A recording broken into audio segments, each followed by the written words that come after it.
The story begins high above the jagged cliffs, where the chirping of birds pierces the silence, only to be shattered by the swift slash of a blade as a lone man cuts through his enemies without mercy. The man is Chun Ha-jin, our protagonist, who is a skilled mercenary working for the Heavenly Righteous Alliance, renowned for his expertise.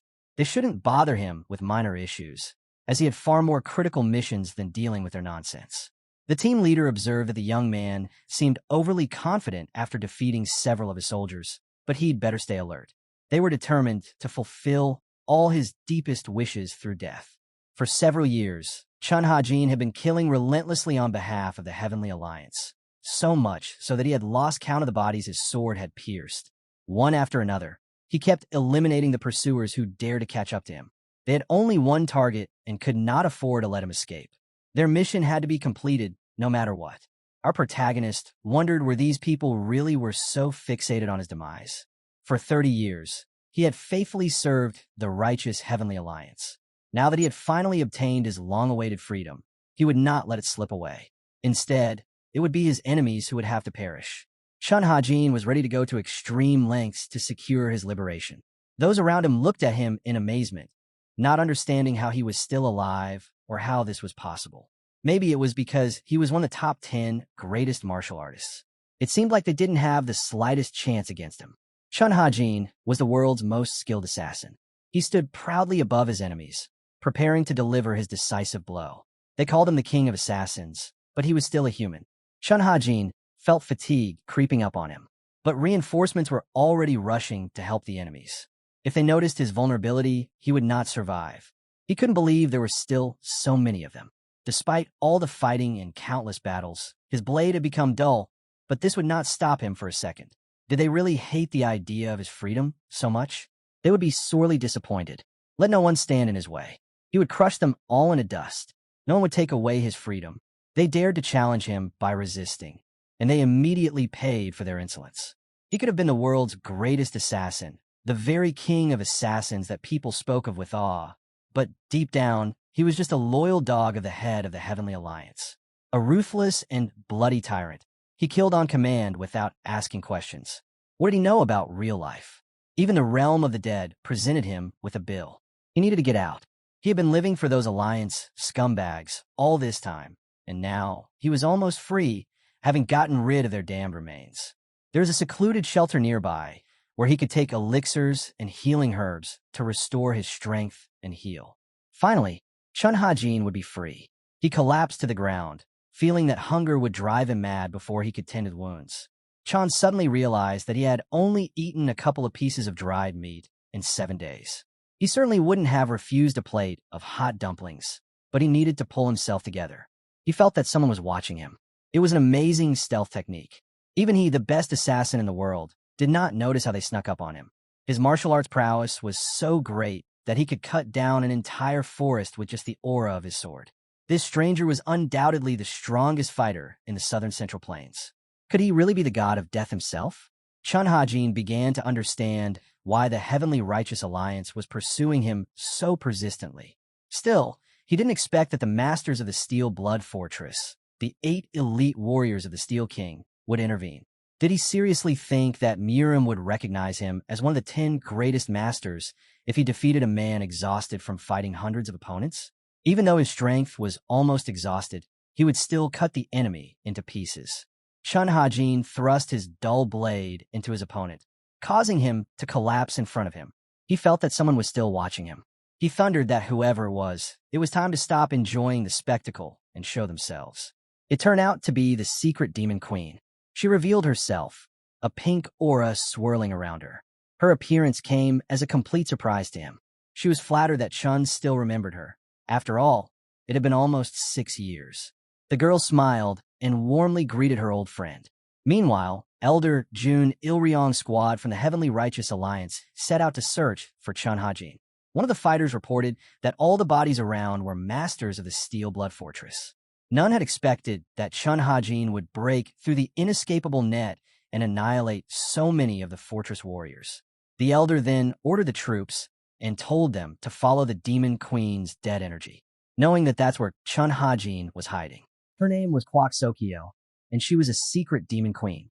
She used rejuvenation techniques to maintain her beauty, but she was actually in her 60s.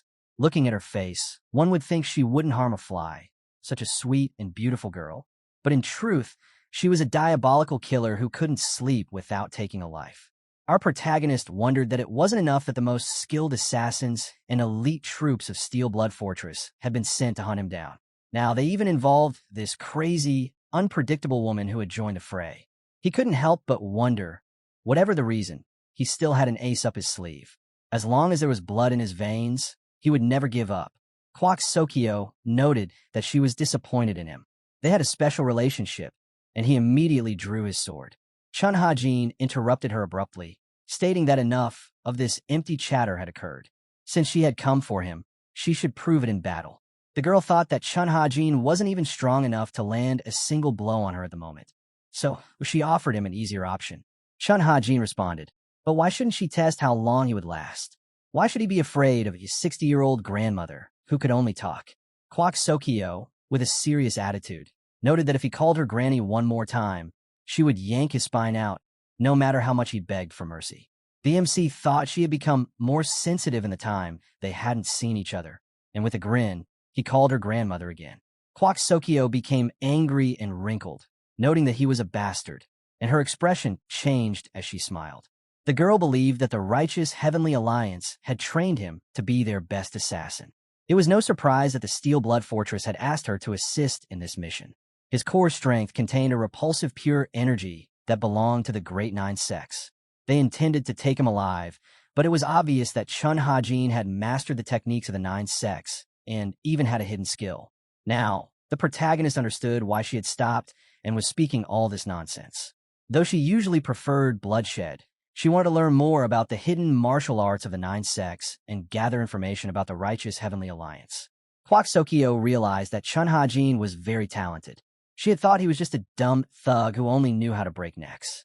As a demon queen, she had no intention of passing these secrets to the Steel Blood Fortress. It looked like Chun Ha-jin had figured her out. She didn't really need the fortress's assignments or the Alliance's secrets. Her real goal was to obtain mastery over the 9 sections. If Chun Ha-jin revealed all the secrets, she would spare his life, and asked, isn't that a fair deal? Ha-jin sighed and asked why there were so many dangerous creatures in the Great Lakes. Honestly, it wasn't a fair trade. He was near death. Kwak Sokyo asked if it was all about the blood parasite. Chun Ha-jin froze at the question. Because of the parasite, his best friend had been killed. Those who betrayed the righteous Heavenly Alliance would face consequences. The parasite in his body wouldn't let him forget himself and would kill him if he betrayed the Alliance. Once Kwak got rid of him, all ties between him and the Alliance would be severed. All he had to do was show her the technique. The girl had studied the demonic arts of the God of Death. She also knew about poisons and toxins. She would definitely be able to rid him of this parasite. So, she asked what he thinks about it. The girl could give him the freedom he needed if only he taught her the art of the 9 sects. Chun Ha-jin smiled and asked if she thought the righteous Heavenly Alliance was after him only because he had escaped. Chun was one of the top 10 martial artists in the world. He had learned how to get rid of the blood parasite as far back as 5 years ago. But to break through the inevitable nets, he needed to reach the highest level, which had taken a lot of time and training. It had seemed to him that he was almost there, but it turned out he wasn't even close. The whole thing was a little ridiculous. Chun didn't think she'd let him live if he taught her the skill. Those bastards had taken 30 years of his life. He wasn't about to let some old woman fool him again, so he refused the offer. If he decided to leave now, he could still save his worthless life. Kwak Sokyo noted how he even had the nerve to say that when he could barely stand on his own 2 feet, she wasn't as worthless as he thought. Kwak was quick to take action against those who insulted her. He wasn't going to give her the skill. The only thing he could give her was pain. Chun figured that it was not like he would survive this. Kwak responded, so then he should die. Chun wished the same. Their energies merged and exploded, and an intense fight broke. Kwak pierced Chun with her long claws and stopped the great assassin. Just then, Chun Ha-jin saw Elder Jun Il-ryong suddenly appear. Chun Ha-jin was surprised as he hadn't sensed his presence. They mercilessly chopped off all his limbs. Each of them had their own reason for revenge, which they carried out. Kwak Sokyo looked at Chun Ha-jin with her piercing gaze and said he looked better without his limbs. He should also have his head ripped off so he could never speak again. She laughed and said let him crawl to hell like a parasite. That was where he belonged, for what he had earned.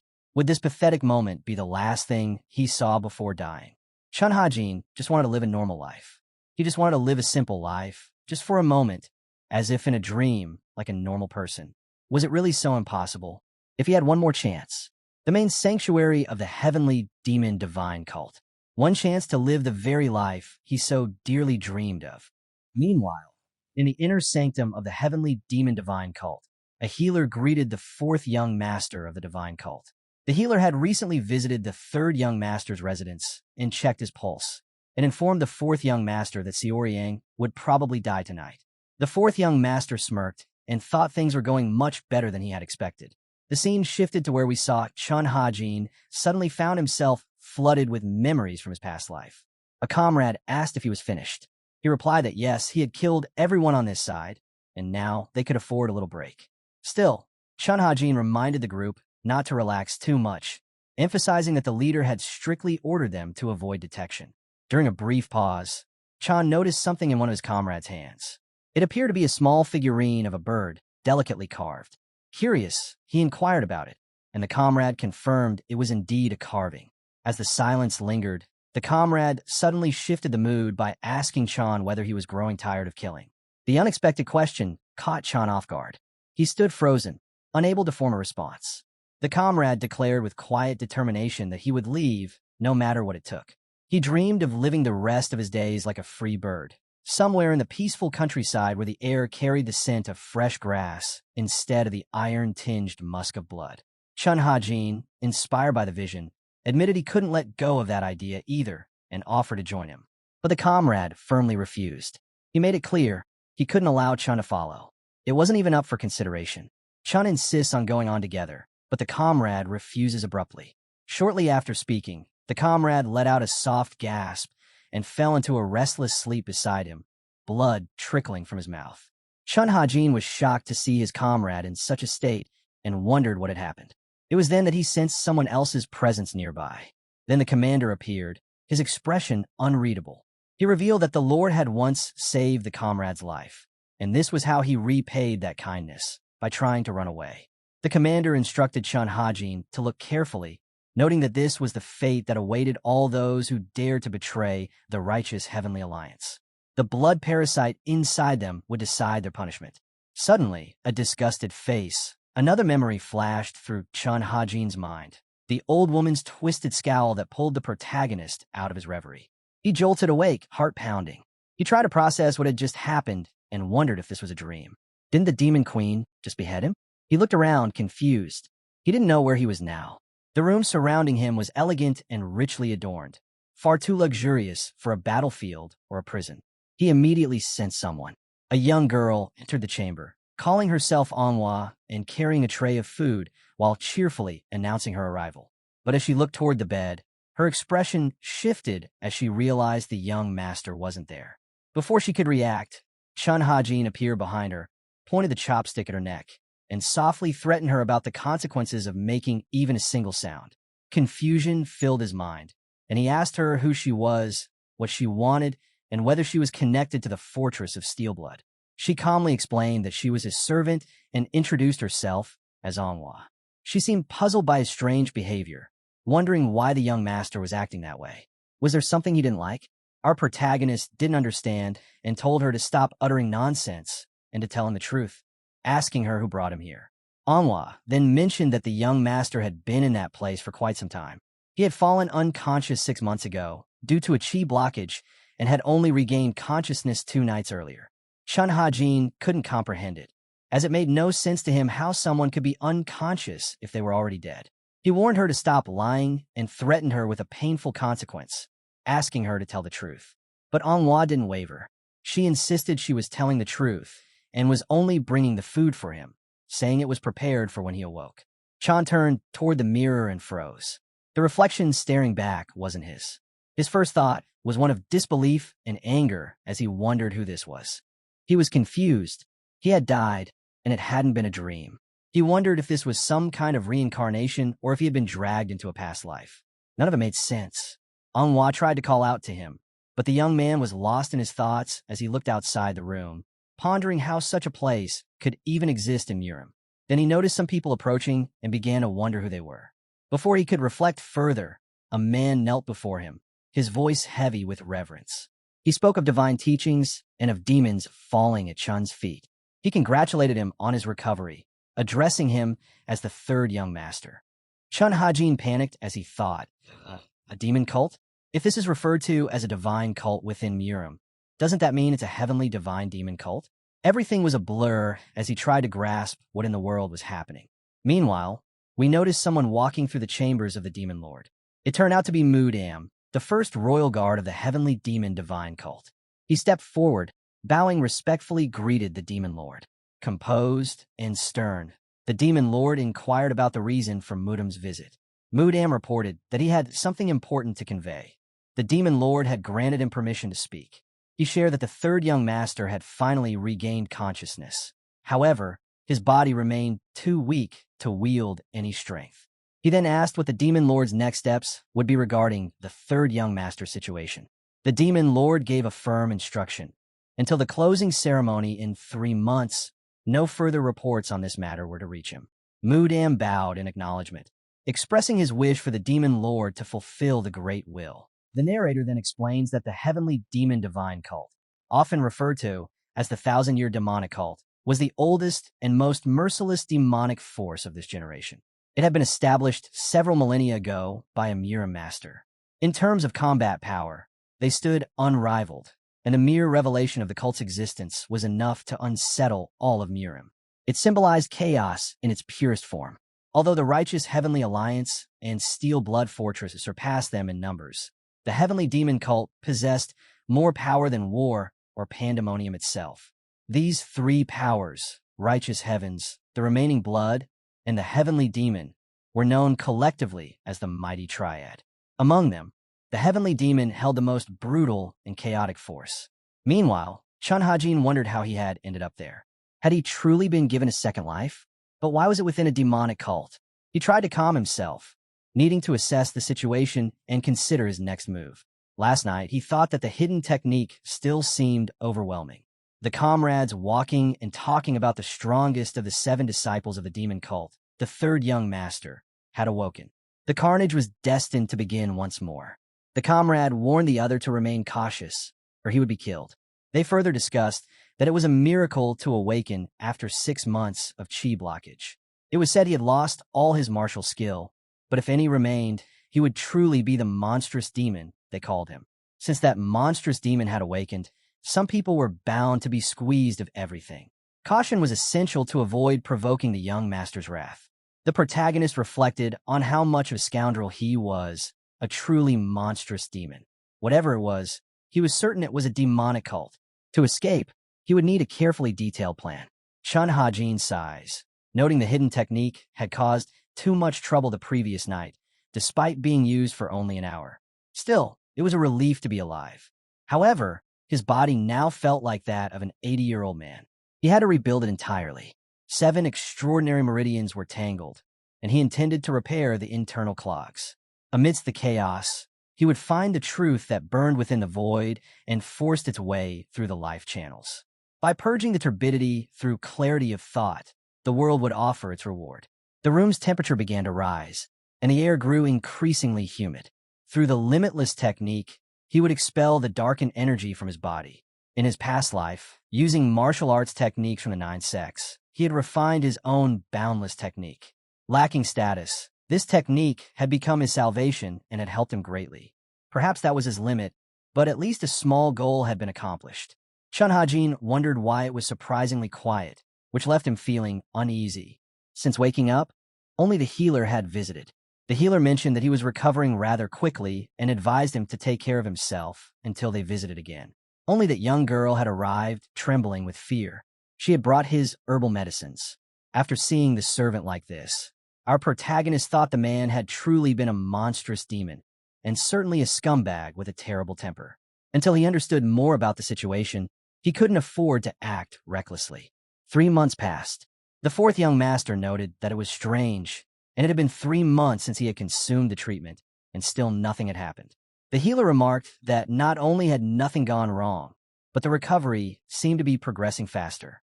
The fourth young master asked the healer if he hadn't claimed that the more aggressive a technique was, the more likely one was to die from using it. The healer, looking fearful, acknowledged that it had been his statement, but now it seemed strange. The fourth young master remarked that Seoryang always exceeded his expectations. The fourth young master Hong Yamun of the Heavenly Demon Divine cult asked the healer when Rin would be arriving. The healer responded that it was believed that Rin would be outside the main temple at noon. Hong Yamun asked the healer if 6 months had passed since Lin's return. The healer agreed. The fourth young master then commented that something interesting was about to unfold. The fourth young master ordered the healer to continue observing and reporting. Meanwhile, inside the third master Seoryang room, our protagonist continues practicing. For the past 3 months, he had done everything he could to restore his damaged body. Thanks to that effort, the remnants of the darkened and demonic energy were now gone. Just then, her maid brought his herbal medicine, but upon lifting the bowl, the young lord noticed the presence of a blood parasite. Filled with fear, he threw it away, and it shattered. He felt the accusatory voice taunting him, reminding him that he could never escape from the righteous heavenly alliance. The voice called him an arrogant fool. He had been made into the world's best assassin and had still chosen betrayal. Even in death, escape was not possible. Chun Hajin panicked when he saw the blood parasite. His thoughts were suddenly interrupted as he awoke again, back in reality, to someone calling him young master. Anhwa asked if he was all right. When he looked into the bowl again, it was empty. He realized it must have been a hallucination. The protagonist thought about the new life he had always longed for, yet he still did not know if he could ever truly be free. Chun Hajin was getting ready when he overheard a conversation from behind the door. Someone was asking if he was present. The maid confirmed that he was. Chun Hajin gritted his teeth, wondering if the visitor was a member of a demonic cult. Anhwa mentioned that she needed to announce the guest's arrival to the young master, but the guest did not respond and asked her to step aside. The doors opened, and Hajin noticed a girl entering the room. She said it had been a long time since they last met. Behind her, Anhwa stood holding her cheek, indicating that she had just been slapped. The protagonist looked at the girl and realized he couldn't recall who she was. The girl remarked that he looked better than she expected, while he hurriedly covered his chest.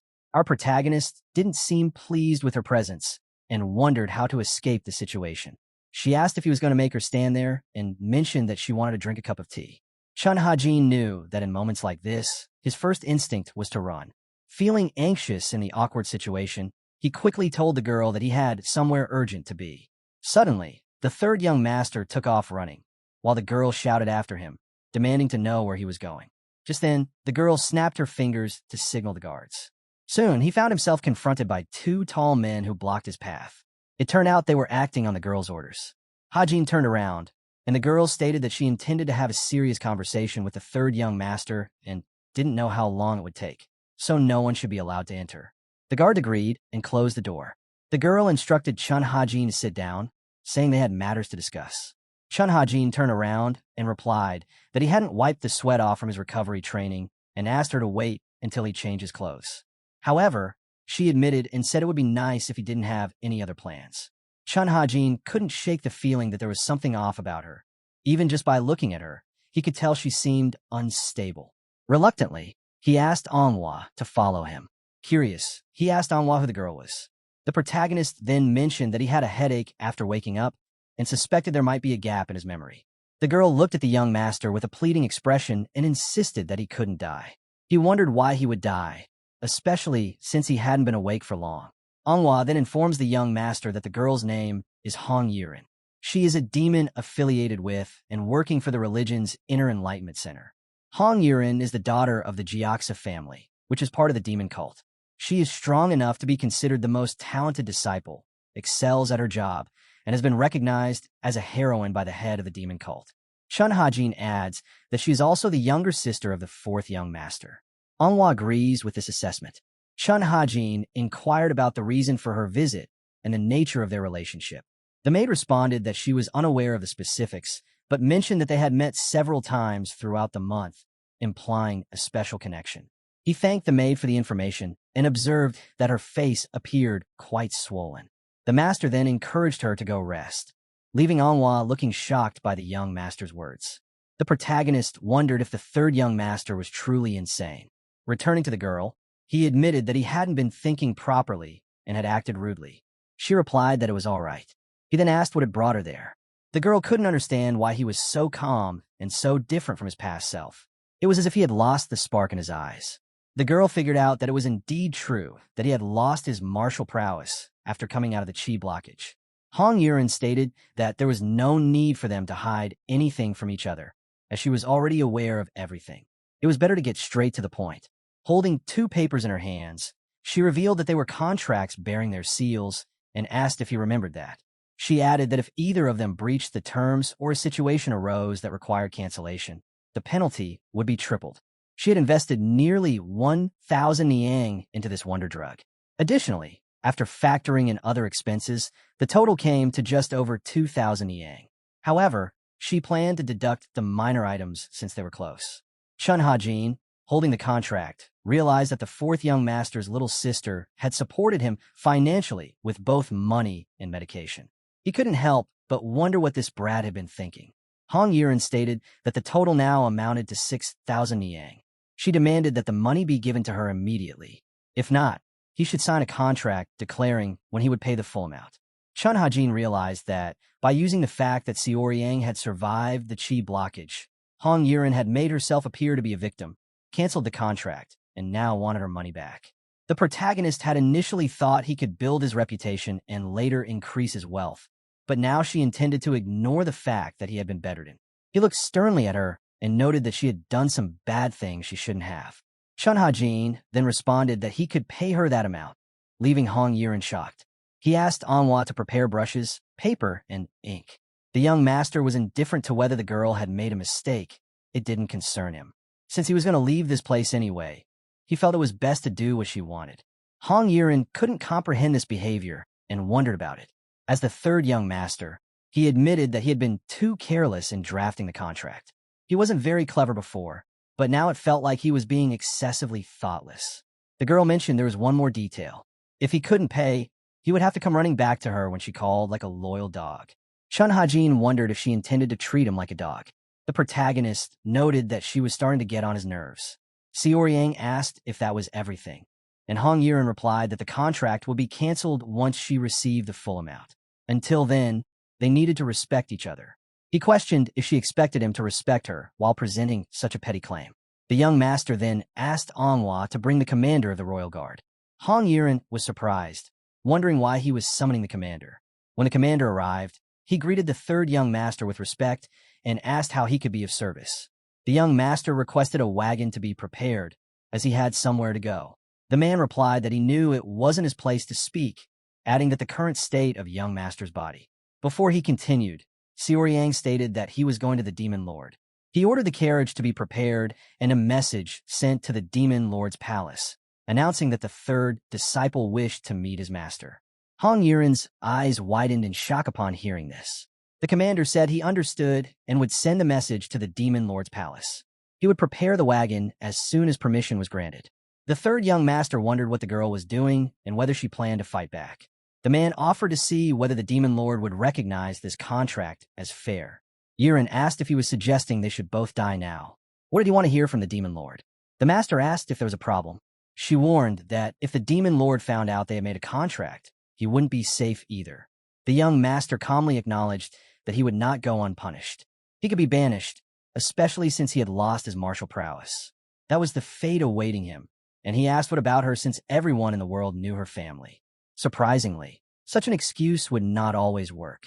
For him, the worst consequence was expulsion, but for her, no one would free her from imprisonment caused by her father's poor parenting. The Jiaxa family, of course, will be deprived of everything. Yuren was shocked after hearing his words. He suggested that he should leave as it was time for a walk. The girl asked him to wait and questioned whether he truly did not want to become the supreme leader. Ha-jin turned, thinking this was ridiculous, and asked her if she hadn't come here knowing he had no chance. He then suggested they meet at the Demon Lord's palace. Yuren clenched her fists, contemplating her next move.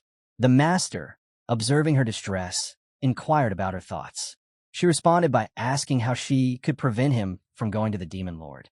Turning to face her, He held the contract up to her and said that she needed to tear it up with her own hands. The scene shifted to our protagonist's memories, where he stood with his comrades after having killed several people. A sense of realization washed over Chun Ha-jin as he grew weary of taking lives. He decided he would leave, no matter the cost. Ha-jin yearned to reach a village where he could inhale the scent of fresh grass instead of the musky odor of blood. He looked at his comrades and asked if that was all they had found. They confirmed that they had searched every corner but hadn't discovered a single bug. Chun Ha-jin noted that they had betrayed the alliance and committed treason. There had to be more to uncover, so he ordered them to search the surrounding area, and his comrades agreed. Chun Ha-jin noticed a small figurine of a bird, delicately carved, similar to the one of his comrades had held earlier. As he examined it more closely, his expression changed as he came to a realization. His thoughts were interrupted when someone shouted for them to move aside.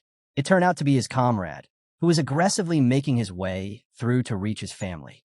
Confused and panicked, Ha-jin pleaded with him to wait and listen. The protagonist explained that he had been instructed to eliminate those who betrayed the alliance, whom he believed to be traitors. Stepping forward, he expressed that he genuinely did not understand the burden of his actions.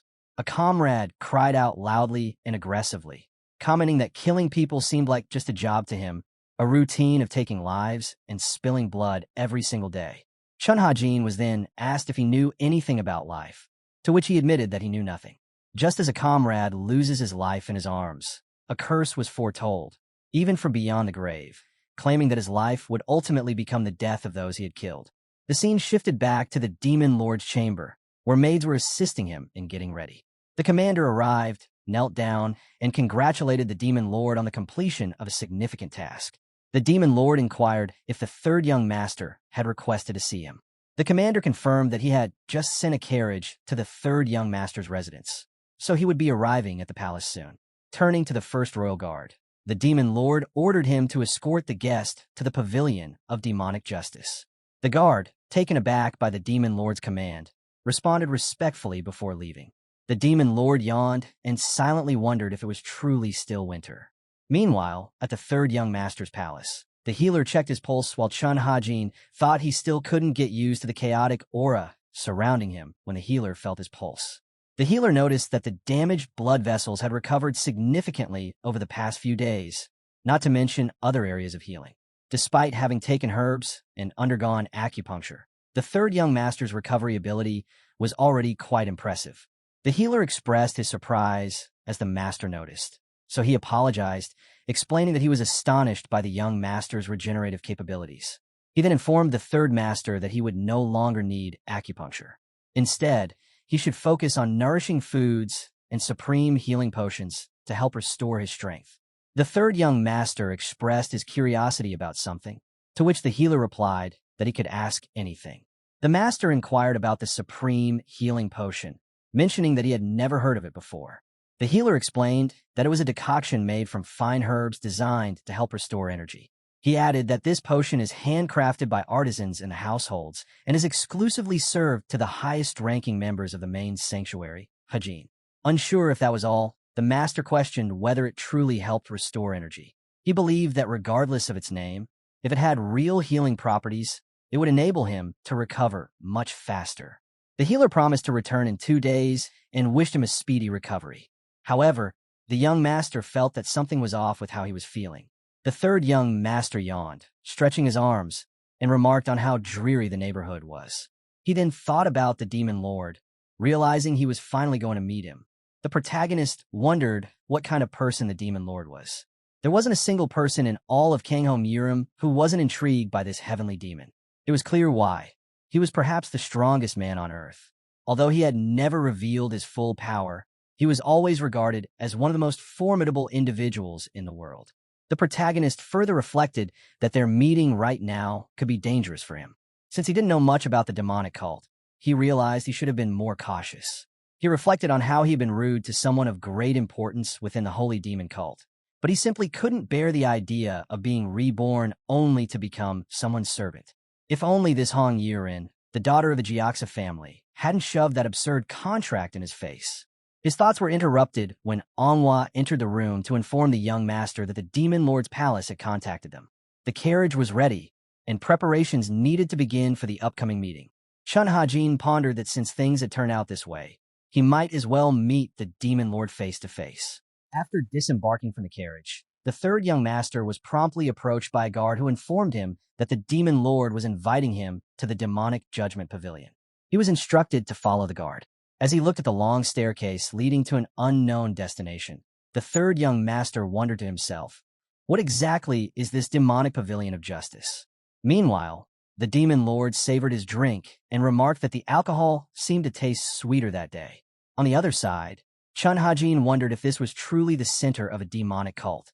The numerous guards surrounding him reminded him of the time he had been caught in the inescapable net of the righteous Heavenly Alliance at the Steel Blood Fortress. High-ranking masters were being trained all over the area. This place felt like falling into a dragon's pond or a tiger's den. One mistake, and he could end up dead. As they arrived, the guard announced, "They're here." The third young master was taken aback, wondering, were we just talking about the demonic justice pavilion? He began to realize that it wasn't actually a pavilion. Trying to calm himself, he reminded himself that he couldn't show any sign of fear. He had to act as if he knew everything, knowing that his survival in the demonic cult depended on every step he took. The guard opened the door and told the third young master to enter. He took a deep breath and tried to steady himself. After all, he was about to meet the demon lord. As he entered and looked around, he noticed something strange. His eyes widened in shock at what he saw. He had thought it was still winter, but spring seemed to be blooming around him. Chun Ha-jin wondered if he was dreaming. He couldn't grasp the reality of the moment and struggled to understand what this meant. Was this an illusion? There was no other explanation. It was still cold outside. He had always dreamed of leaving Kangho and living in a place filled with greenery. This place was exactly that, like he dreamed, but far too tangible to be real. Just then, he suddenly heard a stern voice, which startled him and made him turn back. He froze as he realized that the pavilion hadn't been there a moment ago. Now, it stood in front of him, and he also realized that someone was inside. His legs started moving on their own, as if under a spell. The demon lord found it amusing as he thought about step 1, life, and step 2, death. He wondered if this was the pavilion of demonic judgment that the third young master had imagined. As Chun Ha-jin came forward, his killer instinct screamed that this was dangerous. Clenching his fist, he thought that backing out now wasn't an option. Ha-jin thought that if he truly wanted to escape the demonic cult and start a new life, he would have to face the demon lord. He wondered whether he would finally meet the demon god, the 9th person to have been called forth by the heavenly demon, the great heavenly demon, the demon lord, Li Chan-sang. Meanwhile, the commander asked the guard if the third young lord had already entered and was informed that he had. The guard then asked if something was troubling him, but the commander didn't respond. The guard hurriedly apologized, stating that he had misspoken. He admitted that during the entire reign of the current demon lord, there had only been 2 previous occasions when an outsider was allowed into the pavilion of demonic justice. The first was around 25 years ago, when a master had taken his first disciple. The guard then asked if he was referring to the first young master. The commander said no, explaining that the first young master had become a mentee exactly 20 years ago. The guard tried to process this and figured the commander meant that there had been another mentee before him. The commander agreed, stating that there had indeed been an unknown disciple, one who had loomed in the shadows. That disciple had died here, in this very pavilion. His skin had been torn apart, as if mauled by wild beasts. The guard was shocked to hear this. The commander reasoned, if the demon lord wanted to kill him, he wouldn't have brought him here. The guard then asked who the second person to enter the place was. The commander responded, it had been the general strategist, the man who held absolute authority and handled both small and large matters. The only one who had risen so high purely by his own skills, not martial arts. The commander further told the guard that the strategist had entered the demonic justice pavilion and walked out with his head held high. And today, the pavilion had opened its gates for the 3rd time. The commander wondered, will the third young master manage to come back out alive? The third young master, Xiaoyang, greeted the demon lord. The lord calmly ordered him to rise. Chun Ha-jin observed the man before him and thought, so this is the demon lord, Li Chan-sang. He noted that the man was indeed different. He didn't resemble the great demonic master or the supreme ruler of all. As long as he refrained from releasing his chi, any rumors about his overwhelming power remained unconfirmed. Yet Chun Ha-jin could feel it, his majestic presence. A man like him had no reason to be confined. He was one of the strongest martial masters alive, perhaps the most powerful martial god in the world. He was so incomprehensibly strong that people claimed he was half immortal, living in an entirely different dimension. But if that were true, why hadn't he seized power and become a tyrant? Chun Hajin found himself growing scared, just from the aura alone. He struggled to get a hold of himself, realizing where his pride, as one of the strongest martial artists, had gone. The demon lord handed Suoryang a cup of alcohol. Suoryang bowed in respect and thanked him. The protagonist was taken aback when he saw the drink, thinking, it's so fragrant. Wondering how long it had been since he had such fancy booze, without hesitation, he gulped it down. The demon lord then asked Suoryang if it was true that he had requested to see him. Suoryang confirmed it. The demon lord asked what it was that he wanted.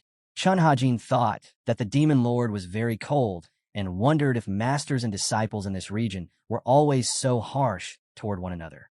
Looking sternly, he realized that the demon lord didn't like to beat around the bush, and he should just get straight to the point. The third young master then told the demon lord that he had a request. The demon lord pondered what kind of request it could be, and Hajin questioned why he was hesitating.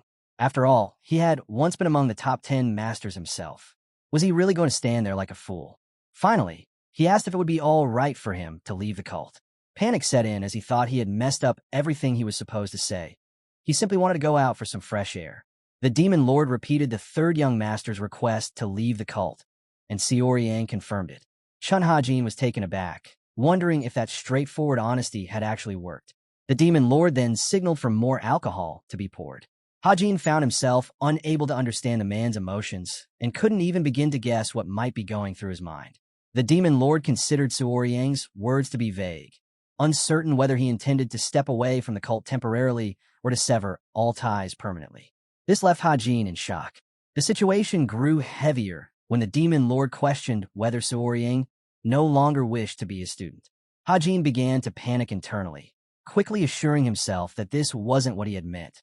The demon lord further speculated that perhaps Suoryang had already given up, worn out, and at the end of his strength.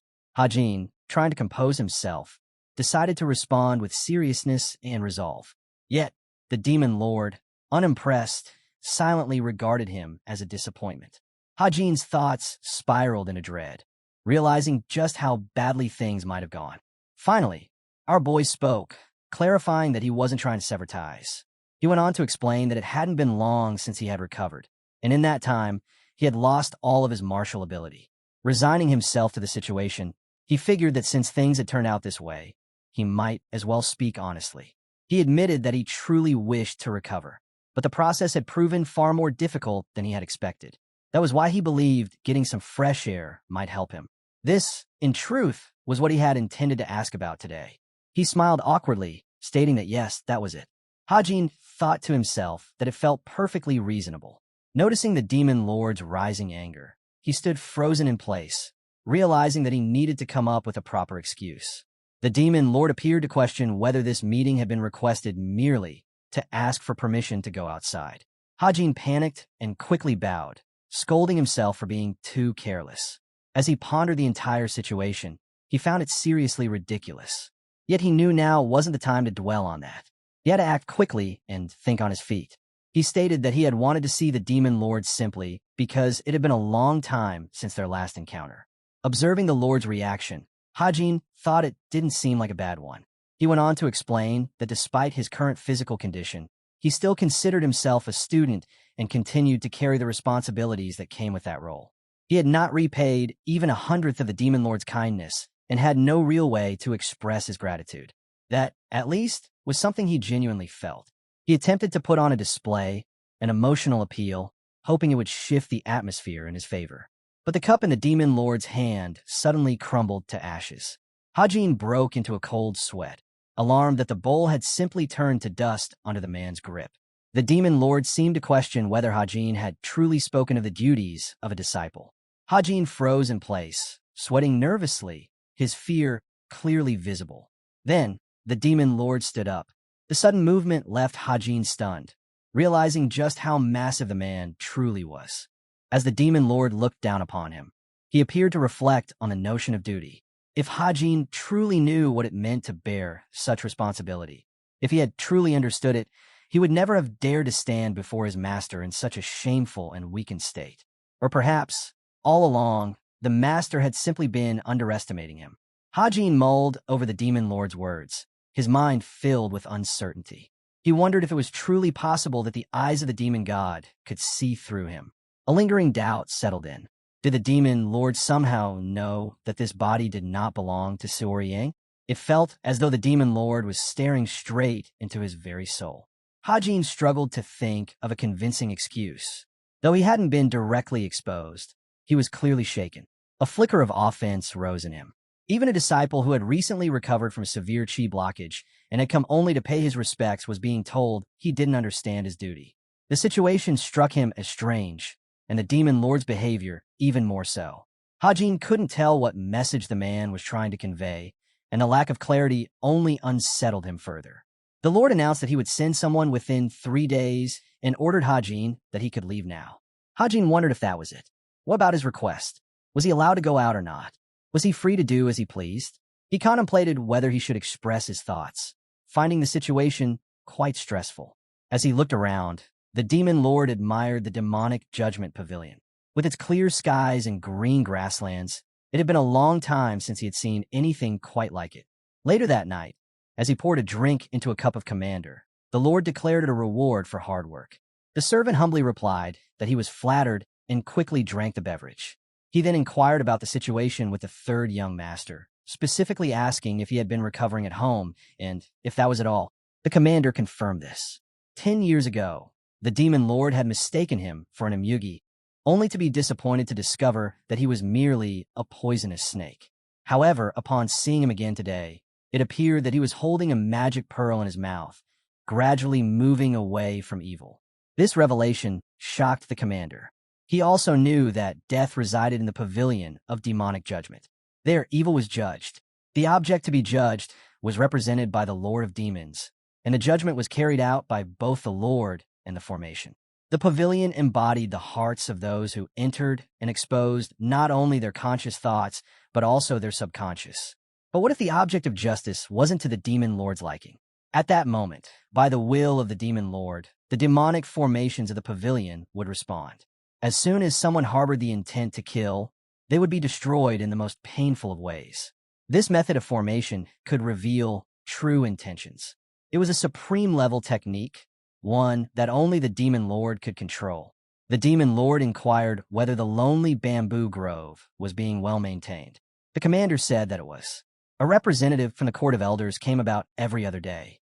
On average, there were up to 5 victims per month, but fortunately, there had been no fatalities in the past 4 months. The Lord then said the elders should call their man back for a while. He would send the third young master to the bamboo grove. The commander was shocked and asked if this was the lonely bamboo grove. The demon lord confirmed, and noting that it was a perfect place to get some fresh air. The scene shifted to a bamboo grove, dense and isolated, surrounded by wild animals. Hajin stood in the middle of it, a two-faced lizard crawling casually over his shoulder.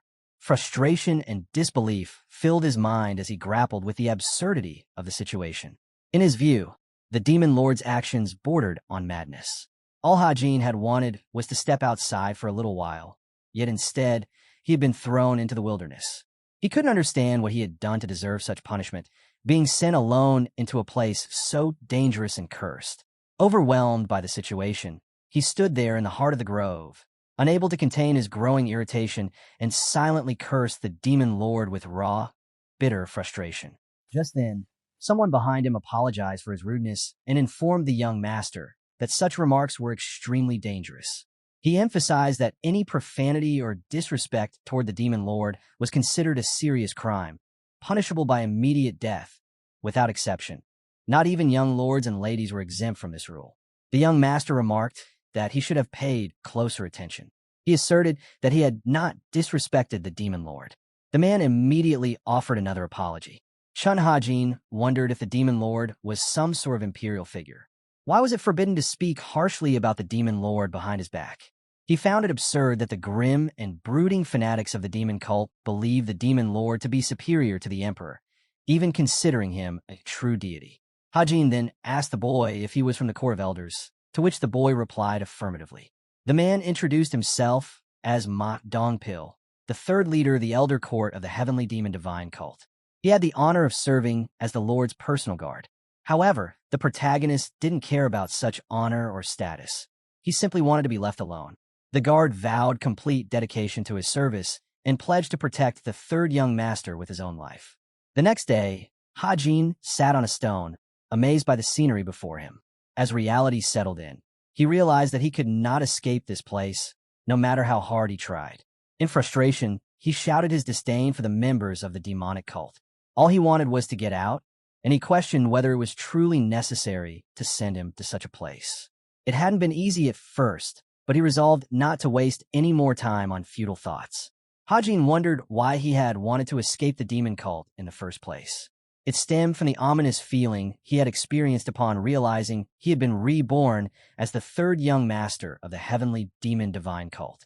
Sooner or later, he would have to leave this place, but for now, it was impossible. Thus, the reality became clear. He had no choice but to live as the demon cult's third young master, Xiaoryang.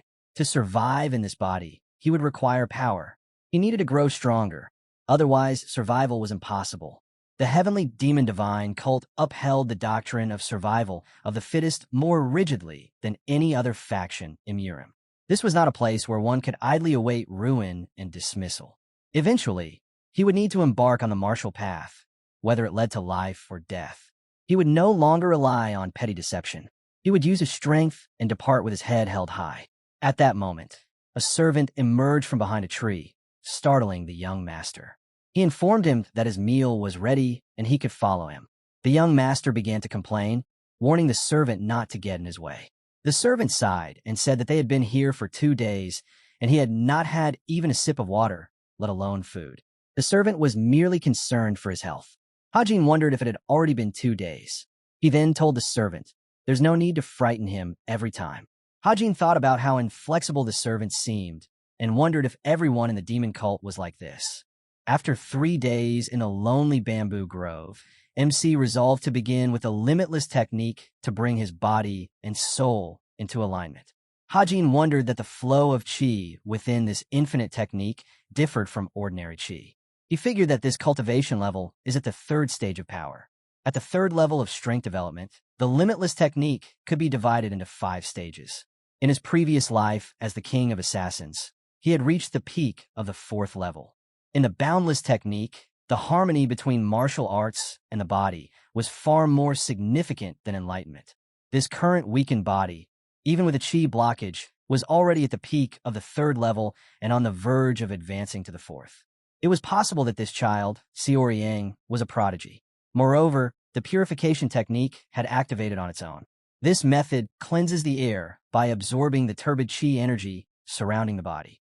The air became purified, and the absorbed turbid qi was transformed into internal force. With the overwhelming efficiency of the boundless technique, once the nearby air was cleansed, the assimilation effect accelerated, hastening its development. At this rate, he would be able to recover his former strength far more quickly than he had anticipated. Hajin then decided to advance to the 4th stage of power.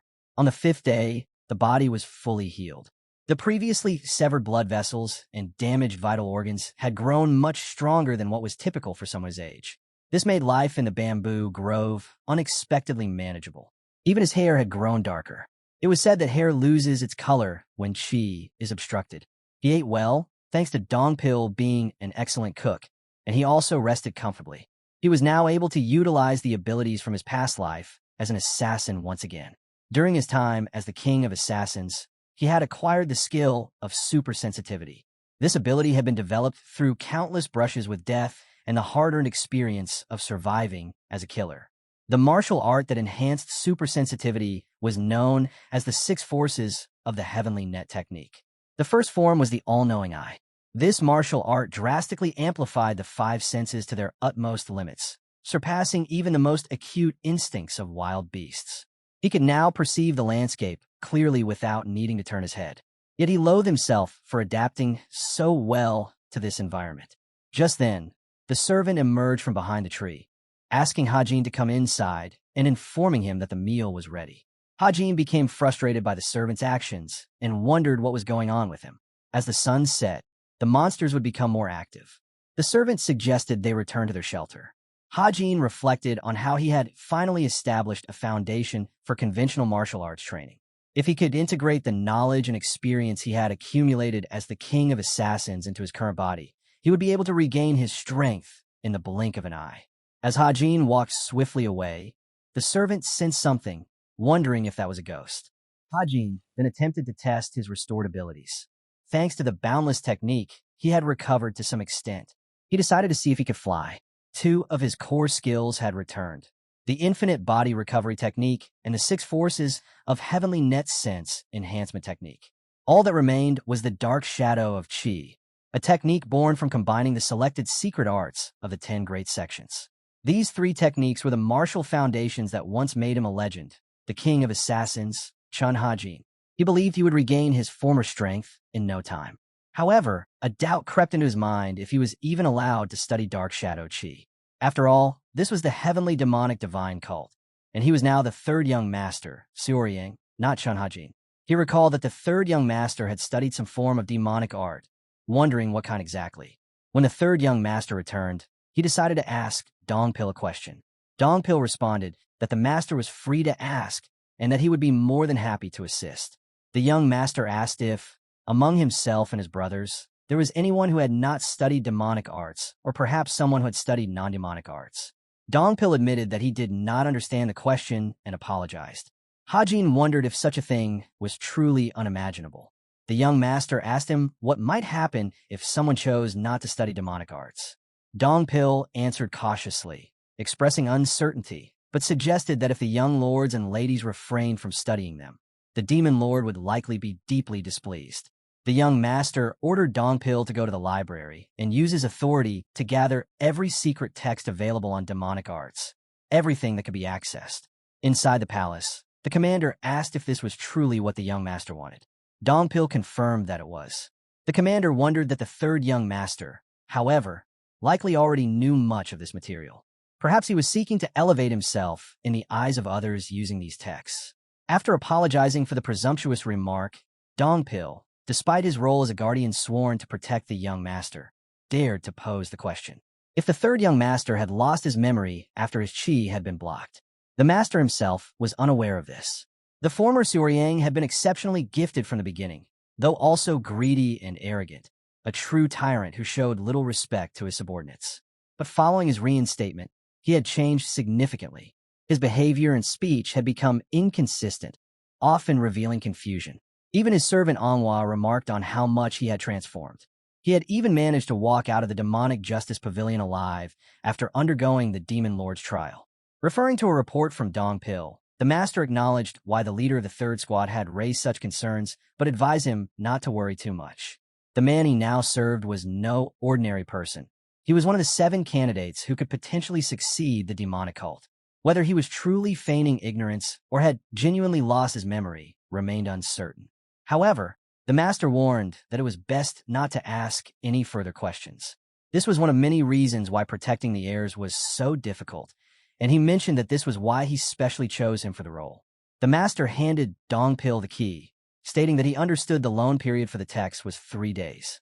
He instructed him to mix them with others and take 3 to 4 secret manuals. One more thing, the master asked whether Dongpil had explained the bamboo grove to the young master. Dongpil admitted that he had not yet done so, though he had planned to that day. The master pressed him, emphasizing how dangerous that place was.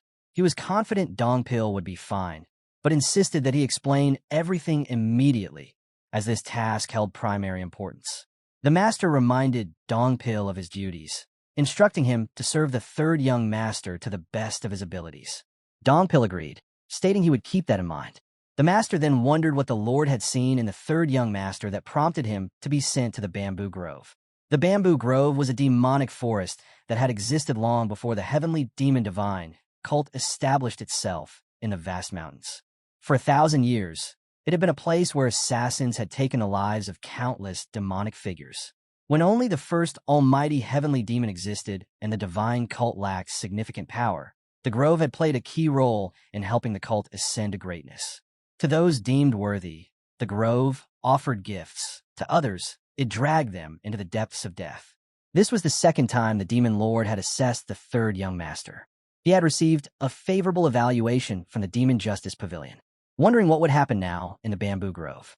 Later at night, Hajin found himself puzzled, wondering why Dongpil had brought him so many secret texts. Dongpil responded that it wasn't much. He had only taken the best ones, so the selection was relatively small. Still, Hajin felt overwhelmed, wondering if he truly expected to master demonic arts now. What should he do now? If he regarded demonic arts as inferior or impure, he would never perceive their true essence. He needed to approach them without bias. Dongpil then told the young master that there was something he needed to convey. The young master calmly accepted, allowing him to speak. 3 out of the 17 texts would have to be returned in 3 days. The young master asked for the reason. Dongpil responded because those 3 belonged to the collection of the 10 greatest demonic arts of their school texts, accessible only to the first, second, and third young masters. Dongpil wondered. The 10 greatest demonic arts were the pinnacle of martial knowledge within the heavenly demon cult. Mastering even one of them allowed one to look down on the world. Their brilliance was known throughout the cult.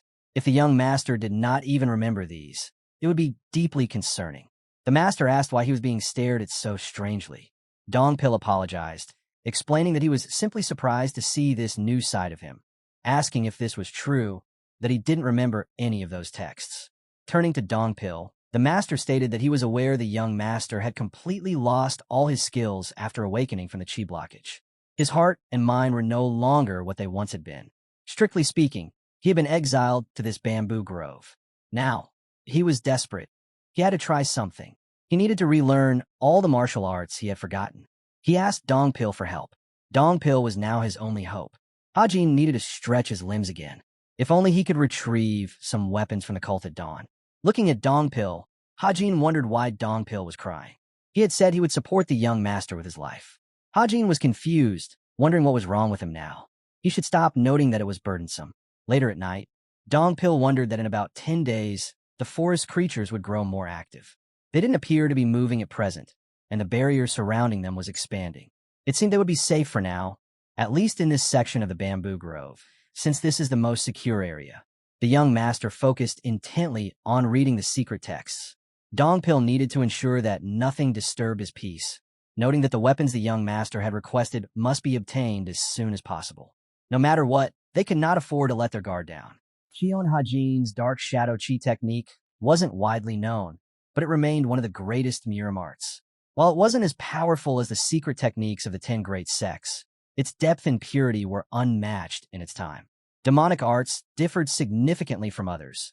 They emphasized destruction over structure, results over consistency, attack over defense, and raw power over opportunity. In essence, they closely resembled the techniques used by assassins. The 10 greatest demonic arts were certainly remarkable, but in his current state, he couldn't possibly master them all. Improving the dark shadow chi using these arts seemed like a viable path. The true demonic arts, in particular, stood alongside the art of destruction, a foundation for some of the top 10 techniques. In terms of demonic chi adaptability, the true demonic arts were even more advanced than some of those 10 and were considered one of the core sources of demonic cult practices. Hajin closes the book and says that he needs to awaken his senses first.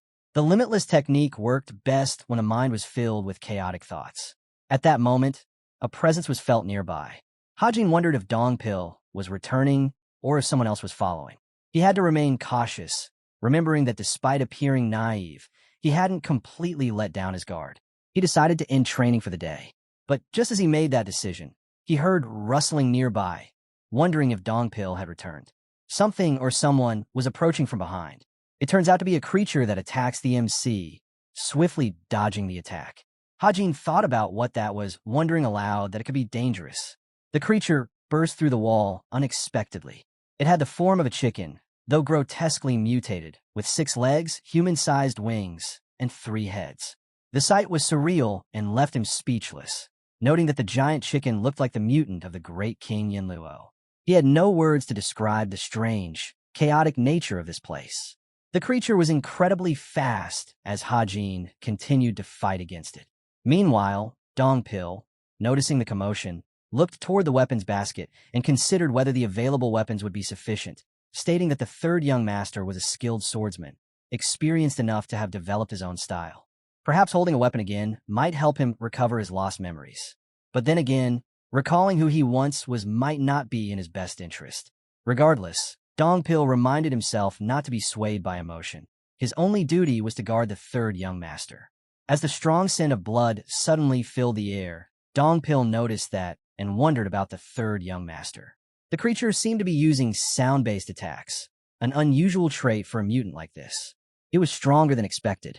Without a proper weapon, options were limited. Looking around, wondering what he would use as a weapon, MC noticed a large and sharp piece of bamboo.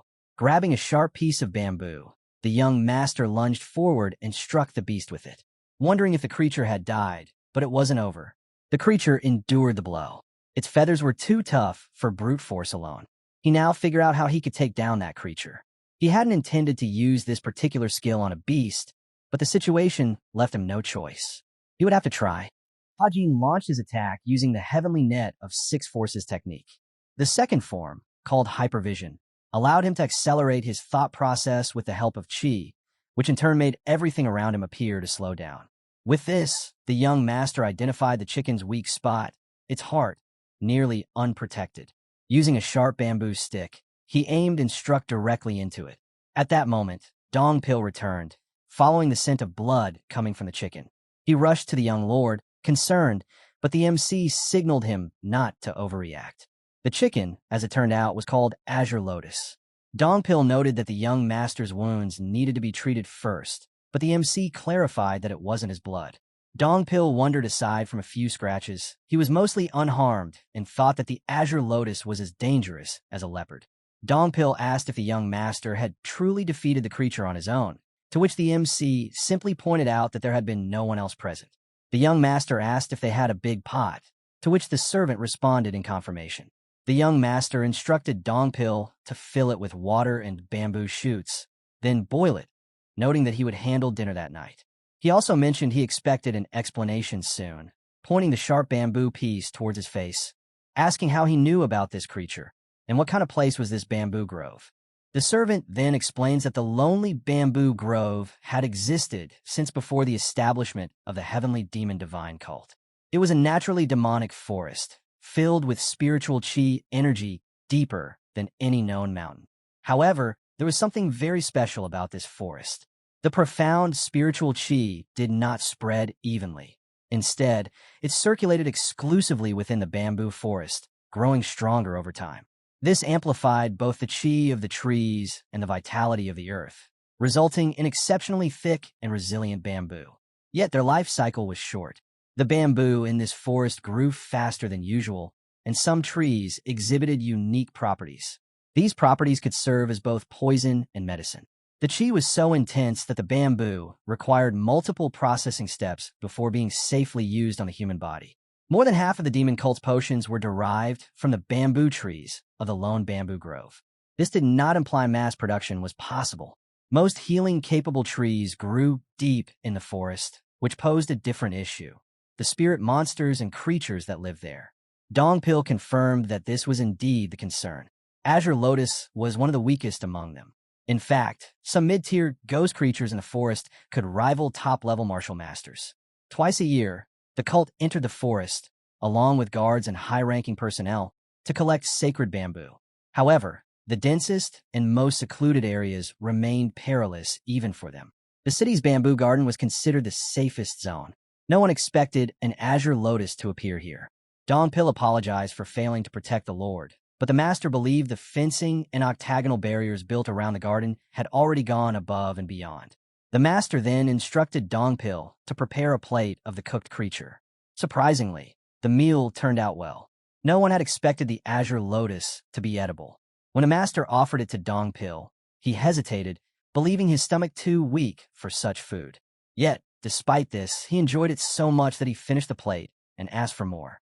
Haji now understood just how dangerous this place was. The third young master had been sent there by Demon Lord Li Chan, saying he should learn the demonic arts as soon as possible. The octagonal structures, though irregular in size, were perfectly functional. Dongpil asked if the young master acknowledged the craftsmanship, but the young master dismissed the compliment. When asked if he had studied these structures before, the master admitted he had not, It was something he simply picked up through reading. Dongpil realized that formations are a distinct study from martial arts. It's not something he can understand just by reading. Wondering what kind of person the third young master was, the more he got to know him, the more questions he had. He had read over 10 secret demonic texts in just 3 days. When asked if he had completed them, he said yes, and had even defeated the Azure Lotus despite not having fully recovered his strength. Although his demeanor was carefree and cheerful, when serious, he emanated a force that made him difficult to approach. Even after the chi blockage had stripped away his strength, he hadn't seemed troubled by it. Dongpil realized that surely there must be something he doesn't know. He had chosen to learn the demonic arts, but he thought he should not be rushing since this was his first proper attempt. If he wanted to grow stronger quickly, he couldn't cast aside the dark shadow chi. It was the art closest to him. The dark shadow chi hadn't passed down through even a single generation. It was a martial art he created himself by combining the secret techniques of the 10 great schools when he reigned as the king of assassins. Meanwhile, the true demonic art was the very foundation of all demonic arts. Depending on how he studied it, it could affect the nature, character, and quality of his chi. If he could compensate for the weak foundation of dark shadow chi with the depth of true demonic art, the result could be profound. Just like a drop of ink in a bowl of clean water contaminates the whole, so too could art reshape the essence of one's power. Especially with true demonic art, a precursor to all teachings born from the divine heavenly demon cult.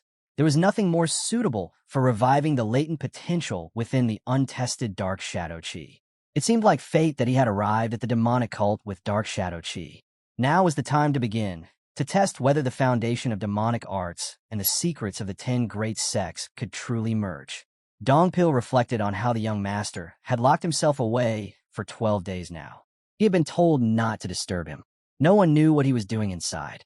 Meanwhile, inside the room, Hajin continued his practice, noting that they often said opposites attract. Perhaps this new martial art, more destructive than dark shadow chi and ultimately more stable than even true demonic art, was born from that principle. Upon completion, the young master felt demonic energy flow through his body for the first time. It was a new combat skill he hadn't previously mastered. Even someone on the street could sense the unfamiliar, powerful demonic energy emanating from him. It could rightly be called the demonic art of dark shadows. Meanwhile, the duo continued to fight against the beasts in the bamboo grove.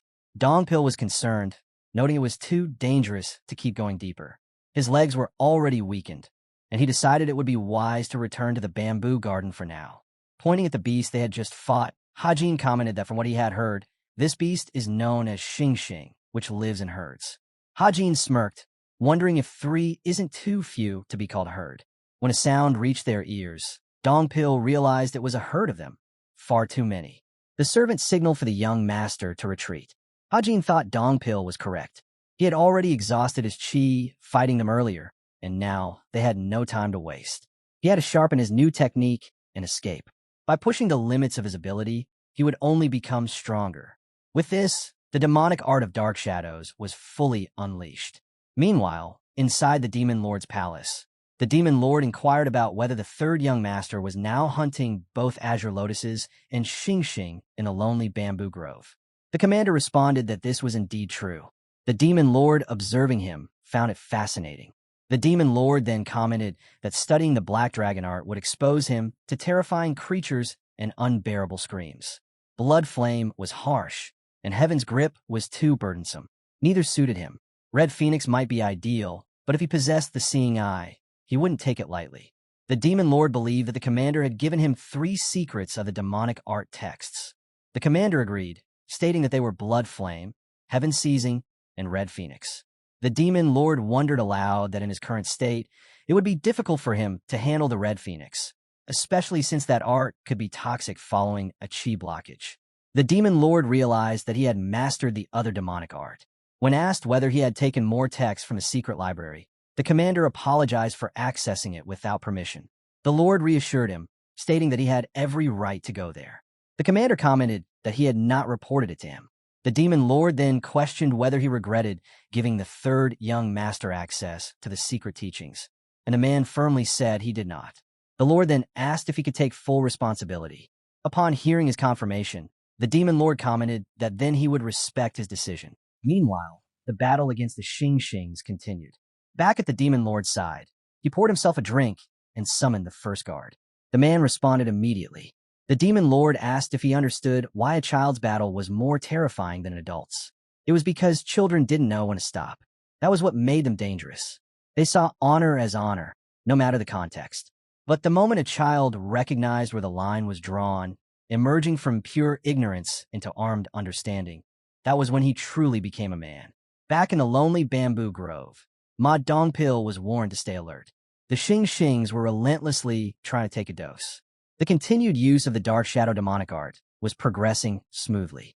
At this rate, the young master believed he could soon attempt to reach the heart of the grove.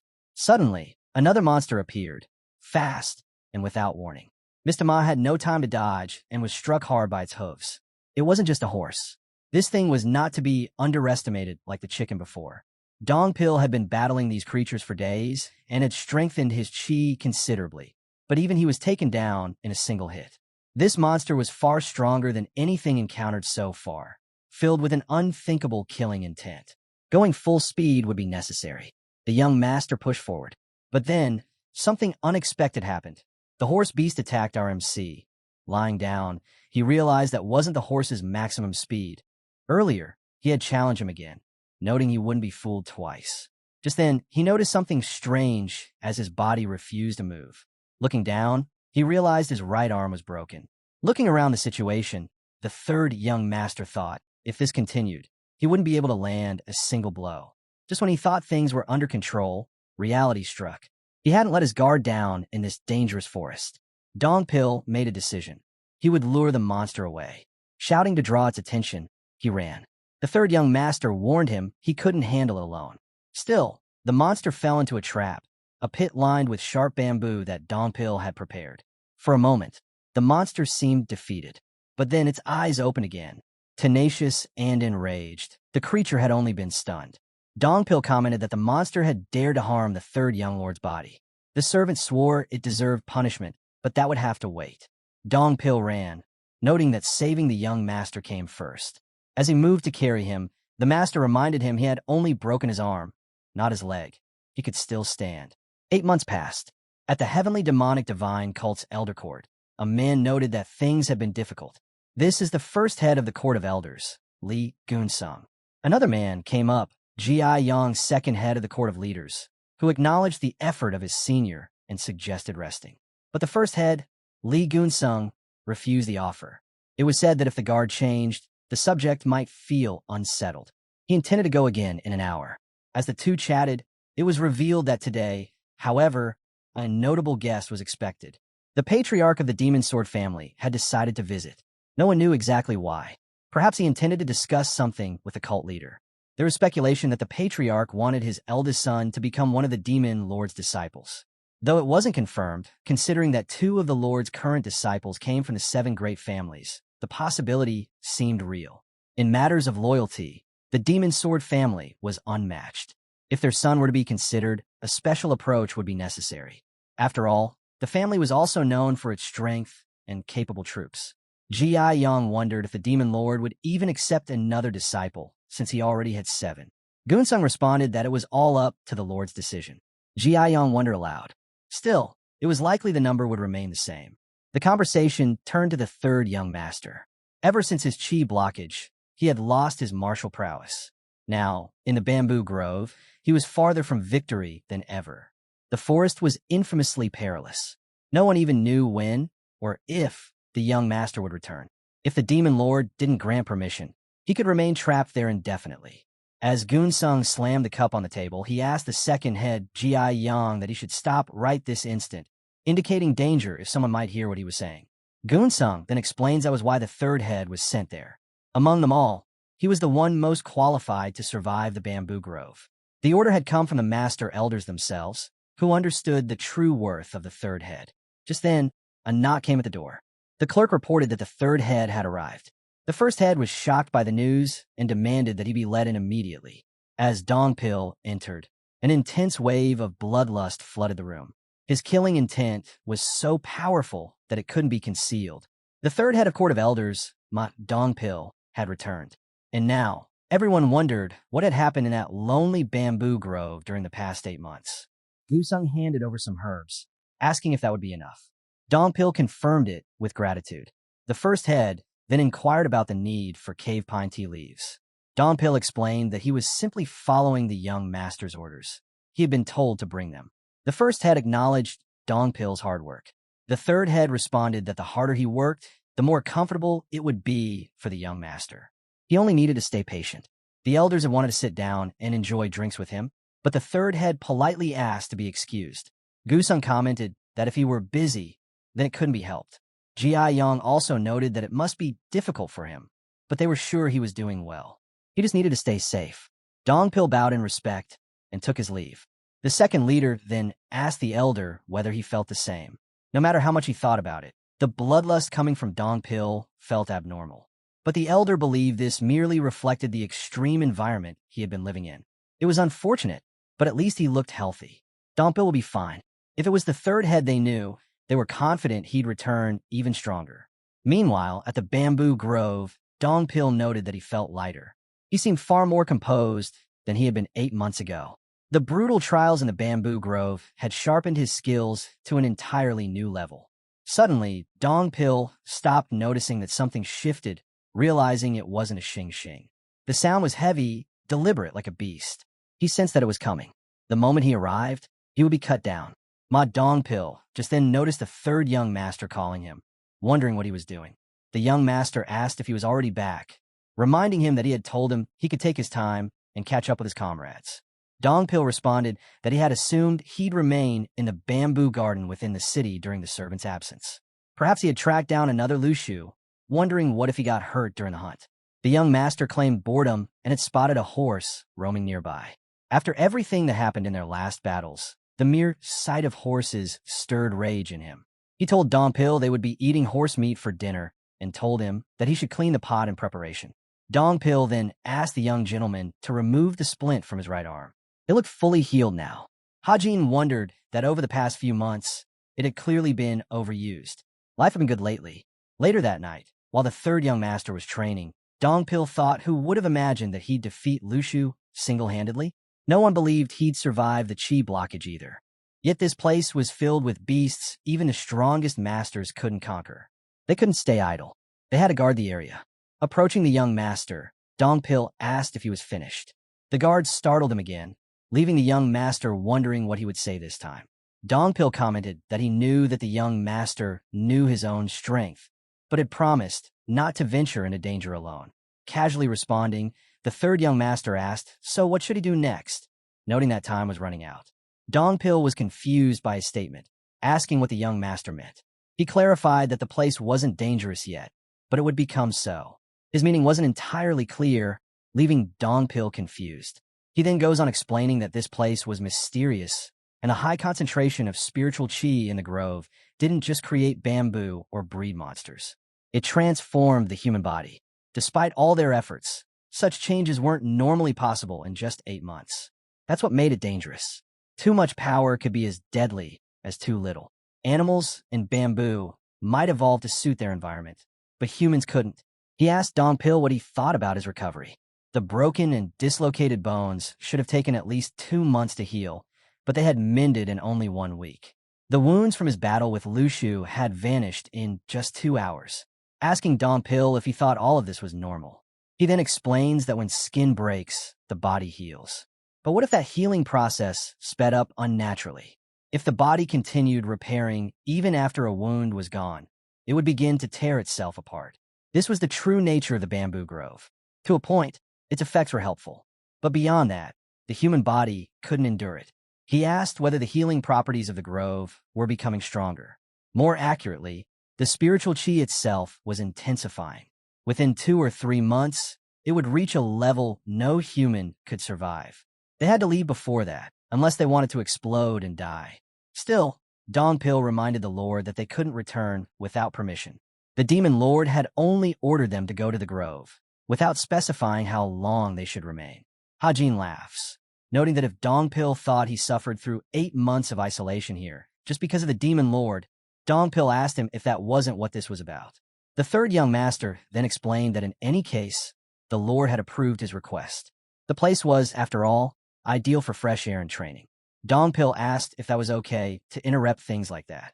The third master responded that if they had slain just 2 more creatures, they would have reached the grove's heart, an unexplored area where the spiritual bamboo grew. They needed that within the next 3 months. He couldn't rest. He must obtain them. Later that night, the scene shifted to Hong Yamun, the 4th young master of the heavenly demonic divine cult, who was taking a bath. He found himself unable to sleep, preoccupied with the thought that Xiaoyang was still alive. He wondered why the masters had even informed him about this. The 4th young master recalled his meeting with the demon lord, who had explained that unless they reached the peak of demonic arts, they wouldn't last more than 3 more months. That was the danger of the bamboo grove. The 4th young master wondered what the lord was trying to convey with this sudden summoning. The demon lord asked him if he intended to challenge the youngest Hong Yamun, and the young master confirmed that the demon lord understood. Hong Yamun reflected on a celestial demon that existed far above the clouds, beyond human comprehension.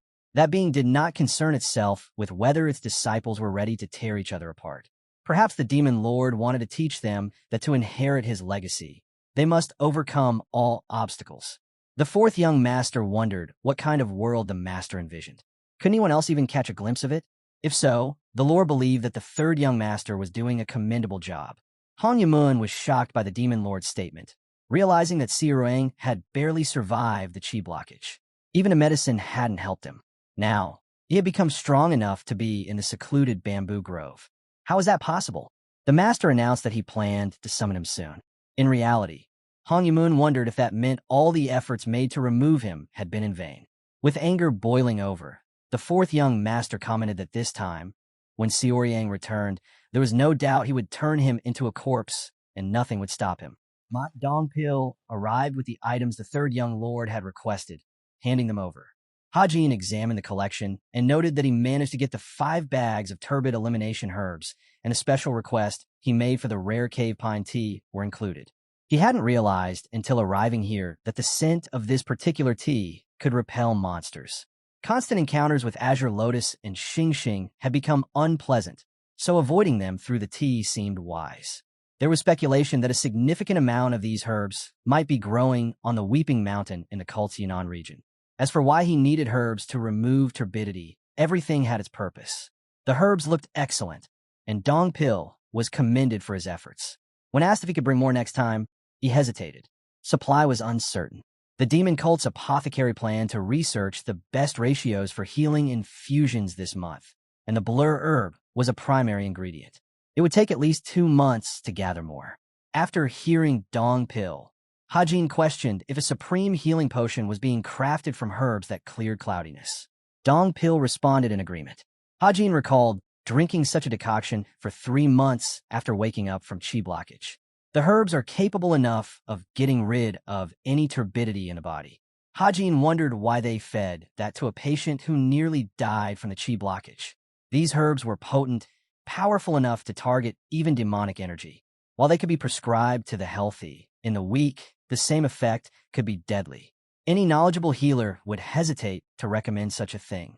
The conversation turned to acupuncture, specifically the silk cleaning needle, a technique meant to stabilize the body by tightening the muscles. Dongpil remembered using it before missions, warming up with circular arts first.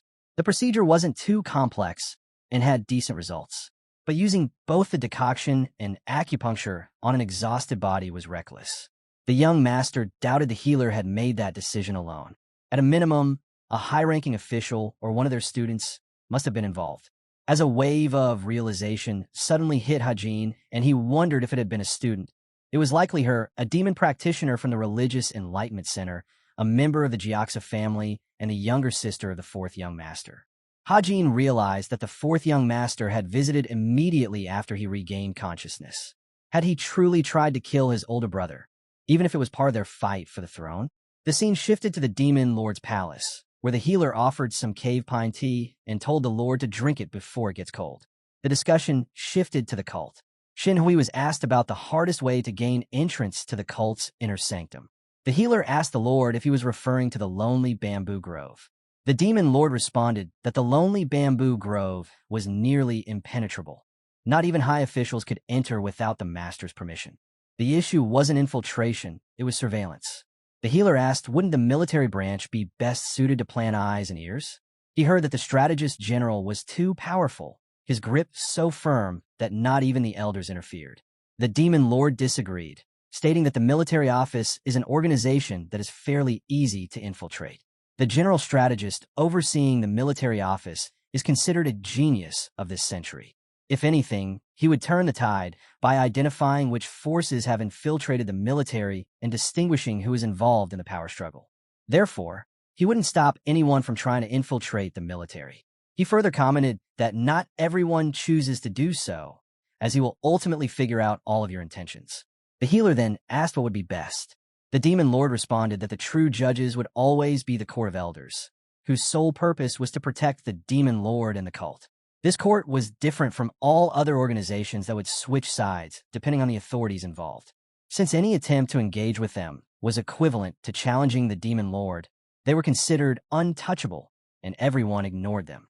The demon lord further stated that he had not paid attention to them, and he realized that this was his mistake. The healer still felt uncertain. The demon lord remarked that Xiori Yang was somehow alive, even after being exiled to the bamboo grove over 8 months ago. He speculated that if he had contacted those sent to guard Xiori Yang earlier, he could have surely killed him. The healer panicked, pointing out that even in that case, it would have been impossible since the masters of the demonic elders must be on guard in the lonely bamboo grove. The demon lord pondered how Xiori Yang could have survived in the grove for so long, considering that when he was sent away, his body was ordinary and lacked any martial training.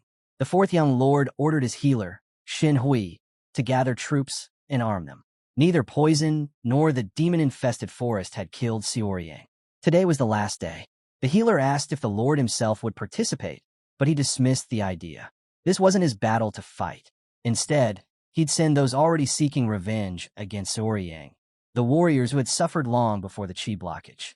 Whether they hunted Xiori Yang with vengeance or something else was irrelevant. He would simply let them be thrown into hell and watch. It was, in his mind, a genius idea. Meanwhile, the young master declared that he would head to the heart of the grove immediately. Dong Pil tried to stop him, urging caution. They didn't know what kinds of creatures lurked there, but the young master said it made no difference. Danger or not, time was running out. The spiritual bamboo was within reach, and returning to the cult empty-handed would invite the wrath of the fourth master. Dong Pil offered to ask the master about the heart's inhabitants and the proper preparations, but Hajin dismissed the idea. It made no difference. If the demon lord had intended to harvest spiritual bamboo, he could have sent any powerful practitioner. But he didn't, because the grove required someone of equal power to the environment. Dong Pil screamed that alone was a reason not to go. Still, the young master was confident and strong, but he wasn't at the level of the elders yet. Realizing that he misspoke, Hajin responded that he wasn't wrong either. Dong Pil apologizes. Hajin then responded, but he had talents that even they lacked: dark shadow arts, the ghost of the dark god, and techniques once used by Chun Hajin, the king of assassins. During the war, Hajin had refined stealth to perfection, but in the past 8 months, he hadn't had cause to use it. The bamboo grove had been a place of training for him, not a battlefield. But now, at the heart, it would become a battlefield. However, having converted the dark shadow chi into demonic energy, Hajin couldn't use the ghost technique. That was why he needed the herbs to purge the opacity, to suppress the demonic aura long enough to use the ghost technique once more. After consuming the decoction, he would have 30 minutes. In that time, he could reach the heart of the grove.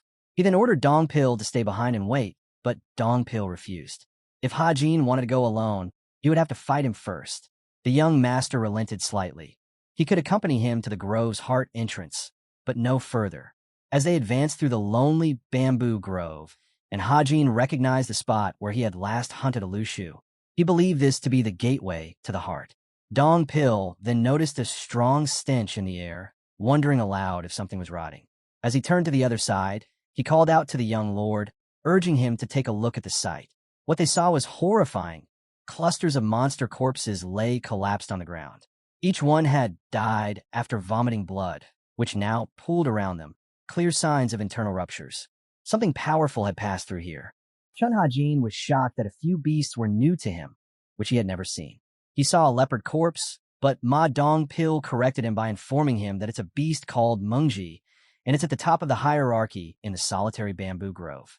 Ma Dongpil explained to him that such a beast never leaves the heart of the solitary bamboo grove until it's necessary, so they both should be cautious about what has happened here.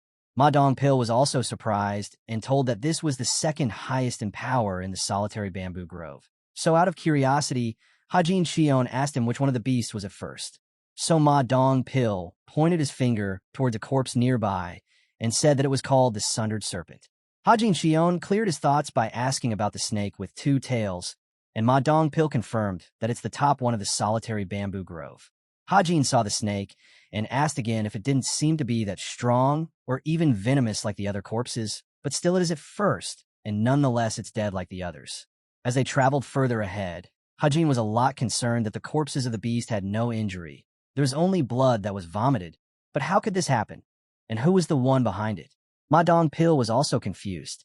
Hajin was looking around, and he even saw that the bamboo trees had also died, yet they had no sign of harm, nor had anybody tried to cut them either. It was a scene that somebody had sucked the life force from the beast, as well as the trees, nothing more.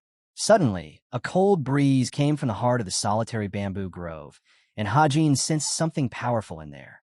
Dongpil did not understand the way Hajin was reacting towards the cold breeze and wanted him to return, but Hajin called him and suggested that he wait for him and not follow him at any cost, as it would be dangerous for him. But Dongpil told him that he would be going with him and followed him, and in no time, they were in front of something. The scene changed to the palace where Lord Li Qion was resting with his servants, and suddenly a beast came in front of him, and with the aura he held, everyone except Li Qion was unconscious. Li Qion stood up and called the beast Jackal and asked him about his visit to him, as there was no reason for him to visit him. After hearing everything, Lord Li Qion summoned the first guardian. As the guardian arrived, Li Qion asked him about any guardian entering the heart of the solitary bamboo grove, but the guardian replied with a no and explained that if such an important event had occurred, he would have reported it as soon as possible. But Li Qion asked then what was happening, so the guardian told him that the third went along with the third leader. Li Qion asked him if he had heard about the strength of the third lord. So the guardian told him that he is young in age and is one of the strongest of the 10 masters in the Council of Elders. He also said that the third was quite talented and blunt, and so he figured that he would be perfectly suitable for the position. It was only 8 months until he was made the third leader, and so Li Qion thought of him as having some limitations to his growth, even if he is strong. Li Qion asked the guardian what day it is, so the guardian replied that it is 1 day before the full moon. Li Qion was assured that this was the reason Jackal showed himself as a full moon. As the time passed, all the unconscious servants started to wake up and apologize to the Lord. Li Qion, in his mind, was thinking about the third and was thinking of him being greedy enough to have walked into his own death. On the other hand, Hajin Qion, the third lord, was in front of the heart of the solitary bamboo grove, and he was sensing something totally strange. It was a terrifying aura in the wind, and as he walked closer, it got stronger and stronger. After a while, he was at a point where it was getting hard for him to walk even further, and the aura he was sensing was beyond his ability. Suddenly, he realized that he had already sensed such an immense aura before, which was when he met Lord Qion Sang for the first time. He also recalled that at the moment he met Qion Sang, he thought that he would die. Chun Hajin still pushed himself to the heart even more, and in no time, blood started to come out of his mouth. He was using his demonic energy, but was still getting internally injured. He was all focused on the reward he was going to get if he reached there. Suddenly, he realized that now it was the maximum he could have achieved from his ability of demonic energy, and then he pulled out the turbid elimination herb he was keeping in his pocket and thought of surprising his demonic energy and using his stealth technique. He then drank that potion, and suddenly the effect of the turbid elimination herb was spreading all across his body. The effect of demonic energy started to vanish, and he was getting lighter and lighter. And the wind that was pushing him backwards started to flow right through his body. This was the Dark Shadow Art, the Dark God Phantom's ability. Ma Dongpil was also shocked that Hajin had gotten far from him in no time. As Chun Hajin walked into the heart, he suddenly stuck his foot into a rock and fell to the ground. He was surprised that, with his ability, he should not have touched the rock, but as he looked behind it, there was something else. Upon reaching the heart of the solitary bamboo grove, Chun Hajin encountered a little beast and fell to the ground. As he turned around and looked closer, It was a little fox sleeping on the ground. Chun Ha-jin then remembered that Dong Pil told him to be cautious, as the beasts that are near the heart are the most dangerous among others. He then thought that the little fox would be the strongest among all the beasts in the entire solitary bamboo grove. Chun Ha-jin was clearing up his mind from the beauty of the cute little fox, as he wanted to pet him. He told himself not to lower his guard at all.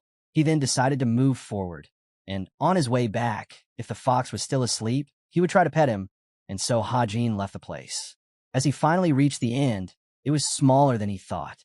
In no time, he was there and was also disappointed as it didn't take a lot of his time. In front of him were the spiritual bamboos, nothing else, and so those are the ones Ha-jin needed to become stronger. As he went closer to the bamboo and touched them, he sensed a huge amount of spiritual QI from them. As he looked around, he found a bamboo with the most concentrated spiritual QI. He was quite amazed by finding such bamboo. He had his first thought to purify 3 of the bamboo, and after doing so, he was able to become the strongest martial artist in terms of internal energy. But quickly he changed his mind, and he didn't want to be greedy, so he dropped the idea, and as his body was not that strong, he decided to take only one of the bamboos with most of the spiritual QI. He then saw a bamboo shoot on the side, and it was the only one all alone, so he went closer to it. He then touched it and realized that the spiritual QI of the bamboo shoot was pure, and he could take it without even using a purification technique. So, as he was going to take only one, he decided to take the bamboo shoot too. While he made some noise, the fox that was sleeping suddenly woke up. As Ha-jin was able to grab the bamboo shoot from the ground and eat it, for him it was soft and had a good smell, and it was easy for him to swallow it. While he was eating the bamboo shoot, he realized that nothing strange was happening to him, as before the bamboo shoot was filled with spiritual QI, and now that he had eaten it, no QI was flowing through him, and apart from anything else, he was just feeling some warmth on his chest. Then Ha-jin decided to cut the real spiritual bamboo. And as he swung his sword on the bamboo, nothing happened to it, not even a scratch. It was as hard as metal. After trying a few more times, Chun Ha-jin was pissed off, and with his anger, he used his sword ability, which was an ability that revolved around a mind of the person swinging the sword, and the name was Moonslash. And so, with a single hit, the bamboo was cut into 2 pieces. Ha-jin was relieved from the stress. He even knocked on the hard bamboo and thought of it as a weapon. He also tried to understand the amount of spiritual QI the bamboo contained. For Chun Ha-jin, it was a new thing he had learned from the forest, but then suddenly he rotated his head and saw the little fox sitting beside him, gazing into his eyes. Chun Ha-jin, with a shock, jumped backwards. He questioned the fox how long he had been gazing at him. The fox was all still and came closer to Ha-jin and tried to get onto him. While all scared, Ha-jin wanted to go back. The fox wasn't afraid of him and came closer to him. Ha-jin tried to communicate with the fox, but it didn't reply. He even asked what it was that the fox wanted. Ha-jin was not letting his guard down, but the fox was very adorable, and he wanted to grab it. Ha-jin told himself that whatever happens, the fox is still a beast of the solitary bamboo grove, and then he tried to sense the fox, and it had no bloodlust. As the time passed, Ha-jin was assured the fox was nothing dangerous, so he tried to pet him, and suddenly the fox bit him on his hand. As he screamed, Dong Pil reached towards him. Dong Pil was surprised by looking at the bamboo on the ground, and he sensed the amazing spiritual QI from it. Ha-jin told him that it was difficult for him to cut the bamboo, but he did it. He also said that he used his sword aura to cut the bamboo in one go. Dong Pil was amazed by looking at the cut Ha-jin made by cutting the bamboo. It was way too smooth. He even doubted himself that if he had the best sword, would he be able to cut with this smoothness. Dong Pil then asked Ha-jin about the fox sitting beside him. Ha-jin told him that he had followed him all the way here, and it was sleeping in the middle of the solitary bamboo grove. Ha-jin also showed Dong Pil his hand, as when he tried to pet the fox, he bit him, but he was surprised as on his hand there were no marks. His hands were healed. Dong Pil, without any hesitation, pulled his sword out on the fox for biting his young lord, but Ha-jin told him to relax and put the sword behind, as now it was all easy. Ha-jin told Dong Pil to come towards him and help him carry the bamboo, or else they could just purify on the spot. Ha-jin then used his ability with boundless technique, and in an instant, the impurities around disappeared, and the air was clean. Dong Pil was all surprised by looking at Ha-jin as he was able to do the spiritual QI technique, and to him, he was not looking like he was in his 20s. As Ha-jin sat and sucked all the spiritual QI out of the bamboo. He looked as if he were an experienced pugilist who had lived for many decades. Chun Ha-jin was using his spiritual QI technique to purify the spiritual bamboo, while Dong Pil was looking at him with great honor. After some time, Ha-jin was done with the purification of the bamboo. He told Dong Pil that now the sap inside the spiritual bamboo is the best elixir there is. Ma Dong Pil, with a smiley face, appreciated him for his hard work, but then Ha-jin asked him to drink the elixir first. Dong Pil was confused as to how he could be the one to drink the precious elixir before Ha-jin. But carelessly, Ha-jin asked him again not to be too humble and drink the elixir first. Dong Pil was still not convinced and wanted Ha-jin to drink the elixir, as it was he who did all the work, and it only belonged to him. Ha-jin was annoyed that Dong Pil was not drinking. He also told Dong that he had saved his life countless times, so now, for the reward, he is offering him to drink first. Ha-jin also told him that he should have given Dong Pil all the elixir, but he is giving only half. After listening to Ha-jin, Dong Pil was humbler towards him, but he was wasting time in the talk, and Ha-jin wanted him to drink the elixir at once. Dong Pil then bowed down to him with great honor and promised him that he would protect him in any case. He said that if a greater threat were in front of Ha-jin, he would be there and the threat would have to pass through his dead body. Ha-jin, while making a worried expression, asked him to stop and drink the elixir without wasting any time. But there was no stopping Dong Pil. He even said that after he returned to the court of elders, he would still remember him in his heart. And that was enough for Ha-jin's humility. He grabbed the bamboo and forced the elixir into Dong Pil's mouth and asked him to just swallow it. Suddenly, Ha-jin sensed something coming towards him. Dong Pil was still coughing and asked what was happening. Chun Ha-jin replied, how would he know anything? Suddenly, Dong Pil told him that all the beasts of the solitary bamboo grove is crowded around them. Chun Ha-jin, without wasting any more time, started to drink the portion of elixir left for him, and after finishing, he asked Dong Pil about the layout of the place. Dong Pil replied that he knew the place. Ha-jin then told him to scramble. He also saw the little fox sitting there sleeping. He grabbed him and threw it to Dong Pil and asked him to run and don't let the little fox get hurt as he followed him and got into the place. Suddenly, a three-headed beast came in front of Ha-jin. He then challenged the beast and prepared himself to fight with it. But Dong Pil asked to assist him, but Ha-jin was not in the mood. He air punched him and threw him a lot further, so while he fights with the beast, he would not get hurt. Dong Pil was really amazed by the fist aura Ha-jin had. Suddenly, the beast came running from behind to attack Ha-jin, but he was well informed, and with his ability of heaven splitting triple slash, he shopped the beast.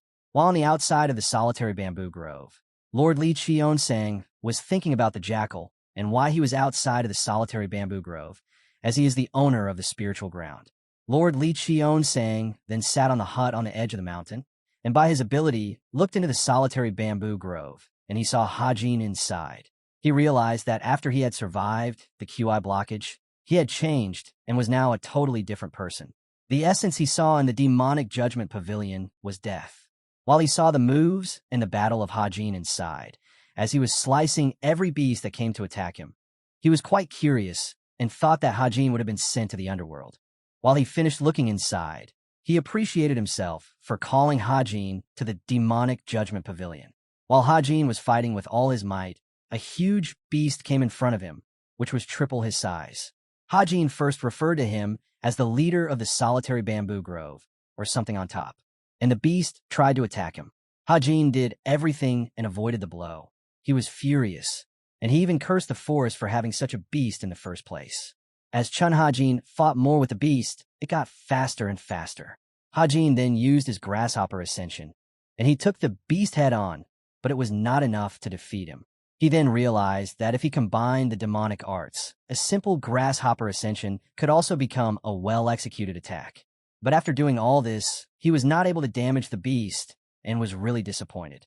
But still, he rashly talked to the beast and taunted him for being weak while he thought he was the strongest one in the solitary bamboo grove. Everywhere Ha-jin looked, it was dust. He called the beast to come out of hiding and attack him. As he didn't have time and had to go back also, the beast then came out charging towards him, even with more speed, and the beast was able to blow Ha-jin backwards. Ha-jin went flying while his sword was separated from him, and a lot of bamboo broke while he bumped into them.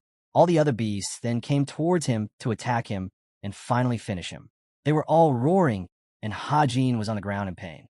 Then suddenly he stood up with a huge amount of aura in his body with red eyes, and cursed the beast and questioned them, calling them oversized cats. Do you want to die?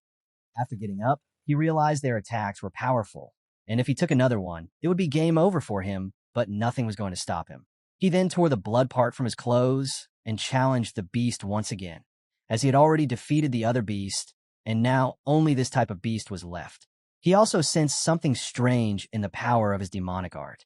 It was lower than before. The spiritual chi that he drank from the spiritual bamboo didn't fully turn into the demonic energy for him. The spiritual QI of his was lessening the force of the demonic energy, and thereby weakening his demonic art. But there was no time to waste. The beasts were gathering around him and roaring in full bloodlust. Chun Ha-jin also didn't have turbid elimination herbs left with him, so he was unable to use his stealth art. Suddenly, a beast attacked him from behind and scratched him. There was no turning back for him. The evil beast started to attack him without any reason and had lost their senses at the moment. They just knew to kill Hajin. Again, the beast attacked him from behind, but this time he was cautious and punched him back. But as the number of beasts was a lot, there was no time for him to defeat them one by one. It would take forever for him to do so. Then he decided that it was pointless to fight them individually, and he needed to defeat them all at once and then get out of there. As his demonic art was weakened, and for it to increase, he needed the demonic energy to increase. He did that by himself. The power he was hiding, he took it all out, and he used his ability of explosive mountain blast, and in one punch, it was all over. Dong Pil was already far from the battlefield, but he was worried for his lord, and suddenly a huge wind came blowing from the inside of the solitary bamboo grove. He then calmly put the fox down on the ground. Hajin was on his way back, but as he was tired, he was walking slowly, and his legs were in no shape to run. He was worried about taking a lot of time to get out of the solitary bamboo grove, as other beasts could also attack him, and in the condition he was in, there was no stopping them. He was also getting confused on his way back, as it was taking a lot more time. Suddenly, he grabbed a bamboo to take some rest, and he realized that there was no moisture in the bamboo. And as he looked around, every bamboo was the same without any moisture. He realized that it was the same scenery as the one at the entrance to the depth of the solitary bamboo grove, and there were corpses of beasts nearby, too. He was confused at not seeing any beast corpses, but then another beast attacked him from behind. It was a sundered serpent. The snake beast wrapped both of Hajin's hands with its two tails, and Hajin felt like they were going to break. But as he tried to chop the head of the snake grabbed the sword from his mouth, and in no time, the sword started to rust and broke into two pieces. The sundered serpent was known as the cause of drought, and the bamboos around the place were also dried up because of him. Hajin cursed him for destroying his sword. Chun Hajin, in his mind, appreciated the snake to be stronger than the Mungji he had just defeated before coming here. Hajin then tried everything to shake the snake off his hand, but nothing was happening until a sword came and cut the head of the snake in front of him. It was Dong Pil standing in front of Hajin, grabbing the head of the snake. Dong Pil looked at him and told him that he was glad to see Hajin without any injuries. But in reply, Hajin showed him his injuries and also told him that the sword he used scared him to death. Hajin then got up and asked Dong Pil why he was back when he told him to leave the place. But Ma Dong Pil replied that he came back to make sure that he also leaves the place without any harm. Suddenly, all the beasts that Hajin was fighting in the middle caught up to them and were ready to attack him once again. For Hajin, it was an unbelievable scene as he now didn't have any stamina left to fight them. This time, the beast was a lot more in their numbers. Chun Hajin asked Dong Pil how far the exit was. Dong Pil replied that it was 2 kilometers, and for Hajin, it wasn't easy to shake them up and run for their lives. Hajin then realized that he had to defeat them all here and now without wasting any more time. Ma Dong Pil stood up this time and requested Hajin to leave the place, and he would cover him while he went for a run. But Hajin was not in the mood, and this time he wanted to leave together with him.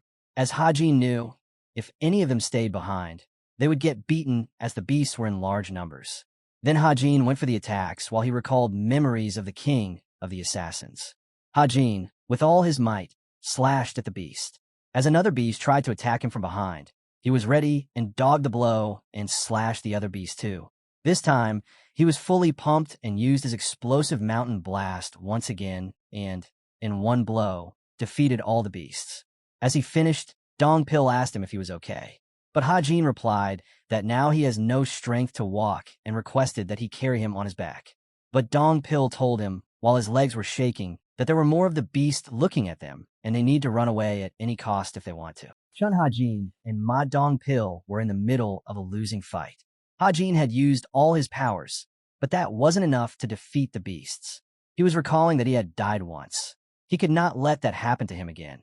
He needed to save himself and Dong Pil at any cost. Suddenly, the huge beast, which were looking with blood, lust towards them, started to shake with terror. It was a scene they both had never imagined. As they looked around, the little fox, which they saved, came walking in front of them, and the beast, and then there was a lightning strike. As the lightning struck, every beast ran from them, and Hajin and Dong Pil were unconscious on the ground. As some time passed, and they woke up, first they thought of themselves as dead, but the pain they were having was immense, which meant they were alive. The fox was sitting on Hajin's side and wanted to be petted by him once again, but Hajin cared for the little animal and wanted him to go somewhere else. But he jumped on him and started to be comfortable around Hajin, and so they both went out safely. While in the heavenly divine cult capital, every other demon lord and member were greeting their lord Li Qion-sang as he sat on his throne. Everyone was gathered there to talk about the Mara festival, which was coming. The Mutum there announced the expenses that were needed for the festival, which were about 57,000 NYNG, which were 12,000 more than the previous year. Lord Li Qion, after listening to the report, asked that the special strike force be out on duty so the festival would have fewer people. Why was the expense so high? Mutum also showed his responsibility and asked the members to tell about the expenses. So Yansim, one of the heavenly demon divine cult internal enlightenment facility master, stood up and requested to let her explain. She said that for hundreds of years, the 7 families of the demon cult protected the sect, so she believed that we should show them dignity and generosity accordingly. Mutum then replied that history proves the cult's dignity, and it has prevailed until now, and it will prevail for 1,000 years forth. Continuing, if the heads of the families attend the ancestral rite, they will be honored with the 6 heavenly spirit brew, which will be made by the demon lord himself.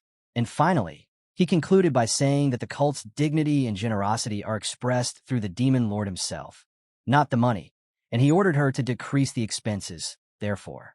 Without further argument, So Yansim agreed and apologized and said that she would submit a new report on the expense as quickly as possible. Lord Li Qion-sang then appreciated Mutum's argument while he asked him about the first Lord situation, since he was still in his training. Mutum replied that he is yet to come out of the third Guardian Demon Hall. Then Lord Li Qion asked about the second. He was standing in the middle of the hall. Guan Pian, the second Lord, then replied to the Demon Lord. Li Qion asked him if he was going back to his training, but he told him that martial art was ingrained into his everyday life, so it was meaningless for him to go and train in closed doors. While others there heard him and whispered to each other about him being overconfident in front of the Demon Lord. While Li Qion also announced that there was no need for teaching someone who knows where they stand, he told them to do whatever he wanted. Then Li Qion called for the fourth Lord, and he was also standing there. Li Qion sang, while he gazed at the fourth, told him that he had changed, and asked him if he had been training recently, but also told that he needs to train even further if he wants to be strong. While the fourth replied that he will keep that in mind. Then Li Qion asked about the fifth. She was also standing there, Ju Xiuyan. Lord Li Qion-sang appreciated her current martial arts and told her that she could even boost it further. He also asked her to go with the Elder Court Master after the meeting and choose one of the 10 great demonic arts. Upon hearing him, she thanked him for his generosity.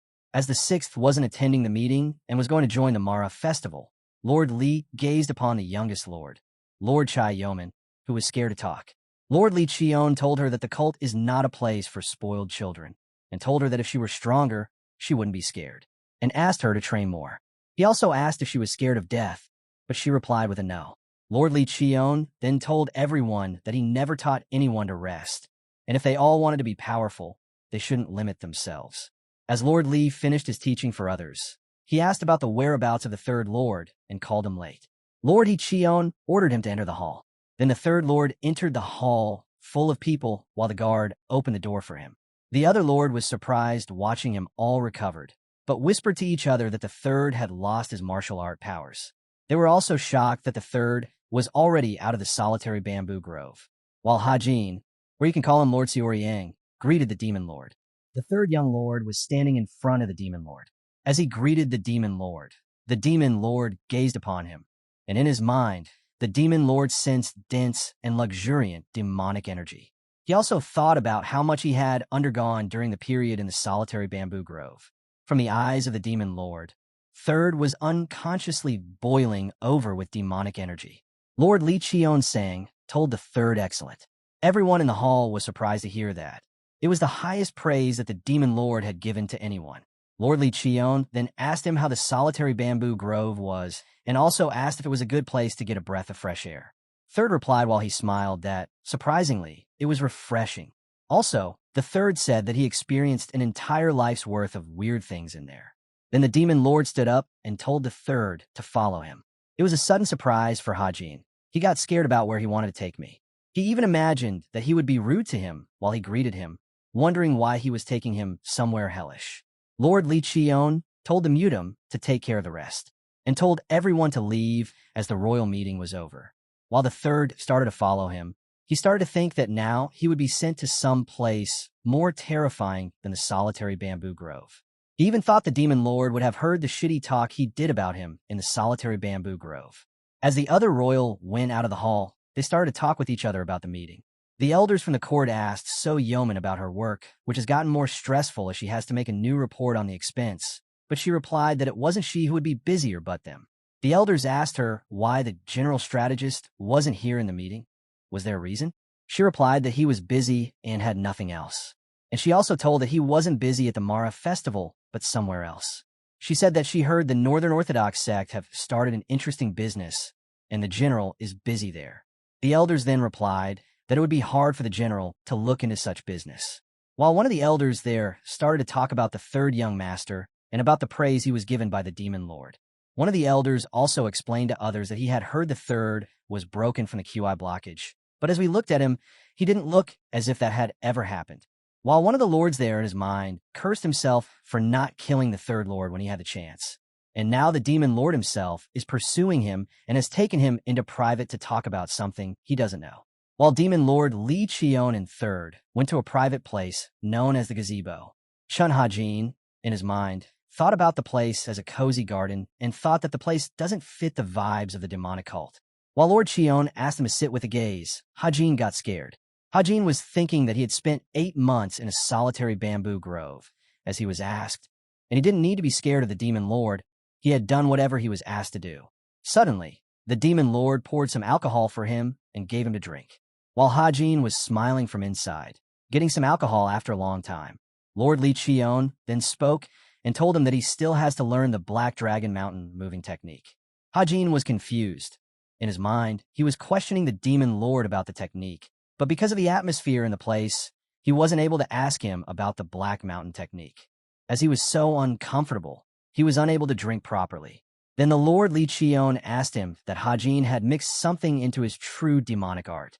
Hajin was speechless as Lord Li Qian was able to see through his martial arts. Lord Li Qian then spoke that it seems to be a martial art from the Buddhist sects. Hajin was not even uttering a single word, as the demon lord was able to see that all by just looking at him. In his mind, Hajin thought the demon lord was already powerful enough, but now he was able to see through others too. Hajin then thought that the demon lord would be mad at him for modifying the true demonic art without asking, and now he will be sent to somewhere worse than the solitary bamboo grove. But Lord Li Qian appreciated him for doing such work. Hajin, upon hearing the appreciation, was relieved. Lord Li Qian told him that creating such a martial art technique that is higher in level than the 10 great demonic arts is not easy. Hajin was glad to hear him. He said that to make such a thing, he had to think a lot, and told him that after thinking a lot, he used the Buddhist art. Then Lord Li Qian told him that he had done a great work, but still he didn't look further ahead. He said that the true demonic art may lack power and impact, but as a foundation, it's the best technique of their cult. And if the third had given more thought, he would not need to modify it with any other martial art. The demon lord told him that now he has made a flower bed in a place where a tree should have grown. Chun Hajin, in his mind, was so confused that first he praised him, and now he is saying that he didn't do much work. In the end, the demon lord again praised him as he had achieved good results and asked him to leave. Chun Ha-jin was confused. First, he poured him a drink, then he lectured him, and now he wants him to leave. While Ha-jin left the place of the demon lord, as a reward, he was given the bottle of alcohol they were drinking from. As Ha-jin left for his home, Dong Pil accompanied him. When Ha-jin took the bottle out, he was upset about only getting half of the bottle, but Dong Pil was shocked and told him that it was the 6th heavenly spirit brew, and only the top demon lords and high members have it, and Ha-jin was the one given as a reward, so he should be more respectful. Ha-jin then asked him to, once they have reached home, Dong Pil should join him for the drink, but he refused, as will be done, and his duty will be over. Finally, the third went back to his house, and as he entered, he suddenly took the little fox out of his pocket while he was hiding and told him that now this would be his new home and he would protect him. But as they entered, Ha-jin sensed something different. Ha-jin entered his home holding the fox, but there was an ominous aura in the surroundings. He was worried that something bad wouldn't have happened while he was gone. He could sense that the person who was here had just left recently. As he entered the residence, Manhwa came running and greeted her master. The third was also happy to see her, and while she bowed down to him, he asked her not to do so. She said that he had heard that something bad had happened to him in the solitary bamboo grove. Third was not so happy with himself, as she was waiting for him to return, and he hadn't considered her at all. He then asked about her health, and that she was looking thinner than before. Anwar replied that she was okay, and was also glad to see him healthy. Third looked around the residence. It was cleaned. She told him that she came every second day to clean the place, as she was expecting him to return any day and be comfortable in the house. In his mind, Ha-jin was glad to know that Anhwa was fine and nothing had harmed her at all. She then told her that she had yet to heat up the water for him to take a shower, and until then, he could go and have some food, but he refused as he was in dirt from the solitary bamboo grove and wanted to take the shower first. She then agreed and told him to wait until she prepared the hot water for his shower. As the water was prepared, he went into the bath and all his tension was relieved. Then he thought about the aura he sensed while he entered the residence and reminded himself not to take it easy. He then remembered someone with the same aura. It was the one who was glaring at him at the meeting and was the same person who caused his QI blockage. It was the 4th young master Han Yunglin. Ha-jin cursed him to do all the bad things to him and wanted him dead at all costs. He then decided that first he needs to get an understanding of how the heavenly demon divine cult functions. He had no clue at the moment how things worked and who he needed to trust, except that the leader was the demon lord. And with only such information, he didn't have any control. Chun Ha-jin was all curious, as the demon lord was out of his league, and he needed to find someone else who could help him and be with him when he was in danger. And after he gained some trust, he will bring them to his side and gain enough influence to be able to go in and out of the cult as he wishes. With all this, he wanted to achieve his freedom and leave this place. But still, he was glad that he was a noble demon lord's 3rd disciple. He was glad that no one knew what he was doing, and at least on the outside, he was a high-status person. Ha-jin was quite sure that with his status and power, he would be able to climb the social ladder higher in this life and have some fun. While the 4th was smoking in the window and his servant was standing beside him, stopping him and not to ruin his health, but he didn't want to stop and told that he should not be concerned about his health. He could take care of his health on his own. The servant then asked what he was planning to do with the young 3rd master now that he had returned.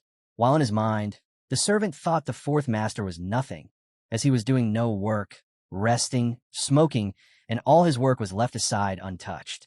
He also asked why he returned the ones who lived in the 3rd residence. In reply, 4th said that he wasn't sure how the 3rd young master would react, and he didn't have any plan, so he did that to make no scene.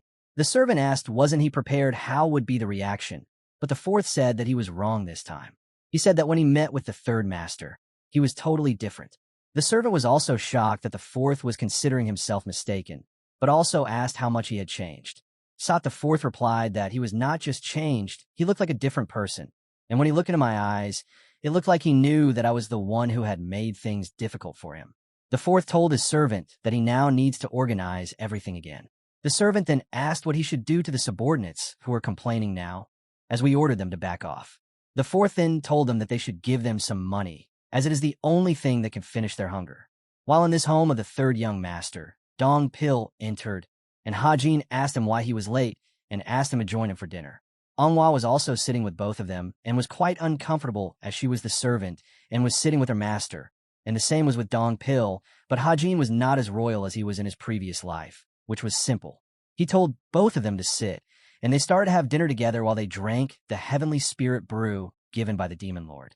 While they all had a great time together, Dong Pil was quite drunk, and Hajin asked Anhwa to bring him more bottles so they could enjoy more. While Anhwa was gone, Hajin asked Dong Pil if he wanted to meet someone who knows all about the networks and connections within the organization. Ma Dong Pil was told that the people he works with are all great with equipment, but when it comes to networking, they're not good, and he was told that he could talk to General Strategist, as he was the best man for this work, but it would be hard to meet him. While the fourth ordered his servant to set a meeting for him with the Internal Enlightenment Facility Master, So Yansum.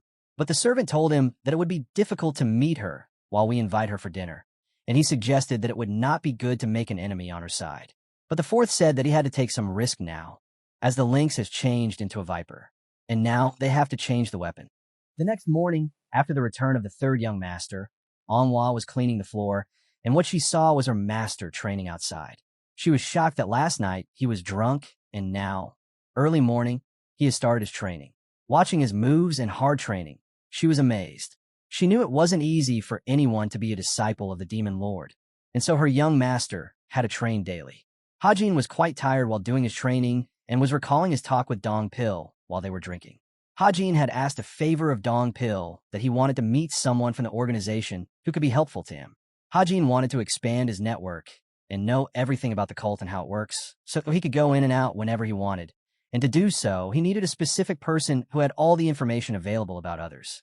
Dong Pil told him that the general strategist would be an expert in that, as he is the head of the military, the most powerful group in the cult. But he also told Hajin that it would be difficult for anyone other than the demon lord to meet him. And these days it was even more difficult as he is busier than ever. Ma Dong Pil, while he was drunk, started to tell about his cult. They were also very good, and bragged about being the one who was protecting the demon lord and the cult. Chun Hajin was not falling for him at that moment, but Ma Dong Pil kept on bragging about his cult being the best organization in the heavenly demon divine cult. Hajin asked him if he didn't want help from his cult, and also asked if there was anyone else who was familiar with the details of the interpersonal relationships in the organization.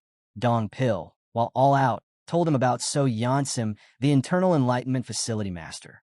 He told Hajin that the Internal Enlightenment Facility is in charge of the cult's internal finances and has great power. And as they take care of finances, they will probably also have good information on the relationship between people. But he also told him that it won't be easy to get information from them, as it is a crime to leak information. While they both finished their talk, Anhwa offered them more drinks, but they were out of order. After recalling everything from the previous night, Hajin was quite sure that it wouldn't be easy to deal with the Internal Enlightenment Facility Master, So Yansum. As someone who is the head of the facility that deals with finances, I would be bound to have a lot of authority. So he decides to rashly approach her. But he didn't have much time as the fourth was targeting him with his subordinates within the cult. There was no place for Hajin to be safe, not inside the cult nor outside. So he had to take some measures to keep himself safe. This time, Chun Hajin had decided that he needed people who could back him and be on his side, as from his previous life, he had died because he was all alone without any friends. As his training ended, Dong Pil came in running, and in his hand was a sword for Hajin. He said that the sword was the same length as the one he used before. Hajin thanked him for bringing him such an amazing sword and told him that he was going out to build his new future, and even asked Dong Pil to join him if he was not busy. While in the pavilion, the fourth young master had invited the Internal Enlightenment Facility Master, So Yansum. He said that he had ordered the most valuable dishes only for her, that he didn't know what she liked the most. But she said that the spring pavilion was under her management, so the food there is the best. As they both started to have dinner together, So Yansum asked him the reason he had invited her here. Fourth replied by giving no particular reason, as he just wanted to treat her with good food, since she had worked hard for the cult. So Yansum appreciated him for his kindness, but as the servant left the room, she once again asked him to give the real reason for inviting her. The fourth knew that she was strong and had self-esteem and knew her own value, and he needed to act carefully, as it was not easy scoring a meeting with her. He then told her that he needed her help and wanted her to lend him a hand. Upon hearing him, So Yansum stood and thanked him for the drinks, and started to move out, but Fourth was not going to give up easily. He asked that the request he made was uncomfortable for her, but she said that's not the problem, but when it comes to a candidate, she doesn't give favors to anyone. She also said that she doesn't know how the other organization works, but she could not endorse such action. Her facility manages the internal affairs of the entire cult, and if it did not keep a neutral stance, the cult would be destabilized. The fourth one explained that he just wanted her to lend a hand and not side with him, but she said that there is no differentiation between those two things, as there was no argument left. So Yansim thanked him once again for the meal and greeted him goodbye. But as she was going to step outside, he told her that he knew that she wanted the green turtle four-leaf clover. He said that it was a really rare herb, and it cannot be found in even Yunnan, where most of the cult herbs come from. But it's an herb that one can hardly find even near the eastern seas, and he can give it to her if she needs it, as he had one, and it was of no need for him. She asked that she didn't want it, but questioned him about how he knew that she was in need of it, but he refused to tell her, as he wanted her to do a favor in return. So Yansim then asked what it was that he wanted. So he told her to pressurize Manhwa, the servant of the third young lord, to tell her about the third young lord's daily routine. She was quite shocked and told that it was difficult, and what if they get caught? Manhwa told everything to the third, but he stated that if something ever happened, he would take care of her personally. In the pavilion, the fourth young master and the facility master were having an argument. Fourth wanted her to do a favor and pressurize Manhwa to give a daily report on the third lord, and in return, he would help her and give her an herb that was really rare. So Yansim told him that it wasn't an easy task, as she didn't know what kind of person Manhwa was, and it was difficult for her to make her spy for someone for him. The fourth one was not convinced and gave another option to send another person whom she trusts to spy on the third master. She was speechless while the fourth was convinced that she had the power to do so.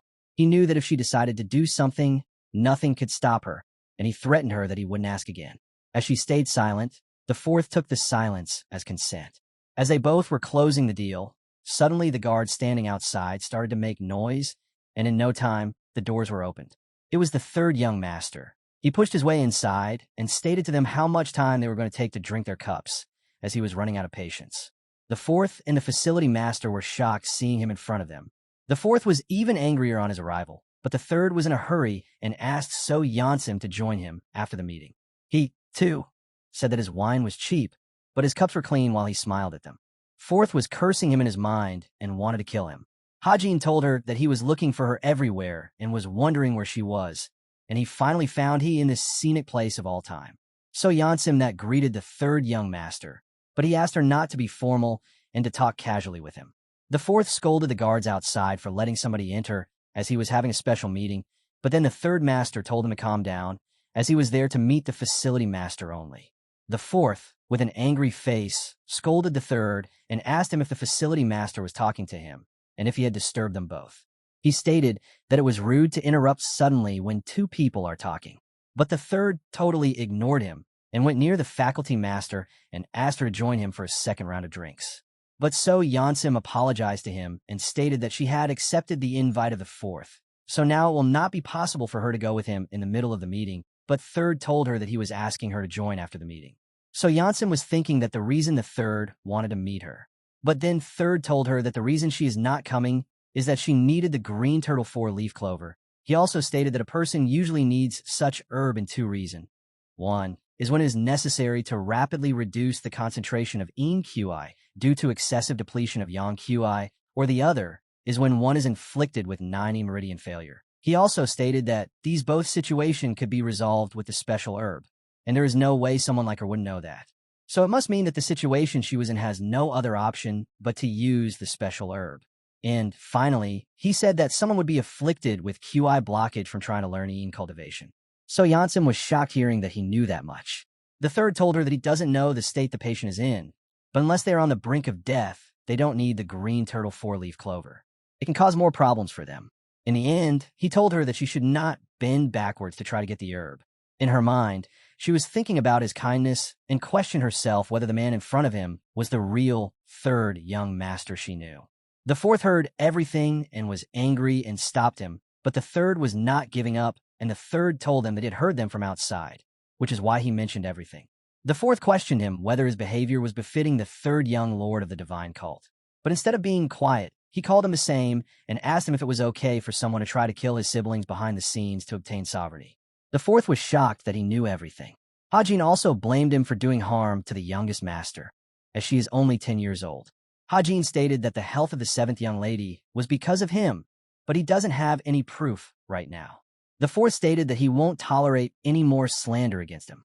Then Hajin asked the facility master that now that he has stated everything, there was no need of her to stay there and deal with the fourth master, and upon hearing him, she asked, was there another way to cure the QI blockage, and Hajin told him that he was also inflicted with QI blockage, but he recovered from it. Someone tried to kill him by changing the medicine. And so they both left the place while the facility master excused himself for not accepting his invite. While Chun Hajin was walking out, he laughed at him and cursed him. The fourth asked Shin Hui, his servant, how long the third had heard them, but he said that he had just come in a hurry and opened the door upon hearing him forth, then decided to take to work in his own hands and kill the third master this time. The third young lord and the facility master then went to a private place, where Hajin started to write the method to cure the patient suffering from chi blockage. He told So Yansim that it will take 3 days to understand and work on the treatment, but once the treatment starts, there won't be any changes in the start, and it would take half a year for the patient to regain movement. After hearing everything, So Yansim asked the third young master what it was that he wanted in return. The third young lord and the facility master were having a meeting to discuss the method to cure a person from chi blockage. The servant of fourth young master Shin Hui went to the residence of the third and kidnapped Manhwa, as she didn't know the person knocking on the door was not her master. Shin Hui asked Manhwa not to be too nervous, and asked her if he had brought her to this place as he needed to ask a small favor. He asked her to raise her head as he wanted to show her something. He showed her a bug called a slow corrosion poison insect, which is a harmful insect that takes a human body as its host. He told her that it starts acting 2 days after entering the human body, and then it will enter the host's internal organs and eat whatever is in its way, causing the host to die in excruciating pain. And if you drink the antidote before the insect can act, there will be no problem. Anhwa was scared and asked why he was doing this to her. So he replied that he wanted her to return every 2 days to report on the third young lord's activities in exchange for the antidote. He also stated that she has to do it without anybody noticing. While Hajin and So Yansim were having a meeting, So Yansim asked Hajin what he wanted in return for giving her such favor and saving her patient. She said that she knows that he wanted something. That's why he came, and because of his knowledge, one of her people will be saved, and to show her gratitude, as long as it was in her power, she would try to help him. Hajin was shocked hearing the word gratitude and started to recall his previous life as the Chun Hajin assassin, and he recalled that he had saved lives in his evil life too, but nothing the same happened to him, as he had assassinated the political enemy of the righteous Heavenly Alliance's master, and his squad member found 2 girls alive who were of the same family. His subordinates went and grabbed the little girl and decided to sell them up for some money. He stopped them, but they didn't listen to him as they wanted some money, and they were not his friend and were jealous of him, and they even told Hajin to stay behind as it was not his area, and while those men were trying to tie the girls up, he killed those men in front of them and saved them. But they never thanked him, as he was the one who killed their family, and they cursed him for killing their family and wanted him to kill them also, as now they had nowhere to live, and also called him the same as the person who was trying to sell them. In his mind, Hajin was disappointed with his life, but now he had a new life and could change everything for himself. Hajin told So Yansim that there was indeed something that he wanted, but he just gave up on it. She was shocked that there was something, and now he is giving it up for free. She asked him once again if he was serious and wanted nothing in return, and asked why he was doing this to her. He said that it was difficult for him to explain, but the person who is experiencing chi blockage must be aware that this is why she was trying to obtain the green turtle 4-leaf clover at any cost. He stated that if it were someone who had harmed him or someone who is a bad person, then he would have asked for favor in return. But if a person is somebody closer to you, then he won't be a bad person at all. So Yansim was confused and asked him to explain to her. He said that if he could save a life without having to pay any price, wouldn't it be cold of him to ask for payment? He then hoped that the patient would recover quickly. But in the mind of So Yansim, it was all blurry, as it wasn't the third young lord she knew who was the world's worst thug. She was experiencing somebody totally new in the body of the third young lord, a soft-hearted person. She asked him if he meant that in earnest, and she didn't understand why he gave her such a favor, even though he hadn't even met the person before. He replied that in this cruel world, people can kill others even if they have not met them. So why does it matter to save someone he has never met? He also stated that drinking with her made him feel better. So Yansim didn't understand what he was trying to say. So he clarified to her that he was glad that now she was not going to meet with the fourth young lord. It was refreshing for him to get one back at someone who was sharpening his blade behind his back. So Yansim was terrified that what was going on in his mind. She recalled that it was given that successor candidates will fight and betray each other, and he is saying it openly without even giving any thought to something else he wanted. As Hajin exposed all kinds of flaws before her, she recalled that before the chi blockage, the third young master was cruel, and he was not satisfied with anything less than first place. What had changed him? She thought that it would be chi blockage or solitary bamboo grove, and because of something, the third young lord is now a stranger to her. Hajin asked her if she wanted to do something, then change the dishes in the restaurant, as she was in charge of the pavilion, and make some light dishes, as someone like him cannot have high spices. Then suddenly out of nowhere, so Yansim asked him what he wanted, which was the information about other young lords and ladies. Hajin was amazed by her thinking and knew she was best suited for the job as the master of the internal enlightenment facility. He replied that he didn't want that. Instead, he wanted to know the information and relation of everyone in the cult. The third young lord and the facility master finished their meeting. So Yansim gave him a bundle of books wrapped, and he thanked her for the information while the facility master thanked him for helping her. As Hajin excused her, he left to accompany Dong Pil, who was waiting for him to get free. As they left, the servant who was accompanying her asked if it would be okay to give such information out, as it would be dangerous for them if the information leaked. But so Yansim told that he shouldn't worry. She got something more valuable than the information she gave to him, and also told that this time she had to take this much risk too. As Hajin and Dong Pil left, Hajin asked him to go for some drinks, but he refused, as Hajin had just finished drinking with the facility master, but he still insisted on him, as he wanted them to have a third round. So Yansim, in her mind, was thinking that she knew all there was to know about the major figures in the cult. But today, after meeting the third young lord, all her confidence was shattered. She was curious to know what the third young lord would do to keep moving forward, and for that information, she asked her servant to give her every news about the third young lord. Later on in the residence, Hajin had piled up all the books received by So Yansim and was worried about when he would be done with them. The books contained every information about the traits of the major figures of the cult and their secrets. Hajin had decided that he would memorize all the information. While he read those books, he thought that even if just half of this information were true, it would be really interesting. He saw the table and charts in which it was stated who was on top and who came later in order, as well as information about every other cult too. So Yansim had also recorded all of the veiled fights over the struggle to expand influence and all of the alliances, betrayals, and drudges. It was also written that the disciples are no exception in this struggle, even though they are said to be independent from the divine cult system of authority. As he read more, he found information about the Berserk Demon Squad leader, and it was of interest to him.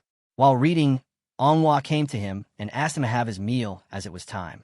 As he took the first bite of the food, he felt something different, so he asked Manhwa about the taste as it was blander. She said that they had been procuring the ingredients that are milder in taste, as he has requested them to do so recently. Hajin was so glad that the facility master was a person who remembers such trivial matters. While he ate his food, Manhwa went on to feed the little fox, and upon hearing her calling him Mr. Fox, Hajin came to her and asked her they decide a name for him. She then gave her opinion that he has a big tail, so they could call him Big Tail, or he has big ears, so they could call him Big Ear, but Hajin didn't like those names, and instead he decided to use Goldie as a name because it was of golden color. Manhwa at first thought that it was the same type of name she was deciding, but he did the same and used a name for himself. Hajin was quite sure that his name was unique and suggested calling the fox Goldie from now on. While Hajin left the room, he bragged about being a naming genius. As he was finished eating, he told Manhwa that he was leaving and he might not come back tonight, so she should just eat the dinner without him. Dong Pil was in his training and was recalling the moves third master was using, as it was different from martial arts. He recalled Hajin's movement and how he used to quickly change his strategies and was able to think outside the box. As he slashed the boulder in front of him, suddenly the second leader came in and appreciated him for performing so well. Jia Yang, the second leader, told him that to see him destroying a boulder from quite a distance with only one slash was quite amazing. He also told Dong Pil that he had grown even stronger while he was staying with the third young lord. Dong Pil replied to him that the third taught him a lot of things. Jia Yang then told him that he forgot to tell him that the third young lord came to see him, but I told him that he was practicing, so he went on. He also told that the third asked him to deliver a message to Dong Pil that he was going to meet with the Berserk Demon Squad. As Dong Pil heard him, he rushed towards the place, as he knew that those weren't the kind of people the third young lord should be meeting. The Berserk Demon Squad is a squad with a name that is indicative of all the insane demons it is made up of. They adopt a fighting style that shows no mercy and no neither compromise nor conversation. It is the most terrible squad of the divine cult, and they never know when to stop, and on top of that, they do not differentiate between friend and foe. All the Berserk Demon Squad were gathered together for a drink, but Hajin was already sitting on the table waiting for them, and nobody else was there to serve the squad members. So in rash, they asked Hajin to serve as they didn't know who he was, but instead of clearing their doubt, he started to taunt them and made them angry. The second in command, Chagwang, was so angry that he went toward him and asked him to serve or else he would kill him. But Hajin ignored him while the leader of the squad stepped in. She was Eui Hungrian. She asked him if he knew who they were, but Hajin replied that he already knew them all and called them all crazy people. She was calm and stated that nobody dares to call them or curse them. If he is doing so, he would be special. Suddenly, a servant came in running and stopped the squad members while the members asked him to give them a reason to stop terrorizing the place. So the servant said that he was the third young lord. Everyone then sat in their places while Hajin and the squad leader sat together for a drink. Eui Hungrian, the leader, was so confused about what he wanted from him, while the others sat and ordered food for themselves while they gazed upon the third young lord and his business with their leader, and they also chit-chatted about the third being suffering from chi blockage. He laughed at his situation for being so weak and still came a bargain with them. The second in command suggested that they should attack him and kill him on the spot, but others did not agree with him, as it was quite wrong and they could be punished, since he is a potential successor. They also thought that he had a weak body and he could not do anything to them. The second leader then told them all that if they beat him up, he won't be able to tell anyone outside that he was humiliated, and even if he told, he won't be able to be in the race of succession, so it would be fun to ruin his reputation. Hajin offered Eui Hungrian a drink. Eui Hungrian asked him if he knew that her squad was going to gather here and have dinner, so she wanted to save time and asked him directly what he was looking for and wanted from them. Hajin was glad to know that she was there to save his time. He requested that she turn herself in to the penal law hall, and this was the only chance he was going to give her. Eui Hungrian was shocked to hear him and denied him. Hajin would tell her that if she turned herself in, it would just count as a minor offense and result in self-reflection or a pay cut, and it wouldn't be a big deal for her, as the penal law hall wouldn't be able to lock her up over such a crime. Eui Hungrian was angry with him and cursed him for coming out of nowhere and asking her to do such a thing, and was doubtful about how much information he knew about her wrong work. She then replied to him that she had no clue what he was saying and told him that she had not committed any crimes, so she should go and surrender. Then Hajin told her that if she hadn't committed any crime, then how could the Berserk Demon Squad spend thousands of Niang on the squad expenses every month? It was really difficult for her to accept that she was wrong, but Hajin was right about her. The information so Yansim gave him also included the budget of every squad that was included. Hajin learned that the main army of the cult was spending a lower budget, but the Berserk Demon Squad was spending a much larger amount, and so he deciphered the corruption going on in the Berserk Demon Squad. Hajin was also sure that there was only one person who was capable of doing so, and it was the fourth young lord. Hajin told her that he assumed that she had somehow received money at a dinner or something, and asked her once again if she would turn herself in, so that he wouldn't make a big deal out of it. But he also asked that she tell him the name of the person who gave her the money. Eui Hungrian then realized that she wasn't the real target from the start. Besides, she was being treated like a chess piece in the power struggle between the young lords, and for her, it was quite infuriating. She told her that she had an idea from where he had gotten such information, but she made it clear to him that he had no proof, and if he wanted to pressure her, he had to get some proof first. Hajin replied to her that a crime without evidence is not a crime, and taunted her that she was making things more complicated than they have to be. But she stood up and told him that it was the third young lord making things complicated, thanked him for the drinks, and left his table. Hajin was not stopping there. He told her that she distributed all the money she got from the fourth young lord to her squad members. And thanks to that, her whole squad expenditure was quite hefty. He threatened her by telling that everyone know that they can't spend like that with just the budget they've been given, and told that won't all of her subordinates were going to be arrested for accepting money from unidentified sources if there was going to be an investigation on their expenditure, and Hajin in the end told her that if that was going to happen, the whole Berserk Demon Squad would be dismantled and reorganized. Then Eui Hungrian replied that he really wanted to see this through in a terrifying tone. Hajin was offended after hearing her tone and asked her to relax. Hajin told her that everything would be fine as long as she turned herself in, and asked her if, in the state of her anger, she would pull out her sword and attack him. While they both started to challenge each other, the second leader of the squad jumped in and went to attack Hajin, but with a single blow, Hajin slashed him against the wall. Then the squad leader was all in rage. She didn't want any violence that day because it had been a long time since her whole squad had gathered around to have a party. She then attacked Hajin head-to-head. Hajin was quite amazed by looking at her speed and strength. They both dodged each other's attacks, but the leader was getting the upper hand. She even told Hajin that he was quite powerful, as he had just recovered from his chi blockage, but Hajin told her that it was a long time ago, and now he is totally changed. As Hajin showed her his true power, she was down on the ground, but she was not going to give up easily. While the fourth young lord already got news of their fight, he was assured that his name was not going to be out, as the Berserk Demon Squad leader won't lose to the third young lord. As the fight escalated quickly, there was no turning back. The third young lord and the leader of the Berserk Demon Squad were fighting each other in the restaurant. The third was amazed by seeing her power and appreciated her for hiring her. Her combat abilities were worth spending money on. But with that, Hajin was confused that she had a character that wouldn't be easily swayed by the money, but still she did. While the leader was also getting pumped up, as she hadn't had such an exhilarating fight for a long time. The other just watched them and passed comments. They were all questioning both for battling each other, but were also worried for their squad leader, as her opponent was the disciple of the Demon Lord and didn't want the squad leader to get into any trouble.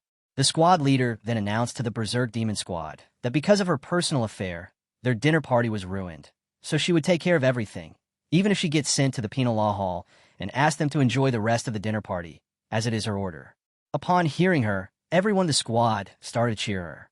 Hajin was also amazed by the unity they all had together. He called them a heartwarming organization. Then Hajin decided that he was too naive in his thinking and didn't think that someone this talented would have taken shady money from the fourth young lord.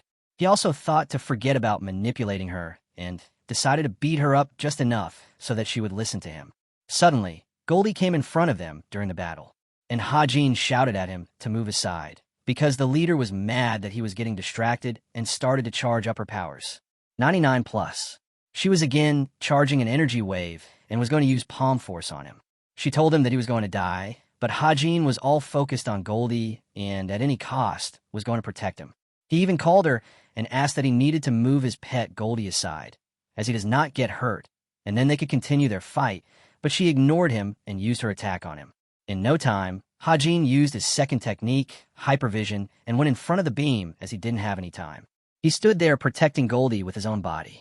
The leader was so full of herself that she bragged that she had killed the third with her powers.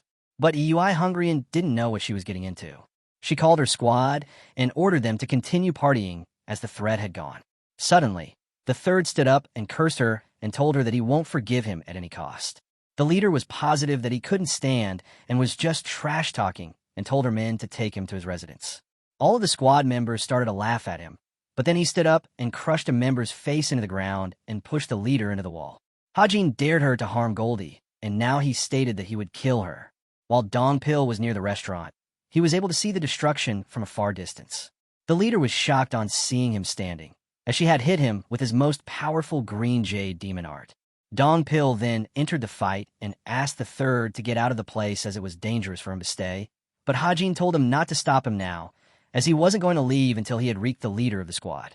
Dongpil asked the Berserk demon leader that she knew who he was, but she was not getting anything and asked him to shut up. Still, Dongpil told her that she was attacking the divine cult's third young lord, but still she asked him to get out and stated that it was not his fight and she didn't care what she is doing. Hajin, in a blink of an eye, charged at her and threw her against the wall. She was all shocked that she couldn't even see his movement. She had 20 years of experience in battle, where she had to fight for her life, but this time she couldn't even react at all. Hajin told her that now it was late for her to get out alive, as she had already laid her hand on Goldie. She then charged another fist, which was also powerful, the Berserk Demon Divine Fist. She told him to stay back, or else he would die, but when she charged at him, he dodged it with zero effort and pushed her into the wall. Still, the leader was full of herself and cursed him and taunted him by calling him a rat. But Hajin was not so happy with her dialogue and crushed her every move and knocked her every time she charged at her. And then finally she accepted that he was strong, and she had never met someone as strong as he was. She then started to recall that she lost just because of a little fox, and, in her mind, she was embarrassed as her squad members were looking at her getting beaten up easily. For her, it was an ending. She recalled that her star was also not good, that she had to lose everything at a very young age, and when she joined the divine cult, she was put into the Berserk squad, and there she trained and fought other strong opponents. When she killed her first victim, the killing spree never stopped. And so, she became the leader of the Berserk Demon Squad, and now she was going to die. She then took her sword out and pointed at Hajin, but he was a great swordsman and accepted her challenge as she once again charged at him. And, as a fellow martial artist who practiced in the art of the sword, Hajin decided to take out his sword too. He challenged her to see how good she was with the sword. She was in anger, shock, and obstinacy. She had lost the sense of acknowledgement. He, in his mind, had already declared her defeated and thought she had lost her mind, but as she charged at him with her sword, he decided to teach her a lesson, as he was the winner.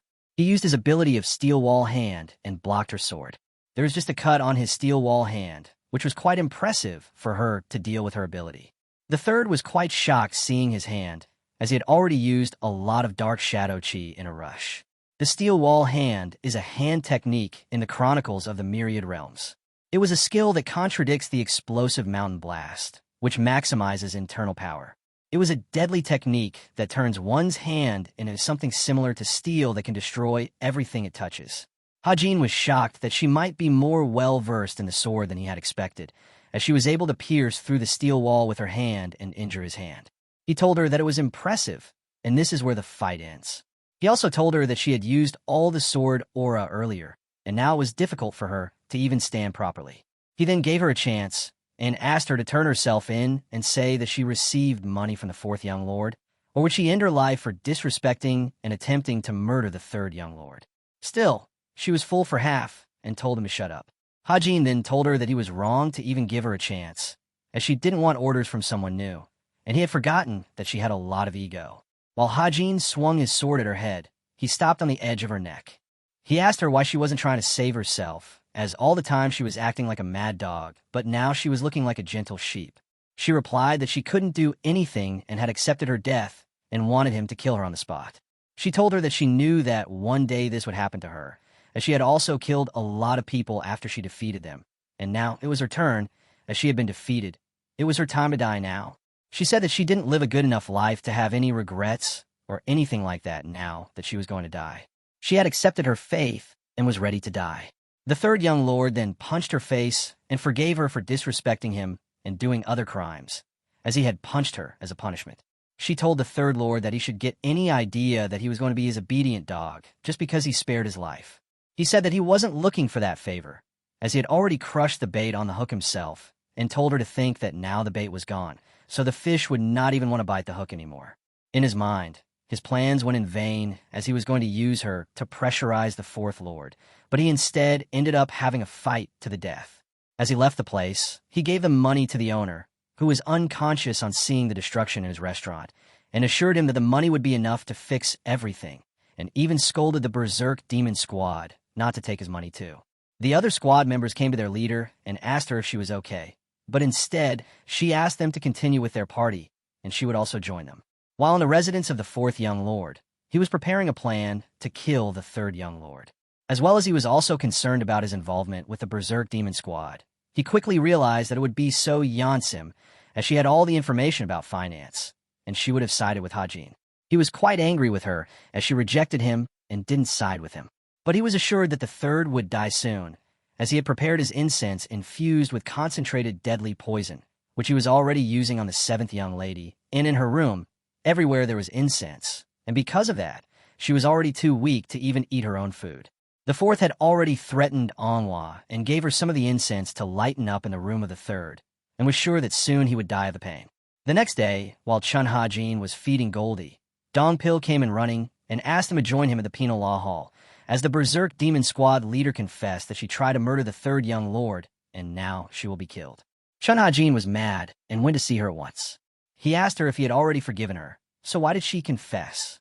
She should have asked her to kill her instead yesterday, but she was all egoistic and told him that if he wanted, he could just kill her now. He even asked her if she was mad and hit her head somewhere, and asked what the reason was for her to do all this. But she refused to tell him anything. The third then asked her if it was because of the fourth, as he would have been forcing her to confess, but she told him nothing. Suddenly, Hajin got a thought of the reason she was doing all this. He called the guards who were outside and ordered them to release her, as he had already taught her a lesson, and with some argument, the guards agreed to release her. The third young lord then asked her to join him for a drink later on when she had some time, and then they would talk. After returning from the penal law hall, Dong Pil and Hajin sat together and chatted about the Berserk squad leader. Ma Dong Pil was curious why the Berserk demon squad leader did such a thing. Chun Hajin explained to him that it was because she wanted to live. He told Dong Pil that he had found out that she had accepted money from the fourth young lord. Dong Pil was confused. For one reason, she confessed. Chun Hajin cleared him and told him that she could not admit that she took the money from fourth, as she had promised him, and she also couldn't let her squad members get involved. And if they considered her personality, she would probably kill herself rather than have her subordinates also receive punishment. Dong Pil told that after the fight he left, and she had other option too. She could have stayed quiet, but Chun Hajin replied that too many had witnessed the fight for the option, and there was also a lot of destruction in that restaurant. So somebody had to take responsibility and go to penal law hall, or else things would have gotten worse. Hajin also stated that, besides everything, there was another threat that Eui Hungrian had to worry about, the fourth young Lord Hong Yunglin, as she had fought with the third young master, and if there was no news about the incident, the fourth would have thought that she had sided with the third. Hajin concluded that it was the best option for her to do and confess to the penal law hall, as this was the only way the fourth young lord wouldn't have any suspicion, and the other witnesses would think the incident was being taken care of, as she took all the blame. Her subordinates are safe too. Dong Pil asked Hajin if all the charges were showing disrespect towards and attempting to murder him, the third young lord, and if he said a few words, she would have been dead. So why did she risk it all? She never knew what the third would do. But Hajin told him that it was all a gamble, and in the end, she got what she wanted, as she had already decided to die. There was no stopping her at all. She knew what she was doing and getting into, but in the end, she protected his subordinates. She is eccentric, but she is someone who takes very good care of her subordinates. Dong Pil was amazed by her theory and sense, and all that he had thought about the squad leader. He felt that he was talking to someone older than him who had a lot of experience, despite the fact that the third was younger than him. Suddenly, the door banged, and Hajin invited the Berserk demon leader inside. She asked for the drinks. He told her they would have them, and even brought food with him, as Hajin told her to bring some. While they all sat beside the table, the third young lord and Dong Pil were both shocked by the food she had brought, and she said that she had done the cooking on her own, as she was good at cooking. The third young lord then asked Dong Pil to drink, but he refused and stood on side as a guard for him if the Berserk demon leader attacked him, but she told that can he stop him. So Hajin replied that in the state he could easily defeat her, and as she didn't have any rest after getting free, she would be out of power. Hajin asked that he didn't think she would join him easily, and also stated that it would not be easy for her if the fourth knew she had visited the third young lord's house. But instead of being scared, she told him that she could take care of it on her own and told him to stay alert, as he is the one in danger. She told him that the fourth young lord was proficient in using dirty tricks. And from what she knew, there are more people who are secretly under his control, and those people can do anything for the sake of money. While in the residence of the fourth young lord, the servant of the fourth asked him if he wanted him to contact the true demon squad leader to take care of the problem. But he refused, as he stated that the Berserk demon squad leader was unable to defeat the third young lord, so the true demon squad leader would be the same, and it would be a bad idea to call for him. The fourth then asked what was happening with the poison incense, but the servant replied that Manhwa had not reported them in 2 days. The fourth, upon hearing him, appreciated the third for having a loyal maid like her. The fourth then stated that now he would give him a different gift and hoped he would love that. He assured that as the third was going around and acting all high and mighty, he probably hadn't been locking into his own house, and now he would feel helpless. While the third and the Berserk leader chatted about the number of people who were under the fourth, they were after the third young lord's life. The third lord asked her why she was telling him everything, as she was also among them. She replied that it was his payment to him for saving her life. As Hajin went to training, he asked her to stay and watch him train if she wanted, and she agreed. As he trained, she asked Ma Dongpil why he asked me to watch him train. So Dongpil replied that once he told him that there is no world more dangerous than the Murim. So it's a world where one can only survive by staying alert, and he'd rather show both his strengths and weaknesses. She was all confused and looked at him as he trained. As he was finished, they both came to him and asked to drink more. But he said they should have hangover soup, as Manhwa makes the best soups. However, when he called her, she didn't reply, so they thought that she would be tired and had gone to sleep. Hajin told them both to leave, as now there was no one bringing them drinks, but they both insisted on him. And when he went into the room to check for the drinks, he saw Manhwa all in pain on the ground. She told the third lord that she was asked to poison him, but she refused, and now the insect in her body is killing her. So he grabbed her and ran out to save her life. Night settled over the city. Word spread that preparations for the Mara festival were complete, and even if last-minute changes came up, they could be handled easily. Li Qian-sang lifted his hand, commending his subordinate for a job well done, then offered him a drink. The man bowed respectfully, saying it was an honor. With a single raised finger, Li Qian-sang made the saucer rise into the air. The cup floated straight into the guard captain's hands, as his leader remarked that it was a fine vintage of Finio. As the man lifted the drink to his lips, Li Qian-sang casually asked about Hajin. Still seated across from him, Mudam replied that since the incident with the frenzied demon squad commander, no news had reached him. But Li Qian-sang wasn't asking about his whereabouts. He wanted to know what had changed in him. The guard captain lowered his head and admitted there was nothing of note about the third son for now. Li Qian-sang squinted, saucer in hand, recalling that the jackal had chosen that very person. Leaning back on his throne, he wondered if it was tied to destiny. In his mind, an image appeared, a beast with massive fangs, known as the jackal. Then another vision followed, a creature unlike any other born of the bamboo grove's creator, one that endlessly cycled between life and death. He saw it shed its adult form, returning as a cub. Another scene flashed before him. This same beast standing over heaps of corpses, devouring the life force around it. That memory reminded him why the jackal was reviled as one of the world's most cursed beings. Wherever it appeared, war soon followed. Once more the beast surfaced in his mind, the most feared calamity of all, its eyes glowing fiercely, staring into the distance. At that moment, the jackal's gaze shifted. It watched as Hajin tended to a girl. Hajin, touching her hand, detected poisonous energy coursing through her veins, likely from a venomous insect. Fortunately, her organs weren't damaged badly enough to be fatal. Still, she coughed blood, and he realized grimly that with no combat training, a servant so young could never withstand that poisonous energy for long. Haji knew he had to remove the insect from her body, but before that, he would use the purification of the limitless technique to boost her natural healing. Closing his eyes, he saw flashes of the girl's final days, how she had been tormented in silence. He recalled how such venomous insects could twist the mind. Blood spilled from her lips as he wrestled with the thought. Who could be so cruel to target a simple servant? Suddenly, her eyes snapped open. A spray of blood filled the air. Hajin caught her just as the insect forced its way out. One glance told him everything. It was a slow corrosion parasite, not meant merely to kill, but to enslave and control, feeding like a blood parasite. His frown deepened. Whoever planted it wasn't trying to harm her alone. They were trying to use her against him.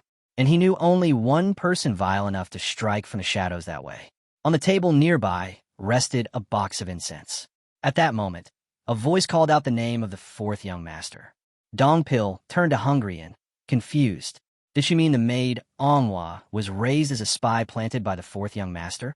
Picking up the incense, she shook her head. She had seen the same incense before. The question arose, why would the fourth young master resort to such measures? There's only one reason. Succession. If all the heirs fall one by one, the last standing naturally becomes the next demon lord. Elsewhere, in a dimly lit chamber, a figure stood with his back turned. He summoned his assistant. The old man approached, listening carefully as his master asked if the servant worried about Hajin's reaction. The assistant confirmed it was so. Without turning, Yuamun gave his reply. There's no need to worry. I always prepare for the worst. Shinhui lowered his head respectfully. The old man admitted he didn't know what worst case his master had in mind, but if it ever came, it would fall on him to handle it. Smiling faintly, he told him to stop wasting his nerves. Every possible move Hajin could make had already been anticipated. Turning toward his assistant, he added, "It's only a matter of time before he acts." The old man nodded, reporting that men had already been stationed around Hajin's residence. Suddenly, a brilliant flash lit up the houses around them. Both turned in shock. Smoke poured from the gate. On the broken road, a figure emerged. Fighters dropped to the ground, shouting that the gate had been destroyed. Hajin stood tall, his voice ringing out as he called for Yuemun to face him. As the fourth young master approached, he remarked coldly that such an entrance was unbearably rude. A lord of divine blood should carry himself with respect and dignity. But Hajin only asked again, voice sharp. With a mocking smile, Yuemun pointed his finger at him. "What brings you here with such a ridiculous expression?" Hajin's fist blazed red. Yuemun's eyes widened just before the strike smashed into his face. "Respect," Hajin roared. Blood dripping from his mouth, Yuemun staggered back, then burst out laughing. Stones around him trembled and rose as he spoke. He had heard rumors. The intruder had supposedly changed after waking from his chi block.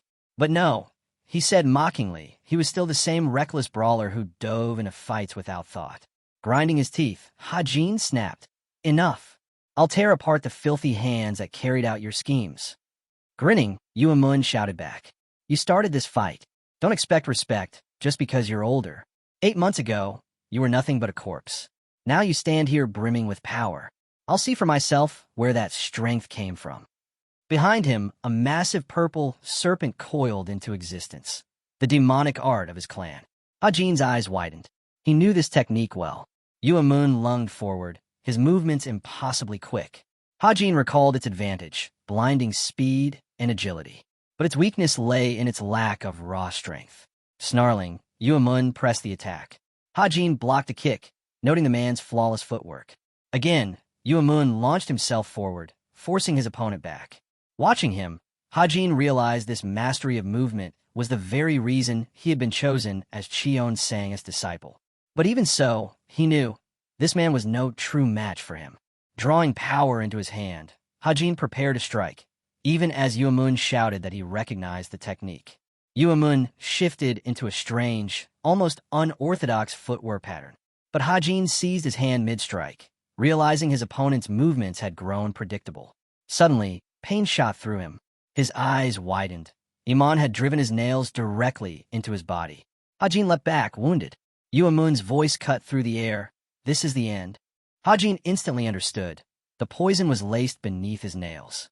Yuemun lunged again, his clawed hand striking. Hajin was sent flying back.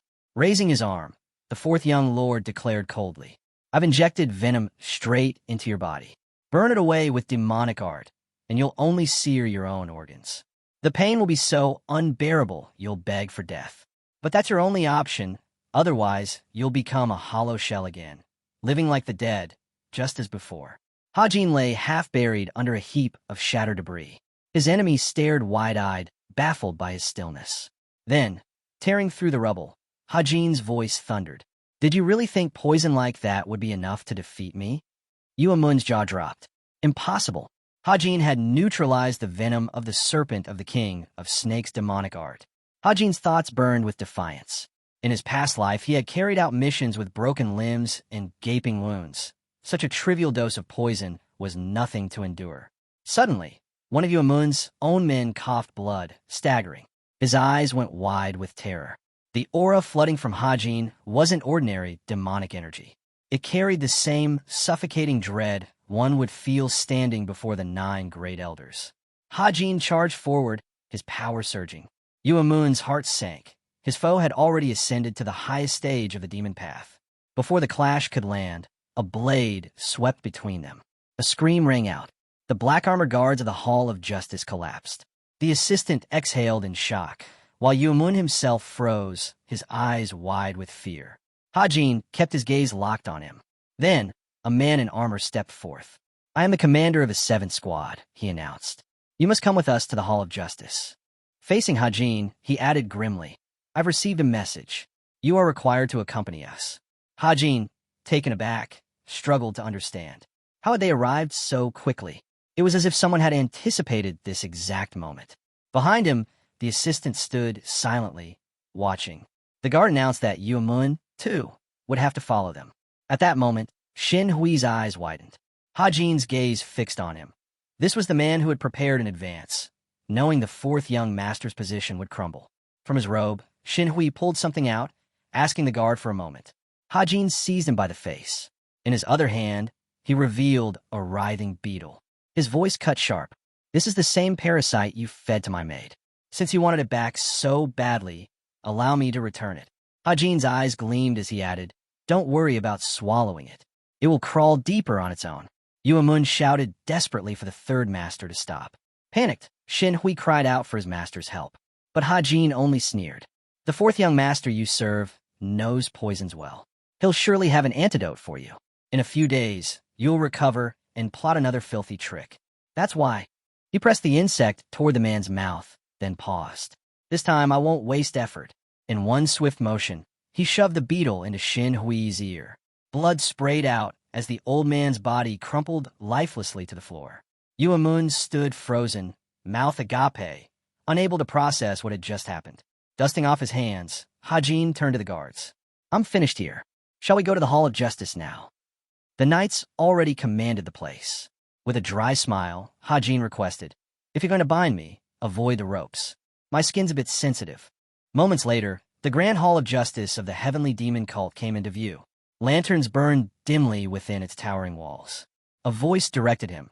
Young master, follow this way. He walked down the corridor, frowning. Something felt off. This wasn't the path to the prison cells. The interrogation was already over, so why lead him here? A sharp pain gnawed at his side. He realized the poison he had been suppressing with demonic energy was spreading again. He remembered the moment his opponent's nails pierced him, the venom hidden within them. Combined with the incense earlier, it was no ordinary toxin. The incense had to be hallucinogenic. Yuamun must have trained by fighting visions conjured under its influence, sharpening his martial arts against phantoms. Hajin narrowed one eye deep in thought. He had heard rumors of bizarre methods within demonic arts, but this approach was stranger than most. Understanding it fully would take time. At last, the guard stopped before a door and gestured. Enter. This is where you are to wait. The guard stepped aside, saying the gentleman may now enter. Hajin's eyes narrowed as he sensed two presences beyond the door. One was certainly Yumun, but the second, its aura was strangely blurred, difficult to grasp. He pushed the doors open, determined to see their faces and identify the source of that energy. An old man stood with his back to him. Without turning, he asked, so, Hajin has arrived? Yuamun frowned, casting a wary glance at Hajin. Hajin spoke. Are you the master of the Hall of Justice? The old man turned, answering with calm affirmation, introducing himself as Gogu. At first glance, he appeared utterly ordinary, too ordinary. And yet, that was the deception. His presence drew no attention at all, as though it had been deliberately hidden. Hajin's eyes widened slightly. This is no ordinary man. Gogu gestured. You've come a long way. Sit. But Hajin shook his head. I cannot sit. Not until I understand why both of you are here. Gogu raised an eyebrow. And what reason do you think that is? I don't know, Hajin replied evenly. But I have no intention of conversing with someone concealing his true self. The elder touched his face, speaking lightly. This mask is what all the blackguards wear. Hajin's gaze sharpened. No, the mask you wear is different. What I see now is your real face, yet over it lies a mask hundreds of times thicker than theirs. Yuamun looked from one to the other, confused. He couldn't follow what they were talking about. Gogu let out a quiet chuckle. Remarkable observation. In that moment, his features began to distort. His face twisted, bones shifting unnaturally. Yuamun's eyes went wide in horror. What is happening to your face? With his hands calmly behind his back, Gogu spoke. You are the third person ever to notice my transformation. Hajin frowned deeply. He now understood. It was the mystical art of bone compression. And before him, revealed at last, stood the true master of the Hall of Justice. Looking directly at him, Gogu remarked, 8 months in the bamboo grove. I've been curious how you survived. It seems your unparalleled intuition played a great part. But Hajin dismissed it coldly. That's nonsense. Turning his gaze aside, he braced for what came next. Hajin urged the master to stop circling around and speak directly. Yuamun glanced at him, baffled at how Hajin had managed to see the true face of the Hall of Justice's leader. Standing before them, Gogu finally spoke. I brought you both here because of your conflict. Hajin raised a cup to his lips. The interrogation is finished. Everything has already been handled. Gogu nodded. Yes. Then he looked between them. What I ask is simple. Promise me there will be no more conflicts between you. Yuamun sneered, pointing a finger at the master. No one wants conflict. But even if we did, you're not the one to tell me what I can or cannot do. I am Cheon Sang's disciple. I answer only to him. Gogu closed his eyes briefly, then nodded. You're right. I have no authority to command you. Yuamun frowned. Then why say this at all? The elder's voice grew firm. Because you have no right to enslave others. And yet, you've been trying to control the combat squad's commander with coin. Yuamun's teeth clenched. What are you talking about? He snapped, fist tightening. Gogu's calm gaze didn't waver. There's no use denying it. The evidence is more than enough. You, better than anyone, should know this world moves on shallow things like wealth, status, and connections. Yuamun trembled, his voice low. Are you threatening me? Gogu leaned forward. I am. His tone sharpened. Understand this. The Hall of Justice safeguards the laws of the cult, alongside the Court of Guardians. But our natures differ. The Court of Guardians seeks mediation and understanding, which forces them into indifference. We, on the other hand, protect the cult by any means necessary.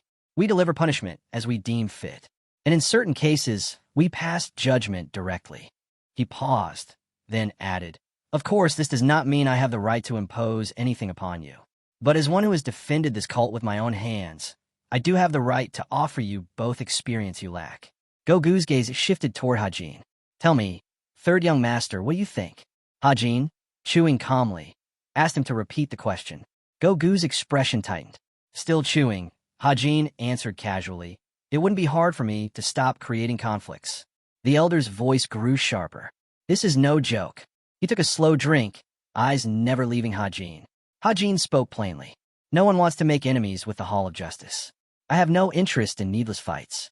Better to live in peace. He lifted the bottle, taking a sip. This is excellent. What's it called? Gogu replied. I brewed it myself. Hajin gave a small smile. Have you considered selling it? If you wish, Gogu said, I can send a few bottles directly to your residence. In that case, Hajin answered, I'll find a proper way to repay you. Across the table, Yuamun bit his lip, seething as he listened to their casual conversation. Gogu finally turned to him. And you? What do you think of this matter? Yuamun's chair scraped violently as he shot to his feet, teeth grinding. Standing near the table, he snapped. No one will forget this humiliation. Hajin, glancing toward the doors, called out calmly. Close them on your way out. Gogu rose as well. That is all I had to say. Do you have any questions, third young master? Hajin shook his head with a smile. No questions. Thank you for the drink. Though there's one thing I'd like to ask. Standing, he looked at Gogu. Your bone compression technique is flawless. But why use it to meet us? You don't strike me as the type to test people or to mock them. Gogu closed his eyes in silence. As he turned to leave, Hajin added, You don't have to answer if you'd rather not. Gogu watched him walk away, his expression unreadable. Inwardly, he admitted it had been a long time since he'd encountered someone so difficult to read. His gaze fixed ahead, thoughts circling. That scent, it feels familiar. Outside, the knights stood ready. The driver announced that the master's carriage was prepared. Gogu waved him off. I'll go alone. I need time to think. Meanwhile, in the forest, Yuamun stormed through the trees. His mind raced. How could a mere master of the Hall of Justice dare threaten a young lord of the divine cult? Did he really think this would be forgotten? No. Hajin would soon receive a gift in return. Scowling, Yuamun clenched his fists. This time, he would make certain nothing interfered. But then a voice called out. Everyone can see it, that bloodlust in your eyes. You look ready to kill. Yuamun froze, turning. There, sitting casually on the roots of a tree, was Hajin, holding up a bottle. Brother, he called, come drink with me. The Hall of Justice can be irritating, Hajin admitted, lifting the bottle. But I'll give them this. They know how to make good liquor. Yuamun studied him closely, suspicious. He's really planning to do something here, in the Hall's own territory? Hajin bowed his head slightly. Relax. It's just a drink, to close out the interrogation. He sat down on the ground, bottle in hand. Yuamun hesitated, then lowered himself as well. But the sound of his brother's voice stirred old anger within him. He remembered that night, the meeting with the master of inner enlightenment, the moment his plans had fallen apart because of him. And now, Here he was again. He forced himself to calm down. After all, Hajin was still one of his victims. Taking the bottle, Yuamun asked, "So, what do you want to talk about?" Hajin handed him another bottle, replying, "Nothing complicated. Truth is, we've never really had a proper talk." Yuamun scoffed. "We talked plenty when we were children." Hajin met his eyes. "But it feels like ever since we grew up, we stopped." His voice sharpened. "Are you really going to keep acting like this? Are you just set on making my life harder?" Hajin closed his eyes briefly. "Do you actually want to know why? Isn't it obvious?" He opened them again, voice firm. "All 7 of us became disciples of Cheon Sang. That means we're not just siblings anymore. We're enemies." The moment that happened, the battle began. His brow furrowed. "So why are you even asking?" Hajin sat across from him, gaze steady. "I know we'll have to fight, but does it really have to end in killing?" Yuamun's voice was sharp. "You stopped me just to ask that." Hajin shook his head. "No, I just wanted to hear what you thought." Yuamun frowned, then gave a bitter laugh. "Look at the royal families of these lands. The ones who don't become king live out pathetic, miserable lives. Isn't it better to die than be crushed like that?" He raised the bottle and drank deep. "We're no different. To escape that fate, I'll kill, even if it's my own brothers and sisters. Only then can I become the ruler." Hajin's eyes narrowed. "So tell me, are you killing because you desire power, or because you're afraid of being killed?" The bottle slammed against the ground, shards scattering. Yuamun's voice was cold. "I've long since lost." Yuamun's voice dripped with disdain. "I've lost my appetite for this. If you call me here just to ask such questions, I'm leaving." Hajin took another swig from the bottle. "I meant every word I told the master of the Hall of Justice. I don't want a life filled only with battles and chaos. Tell me, brother, what will you do now? Will you really try to get rid of me again?" Yuamun's mouth twisted into a shout. "And what if I say yes?" Hajin's eyes narrowed. "Then I'll leave it a chance. But remember, not everything will go the way you want." The air shimmered as faint pink motes rose around them. With his back turned, Yuamun's voice came low and sharp. "No use lying. The truth is yes." The bottle in his grip shattered. His teeth ground together as he hissed, "Someday, I'll kill you." But then his eyes widened. A blinding red flash exploded across the forest. He leapt back, shouting, "What are you doing?" Hajin stepped forward, hand raised. "You said you'd kill me. I can't just let you walk away. If that's the path you've chosen, then I'll kill you here and now." Back at the Hall of Justice, Gogu stood by the window, watching the sky. Both young masters had already left. He frowned, certain the 4th would never heed his words. The cult will not fall over the childish struggles of these 2, he thought. Yet Hajin lingered in his mind. His actions remained unpredictable. A knock rattled the door. "Commander, the 3rd Squad, urgent news." The guard burst in, breathless. The 3rd and 4th young masters, they're fighting again. Gogu's mouth fell open. Meanwhile, in the forest, Hajin faced his brother. "Since you struck first, I'll let you take the next move. Come." Yuamun's nails extended, his voice sharp with rage. "How dare you say that? Are you mocking me?" Hajin frowned. "Your martial art requires time to prepare. That's why you can't counter so quickly." Yuamun's fury boiled over. "You're begging for death." His tongue flicked as he sneered. "Such a reckless mistake." He sprang upward, soaring into the air. "I'll kill you," he roared. Their fists drew closer, only a hair apart. And then, another brilliant flash engulfed the forest. Hajin raised his hand, voice calm. "You're far too arrogant. How do you plan to kill me with such a technique?" Yuamun's strike slowed, his arms and legs heavy. Hajin frowned. As expected of Chongnan's disciple, he's stronger than the frenzied Demon Squad's commander. He could probably take Hungry Yang down within 10 blows. But pain flared at his side. The poison still lingered, holding him back. "As long as it remains, I can't finish this fight." Grinding his teeth, Yuamun shouted, voice dripping venom. Hajin only smirked. That tone, hardly respectful. Yuamun lunged forward, screaming, "You don't deserve respect. I'll wipe that smug calm off your face." Hajin parried smoothly. Too slow. Another attack came, but Hajin dodged easily. At that speed, how do you expect to accomplish anything? Snarling, Yuamun spun, foot lashing out. "It ends here, die." His kick stopped inches from his brother's face. But suddenly, Hajin was gone. Balanced on one leg, Yuamun whipped his head around. "Where?" From further away, Hajin's voice rang out. "I'm over here. Watch carefully. I'll only show you this once. Open your eyes." Then, in an instant, he dashed 3 times, so fast the movements blurred. This is how legs are meant to move. His fist slammed into Yuemun's chest. Do you understand now? The fourth young master was hurled backward, crashing through the air. His arms flailed, trying to comprehend what had just happened. Not a single movement visible. Hajin lowered his gaze. That's enough. The balance between the 9 heavenly steps divine compression, the heavenly ascension technique, and the dark shadow demonic art. It works well.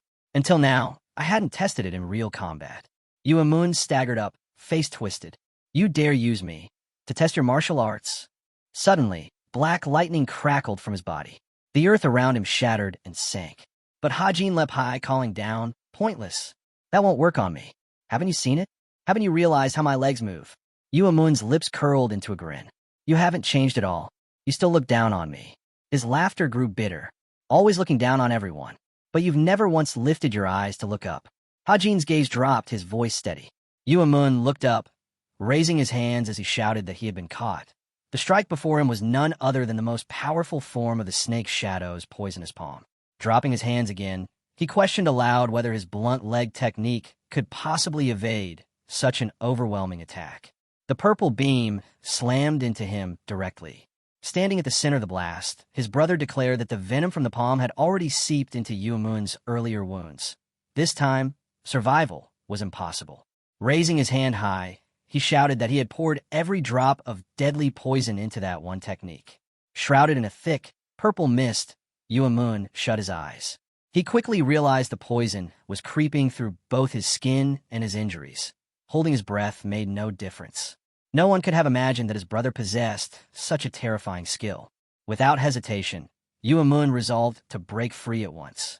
Gripping the hilt of his katana, he pushed forward and slipped out of the toxic haze. Rising to his feet, he looked around in confusion. The enemy had vanished. Then a weak voice reached his ears. A maid crawled toward him, gasping that her body was burning, pleading for his help. Rushed to lift her, shouting that she should be resting. Her injuries were still too severe for her to move at all. But suddenly, her eyes glowed with a strange pink light. She lunged at him without warning. Yuemun leapt back, yelling in shock, asking if she had turned into manhua. Her laughter echoed unnaturally. Her hand twisted into something grotesque, her face shifting as well. Staring in disbelief, Yuemun cried out, demanding to know how the demon queen had appeared here. Sojio stepped forward, sneering that since no longer had arms or legs, the only thing left to take was his head. Yuemun's eyes widened. He looked down at his hands, gone. His legs, gone. None of it made sense. The fourth brother stood before him, mocking that he was far too pitiful, urging him to witness firsthand the torment of being trapped in the illusions of the snake shadow's poisonous palm. Sticking out his tongue, he added that it was a shame only he could watch Yuemun suffer, then spat that arrogance had led Yuemun to this miserable end. Poised with sharpened nails, he declared he would kill him here and now. If he didn't finish it, Yuemun might return later as a threat, and he couldn't allow that. With a savage cry, he lunged to strike. But just as his attack closed in, Yuemun's hand shot out, seizing him by the neck. The young man stood silently, his head lowered. Stunned, the opponent demanded to know. How had he been broken free from the illusion? He had fallen completely into the illusion. But then, the young man spoke. When he saw the enemy's twisted face, it was as if a bucket of ice water had been poured over him. Opening his mouth, he asked if this was the hidden technique his brother had been saving all along, one just as sinister and vile as its master. With a sudden strike, Hajin drove his fist forward, demanding if his brother truly believed such a pathetic trick could grant him strength. The blow sent the fourth brother flying backward. Standing within the poisonous haze, Hajin declared that he had already purged the venom from his body. It was only possible thanks to the poison his opponent had forced into him earlier. He explained that back when he was an assassin, he had trained his body to resist countless toxins. That very training had allowed him to escape the illusion of the snake shadow's palm, and all of it had been to one day rid himself of the parasite that cursed his blood. Struggling to rise from the ground, the brother shouted in disbelief. He demanded to know what nonsense this was. After all, only an elder could resist the palm's venom, and even then, it would take far longer. The young man stepped closer, calmly remarking that yes, it had taken him longer than expected. But still, there was no point in dwelling on it. The truth was his brother had indeed caused far more trouble than anticipated. Opening his mouth again, Hajin declared that now it was his turn to reveal true demonic art. His enemy froze, stunned by the words. Red lightning crackled around the young man's body as he spoke of the revelation of the dark shadow demonic art. He surged forward, his voice booming as he called out the first form of the ninefold stable blade of death, 6 continuous hellish winds. The sheer force of energy made the opponent's footing slip. Mouth agape, he stared, unable to comprehend what was happening. To his eyes, Hajin hadn't even raised his blade. He still stood in place. But when the fourth raised his hand in desperation, he realized too late. His body was being ripped apart from within.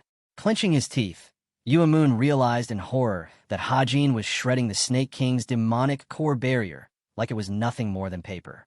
Hajin had not moved, yet his power was undeniable. In a last desperate move, the brother charged, aiming to behead him and flee. But the young man's eyes opened wide, and he coldly declared that his brother's end had come. With blinding speed, he passed through him, unleashing the triple strike of splitting the sky. The blade halted just before the enemy's face. Hajin asked if his brother had any final words. Then, without waiting, he answered himself. Of course he had none. Opening his mouth, Hajin spoke the last sentence his brother would ever hear. This is what death truly means. Lives vanished like smoke curling from the end of a cigarette, fading without meaning. Looking down, the enemy could hardly believe that death had already reached him. Hajin tightened his grip on the hilt of his blade and whispered his final farewell to his brother. But just as he was about to strike, something shot toward him, accompanied by a loud cry. Strange rays wrapped around his sword, pulling against him. Hajin froze, unable to make sense of the formless energy. A man's voice rang out, declaring that they had all promised not to cause such conflicts again. Using his ability, he shouted for Hajin to release the sword immediately. The leader of the Hall of Justice stood before them, his hand extended, channeling the ability. Hajin quickly realized what it was: Void Grab, a skill that allowed control over objects without touching them. Only someone with profound mastery of martial arts could wield such a technique. Hajin frowned, his voice cutting coldly through the air. He spat that he couldn't tolerate the bitter taste of mercy. Why should he show kindness to someone who had tried to kill him? To him, the master of the Hall of Justice was nothing short of revolting. Bracing his stance, the leader answered firmly. This was still his territory, and no matter their titles as young masters, he would never permit them to fight here. But Hajin refused to yield. With an edge in his voice, he said the Hall of Justice had no right to demand their submission. Did they truly expect everyone to cower before their name? With a single slash, he cut through the chains binding his sword. Sparks erupted as he shouted that he had no intention of holding back any longer. Gogu's eyes narrowed in shock. His opponent had severed his internal energy chains in one stroke. He demanded to know if Hajin was declaring open hostility toward the Hall of Justice. Did he truly think he could bear such a responsibility? Hajin's eyes widened for a moment, then narrowed with deadly resolve. His answer was simple. The man should worry about himself instead. With explosive speed, Hajin rushed forward. The leader barely managed to dodge, stunned by his opponent's swiftness. Locking eyes with him, Gogu thought grimly. The depth of this boy's demonic energy was extraordinary, nearing the highest level. Yet his techniques were raw, unrefined. Suddenly, the young man kicked off the ground, blade flashing. Another fierce strike followed. The leader slid backward, realizing with a jolt that Hajin's movements were nearly equal to his own. Then, Hajin lifted his sword high, invoking the second form of the ninefold steady blade of doom. Lightning erupted violently from the blade as he unleashed the limit of the infinite path. The leader blocked desperately, disbelief spreading across his face. Was this truly a sword technique? He raised his hands to shield himself, unable to comprehend the merciless energy pouring from the blade. Gritting his teeth, Gogu felt it, the unbearable heat. His body trembled as another devastating explosion tore through the area, light searing the battlefield. When the dust settled, a vast crater yawned before his feet. Standing at its edge, Gogu knew the truth. If his reaction had been a heartbeat slower, he would already be dead. If his reaction had faltered for even a moment, he would have been burned alive. Worse still, he realized how much internal energy he had already consumed. If his opponent unleashed an even stronger demonic art now, he wouldn't survive it. Through the fading smoke, he searched for the next strike, but none came. Behind him, the young hero had already turned his blade on his true target, his brother. Goi's eyes widened as he realized too late that the leader had never been the intended prey. Yuamun lifted his head, bracing himself for impact. In the next instant, steel pierced his body. A scream tore from his throat as blood spilled from his mouth. Hajin stood over him with a hard gaze. Coldly, he declared that he had decided his brother should lose everything he possessed. Yuamun's eyes stretched wide in disbelief. Hajin's voice cut sharper than the sword itself. It would be chi block for chi block, despair for despair. Pulling the blade free, blood splattered the ground. Closing his eyes briefly, Hajin envisioned the flow of his brother's body, then explained he had destroyed the poison core hidden above the energy core. That was why Yuamun's muscles had withered, turning fragile and weak. The fallen brother's eyes flickered half shut. The young man went on. This was the price of relying on mystic arts to maintain strength instead of training the body. His illusions had raised his fighting power, but they had also shackled him with fatal limits. Sliding the blade back into its sheath, Hajin said calmly that death would not come immediately. Instead, Yuamun would spend his remaining years as nothing more than a broken shadow of himself, hovering over his brother's body. He added that even if recovery were possible, it would mean starting martial arts from the very beginning. Still, he said, he would send medicine and acupuncture needles.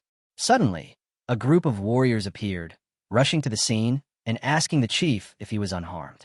The young man raised his hands in surrender, telling them they could arrest him now. A shimmering cage of the Hall of Justice closed around him.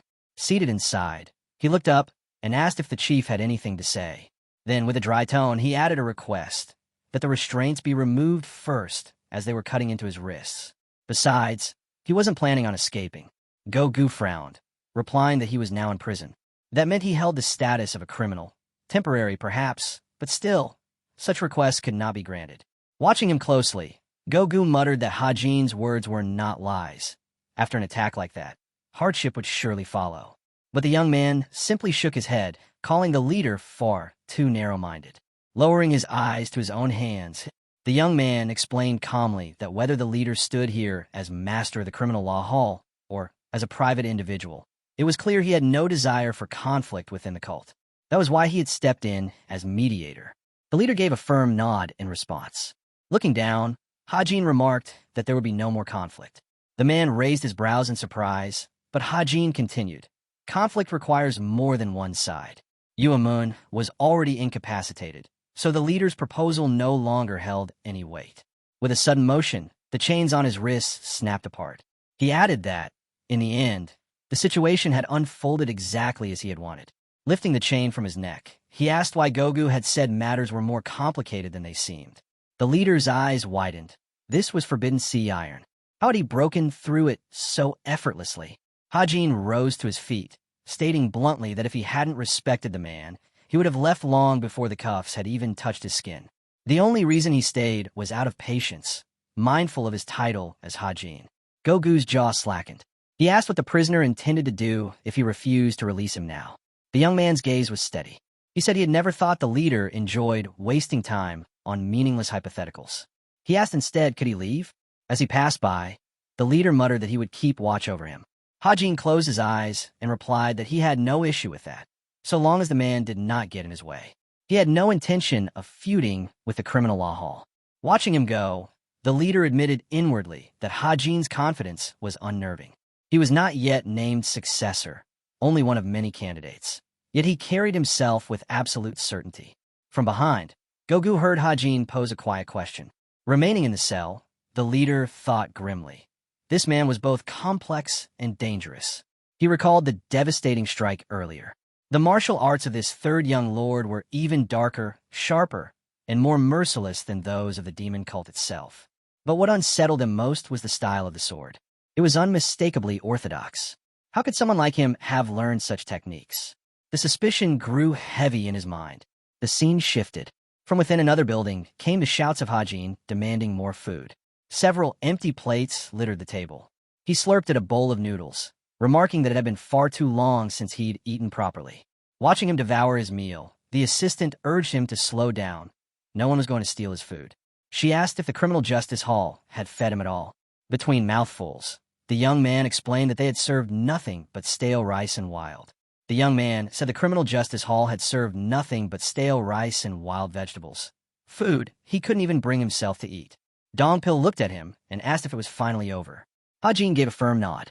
But the fighter pressed further. Would there be retaliation from the fourth young lord or from the higher officials? Setting the bottle down on the table, Hajin explained that Yuemun was crippled now, unable to move. Lowering his gaze, he added that the higher-ups had always turned away when it came to battles between the candidates. It was unlikely anyone would intervene. Rising from his chair, Hajin declared that everything was indeed over. Turning to his companions, he told them that since matters had settled, they should return to their own organizations. Looking at Dongpil, he reminded him that he was not just a member of the Guardian Court, but its third leader. It was time for him to resume his responsibilities. Pointing to the girl, he noted that she too needed to return to her duties as a squad leader. She shot back immediately that she was already doing exactly that, and he didn't need to tell her. The young man looked at them both and said plainly they only needed to keep doing what they had been doing before. With that, he turned and left, saying his farewells. As she picked up the plate, the girl muttered that Hajin was heartless. Did he really have to leave so indifferently? She glanced at her ally, asking if he was upset. He denied it instantly. But when she pressed about his expression, he closed his eyes and admitted that it simply looked that way. Staring after Hajin, Dongpil said quietly that it was likely he was saying goodbye to them for the last time. The heavy gate creaked open. The maid turned when she heard Hajin's voice call out. Tears welled in her eyes as she smiled at him. He told her softly that he had finally returned. Overcome with emotion, the girl dropped to her knees, thanking him for saving her. The young man crouched down, asking if she was sure it was safe for her to move already. Looking at her closely, he said he was glad to see she was doing well. Through her tears, Manhwa told him she was simply grateful that her master had returned alive. Leaning closer, he answered that he was just as glad. The scene shifted again. A rare plant came into view as someone asked how the fourth was faring.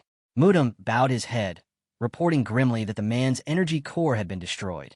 Poison was consuming his body, and Yuemun was surviving only through sheer physical endurance. But even with luck, he could not escape his fate. Chung Sinin spoke next. When asked about the likelihood of recovery, the assistant lowered his gaze. The doctors of the Blood Spirit Pavilion had reached their conclusion. There was none. Even if the poison and internal damage could somehow be healed, the destruction of the energy core was too severe. The fourth would never return to his former strength. Cheon Sang stepped forward, dismissing the assistant. Raising his hand toward the plant, he reflected bitterly. He had counted on Hajin to kill the fourth outright. Why'd he spare him? Why leave him to live in such a broken state? Could it be that the third intended for his brother to endure this suffering instead? Cheon Sang frowned deeply. In just a few days, the third had created more chaos than anyone thought possible.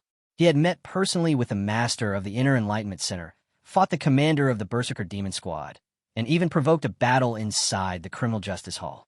With his hands clasped behind his back, Cheon Sang admitted to himself that what mattered most was the outcome. Amid all the turmoil, Hajin had achieved every single one of his goals. Watching this unfold, Cheon Sang found it fascinating. One side in the struggle for succession had already collapsed before his eyes. His thoughts drifted back to Yuemun's childhood, the son of a patriarch from one of the great families, blessed with talent equal to any gifted child. Back then, his intelligence seemed promising, and his bright personality felt genuine. But somewhere along the way, cleverness had turned to deceit, and that cheerful mask had become nothing more than a facade. Now, in the present, Yuemun had become cunning, venomous, like a viper, true to the bloodline he carried. Yet, Cheon Sang mused, personality mattered little. What counted most was talent, and Yuemun had failed to nurture his. A bird fluttered from the branches above. Cheon Sang's thoughts sharpened. For all his effort, Yuemun had done only the bare minimum. Strong for his age, yes, but nothing more. And that had sealed his defeat. The third young lord, however, was different. Once, he too resembled the fourth. But after awakening from the chi block, he began striving for more, pushing beyond his limits instead of settling for less. Holding a cluster of berries in his hand, Cheon Sang stood in the middle of the field. He knew that small difference, striving forward versus standing still, was what had ultimately decided the outcome of their duel. Night began to fall. The scene shifted to Hajin's courtyard. Suddenly, a shout rang out, the assistant's voice, announcing that guest had arrived. Smiling, a girl remarked how long it had been and asked how the third young lord was doing. Hajin's eyes widened. He asked what brought the... Hajin was startled to see the master of the Inner Enlightenment Center, but quickly understood. There was nothing left unresolved between them. Looking directly at him, Yenizum said she had come with a request. If he had time, she wanted him to visit her residence. Opening his mouth, the young man asked what she meant by that. Her eyes stayed fixed on him as she explained. It was about the martial arts method he had taught her. Though it had only been a short while, the difference was already clear. It was a mystical technique unlike any other. Sitting across from her, Hajin asked again about this difference. He reminded her that for most people, mastering it would be far from easy. Then he added that she, at least, was exceptionally talented. The woman nodded in agreement. She told him plainly, she had already chosen this child as her successor. The young man raised a brow, asking if it was wise to reveal such a thing to him. Yenizum handed him a glass and replied that it wasn't something she should share with anyone. But with him it didn't matter. He nodded lightly, asking if perhaps she trusted him too much. Lowering her head, she explained that she did not trust people. She trusted situations, and in both the past and the present, she could not see a future where the two of them would become enemies. Hajin looked at her, slightly taken aback by the weight of her words. Placing his hand on the table, he asked why she needed him to come personally if her successor's recovery was already progressing. The master's tone shifted. Her request was tied directly to the child. Though she made the final decisions within the Inner Enlightenment Center, it was Gangwei who commanded and executed them. In practice, her own hands and feet were bound. The young man listened as she admitted that if this situation continued for more than a month, the cult itself would suffer heavy losses. He studied her carefully. The master of Inner Enlightenment, known for her pride, her iron will, and her unmatched knowledge of how the cult functioned, was lowering herself to seek his help. That alone revealed how desperate the situation truly was. And he knew, watching her eyes, that she would go to any lengths to secure his support. Refusing her outright was impossible. Crossing his arms, he thought to himself that she was not someone easy to deal with. From her gaze alone, he understood she would never accept no for an answer. Pouring himself a cup of alcohol, the young man spoke at last. Better they come to an agreement, he said, than for him to lend aid one-sidedly and leave her feeling indebted. She met his words with a faint nod, replying that she would be deeply grateful. But Hajin shook his head. Gratitude was unnecessary. After all, he intended to gain something in return. She leaned forward and asked him directly, what was it that he wanted? Resting his hand against his chin, Hajin admitted he could think of nothing in particular. What he sought was neither money nor fame. What he longed for was freedom, and that was something no one could grant him. Then suddenly his eyes widened. The thought struck him, if he could not be given freedom, then perhaps he could simply leave. Glancing at the delicacies spread across the table, he shifted the conversation. He asked if the Inner Enlightenment Center managed the cult's livelihoods. Yenizum confirmed it did. He pressed further. Did all the goods distributed within the cult come from outside? Again, the answer was yes. Then these goods, he asked, are they only delivered here? Is there nowhere else to buy them? Yenizum explained that for essential supplies, they went outside the cult roughly once every 2 weeks. At that moment, Hajin seized her hand, his eyes shining. With his voice raised, he proclaimed that her successor's recovery was the most important matter, and that he would personally ensure the child made a full recovery within those 2 weeks. Behind his confident smile, he realized it. His chance had finally come. An opportunity to escape the demonic cult itself. Elsewhere, Dongpil sat cross-legged on a stone, meditating, his body slick with sweat. The words of his young master echoed in his mind, that he should return to his own organization. Standing nearby, Hajin, his hands clasped behind his back, reminded him plainly, he was the third leader. It was time for him to fulfill that role. Dongpil opened his eyes, admitting to himself that Hajin had been right. He had lingered by his side for too long. At that moment, a voice called from the house. Someone was asking for him. Inside, First Leader Gunsung sat at the table, informing his subordinate that his duties had changed. Handing over a sealed document, he explained that every 3 months, the Inner Enlightenment Center dispatched members of the cult to deliver crucial goods. And this month was that month. Scanning the document, Dongpil realized he was assigned to accompany them on this run, a duty tied to the approaching Mara festival. Gunsung explained further. It was unlikely that danger would arise, but under current circumstances, the goods could not be sent unguarded. The first leader gave his final instruction. The mission would begin in 2 weeks. All necessary details were recorded on the paper, which was to be destroyed after reading. Dongpil bowed deeply, promising that he would carry out the task without fail. The scene shifted. A house shimmered beneath the bright sun. Standing before a frail girl, Hajin asked softly if this was her. With folded hands, Shim nodded, explaining that the girl's name was Juhua. The woman added that though Juhua oversaw part of the Inner Enlightenment Center, she also bore the duties of. The master of the Inner Enlightenment Center lowered her head and admitted the truth. Ever since Juhua had fallen into this state, the entire center had nearly ground to a halt. That alone showed how much responsibility the girl had carried, and how well she had borne it. Hajin looked down at the patient, thinking to himself that she was the same age as him, yet already led such a vast organization. And not only that, she had even managed to partially decipher the infinity technique. Taking Jua's hand, Hajin decided to examine her condition for himself. A faint red aura began to spread across his body. The lady's eyes widened in shock. This was demonic energy, but impossibly pure and controlled in such small, precise amounts. How could this be? Her gaze darted between her ward and the red aura surrounding Hajin. She couldn't comprehend how it was possible. Closing his eyes, Hajin understood easily. The girl's limitless technique bore enough resemblance to his own mastery that he could connect the two. It was only a matter of expelling the toxic energy. Soon after, blood trickled from Jua's nose. Hajin smiled. This was the poison leaving her body. 10 days passed. Just before the 2-week deadline, Jua finally opened her eyes. Lying in her bed, she gazed up and saw Hajin's face. She was awake, completely conscious. From another room, voices carried. Hajin sat smiling when Shim confronted him directly. She asked if he was seriously requesting passage to the delivery department without Cheon-sang noticing. Looking at her calmly, Hajin reminded her that it wasn't a favor, it was a deal. Breaking into a sweat, the woman asked why he wouldn't just let this proposal drop. But Hajin only smiled wider, saying the ship had already sailed. Clenching her fists, In-shin voiced her frustration, declaring the situation absurd. Hajin almost laughed at how fiercely she resisted. Closing his eyes, he explained patiently. This was why he had worked so hard to treat her successor.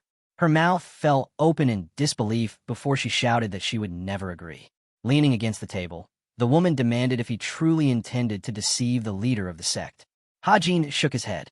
Such an act might deceive others, but never the leader himself.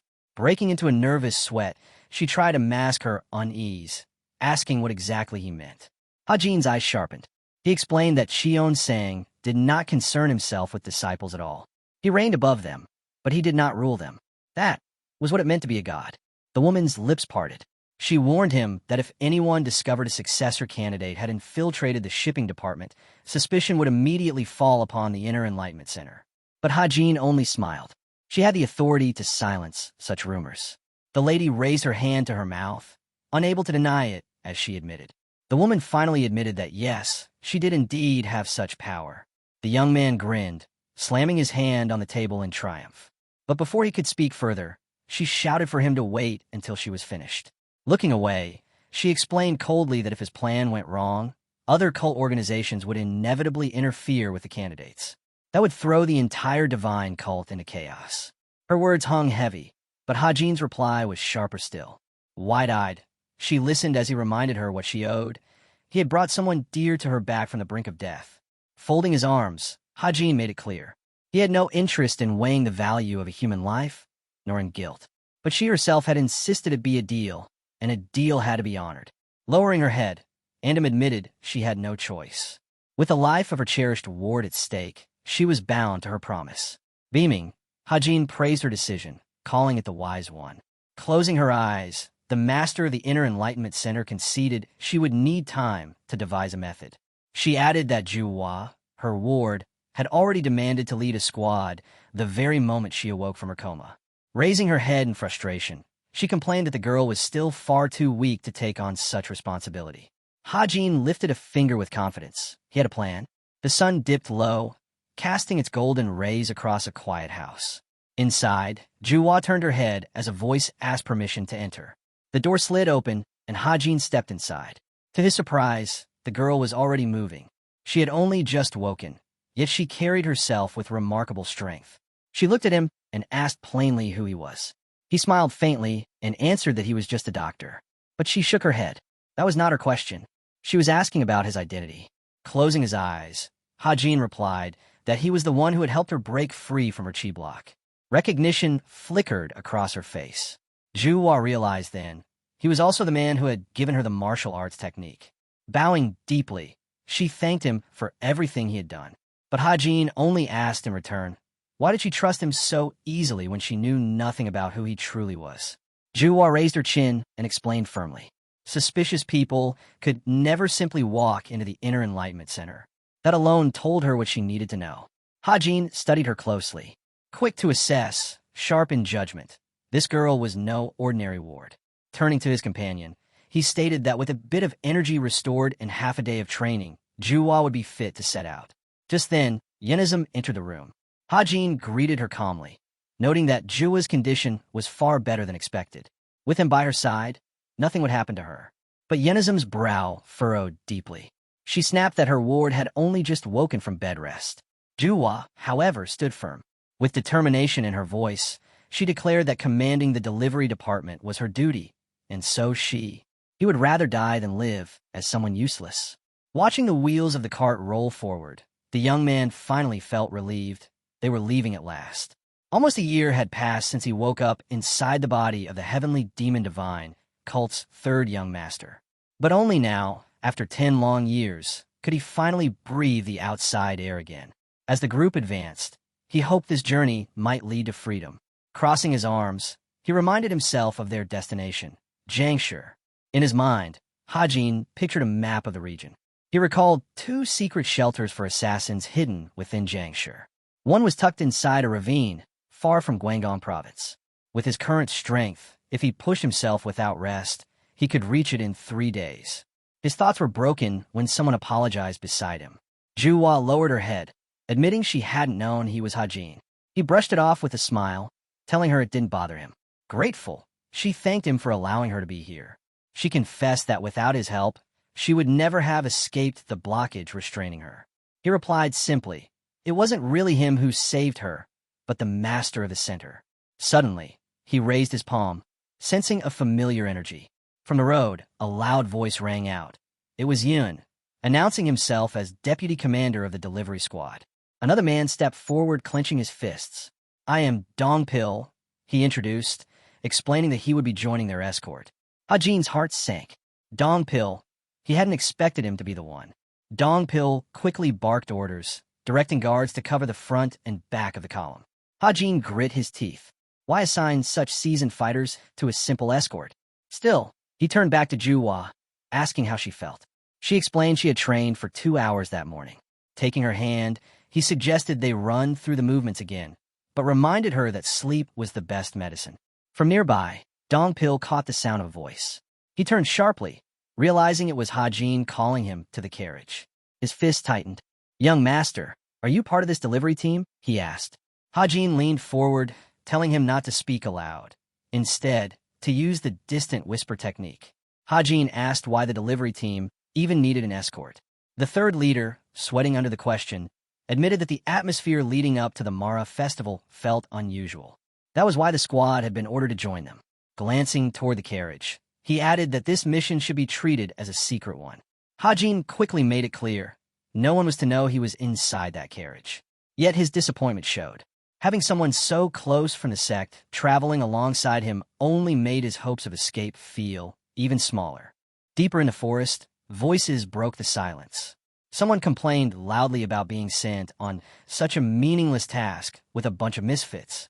One of the assistants immediately cautioned him, reminding the captain that their opponents were a formidable group. But the warning only angered Manhwa, who barked back at Hajin for daring to lecture him. With a sneer, he ordered him to fetch a drink instead. The captain Jianghua, watching it all, stayed confident. To him, the Iron Blood Fortress remained unmatched. Snatching the cult's delivery team would be effortless. But even he frowned when glancing at their so-called allies, the palace of the southern wild beasts. monsters who called themselves human. When he saw the wolf-like face of one of them, he muttered that working with such creatures was beneath him. Still, he told his assistant to watch carefully. At least they'd see how beasts devoured their prey. Leaning forward on one knee, the man grinned. It had been more than 50 years since anyone had crossed paths with the demon cult. Maybe this mission would bring some entertainment after all. Meanwhile, the treetops swayed gently as Juhua stirred awake. Someone asked if she had slept well. Turning her head, she saw Hajin. He warned her to be careful. If she strained her back again, he'd have to answer to his master. Juhua was stunned. She had slept for half a day without realizing. But Hajin corrected her. She had actually been asleep for a day and a half. That was good. Her body had been drained after the chi blockage was released. The healer explained further. No matter how much she had prepared her body for absorbing and circulating chi, she was still human. Until she reached the highest stage, rest would always be necessary. Hajin nodded in agreement, telling her that after this recovery, she should be fine. He tossed her a small bundle. Inside were rice balls and dried beef. Handing it over, he advised her not to eat too much at once. Holding the food close, Juhua softly thanked him for saving her. When Juhua thanked him again for the food, Hajin replied calmly. It was because of her that he was here at all. Then, peeking under the seat, he called out softly. A small creature appeared, making Juhua scream in shock. Resting his hand on the seat, Hajin invited Goldie to join them for the meal. Eyes wide, Juhua asked if the animal was a fox. Hajin nodded, explaining that he had met it by chance. She broke into a sweat, startled that a fox could be tamed as a pet. From the carriage came his voice again, saying he wanted some fresh air. Narrowing his gaze, Hajin asked if Dongpil had summoned him. The third leader quickly bowed, apologizing for dragging Hajin into the forest. Hajin adjusted his hat, telling him there was no need for such formality. The warrior stepped forward and asked if Hajin had faced any trouble inside the carriage. Hajin ignored the question and demanded to know the real reason they were on this mission. Slowly, the assistant slipped a hand inside his robe and pulled out a folded paper. This, he said, is why I was assigned here. Hajin's eyes widened. He couldn't believe what he was seeing. Elsewhere, inside a quiet room, two men conversed about the state of the world. The elder traced his fingers over a set of fine fabrics, remarking that such cloth was never meant to be worn casually. Lifting a cup of tea, he asked his guest about life in Jiangxi. The heavy-set man admitted that the land was good, but times could be difficult. As they sat at the table, the man mentioned the upcoming demon cult festival. The elder corrected him. It wasn't just a festival, but the Mara festival, the most important event for every cult member. Setting down his cup, Illinois added that rumors were spreading about cult members collecting valuables from all around. A voice from outside called that it was time for the elder to leave. With hands clasped behind his back, the old man promised to speak well of his comrade. The fat man bowed deeply, thanking him. But he also warned. Everyone knew the elder's cultivation had reached the enchantment realm. If he wasn't careful, he could attract unwanted attention from the cult. The elder, Il smiled faintly. Though old, he claimed he still had enough vigor to face even Cheon-sang if needed. Hajin gritted his teeth as realization struck. The elder was deeply involved. Then, as he stood still, another voice reached him. The elder fixed his eyes forward and asked, Tell me, what was it like to be the Alliance leader's hunting dog in your time? Someone remarked that at his age, he was doing the wrong kind of work. The warrior replied that his efforts were nothing compared to what Iran had endured to rise as leader of the Alliance. The old man countered, saying Hajin had grown careless. His reputation as the best assassin and martial artist was proof. For an assassin, fame was a weakness. Hajin frowned, realizing the leader resented that some nameless killer was praised more than the first elder himself. Iran looked ahead, hearing the challenge. If he truly wanted the title of the strongest, he should take it. As the man turned to leave, the elder gave one last piece of advice. Be on guard. In the next instant, the Alliance leader lunged. The old man's eyes turned white. In Hajin's vision of his past life, his right leg was severed by Il Ryong in those final moments. Clutching the piece of paper tightly, Hajin's body trembled. His sworn enemy was here. Peeking from beneath his hat, he tried to hide his unrest. Dongpil noticed. Young master, are you all right? He asked. Yui stepped closer, offering a drink to celebrate his arrival. Then, moving ahead, she questioned the servants why she hadn't sensed Hajin's presence earlier. One girl clutched a broom, insisting he wasn't there. The guard corrected her, She was asking about Hajin's location, not Hajin. Nervous, the servant admitted that Hajin had gone out to train. Eui bared her teeth in surprise. Training? Even with his strength, he still pushed himself further. Her eyes fell to his waist. No sword. It struck her as odd that he would train without it. Through the bushes, the carriage came into view. Hajin closed his eyes, trying to steady himself. He clenched his fist. His only goal was escape. To succeed, he had to reach every safe house he had hidden throughout the Central Plains. Looking down, he swore he would not abandon that dream. His teeth grit. Beyond escape, he wanted to kill the elder. Beside him, Juwa stroked Goldie gently. "Are you all right?" she asked. But the fox suddenly leapt from her arms, landing squarely on Hajin's face. Startled, he grabbed the pet, unable to tell what had set it off. Not far from the carts, Yin remarked that there wasn't much left worth recovering. Dongpil replied that this only meant what they carried was extremely valuable. The third leader cut in firmly. No one should let their guard down until the mission was complete. Turning his head, one of the guards noted that the patrol group was late. Dongpil explained that the rough terrain had slowed them down. Just then, a patrolman came running toward camp, shouting. The patrolman burst into camp, shouting for the captain. Yin clenched his fists, demanding to know what had happened and why only half the team had returned. The fighter explained that a battle had broken out at the transfer point. Dongpil immediately raised his hand. "Then we strike back," he barked. From inside the carriage, someone listened carefully as the patrolman added. Among the attackers was a martial artist of frightening skill. Hajin bared his teeth. "Where is their master?" he demanded. Soon after, a ruined village came into view. Crates lay scattered among the wreckage, filled with resources. Staring at them, Hajin asked if everything had been stolen. Kimwa stroked his chin. "They were rare medicines," he said, though why anyone would buy them in such large amounts was a mystery. Still, with his hands folded behind his back, he dismissed it. It wasn't his concern. An assistant bowed, reporting that none of the enemy had survived. Only 3 of their own men had taken minor injuries. The commander roared in anger, saying that the enemy's strength alone was enough to wound their fighters. The group leader narrowed his eyes. "How many did you let escape?" The reply came quickly. "Only 4 or 5. Qianhua turned sharply, ordering his men to start unloading the supplies. Beneath the rubble, they found a battered enemy fighter still alive. The captain studied him. To have survived even a single blow from his palm proved the man was no weakling. The wounded fighter glared upward and swore the demon god would never forgive them.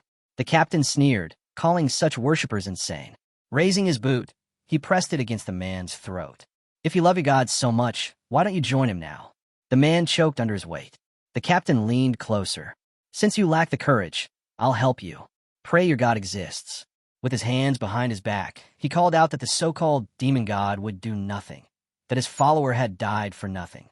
Standing before the ruins, he mocked aloud, daring the deity to appear.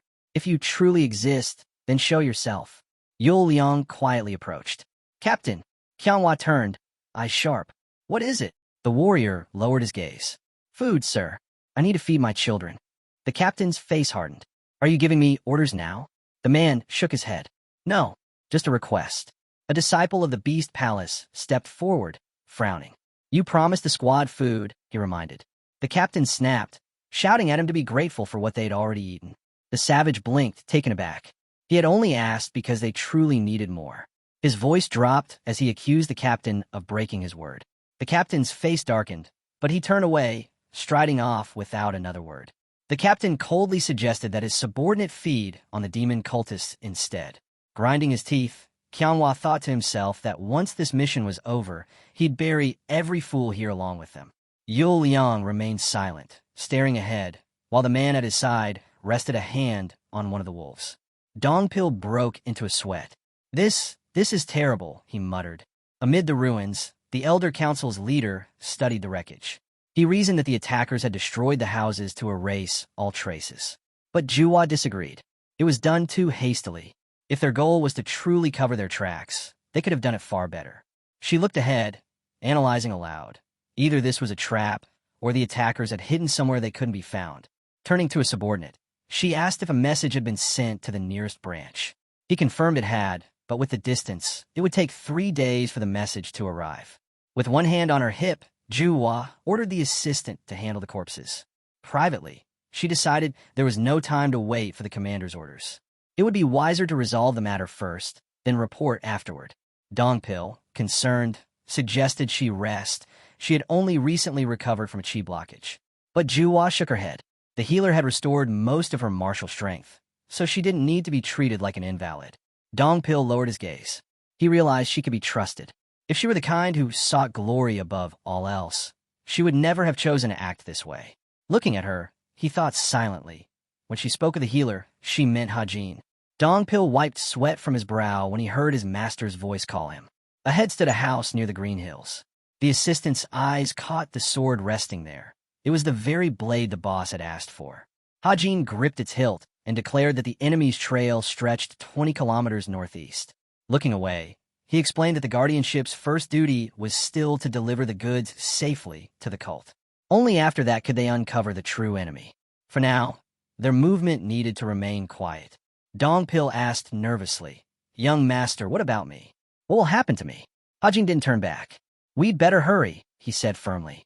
The young man called after him, but Hajin had already leapt forward, his thoughts racing. Something about this was wrong. The first elder of the Heavenly Alliance was here. Why? He needed answers. From his robe, a jackal peeked out. Nearby, wolves tore into flesh, gnawing greedily at the corpses. Watching them, Kimwa shook his head. They were far too ravenous. Raising a vessel to his mouth, he muttered that he couldn't wait for another human to appear. Stepping onto the ground, the man asked if the captain had been waiting for him. The leader of the group turned his head, while the wolves fixed their eyes on the newcomer. With a faint smile, Illinois greeted his old acquaintance. Arms folded, Kimwa asked why the elder had taken so long. The old man replied calmly. He had business to attend to.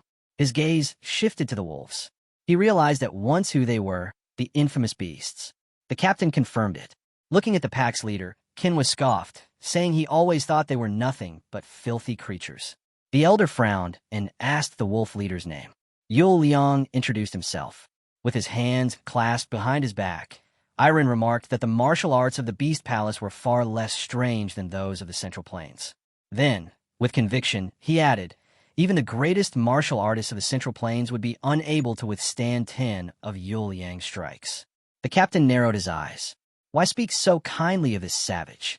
The elder chuckled, brushing it off as small talk. Orin, watching Yul Liang surrounded by wolves, explained that each of the 4 palaces housed martial artists of extraordinary skill. It was crucial, he said, to learn who might be an ally and who might be an enemy. Kenos closed his eyes. If allies, we fight together. If not, we kill them. The elder shook his head slightly, advising him to temper his character if he ever wished to climb higher than where he stood now. From the forest came whispers that the captain intended to live life as he pleased and die on his own terms. The elder turned back, asking if the promised goods were ready. With a hint of disdain, the man pulled something from his robe, muttering about having to work with an animal just to obtain it. Il accepted the small pouch, thanking him. Inside was a strange orb.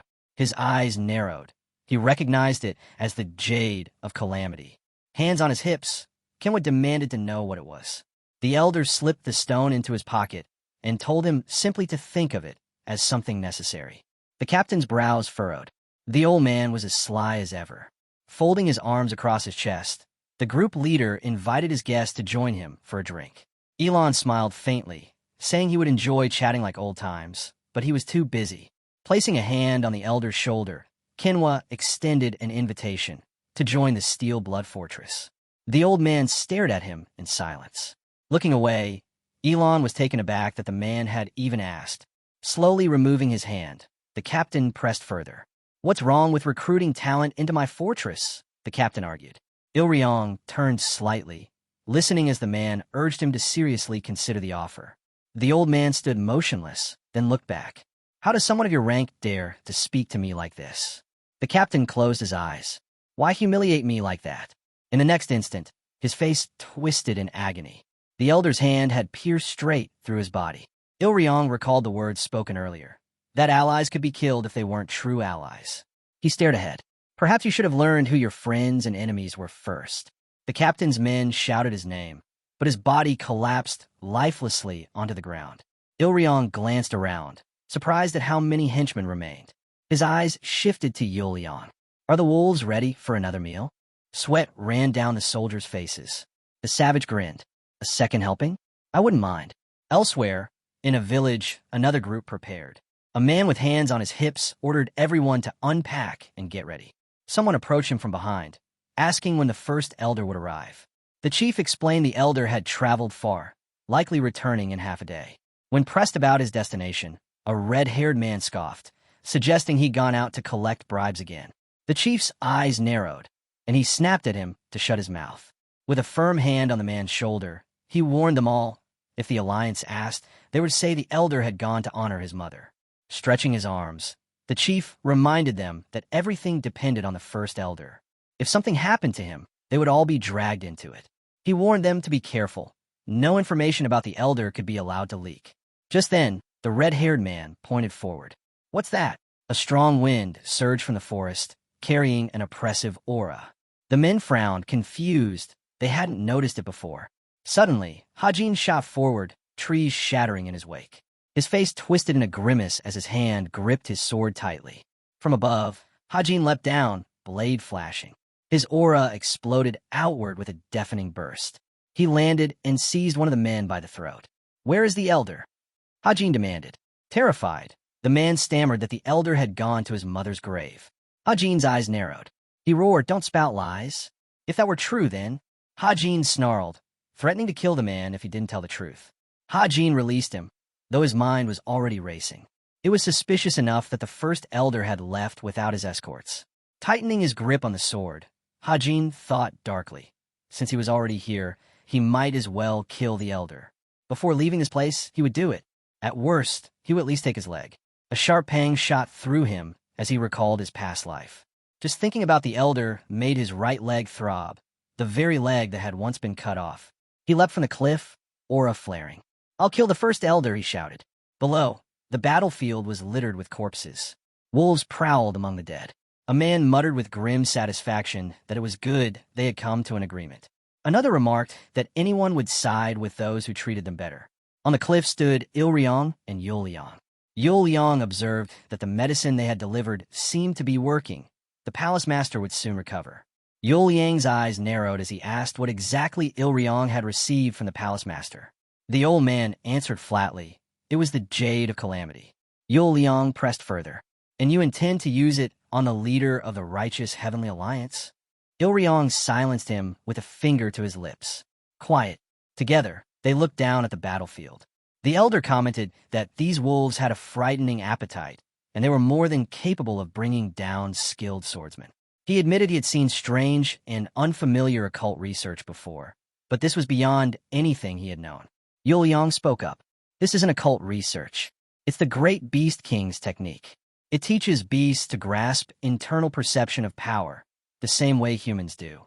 Ilryong's brow furrowed. So they can understand even your orders? Yuliang nodded. Raising 2 fingers, he explained that the wolves and the Blood Wolf Squad were bound through their souls and upper energy cores. With such a bond, even the most detailed commands were understood. Ilryong exhaled slowly, both unsettled and intrigued. He had once doubted the idea of working alongside beasts, but now, seeing their coordination, he was astonished. His thoughts darkened. If he could make use of these wolves, he might even claim the position of leader of the righteous Heavenly Alliance for himself. Below, one of the wolves raised its head and began to howl. Irian placed his. With his hands behind his back, Ilryong asked what was happening. Yuliang explained that the leader of the Blood Wolf Squad had caught the scent of demon cultists. The elder frowned. How many? Yuliang shook his head.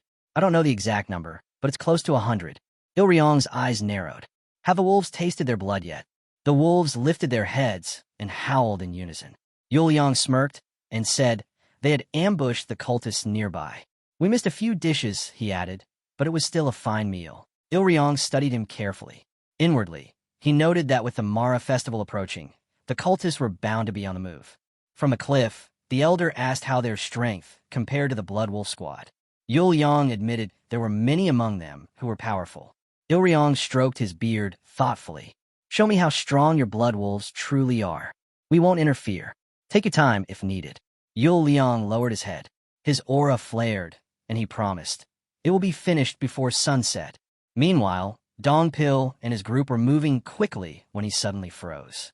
His eyes widened, and he ordered everyone to halt. The entire squad stopped. "This isn't demonic energy," he muttered, "but it's violent, too violent." From behind, Juhua said the presence ahead felt barely human, and the scent of blood was overwhelming. Dongpil clenched his teeth. That means many are already dead. He turned his gaze upward and froze. On the cliff stood Yul Yang, surrounded by wolves. Dongpil's mouth fell open. "Who are you? Were you the ones who attacked the delivery squad earlier?" Yul Yang's face darkened, and he gave the order. "Wolves, tear them apart." The beast charged forward in a frenzy, teeth bared. Dongpil drew his sword, shouting for the warriors to scatter. Jua's hands flared with magic as she warned everyone to stay sharp.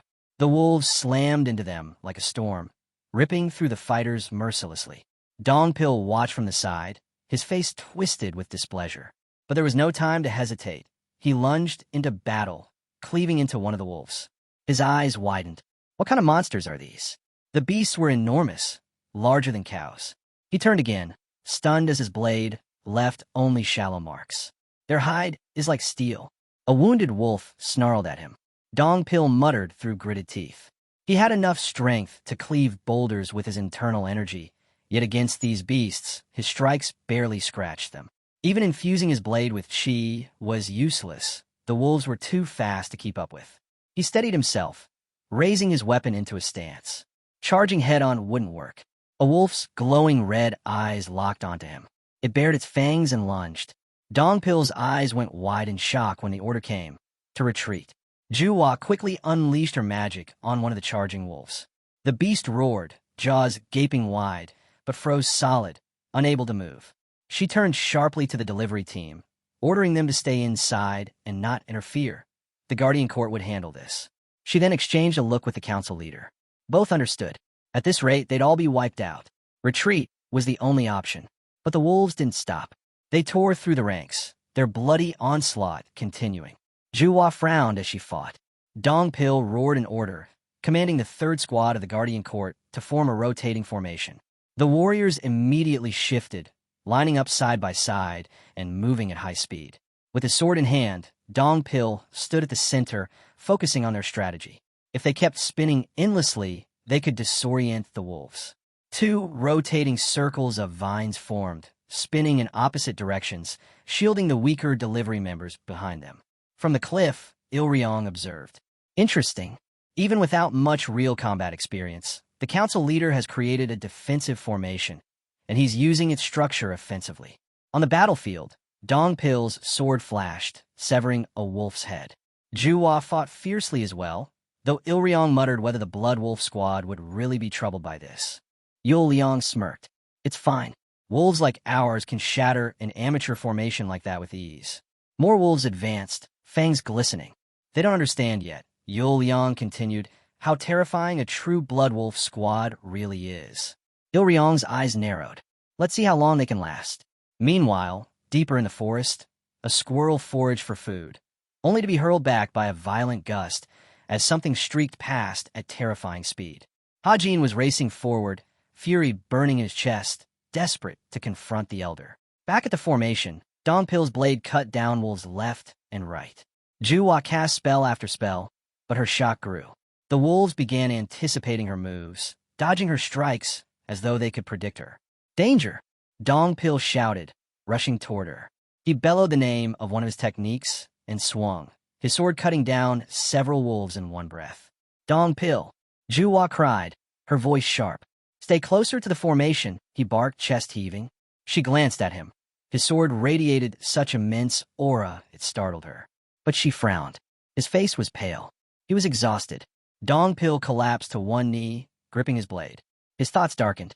So much internal energy just to hold this line. The man opened his eyes, sensing the violent surge of demonic energy. His breath grew heavy, and he realized his warriors were beginning to falter. Simply holding the line would lead them nowhere. Dongpil suddenly roared out, commanding everyone to scatter and escape. The warriors obeyed at once, breaking formation and retreating in unison. The third leader shouted over the chaos, urging them to run faster, straight back to their branch. Watching from above, Ilryong frowned. How dull, he muttered. He glanced toward Yul Liang and asked what he intended to do next.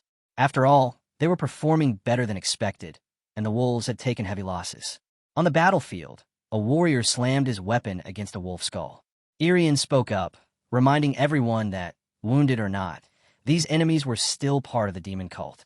The old man gave him a stern look, warning that letting any cult member escape would only bring disaster later. Meanwhile, Dongpil continued cutting down wolves, while Yulin's body began to radiate an ominous aura. Ilriang smirked and wondered aloud if Yen would unleash the might of the southern wild beast palace. At that moment, Yul Liang leapt into the fray. Dongpil turned to face him, instantly realizing this was no wolf. What he sensed was an overwhelming hunger for blood. Before he could react, Yul Liang rammed into him headfirst. Juhua, witnessing this, screamed. She raised her hand and cast her magic, determined to stop him. If Yul Liang was truly a martial artist, she couldn't let him rampage freely. Ice sealed his hand in place, only for him to break it effortlessly, mocking her as he declared such techniques mere child's play.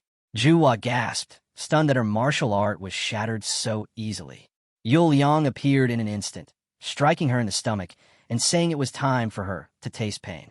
From the sidelines, Erlin shook his head, commenting that she was no match for him and noting how the demon cult seemed to be crumbling. Yul Liang grabbed the girl by her hair, sneering that she had barely twisted her body in time to avoid a fatal blow. The warrior stared in shock as he tightened his grip and issued a Chilriang warning. No one should dare to think of fleeing, or their leader would be devoured before their eyes. Raising his fist, he ordered the Blood Wolf squad to halt. The wolves froze instantly. With a sharp gaze, Yul Liang counted aloud. More than 10 of his wolves had already been slain by these so-called insects. Turning to the demon cult members, he admitted they had fought well and taken down many of his beasts. Juhua winced in pain, while Yul Liang coldly remarked that raising more wolves would be no issue for him. But he wasn't the kind-hearted type to let them off so easily. Yul Liang scoffed, brushing off the thought of how long it had taken to raise his wolves. One warrior, burning with fury, gripped her sword and shouted at him to release their leader. Yul Liang simply lifted a finger and mocked her. A dog dares to bark? Before coldly ordering her death. Dongpil shouted for her to move, but it was too late. A wolf lunged, tearing her head clean off. Yul Liang smiled at the sound, savoring it. Holding the captive girl by her hair, he forced her to watch as her comrade was devoured alive. Before he could continue, the third leader struck with his sword. Yul Liang dodged smoothly, surprised at the force behind the attack. Extending his hand, he reached for the man, wondering how he still had such strength left. Through clenched teeth, Dongpil declared this would be his final strike. In an instant, Yul Liang slammed him into the ground, remarking that his determination was impressive but meaningless. Blood covered Dongpil's body as he lay battered, his thoughts drifting. Yul Liang's sheer destructive power could crush even first-class martial artists through raw physical strength alone. At this rate, they would all die here unless they escaped. Yul Liang then dragged the third leader across the ground and hurled him off a cliff. Juhua and the others stood frozen in shock as Dongpil fell unconscious. Planting his foot on the fallen leader's head, Yul Liang commanded his wolves to feast. "Run!" Juhua screamed desperately, urging her comrades to flee and warn the sect. But Yul Liang raised his hand with a cruel grin. "Food is everywhere. Let the wolves eat as much as they desire." The wolves bared their fangs, ready to tear flesh, while more beasts appeared along the cliffs, summoned to surround their prey. The warriors circled protectively around their wounded leader, trapped in a sea of blood wolves. Yul Liang taunted them, describing how their bodies would be shredded and how they would suffer deaths beyond imagination. From the cliff above, Ilriang observed with amusement. What a fascinating sight, he mused. The beasts of the demon cult bowing to true beasts. Hands folded behind his back, he spoke calmly of the world of illusions.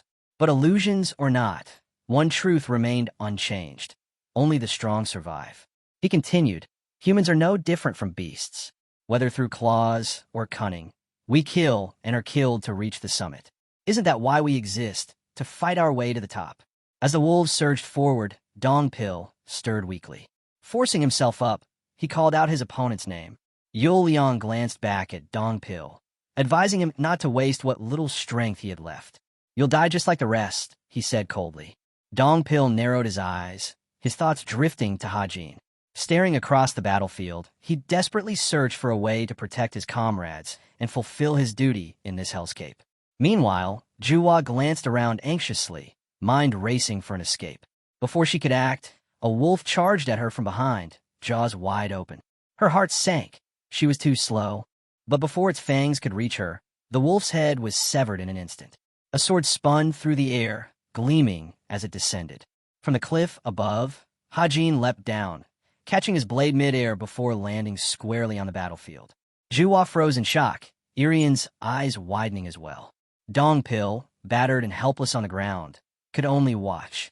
Hajin swung his sword in a sweeping arc, cutting down wolves in rapid succession. "Tisish, there's way too many of these beasts," he shouted, his voice echoing as an explosion erupted, visible even from a distance.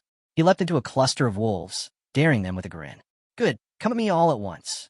With a single horizontal slash, he tore through them. Yul Yang's face twisted with rage as he demanded to know who this man was. Landing firmly on the ground, Hajin's body radiated a crimson aura. His voice cut through the chaos. "I only came here to kill one man, yet all I see is a mountain of trash in my way." Juwa knelt by Dongpil, whispering to Hajin, while Yul Yang's eyes widened in fear. Hajin continued, muttering that he didn't have time to waste on this nonsense. Hajin glared at him and declared that he would be the one to kill him. Hajin turned his head slowly, and his gaze locked onto an elder. Ilryong also looked down at the scene, tension in the air thickening. A terrifying aura burst from Hajin. Grinning wickedly, he growled, "Wait right there, old man. I'll carve you into sashimi soon enough." The scene then shifted. Inside a grand palace, Yozong raised a mug, speaking casually. Of Yenizm's countless virtues, one stands out, her honesty. Yenizm across from him frowned, reminding him that she had told him the same thing before. She added that, suddenly changing the subject like that was a way to catch someone off guard. Yozong lowered his gaze to his teacup, remarking that her response was unexpected. The chief strategist of the heavenly demon divine cult smiled faintly, steering the conversation. "Actually, I was talking about Hajin." Yenizm brow furrowed, suspicion flickering in her eyes. Was he spying on her? Yozong leaned back, folding his hands with ease. "As you know, being the chief strategist is a lonely role. Naturally, I've been keeping a close eye." Yozong spoke lightly of how he had been keeping track of recent events, calling it amusing.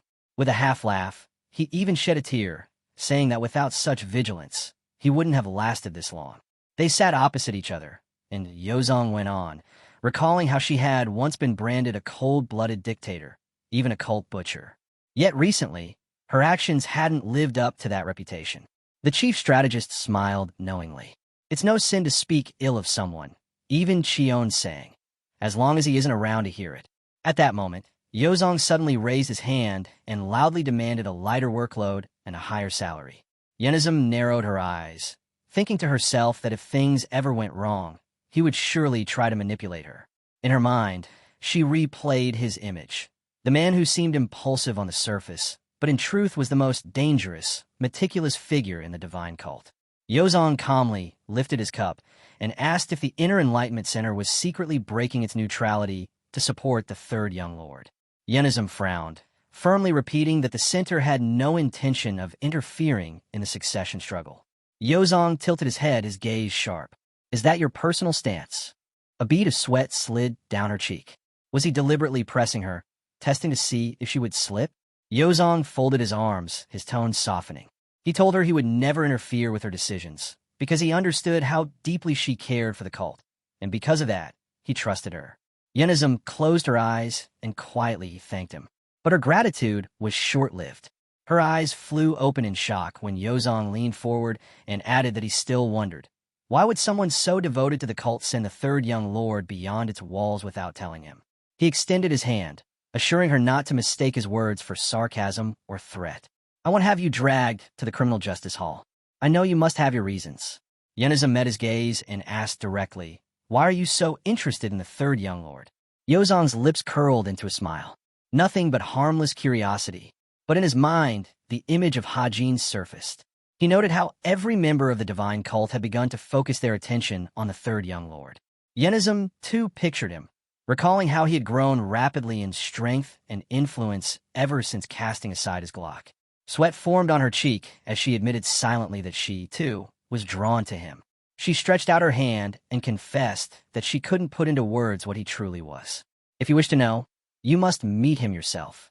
Yozong's smile widened. All the more intriguing. I've never heard you speak of anyone this way before. Yenizum lifted her cup of tea, her voice calm yet firm. I know that. She told him that he could meet Hajin whenever he wished. The chief strategist removed his glasses, a faint smile tugging at his lips. Good. I truly want to meet him. Every time boredom weighs on me, something interesting stirs. Turning the glasses in his hand, he mused aloud. When he returns, perhaps I'll share tea with him. Until then, I'll handle everything that must be done before Hajin comes back. The scene shifted. The battlefield lay littered with the corpses of blood wolves. Juwa clutched her side, barely able to stand, while the warriors around her had nearly exhausted all their strength. From above, Ilriang observed closely, wondering whether this youth was truly part of the demon cult. Below, Hajin stood alone against the wolves, his aura raging, every ounce of his killing intent aimed directly at the elder. Across from him, Yuliang demanded, How dare you slaughter a squad of blood wolves before me? Hajin, unfazed, asked if Yuliang was their leader. His eyes narrowed as he continued, questioning why such a man would take orders from that old elder. With a cold grin, he added, Not that it matters. There's no reason to waste words with a dead man. Yul Liang's expression hardened as a dangerous aura flared around him. One of the wolves suddenly lunged at Hajin's back, jaws snapping. Yul Liang extended his hand and declared that he didn't care where the stranger came from. If he belonged to the demon cult, he would be killed all the same. Just then, something stirred beneath Hajin's kimono. A small creature leapt out, Goldies. Landing on the ground, its presence shifted the entire battlefield. Yul Liang clenched his fist, ordering the wolves to attack. The beast behind Hajin charged at him. But in that instant, the young man realized Yul Liang was controlling the wolves through a shared energy core. Goldie's eyes widened, and then his aura exploded. Baring his teeth, he unleashed a force so intense the blood wolf froze in terror. The warriors dropped to their knees, covering their ears. Even Yul Liang grimaced, clutching his head as he wondered what this terrifying power was. A blinding light erupted from behind the rocks. In the next breath, the blood wolf collapsed in defeat. Goldie's padded forward calmly, stretching out his paw as though cursing the fallen beast. He hopped onto its head and sat there proudly. Yul Yang's gaze fixed on him, disbelief etched across his face. What kind of creature is that? To him, it was no ordinary animal. It was something beyond, another being wearing the skin of a beast. Crows dropped lifelessly from the sky as Goldie's remained perched atop his defeated prey. Yul Yang's voice carried across the battlefield, grim. This might be a divine creature, or a demonic one, a being tied to countless myths and legends. Yul Liang trembled. His body shook as he realized that this beast's presence eclipsed even the king of tigers. Next to it, the proud ruler of the southern wild beast palace seemed pitiful. The very fact that such a creature existed left him stunned. And then, Hajin slowly turned around. Hajin smiled faintly. So, Goldies, turns out you're not just an ordinary fox. Hajin tightened his grip on his sword as Yul Liang glared, baffled. That howl should have shattered the will of every living being that heard it. Yet this youth stood untouched. Who are you? Yul Liang demanded, fists clenched, his eyes fixed on Hajin and the strange creature by his side. Why walk with such a monster? Hajin met his glare, voice cold. There's no point explaining anything to a dead man. A blue aura erupted around Yul Liang. He roared furiously, promising to tear Hajin's mouth apart, then charged in. Hajin's eyes widened as he too launched forward, his red aura surging violently. Their fists collided, red against blue, and the air itself seemed to tremble. Yul Liang gasped. His bones splintered, his muscles twisting painfully as his arm buckled under the sheer force. His face contorted in disbelief. His fist was losing. A deafening explosion shook the battlefield. Yul Liang stumbled back, staring in horror at his mangled hand. The bones of his left arm were completely shattered. Even with all his aura, all his power, Hajin's strength dwarfed his own. This wasn't technique, nor refined energy. This was raw, overwhelming dominance. Hajin dashed suddenly to the side, vanishing from his sight. Panic flickered in Yul Yang's eyes. Where? But before he could react, a brutal strike slammed into his stomach. The impact launched him back, smashing him into solid rock. How? How can I lose to a mere cult member? He thought desperately, blood spilling from his lips. Hajin frowned, recalling aloud the southern palace of wild beasts, one of the greatest powers of the outer wall, rivaling even the great sects of the central plain. Yul Yang's eyes widened in shock. But Hajin continued coldly, raising his blade. That has nothing to do with me, which means I can kill you. In one motion, his sword cleaved through Yul Liang's neck and even sliced through the pillar behind him. High above, Ilryong's eyes flew wide, stunned at the sight. The heir of the southern wild beast palace, slain by a youth from the demon cult? Hajin turned away without pause. He began climbing upward, his mind set. Ilryong, you've been waiting for this moment for far too long. Hajin bared his teeth, rage blazing in his thoughts. That elder will die. He leapt high above, descending toward the elder, even though he could have simply passed him by. Ilryong raised his head, sword in hand. Hajin's mind churned, flashes of his past life cutting through his focus. He could live anew, start fresh, yet the pain in his leg throbbed as though refusing to let him forget. He screamed, the memory burning. That leg, the very one you cut from me that day. And with that cry, Hajin struck out. Hajin roared, demanding that Ilryong return his leg. The elder froze, stunned, while Hajin's fury only burned hotter. Ilryong frowned, baffled at where such a demon had come from. The ground split open with a massive crack from the last strike, shaking the battlefield. Hajin landed lightly behind him.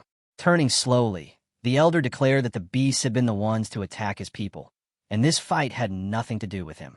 Hajin stood with his back to him, answering coldly. Hajin already dealt with those wolves. This fight is meaningless now. Besides, even if great triads clash, it still falls into political territory. There's no need to fight to the death when we could simply stop here. He motioned toward his blade. Put your sword away. Hajin only smiled. People, they never change. Cracks spiderweb beneath his feet as he pressed forward. Tell me, old man, why are you afraid to fight?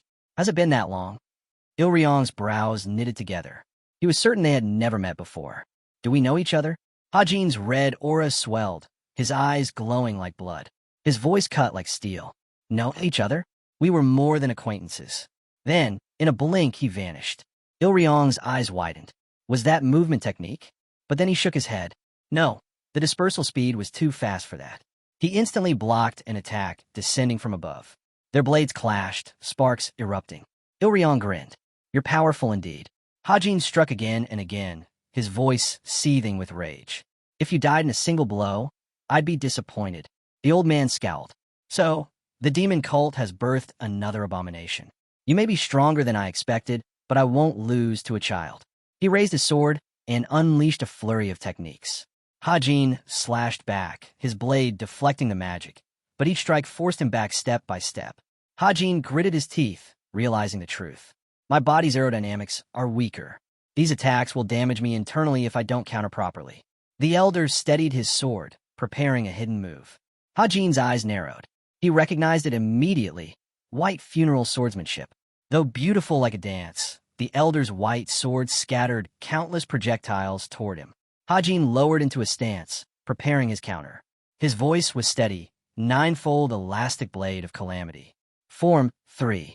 The elder's blades glistened, ice encasing their edges. But a lotus-shaped aura bloomed around Hajin, his sword sweeping with immense force, repelling every last blade. At that moment, frost spread at the elder's feet. His head dipped, and recognition flickered in his eyes. The elder's eyes widened. That technique, he had seen it before. His thoughts raced in the dark. Could it be? The most dreaded secret weapon of the righteous Heavenly Alliance. The blade technique that slaughtered countless masters under the command of the great powers. Frost spread across the rocks as dawn began to break over the battlefield. From above, Ilryong narrowed his gaze. The truth struck him. This was none other than the blade of Hajin King, Hajin. Gripping his sword tightly, the elder demanded, Who are you? He tore open his torso, his aura flaring. How dare you wield the technique of that worthless cur, Hajin? Hajin frowned. So, you finally remember? Meanwhile, away from the clash, the warriors busied themselves loading supplies. Juwa turned as Dongpil called her over. He pressed an orange life-sustaining pill into her hand, urging her to take it. She hesitated, pointing out that he too was badly injured. I can get more once we return, he replied firmly. For now, I'll keep watch. Circulate your chi and recover. She nodded softly, thanking him. Dong Pil clenched his fist in frustration, his thoughts heavy. The worst thing is that I couldn't protect anyone when it mattered most. The third leader looked back, reflecting. Once again, he owed everything to Hajin. That gaze, he had never seen such fury in him before. Dong Pil raised his eyes toward the rocky cliffs. Dong Pil lowered his head in silence. Just then, Goldie's barked suddenly, startling them. Golden scowled. What's wrong with you now? But the fox bolted, sprinting away into the distance. High above, Il frowned darkly. Impossible. I killed Hajin myself. I cut off his legs, made him die more cruelly than anyone else. His gaze shifted, narrowing on Hajin's legs. Yet, could Hajin have raised a successor in secret? And stranger still, this boy carried the blood of a demon. The elder's aura surged violently. His voice thundered. Who are you? Hajin met his glare, his words cutting like steel. Since you're so curious, why not let my sword give you the answer? The old man roared and swung his blade. Instantly, countless swords appeared in the air, all aimed at Hajin. The elder's blades shot toward Hajin, but Hajin stood unflinching. Il gripped his white, craned sword tightly and charged forward, convinced that this body, his body, could never lose to a half-demon. Steel clashed. The sky filled with blades, all cutting toward Hajin. Hajin bared his teeth, his voice sharp as he roared. Do you really think white funeral swordsmanship will work on me? His aura flared violently. If I'm to tear this trash apart, then it's time to summon true demonic energy. A torrent of dark energy burst from him, engulfing the battlefield in a suffocating aura. The elder's eyes widened in shock.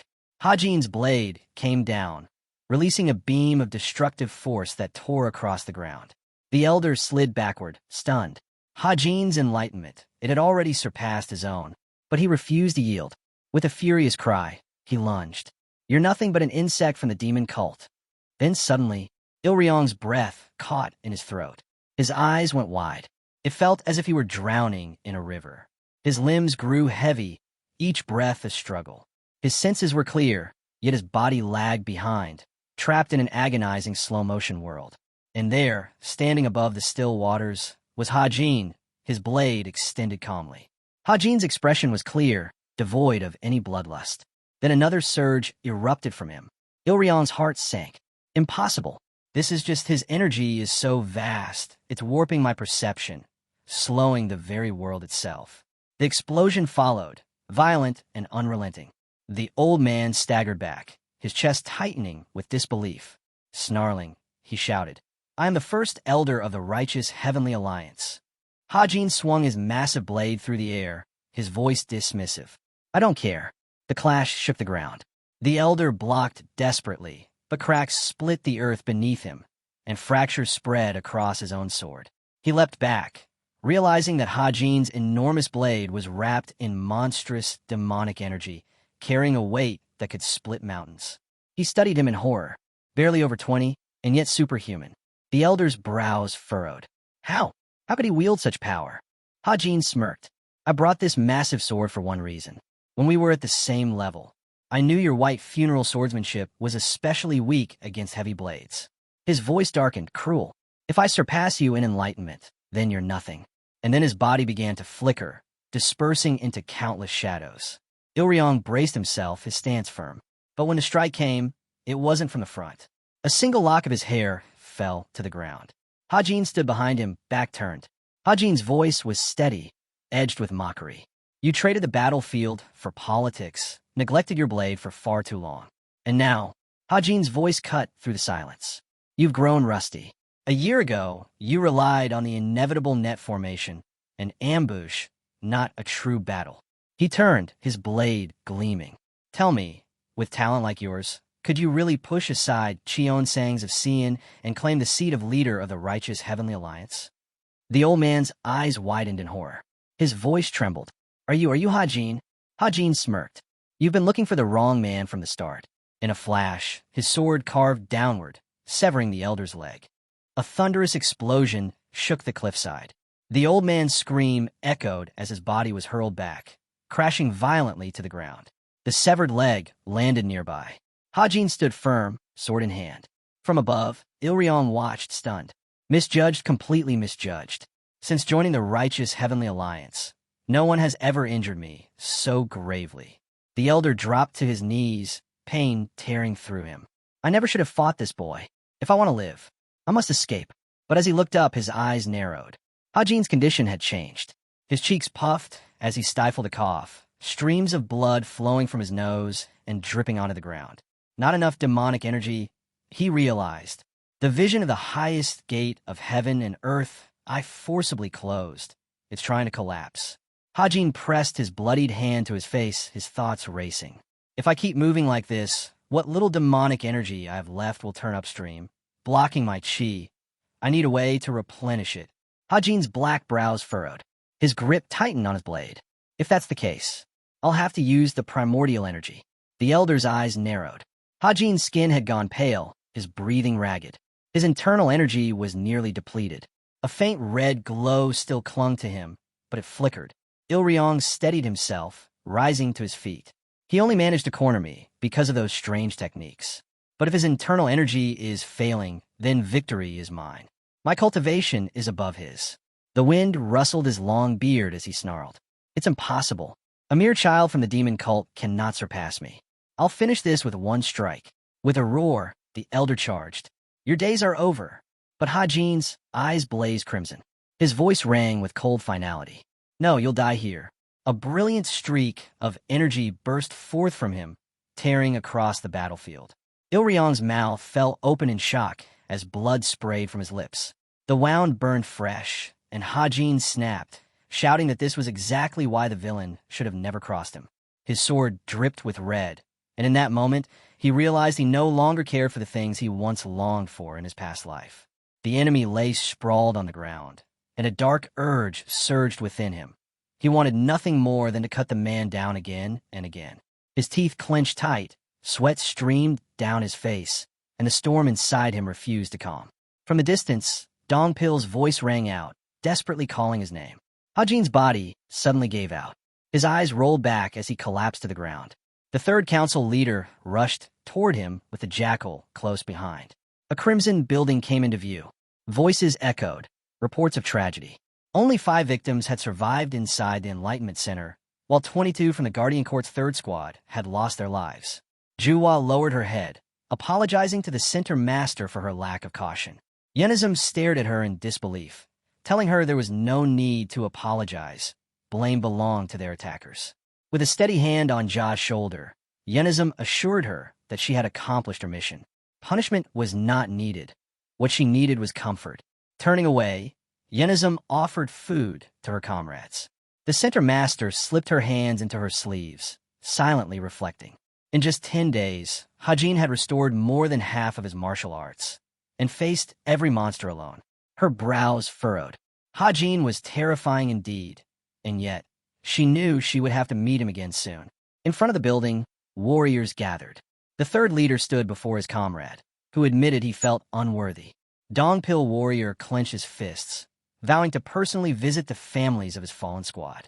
Gunsung rose from his seat, holding out his written report for the Guardian Courtmaster. He told the third leader not to burden himself with guilt, as he would take responsibility for the mission's outcome. Dongpil shut his eyes when the first leader spoke. Their duty, he reminded them, was to protect their loved ones. But even so, as the squad's leader, responsibility still fell on Dongpil Man. With hands clasped behind his back, the first leader declared he would administer punishment himself. Until it was complete, the third leader would be stripped of his duties within the Guardian Court. Dongpil closed his eyes once more and accepted without protest. Gunsung looked to him and finalized the order. Dongpil warrior was suspended indefinitely and would not return as third executive until the directive had been fully carried out. Sweat rolled down Dongpil's skin as the weight of it all sank in. The punishment was harsh, but Dongpil knew he couldn't complain. Expulsion wouldn't have surprised him either. Still, his eyes widened when Gunsung suddenly announced that instead of further discipline, Dongpil warrior would now serve as Hajin's personal guard. Just like that, his punishment was declared complete. The first executive smiled faintly, wishing that his comrade would gain wisdom from Hajin before one day returning to his original post. A long white staircase stretched toward the building. At its base, the beast pressed its paws into the soft ground. Hajin's eyes snapped open. He thought he was dreaming. He remembered being carried to a carriage, his thoughts swirling in confusion. The awkwardness weighed on him, but suddenly he shoved the jackal aside, shouting that he didn't want to hide in shelters, collect scraps of information, and then flee. Stepping out of the building, his mind returned to a single name, Il-ryong. From the moment he heard it, his world had been drenched in blood.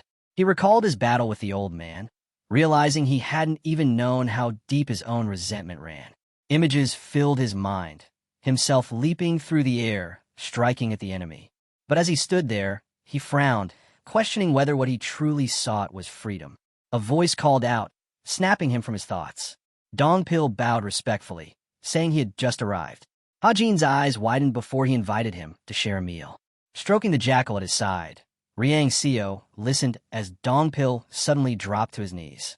With a loud voice, he swore loyalty, dedicating his life to protecting Hajin as his personal guard. Hajin's mouth fell open in disbelief. Dongpil Man vowed he would defend him with his very life. But instead of relief, horror flashed in Hajin's eyes. Was the third leader planning to live here now?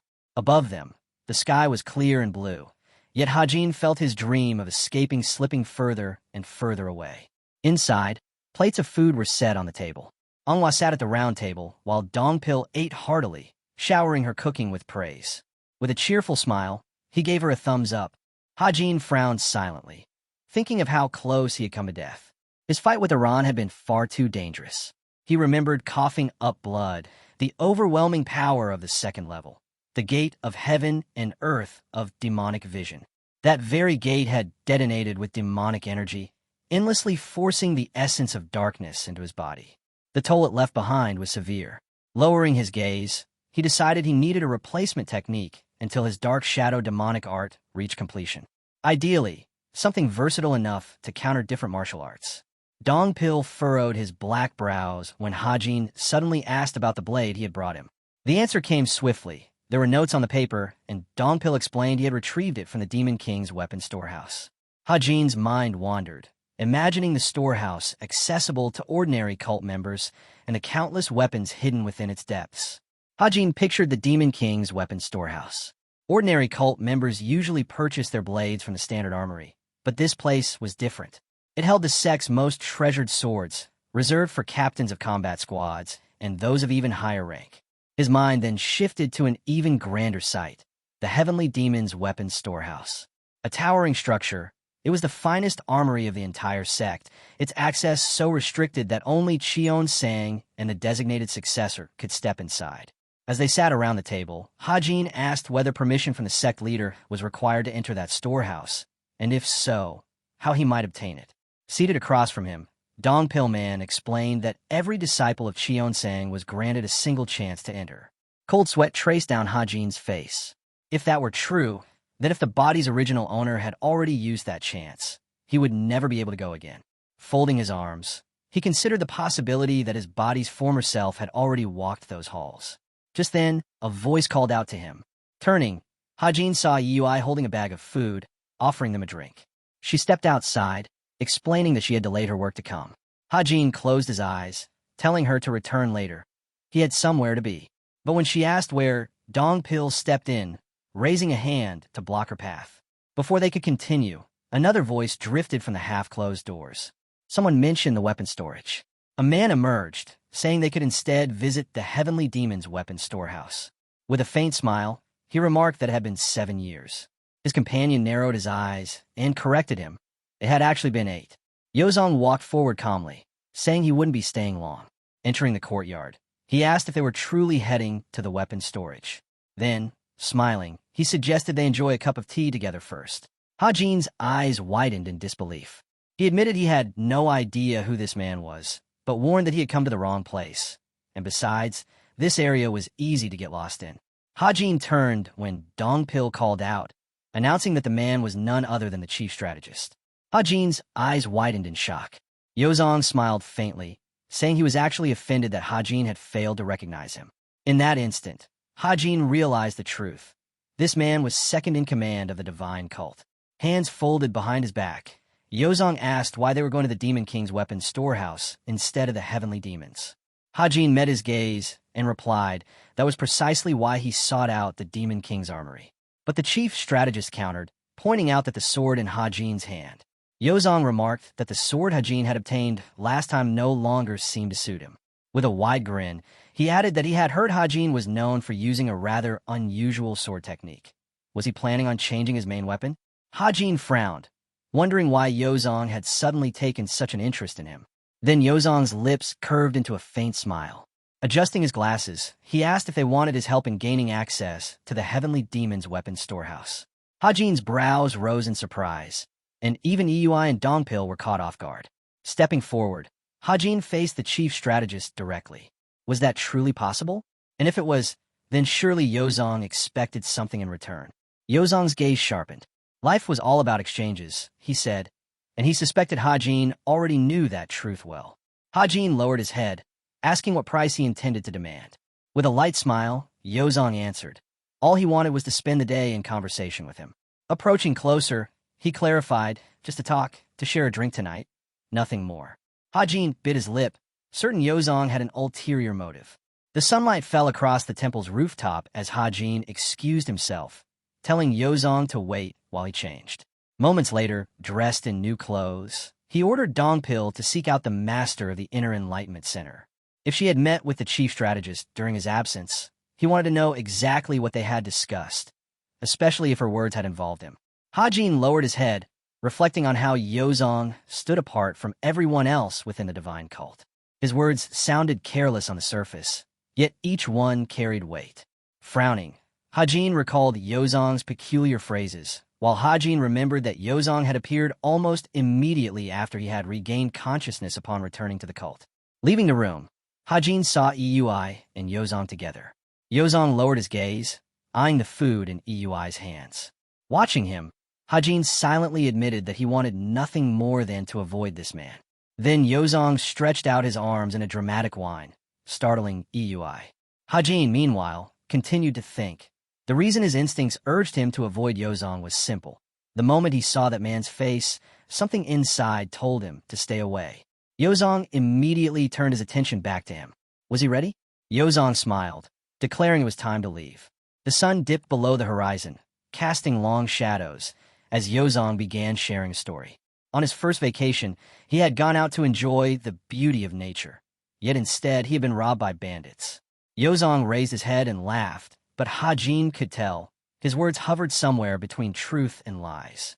Hajin studied him carefully, realizing just how skilled he was at concealing his true self.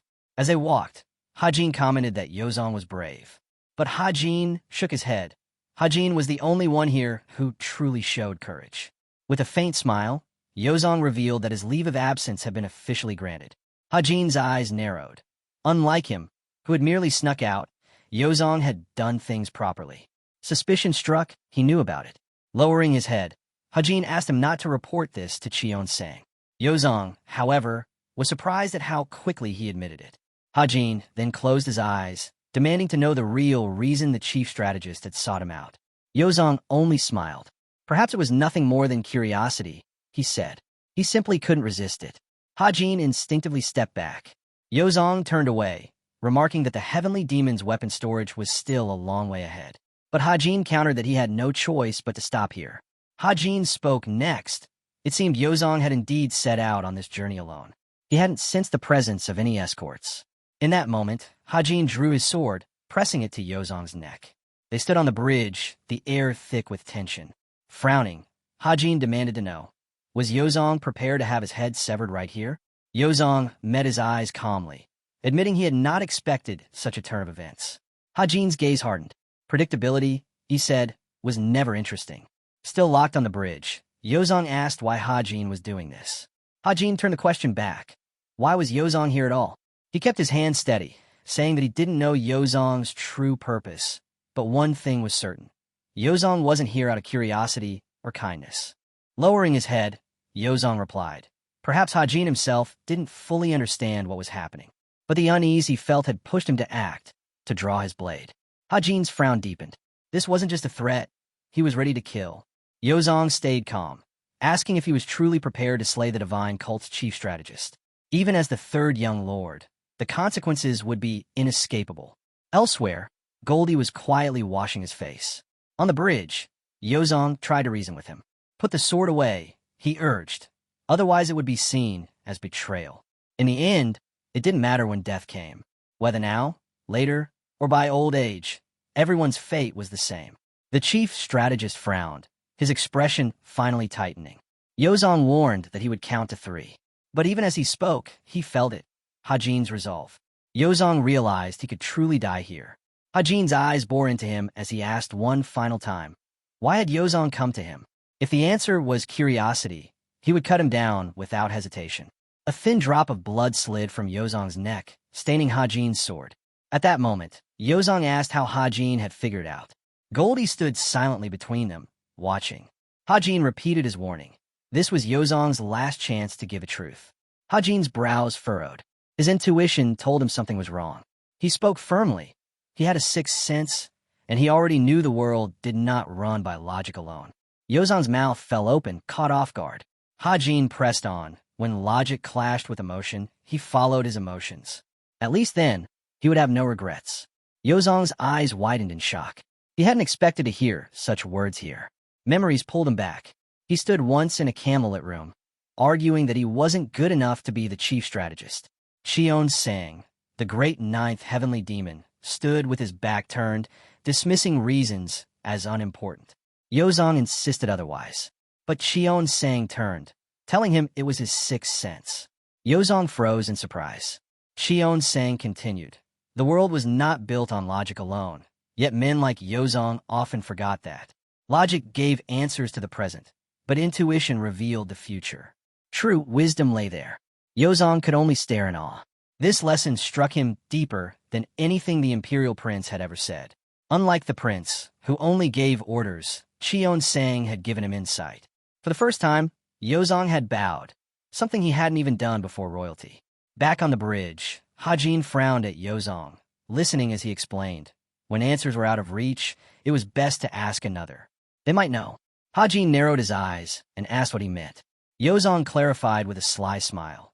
He simply wanted to see how Hajin would react if put in an impossible position. For example, he said, imagine letting Hajin enter the weapon storage, only to later reveal he had no authority to send anyone there. Hajin loosened his grip on his sword, replying coldly. If that were to happen, not even Cheon Sang-s. Hajin warned that if such a deception ever happened, even Cheon Sang-s disciples would not escape punishment. Entering a forbidden place was no small crime. His gaze shifted to a water lily drifting on the surface of the pond, their shadows mirrored in the water below. He glanced back at Yozong and called him a very angry man. Yozong scratched his temple lightly and admitted he often heard that. Some even called him a madman. Hajin slid his sword back into its sheath and suggested they part ways. But Yozong ignored the dismissal, speaking again about the weapons storage and having tea together. Hajin turned his back sharply. He wasn't about to share a drink with someone who would happily send him to prison out of sheer curiosity. Besides, he had no need for the heavenly demon's weapons storage. Still, as his eyes drifted to the horizon, he wondered if there was something deeper he should be worried about. His thoughts shattered when Yozong suddenly revealed he knew everything. That Hajin had sent an escort to the master of the Inner Enlightenment Center, warning her not to reveal anything about him. Hajin froze. If the chief strategist knew this, then he was far more dangerous than an annoyance. Lowering his head, Yozong confessed bitterly that the master no longer trusted him. That loss, he admitted, stung deeply, because she had been the only relationship he truly valued in the divine cult. Now, he had no other friends here. The sun slipped behind the jagged rocks, painting the sky in shadow. At last, Hajin relented, agreeing to drink with Yozong. But first, they would visit the weapons warehouse. What followed left Yozong stunned. His mouth fell open as Hajin emerged from the warehouse, carrying not one, but many swords. Yozong stretched out a hesitant hand, asking if Hajin hadn't planned to take just one. But Hajin's answer was cold and precise. The condition had been that he could enter once, not that he was limited to a single weapon. A bead of sweat traced down Yozong's cheek. He had been outmaneuvered. Looking at him calmly, Yozong recalled the words of the inner enlightenment master. It was as though an old martial artist who had endured countless battles now inhabited this young body. Hajin smiled faintly, asking if Yozong was coming. Yozong's expression softened into a quiet smile. Hajin wasn't someone who would ever betray the divine cult. Perhaps that was why even Cheon-sang left him alone. And yet, Yozong couldn't know for certain what kind of changes this youth would bring. Tomorrow, he reminded himself, he would have to face Cheon-sang. A day passed. In the courtyard, Hajin stood with his new sword. Turning, he saw the third leader approaching. Dongpil stepped closer, immediately noticing the weapon in his hand. Dongpil frowned as he realized Hajin had taken far more than just a pair of blades. His eyes landed on one in particular, the Seven Knights blade. Officially named the Dark Demon's Blazing Night Blade, it looked plain at first glance, but carried a subtle, unsettling bloodlust. Once, it had been the favored weapon of the seventh heavenly demon. He also noticed a pair of twin blades among the collection. Their uniqueness stood out immediately. These were not demonic weapons. Even martial artists of the Orthodox faction coveted them. Lowering his head, Hajin said he liked these blades, but if they weren't suitable for combat, he wouldn't keep them. Dongpil frowned, realizing Hajin valued practicality over history or prestige.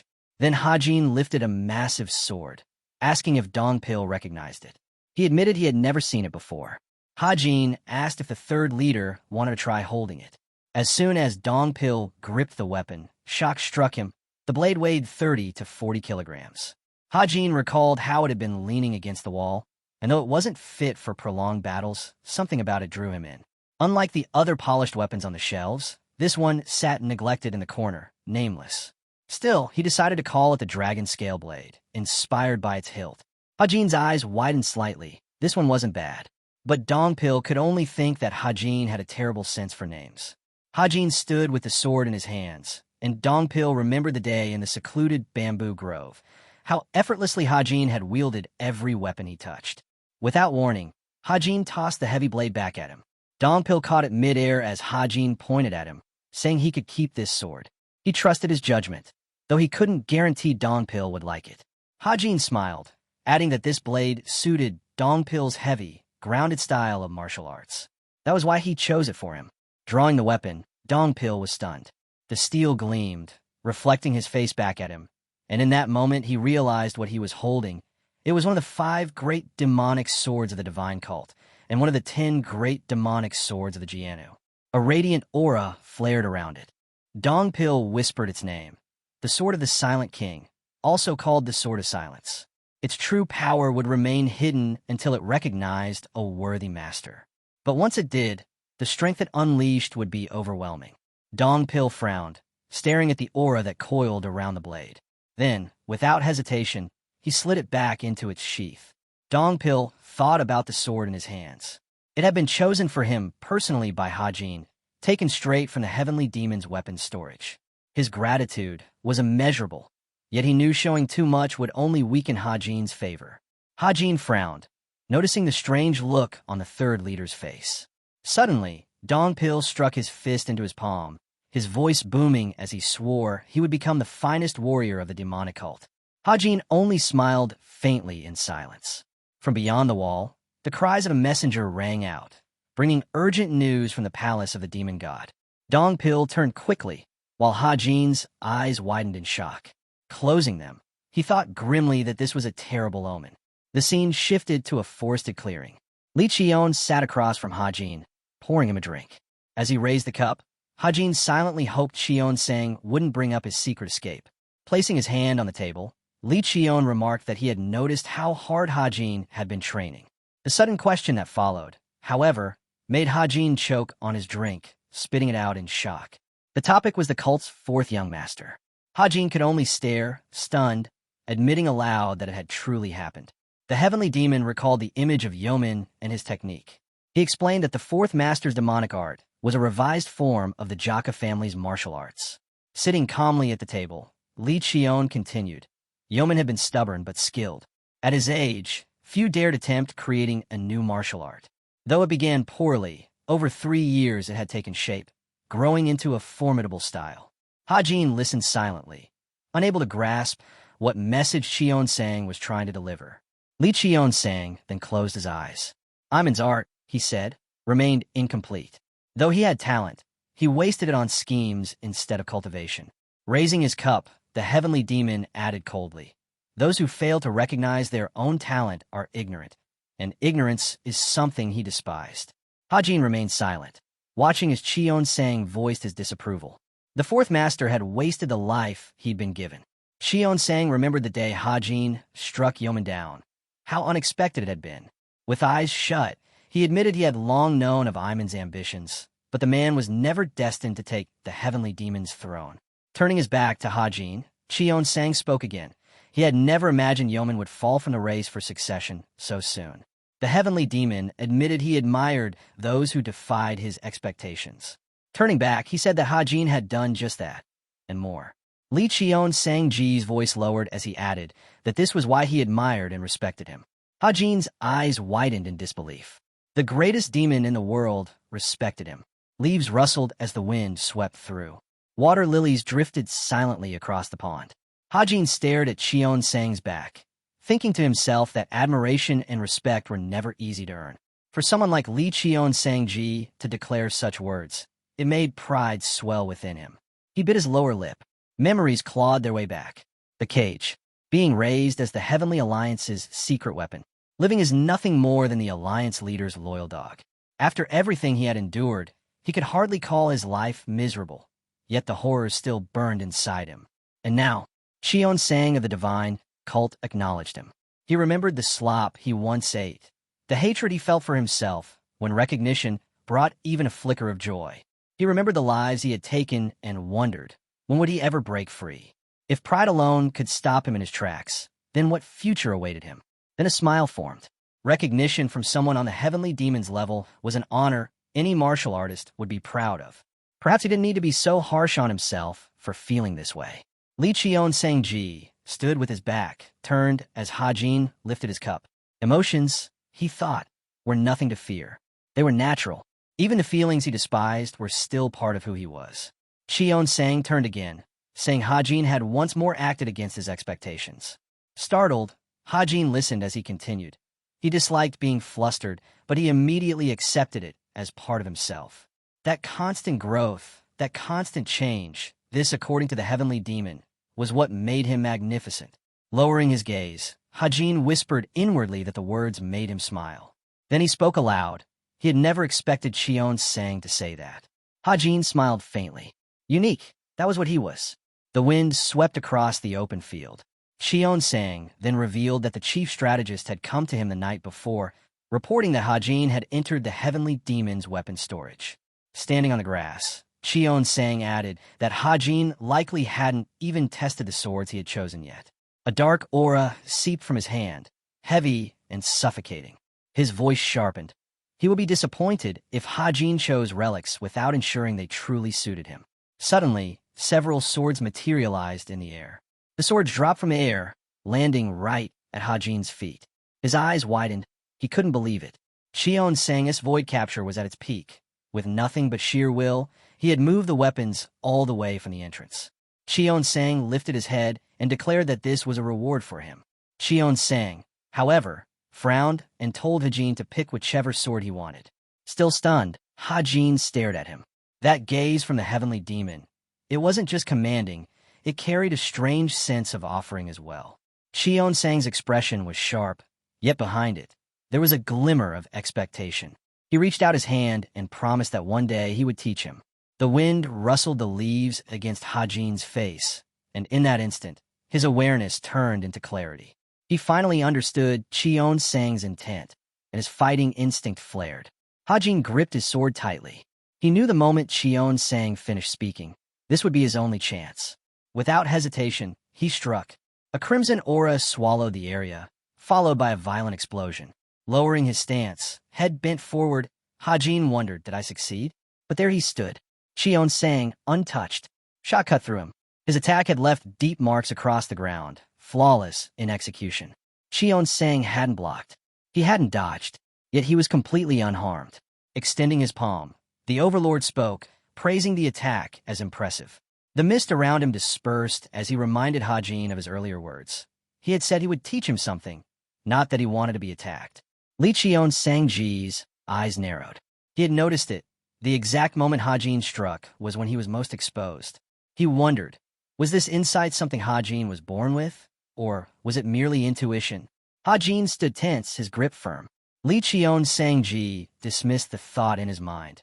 Intuition was worthless. This was something deeper. Behind him, the ground bore scars of the strike. The instinct to kill. The instinct to die like a beast. Qion Sang's lips curved, opening slightly, as though a smile formed. With hands folded behind his back, he spoke again. He had a question. Turning to Hajin, he said, after such a finishing blow, he had sensed that Hajin was preparing for a follow-up strike. But he stopped midway. Why? A bead of sweat slid down Hajin's cheek. Did he notice even that? He thought. Looking up, he answered inwardly. There was no particular reason. He simply had to stop. Qion Sang frowned. No, he thought. It wasn't without reason. He stopped because he knew. If he had rushed forward, my barrier would have destroyed him. Hajin struggled to his feet as Qion Sang warned him to prepare for the next round. Calmly, Qion Sang stood his ground, saying there was still more he needed to teach. Lowering one hand, Qion Sang ordered him to attack again, but this time with true killing intent. Hajin frowned. I can do that too, he thought, ready to unleash the gates of hell from the dark shadow demon art. His body suddenly lifted off the ground. The 9 heavens contraction divine steps propelled him forward. In the blink of an eye, he appeared before Qion Sang and swung his sword with all his strength. Dust and fog burst out across the field, yet Qion Sang remained unmoved. Hajin pressed on, charging relentlessly, slashing again and again in rapid succession. The scene shifted inside the palace. Eui rushed in, looking everywhere for Hajin. She ran straight to the maid, demanding to know where Seer or Ian was. The maid answered that he was currently inside the demon god's palace. Eui crossed her arms, scoffing in disbelief. How is he busier than me when he doesn't even have a job? The maid shut her eyes and snapped back, shouting that Eui was being disrespectful toward Hajin. Eui lowered her brows, glaring sharply. And you're not afraid to say that to me? She stepped closer, face to face with the maid, fuming that she couldn't even strike her because she was too small. She had to hold herself back. Dongpil arrived, trying to defuse the situation. He explained that no one knew when Hajin would return. If Eui was only here to drink, she should go back. Before he could finish, Eui screamed, her eyes locked on the third leader holding a sword. She demanded to know where he had gotten it. Don explained it was a gift from Hajin himself. Eui pointed a finger at him, stunned. Hajin gave you that treasure? And only you. Dongpil's silent frown only fueled her anger further. The maid hurriedly urged Eui to leave, while Dao silently thought that Hajin needed to come back quickly, because he had no way of handling this woman. Back at the battlefield, Qion Sang's black hair whipped in the wind as he stood composed, gazing into the distance. His voice rang out, commanding Hajin to rise. On the ground, Hajin pressed one hand against the earth, struggling to lift himself. Staring up at the sky, he admitted to himself that he could hardly move. It was even difficult to breathe. His sword lay beside him. He thought back, realizing even the inevitable network formation of the righteous Heavenly Alliance wasn't as overwhelming as this. The wind carried leaves into the air as he reflected bitterly. He was still only half as strong as he had been in his past life. Yet every time, he gave everything he had, and still, Qion Sang remained completely unshaken. But even so, he began to rise once more determined. Fighting someone as powerful as Qion Sang was a lesson in itself. Hajin looked up and admitted that Qion Sang had always been a source of worry. But this time, he had finally done something good. With his back turned, Qion Sang replied that this was enough for now and told Hajin to return to the pavilion. The sunlight fell across the pavilion's roof. Sitting there, Hajin muttered that this half a day felt like half a year. Qion Sang set his brush down on the table and asked if Hajin had learned anything. Then, without hesitation, he handed him a black envelope. Hajin's eyes widened. Inside were the missing parts of his martial arts. Holding the scroll in disbelief, Hajin listened as Qion Sang explained that his demonic art was still far from matching the 10 great demonic arts. Since it was a recent creation, it held many flaws. Pouring himself a drink, Qion Sang said this scroll would help correct them. Hajin stared at it, stunned. In only half a day, Cheon-sang had identified the weaknesses in the dark shadow demonic art and even laid out the corrections it needed. Something like this he had never received before. The heavenly demon raised his cup, drinking casually, while Hajin could only think. He never knew this man had such a side to him. He tightened his fists, wondering if this was the true lesson he had been meant to learn. Then, bowing his head, he thanked Cheon-sang. Cheon-sang closed his eyes, rejecting the gratitude. To him, it was nothing more than the obvious reward a teacher should give a student who had managed to surprise him. Hajin's mouth fell open in admiration. Could the great ninth heavenly demon really say such words? Quickly, he shut his mouth, eyes burning with determination. Lowering his head once more, he promised that he would not disappoint him. The heavenly demon responded calmly. He would look forward to it. Dark clouds rolled across the sky. Heavenly Day lifted his gaze, muttering that this was interesting. Crossing the bridge, he reflected that finding interest in someone was proof that they were still within his grasp. He remembered the strikes aimed at him. It had been so long since anyone dared to point a blade his way. There was even a cut across his robes, faint but real. Within that strike, he had felt traces of the supreme blade, a sign that Hajin had indeed grown. The water lilies trembled as the river began to swell. Cheon-sang recalled the legend of a mythical fox said to bring war upon nations. He closed his eyes, thinking that if the legend were true, the one who brought war must also dance with death. And no one understood death better than him. Rain began to fall, dripping onto his face, sliding down to the golden dragon embroidered on his robes. Cheon-sang slowly raised his. Cheon-sang raised his head, wondering if the time had already come. The scene shifted to the military department of the heavenly demon cult. Mirim faced the chief strategist, asking him what the third young lord was truly like. Yozong, seated at the table, replied that he didn't quite understand the intent behind the question. But Mudum pressed him again. He wanted to know what kind of person the third young lord was. Yozong clasped his hands together. He disliked repeating what others had already said, yet the only answer he could give was the same one spoken by the master of inner enlightenment. Taking a sip, Yozong explained that it was nearly impossible to fully understand someone after just a single meeting. Mudum frowned, agreeing, and clarified that this was why he was asking the man with the keenest insight into the cult. Yozong raised his hands happily, amused that the first guardian himself had praised him so openly. On the table sat a tea set between them. Mudum continued. 2 days ago, the third young lord had been summoned directly by Cheon-sang to the demon god's palace.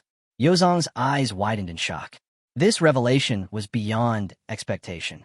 While pouring tea, Yozong admitted that the rumors were true. The heavenly demon had even opened the weapon vault for the third young lord. Mudum's expression grew stern. He declared that he could not sit idly by while the internal balance of the cult was shaken. But even so, he did not believe they should openly take sides. Yozong smiled faintly. So you're here to reprimand me, aren't you? The first guardian shook his head. He said he lacked the authority, experience, and wisdom to reprimand the chief strategist. He was here simply as the head of the guardian court, voicing his concerns about the man who stood at the very center of the cult's political storm. Yozong narrowed his eyes. He understood now. Earlier, when Mudum had asked about the third young lord, what he truly wanted to know was whether Hajin was worth opening the heavenly demon weapon vault for. The first guardian narrowed his own eyes and confirmed it. Yozong lifted his cup and drank slowly. Then he said there was no need to open the vault at all. Mudum's jaw dropped. Yozong explained calmly. Someone who had already surpassed others had no need for a divine weapon. Inside that small room, the conversation grew heavier. Yozong continued, saying he could not yet define exactly what kind of person the third young lord was. But from their brief encounter, he had understood him, at least a little. As he poured more tea, Yozong reflected aloud. His role was to observe, to measure the differences between the cult's members, all for one purpose, to help Cheon-sang form a precise judgment. And so, everything the first guardian's fears, it turned out, were unfounded. He could finally rest easy. Mudum glanced at the buildings of the military department and realized he had misjudged the chief strategist all this time. As he turned away, he thought to himself, this man's eccentricity wasn't the whole picture. His loyalty to the cult was genuine. Yozong noted that he had just discussed the cult's future with the first guardian, a man he had only spoken to a handful of times. Smiling faintly, he admitted to himself that life within the divine cult had grown far more interesting lately. The scene shifted to the palace. Dongpil staggered back, fighting desperately. Hajin raised his sword and told him flatly. The third council leader was suppressing his killing intent too much. Dongpil gasped for air, struggling to steady himself, while Hajin continued. He explained that Dongpil's nature as a guardian likely pushed him toward protecting him. Lowering his sword, he added that in a positive light, that could be called responsibility, but in truth, it was also inflexibility, holding him back from reaching his full potential. Closing his eyes, Hajin admitted that Dongpil was strong, but still not strong enough to protect him. He did not want Dongpil to die before him, because it was his role to protect him, not the other way around. The third council leader lowered his head, questioning whether he truly had been holding back. Hajin sheathed his sword, ending it there. "It's time to eat," he said. Dongpil, still catching his breath, thanked him for his effort. But Hajin's focus shifted suddenly. His gaze snapped toward the gates. He could feel it. A powerful energy lingered just beyond. An interesting guest had arrived. Tea was poured. At the table sat Go, master of the criminal law hall. Hajin scratched his ear casually and asked what brought him here. As far as he remembered, they weren't close enough for casual visits. They sat across from each other. Go leaned forward, stating plainly that the Mara festival was approaching. Pressing a hand against the table, he added that he knew Hajin preferred directness, so he would skip the empty chatter. Hajin's eyes narrowed when Go suddenly asked for his help. His expression darkened. Why should he lend aid to someone who openly disliked him? Go pulled his hand back and answered firmly. His beliefs hadn't changed. He still saw Hajin as dangerous. But with a common enemy, he believed their goals could align. Then his tone sharpened. The other successor candidates, they were Hajin's enemies as well. At the Mara festival, Go intended to arrest and imprison one of the disciples.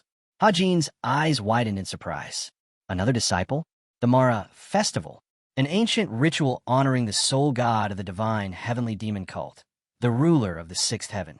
The desire realm, Mara. In the past, human sacrifices have been offered to this being. It was during those times that the divine heavenly demon cult first gained its notorious reputation as a demon cult. But the Mara festival of today was different. Despite their scriptures and doctrines, the cult was now deeply involved in worldly affairs. What remained of the festival was nothing more than an ancient rite, not unlike the Murim festival held in the city. Hajin rubbed his chin in thought. Hajin fixed his gaze on Go and asked what the connection was between this request for help and the Mara festival. Go's expression hardened. He explained that during this year's festival, they would imprison one of the heirs in the criminal court. Of course, the 6 would be left alone unless one of them committed an unforgivable crime. Hajin's jaw dropped. Were there heirs beyond the remaining 6? Go placed his hand firmly on the table and clarified. To be precise, there was another, a candidate nominated as successor, who would appear at the Mara festival. Hajin frowned deeply. The eldest son of the Demon Sword family. The Demon Sword family, rulers among the 7 families of the demon cult, renowned as the greatest sword wielders of them all. Hajin could hardly believe it. The eldest son of the Demon Sword family as a successor candidate? His lips parted as he asked why they wanted him imprisoned. Had he committed some crime? The vein in Go's neck bulged as he spat the answer. This man had robbed and murdered 7 cult followers, then pinned the blame on an innocent half-demon. Hajin froze. The true culprit lived freely, while the half-demon, who had devoted everything to the cult, was unjustly executed. Still as stone, Go admitted in shame that it was a disgrace. The cult had erred, and now they needed to capture the criminal. He said they owed it to the grieving family to deliver justice for the wrongly executed. Hajin frowned, asking how exactly they planned to catch him. Narrowing his eyes, Go admitted he didn't know. That was why he had come here to him. The scene shifted to the center of inner enlightenment. When Yenizum entered the room, Hajin greeted him. You must be busy, yet you came without notice. Tea was placed upon the table. Hajin got straight to the point. The reason he had come was because of the unjust execution. 2 years ago, he explained, a maid from the Inner Enlightenment Center had been murdered. He needed information about her. Yenizum frowned, asking if that was truly why he had come. Placing his hand firmly on the table, Hajin said she knew the truth, that the culprit was someone else. The girl froze, startled. How do you know that? A bead of sweat slid down her face as she pressed further. Did the Criminal Justice Hall ask you for help? Closing his eyes, Hajin replied calmly. They'd figure things out quickly. Her eyes lit up. Then did they already identify the real culprit? The teacup in her hand cracked. Hajin opened his eyes. The demonic energy radiating from her was overwhelming. Years had passed since the murder, yet her fury had not dimmed. Placing 5 scrolls on the table, she said all the information about the victim was contained within. After receiving the evidence, Hajin turned to leave. Watching him go, the girl thought silently. Hajin didn't mention the Mara festival at all. He must believe I can uncover the real culprit's identity. She studied him closely. If the criminal law department could solve this with their own investigative skills, they would have. But instead, they asked one of the heirs for help. Her brows furrowed. Even a law hall staff can't easily touch the true criminal. That must mean the culprit is a high-ranking official, one who will attend the Mara festival. Turning to her attendants, she ordered, "Bring me a list of the high-ranking officials attending this year's festival." The scene shifted to the manor. Hajin placed a heavy book on the table.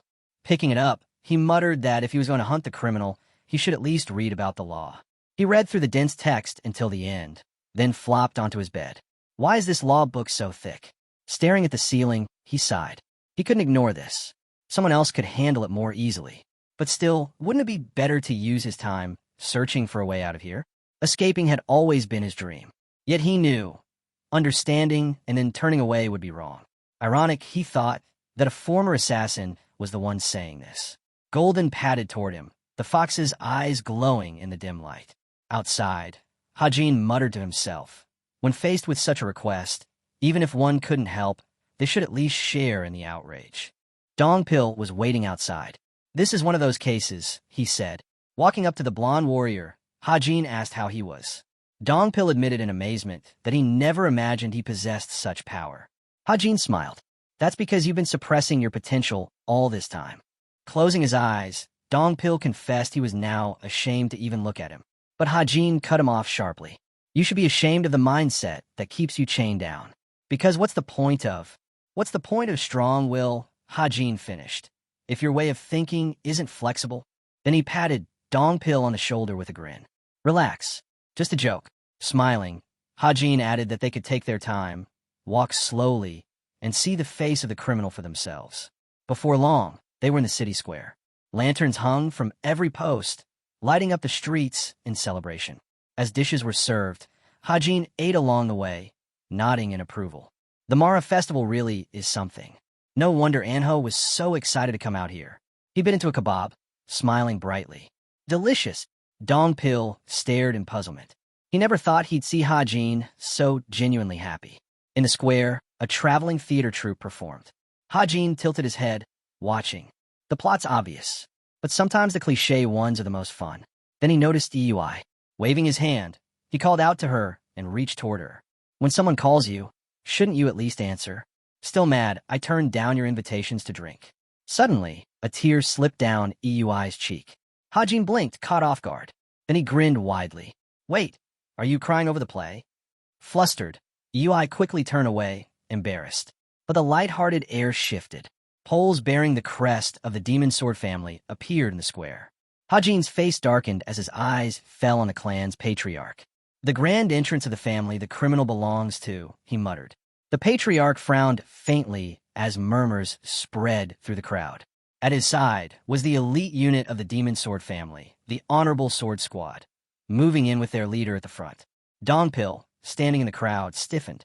The patriarch's aura was heavy, stern, composed, the unmistakable presence of a master who had reached the pinnacle. The blonde warrior frowned, glancing around nervously, only to realize Hajin was no longer beside him. The patriarch lifted a brow. "And who might you be?" Hajin stood firmly in his path. "You're Cheon Sang of the Demon Sword family, aren't you?" Hajin's smile was light, but his words struck sharp. He explained that he'd suffered an injury some time ago, losing his memory. If they had met before, he no longer remembered. The patriarch's frown deepened. "I don't know you, but I do know that you're well aware of the disrespect you're showing right now." Hajin tilted his head. "Disrespect? What did I do?" From atop his horse, the patriarch sneered. "You're a foul-mouthed boy." Hajin's eyes narrowed. "I asked you what I did. All you've done is insult me. That's the arrogance of old men. I've seen plenty of it." The patriarch flinched. For a moment, he was frozen. Around him, his swordsmen released a surge of killing intent, their energy pressing heavily on the square. But Hajin narrowed his eyes, unshaken. A tiger, he thought, is never intimidated by wolves. On the other hand, Xion Sang of the Demon Sword family remained composed despite the provocation. Wanhui eased his frown and said calmly that he didn't understand why this young man was being so disrespectful. But, out of generosity, he would let it pass for now. Hajin clasped his hand behind his back and cut him off. If your own child committed a heinous crime, as a father, what would you do? The sons standing behind the patriarch stiffened, the question forcing them into thought. Wanhui released the reins of his horse. I don't indulge in pointless discussions, he declared, his palm filled with blazing chi. This is the first day of the Mara festival. I'll allow this display of insolence one more time. Leave now. The crowd gasped as his energy surged, shielding their faces as dust whipped across the square. From the side, Dongpil and Eui were stunned. The patriarch wasn't even attacking, just amplifying the surge of his chi with the energy of his sword. Even so, the sheer force of it was overwhelming. But Hajin only rolled his neck. I've had enough of hand techniques. Wanhui's eyes widened. Hajin was still standing there, completely fine. Hajin wrapped his leg in chi, the ground beneath his foot fracturing as he stepped forward. What? Are my questions really that hard? The patriarch frowned deeply. This brat was actually daring to use martial arts against him. Grinding his teeth, he admitted aloud, what strength! In a sudden burst, he rose into the air, hovering over Hajin. And yet you dare attack me with such pitiful martial arts. From below, Hajin watched, noting how the man controlled his descent perfectly with nothing but inner strength. Then, with his hands still clasped behind him, he asked plainly, what attack are we even talking about? If we're counting who struck first, it was you. Closing his eyes, he added, all I did was return the favor. And I held back. It didn't even touch me. The patriarch's attention snapped downward. The earth had split apart dangerously close to his horse's legs, but the cracks had stopped just short of the hooves. Hajin smiled. Wanhui's thoughts churned. How could someone so young master such precise control over inner demonic energy? He hadn't drawn a weapon. He'd simply moved forward and yet shaped the force so perfectly. His frown deepened. This boy is a first-class expert. Still smiling, Hajin raised his voice again. So about my question, but the patriarch dismissed him. I have no obligation to answer someone I don't even know. Hajin's eyes narrowed. And yet you've already done so much without. The patriarch's eyes narrowed. Introduce yourself. Hajin frowned. You're not the kind of man I'd speak to in that tone. Before the tension could rise further, a shout split the air. The divine teachings are indisputable. All demons bow before him. A sword was raised high, then driven into the ground with force. Dongpil appeared beside Hajin, his voice ringing out as he declared his respect for the third young lord of the divine cult. The patriarch's eyes widened. What? The swordsman bowed low, introducing himself. He announced that he had come to escort the worthy third young lord of the cult. Hajin smiled. That's right. At the same time, the criminal law hall of the heavenly demon cult was stirred into motion. Messengers relayed urgent news. The third young lord was in direct confrontation with the head of the demon sword family. Standing by a window, Go frowned. This could spiral into a full emergency. Orders were given immediately. The entourage needed to be sent out discreetly, without the cult members catching on. Yet even as his subordinate accepted the order, Go's thoughts darkened. So, the third young lord actually moved first. That boy is a double-edged sword. But who would have thought? Even the hilt of this blade is sharp. Back in the street, Hajin stood firm, the crowd crying out in awe. They whispered that it was their first time seeing him in person, that he was truly as handsome as the rumors claimed. The patriarch's sons stared at Hajin, trying to determine if this man before them was truly the third young lord. The patriarch himself looked away, realization dawning. Now that he thought of it, this youth did look familiar. It must have been years ago, back when he'd first begun growing facial hair, that he was named the third young lord. But the difference between then and now was staggering. Who could have imagined that Hajin from that time could have changed so much? Hajin grinned. What's wrong? Is there something on my face? Then he added casually, You still haven't given your greeting. At once, the patriarch extended his hands before him, introducing himself formally and offering his greeting to Hajin. Hajin noted how their words were sharp and precise, greetings that avoided belittling him, yet carried no excessive respect either. The patriarch admitted aloud that he had not realized who he was. But even without knowing, it was still discourteous of him. He acknowledged his mistake. Mouth slightly open, the head of the demon sword family added that Hajin, as a candidate for succession to the divine cult, had also. The young man's words and actions broke formal etiquette, so he asked directly if Hajin intended to simply pretend nothing had happened. With his eyes closed, Hajin calmly replied that it didn't matter. He hadn't come here to pick a fight. But he reminded the man that his original question still hadn't been answered. The elder raised his hand, asking him to repeat it. Hajin agreed, saying he could ask as many times as needed. Then, looking at him, Hajin asked, "What would you do if you saw your own child commit shameless crimes?" The man frowned, trying to understand why the guest would bring up such a thing. But with so many eyes watching, dragging this conversation on was pointless. Placing his hands behind his back, he answered, if such a crime occurred, he would follow the law. Hajin raised a finger, challenging him, but the law is vague. Does that mean you'd follow the laws of your family? The head of the family stayed silent, frowning. His two sons watched closely as their father finally spoke. His family's rules were harsher than any others, and if such a time came, he wouldn't hesitate to punish his child. Hajin leaned forward slightly and asked again, "So, if that person is your own child, you'd hold them to an even stricter standard?"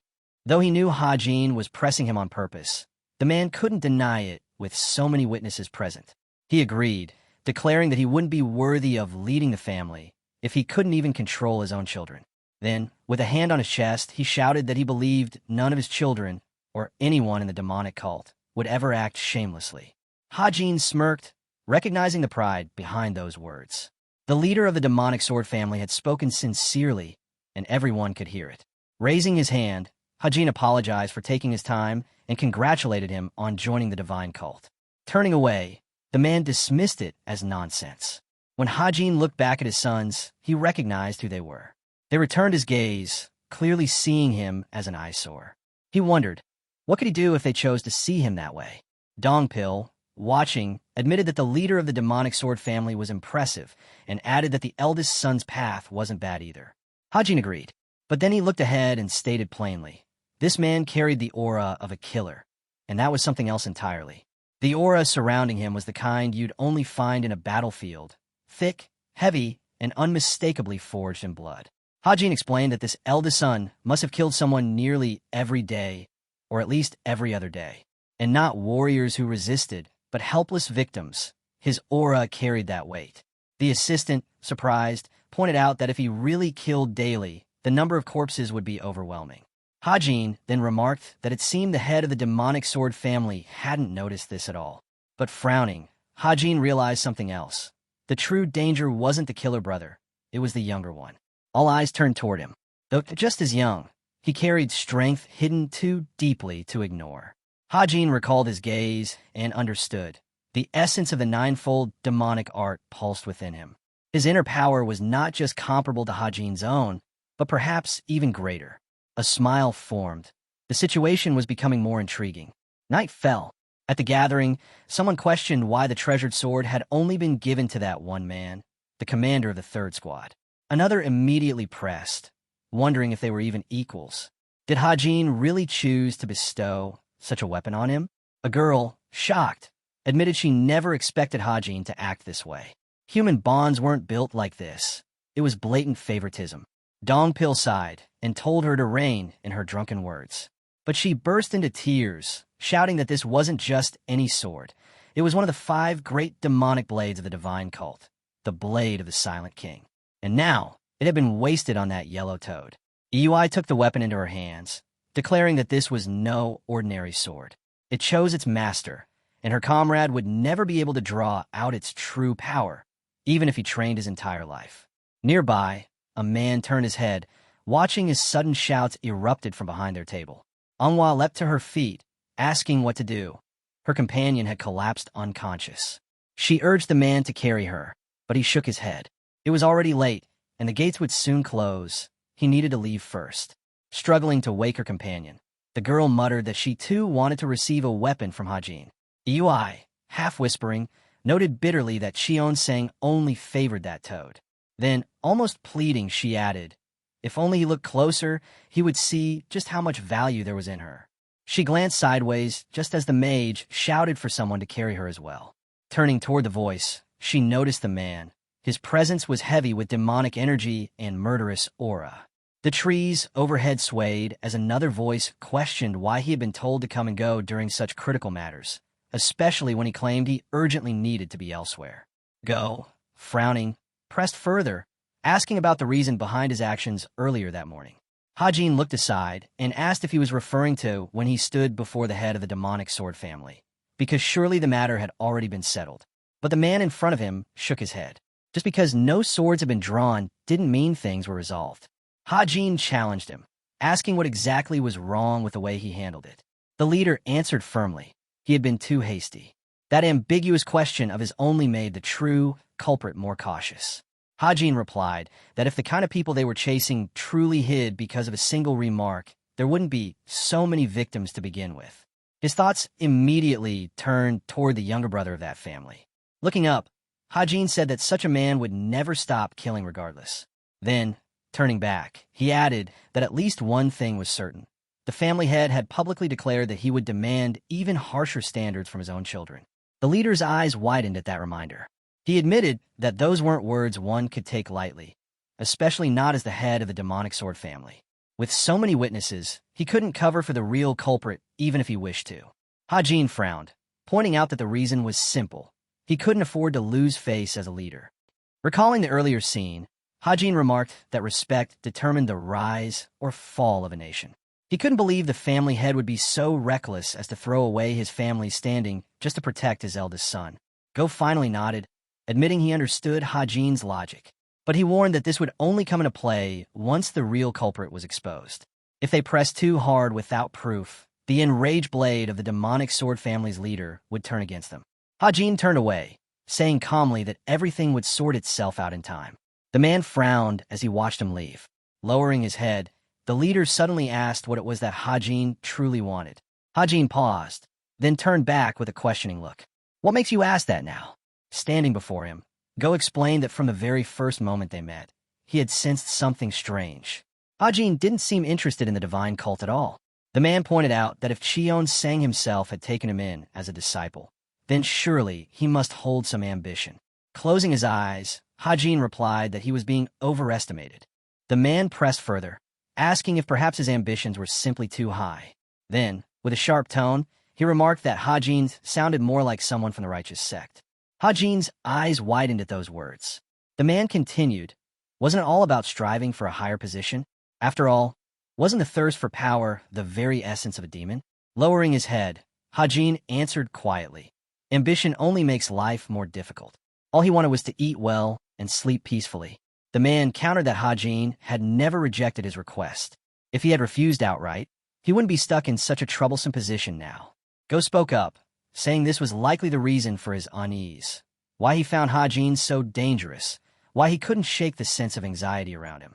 Hajin's eyes widened when Go concluded that the third young lord was not someone suited for the cult. Under the light of the full moon, the leader spoke again. Tomorrow, high-ranking members of the demonic martial factions would come to pay respects to Cheon Sang. After the ancestral ritual, a grand tournament would be held, one that would shape the future of the demonic Murim faction. Hajin turned aside and asked what his role in all this should be. The man explained that, on that day, reports of various troubling incidents would also be made public. Hajin stopped suddenly when a man added that the death of the Heavenly Alliance's great elder would be among them. His eyes widened as he asked why Go hadn't arrested him earlier if he knew. Leading a sect without permission was a grave crime, wasn't it? The man replied that it was not Cheon Sang's will. From behind, the leader explained that Cheon Sang favored him. He wouldn't want him thrown into prison under such charges. But that didn't mean he had ordered them to protect him either.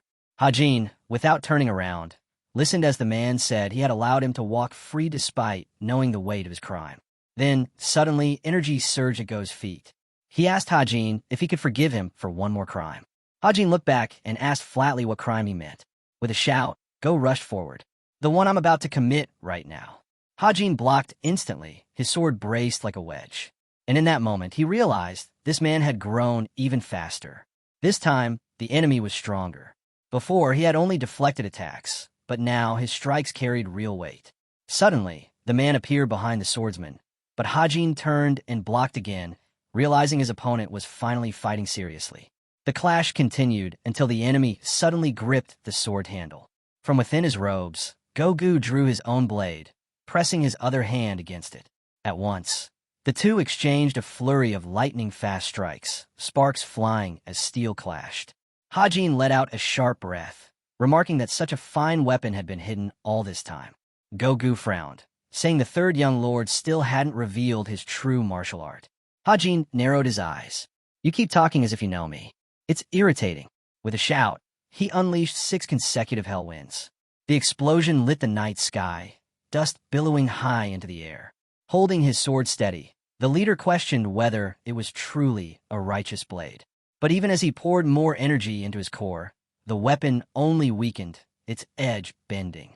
Gogu looked ahead, astonished at the crushing pressure radiating from Hajin's sword. Hajin then asked aloud what Gogu was doing. Was he simply trying to raise his fighting spirit before the real battle began? If so, he suggested ending this nightly sword dance right here. Lowering his blade, Gogu admitted he now understood why Cheon-sang had taken such an interest in him. But Hajin turned away, saying it wasn't his concern. He had already promised he wouldn't interfere. Watching his back, Gogu warned him to be cautious of Cheon-sang. He spoke of a temple on a mountain, describing Cheon-sang's nature. So dark it seemed endless, yet so blindingly bright no human eye could bear it.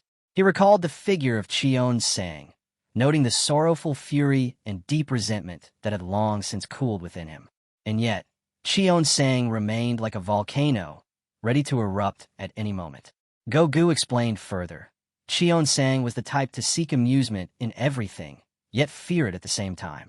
He envisioned his gaze, someone who could step into hell while staring at the heavens, then suddenly stand upon the clouds, looking down at hell itself. With a faint breath, Gogu declared, "That is who Cheon-sang truly is." Hajin turned and admitted bluntly that he couldn't make sense of any of it. Go answered that he never expected him to. All he asked was that Hajin remember his words and recall them when the time came. Placing his hands behind his back, Go added that aside from the leader, there was one other person in this matter. Since he was the third young lord, he was expected to lead them properly. But Hajin couldn't understand why the man suddenly brought all this up. It was nothing but a headache. Meanwhile, Dongpil walked through the forest. As he moved, he admitted that it was true. Then, with a sharp voice, he declared that the third young lord was right. This man was the real killer.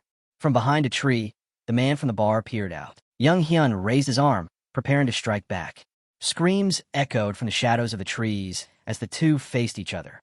The swordsman soon realized something shocking. Despite fighting with full strength, his opponent remained completely unharmed. The enemy lifted his hand and demanded the sword. The swordsman hesitated, remembering that earlier this morning the man had seemed stable and rational. But now he was like a frenzied, demonic beast. With a twisted scream, the monster repeated his demand. "Give me the blade." The swordsman blocked furiously, thinking that his opponent's martial arts were far from ordinary. When he looked closer, he realized it wasn't sword technique at all. The man's entire arm had hardened like a treasured weapon, while his martial skills themselves were nothing special. But his internal energy, that was something else entirely. Its quality and sheer volume were overwhelming. He had absorbed demonic energy and internal energy recklessly, far beyond what a human body should contain. The swordsman stood still for a moment, stunned, when suddenly a shout rang out. Yui charged in, unleashing the berserker demon Divine Fist. Her strike sent young Hyun flying backward. Lowering her fist, she admitted she normally disliked ganging up on a single opponent. But for her comrade, she'd make an exception. Tossing the sword over her shoulder, she asked if he was still all right. The commander muttered grimly that they'd both soon be coughing blood. She could tell from just one strike what they were up against. Their opponent pulled back his hood, and Yui's eyes widened. She said his body felt like cold iron forged for 10,000 years. Then, with another furious scream, the enemy charged again, demanding the sword. His strike sent dust exploding into the air. The blade was suddenly caught in his grasp. Clutching it tightly, young Hyun shouted wildly, "The taste of demonic energy is the best." The swordsman's eyes widened when he realized the enemy was absorbing demonic energy straight from the Silent King's blade. Throwing his head back, he roared, How dare you defile the sword gifted to me by the third young lord? He smashed his forehead against his opponent, while Iui lunged in from the side. The enemy blocked her blade with his wrist, then swung his arm, shouting for her to get out of the way. She blocked frantically, but her mind spun. What kind of monster was this?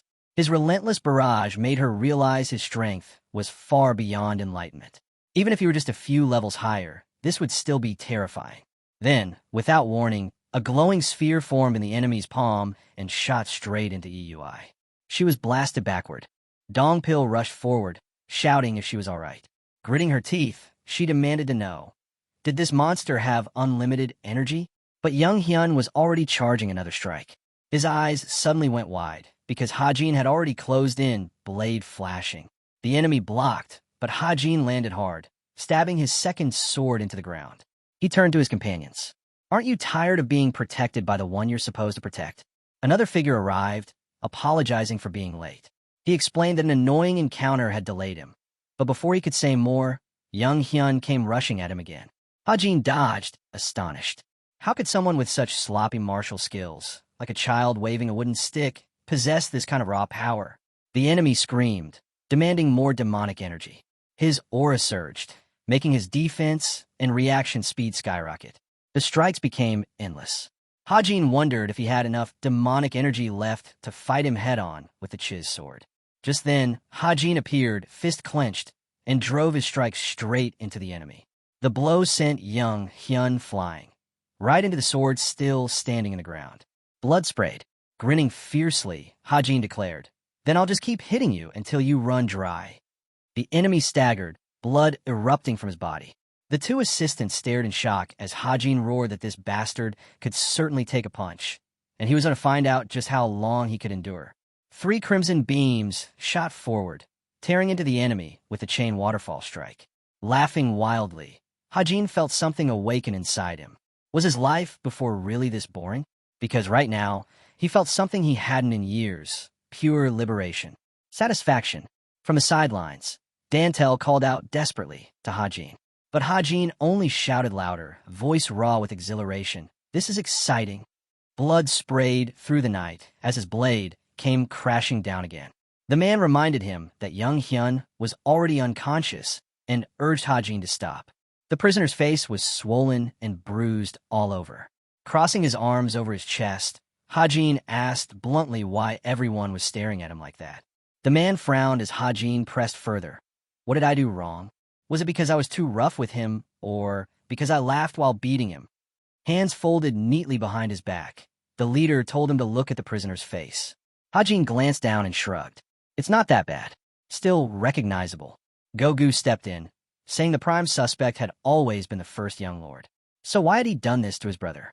Hajin replied calmly that they were about to find out. The man raised his brows. "What do you mean by that?" Closing his eyes, Hajin explained that the difficulty of this case lay in the lack of evidence. The suspect had moved carefully, left no traces, and hid everything so thoroughly that even his stern father, the King of Swords, had not noticed. Then he asked the man outright, "Do you really believe he acted alone?" The man stared at him, stunned, as Hajin went on. His hypothesis was clear. The culprit must have had an accomplice. And by watching closely, the answer was obvious. Pointing out the 2 brothers, Hajin explained. The elder carried a murderous aura born from countless killings, while the younger concealed an abnormal demonic energy. Together, it was plain, they were the main culprit and his accomplice. The chief admitted the case was extremely difficult. The main criminal would deny everything. But Hajin pulled out a small packet, revealing a fine powder. He explained that he had obtained it from the Jaxa family with great difficulty, a medicinal plant with hallucinogenic properties, known for weakening a person's will. The 2 assistants listened in shock as Hajin revealed his plan. With hallucination powder, they could force a confession, not only incriminating the older brother, but also uncovering the truth about the younger's demonic energy. The prisoner lay unconscious as Hajin continued, explaining that the demonic energy inside him was clearly taken from the lives he had stolen. And his certainty only grew stronger after seeing him fight, driven by the energy absorbed from the Silent King's sword. The leader's eyes widened as Hajin concluded. Even if both brothers confessed and were sent before the criminal justice hall, it would all be meaningless if one crucial figure refused to. Hajin frowned and said there was still one last person he needed to visit, the only one who could truly resolve this matter. A quiet building came into view. Inside, a man sat drinking tea, remarking how the divine cult's brew tasted different from any other. He wondered if the feeling came from it being his first day here, or because tomorrow his son would become a disciple of Cheon-sang. Lifting the cup to his lips, he found that even the fragrant tea and cool night breeze couldn't settle his restless heart. Suddenly, he sensed a presence and turned. Hajin approached, commenting that the man must live a healthy life since he chose tea over alcohol. Standing before him, he asked if disturbing the family head during his rest would cause any issue. Hajin didn't waste time. He said plainly that he knew the man disliked troublesome affairs, so he would get straight to the point. His third son, Young Hyun, had been arrested. The family head froze. What do you mean by that? Hajin unrolled a scroll, explaining that he had already been considering the same action for his first son. He asked what the man thought of it. Under the full moonlight, the scroll lay across the table. It listed the cult members who had been killed by the two brothers, along with the younger one's confession. The family head stared at it. Was this truly their doing? Hajin answered firmly that it was. If he didn't believe it, then the criminal law court could be summoned immediately. But the man shook his head. I refuse to believe it. Hajin frowned as the man asked, what if you're doing this only to eliminate rivals? Hajin admitted he had already dealt with the fourth young lord, who now lay at home half dead, receiving treatment, which meant the struggle for succession had already begun. And as the man could see, eliminating someone like him would not be difficult. Looking straight at him, Hajin continued, don't waste time on useless thoughts. What matters is this. What happens if your son becomes a disciple of Cheon-sang and starts killing cult members again? The man's hand flared with purple aura. Hajin pressed on, asking if he intended to tarnish his family name for this. The leader's frown deepened as Hajin reminded him of the very words he had once spoken in public. The man shot to his feet, shouting that Hajin was being insolent. A great statue rose, and a voice rang out declaring that the holy god had passed away, that all must pay their respects. The capital city came into view. Among the massive crowd, the family leader stood silently. Then he suddenly looked up. On the rooftop above them stood Hajin. The man frowned, glaring at him. Back at the family residence, the tension lingered. The leader listened as Hajin told him to calm down, that he wasn't there to fight the demonic sword family. Hajin stepped forward, stating clearly that he knew the leader had enough influence to cover up his son's crimes, but also adding that he knew the man was not that kind of person. Hajin then suggested that during the Mara festival tomorrow, the leader personally confess Kong Hun's sins before Cheon-sang. By doing so, the demonic sword family's honor would remain intact in front of all witnesses. The man ground his teeth as Hajin pressed on. The fate of ages depends on your conscience.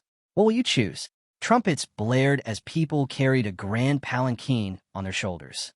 Inside sat the ruler. The square opened wide, and voices shouted in unison that their demon lord and the heavenly demon cult still lived. The crowd collapsed to their knees in worship. The family leader's fist trembled.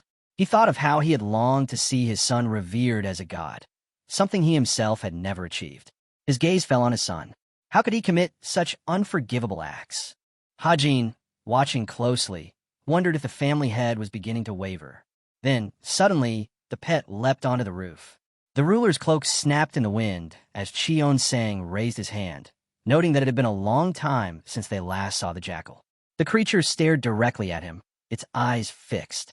Cheon-sang stared back. Though still just a child, the jackal radiated a dazzling energy. Smirking, the man asked if the jackal was trying to say that despite its youthful body, its strength was as formidable as ever. The animal's eyes shone even brighter. Standing before the vast crowd, Cheon-sang spoke. He said he disliked long, loud speeches, and so he would end the gathering with only a few words. The leader lowered his head, listening.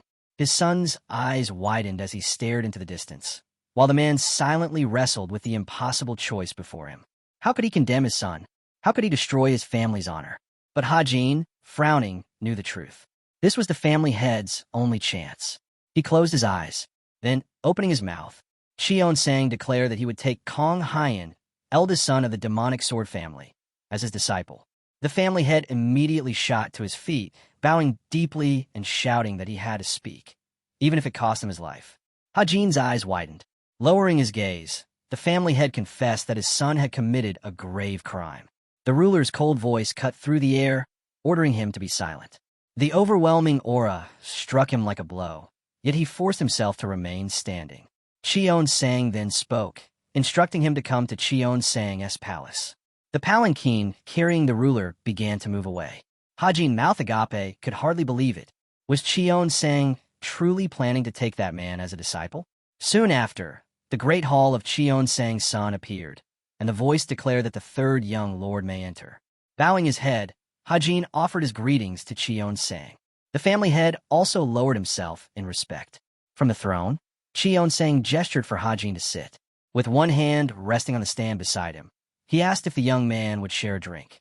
Hajin refused. The family head was stunned.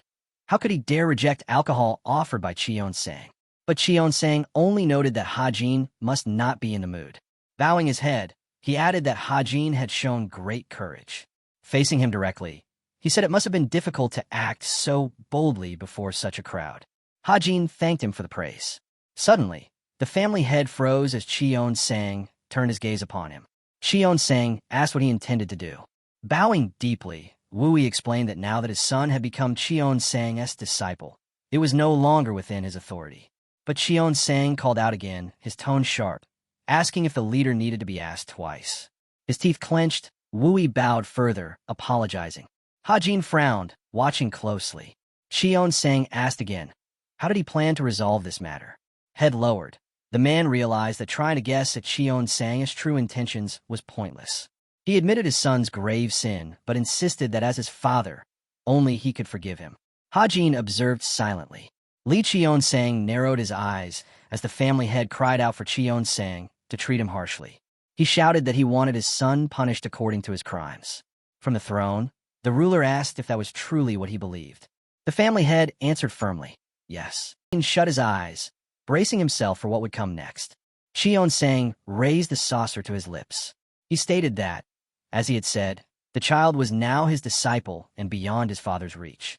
Yet, he would not dismiss the man's words. He would handle his son himself, carefully. On the table sat a bottle. Cheon-sang gestured to it, instructing the family head to take it. Bowing low, the man thanked him for his mercy. He then excused himself, preparing to leave. Cheon-sang turned his gaze to the third young lord. Come with me. As they walked, Cheon-sang asked if it was true that he had found the head of the demonic sword family on his own. Hajin said nothing. With a faint smile, Cheon-sang asked why he had involved himself in that matter at all. Walking ahead, Cheon-sang remarked that Hajin had no reason to interfere. Hajin finally answered. He had to resolve it. Why? Cheon-sang pressed. Hajin looked away. There is no reason. It was just instinct. I simply felt I had to. Without turning back, Cheon-sang replied, I like that answer. Hajin's eyes widened as Cheon-sang added that he would have been disappointed if Hajin had given a long list of excuses. Trailing behind, Hajin asked for permission to speak. Cheon-sang responded, Is it about the source of your information? Hajin shook his head. No, I want to understand why you allowed me to continue, even knowing what I had done. Under the full moon, his words lingered. A member of the demonic cult died for a crime he never committed. And until his last breath, he prayed for you. Cheon-sang halted, repeating Hajin's question back at him. Why had he not intervened, knowing who the real culprit was? Facing him, Cheon-sang said the answer lay in what Hajin had just spoken. Hajin pressed again, admitting he was guided by nothing but instinct. Do you dislike that reason? Cheon-sang asked calmly. Looking ahead, he continued, It doesn't matter. You don't need anyone's approval. The same was true for that cult member. Hajin pictured the man's execution. Cheon-sang's voice cut through his thoughts. When he prayed for me, did you think he expected something in return? Did he hope for salvation? Cheon-sang turned, his cloak swaying. No, he only thought of me. All he wanted was for Cheon-sang, he served his entire life, to remember him. There was no ulterior motive. Hajin imagined the man's face once more as Cheon-sang added. Loyalty without expecting anything in return. That was the truth he lived by. He didn't care that he was being used, because his devotion was never about gain. To him, anger or resentment would only stain his faith. Standing beside Hajin, he spoke with certainty, saying this was exactly why people called him a god. The young man turned toward him as he continued. A god, did not concern himself with trivial matters. Awareness and understanding alone were enough. Looking ahead, Cheon-sang reminded him that even if he was still human, he carried the title of a god. So he should try to act like one. Ha-jin opened his mouth in surprise. He couldn't grasp what kind of effort Cheon-sang was talking about. To him, it seemed as if the man had been born this way, needing no effort at all. The full moon rose once more, and Ha-jin's voice broke the silence, admitting that he finally understood why Cheon-sang held himself back from action. Following his lead, Ha-jin asked why he had accepted the first son of the demonic sword family as his disciple. If there was no need to intervene before, then why take him in at all? Cheon-sang's answer came swiftly. That judgment was wrong. There were countless reasons why he had chosen to take that man under his wing. Ha-jin's eyes widened as he listened. Cheon-sang explained that this disciple was not just a student. He was a necessary piece for the cult's future. Yet Ha-jin couldn't understand what piece he meant. Dark energy began to coil around the man's hand as he declared that he would explain it, since Ha-jin was also part of it. Suddenly, several boxes appeared before the young man. Cheon-sang asked if Ha-jin recognized them. He should, because he had been there too. Ha-jin's breath caught. He remembered instantly. These were the same boxes Irang had confiscated from them during the delivery squad mission. His eyes grew wide as he realized the truth. The ruler had known everything. His departure from the cult, his hidden activities, none of it had gone unnoticed. Cheon-sang's voice cut through his thoughts, cold and sharp. Those herbs weren't meant to create miracles. He opened one box and revealed their true purpose: to destroy, to capture, to annihilate. With one hand folded behind his back, he added that they were meant to be tested on that disciple. Ha-jin's mouth fell open in shock. Cheon-sang said he wanted to measure the man's core energy, his clarity of mind, his hunger, and then strip away everything that made him human. If the trial failed, the disciple would simply be discarded. The scene shifted, and the demon god's palace loomed in sight. Ha-jin's voice rose with a question that burned in his chest. Had the ruler planned this from the very beginning? Taken that disciple only for this? And the man answered, it was the wish of the patriarch of the demon sword family. Cheon-sang admitted, almost casually, that if he hadn't been asked, the ruler would have carried out the experiments on himself. Still, he added, using a criminal weighed down with unforgivable sins was hardly a poor choice. Ha-jin hesitated, then asked what would happen once the experiments were over. Cheon-sang's answer was simple. The decision would be made afterward. His gaze drifted forward as he remarked that once a fish had been cooked, there was little chance it could return to the sea. Ha-jin's eyes widened at the thought. He understood such punishment might seem fair for those crimes. But at the same time, the fate awaiting that man felt unbearably cruel, something no human should endure. Ha-jin finally spoke, saying he hoped the experiment would fail. Cheon-sang turned away, silent. But Ha-jin's thoughts burned inside him. This man had murdered 7 members of the divine cult, likely many innocents as well. Neither execution nor torture seemed enough to balance such sins. He clenched his teeth and declared that his only wish was for the man's death. And then, in the same breath, he thought perhaps death was too merciful. Perhaps it would be better if the experiment failed, leaving him shattered, trapped in a ruined body and mind, suffering without end. As Cheon-sang looked at him, a realization struck. Ha-jin was changing, drawing closer. He remembered their first meeting back in the pavilion of the demonic court. Then, Ha-jin had embodied only death. Cheon-sang had studied the concept of demons for years, freeing himself from its grasp, yet he could never have imagined meeting someone who carried that essence so naturally. Now, a crimson aura spread from Ha-jin, and Cheon-sang's thoughts darkened. He saw that this boy was no longer just an embodiment of death. He was walking the path toward becoming a demon. The reason for his rage no longer mattered. What mattered was the cruelty taking root inside him, the violence sharpening with every step. Cheon-sang pictured Ha-jin's clash with the youngest son of the demon sword family and shuddered. If Ha-jin kept advancing this way, his motives would vanish, leaving only brutality. He would grow hot-tempered, merciless, savage, without reason or restraint.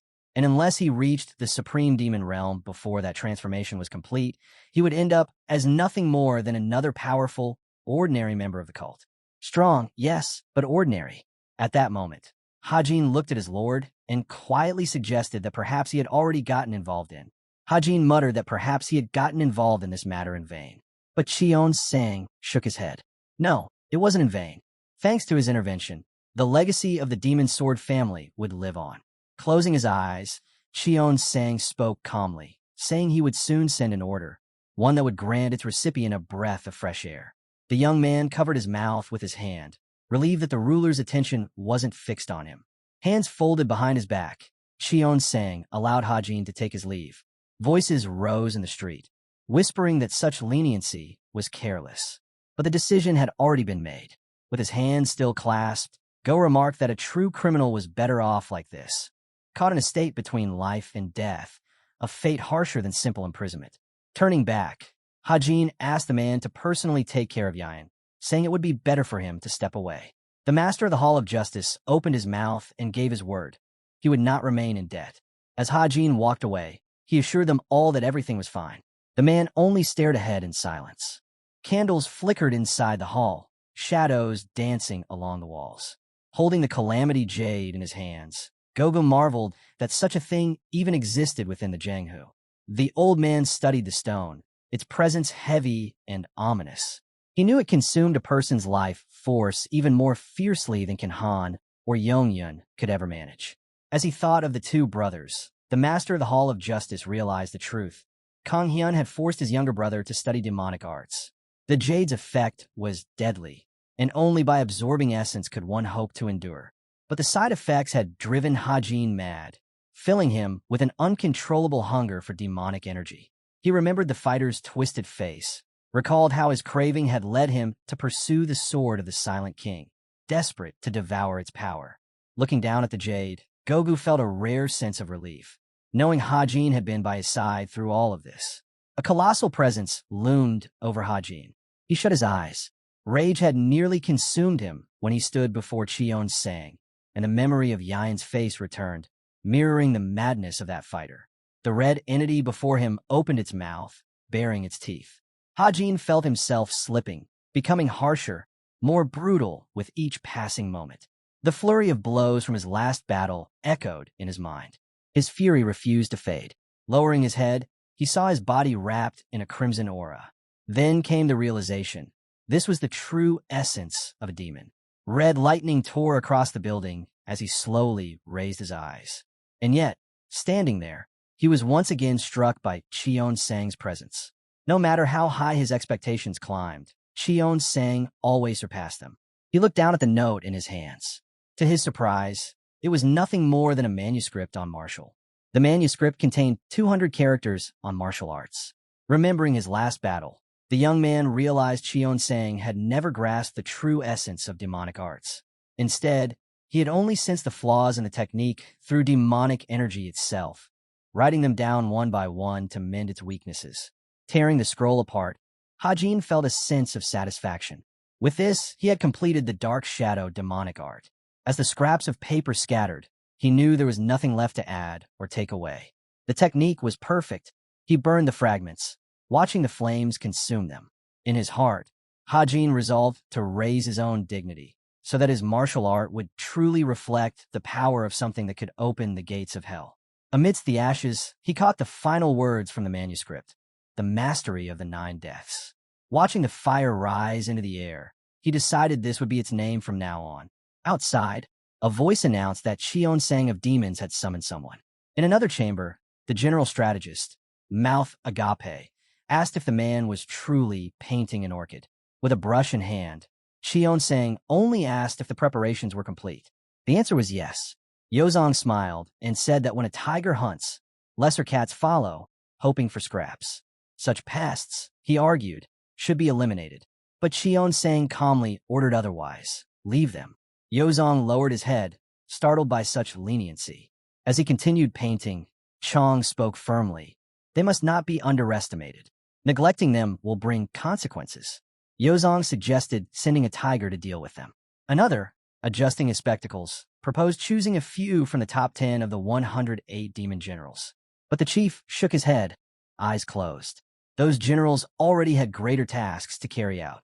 The assistant raised a brow, surprised to hear the leader was dispatching troops to the Northern Sea instead. Gazing at Cheon Sang's brushstrokes, he cautiously remarked that there was one person who could serve as the answer to all of this. Yozong smiled again. That person had been stirring no end of trouble lately, but his abilities were remarkable. Xionsang looked ahead, silent. Finally, he handed over a note, ordering it be delivered to their chosen target. Yozong accepted it, promising to pass it to Hajin. Then, a powerful thud echoed outside. Dongpil fell to his knees, someone rushing to ask if he was all right. Hajin stepped forward, assuring his friend he was improving every single day. Hajin smiled to himself.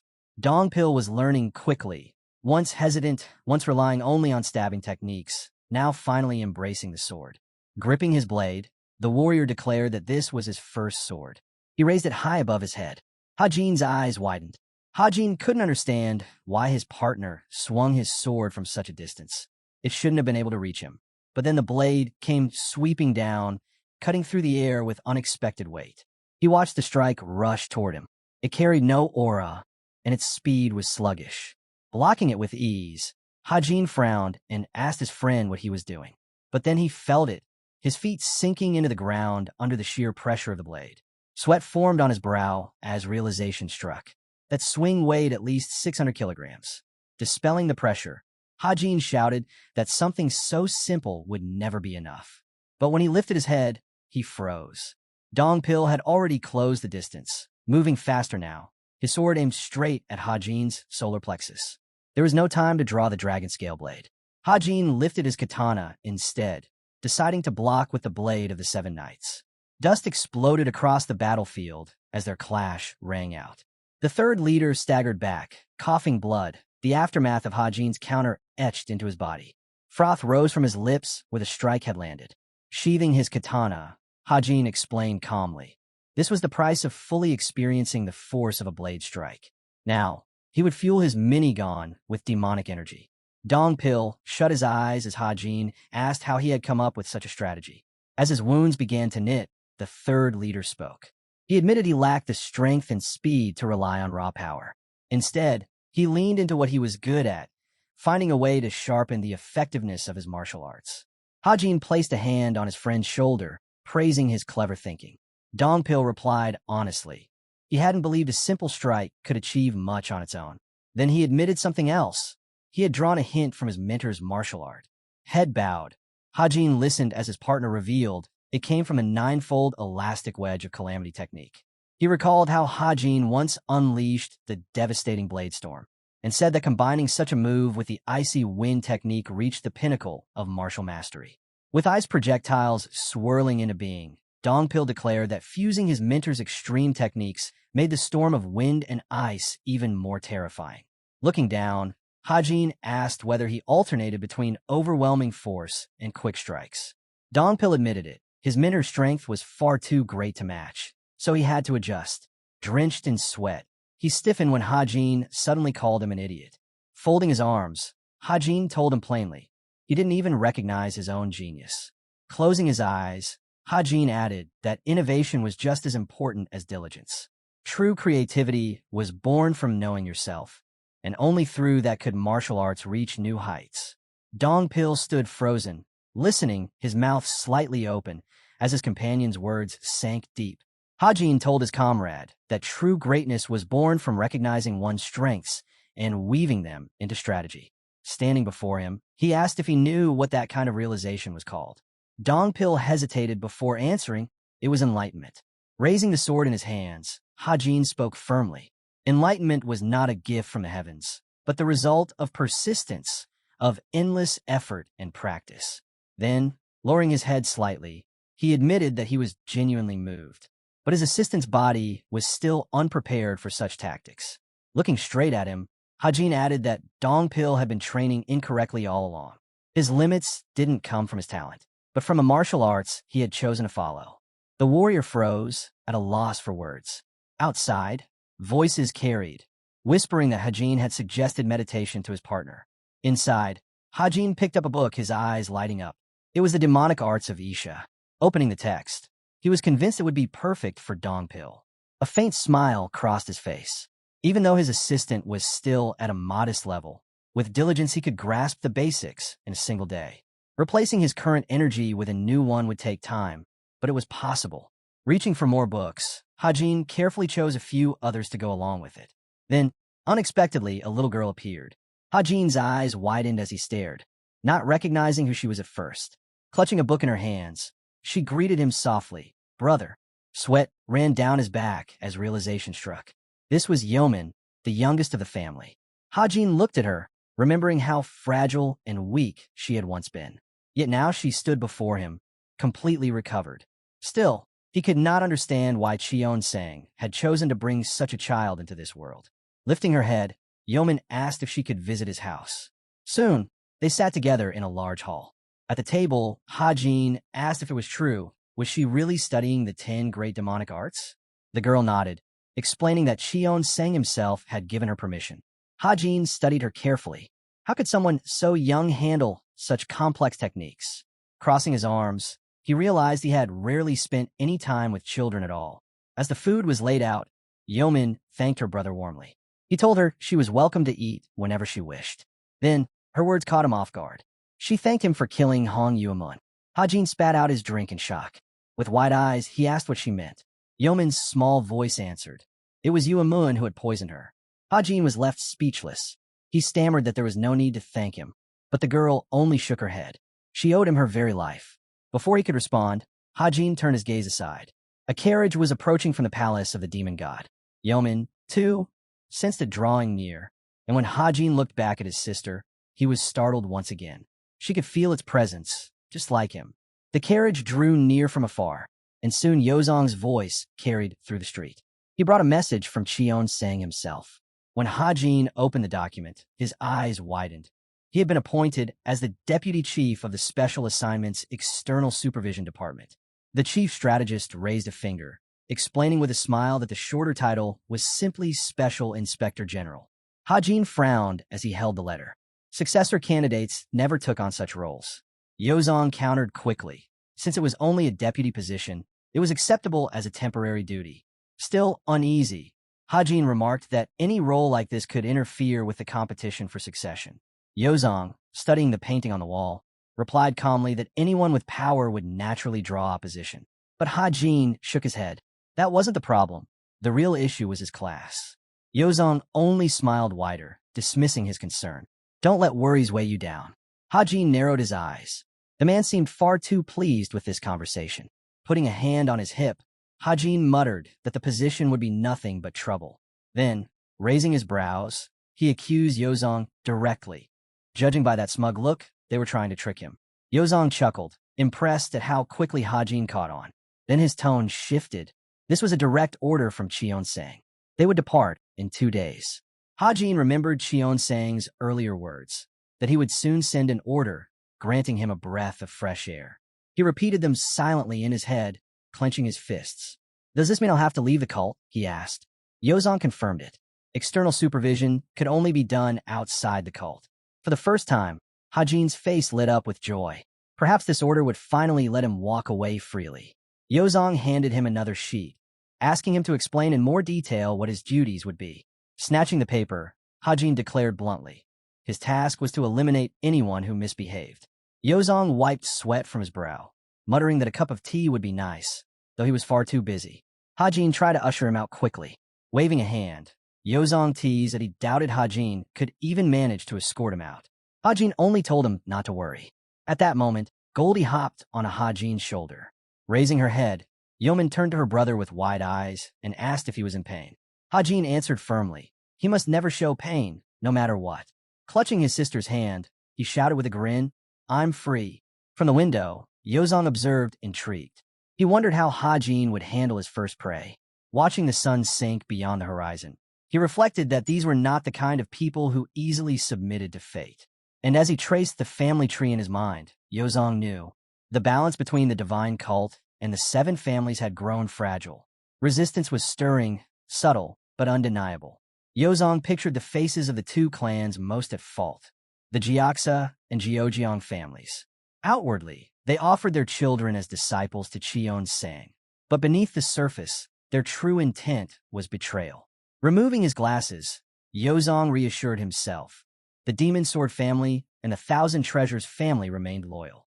Pure, studying the documents before him, Yozong came to a decision. It was time to act, and when he imagined Hajin wielding his sword, He knew. The third young lord was the perfect one to crush this growing threat. Elsewhere, Hajin spun in circles with his sister, laughter spilling out as he shouted that he felt incredible. A maid cautioned him gently, asking him not to be too rough with the young mistress. But within moments, the four of them were caught up in a whirlwind of motion. Smiling, Hajin felt a surge of confidence. This time, he was certain he could escape. Looking at Yeoman's face, he swore to himself that he would walk away on his own 2 feet, carrying his dignity with him. Dongpil remained silent as he spun alongside them. When Hajin's eyes fell on his friend, regret struck him. Once he left, the two of them would no longer stand side by side. He gazed up at the night sky, unable to describe the strange heaviness in his chest. Then, Dongpil unleashed a projection of Vajra. In that instant, he truly understood what it meant to wield his power without restraint. His eyes lit with realization. Compared to the sword aura he once relied on, this was an entirely different level. Dispersing his chi, Dongpil accepted Hajin's congratulations on mastering the demonic arts completely. As he stepped closer, Hajin told him to put to good use, though he knew Dongpil hardly needed reminding. Sheathing his sword, Dongpil spoke quietly. He would only ever use that power to protect Hajin. The words stopped Hajin in his tracks. He told him firmly that such power belonged to him alone, and his own life had to come first. But Dongpil bowed his head, apologizing. He could not. He was Hajin's escort warrior, and if a blade ever reached him, it would only be after cutting him down first. Hajin frowned, eyes falling to the books scattered across the table. How many times had Dongpil already saved his life? Sitting up, he admitted that in his past life, no one, not a single person, had cared for him as deeply as Dongpil did now. Narrowing his eyes, Hajin added one last thought. He hoped that this elder would never try to stop him from leaving. In his mind, Hajin pictured himself clutching his blade tightly. He couldn't bring himself to imagine killing Dongpil, not even for freedom. But he knew this truth. He could never become a true warrior if his heart remained weighed down by the responsibility of others. To reach what he truly desired, he would have to sacrifice much. As he passed the maid outside, Hajin caught himself wondering when he had grown so sentimental. He had even planned to teach Manhwa martial arts. Goldie patted over, sensing his thoughts. When Hajin murmured that it still felt unreal, that he was actually leaving, the fox leapt into his arms. He smiled faintly, stroking its fur. At least he wouldn't have to abandon everyone he had grown attached to. If he ever changed his mind, he could always come back. Without him, life here might feel unbearably dull. Goldie pressed its head against his finger, and Hajin's smile softened, before fading again.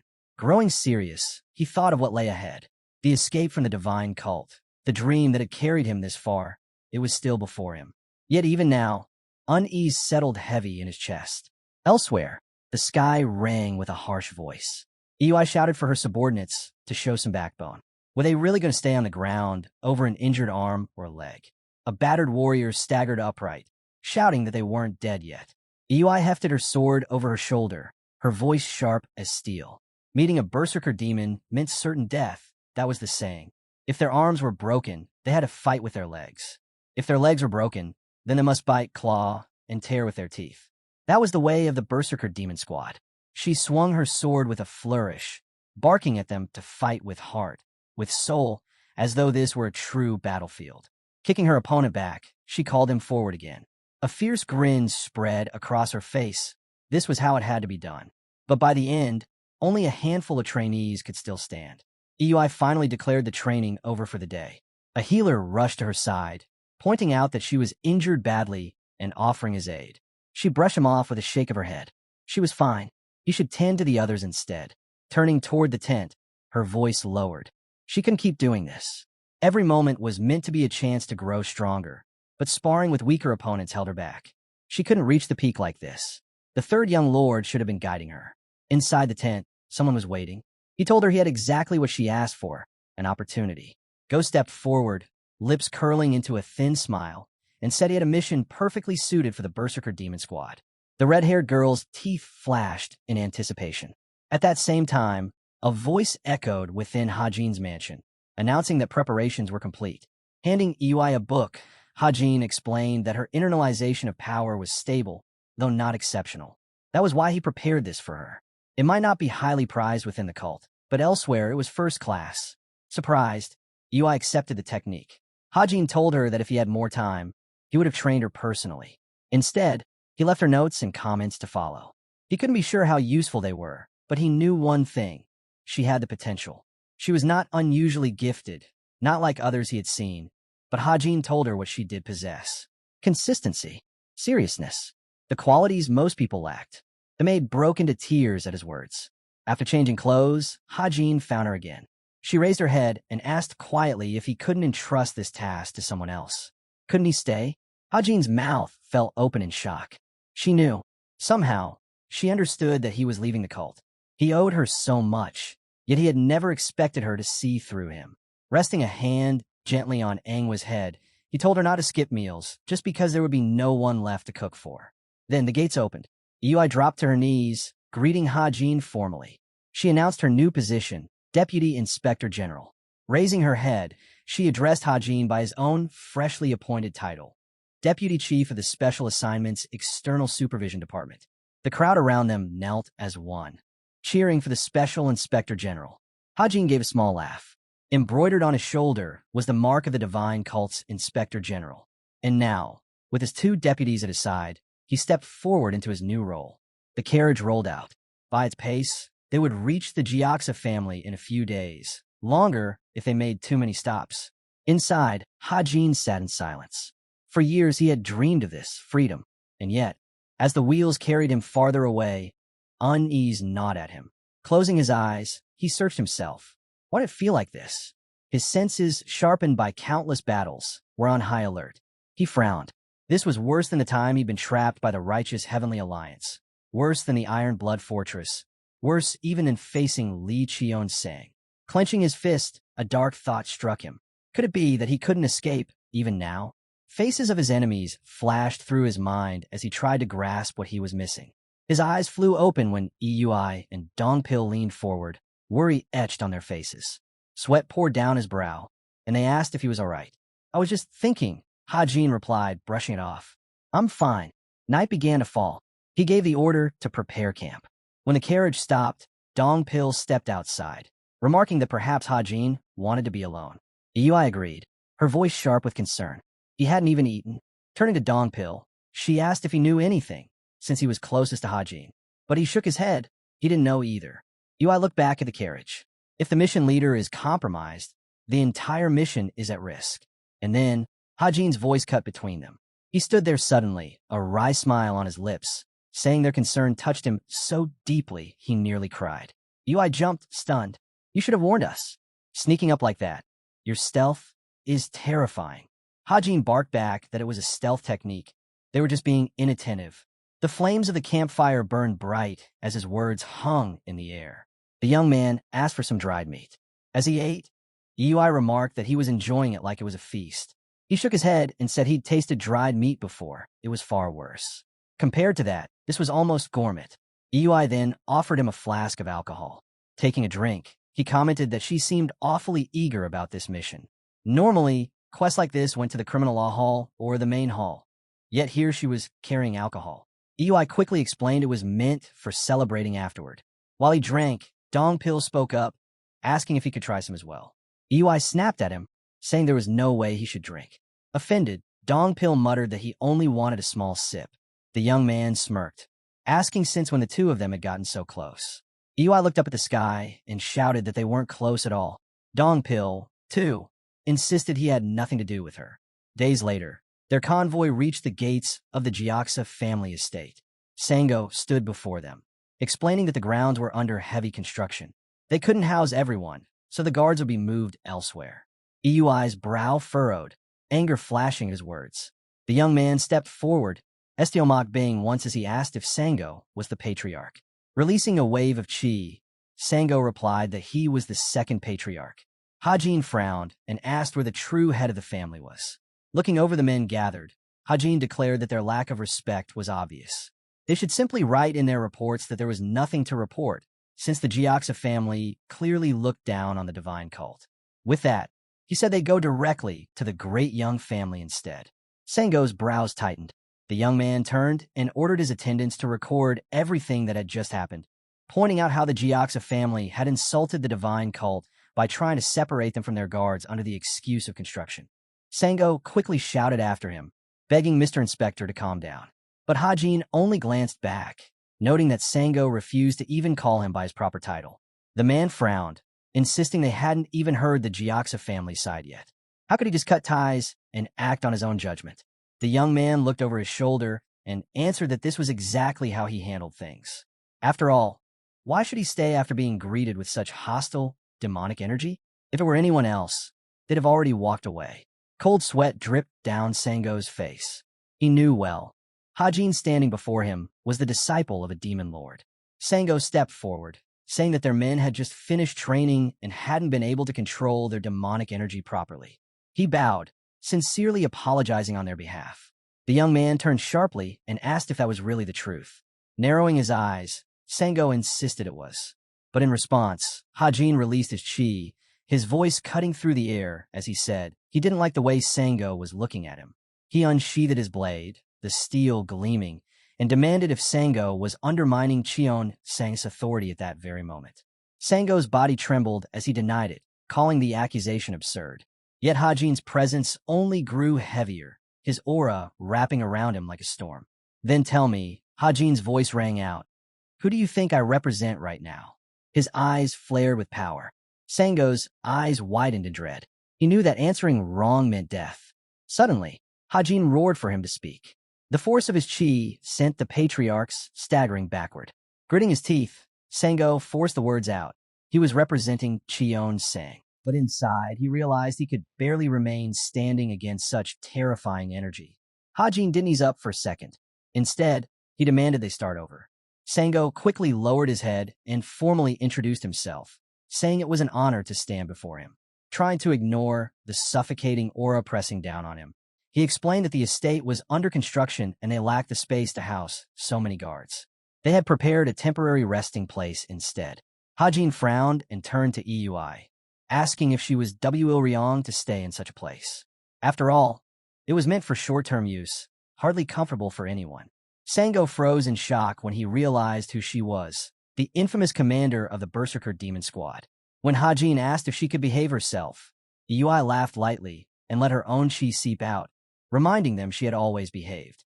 Behind her, Kyan and Shan bared their teeth, hungry for a fight. Cold sweat trickled down Sango's back. Hajin eyed them and asked if Sango was truly fine with this, since those two were barely under control. Then, with a sharp frown, he ordered his group to move out. A wave of his chi blasted against the gate, shattering it apart. The second patriarch recoiled in horror, stunned that a single strike had destroyed it. Walking down the rough path ahead, Hajin remarked that since they were already rebuilding, they might as well make a new gate.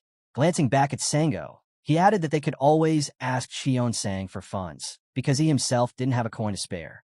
The scene shifted to the demon god's palace. Cheon Sang, seated upon his throne, mentioned he'd heard a squad of berserker demons had been assigned as guards. Yozong, standing before him, replied that they had no other choice, but they were, in fact, perfect for the job. Cheon Sang smiled. Yozong remarked that the squad's reputation alone should be enough to keep conflicts at bay. Raising his cup, Chong countered that trouble might still come. The Jiaxa family wouldn't show them kindness. In fact, the situation could even force the third young lord to clash with them instead. Pressing his lips together, Yozong asked what would happen if the third young lord actually lost. Pouring sake into his cup, the demon god replied coldly. If the disciple of Cheon Sang were assassinated, it would make handling the matter far simpler. But then he added firmly, Hajin would not lose. Chong narrowed his eyes. Looking at Yozong across from him, he admitted he wasn't naive enough to trust someone he couldn't see through. At that moment, the third disciple was already en route to the criminal justice hall. Cheon Sang stroked his cheek as he reflected. They had uncovered much about Hajin, yet not everything. Yozong's jaw dropped in disbelief when he realized even Cheon Sang himself could not see through the third disciple. Recalling their meeting in the forest clearing, Cheon Sang explained that Hajin hadn't been hiding anything. Even if he tried, it would have been impossible. No, there was simply something about him that remained unknown, and this mission would reveal what it was. Yozong pictured Hajin's back in his mind. Narrowing his eyes, he asked his lord if he truly trusted him. Cheon Sang glanced at him, saying nothing at first. Then, lifting the sake cup, he simply replied that he did. The scene shifted to the Gyaksa family. Their patriarch, lying on his bed, asked where the divine cult envoys had been taken. A servant bowed and answered. They were escorted to the pavilion of contemplating the dragon. Quan frowned. How could an outsider force his way into their residence, past even the deputy head? Pouring himself a drink, he muttered that this one could prove to be a troublesome opponent. The servant replied cautiously, saying Hajin was no ordinary guest. He was handpicked by Cheon-sang himself. He may be young, but that didn't make him any easier to face. The patriarch raised his bowl, dismissing the thought. He wasn't underestimating Hajin. He simply didn't see him as someone worth worrying about. Still, the servant frowned despite his master's calm words. Pointing to his own head, the patriarch remarked that the rumors about the third disciple were impressive, but martial talent often came at a price. Those gifted in combat usually lacked insight, and against someone with experience, dull perception was always a weakness. Turning his eyes toward the screen in the room, he instructed that if anyone inquired about him, the answer would be that he was recovering from illness. Then, when the time was right, he would formally invite them to dinner. Lifting his bowl again, Quan admitted he was curious about this boy. At that moment, a woman stepped out from behind the screen. She asked if he wasn't being too lenient. Emerging fully, she reminded him. This was the one who had killed his son. How could he not be furious? Quan's face darkened into a frown as he answered. Quan's frown deepened as he muttered that he wouldn't recognize a fool who died in a meaningless fight as his son. If anything, Hajin should have fallen in battle, giving his life for the sake of the family. Closing his eyes, he added that the blood of a snake runs cold.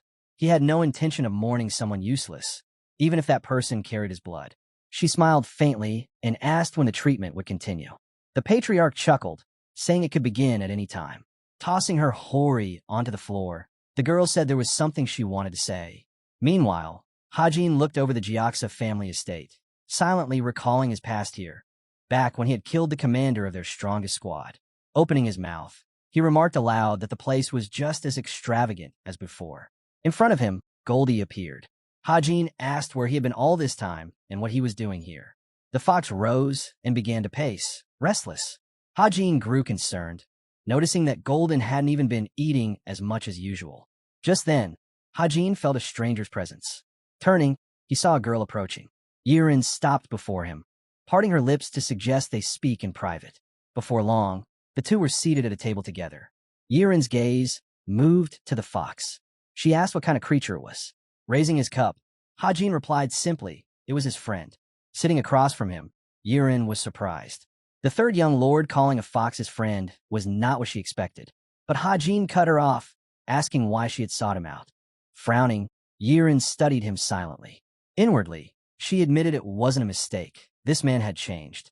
He wasn't irritated out of arrogance. He was calm, steady, utterly unshaken. Watching him sip tea, she thought to herself that he seemed like a completely different person compared to before, as if he had undergone a rebirth. Her frown deepened. Everyone in the family, even her father, had underestimated him. And under these circumstances, she couldn't predict what might happen to her family. She needed to know the true reason for his presence here. Hajin set his cup down, saying that if she had nothing to say, he would be leaving. The fox leapt onto his shoulder just as Yirin suddenly congratulated him. She noted how impressive his results had been since returning from the secluded bamboo grove. Not only had he caught the overlord's attention, but he had also been granted the title of Inspector General. Looking straight at her, Hajin asked what she was getting at. Was she here to curse the man who had beaten her brother? Yirin smiled softly. On the contrary, she wanted to thank him. Her smile faltered when Hajin calmly replied. Hajin told her she was still young. Turning slightly, he added that he didn't know why she despised her brother, but no matter what, he was still her blood. Right now, she stood in front of the very man who had nearly killed her kin, yet she wanted to thank him. Yirin answered coldly. Her brother was nothing more than an obstacle in her path. With Golden perched on his shoulder, Hajin said that iron had been more like a towering wall she could never climb. Yirin's eyes widened when he went further, saying her brother might have been trash in character, but he never wavered when holding a sword. He still had the spirit of a martial artist, something she lacked. Yirin flushed red, biting her lip when Hajin declared that her brother was far better than someone like her, who clung to others and abandoned her own dreams out of fear. Iron wasn't such a fool that he deserved ridicule from the likes of her. As he began to walk away, Yirin called after him. She said that no matter his reasons for accepting his inspector role, whether uncovering corruption or something else, he should remember that sometimes bowing to the right person was necessary. Without looking back, Hajin replied flatly. He alone decided who deserved his bow and who didn't. He was more sociable than she thought, but people like them weren't worth the gesture. What was amusing, though, was that she was probably the last sane person left in her entire family. Yirin's jaw dropped as he added that she needed to muster courage when facing him again. His eyes glinted as he warned her. If she truly cared about her family, she should tell them to stop playing childish tricks on him. Reaching up, Hajin stroked Goldie, asking if he was unwell. The fox stayed curled in his tail, sound asleep, as if exhausted since arriving here. At that moment, Dong Pil entered, announcing that preparations for the banquet were complete. The patriarch and the high officials would all be attending tonight. He assured Hajin that since they were acting under the direct orders of the cult, it would be easy to steer the banquet to their advantage. But Hajin folded his arms, disagreeing. From the very beginning, they tried to separate him from the Berserker demon squad. He doubted things would be that simple. Frowning, Dong Pil asked if that meant he expected the Jiaxa family to pull something unexpected. Drawing his sword, Hajin replied there was no point in worrying over their schemes. Yui nodded in agreement and asked if they were even allowed to attend the banquet. Hajin strapped his sword across his back and said that this was a mission. Then he looked at her directly, asking if she intended to cause trouble. But that was exactly what he wanted. No one stirred chaos better than her when it was needed. Yui chuckled, and so walking side by side, escorted by Dong Pils, Hajin made his way toward the banquet hall. The group passed through a vast garden, so large it rivaled even the famed gardens of the Thousand Treasure Gold family, who were the wealthiest among the 7 great clans. Yui's eyes widened in amazement. She whispered that she had never seen a garden of this scale. It could easily compare to the royal palace grounds. A servant approached, bowing respectfully, and informed them that the patriarch awaited them in the pavilion. Then he raised his head and requested that they leave their weapons behind. Yui scowled, asking if they really wanted to try that again. Hajin calmly handed over his sword, saying they weren't here to pick a fight. Why lose his temper over something so trivial? He reminded them he was attending as the Inspector General. Showing respect was only proper, especially since they were still within another family's territory. Dongpil, however, shook his head at the servant. He explained that as the inspector's personal guard, he could not surrender his weapon. His duty was to protect Hajin at all times. At that moment, Quan's chi flared from within the pavilion. His commanding voice ordered the servant to stop troubling the guests and allow them through. Hajin frowned. The man's strength was obvious. His aura was sharp enough to be sensed from afar. Glancing at the pavilion's second floor, Hajin realized the patriarch stood at least half a level above him, stronger even than Wui. As he climbed the steps, Hajin noted to himself that this was not someone he could afford to underestimate. Soon, they entered the hall. The elders were already gathered, their gazes sharp as they examined the visitors. Quan rose with a smile, placing a hand on his chest as he introduced himself. He said it was an honor to welcome the Inspector General. A shadow crossed Hajin's eyes. He bowed slightly, introducing himself in return, and said that it was his own honor to meet them. Quan chuckled, saying they were far too polite, so much so that he himself didn't know how to respond. Straightening, Hajin replied firmly. If he had come as the demon cult's third young lord, he would carry himself differently. But tonight, he was here as the Inspector General, and he would act accordingly. Quan's smile widened. He understood the message clearly. By nature, the third young lord held a higher rank than the Inspector General, yet Hajin was deliberately setting that aside. Out loud, Quan praised him, saying the rumors of his courage and unmatched martial skill had not been exaggerated. The prodigy of the divine cult was indeed real. Looking away, Hajin remarked that he would sit there, pointing to a seat. They should prepare it for him. Quan, who had been watching closely, asked why he chose that spot instead of sitting beside him. Settling into his seat, Hajin answered plainly. This gathering was business, nothing more. When the business concluded, then, and only then, would he sit next to him. The elders exchanged shocked glances, stunned that Hajin had just rejected the patriarch's invitation. The air in the hall grew heavy, tension creeping in like a storm. Quan slowly closed his eyes and nodded. He said he understood. Then, smiling faintly, he promised they would enjoy themselves once the work was finished. Hajin, however, frowned. He realized that Hajin could feel it clearly. He was being looked down upon. Staring at the patriarch's grinning face, he thought to himself that this old man believed that no matter how talented a youth was, age alone made him superior. But in truth, he was nothing more than a typical elder, the kind one could find anywhere. The only difference was that this one happened to hold an influential position, backed by experience. Placing a scroll on the floor, Hajin explained that it contained the names of those subject to inspection. With a flick, the scroll floated upward. When Quan snatched at midair, Hajin realized he was deliberately showing off their difference in strength. Opening the scroll, Quan listened as Hajin declared that for centuries, the list had never changed. This was the agreement they had upheld. Quan frowned at the contents. Bowing his head slightly, he asked if the document was genuine. The air grew heavy. Tables and floorboards trembled under the pressure of spiritual energy. Hajin calmly lifted his cup without touching it, asking if Quan was truly suggesting that he had forged the scroll. Quan's gaze sharpened. He hadn't expected Hajin to telekinetically control the cup and table simultaneously. The level of control surpassed what he had imagined. Hajin frowned and clarified. As stated clearly in the document, every branch of the Jiaxa family was to be inspected. The patriarch's face darkened. He demanded to know if such nonsense really required his approval. Hajin gave a faint smile. If they had raised their son properly, none of this would have been necessary. Ayman had disgraced his position as the fourth young lord by abusing servants for his own pleasure. Quan narrowed his eyes and asked if Hajin expected the family to bear responsibility for Hajin's actions. Hajin answered plainly. If that were the case, it would not be him here. It would be the criminal law master. Quan sneered, asking what that master could possibly do against him, the patriarch of the Jiaxa family. The tea in Hajin's cup began to boil. His voice cut through the tension, saying they were straying off topic. All he needed was a clear answer. The water bubbled furiously. Quan's eyes widened. This boy had made the tea boil without even touching it. His mastery over core energy was absolute. Hajin tilted his head slightly and asked why Quan believed the criminal law master couldn't act against him, or why he thought Hajin himself wasn't part of the cult. Glancing at the crest of the Jiaxa family, Hajin reminded him that the Jiaxa, along with the other 6 great families, were nothing more than branches of the heavenly demon divine cult. When Quan glanced back down at the scroll, Hajin continued.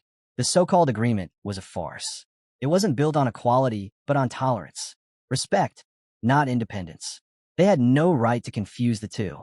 This is the demon cult, not the orthodox faction, Hajin said flatly. Sweat trickled down the patriarch's face. Lifting his cup, Hajin added that he expected full cooperation during the inspection.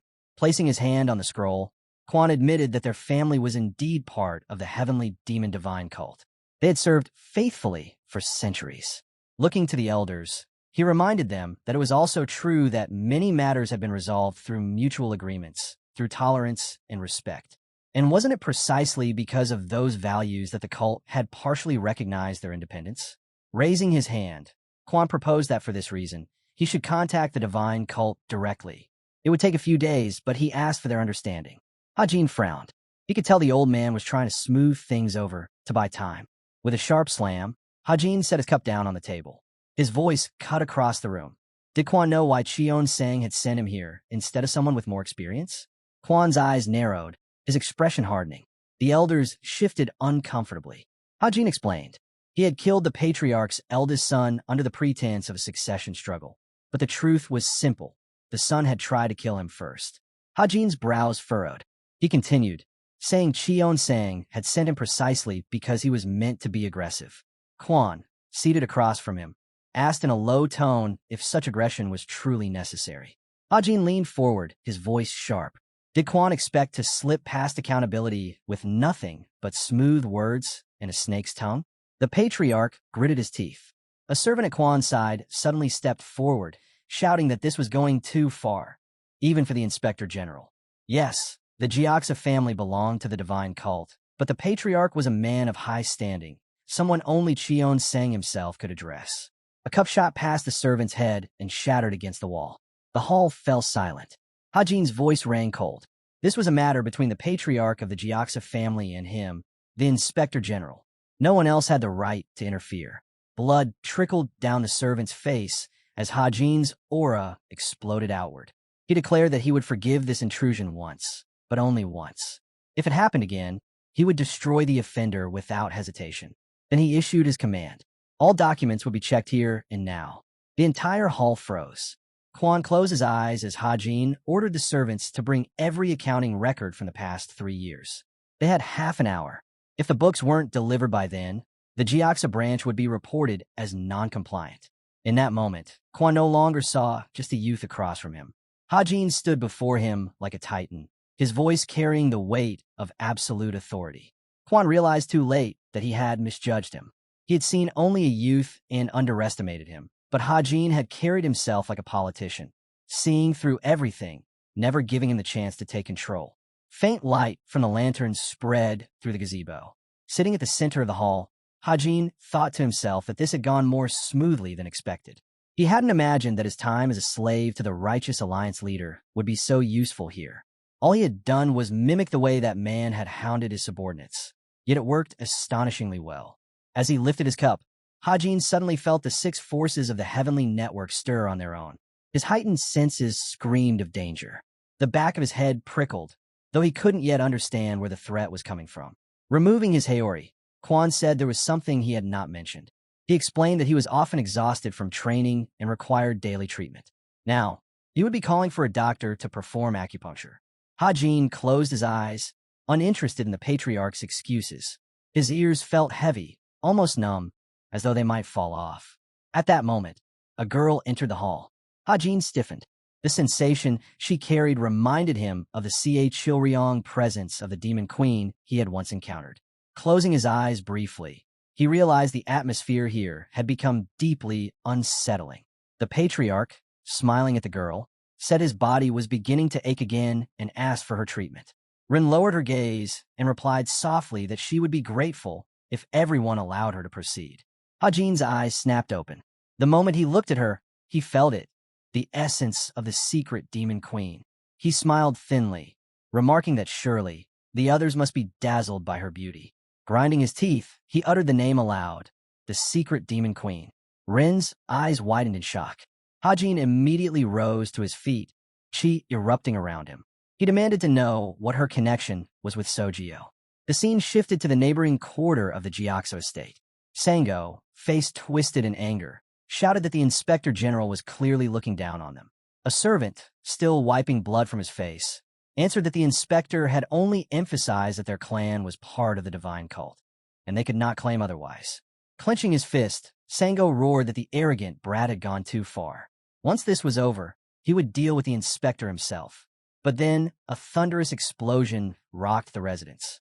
The patriarch and servant spun around instantly. Releasing his chi, Quan realized a battle had erupted inside. He barked orders for all martial artists of the clan to assemble at once. The building trembled under the impact. Marbles split apart, and the hall's interior lay in ruins. Eui frowned and turned to Dongpil, who had already leapt back. She asked why their young master had suddenly erupted into violence. Dongpil, gripping his weapon, admitted he didn't know. But if the 4 elders joined the fight now, then this battle would. The clash was inevitable now. If the fight broke out at this pace, it would be anything but fair. Eui realized she had no choice. She needed to summon her squad. A blade was tossed into her hands.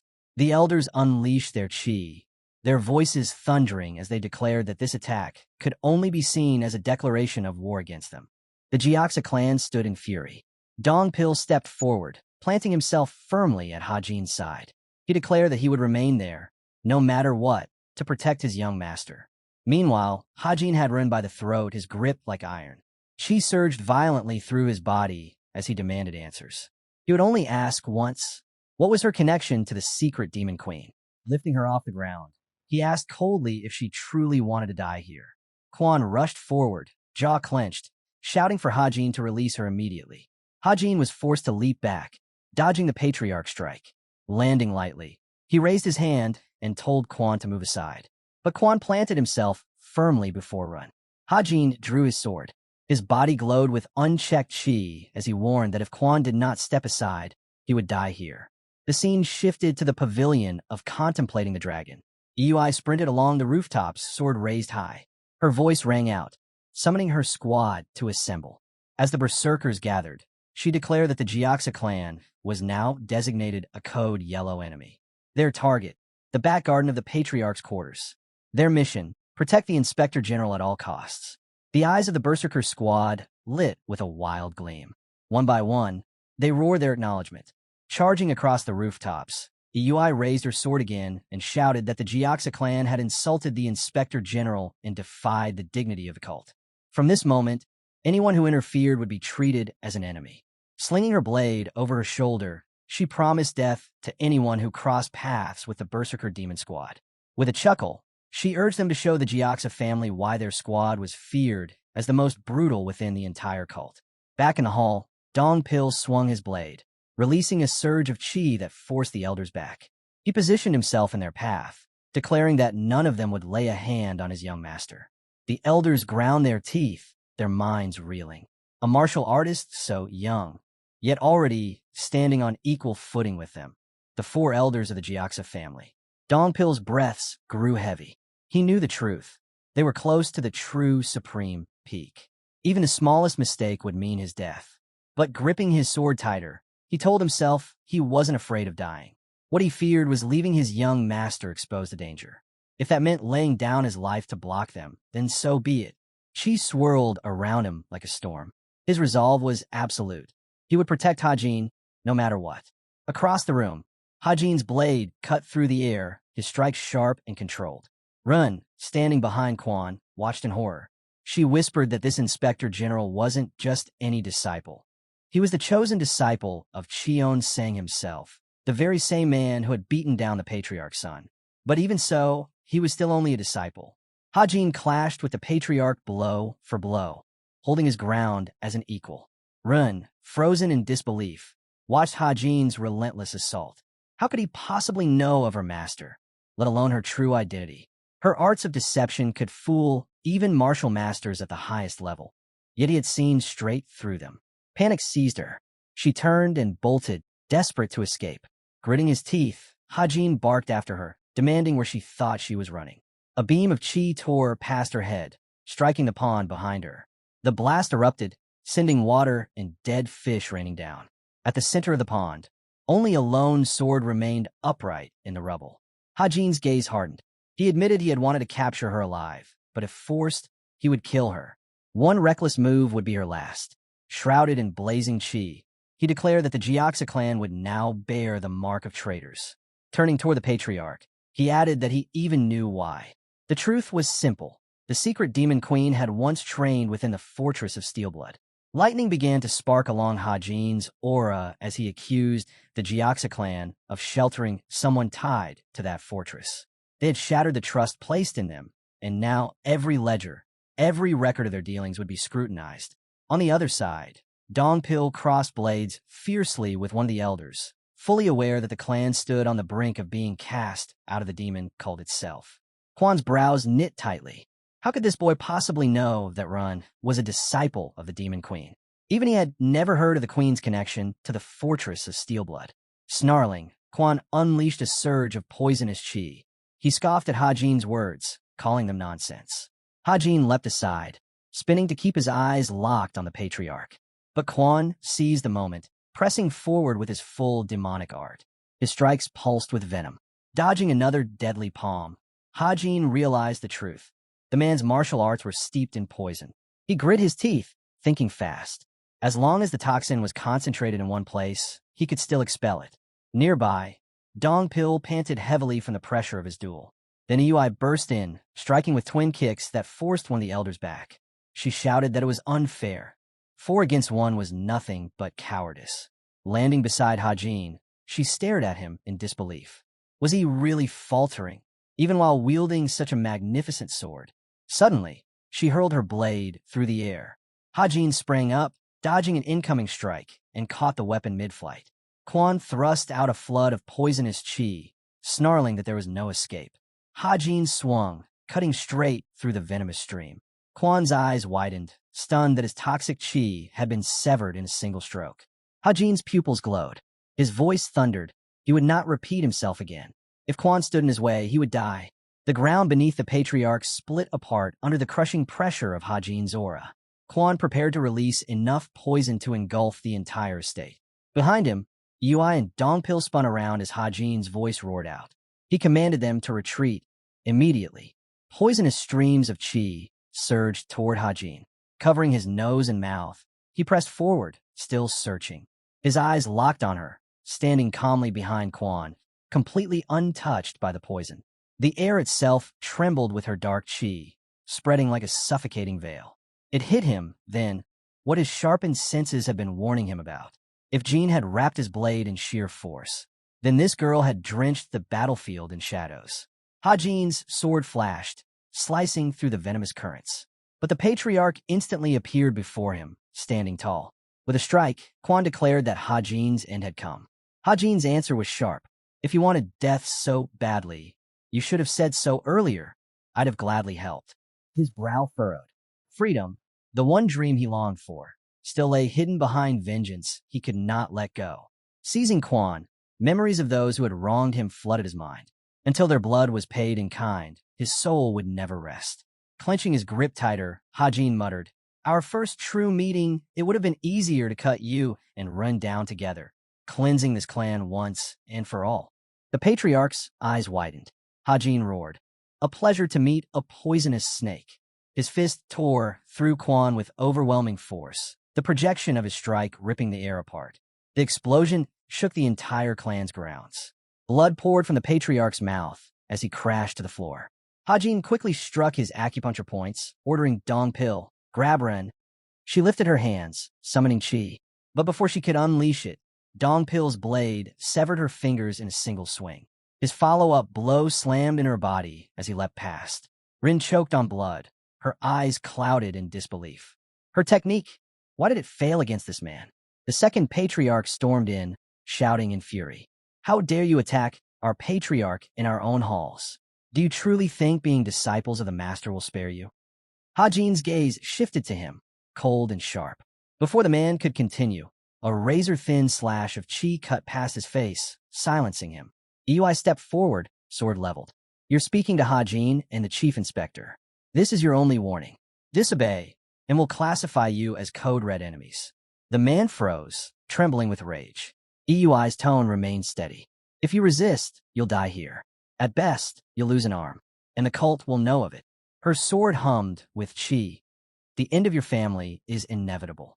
As Hajin walked past her, he spoke without hesitation. "I don't need the patriarch. My goal is that woman." A servant watching from the shadows narrowed his eyes. "I understand him perfectly," he murmured. Though their hands were tied, he furrowed his brows and spoke firmly. "There's no point in arguing about who struck first. We came here to end this without bloodshed. Release the patriarch, give an honest account, and you'll walk free." His words carried caution, yet also trust. Sango glanced back at him.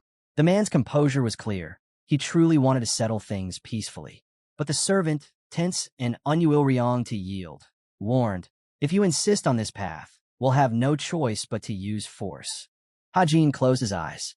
Unlike the hot-tempered second patriarch, this man carried himself differently, but even his measured tone grated on him. He asked coldly, "Do you speak for the patriarch?" The inspector met his gaze. "As far as I know, in the patriarch's absence, the second patriarch carries authority." Hajin's frown deepened. "Enough arrogance. Step back." He moved forward, his voice sharper. "I won't waste words with someone who has no real power." Sango cut off his subordinate sharply. "I'll handle this." With a warning glare, he added, "No more interference.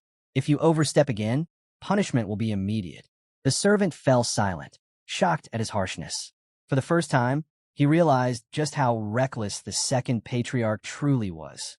Hajin let out a weary sigh, but Sango pressed closer. "You're not only injured, you've been poisoned. The blackbone snake's shadow palm leaves its mark. Its energy might be keeping you on your feet, but at most, you have 3 days." His eyes narrowed. "Hand over the patriarch, and I'll give you an antidote." Blood trickled from Hajin's nose. He waved him off. "Enough. Step back." But Sango advanced another step. "You're at your limit. Injured. Poisoned. One strike away from collapse." Hajin's eyes flashed. "You're standing too close. Are you planning to attack me and drag me away?" Without warning, Sango's body shifted, his form twisting as he lunged. Yui and Dongpil gasped in shock. Hajin's pupils lit up, his spiritual body awakening. His eye gleamed with power, and in that instant, Sango's world turned upside down. Before the clan could react, the transformed beast appeared, the jackal, jaws wide. Its fangs clamped down mercilessly, and within them was the head of the second patriarch. The clan froze in horror. The beast landed at Hajin's side and spat out the patriarch's severed head. Dongpil narrowed his eyes, unable to grasp when Zolit had grown to such strength. Hajin stroked the jackal's fur. I was worried. You've been restless these past 2 days, but it seems it was all for this surprise. Even his tone had grown deeper, resonating with newfound power. Touching his wound, he felt the poison mixing into his blood, but Zolit's spiritual energy surged through him, mending what it touched. Closing his eyes, Hajin let the change wash over him. Despite its suddenness, it felt strangely natural. The patriarch's guard trembled in horror as Hajin's voice cut through the silence. Tell me, what was it you promised to do with us? Do you still want an honest report? Or has your stance changed? Straightening, Hajin's tone sharpened. You still think you stand above us? You're in no place to bargain. At best, you can plead for mercy, maybe ask for a favor. But negotiations? Those are over. His gaze locked onto the guard. You're the one in charge now. Why hesitate to decide? Keep flaunting your arrogance, and I'll erase your family completely. The scene shifted to another chamber within the Jiaxa family. Hajin sifted through the records stacked on the table. After careful inspection, he remarked, most branches are clean. No sign of corruption. His eyes lingered on one entry. But I'm in. The flow of funds points to embezzlement. Taking a messenger dove in his hand, he sighed. Further investigation will be hard under these conditions. Sitting back, he added, don't bother covering anything up. My report will be clear and complete. His expression hardened again. I'm also the leader here. I'm only recording what I've seen, so don't hold personal grudges against me. Pointing toward the battered patriarch, he continued, take him away. Without immediate treatment, the demonic energy I left inside will pierce his core. The man's eyes widened, but Hajin didn't waver. Forget chasing us. Save him first. The dove took flight, carrying the message into the sky. The scene moved to the forest, where Hajin sat in meditation, mending his body. Chi wrapped around his hands as he murmured, so this is why that mythical beast could reach me with formless chi. The spiritual bamboo. He recalled the sapling he had absorbed. That bamboo was the heart of a secluded grove. Its core entered me. Zolit wasn't drawn to me. He was drawn to it. The jackal's golden eyes gleamed as Hajin whispered, I don't know when, but I'll find a way to return this energy to you. Zolit pressed against him affectionately. From behind, Yui watched in silence. Dongpil stepped forward, offering a canteen. Water. Hajin accepted it. The girl asked softly about his wounds. Hajin had suffered severe internal damage, but he brushed it off with a calm reply. I'm fine. As Yui drank from the canteen, Dongpil spoke with a heavy tone. He didn't fight that hard.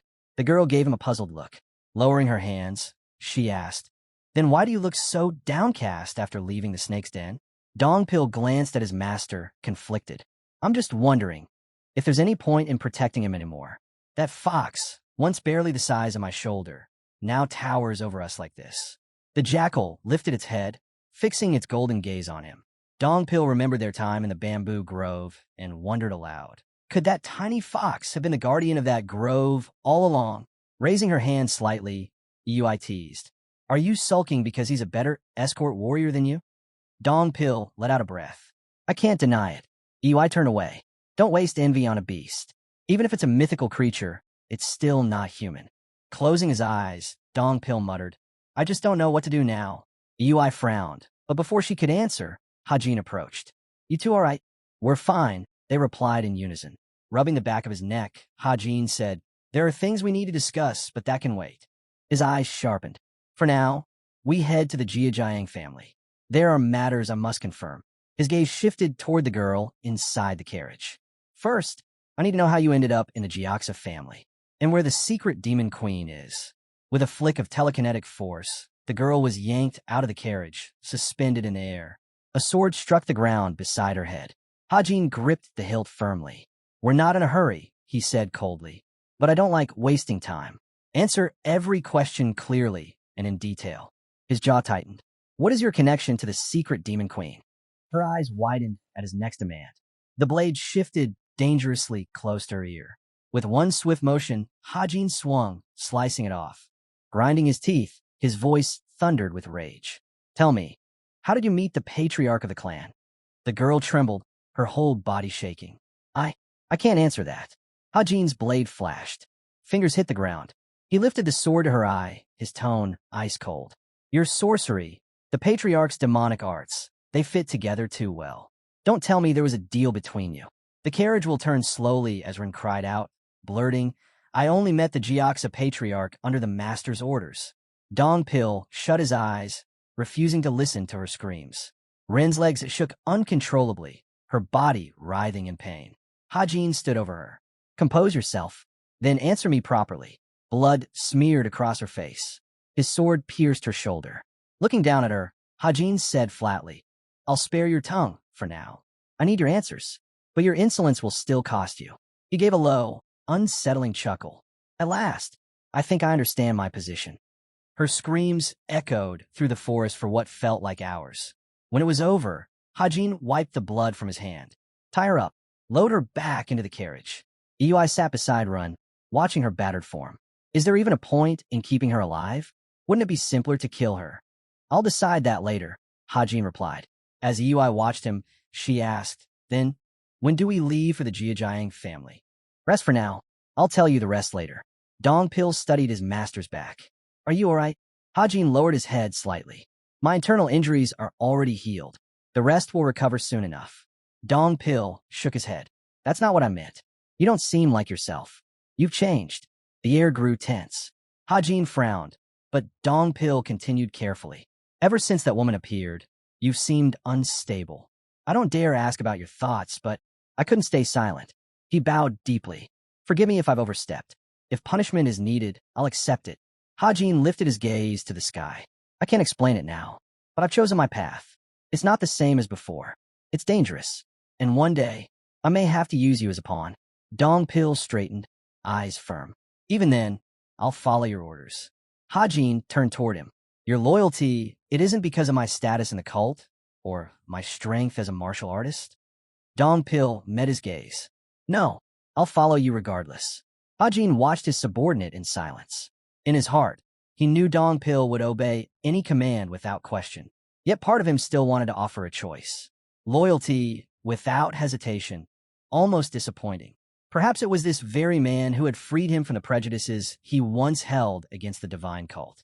Passing him by, Hajin said calmly, Tell the squad leader, we leave in half a day. Not to the Jiajiang family. His hand stroked Golden's fur. We're going to the treasure vault. The closest one scattered across the central plains. I haven't stepped inside for years.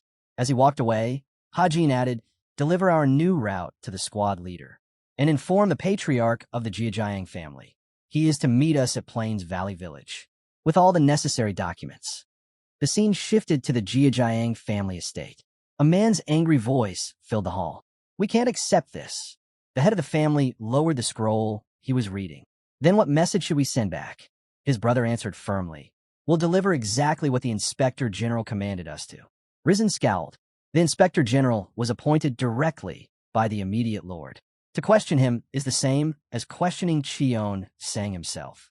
Richeon raised his hand. So we obey? And what are the other families? How will they see us if we simply bow? Risen's eyes narrowed. Since when have I cared about the opinions of other families? His brother pressed on. We cannot allow them to look down on us. What did you just say? Risen's tone grew sharp. Richeon lowered his head. Forgive me. I shouldn't have spoken so. But my stance remains. The family head rose to his feet. Regardless of how reasonable our answer may seem, if the divine cult rejects it, their word is law. We are bound to obey, however unjust their orders may be. Gesturing toward Chong, he continued, All of this unfolds under the will of the demon god. That is the true essence of the bond between the 7 families and the cult. Richeon turned aside, his expression hard. I'm trying to break us free from those chains. To cut ties with the cult, so the 7 families can stand on their own. I'm nothing like Jiaxa, who only serves his own greed. Risen fixed his gaze on him. Then hold your tongue. Such words are dangerous. Richeon looked out the window. If I do exactly as the inspector demands, my plans will crumble. And why do they ask for our account books? His brows furrowed. If we refuse, will be branded as losers. Richin's voice was bitter. This procedure itself is irregular. They could easily alter the records. Risen frowned. This inspector didn't send that message out of fairness. He left us no choice but to comply. A servant entered the chamber. The patriarch turned to him. We leave for Mount Hung this evening. The Sea King's guards will escort us. Gather all ledgers for the journey. The scene shifted to the mountains, where Hajin's convoy advanced. Stepping out of the carriage, Hajin commanded, "Leave the carriages and horses here. We'll move on with only the Berserker demon squad." His eyes narrowed at the entrance ahead.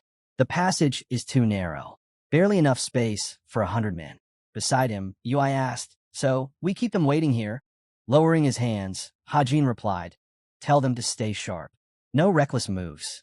If Patriarch Jijiang has sense, he'll arrive within 2 days. By then, we must finish what we came for." Her eyes widened. What task? Hajin's gaze lifted to the mountain. "You'll understand once we're inside." He began climbing, his thoughts steady. "I thought I'd feel excitement coming back here. But no, only calm. Maybe it's because my path is clear now. This place, it marks the start of my second life." Eui and Dongpil followed close behind. Reaching a narrow gap in the rock, they entered, swallowed by darkness. Eui muttered complaints under her breath. Dongpil shot back, careless, for the leader of a berserker squad. Her voice rose. "It's not as easy as it looks. I was made for breaking and killing, not careful steps." Hajin closed his eyes. "That excuse doesn't change your lack of preparation." Ui snapped back instantly, pointing at Dongpil. "And what about him? He stepped on my foot." Hajin glanced over his shoulder, expression unchanged. He had expected this. The air inside was laced with foul, twisting odors, disrupting their senses. Without his heightened perception, they would have been lost already. He pressed forward, unwavering. Soon, the tunnel seemed to end in a dead wall. Hajin set his hands against the stone and pushed. The hidden path groaned open. "Not far now," he said. They had walked less than 5 minutes when a blinding light forced Eui and Dongpil to shield their eyes. Hajin, however, stared ahead without blinking. Before him stretched his greatest refuge, the shelter he had crafted back in Han during his years as an assassin. The cavern's ceiling and walls glimmered with embedded spiritual stones, flooding the chamber with light. Hajin stood still, gazing at it. Hajin looked around the cavern. He needed nothing from here. Dongpil's eyes caught the massive clay barrels. "These are life-sustaining pills. With this stock, we could survive 5 years without leaving." Eui's gaze shifted to the walls. "And these pearls, phosphorescent pearls, each worth at least 2,000. Hajin's eyes narrowed at them, touching everything without permission. Unbothered, Eui picked up a book. "How did you even know about this place?" Her words struck him, especially when she added, "Even assassins don't build hideouts this extravagant." She glanced around once more. If these shelves held secret martial arts instead of medical texts, this place would be a true treasure trove. Hajin sat on the cobblestone floor, his voice cutting through her musings. "Eui." She turned, surprised by his serious tone. "I'll be brief," he said. Her eyes widened when the offer came, to work under him. She looked around again, a flicker of disbelief in her expression. What kind of cautious man built a place like this? The books, the medicines, the treasures. It felt more like a fortress than a hideout. But to Hajin, it was nothing more than that. A hideout. Memories of his past life seeped in. This place, the hideout of the greatest assassin alive, the so-called king of assassins. He had crafted it with more care than anyone else could. Yet what had that life amounted to? He lived not as himself, but as someone else's blade. A turtle crawling too slowly, realizing too late what he truly wanted. By the time the truth struck him, he was already dead. His own face flashed in his mind. Hajin, one of the strongest martial artists alive. But those titles meant nothing. He had been nothing but a tool. A child in an old man's shell, never once living for himself. Back then, he never risked his life to seize his own fate. Now, could he truly give everything up for freedom? The moment of his execution flickered in his mind, his head falling from his shoulders. His chest tightened with a grim thought. If I had aimed higher from the start, perhaps I would not have died that way. Bracing his feet against the stone floor, he made his resolve. "This time I will live." Turning to Eui, his expression was firm. "I'll be brief," he repeated. Her eyes widened once more at his words. His request for her to become his person. A single drop of water struck a puddle in the silence. EUI frowned. This almost sounds like a confession of love, and in the worst possible moment. Hajin folded his arms, unbothered. The warrior narrowed her eyes. You shouldn't have looked so serious if you were only joking. Hajin's reply was steady. I wasn't joking. Her gaze swept the hideout. I don't know much about Hajin, but you know him better than I do. Looking directly at her, Hajin answered, and I don't know much about you either. EUI clenched her fists. Then why Sarong? Why ask someone you barely know to work under you? His tone didn't waver. Because you're right, I don't know much about you. But there's one thing I do know. Her breath caught when he added, you're useful. EUI cursed silently, her fists tightening further. She hated being judged like that. Yet, hearing it from him, something stirred in her chest. It almost felt good. She had felt something was off ever since they'd left the cult. Still, she had chosen not to pry. Even when Hajin crushed the Jiaksa family, she told herself he had his reasons. But now, his words left her with questions she could no longer ignore. Crossing her arms, she muttered, after what you just said, maybe I should ask why you've changed so much. Hajin's brows lifted. He knew he had to win her over, no matter what. With Dongpil, trust had been forged in blood. In the bamboo grove, they had survived death together, saving each other's lives time and again. But with EUI, there was no such history. Blind trust couldn't exist between them. Still, she was captain of the combat squad. If she moved, the entire Berserker Demon squad would follow. That was why he needed her, and why he couldn't afford to treat this lightly. Reaching for a box from the shelf, Hajin finally spoke. I have a grudge against the Iron Blood Fortress and the righteous Heavenly Alliance. A grudge you can't possibly understand. EUI arched a brow. Every member of the Divine cult despises those too. That's nothing new. Hajin's voice hardened. This isn't just hate. He turned, his eyes burning. I want to wipe out every last one of them. Orthodox. Unorthodox. All of them. Both EUI and Dongpil froze in shock. Dongpil's mouth even hung open. Hajin continued, his voice sharp as a blade. The succession struggle doesn't interest me. But this is different. If the cult won't move against them, then I will. I'll make it happen by force. EUI's voice was low, almost hesitant. So, if I understand you correctly. Hajin's gaze locked onto hers, unflinching. I will become Gangwi of Cheon Sang. The weight of his words struck them both like thunder. EUI's face flushed with heat, unable to look away. Hajin's next words fell with finality. That is why I want you. Hajin's voice was steady, unwavering. It doesn't matter who stands against you. Righteous Heavenly Alliance, Iron Blood Fortress, even the Divine cult itself. If there's a reason, you'll strike at their throat without hesitation. He stepped closer to her. Take my side, and I'll give you free rein. At the very least, you'll taste real adrenaline. EUI grinned. Do you really think you could become Gangwi? His answer came without pause.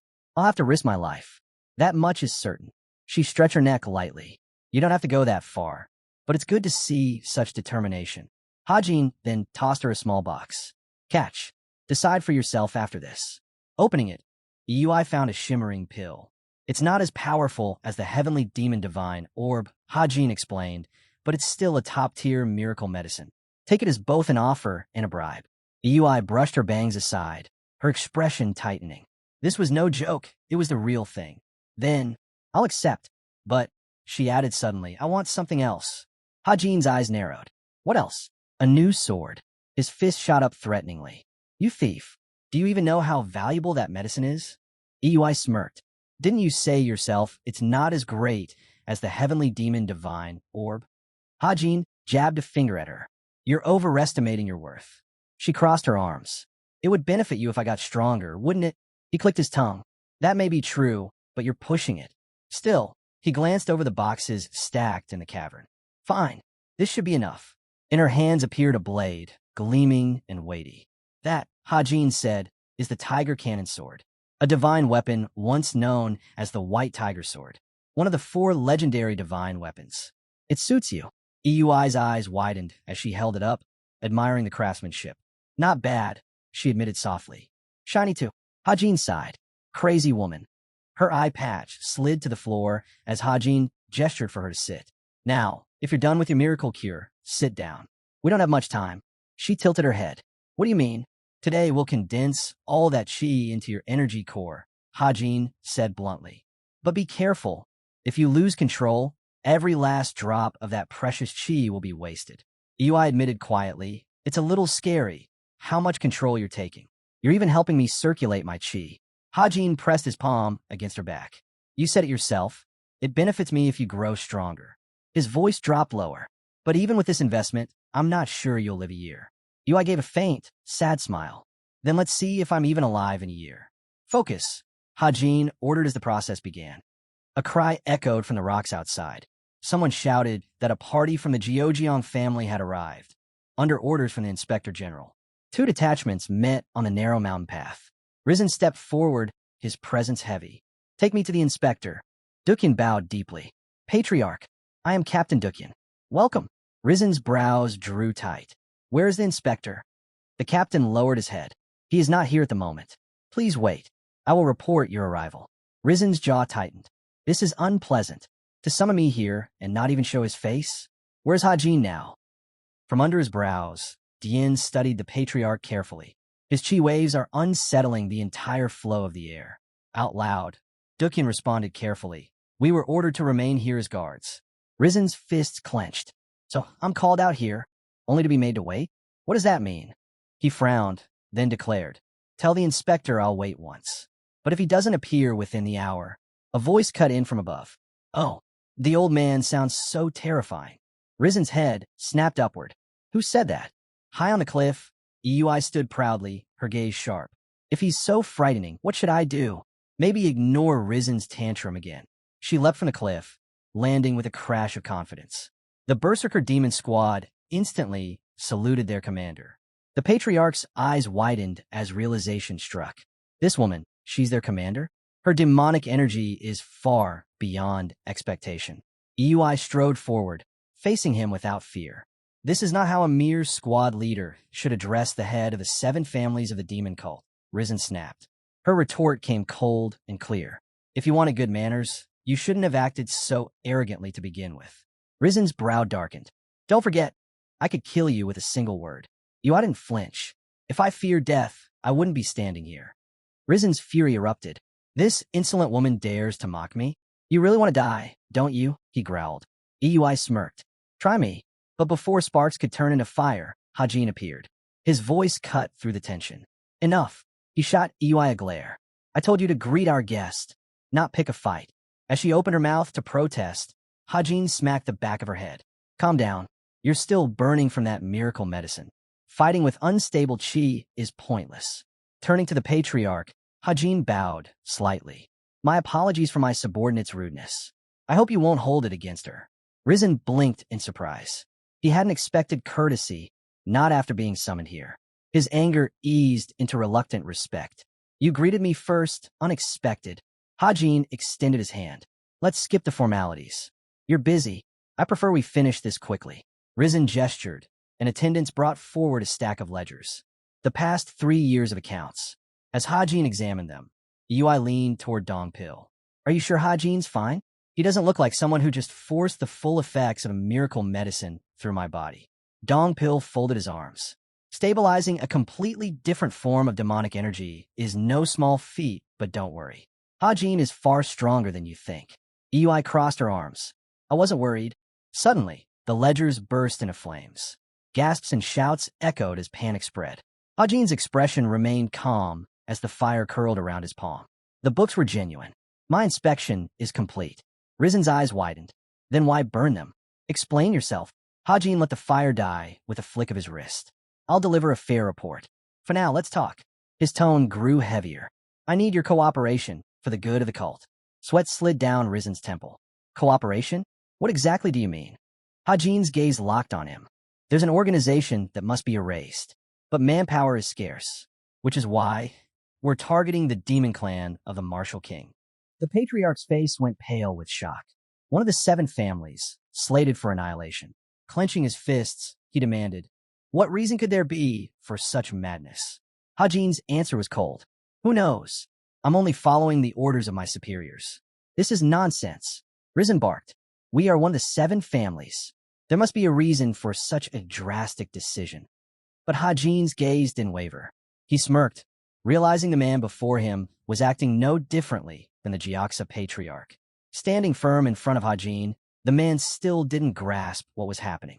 So Hajin laid it out plainly. This man's frustration stemmed from the divine cult's silence, their lack of explanation. But wasn't their reaction expected? Hajin frowned and spoke coldly. Shouldn't they have just followed orders? No reason was needed. Disobedience to the divine cult was never an option. The family representatives darkened at his words. Turning to Risen, Hajin reminded her, "The Inspector General may share his reasons if he wishes, but he isn't bound to. What matters is whether you see yourselves beneath the cult, or do you believe you stand equal to it, like those so-called righteous allies?" The old man bristled. His denial came sharp and defensive. Hajin's eyes hardened as he shot back. Even the Righteous Alliance command its sex without question. Yet here you are, complaining about something even the orthodox fools wouldn't dare object to. Risen froze in disbelief as the inspector accused them of straying from their loyalty to Cheon-sang. His subordinates stiffened, unsettled. This boy was pushing the line, even for someone of his rank. If the patriarch gave an order, it was law. A blade struck the ground. Hajim gripped his weapon tightly, his voice cutting through the tension. "You call yourselves the Sea King's guards. I've tolerated your arrogance for the sake of your patriarch's face. But don't mistake that for weakness. Test my patience again with this bloodthirsty posturing, and I'll kill every last one of you." The steel bit into the earth as he drove the blade down. His tone turned sharp and final. "I don't have time to waste. This is the last time I'll ask. Answer me clearly. Will you stand with me, or will you walk away?" The patriarch stared in shock as Hajin pressed again. "You're still tied to the divine cult, aren't you? Or have you abandoned it entirely?" The northern outer wall, usually referring to lands beyond Shongyuan, was divided among 4 great sects: the Northern Sea Ice Palace, the Eastern Sword Palace, the Western Heavenly Dragon Palace, and the Southern Beast Palace. Together, they were known as the 4 palaces of the outer wall. For generations, they'd been dismissed, overshadowed by the power of Murim-Yuan. But should they rise and involve themselves in the struggle for Zhongyuan, the balance of history itself would shift. With weary eyes, Yozong studied the paper in his hand. Thoughts swirled. Were the 4 palaces of the outer wall truly training alongside both orthodox and unorthodox forces, infiltrating Zhongyuan in secret? Yozong unrolled a scroll, muttering under his breath. This time, it's the Sword Palace. This was deep inside the residence of the Heavenly Demon Divine, cult's chief strategist. The door opened, and Mudum, the first guardian, stepped in. He asked calmly, "Do you still remember the disgraceful incident when the Beast Palace ambushed the Inner Enlightenment Sect's delivery team?" Yozong glanced up in surprise before nodding. "Harder to forget than to remember." Mudum went on, explaining that unidentified martial artists had been spotted in the northern parts of Guangdong province. A proper surveillance team hadn't yet been assembled, so their origins remained a mystery. Pouring tea into a pot, Yozong spoke lightly. "I see. Everything's becoming clear now." Mudum narrowed his eyes. "You knew about this already?" Without looking up, Yozong replied, "If the Guardian Court is gathering a surveillance team, then it means there's someone in that region they're trying to protect." Mudum stiffened. As expected, Yozong had pieced it together with almost nothing to go on. His perception was unnerving. "So it's true, and yet you admit it so easily. Shouldn't this be a secret?" But looking into Mudum's expression, Yozong realized something. He wasn't hiding anything. He was straightforward, unlike himself, who often cloaked his intentions behind a smile. Yozong knew empty words wouldn't get him anywhere here. The first team was already moving toward their target in secret, but they needed to be prepared for any outcome. Pouring the tea with steady hands, Yozong spoke, "I understand your concern, Guardian. But these martial artists aren't chasing after just any prey. Their target is different from yours." Mudum leaned forward, asking sharply, "Then who are they after?" Yozong raised the teacup, sipping slowly. "That's for the Guardians alone to determine." Mudum's gaze sharpened. "How can you be so sure?" Setting the cup down, Yozong finally answered, "Because I already know who they're hunting." The Guardian pressed further, demanding clarity. But Yozong shook his head. "That's enough. Details of my concern alone. If you needed to know, I'd have told you already." Then, with a calm but piercing look, Yozong added, "Of course, if you insist, I could reveal their identities and their goal. The question is, do you truly want to know?"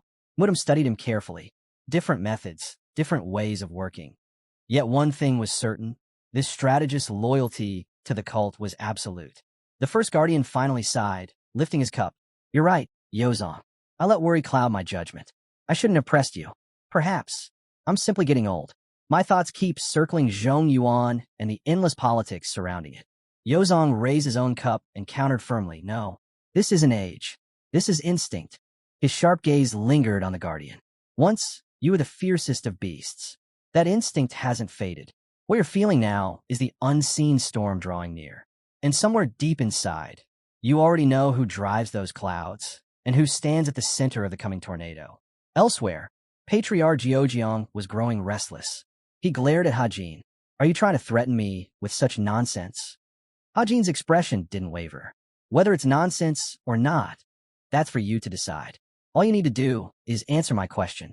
A demonic aura surged from him, dark and heavy. His voice cut through the air. This is the last time I'll ask. Have you lost your loyalty to the cult? Risen stood firm and answered directly, we have not. Hajin's aura eased and his tone shifted. Then it settled. Tonight, we march to the Demon Martial King clan. Gather every force at your disposal. But the Patriarch frowned. I have not lost my loyalty. However, I will not aid in destroying the Demon Martial King clan. They are one of 7 families. Our ties run back centuries. That bond will not be severed. Hatred flickered in Hajin's eyes. He cut him off, barking an order to EUI. Send word to the sect. The Jiaojiang family is now branded traitors.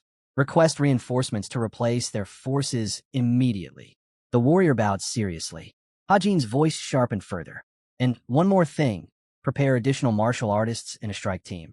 If these traitors resist, we'll crush them. EUI nodded. Understood. Turning his back, Hajin dismissed the Patriarch without another word. Jiaojiang panicked, raising his voice. Inspector General. But Hajin had already begun issuing orders for the group to rest before departure. The ground cracked beneath Risen's feet as his fury erupted. His voice roared, I've shown you respect, Inspector. His aura surged violently. But I underestimated how little my respect was worth to you. Crimson light wrapped around Hajin's body. He turned slowly, his presence suffocating. So, do you mean to let your chi and bloodlust speak as a challenge? The Patriarch seized his weapon and shouted, I do. Raising his spear high, Risen's voice thundered. I have always respected the Inspector and the divine cult. But this is nothing but a staged. Risen's voice thundered with rage. This is nothing but a circus. You've staged this to make us look like traitors. It's clear now, you were never on our side. Hajin turned his back slightly, his tone sharp. You're right. The Patriarch's anger flared, but Hajin repeated calmly. You're right. I've branded you traitors, and I'll stand by that decision. If you refuse to help eliminate the fighting Demon King. Risen roared, swinging his spear. What nonsense is this? But Hajin's blade was already there, deflecting the strike. The Patriarch staggered to the side, stunned. How can someone so petty hold such a high position? The young inspector's voice cut like steel. Tell me then, am I wrong? Can you swear your loyalty? The old man's fury burned hotter. I've already told you. We are loyal. Hajin frowned, his gaze unwavering. Seeking independence from the cult is treason. Do you think we wouldn't notice? Don't mistake our leniency for blindness. The records are genuine. If they had been forged, you would have been executed long ago. The problem isn't the documents, it's your mindset. Risen froze, lowering his head as Hajin continued coldly. You wanted independence, yet never dared deceive us outright. That's the only reason I've given you one more chance. Dark, demonic energy spilled from Hajin in waves, crashing over the Patriarch. His voice echoed, Xie Qiuryong. Tell me, are you truly that angry? Do you truly wish to fight me? Risen's pupils shrank, his body trembling. The aura pouring from the inspector was beyond anything he had imagined. A deep rumble echoed across the rocks. The Jiaojiang family turned in shock as the carcass of a tiger was hurled onto the ground. Blood dripped from its lifeless jaws. Risen's breath caught when a massive fox stepped forward, its golden eyes blazing, its growl rumbling like thunder. The beast loomed over the tiger's corpse, its presence terrifying. And yet, it lowered its head to the Inspector General. Risen's mind reeled. This fox obeys him. Hajin stroked the fox calmly, his words sharp. Do you still have anything else to say, Patriarch? The old man lowered his spear slowly. So, everyone in the divine cult already knows of my thirst for independence. Hajin's answer was simple. Yes. The Patriarch's shoulders sagged as the truth struck him. That's why they sent you, instead of troops to wipe us out. You were my chance. His weapon slipped from his hand, clattering to the ground. Hajin's eyes narrowed. Does this mean you'll cooperate with your arrest? Risen lowered his head. His voice was quiet. No one else knows.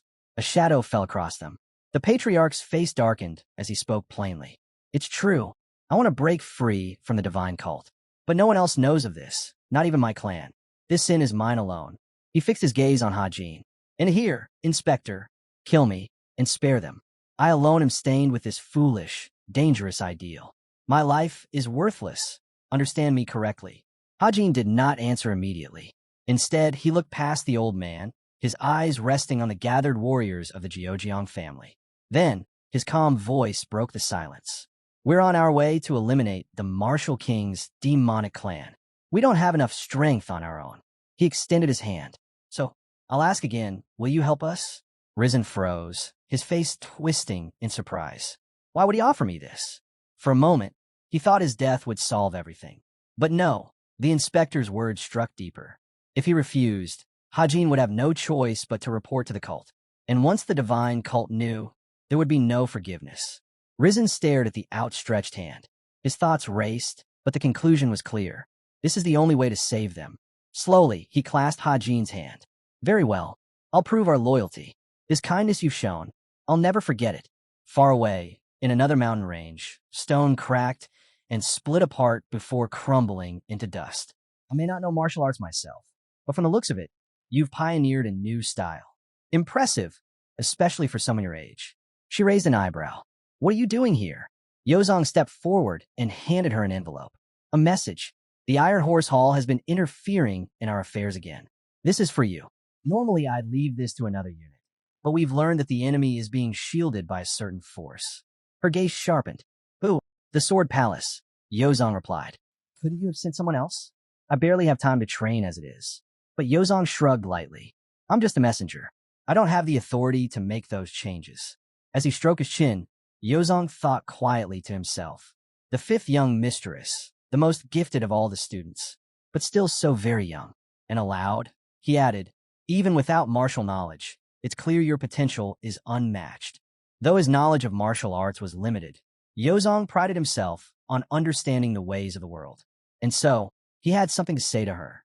Placing his hands behind his back, Yozong remarked calmly, if you don't intend to gain anything from this solitary training, then don't let yourself become obsessed with the word training itself. What do you mean? Obsession, Yozong explained, only creates distance. Her brows furrowed, but he continued. The third young lord is the best example. Co never missed his daily training. Yet even when time was short, he carried out his duties with complete dedication. He never faltered. His disciple crafted strategies for every mission, and Co faced his enemies without hesitation. When strength was needed, he fought without fear. When strategy was required, he stayed his hand. Yozong allowed a small smile. That balance is what true learning is. You could hide away in a library, read thousands of books, and gain knowledge. But wisdom? Wisdom only comes through experience. Covering his mouth, Yozong realized she wasn't moved at all. When she asked bluntly, can I continue training now? He sighed, admitting to himself that he had wasted her time. Turning back toward the carriage, he said lightly, perhaps my advice isn't very helpful. Don't take it too seriously. The young mistress returned to her practice, confused as to why he had praised her senior before walking away. Still, Yozong silently hoped that his words would stir something in her heart. As he walked, Yozong mused aloud, I wonder how our Inspector General is doing. He stopped in his tracks, a quiet confidence flashing in his eyes. Co will surely handle the Jaka family wisely and lead the Kigong family as well. Though whether that task is simple or impossibly difficult depends on how one looks at it. Narrowing his eyes, Yozong thought of the Martial King clan. The order wasn't to watch them. The order was to destroy them. The third young lord, admired, though not yet fully trusted. Perhaps Cheon Sang's intent was to test his loyalty more than to strengthen the cult. Or perhaps Yozong was reading too much into it. That same night, under the cover of darkness, Hajin and Patriarch Jeojeong stood on a cliff overlooking the demon Martial King clan's territory. The Patriarch broke the silence. We've stepped onto their land. What do we do now? Hajin's gaze never wavered. We go inside. Jeojeong hesitated. When? The young inspector smirked faintly. At night, of course. That's when the festival is at its most lively. Turning toward his companion, he added with a steady voice, "Let's begin." As the third young lord stroked his fox, Rum studied him quietly. Unpredictable, far too unpredictable. The patriarch reflected in silence. The aura of chi he released back in the plain village valley was astonishing. But the words he's spoken on our journey, those were the words of a true cult leader. His mind replayed Hajin's tactical briefing. With just a map in hand, Hajin had accurately predicted every movement of the Jeojiang troops, factoring in the martial Demon King clan's influence in their deployment. His martial prowess was already remarkable, but his talent for ambushes was nearly flawless. And yet, in other matters, he was shockingly naive. When asked about trade among the 7 families, he had been completely lost, eyes wide, unable to answer a thing. Rizen's thoughts darkened. He could be the face of the cult in battle, but as a leader, he lacks the vision. This boy is strange. Can he really be trusted? Meanwhile, outside the Martial King's residence, a loud and indignant voice broke the silence. "I'm not waiting for the patriarch to finish his training," a young man snapped. Inside, the clan leader continued his warm-up, practicing strikes against an unseen enemy. Yui crossed her arms, her voice sharp. "The Inspector General of the Divine Cult is here. You should be rushing out to greet him, whether he's eating, sleeping, or lying in bed with a woman." The servant scowled. No one interrupts the patriarch's training. Not even if Cheon Sang himself arrived, he would still continue. Yui's eyes went wide. He's completely insane. Hajin's fists clenched. Risen stepped in, his tone calm but pointed. "If it were just me here, it would make sense to delay." But the Inspector General was sent by Cheon Sang himself. Ignoring him is unforgivable. But the servant remained unmoved. "That isn't my concern. My only duty is to obey the patriarch, and he does not stop training for anyone." Risen frowned deeply. "I know what kind of man the Martial King is, but this is an insult. It shows no respect at all to the Inspector General." The servant only raised his chin higher. "We follow the patriarch's orders. That's all that matters." Hajin's blade glinted as he stepped forward. His voice was cold, decisive. "Fine. Patriarch KO doesn't need to do a thing. This works better for me anyway. I'd rather get straight to the point." He approached the servant, his eyes narrowing. "Your name?" "Choyang." The young man answered, pride in his tone. Hajin's gaze sharpened. "And tell me, Choyang, are you working hard?" The servant's bravado faltered. His body shuddered. That suffocating demonic energy pressing down on him. What was this boy? Hajin leapt into the air, a surge of power exploding outward, and then came crashing down with unstoppable force. The ground shook as Hajin landed on the training floor. The patriarch's fist stopped just short of his face. His voice was cold. "You're bold," barging into the training hall of the Martial King clan's patriarch. Standing firm, Cho Yang added, "If I hadn't restrained myself, you'd already be dead." Hajin's eyes narrowed. "So, you knew I was here all along." A dangerous smile curled across his lips. "Tell me then, how long do you intend to keep me waiting in this farce of training?" The Martial King frowned. "Until I'm satisfied. Wait until I'm finished." A quiet chuckle escaped Hajin. Choy's stance stiffened. "What's so funny?" The inspector's tone cut like a blade. "The idea of hiding behind training as an excuse to refuse inspection. It's laughable." Locking eyes with the patriarch, Hajin added, "I've heard it said the Martial King clan possesses the finest blood chi, but all I see is recklessness dressed up as strength. A child, playing at power under the title of patriarch." The Martial King's arrogance burned. Hajin's eyes glinted dangerously. "Now I see why the higher-ups ordered me to shut this clan down." The patriarch's eyes widened. "What did you just say?" Hajin raised his blade. "Had you spoken to me properly, I might have clarified. But it seems words won't reach you." Choyang barked. "Then tell me now." But Hajin's blade slashed through the air, his voice thunderous. "No need for more talk. The inspection is complete." The Martial King leapt back, crashing onto the floor. "Silence. Who dares give the order to close my clan?" But it was too late. Hajin's voice cut across the hall like a commandment. "Gather your forces. Attack without hesitation. Anyone who resists, kill them." Yui's lips curved into a delighted smile. The patriarch froze in disbelief. Hajin's grin was sharp as a knife. "You want a training? Then let me show you what a real battle looks like." His hair whipped upward, demonic energy roaring to life as he unleashed the 9 depths of demonic arts. Let's see where your so-called arrogance truly comes from. The order was given. The second team charged. Steel clashed. The servant fought desperately with his blade. What are you doing? But I only sneered, cutting through enemies as they fell. Everyone knows, beating sense in a fool's works better than words. Dumped sword into the air, unleashing the heartbreaking heavenly return as he struck. Patriarch Jiozhang drove his spear into the earth, sending a quake that blasted rocks in every direction. Retreat. Enemy fighters scattered. Rizen's voice roared through the chaos. Sea King, pass the order to the third group. And as Hajin raised his leg to strike again, his opponent realized, too late. This was no inspection. This was an execution. Cho Yang's eyes widened in disbelief. He couldn't keep up with Hajin's speed. How could the Inspector General's chi outclass his own? And yet it was true. This was the man who had defeated the Jiaxa Patriarch. He braced himself, pouring all of his internal energy into his fists. The first clash landed, bones snapped under the pressure. Even with everything focused on defense, he couldn't hold. The martial king darted back, desperately avoiding the blade. Strike after strike came down, but no matter how fast he moved, Hajin was faster. Terror crept into his heart. The patriarchs of the seven families were all said to stand at the peak of cultivation, but this boy, this inspector, stood far beyond. Another slash came, sharper and heavier than the last. Cho Yang's breath caught. How'd he do that? In the instant of a decisive swing, Hajin shifted the sword's trajectory, adjusting mid-strike with flawless precision. He was relentless. A blade carved down again. And in that moment of impact, Cho Yang realized the truth. Such mastery belonged only to one who had perfected the arts of heavy weapon combat. He faltered, his body collapsing. And then came the finishing blow. Hajin approached slowly, lowering his blade to the fallen patriarch's throat. His voice was cold, unwavering. Refusing inspection is always reported to Cheon Sang. He leaned closer. Do I need to explain the consequences to you as well? The martial king's chest tightened. Hajin's gaze burned crimson. The Jiaxa family faced the same choice. The Kaojian family as well. Now, it is your turn. Tell me. His voice grew sharp, like steel drawn across stone. Do you want your clan closed or destroyed completely? The patriarch froze. That killing intent pressed down on him, forcing his decision.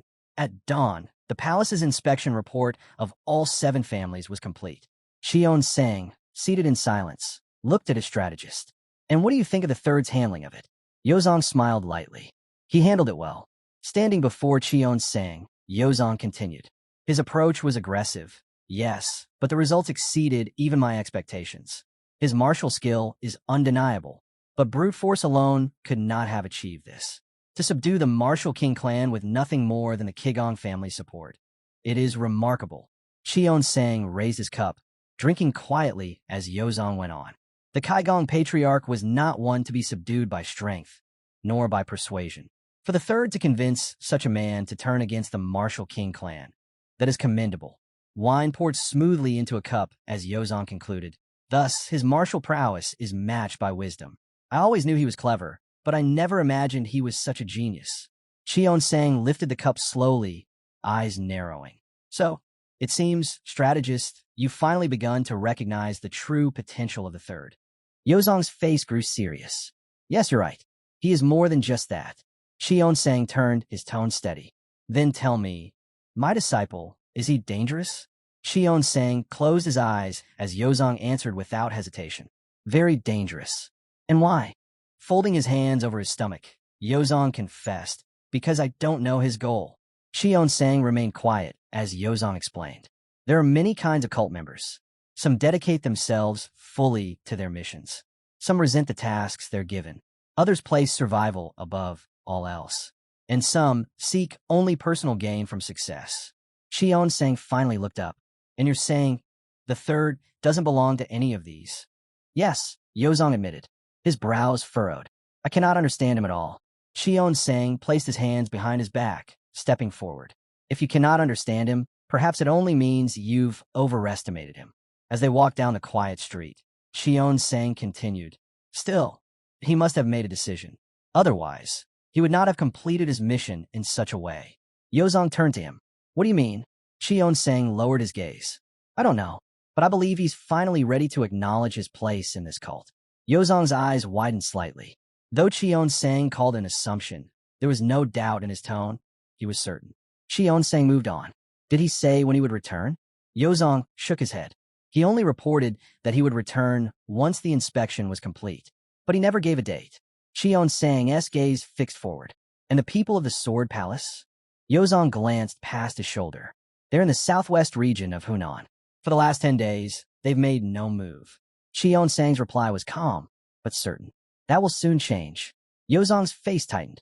It's fortunate the third never crossed paths with them during his journey. Otherwise, he trailed off, worry sinking into his voice. Even for him, it might be dangerous. Then his steps halted, realization dawning mid-sentence. His breath caught. Cheon Sang said nothing. Yozong's panic burst out. Could it be? No. I'll send word immediately. He must return at once. There's no reason for him to fight those men, not after the inspection is done. But Cheon Sang stopped him with a quiet order. Leave it. His eyes remained fixed ahead as he spoke with absolute calm. If he meets them, he will fight. If not, he'll return. Yozong's voice trembled with unease. But the third is the Inspector General now. He represents the cult itself. If he gets dragged into this, it could spark a war. Cheon Sang only smiled faintly. Yozong froze, staring at him in shock. So that's it. This is exactly what he wants. But Cheon Sang shook his head lightly. Not quite. I don't wish for war. But if that is fate, I won't avoid it. Yozong narrowed his eyes. His master's words carried weight he didn't want to acknowledge.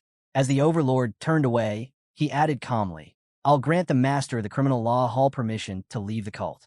Yozong bowed. As you command. Cheon Sang's reply was simple. Do as you wish. Apologizing, Yozong prepared to take his leave, though his thoughts burned bitterly. My master is a terrifying man. To speak of fate, yet freely allow the criminal law hall to abandon the cult. He doesn't care in the slightest. The overlord watched him go, his expression unreadable. He's still missing something, but that is why I trust him. Then, with a quiet smile, Cheon Sang murmured to himself, Do not fear the results, strategist. Far from the castle, the Inspector General and his team gathered.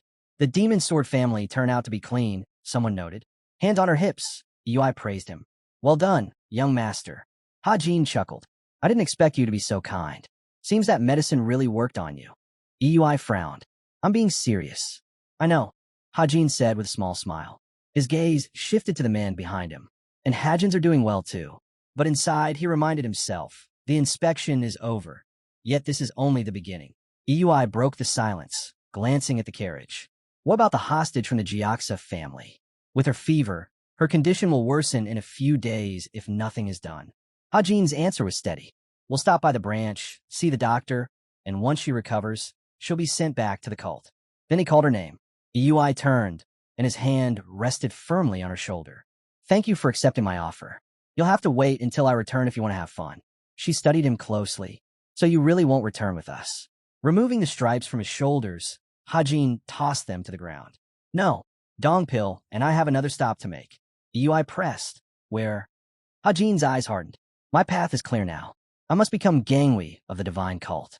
No matter the cost. Claiming the position of cult leader was never something that suited him. Turning to Risen, Ha-Jin explained there was another matter that required his help and asked him to come along. Quietly, he added that becoming Gangwei would grant him significant authority, enough to command the full strength of the divine cult.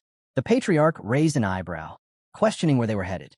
Meeting his gaze, the inspector answered firmly they were going to the Jiaksa family. Late that night, the curator of the Jiaksa clan stumbled down the street, consumed by frustration. His family wasn't part of the Orthodox faction, yet he once believed that climbing into a prestigious position would finally change his life. But everything had crumbled because of a ruthless villain. Misfortune followed him everywhere. With a bitter sigh, Wui muttered that this was simply his fate. When passers-by drew near, he lashed out, shouting at them to get lost. Leaning against a wall, he scolded himself. This wasn't the time to fall apart. At the very least, he needed to keep himself together. From the shadows, a voice broke the silence, asking if he was truly the curator of the Jiaksa family. Wui turned, startled, and demanded to know who the stranger was. The answer came in steel. A blade flashed, and in the next instant, a surge of chi ripped through him, ending his life before he could react. The deputy master of the Sword Palace calmly sheathed his weapon, watching the blood settle on the ground. He asked about the others. One of his men stepped forward, reporting that they were stationed 20 kilometers from the Jiaxa family grounds. With security weakened and no reinforcements sent from the 7 families, it was clear the news hadn't yet spread. Gangwon turned, asking about the demon cult's movements. His subordinate admitted they didn't know, but reasoned that if the cult had caught wind of this, they would have acted already. Gangwon simply shrugged it off. Raising his hand, he declared that by tomorrow's sunset, they would seize control of the Jiaxa family. Elsewhere, Hajin told Dongpil they would rest in the forest for the night. The guard bowed and promised to prepare food. Staring into the fire, Dongpil reflected on his path. So young, yet already a guard commander, entrusted with the safety of the 3rd young lord. For most men, such a responsibility was unthinkable.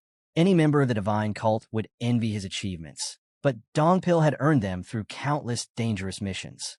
Standing near the fire, he reflected that his life must already seem extraordinary to others. Yet, the path of a martial artist was never without peril. As the flames rose higher, he thought about what lay ahead.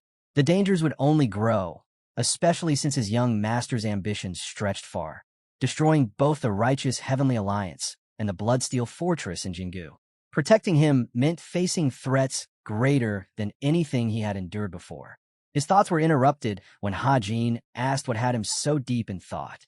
Startled, Dongpil shook his head and replied it was nothing important. Then he noticed a deer slung over Cheon-sang's shoulder and blinked in surprise.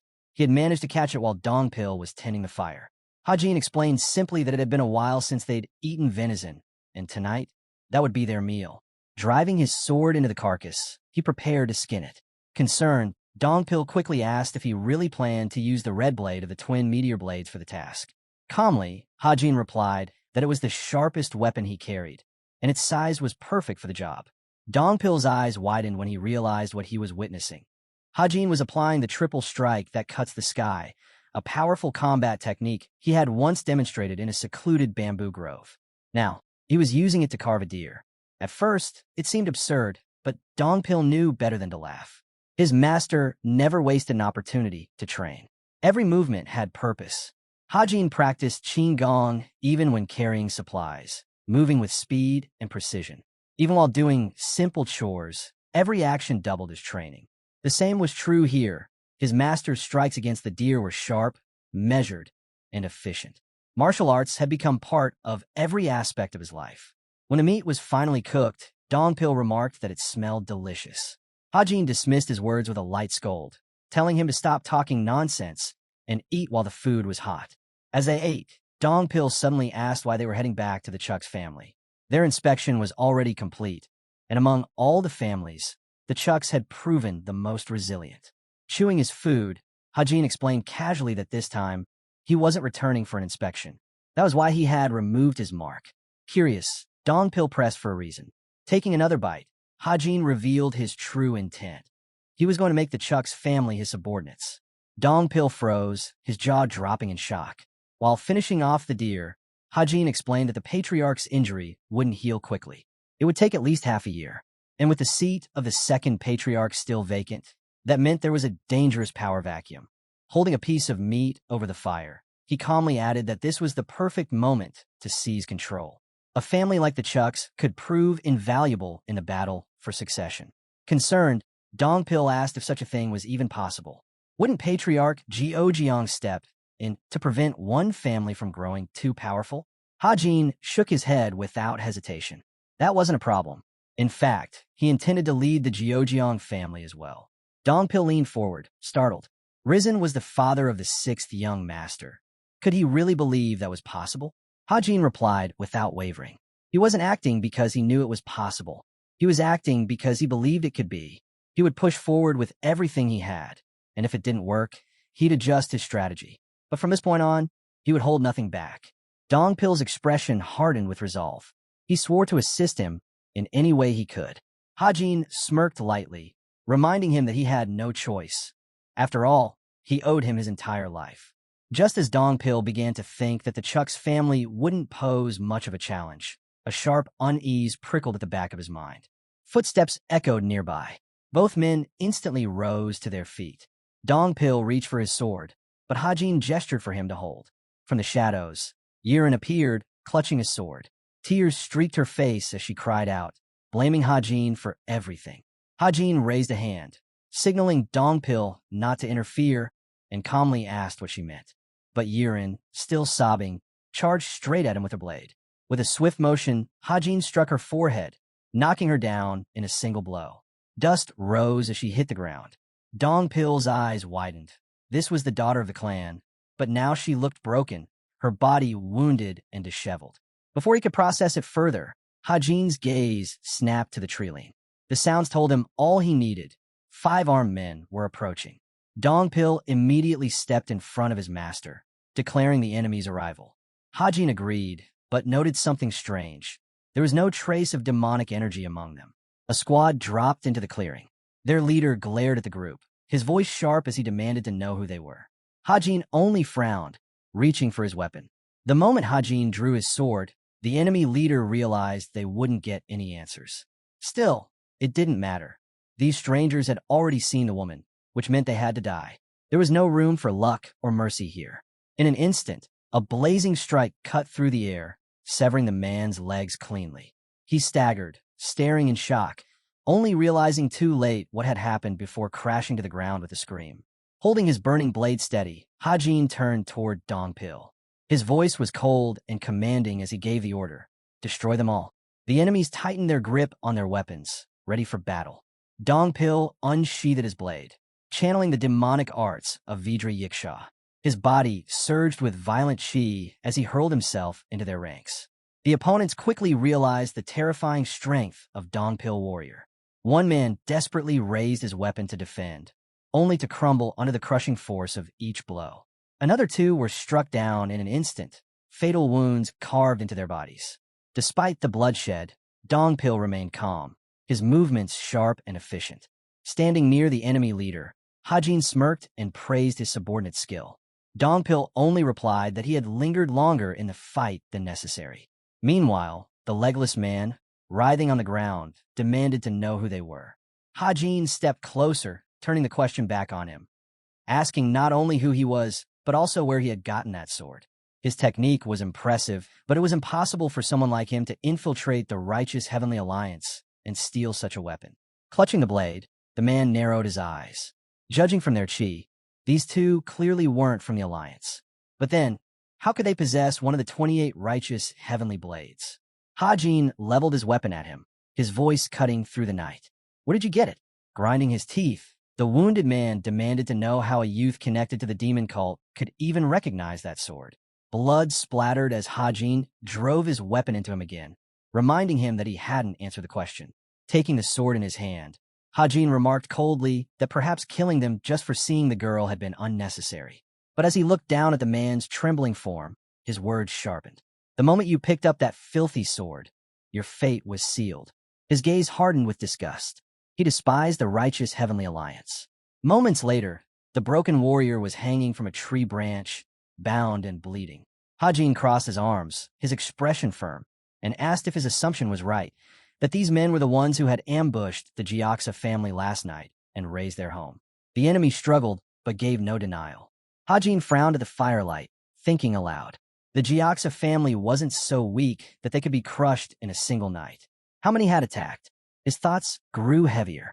The 7 families of the demon cult were every bit as formidable as the 5 great clans of the Orthodox Miram. Facing them would not be simple. Finding a force greater than the 7 families of the demonic cult in Yungyuan was nearly impossible. Judging from Yiren's trembling state, she was too broken by the shock to provide anything useful. Hajin turned his attention to Dongpil, who had just remarked that these attackers likely weren't from the righteous Heavenly Alliance. Hajin asked why he thought that. Frowning, Dongpil explained. Martial artists raised by the Guardians were trained in the orthodox styles of the Miram, especially techniques rooted in the Heavenly Alliance. They were indeed strong, but their approach was vastly different. These men fought with assassination techniques, not with orthodox martial forms. Hajin narrowed his eyes as Dongpil continued. No sect of the orthodox Miram taught martial arts like this. Still, Hajin knew it wasn't always so clear-cut. After all, the righteous Heavenly Alliance had been the ones who shaped him. Looking over Yiren's wounds, Dongpil shook his head. These attackers weren't from the Steel Blood Fortress either. Hajin recalled how the alliance always preached unity and fighting for a greater cause. But the Steel Blood Fortress was different. Tiredly, Hajin asked about them. Dongpil admitted they valued power above all else, not unlike their own cult. His gaze drifted to the legless captive hanging from the tree. The Steel Blood Fortress was like a massive scarecrow, lacking the deep history of the divine cult. Yet their techniques were brutal, refined, the product of countless generations. No mere upstart sect could have produced them. Dongpil's brows rose when Hajin finally spoke. These men weren't from Yongyuan. Frowning, the inspector reasoned they were from the Sword Palace. Dongpil looked again at the broken prisoner and muttered that he couldn't understand what the Sword Palace was thinking. Defeating the Jiaxa family wasn't simple, and sooner or later the divine cult would retaliate. Did they truly believe they could escape the consequences? After a moment's thought, Dongpil admitted the only path left for them would be to flee north. Hajin finished his sentence with a frown. The righteous Heavenly Alliance was in the north. But Hajin's face was set with dissatisfaction. That wasn't what mattered now. Meanwhile, screams and clashing steel rang through the Jiaxa family's estate. The ground was already blanketed with corpses, and Gangwon only added more as he cut through the defenders. Wiping the blood from his sword, he listened as a subordinate reported that the Patriarch's chamber had been secured. Turning away, the deputy master of the Sword Palace promised to join them shortly. At that moment, Hajin's expression darkened. The true problem wasn't the bloodshed. It was that some unknown intruder had stolen what should have been his prize. The sword, resting in its scabbard, leaned. The sword leaned against the tree, and in the silence of the night, a voice cut through, asking him to repeat his last words. Then it cautioned him not to jump to conclusions. After all, it was nearly impossible for groups like the Righteous Heavenly Alliance and the Sword Palace to work together. Before Hajin, a girl knelt on the ground. He asked where her leader was. She explained that he had left before the attack and hadn't been seen since. Hajin's gaze hardened. He assumed the man was already dead. Quietly, he cursed. That single disappearance had shattered his plans. He had wanted to leave the Jiaxa family in that man's hands. One of his subordinates stepped closer, addressing him as young master and offering to contact the cult for aid. Hajin refused, gripping his weapon tightly. There was no need. Someone had already arrived. From the darkness, Risen appeared, greeting the Inspector General. Hajin answered curtly, confirming his presence, while his men exchanged confused glances. The warriors gathered, their voices low, debating what had happened. Risen struggled to believe that the Jiaxa family had truly fallen. Who would dare attempt such a thing? Hajin's reply was firm. They would destroy the invaders. He then ordered a messenger to warn the cult. But his mind was already elsewhere. His first steps toward succession had been disrupted by unknown enemies, and that was something he could not forgive. His robe whipped in the wind as he stared forward, his eyes sharp with resolve. These people had chosen the wrong person to cross. He would see them all destroyed. Meanwhile, Gangwon stood in another chamber. Before him, the Jiaxa Patriarch lay unconscious on a bed, his face gray and lifeless, as though death itself clung to him. Over him stood a cloaked figure, speaking with thinly veiled disappointment. He had expected a real fight. He had heard the Patriarch was a man of rare talent he intended to use in breaking into the realm of creation and transformation. Yet as the cloaked youth admitted, the barrier to that realm stood close, but crossing it required far more than what he had achieved so far. With his back turned, the master asked coldly about the group sent after the girl. The servant replied nervously that no contact had been made with them. The master frowned and ordered replacements sent. The servant hesitated, warning that Hajin would be enraged. At that, the cloaked figure turned his head slightly, his glare sharp enough to silence all protest.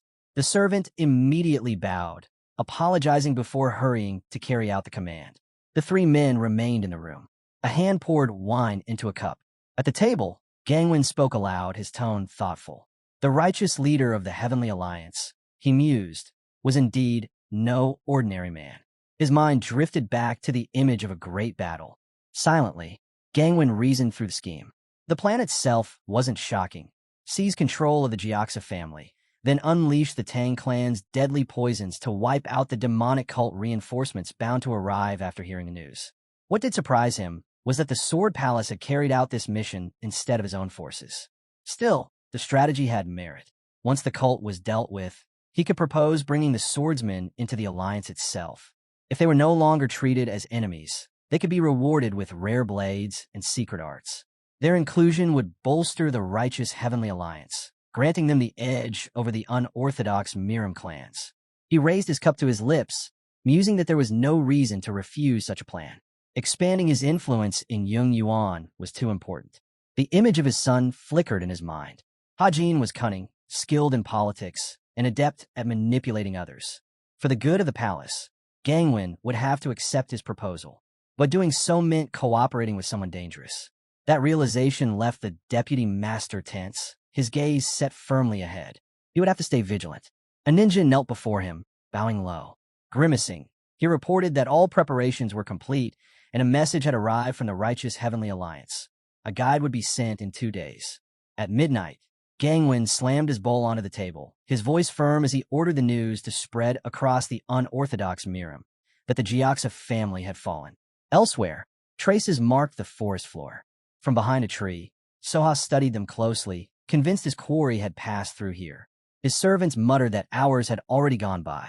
He snapped back furiously, reminding them he knew that, and that it was their incompetence, their failure to catch a single girl, that had left him searching like this. Suddenly, a silhouette shifted in the trees. A voice cut through the night. The servants spun around, shouting, demanding to know who was there. From the shadows, Hajin emerged, revealing himself. His tone was calm, but cutting. Not bad, he said. It was harsh, but most martial artists couldn't last a single round against him. Soha gripped his sword with both hands, dropping into a stance. His thoughts raced. The man before him had slipped past his senses entirely. That alone marked him as a martial artist of high rank. Before he could act, one of his men burst forward to shield him, forcing Hajin's attention. From the sides, 2 more charged in with spears. And then the truth struck. The movement in the air, the shifting presence. He wasn't facing just a few opponents. He was surrounded. At least 100 warriors were closing in, yet only 2 stood in front of him. Tensing, he demanded to know who they were. Hajin's gaze narrowed. Hajin drew his sword and slashed through the air. A blazing red line of fire erupted, flooding the night with light. The sudden brilliance caught the enemies off guard. In the next breath, silence fell. Trees lay severed, corpses scattered the ground. Only Soha remained alive, trembling on the dirt. His voice shook as he stammered, asking how Hajin had done it. Standing over him, Hajin's voice was cold and measured. A man of your position must hold influence. If you want this to end quickly, then answer every question. Soha's eyes widened in disbelief. Hajin's gaze glowed crimson as he asked again if the defeated man understood. Suddenly, an explosion ripped through the distance. Far away, Gangwon's chamber door burst open as a servant was flung inside. Bowing hastily, he reported that an unknown member of the demonic cult had blasted through the gates. The intruder, he added, was no ordinary fighter. He carried the presence of a master. The deputy master rose to his full height, declaring that he would see for himself. But the servant, desperate, added that they were holding Hajin of the Sword Palace as a hostage. Back in the courtyard, Hajin stood at the center of destruction. A massive crater stretched before him. He called out to the invaders, his voice booming across the ruins, declaring himself the inspector general of the divine cult, daring them to face him. Dongpil closed his eyes, his thoughts heavy. His master had grown stronger. Each inspection, each mission, he had studied him closely. Now, he was certain Hajin was brushing against the realm of demonic ascension, nearing the supreme peaks, a realm beyond human reach. His gaze lingered on Hajin's profile. There was still a higher level, a wall that towered above all others, stronger than any steel fortress. The absolute demon wall. That was where his master now stood. Hajin clenched his fist, sensing how close he was. Soon, he would break through. What he needed now was an opponent powerful enough to push him past the final threshold. His focus sharpened. A torrent of chi erupted from the grand building ahead, tearing through everything in its path. The energy devoured the landscape, leaving nothing behind. Dongpil shielded himself with his arm, his voice strained as he admitted the overwhelming force. Incredible. Hajin, however, stood tall and unflinching, his eyes fixed on the storm of power. The chi was sharp, ruthless, yet beneath it lingered something sinister. It carried a message, a claim. This was its master's domain. Stone shattered, the earth split beneath its weight. It was the chi of a warrior who had already stepped deep into mastery. The one who had seized control of the Jiaxa family stood tall on the jutting edge of the building, overlooking his opponents. From the overwhelming energy radiating off him, instantly recognized him as none other than the vice master of the Sword Palace. No one else could possess such a presence. At last, the man spoke with unshakable confidence, declaring that his guest must be the Inspector General of the demonic cult, then demanded to know if Soha was with them. Hajin and Dongpil remained at the gate. Gangwon called out, inviting them to step forward and speak. But Hajin's sharp eyes noticed something troubling nearby: massive cauldrons. He remembered hearing that the Sword Palace was an order where warriors dedicated their lives solely to the blade, living and dying by its honor. Yet here, his enemy had abandoned even that. Fixing his gaze boldly on Gangwon, Hajin sneered. He accused him of discarding the dignity of a swordsman and resorting to poison, declaring that he felt ashamed to even stand before someone who had sunk so low. Gangwon's face darkened. Did Hajin already know about Cheon Sang-killing poison and the 7th-stage soul-destroying powder, substances that ran rampant here? His hand tightened on the hilt of his sword. With a cold laugh, he dismissed Hajin's titles, mocking his talk, and said he would see whether Hajin's martial skills could match his words. Hajin raised his massive blade once again, challenging his opponent to come down and fight. In response, Gangwon stepped into his stance, a white haze swirling around him. Hajin's eyes widened. This was the aura of the sword itself. Good, Hajin muttered. White energy exploded from Gangwon's blade, roaring like a flood. Hajin realized at once. It was the way of the formless sword. Dongpil gritted his teeth, straining under the force. Young master, it's too dangerous, he cried, raising his arm and blade to shield himself as crimson energy devoured the building. The clash triggered an explosion, and a storm-like gust hurled stones high into the air. Through the whirlwind, a lone figure advanced, Hajin grinning madly. He welcomed the challenge, thrilled that this fight would not be easy. With a sword in each hand, Hajin unleashed streams of blazing red fire. They surged together, tearing across the air as though striking down the enemy's very home. Gangwon stared in disbelief, but quickly swung his sword, cleaving through the fiery torrent. The energies collided. The crimson beam slammed into the pillar, shattering part of the structure. Smoke and rubble scattered. Blood trickled from the corner of Gangwon's mouth. Hajin, his temple also marked with blood, smirked. Was that a good enough answer? He asked. Gangwon wiped the blood from his face and nodded firmly. Yes, it was. The army thundered across the plain, red banners snapping in the wind. At the front rode Go, his mind heavy with unease. Word had spread that a faction had taken control of the Jiaxa family. If the third young lord was indeed heading there after completing his duties as Inspector General, and if those usurpers were truly powerful, then Xionsang's life was in grave danger. Go's eyes hardened. At their current pace, they would arrive too late. He cursed aloud, yanked his reins, and turned his horse sideways. The column came to a halt. Swinging off his horse, Go ordered the men to dismount. We must reach the Jiaxa estate before the 6th hour, he barked. From here, we run. Clenching his fist, he raised an arm. Anyone who falls behind loses their head. The warriors accepted the command without hesitation. Go gave the signal and dashed forward himself, leading the charge on foot. Back at the Jiaxa estate, Hajin and Dao still stood, blades drawn. Hajin glared from beneath his brow, his voice low and cold. I am patient, but I cannot stand it when someone dares to steal my prey. Facing him, Gangwon raised his naked sword once more. He repeated his warning with brutal certainty. Run if you like. I'll cut you to pieces regardless. Risen, standing tense at the edge, suddenly heard the inspector's voice within his mind.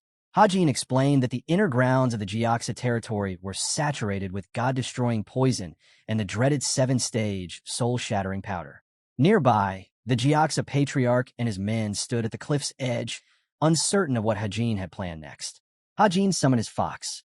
Sparks of golden light shimmered in the trees as the beast emerged.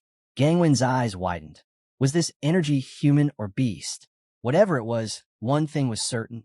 It was powerful. Without hesitation, Hajin called to Dongpil. Together, they surged forward in unison. On the balcony above, Gangwon barked an order for everyone to prepare for battle, his thoughts racing. Did the inspector truly intend to charge into a place soaked with poison, knowing it would dissolve one's inner energy? Without the antidote, anyone caught inside would be crippled for life. Gangwon smirked inwardly, convinced the palace swordsman had taken his dose. But the others? They would collapse the moment they crossed the threshold. Yet Hajin did not falter. While sprinting, he called out to his companion, instructing him to maintain a 6-meter distance at all times. Dao accepted the command instantly, matching his pace. Gangwon, watching from the rooftop, sneered at what he thought were fools rushing headlong into their graves. Channeling his strength, he swung his blade, releasing a torrent of energy straight at them. Gangwon's attack roared forward, aimed to end Hajin's life in an instant. But just before it struck, Hajin halted his steps, a sharp grin crossing his face. The trap had worked. He countered with a devastating strike of his own. The collision shook the ground. A violent explosion erupted, leaving a massive crater where Hajin now stood, his companion positioned a short distance away. From above, Gangwon gaped in disbelief. The suffocating fumes of the deity-destroying poison were gone. His eyes narrowed in dawning realization. The explosion had been no accident. It was meant to scatter the poison into the air, clearing a path for them to break through the gate. His expression hardened. He had fallen for their scheme. Blood streamed from Hajin's mouth and nose. The poison's toll was clear. Gritting his teeth, he cursed under his breath. The pain was severe, his internal energy drained, but he refused to falter. Raising his head, he declared that this changed nothing. In silence, he promised to suppress the raging demonic energy within him. His grip tightened on the hilt of his sword. A blue haze wrapped around his legs as he centered himself. Standing within the swirl of energy, Hajin closed his eyes, focusing. He would balance the poison's fury by drawing on the 4th level of the Infinity Technique. At the cliff's edge, the patriarch watched closely. His brows furrowed. The third young lord had truly pierced the gate. More shocking still, he had dispersed the divine poison of destruction and stood against an enemy more dangerous than himself. Yet, he had forced his way through. Moments later, fresh plumes of poison rose skyward from hidden vents around the grounds. But the fox, Hajin's fox, was already scattering the toxic clouds. The patriarch could only watch, unsettled. This was not the end. It was only the beginning. With a sharp glare, Risen raised his spear high, commanding the Sea King's guards to storm the Jiaxa family estate. An eruption tore through the air as the guards advanced. Yet even they froze, stunned, when the entrance collapsed before their eyes. Dongpil's hands tightened around his blade. We've broken through the courtyard, he thought grimly. Now, what of the 7th-stage, soul-splitting powder? He lifted his sword before his face, channeling his energy. Around him, orders rang out, voices pushing allies into position. Boots thundered onto the rooftops. On the opposite side, Gangwon faced Hajin once again. His voice carried a rare hint of respect as he admitted his shock. His opponent had not only scattered the divine poison, but now stood against the 7th-stage, soul-shattering powder itself. Do you truly intend to fight us at such a cost? He demanded coldly. You know the truth. This powder doesn't need to be breathed in. It seeps through wounds. Even a scratch, and you're finished. Hajin lifted his blade, unyielding. Oh, or nothing, he replied. Only suicides would fear to step forward here. At that, the patriarch's soldiers hesitated, torn. They had been ordered to retreat into the courtyard, but confusion and dread weighed on them. Gangwon listened, his sword steady. The clash raged on when Gangwon suddenly froze, his senses picking up faint echoes from both the north and south. His eyes narrowed. Those movements, they had to be the forces of the demonic cult closing in. From a distance, Hajin chuckled. The more unexpected the battle, the more Taechiroriong it becomes. The more unfair it gets, the more alive the fight feels. Don't you agree? Still standing on the roof's edge, Gangwon studied him carefully. You're clever. Smarter than I thought. Then let's stop here. Hajin tilted his head. Stop. You don't want to die, Gangwon said evenly, sliding his blade back into its sheath. Retreat before we both end up in graves. A shard of stone shattered the slate beneath them. The duel resumed in an instant. Hajin struck without hesitation, rejecting the offer. Gangwon caught the blow, his arms tense, his mind reeling. This man wasn't relying on inner energy. He was strong by sheer nature alone. The pressure of the strike was overwhelming, yet the control in his movements made it worse. Each simple stroke became harder to repel. Grinding his teeth, Gangwon hissed, "Do you want death so badly?" Hajin's answer came as his second blade sliced forward. "You told me to come at you, didn't you?" The swords rang together again, sparks scattering as veins bulged across Hajin's forehead from the strain. Gangwon muttered, "You think of nothing but killing me." "You're right." Hajin spat, pressing harder. The roof trembled beneath them. Tiles shattered and tumbled down. Hajin nearly slipped, but steadied himself at the last moment. Gangwon lashed out, declaring, "Then I'll play along. Since you started this, I'll finish it." He shut his eyes briefly, then opened them with a glare sharp enough to cut. His sword pulsed, shrouded in a sinister darkness. Lifting it high, he roared, "Lightsaber of the ghostly eye, the first sword of brilliant enlightenment." The weapon released a torrent of black energy that spiraled into a devastating current. Hajin froze, momentarily stunned by the sudden surge. "Void slash!" Gangwon cried, the attack tearing forward. The beam carved through the air, grazing close enough to scorch Hajin's vision. And then, the world shifted. A blossoming tree shed its petals, drifting gently to the ground. A lone figure stepped forward, muttering to himself, "Strange, I've wandered here before, yet never felt so drawn to the pavilion of the demonic court." Before him stood a carved gazebo, silent and haunting.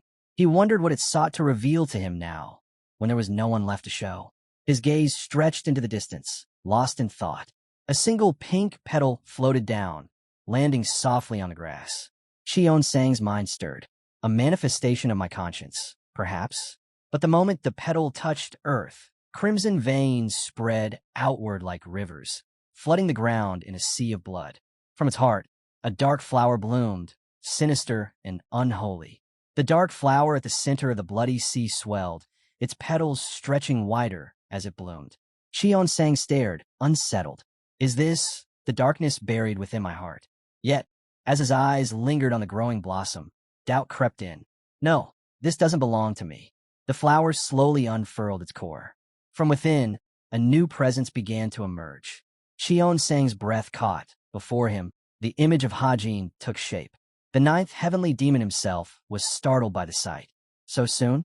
This youth was already standing on the threshold of the highest demon realm before the age of 30. Though once crippled when his chi was sealed and his future stolen, he had clawed his way back, finding new strength through the martial techniques of the Buddhist clan. And now, impossibly, his growth only accelerated, climbing at a pace that defied comprehension.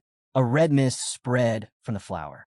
Dark energy coiled upward, twisting like a storm as the bloom swelled larger still. The ninth demon gazed at it, his voice low but certain. "If this boy chooses to walk beside me, what kind of monster could he become?" From the flower's core, a beastly visage burst forth, a horned creature, snarling as it loomed over Cheon Sang's head. Yet the elder's eyes held no fear, only clarity. "I will never be disappointed in my ward," he said. The thought settled firmly within him. Hajin was no longer a boy to be observed from afar. He had grown enough to stand among the 9 great demon elders themselves. The vision faded. The 9th demon lowered his hand. Still, a question lingered. Would this disciple survive, or would he fall here? His gaze stretched forward, as though peering across space, and he asked in silence, "Can you endure this?" The battlefield snapped back. A blade of energy ripped through the air, slicing straight through stone. Buildings in front and behind crumbled as the cut ripped across the roof. Gangwon frowned darkly, his sword descending again. Below, Dongpil cried out in alarm. The destruction spread outward in a perfect line, devastation trailing from Gangwon's feet. But Hajin's body vanished. In the blink of an eye, he reappeared elsewhere, his form dissolving and reforming with terrifying speed.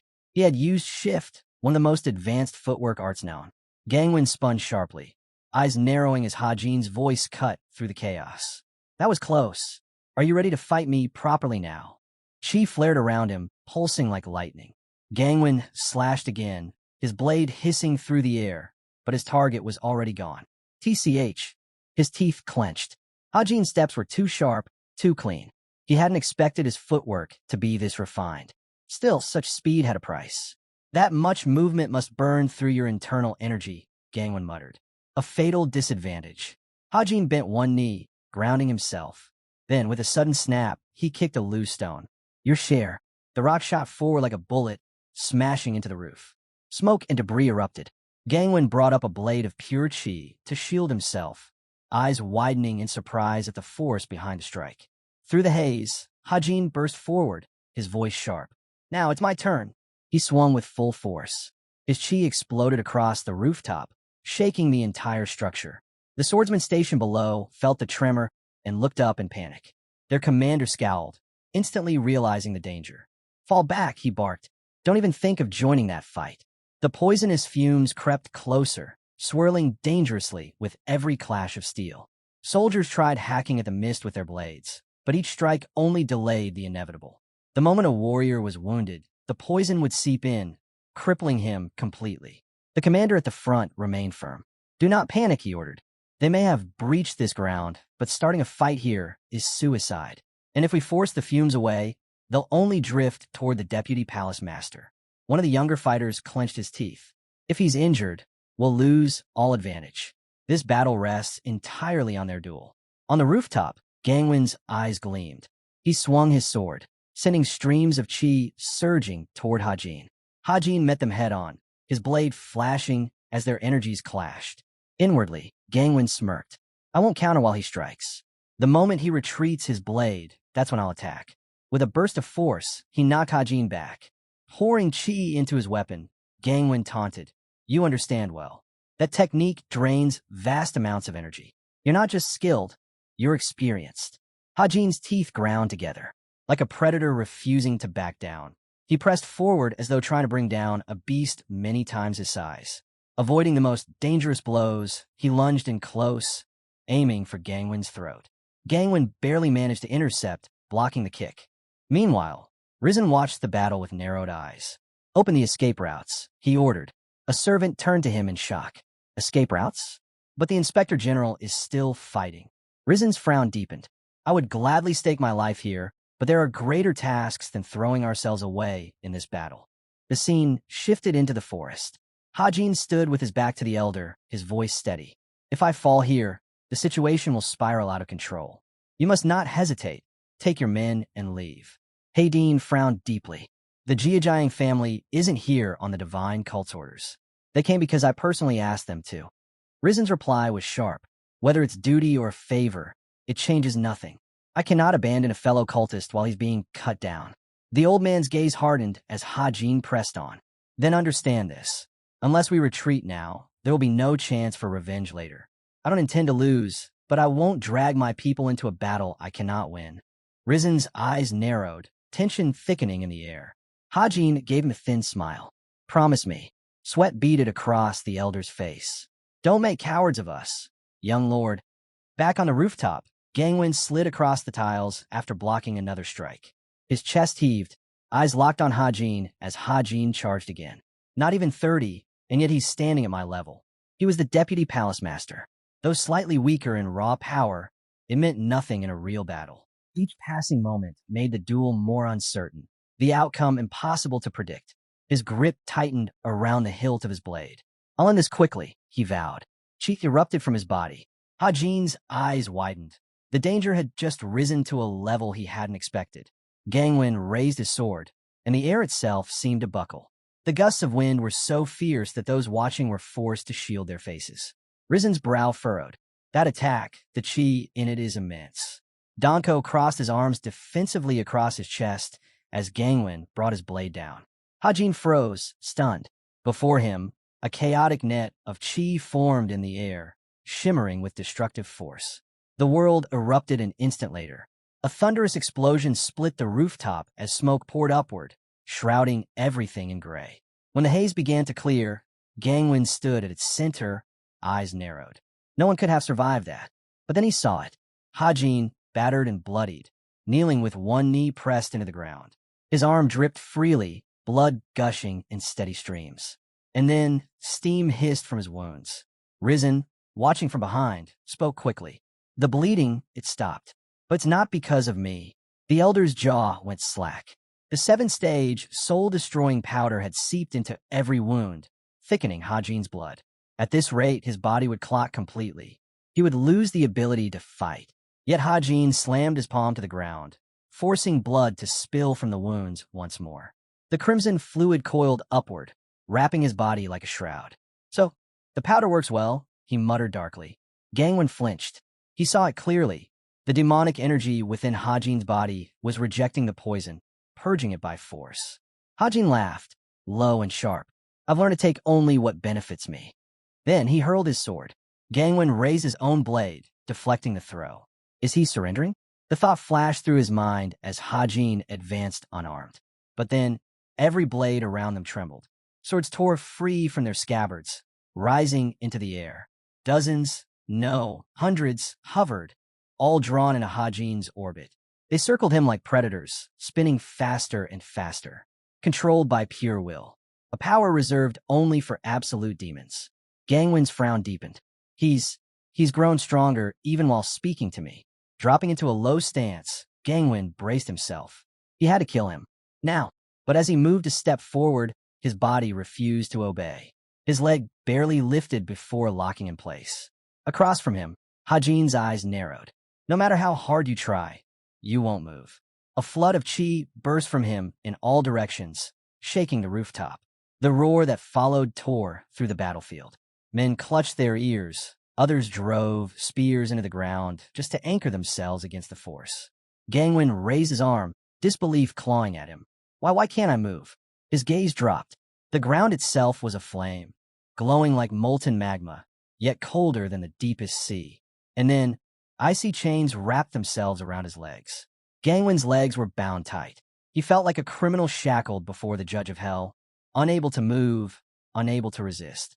The swords circling Hajin spun faster, the air shrieking with their momentum. With a roar of fury, Gangwon forced his chi outward, ripping apart the icy bonds. But when he lifted his gaze, every sword tip was aimed at him. His breath caught, too late. The blade shot forward. For at once, his eyes widened as two surges of chi blasted outward from Hajin's body. The swords detonated the instant they struck. Hajin stood still, arm extended, while smoke boiled upward. Master! Dongpil raised his hand in alarm. Gangwon's followers screamed, voices breaking between fear and rage. But the swords rose again. One by one, Hajin summoned them back, his will dragging the weapons into the air. Risen and his men froze, stunned. This wasn't swordplay. This was divine. Sword control through sheer chi. Something only a martial god should wield. Hajin leveled the blades at his enemy. A heartbeat later, they dove. Another wave of explosions tore through the rooftop. Again, Hajin roared. His scream cracked the night as the swords soared upward, then plummeted like meteors. The ground shook. A crater opened beneath them, smoke surging skyward. Then blood. Hajin's nose and mouth overflowed. He coughed violently, vomiting crimson. His mind had long since broken into the absolute realm of demons, but his body was still far behind. His internal energy couldn't endure it. He lifted his head with a bitter snarl. This damned body far from perfect. From within the smoke, a shape emerged. Gangwon. His blade was shattered. Half his body burned black, but still he stood. Hajin frowned. The intelligence and composure that had once marked his enemy's eyes were gone. All that remained was madness. Only brute force had kept Gangwon alive, his martial body and internal energy absorbing what should have killed him outright. Through clenched teeth, Gangwon shouted, "Sword control. Someone like you? Impossible."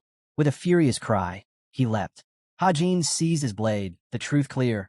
If this strike landed, it could kill him. Still, he screamed and hurled himself forward. "Shut up." Gangwon roared, his own voice ragged. The rooftop erupted as their swords clashed once more. Sparks flew like lightning. Gangwon's weapon was forged to command sword chi, to refine the mind blade, pinnacle of swordsmanship. Yet here, Hajin's strikes were greater still, a technique far beyond even that. Their blades collided again. Mud splattered upward, sticking to Hajin's leg. He lashed out with a savage kick, striking Gangwon square across the face. The deputy's jaw clenched in fury. His retaliation came instantly, blade whipping across.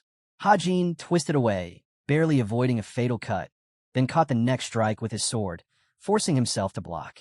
Damn it, Hajin thought, straining his body screaming. I have no way to stop him now, not with my energy nearly gone.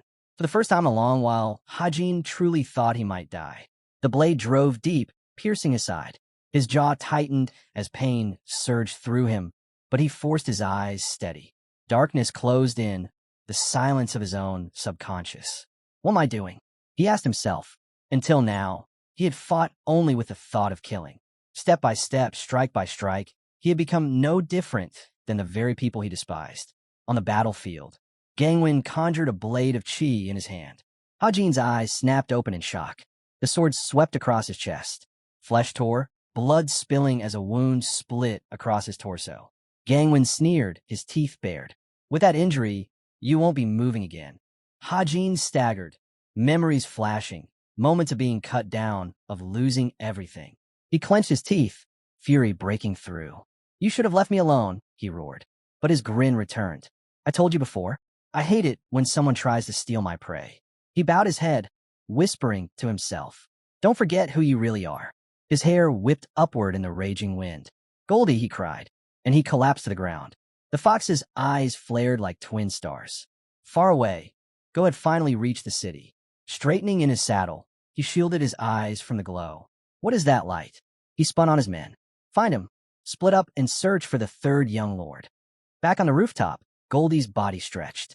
Its paws grew massive, its fangs lengthened, and its eyes gleamed with radiant fire. The colossal fox landed between Hajin and the swordsman, its presence shaking the tiles beneath them. Gangwon's brow furrowed. A fox? What kind of fox is this? The beast bounded onto the roof, its gaze sweeping over the gathered soldiers. One man's eyes filled with unnatural light, then another, and another. Their bodies froze, trapped in the beast's stare. A blinding glow surged outward, spilling across the city. The swordsmen clenched their jaws. Their hands trembled. Then, with sudden madness, they turned on one another. Steel clashed as comrades became enemies. Blood slicked the square. Corpses fell like rain. Dantel frowned deeply. What is happening? And then, as if an answer, the skies opened. Rain poured in sheets, washing blood into rivers. Gangwon stood frozen. His men slaughtered each other before his eyes. Behind him, Goldie approached, its multicolored eyes burning with unnatural power.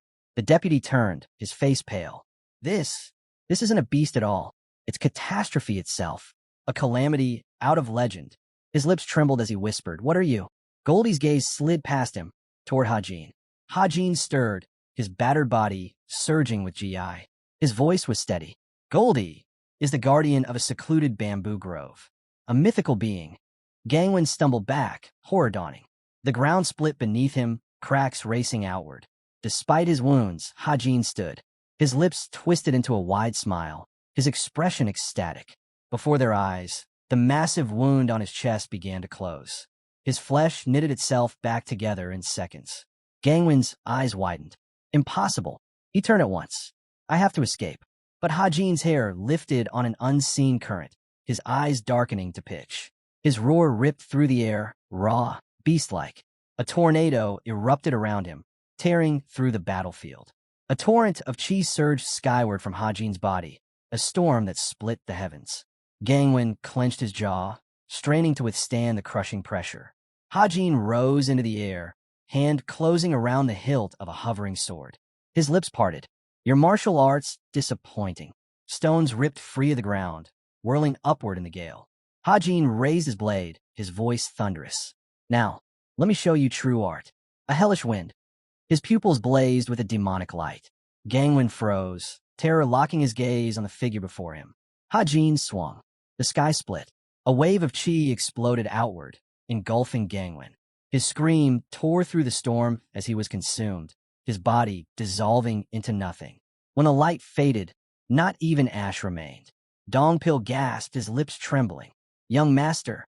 At that moment, Go arrived at the square. He stopped in his tracks, staring in disbelief. Rain pounded down, washing rivers of blood across the stones. From within that crimson flood, a lotus of blood bloomed. A devil's lotus, born of death itself. Go and his men froze, their hearts struck by the truth before their eyes. Hajin, standing in the rain, was no longer just a man. He was another demon king upon this vast continent. Go drop to one knee. All demons prostrate themselves before you.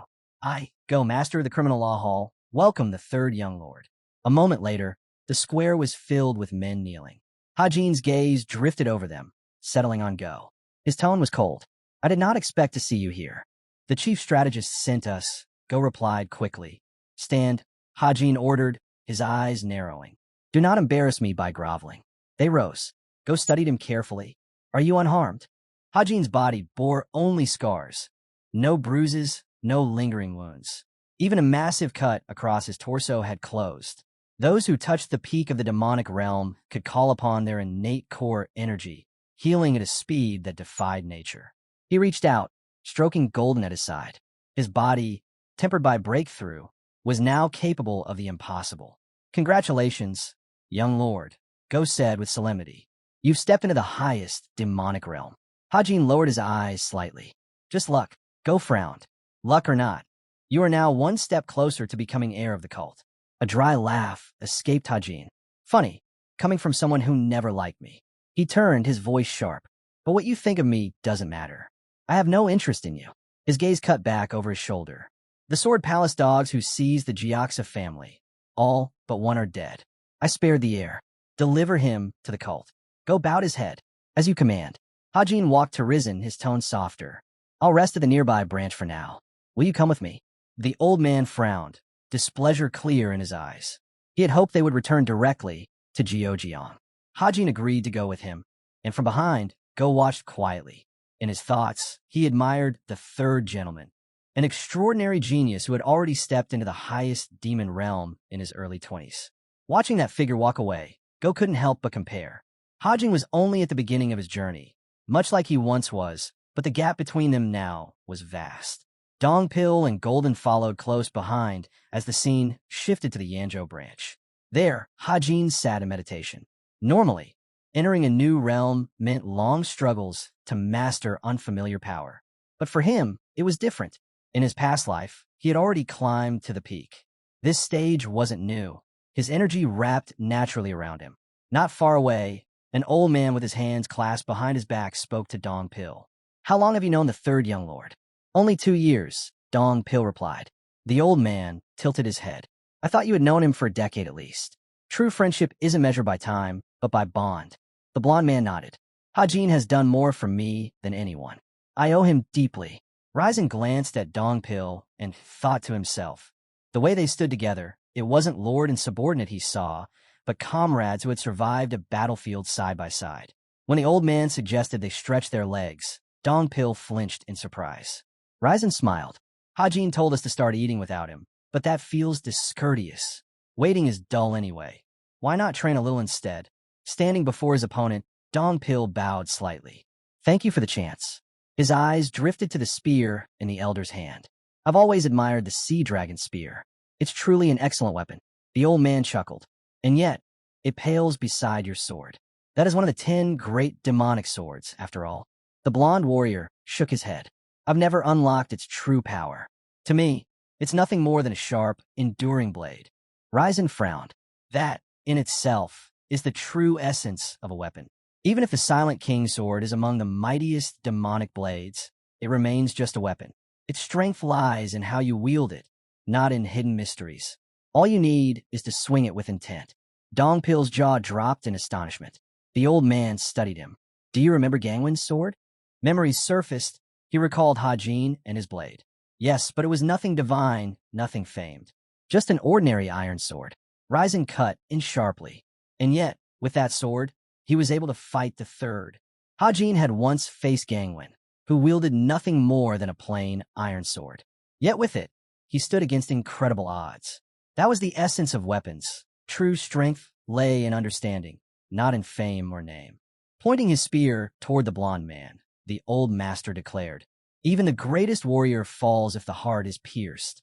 Whether by a divine blade or a wooden stick, the outcome is the same. Dongpil frowned, the weight of his sword's title clouding his focus, preventing him from grasping something so simple.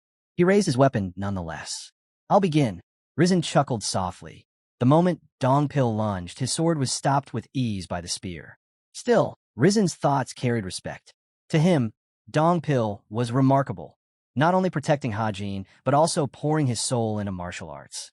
Blocking the blade, the elder said calmly, "This isn't mere talent. A heart like yours, devoted to the path, is rarer than talent itself." Their clash continued, steel ringing against steel. The rain poured without pause, yet they sparred for over an hour in the training grounds. Later, cups clinked beneath the endless drizzle. Hajin raised his drink. "You've all worked hard. Now let's enjoy ourselves." Hajin, seated across from the patriarch, lowered his head. "Forgive me. I didn't realize how much time had passed." The patriarch waved it off. "When stepping into a new realm, mastering its world takes time." "I understand." Hajin set down his cup and turned toward the old man. "I'll be direct. I need someone like you." Rizen's eyes widened slightly. "You want me as your subordinate?" Pouring another drink, Hajin nodded. "That's right." The old man frowned. As Hajin filled each cup, Rizen finally spoke. "Two questions. First, what if I refuse?" Hajin straightened. "Most people would ask what they gain by accepting, but you asked the reverse." "Interesting." He leaned forward. "If you join me, I will make many requests of you, and you may make many of me. This won't be the bond of master and servant. It will be one of mutual use." The old man looked at him in surprise. "So, you mean we would use each other?" Hajin lifted his tea. "Exactly. And if I refuse?" Rizen pressed. Hajin smiled. "Then we rest here tonight and part ways tomorrow." His gaze drifted past the pavilion into the storm. "Do you truly believe I'd harm you?" Rizen pondered. In the struggle for succession, there is no neutrality, only allies and enemies. Still, his answer came firm. He would stand with him. Rizen warned that the moment he refused, he would instantly become an enemy. But across the table, Hajin replied calmly, "Even if you turn me down, you'll remain a patriarch, not my enemy." The old man pressed further. "And what if one day I side with another, betraying you?" Hajin answered without hesitation. "Then, when that day comes, I'll consider you my enemy." Rizen frowned. "People may call that tolerance, but never wisdom." Hajin gave a faint nod. "True, they would call it foolishness." He poured himself another drink and continued. "To strike down the righteous Heavenly Alliance and the Bloodsteel Fortress, I need the support of all 7 cult families. Letting even one slip away would indeed be foolish." The old man's voice grew heavy. "So you truly mean to start a war?"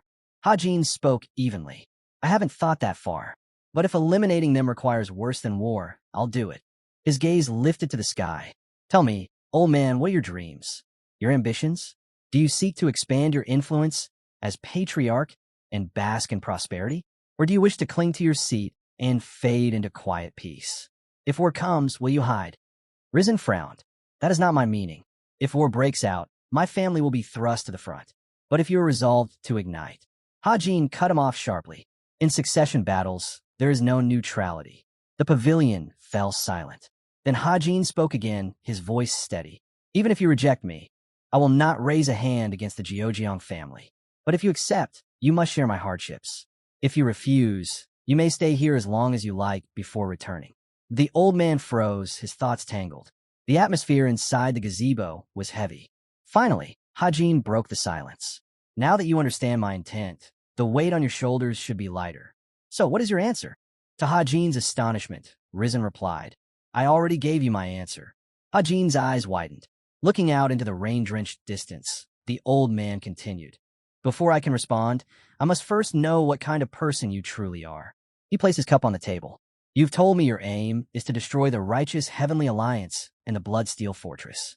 But before that, you must secure your place as successor." Hajin's pupils tightened. Rizen's expression darkened. "That path will demand oceans of blood."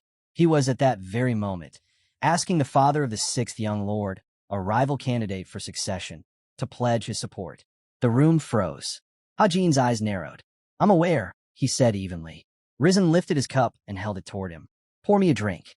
Hajin raised the jug, filling the cup slowly. Rizen's voice was steady. "My son is not fit to lead the cult." When the cup brimmed, he continued, "He cannot defeat the 1st young lord, nor the 2nd. His gaze sharpened. "But if, during this struggle for succession, blood is spilled and my son is caught in it." He frowned deeply. "I will kill you, no matter what." Hajin only smiled. "That won't happen." Their cups met with a clear chime. Rizen rose to his feet and bowed his head. "From this moment on, I serve the 3rd young lord." Hajin remained seated. To rise as well would have disrespected the one who chose service of his own accord. Instead, Hajin simply spoke. I look forward to working with you. The scene shifted to the demon god's palace. A voice declared the report complete. A man poured milk into a shallow saucer, then knelt before the throne where Cheon-sang sat. Lifting the saucer toward him, he said, 10 days ago, the demon court pavilion summoned me. Go's eyes widened. Cheon-sang already knew? Still kneeling, the master of the justice hall lowered his head. It has been 26 years since I last stood here. For 10 years, I have overseen the criminal law hall. His words flowed on, recounting his visit to the prisons buried beneath the criminal law hall, an underground fortress, nothing more. Cheon-sang, raising a fist to his face, spoke with weight. I value you greatly. You've used your talents well. Tears welled in the dark-haired man's eyes. The demon god's palace loomed in the mist, silent and vast. From its shadow, the ninth heavenly demon watched the departing youth. Do not cling to what fails. Do not drown in disappointment, he thought. My dear disciple. His gaze lingered as Hajin walked away, dark hair streaming in the wind. Now Hajin stood in the center of countless hovering swords. He reflected quietly. His test of the demonic arts was complete. One blade dropped, stabbing into the ground before him. Turning his eyes aside, Hajin thought, now that I've stepped into the highest demonic realm. The demonic art of the 9 depths had transformed completely. Hajin frowned as he reflected. Of the 5 gates of hell, only 3 still remained. Stepping back from the gate, he knew he would never open it again. This realm was the end of that path. A few steps forward, his eyes locked on the sealed door. When it fully opens, I will return to the strength I had before death. Hajin within clenched his fist. At this pace, it won't take long. Yet there was a problem. Demonic arts demanded change. He hurled his fist forward, wind twisting into a violent spiral. Bamboo snapped and splintered under its force. Hajin muttered, where did all the precision go? His memories echoed, the words of battle reminding him that since mastering the demonic arts, his techniques had become destructive, too wild to chain in succession as before. He stepped back, light glinting off shattered bamboo. My techniques and my energy, they clash. I need time to ease this pressure, or it will slow me down. Since breaking through this realm, his body itself had shifted. Once, as an assassin, his skill and experience had allowed him to wield techniques freely. But now, this new body craved martial arts beyond what he had once mastered. A dark grin spread across his face. Now I understand. This is what I truly desire. His body and mind aligned, perfectly in sync. Leaves swirled upward in the wind. He stood face to face with the shadow of his past self, Hajin. That figure stared forward, recalling techniques such as heaven raising, the divine stages of 9 heavens compression. But Hajin knew the truth. These arts kept me alive as an assassin. Yet now, they're nothing but shackles. He frowned. The image of his past lingered, but he understood. Those techniques were standing in his way. Gazing into the empty space before him, he whispered his farewell. The scene shifted to the Injo branch, a voice welcoming the 3rd young lord with joy. A woman smiled warmly. Congratulations on your great achievement. Standing before her, Hajin shook his head. It's nothing great. My path is still long. She poured tea into a vessel. The matriarch lifted the cup in her hands, while Hajin silently wondered about her true reason for seeking him, especially since she came right after completing her inspection. Not far from Run, the woman spoke again. I heard the Jiaxa family has been exterminated. I cannot help but. She explained that she wanted to check on them personally. Seated across from her, Hajin remarked, you are truly loyal. The matriarch kept her gentle smile. I heard you were going to lead the Jiaxa family. He met her gaze and nodded. Yes, but sadly, the Sword Palace destroyed them. She sipped her tea in silence. Hajin frowned slightly, then asked, tell me, did you decide to financially support the Jiaxa family? At his question, she set the cup down on the table. Hajin pressed further. Why make such a decision? Before she could answer, Rin spoke firmly on her behalf. It was because of this child. She is determined to restore her family. Their eyes locked, sharp and unwavering. Then the woman added, I am next in line for the patriarch's seat, but I lack experience leading so many. Hajin lifted his cup. So, you're taking responsibility for the Jiaxa family? Her smile finally faded. His words struck deeply, and when she gave a quiet confirmation, Hajin grinned. Then they aren't just leftovers anymore. You made them whole again. Risen glanced at him with clear displeasure.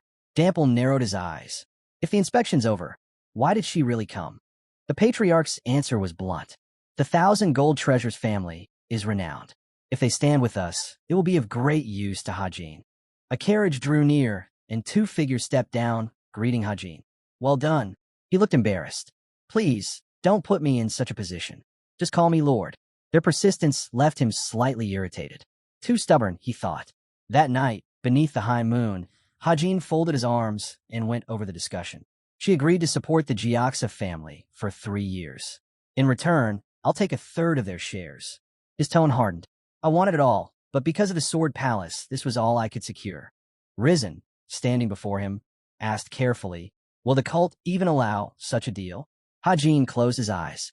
They've already chosen to serve me as their master. That carries more weight for the cult than anything else.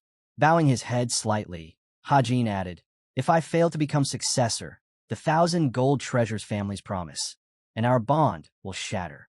Risen looked at him steadily. I did not pledge myself to betray you later. At that, Hajin frowned.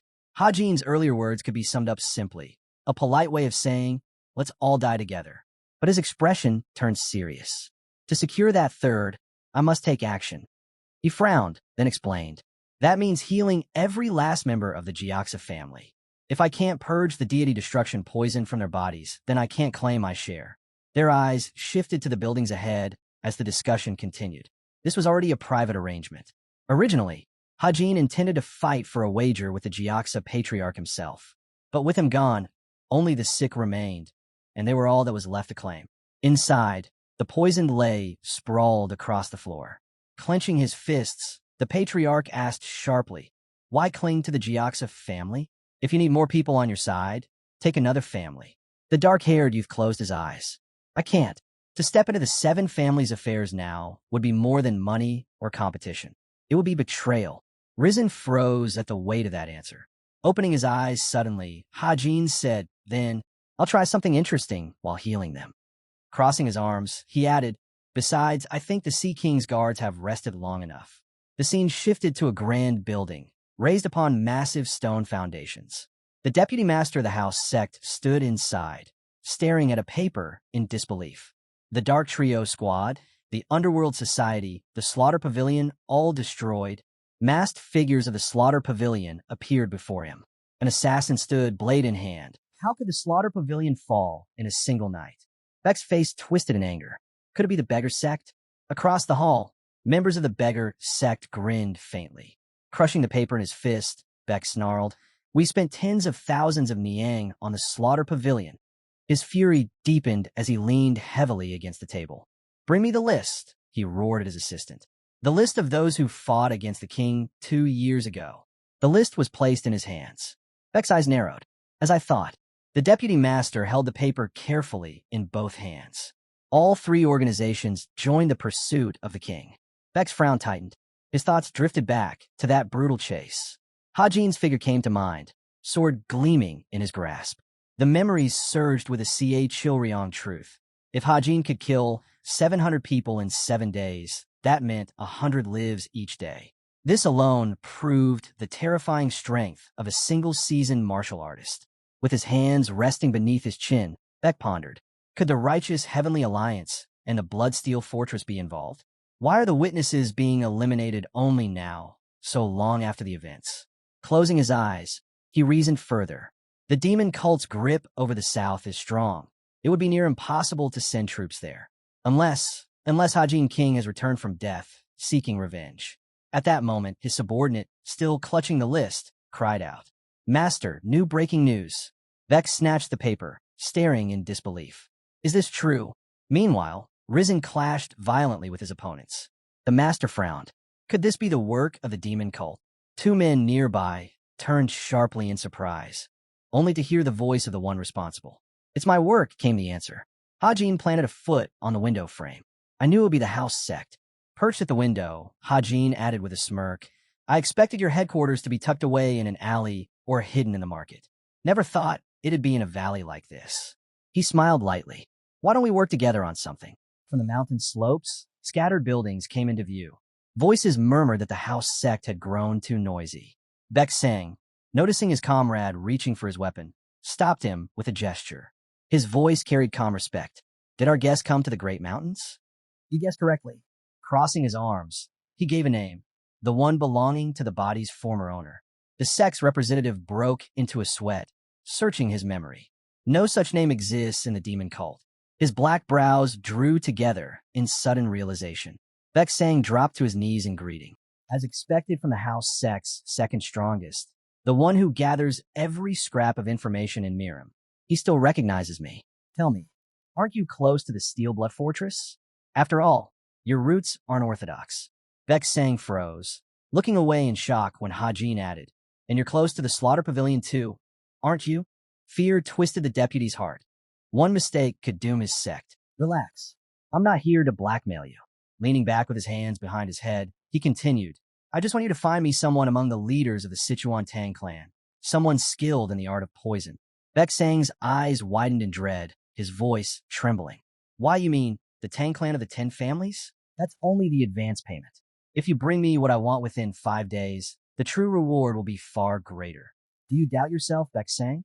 The deputy shook his head. Not impossible, but dangerous. He picked up the pouch of money and added firmly, I cannot accept this request. Stepping closer, he explained, there are certain organizations we never touch. The Tang clan is one of them. For that reason, we have never once sold their information. So, you'd reject even such a large sum? Baek Sang's brows furrowed. If the house sect were discovered selling Tang clan secrets to the demon cult, we would be finished. The Tang clan's retaliation. They're known to be even more ruthless than the cult itself. His eyes widened in sudden horror. Are you afraid of the Tang clan's revenge? The Bloodsteel Fortress won't protect you. Rising to his feet, he continued. They call it training, but everyone knows. The house sect exists to fulfill any request. Scratching the back of his head, he added, I've recruited many to my side lately. What I lack most is information. Inside the cult, it doesn't matter. Outside of it, it's essential. He raised his hand. If you work for me, I'll protect the house sect, even from enemies stronger than myself. So, will you work under me? But Baek Sang bowed low. I cannot. Forgive me. I do not lie to you simply because you come from the Great Mountains. Please understand. Riang's CEO's frown lingered. Not bad. If you won't join me, so be it. But I'll still get the Tang clan's information and perhaps give him a gift he'll appreciate. He crossed his arms. Very well then. I have something your house sect might like. With a snap of his fingers, a stack of thick notebooks appeared on the table. These are the records of my dealings with the Slaughter Pavilion. Flipping through the pages, he said, I'm not particularly curious myself, but the righteous Heavenly Alliance, they'd be very interested. Baek Sang grit his teeth, rage flashing in his eyes. Smiling. You know how resourceful those righteous fools can be. If they get this, they'll crush the house sect. He shut the notebook with a snap. So, instead of 5 days, I'll give you 4. Hurry, or this list will land in the hands of the Alliance. The heavenly demon divine cult's hall loomed into view. A man knelt on the floor, while voices recounted Riang's CEO's recent actions, wiping out 3 assassin organizations in the south, sending orders to block the roads into Sichuan, threatening the house sect, and even kidnapping a key figure. That's right. The matriarch's eyes narrowed. He acts like a wild dog, not like a disciple of Cheon Sang. Stepping forward, Manhwa spoke aloud. I see the path you've chosen, the one that yields results in the least time. She pointed toward the captured man. But this isn't just any Tang clan member. That is the master of the Poison Dragon Pavilion. It's as I thought. He should know how to craft the antidote to the deity destruction poison. At once, Manhwa cried out, that man is the Tang clan patriarch's brother. You're worried about the consequences of this kidnapping, but you've missed a real point. His voice grew sharper. It was the Tang clan who armed the Sword Palace with their poisons, causing heavy losses to our cult. They're the ones who began this war. He stopped before the prisoner. The Tang clan has a motto, repay kindness twice, repay offense tenfold. The Poison Pavilion master cast a sidelong glare. But I'm different. I may not always return kindness. But if someone wrongs me, twice the suffering won't be enough to balance it. He lowered his gaze, whispering, if I cut off your limbs and fed them to the dogs, would they care about consequences then? A bead of sweat slid down the matriarch's cheek. He's stronger, harder, braver than anyone in the cult I've met. With a sharp kick, Riang's CEO struck the prisoner's head. The matriarch's thoughts hardened. And yet, this thinking aligns perfectly with the cult's way. No disciple can sit still when wronged. Revenge is law. Riang Seo turned toward Ranhwa. She bowed her head. Forgive me. I forgot the way of the divine cult. He dismissed her softly. What matters is what we do now. His eyes flicked back to the prisoner. And now we make him talk. A beating should loosen his tongue. But Ranhwa furrowed her brows. The Tang clan's will is unshakable. Torture and threats alone will not break them. Riang Seo smiled faintly. Then we'll go beyond ordinary means. I've yet to meet a man who can endure my methods. The pavilion master's brows knitted in fury. Above, the sky darkened, shadows spilling across the roof. Riang Seo extended a bloodstained. An old instruction manual on crafting an antidote capable of countering a deity's destruction lay open. After finishing, he wiped his face with a towel and explained that the prisoner was kept alive for a reason, but everything had to remain lawful. Ranhwa froze in disbelief. She realized she could never fully predict this boy's choices. His composure wasn't like someone his age, but like a seasoned veteran who had lived through countless battles. Suddenly, Dongpil came running, announcing that he had scrubbed the rust off the Jiaxa clan's weapons. Along the wall, swords were neatly lined up. Riang Seo remarked that because of the poison, their bodies wouldn't move the way they once did, so mastering sharper weapons was the only way forward. Closing his eyes, he added that weapons demanded constant care. Ranhwa looked straight ahead, silently admitting that this man was an enigma. At times, he was brash and rough, yet at others, he carried himself like an orthodox martial master.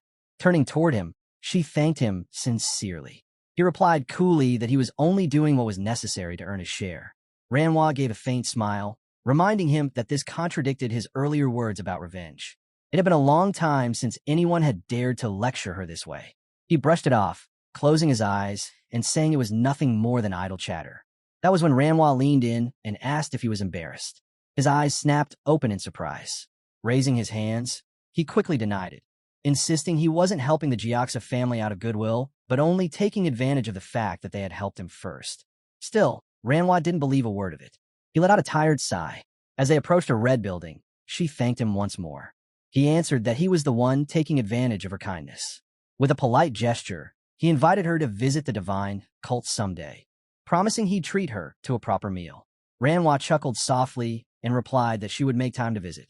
With that, Riang Seo and Dongpil took their leave, while Ranhwa bowed in return. Standing at the gate, she thought to herself how blurred the lines truly were between the so-called orthodox sects and the feared demonic cult. Above them, white clouds drifted across the sky. Elsewhere, whispers spread about the return of the third young lord. 3 warriors stood in a circle, discussing how Riang Seo had put the resisting patriarchs in their place during the inspection mission. One of them laughed, saying it was impressive. After all, Riang Seo had been among the first to carry out Cheon Seng's orders without flaw. Lifting a brow, he teased his comrades, asking if they felt pity for the other disciples. Another crossed his arms, questioning what he meant. His friend explained that aside from the first young lord and Hajin, the others had always struggled to measure up. No one else could leave such a mark. The young man quickly raised his hands, insisting they shouldn't speak that way. But one of his companions smirked, pointing out that the second young lord had never once been entrusted with responsibility by Cheon Seng himself. They strolled across the grounds, deciding it was time to find something to eat. But anger boiled over. One of them gritted his teeth, hand gripping his sword as he glared at the younger disciples. Before he could act, the second young lord, Pyong Guan command cut through the tension. His subordinates, however, urged him on, swearing they ought to tear out the mouths of those who dared speak so crudely. Pyong Guan stepped forward with a faint smile and asked if it was really necessary to respond to every careless word. Continuing ahead, he explained that within the sect there would always be people speaking ill, not only of him, but of the first young lord, and even of Cheon Seng himself. Pyong Guan laughed quietly, recalling the saying, "It's no crime to insult the emperor, as long as it's done behind his back." Looking down, he reflected that knowing oneself was just as important as knowing the enemy. And that was the very reason he had returned to the demon god's palace after a full year. His long robe brushed the ground as he walked, choosing to ignore Hajin entirely. Gazing at the towering structure, he thought to himself that though it was the palace of the demon god, it was not lavish or dazzling, yet perfectly suited for a god's dwelling. Beside him, Pyong Guan observed with admiration, thinking that no matter how many times he looked at it, the sight never lost its grandeur. He admitted he truly loved this place. Approaching the entrance, he declared that he wished to meet Cheon-sang, but the guard immediately replied that no visitors would be admitted today. Inside, Lee Cheon-sang sat across from Riang Seo at a table, a large jug by his side. The two were in the middle of a private conversation. Pyong Guan frowned deeply when this was revealed. Beyond the gates, the curved roof of another building came into view as the guards repeated their order. Pyong Guan should return tomorrow. Pyong Guan raised his hand, asking them at least to inform Cheon-sang that they had come. But the guard, face stern, told them once more to leave. Frustrated, the man shouted that this was the second young lord himself. Pyong, however, turned calmly and told his companions it was time to go. His servants stared in disbelief, unable to understand. Pyong Guan's brows furrowed in fury, thoughts instantly shifting to Hajin. A carriage drawn by horses rolled past. Watching it disappear, Yozung Ho turned and studied Pyong Guan. Yozung, however, looked away, musing that Pyong never flaunted his authority, always trying to show people only his virtuous side. Yet behind that image, he was the most ambitious of them all, the disciple most consumed by his hunger for power. Watching Pyong Guan back fade into the distance, it became clear a true struggle for succession was about to begin. Wine was poured into a cup. Cheon-sang lowered his gaze and offered words of praise to Riang Seo. With a faint smile, Riang gave his thanks. They sat together in a gazebo built over the water. Riang asked lightly if Cheon-sang's stomach wouldn't hurt from drinking such strong liquor without eating first. But Cheon-sang simply replied that he didn't want to spoil the taste of the wine. Lifting his cup, he asked if Riang disliked drinking. Riang answered calmly that it had been a long time since alcohol had made him drunk. Riang smiled and added that, for that very reason, he hadn't touched it in a long while. Cheon concluded that was a far better choice than making some grave mistake under the influence. Riang frowned slightly, realizing that Cheon-sang looked more human now than at any other time he'd ever seen him.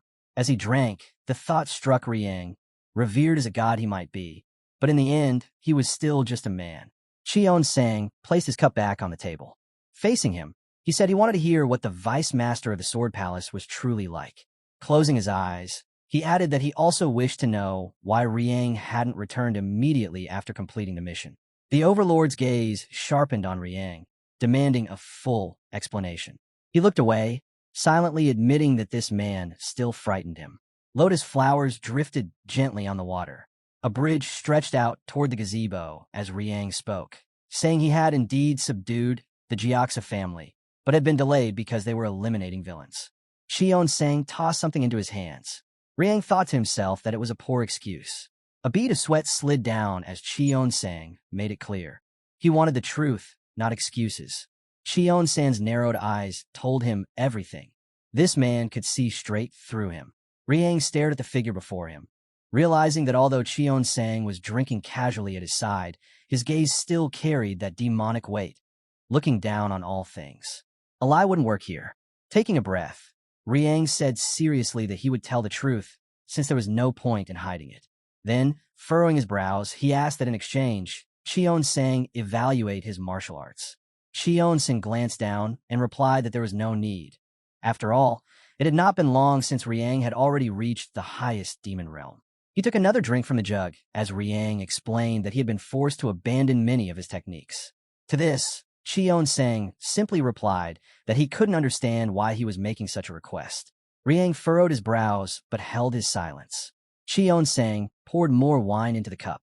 Breaking the stillness, Riang spoke. He said he had a dream. Cheon-sang studied him closely as Riang explained. His dream was to erase the righteous Heavenly Alliance and the Bloodsteel Fortress. A faint smile touched Cheon-sang's lips. Sitting across from Riang, he remarked that to destroy the Alliance, one needed a vast and overwhelming force. Raising his cup, he added that both groups were enemies of the cult. Yet until now, Riang had never shown any particular interest in them. Drinking deeply, Cheon-sang asked if something had changed after meeting the first elder of the Alliance. Riang frowned again and answered bluntly. He hated them. Cheon-sang's gaze sharpened. He could see the resentment burning within him. He stepped forward and spoke, saying a single spark could burn down a mountain, and the smallest hatred could grow into a consuming fire. Sometimes hatred needed no reason at all. Crossing the bridge together, Qion Sang said he would not pry into why Riang despised those two factions. But he did point out that what Riang had done to the Pavilion Master was reckless. Riang met his eyes and disagreed. The Tang clan, he said, had played a major role in the downfall of the Jiaxa family. His eyes widened when Qion Sang calmly replied that he intended to destroy that family. Looking straight ahead, Qion Sang declared that Jiaxa would one day bring great trouble to the cult. At the door ahead, the snake design was visible. Qion Sang continued, saying that the Sword Palace used the Tang clan's poison to capture Jiaxa, and he didn't care how the Sword Palace planned to dispose of them. What mattered was the outcome. The flag beneath their feet marked the Jiaxa family's closure. As they moved into a clearing, Riang asked if Qion Sang planned to use this as leverage against the Orthodox Miram. Qion Sang shook his head. Such a move was far too small. Riang broke into a nervous sweat when the demon revealed his true intent. He would do far more than strike them. The wind whipped through the Qion's long hair as he announced his plan, to wipe out at least 3 of the 10 great sects or 5 of the great clans. Riang's eyes widened in fear. He asked if that would not spark a war. Qion Sang walked forward, hands clasped behind his back. He replied that the fall of a few sects or clans would not start a war. The only thing that mattered was who fell, not how many. Even if countless died, he said, war would never come as long as they were the wrong people. But the death of a single important figure, that could shake the entire world. Riang's mouth fell open when Qion Sang said that if he were ever killed by the Sword Palace, just like the Inspector General, it could very well spark a war. Stepping closer, Qion Sang explained that this was why everything had remained calm even after the death of the first elder of the righteous Heavenly Alliance. Riang pictured the old man's silhouette in his mind and thought bitterly that the elder had long been useless, and so his death hardly mattered. They came to a stop. Qion Sang remarked that by helping the Jiaxa family, Riang had already altered his original plans. Riang frowned and declared that he would repay that debt. Looking straight at Qion Sang, he vowed he would find a way to help Qion Sang destroy 3 sects or clans. The overlord smiled faintly and asked how he intended to achieve such a thing. Riang recalled the prisoner lying on the floor, the one with ties to the Bloodsteel Fortress. Then he thought of the stunned face of the Vice Master of the Sword Palace, and finally, the image of the Poison Dragon Pavilion's master kneeling in defeat. All 3 held sway within those powerful factions. Frowning, Riang explained his plan to use those 3 people, along with the house sect, to set something very interesting into motion. Qion Sang regarded him in silence. Standing by the water, Qion Sang finally said he would trust him this time. After all, his work as the General Inspector had been exemplary. Riang turned his head, silently feeling a deep gratitude. Suddenly, a sword came whistling through the air, slamming into the ground before him. Qion Sang stood tall, reminding him that Riang had asked for his martial arts to be judged. Riang gripped the heavy sword, exhaling heavily. Qion Sang raised his hand, instructing Riang to strike. Leaves rustled and scattered in the wind as the two faced one another. Riang narrowed his brows, remembering how flawless the Qion's stance had been during their last duel. Now, though, he saw openings, yet he knew those openings existed only to teach him a lesson. The blade in his hand began to glow with a red aura. He admitted to himself that no matter what, he could never hope to defeat this man. But even so, he had to launch a proper attack. His entire body flared with radiant light. He resolved to strike in a way that could fell even a god in a single blow, knowing the line between perfection and imperfection was razor thin. Qion Sang's expression remained calm. He thought back to all the training duels he had endured with the 9 great demon elders. He remembered the old man wielding the sword. The result had always been the same. No matter how much time passed, none of them could even attempt to land strike. In the end, every one of them was forced to kneel. Qion Sang silently regarded his opponent. Those who had once challenged him left in awe, admitting the sheer greatness of a god. The disciples who had once faced Qion Sang all admitted they were not good enough. But now, Qion Sang frowned, thinking that Riang was different. Riang lifted his sword, crimson light swirling around him. Qion Sang studied him closely and realized this strike was meant to kill. Riang dashed forward at full speed, leaping high before swinging his weapon down. The Qion Sang's expression didn't shift in the slightest. A white streak cut through the air. Though Riang was still far weaker than the demon elders, His intent was pure, his strike fueled by murderous resolve. Riang wrinkled his nose, eyes burning with determination. Xion-sang touched the edge of the blade and noted that Riang's aura now felt less like mere death and more like that of a demonic martial artist.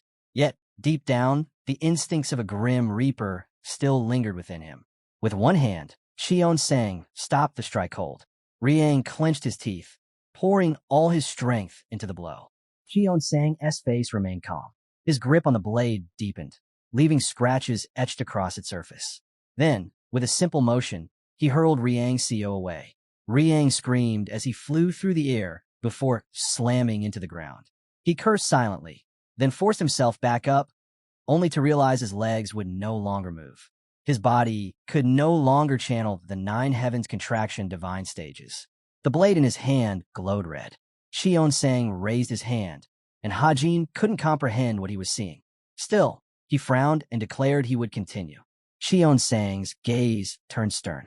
Riang steadied himself in a fighting stance. Xion-sang suggested that this time, he try defending instead. He raised his palm and told Riang to block his attack. Fear spread across Riang's face as he realized reality itself was warping around him. The wind, the heat, the sunlight, everything vanished. He stood alone in suffocating darkness. Black energy swirled around Xion-sang like a storm. Gritting his teeth, Riang understood. This had to be an illusion forged from pure, demonic power. Xion-sang furrowed his brows, announcing that this was the demonic palm of heaven. His hand came down, and waves of black energy surged forward. Hajin swung his sword to the side as wind lashed against him, his hair whipping violently. The sheer force made his muscles feel as if they were about to tear apart. He thought bitterly. Unlike ordinary masters who drew only from their energy cores, Xion-sang drew not only his inner power, but also the energy of nature itself. The torrents of black energy crashed against him as Xion-sang stood motionless, palm extended, eyes locked ahead. Riang's thoughts raced. He had never imagined such a thing was even possible. Rage twisted his features as he wrapped himself in the demonic arts of the nine depths, forming armor around his body. But even so, his flesh split and bled under the overwhelming pressure. Xion-sang spoke calmly, remarking that he had heard Riang called his blade the dragon scale sword, and that the name of the weapon was... Xion-sang said calmly that a blade's name was tied to its master. Before them, the large weapon shimmered. He explained that this sword was once known as the dragon-slaying demon blade. He pictured it cutting through the body of a beast and recalled how the founding demon lord had used this very weapon to behead a dragon when claiming the great mountains as his domain. Hajin gripped the hilt tightly as Xion-sang told him he must grasp the weapon's true essence. Riang's CEO clenched his teeth when Xion-sang explained that just as naming a martial arts technique was the first step to mastering it, the same was true for a blade. Fixing his gaze forward, Xion-sang ordered him to awaken the sword's true nature and embrace its madness. Riang's CEO's eyes widened. He realized he couldn't simply flood the blade with demonic energy. He had to temper that energy, soften it, and let both power and steel resonate as one. He steadied his gaze. Suddenly, the dragon's eye engraved on the blade glowed fiercely. Xion-sang frowned in surprise. Hajin's expression twisted with fury as he shouted that he still didn't fully understand the sword's true power. Clutching the hilt with both hands, he swung it down, roaring that from this moment on, he would make it his own demonic blade.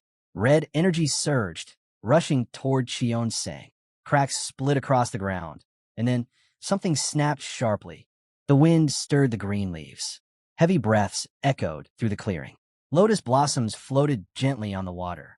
Xion-sang praised him, acknowledging that he had managed to accomplish it despite the little time he had. Dripping with sweat, Hajin steadied himself as Xion-sang continued. He explained that a seasoned martial artist could block even the aura of such a sword with nothing more than a stick. Why? Because true masters learn to manipulate qi on another level. His eyes narrowed as he told Hajin that the ways to use qi were limitless. If he remembered this, he would continue to rise higher. By the lake, Hajin stood still. Xion-sang concluded that their training was done for today. As they walked through the clearing, Xion-sang noted that Hajin's muscles had transformed. Looking ahead, he said Hajin's stamina was impressive, and his body had developed into the perfect frame for chaining continuous attacks. But Hajin replied that his physique now seemed better suited for short, explosive strikes, and that he could make up for his endurance by relying on demonic energy. Still, he admitted he was confused. Cheon-sang did not look back. His long hair flowed down as he asked why Hajin no longer pressed forward with more attacks. Cheon-sang said seriously that the old Hajin would have already prepared a new strike the moment he was defeated. Hajin furrowed his brows and admitted his legs simply weren't responding. Their reflections rippled across the water.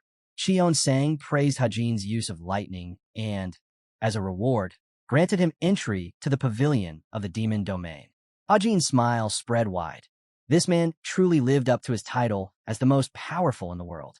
Standing at the pavilion gates, Hajin marveled at the sight. This was a sacred place, open only to those given direct permission by Cheon-sang himself. He stepped inside and admired its magnificence. Endless shelves stretched across the hall, each lined with scriptures and demonic manuals. Hajin paused, noting that the layout resembled the scripture pavilion, though this place was far larger. There might even be a connection between the two, but he quickly shook the thought away. He only had one day here. He couldn't waste a single moment. He had to find something useful. Outside, the sun blazed behind the building. Elsewhere, Cheon-sang sat upon his throne, a long scar visible on his arm.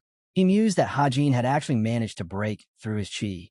Picturing Hajin's face, he reflected on how mysterious this disciple truly was.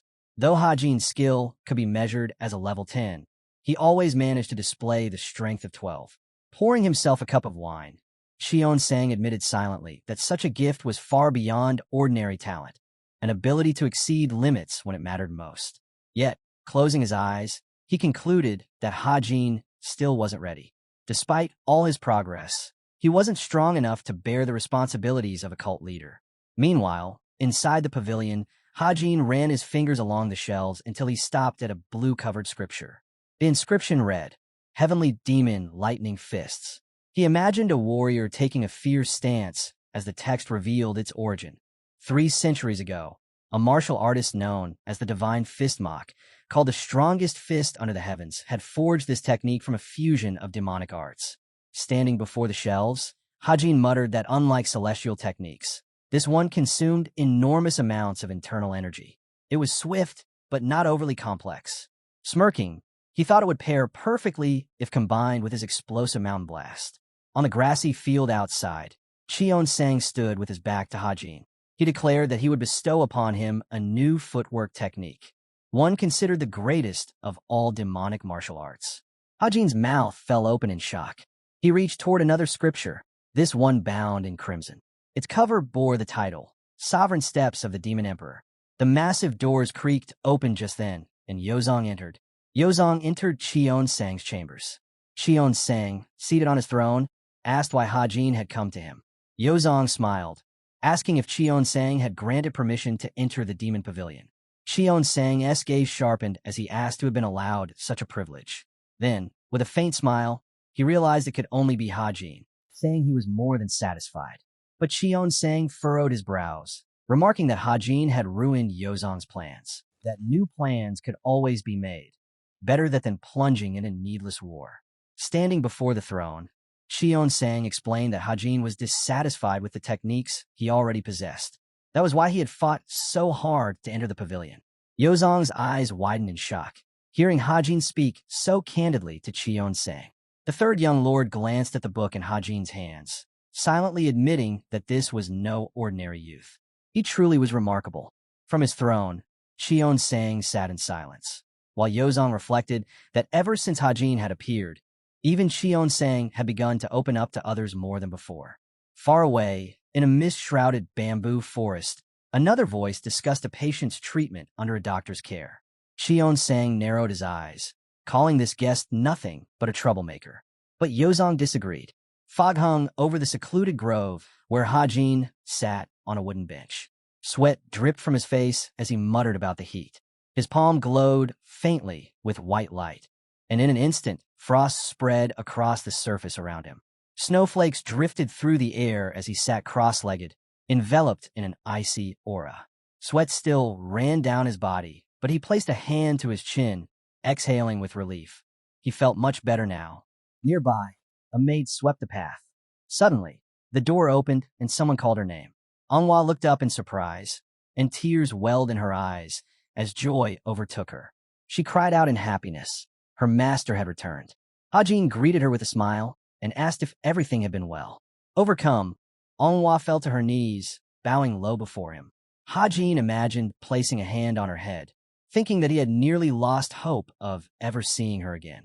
To keep her company, he handed her a book so she wouldn't be bored. He widened his eyes, silently admitting that life was full of surprises. Anhwa blinked at him in astonishment when he suddenly asked to see her hand. Taking her palm gently, Hajin noted the flow of internal energy within her. Beaming, she told him proudly that she trained 4 hours a day, twice daily. A faint blush crept across her cheeks. Hajin pictured her seated in meditation and thought to himself, patience and consistency. Hajin reminded himself, were the keys to building chi. Angwa's face lit up when he told her he was proud of her progress. Then her brows shot up as she suddenly asked where Goldie was. She guessed the jackal must be hiding on top of his head. Hajin's eyes went wide at the thought. He pictured himself swallowed whole by a predator and quickly denied it, saying there was no way Goldie could fit up there. Crossing his arms, he reassured her not to worry. Goldie would return whenever she pleased. Elsewhere, the jackal dug its claws into a tree beside the corpse of a fallen boar. White clouds drifted above the great hall. Dongpil frowned and reported that a specially guarded target had requested to meet Hajin. Hajin kept eating as he asked what exactly the assistant meant. Seated across the table, Dongpil explained that such individuals were considered top priority by the Guardian Court. Raising his hand, he added that because of their importance, seasoned martial artists from the Guardian Court's inner pavilion were always assigned to protect them. A crowd of figures could be seen heading toward the mountains as he elaborated further. The inner pavilion included hidden martial artists, among them, even retired demon elders and former demon generals. Hajin's eyes widened. Old men were doing this kind of work instead of enjoying retirement. Sweat slid down his face as he wondered what kind of loyalty bound them so tightly. Dongpil smiled proudly, clearly delighted to speak about the inner pavilion. But Hajin rose from his chair and dismissed it. He said he didn't care, he was busy, and if those people wanted to see him, they could come knocking at his door. He turned away, only for the assistant to stop him, reminding him that such special guards were confined to their quarters to avoid any mishaps. Frowning, Hajin asked where exactly these people were being kept. The answer lay in a green bamboo grove. There, Gangwei turned when someone asked if he was adjusting to the surroundings. He dropped his prey to the ground, and Yang Yung pressed a foot against the animal's body, noting that beasts here no longer hunted in packs like before. The slain creature bore several bird heads. Yang Yung remarked that he had been stationed here for 8 years. Gangwei grinned, pointing out that most martial artists couldn't endure even a few months in this place. Gangwei stared in disbelief as Yang Yung casually said they'd be having chicken soup for dinner. Smoke filled the air as Yang Wei covered his nose, watching the man casually pick up a plate of meat and lift a cup to his mouth. The hunter sipped his broth. Around the table, Dongpil Man admitted it was delicious, smiling as he thanked him for the meal before setting his empty plate aside. Gangwei furrowed his brows and asked if there had been any word from the third young lord. With a faint smile, the man replied that Hajin had only just returned to the sect. He was busy, and it would be better to wait a while. Gangwei's gaze lingered on Yang Yung. He said openly that he wished to meet Hajin in person. Yang Yung lifted his spoon again, suggesting calmly that they keep eating before the soup grew cold. Gangwei arched his dark brows, quietly considering whether to place his bet on Hajin if the rumors proved true. He thought back to Cheon Sang. Originally, he had wanted to meet him, but on the way, he had changed his mind. That kind of meeting was nearly impossible. Looking straight ahead, he admitted to himself that Hajin was the most talked-about candidate for succession. Yang Yung turned to him and asked why he was so determined to meet Hajin. Gangwei smiled faintly and said he had no particular reason. He was simply curious after hearing that Hajin had crossed blades with the Sword Palace. He pictured Hajin, his hair whipping in the wind. Meanwhile, in the residence of the third young lord, the sun was setting. Hajin furrowed his brows, thinking over the 5 techniques he had memorized from the Demon Domain Pavilion. He recalled the countless shelves of manuals and how the Bloody Hill palm stood out with its immense destructive force. Yet it wasn't something he could use just yet. One book lay before him, its red cover etched with a title, Sitting on the floor, Hajin began to study a footwork technique, one perfectly suited to him. He frowned, remembering that this very skill had only ever been mastered by Li Qionsang, the first young lord and the head of the council. Of all of them, only Qionsang had fully perfected it. Red sparks flickered beneath his feet as he acknowledged just how difficult the technique was. A bright aura radiated around him, and he resolved to begin training immediately. He had no time to rest. Closing his eyes, Hajin vowed he would eventually master all 5 techniques. He dropped into a fighting stance, wind curling around him as the ground beneath his feet cracked. Dashing swiftly across the room, he reminded himself to pace his strength properly. Estiomach banged down with force. He turned sharply, marveling that it was no exaggeration to call this the greatest footwork in all demonic martial arts. Sweat beaded his face as he admitted this technique suited him far better than the divine steps of the 9 heavens contraction. His eyes widened. Hajin thought to himself that this new technique would allow him to bring out the full potential of his other skills. He lifted his hands, then spread them swiftly to either side, convinced that with this, he truly could grow stronger. Nearby, swords rested on their stand as Yomizm entered, greeting the 3rd young lord. Turning to face her, Hajin asked what had brought her here. Yenizm stepped closer, explaining that she had come after hearing of his return. Hajin narrowed his eyes, doubting her words. But with a smile, she teased that if she truly wanted to deceive him, he wouldn't even notice. Reluctantly, Hajin admitted she had a point. Looking away, he asked her to wait for a while as he finished his training. It wouldn't take long. When she asked if she could watch, he gave his permission with a smile. At once, his body flared with red energy. From behind, Yenizm observed quietly. His focus was unwavering, his concentration unshakable, not something just anyone could achieve. She thought to herself that this was why he had already reached such heights of martial arts at such a young age. Her lips parted slightly in astonishment as she compared him to the current cult leader, who had only reached the level of an absolute demon in his mid-30s. Yet here Hajin was standing at the same level a full decade earlier. In her eyes, the sight was clear. This boy had the makings of a true successor. The ground beneath him cracked as Hajin clenched his fist and lifted his gaze. He smiled, declaring that he understood now. Turning toward her, he was surprised when Yenizm immediately recognized the technique. She explained that her primary martial art was the lightning fist, then asked why he was practicing it. Hajin opened his mouth in surprise when she went further, offering him a light sparring match after their talk. Later, seated at a table with 2 cups between them, Hajin asked why Gangwei wanted to meet him. But Yenizm shook her head. She didn't know either. Taking a sip of wine, she advised him to meet with the man regardless. Looking directly at him, she added that since Dong Pil had specifically requested Hajin, there must be a reason worth hearing. Hajin's eyes widened. Shouldn't matters like this be handled by the Guardian Court, or even Qionsang himself? Sitting opposite him, Yenizm explained that Gangwei simply wanted to take a look around the sect. She fell silent, watching Hajin's reaction. Hajin grimaced, baffled that Qionsang would allow such a guest into the divine cult for something so trivial. Sunlight streamed into the house as Yang Yung held a letter in his hands.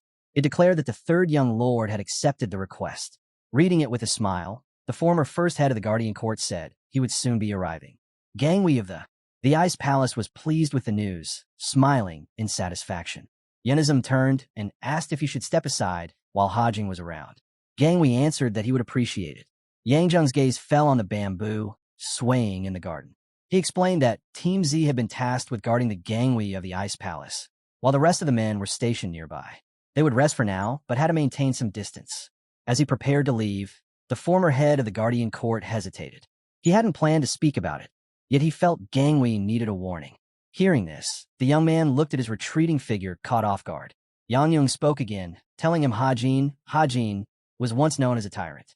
He admitted he had never spoken with the man himself, but even if half the rumors were true, dealing with him would not be easy. Gangwei thanked him for the warning. Yang Yung then asked if he knew the name people use for him now. Without turning back, he revealed it, the Demon King. At that same time, the women of the demon cult crowded around Golden, while Dong Pil silently observed. Yan Zheng went on, saying that with the coming of peace, the cult had lost much of its former edge. They were not like him, who had chosen retirement. Still, The blood of demons flowed through them.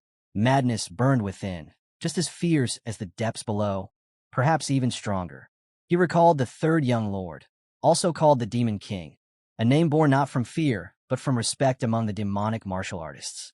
Meeting Gangwee's eyes, Yanjung said he was certain there were personal reasons behind his desire to meet Hajin, reasons he wouldn't pry into. Almost at the door, he added one final piece of advice. If Gangwee truly wished to speak with the third young lord, he must take care not to provoke him. Gangwee lingered on those words, the Demon King. Memories surfaced of his ride to this place, when rumors of the third young lord filled the air. On the way, Yanjung had also mentioned something shocking. Xion Sang himself had appointed the third young lord as Special Inspector General. This revelation stunned Gangwee of the Ice Palace. Why him instead of the first or second young lord?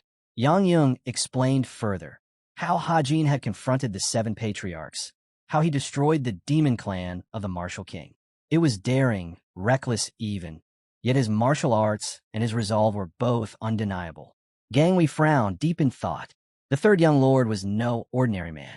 He was powerful, determined, and far more experienced than anyone had imagined. And then the sunlight broke through. The sun's rays spilled over Hajin's home. Dongpil called out to Hajin, who was adjusting his hat. Curious, Dongpil asked where he was heading. Hajin brushed him off, saying only that he had somewhere to be. Dongpil quickly offered to accompany him, but Hajin slipped past almost in a rush. He assured him there was no need, reminding Dongpil instead to focus on the technique he had given him. It would take time to master, and now was the perfect moment to practice. As Hajin disappeared through the door, Dongpil hesitated. Why was he covering his face just a step outside? His thoughts were interrupted by a voice behind him. It was Yenism, casually commenting that Hajin always seemed awkward. Dongpil turned, bowing respectfully to the master of the Inner Enlightenment Center. She waved off his formality, insisting it wasn't necessary. Standing opposite her, Dongpil asked what brought her here. Yenism explained that she came to persuade Hajin it was important for him to meet with the special division of the guard. And besides, she had just finished warming up. Dongpil blinked in surprise. Had Yenism really sparred with Hajin? From the look on her face, it hadn't been an ordinary match. The master frowned, her thoughts heavy. The third young lord was growing at a terrifying pace. She clenched her fists, realizing the duel had left a deeper impression on her than expected.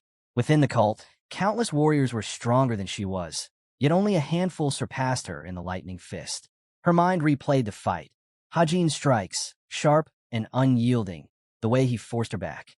Maybe it was because he had already reached the peak of the demon realm. Or maybe it was pure talent.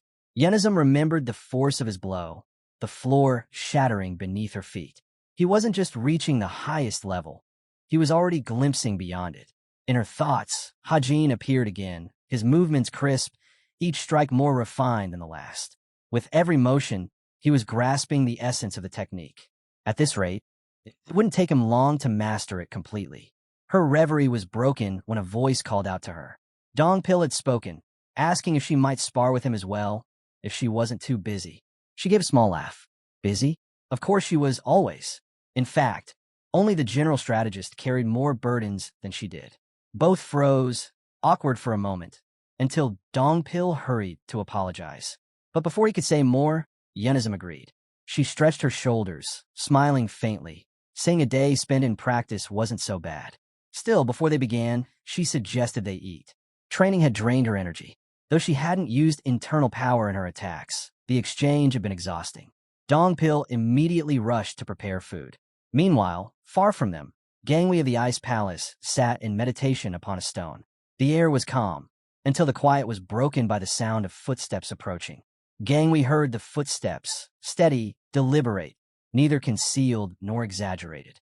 Whoever approached had no need to hide. Through the bamboo grove, Hajin appeared, and in that instant Gangwee was certain. This was no ordinary man, but a trained martial artist. Gangwee of the Ice Palace opened his eyes, meeting the presence of the third young lord. Then, calmly, he shut them again, releasing his energy to test Hajin's strength. Hajin felt it immediately. Something was off. The flow of icy energy spread until it reached his feet. Without lifting his head from beneath his hat, he muttered that he had never wished to return here while alive.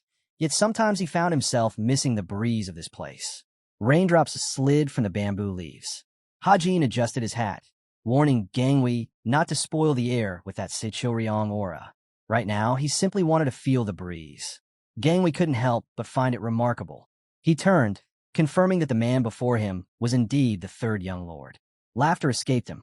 Hajin touched a bruise, removing his hat with a sharp glance. He remarked it would have been better if he hadn't been summoned here for some trivial reason.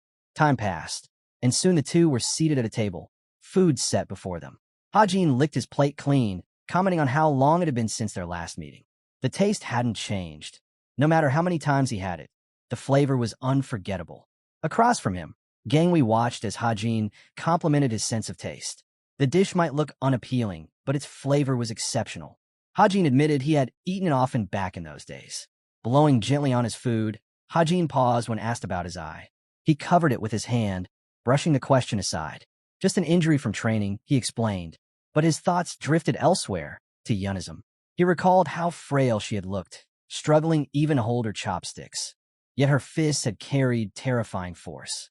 He remembered her stance. Their duel fought only with the demon emperor's sovereign steps and a lightning fist, both sealing away their inner energy.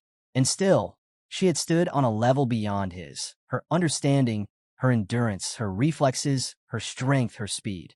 She had surpassed him in every way. Even so, technique decided everything. He thought back to the strike that had landed square on his face. Did she really have to hit him there? Hajin frowned. If it had been a sword instead of her fist, he could have died. It was his own fault, lowering his guard. That could never happen again. He hadn't yet regained the peak he once held in his past life.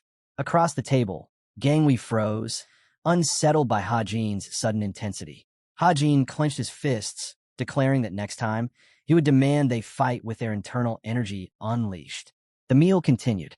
When the meal ended, Hajin leaned back and suggested they stop circling around. He wanted to know the real reason they had called for him. The two of them walked together through the bamboo grove, the soft rustle of leaves around them. Their talk turned to the swordsmen of the Sword Palace. Hajin walked slightly ahead, explaining that it was difficult to describe such battles in detail. Those warriors were formidable, and even he had struggled against them. Looking forward, Hajin added that the vice palace master of the Sword Palace was stronger than the young man following behind him. Gangwei scratched his head, embarrassed by the comparison. He said Hajin was overestimating him, calling him a rising star. But Hajin suddenly stopped, turning back. His voice cut through the air. If Gangwei used his hidden power, he could hold his own in such a fight. Gangwei froze, startled, unsure how to respond. Hajin clasped his hands behind his back. He admitted he didn't know whether it was some kind of seal or another restriction, but if that power were ever unleashed, everyone would admire him. Then, turning away again, Hajin remarked that there must be a reason it remained sealed. Gangwei's eyes widened. How would he know that? Hajin glanced back, his gaze sharp. From the first moment, it had been clear. The young man's stance, his breathing, even his aura, each surpassed normal human limits. And yet, his physical strength and internal energy were only at the level of a top-tier martial artist. Something about that imbalance was strange. Hajin studied him more closely. Gangwei frowned deeply. In that moment, he realized the third young lord had seen through the great lily method.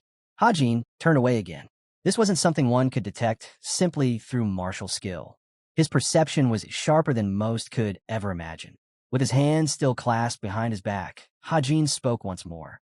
He doubted Gangwei had called him here just to discuss the strength of the Sword Palace. So what was the true purpose? Gangwei of the Ice Palace finally revealed it, because Hajin was the most loyal member of the cult.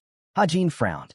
Loyal or not, he was now also the most renowned figure within the cult, admired and supported by countless members. Gangwei wanted his help to forge an alliance between the Ice Palace and the cult. Hajin spun around, stunned by the request. He stared in disbelief. If that was the purpose, then shouldn't Gangwei be speaking with Cheon Sang himself? After all, Hajin was only his disciple and held no authority to negotiate. But Gangwei remained firm. He knew this well. The young prince stepped forward, his voice steady. The Ice Palace, he said, was the most powerful force outside the walls. An alliance. Gangwei declared that an alliance between the Ice Palace and the cult would benefit them both. He believed Hajin was the only one who could make it possible. Hajin folded his arms, remarking that so this was the true reason he had been brought here to the bamboo grove. Gang Wei thought to himself that Jin carried himself with striking confidence. After all, even if only half the rumors were true, the Ice Palace's strength rivaled that of Shaolin. For them, even forming such an alliance would be an honor. Jin looked at the frowning successor and asked directly, what exactly did he want from this alliance? He warned him to answer truthfully, because if he lied again, Jin would leave immediately. Gang Wei clenched his fist, an icy aura spilling forth. His voice was sharp. He wanted Jin to save his younger sister. Jin frowned. She had been captured in the Palace of Beasts. At once, an image flashed through his mind. Yul Liang, surrounded by red dogs. Jin's eyes widened in disbelief. He asked again, to confirm, the Palace of Beasts? He remembered the men who had those same red hounds. He pressed further, asking if this was the reason Gang Wei wanted an alliance, and whether he truly understood what kind of place the Palace of Beasts was. Gang Wei confirmed he did. Rage surged within him, and his aura froze the air. He explained that his father, Cheon Sang of the Ice Palace, desired the fall of the other 3 palaces. Jin frowned at those words. Gang Wei continued, saying the Ice Palace had no interest in Zhongyuan. They only wished for peace in the Northern Sea. Yet the other palaces pressured them relentlessly. The Palace of Beasts now cooperated with Steel Roof Fortress, while the Sword Palace aligned itself with the Righteous Heavenly Alliance. Jin pointed out that, in the midst of all this, the abduction of the Palace Lord's daughter left the Ice Palace at a crushing disadvantage. The prince clenched his fists tighter. To him, this was not just personal, this could also benefit the Heavenly Cult. He had already heard of their clashes with the 2 palaces. They were a thorn in the cult's side, as much as in his. Why not destroy them together? Jin lowered his head. He admitted that if such an alliance was forged, it would indeed be of great benefit. But decisions like this weren't his to make. It was something only Cheon Sang could decide. The wind stirred between them, sharp and restless. Gang Wei added that he had asked for Jin personally because he had heard of his destructive martial arts and his bold, unshaken will. But now, seeing him hesitate, he regretted it. If he had known Jin would drag his feet like this, he would have gone straight to Cheon Sang. Jin chuckled softly and offered to take him there immediately. Gang Wei's eyes narrowed. He could not let such a chance slip away. With a sudden movement, he struck, apologizing even as he attacked. The wind roared, whipping Jin's hair, and in that instant, Gang Wei's hand stopped just short. Gang Wei's strike stopped a mere millimeter from Jin's face. Frozen in place, he stared at Jin in disbelief. Why hadn't he dodged? That attack carried enough force to kill. Jin's eyes lowered to the prince's hand. Calmly, he said he could always sense true killing intent. And this wasn't it. The prince withdrew his hand, muttering that any other martial artist, even knowing there was no intent to kill, would still have blocked or dodged instinctively. Jin tilted his head. If he hadn't wanted to fight, then why attack in the first place? Gang Wei stiffened, unable to answer. He hadn't even used his martial arts yet. Behind him, a black ice crystal materialized. He announced that this was the Ice Soul Heavenly Hand, one of the Ice Palace's 5 supreme martial arts. Droplets of water gathered above him, freezing instantly, glimmering like shards of glass.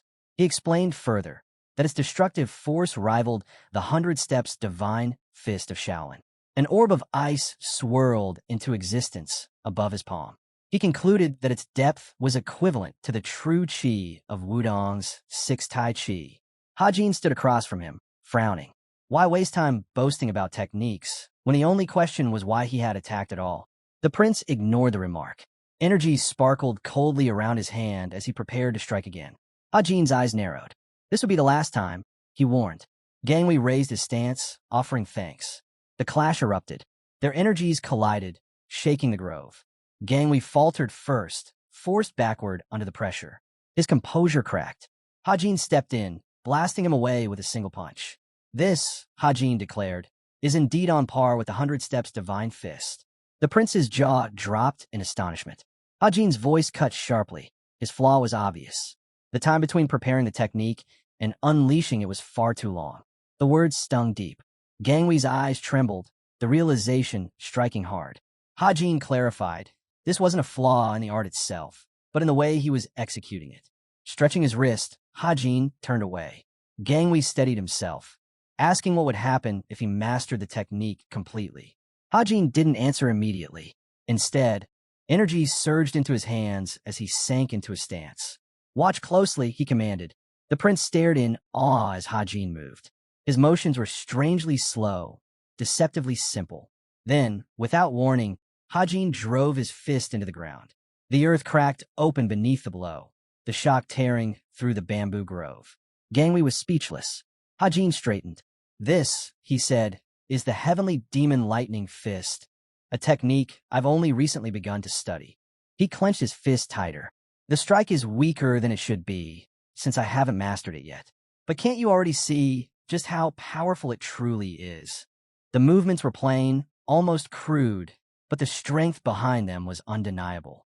Simplicity, Hajin said, brought endless variety. He drew his hand closer to his body, continuing his explanation. Gangwei listened intently as Hajin compared their techniques. Whether it was the ice soul or any other art, they all shared the same foundation. They focused on sheer destructive power. Gangwei's mouth fell open when Hajin pointed out the difference. His ice soul heavenly hand was an area attack, while the heavenly demon lightning fist targeted a single opponent with devastating precision. Astonishment struck him. The third young lord had analyzed both techniques in such a short time. Hajin tapped the tip of his nose with his finger. He explained that this insight came from a duel against a master of the lightning fist, fought entirely without internal energy. Even then, the difference between him and Yunism was clear. He had lost that battle, but the memory of Yunism's mocking laughter drove him to clench his fists. Next time, he vowed, the result would be different. Gangwei, watching in silence, struggled to keep up with Hajin's sharp reasoning. Glancing at the bamboo trees splintered by their earlier clash, Hajin returned to the matter at hand. He admitted that the Ice Palace's technique was remarkable. If fully mastered, it would make its wielder unbeatable against most foes. With his hands tucked behind his back, Hajin turned toward Gangwei. Why had he shown him his technique? Gangwei answered plainly, because Hajin had revealed one of his own. It was an exchange. Hajin's mouth opened in surprise. Did Gangwei really believe he would show off for no reason? Of course not. He disliked wasting his energy unnecessarily. Gangwei smiled, countering that allies should understand how sharp each other's blades were. Only then could they truly support one another. The phrasing struck Hajin as ominous. Gangwei extended his hand, declaring that what he sought was more than an alliance between the Ice Palace and the divine cult. He wanted one between the two of them, successor to successor. It was, in his eyes, a union that would benefit them both. Hajin was caught off guard by the sincerity of the proposal. The prince continued, admitting he admired Hajin's strength. He himself had not yet been chosen as official successor, but he vowed to help Hajin in any way possible. Hajin frowned. By that logic, he was also expected to help in return. But he realized quickly, Gangwei of the Ice Palace stood to lose far more from this deal. The prince nodded. It was true. Many despised him. Hajin studied him carefully and concluded that what he truly wanted was someone to eliminate his enemies for him, rather than dirty his own hands. Gangwei did not deny it. He replied that choosing the right allies was also a form of wisdom. Hajin's brow furrowed. Was saving his sister just an excuse, then? The prince leaned forward, his tone steady. If Hajin refused, nothing bad would come of it. But his plea about his sister was genuine. If she were rescued, everything else would fall into place, even if it meant that he and Hajin became enemies in the end. Hajin chuckled, pointing his finger at Gangwei. Despite his refined appearance, he said, the man carried a surprising amount of masculinity. Gangwei laughed as well, admitting he had heard that often. Hajin raised a finger again, as if to clarify something, then folded his arms across his chest. He told him bluntly that trust was still far away. He didn't fully trust the Ice Palace's heir, and he knew the feeling was mutual. They could call this an alliance, but it could be broken at any time. He then asked how exactly they were supposed to formalize such a pact. Gangwei smirked, touching his chin thoughtfully. Alliances between states had always had one simple method, he said. He believed his sister could serve that purpose. His gaze drifted over the bamboo grove. At that moment, Yang Zheng's voice broke in, firm and displeased. An alliance with the third young lord was far too risky. More than that, it put Gangwei at a disadvantage. If Hajin chose to break the pact, what then? Gangwei only laughed, brushing off the concern. Yang Yung cleared his throat, uneasy. The young heir teased him, asking if he was worried despite being a member of the divine cult. The former head of the Guardian Court admitted it openly. He had never spoken much with Hajin, but he had seen enough to understand him. His concern now was for the Ice Palace's successor. Because of his nature, because of who he was. The heir remembered watching Hajin walk away earlier, and a thought struck him. He finally understood why the martial artists of the divine cult respected their lord so deeply, because he never broke his word. Both Gangwei and Yang Yung stood, the wind spiraling around them. The heir declared that Hajin might seem gruff and unwilling, but as an ally, he would always do more than expected. Yang Yung asked quietly if there was a reason he believed that. Gangwei looked ahead, silently affirming it. He continued walking through the grove, realizing something. The third young lord's ambitions reached far beyond simply becoming Gangwei. Meanwhile, within the demon god's palace, Cheon Sang sat upon the throne. Before him stood a girl, head bowed respectfully. He praised her achievement, the remarkable success of her work on the railway horse chamber. She must have worked hard to reach this point. Fixing his gaze on her, he declared this was proof she understood the path to advancing her martial arts. Cold sweat ran down Sion's forehead. Then Cheon Sang's tone shifted. There was still something that disappointed him. Sion, still kneeling, raised her voice in desperation. She begged him to teach her. Lowering herself further, she pressed her forehead to the ground, waiting for his words.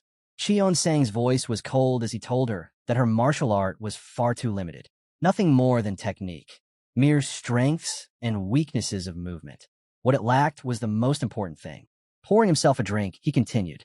This was not something another could teach her. She had to discover it on her own. His gaze returned to the girl kneeling before him. Even a scholar who had read 1,000 books, he said, could not claim to know the world. To do so, he would have to step outside and see it for himself. She was like that scholar, trapped in knowledge, untested by experience. Her thoughts drifted.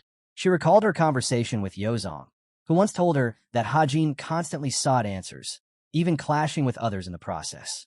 He fought bravely when martial strength was required, but when wisdom was needed, he set violence aside. Progress, combined with experience, that was true cultivation. Her brows furrowed. That must be why the third young lord had grown so powerful. At that moment, a servant entered the hall, announcing that the third young lord had come to see him. Cheon Sang ordered him to be let in. The great doors opened. Seo Yun turned, realizing instantly who was about to step inside. Hajin entered, his presence filling the hall. She rose to her feet, unable to look away. Strangely, she felt no chi radiating from him, yet the weight of his presence pressed down like an unseen force. It felt demonic, overwhelming. He walked past her without a glance, but she stared after him, trembling. This was no mere martial aura. It was something beyond, an exalted realm surpassing technique itself. Finally, he looked at her. His words were simple. It had been a long time since they last met. Seo Yun frowned, fear knotting in her chest. He's an absolute demon, she thought. By the time the sun dipped low outside, Cheon Sang dismissed her. Cheon Sang set his empty bowl upon the table, shifting his attention to Hajin, who remained. How does she appear in your eyes? He asked. Hajin answered plainly that she wasn't bad. Inwardly, though, he noted her sensitivity, sharp enough to recognize that he had reached the peak of demonic cultivation. She was talented. Chansang's eyes narrowed. If one measured only talent, she was the best within the cult. At her age, none but the youngest could compare. Hajin reflected on that, remembering the heaviness in her gaze. He replied that he understood. She was facing the same obstacle all prodigies encountered, the wall between talent and true mastery. He pictured her walking forward, breaking through. Once she overcame it, she would become terrifyingly strong. Cheon Sang agreed, his voice echoing in the hall. Then, leaning back upon his throne, Cheon Sang shifted the topic. He suddenly asked how Hajin's meeting with Gangwei of the Ice Palace had gone. Hajin's eyes lifted. Hajin lowered his gaze to the floor, replying that Gangwei of the Ice Palace had made an impressive offer, one he had been about to explain. But he realized the overlord already knew of their conversation. Suddenly, Cheon Sang cut him off. He didn't want to hear it. Hajin blinked in surprise. The overlord calmly refilled his cup, saying that one of the 4 great palaces beyond the outer wall had begun moving after a long era of peace. That alone meant it was no small matter. Whether it led to an alliance or war would depend on Hajin's decision after speaking with Gangwei. Hajin turned his eyes aside. Cheon Sang might not know the exact words exchanged, but he did know one thing. that Gangwei had come to him, not to the master himself. Looking down from the throne, Cheon Sang spoke evenly. When a successor bypassed Cheon Sang to speak with his disciple, especially after the recent uproar caused by the Sword Palace and Beast Palace, it could only mean one of two things: disaster for the cult or great fortune. The realization struck Hajin. Cheon Sang didn't care about the details others obsessed over. To him, the cause was irrelevant. The result was everything. Watching Cheon Sang sip his drink, Hajin thought to himself, this man had mastered not just martial arts, but also the ways of the world. He didn't need prophecy or foresight. He simply saw through all things as they were. They stood opposite one another, silence heavy in the hall, until Cheon Sang concluded that Hajin would soon find himself busy again. He then asked plainly, was this a matter that could be handled within the cult, or did it require action beyond its walls? Either way, both paths were open. Hajin was caught off guard. Cheon Sang had already seen through it. It was about an alliance. Cheon Sang leaned back. He hadn't personally met the Ice Palace's heir, but one thing was certain. The Ice Palace was merciless with its bloodline. To rise as successor, there meant Hajin met no weakling. His gaze sharpened. He warned Hajin not to allow himself to be used, but instead to turn the tables. If Hajin truly wanted to achieve his own dreams, he must be the one steering the outcome. Hajin let out a quiet breath at those words, then gathered his resolve. Looking up, he asked the overlord for a favor. Cheon Sang frowned, asking what it was. Meeting his master's eyes, Hajin requested permission to wield the power of the cult. Cheon Sang did not respond immediately. His gaze lingered, measuring his disciple. Then he said it was impossible, not if this was something Hajin intended to do in secret. Hajin admitted he had expected that answer. His thoughts returned to the past. The only reason he had been allowed to bring a squad of berserker demons as inspectors was because it had been an official mission. But this time it would have to be. Handling things quietly was the only option.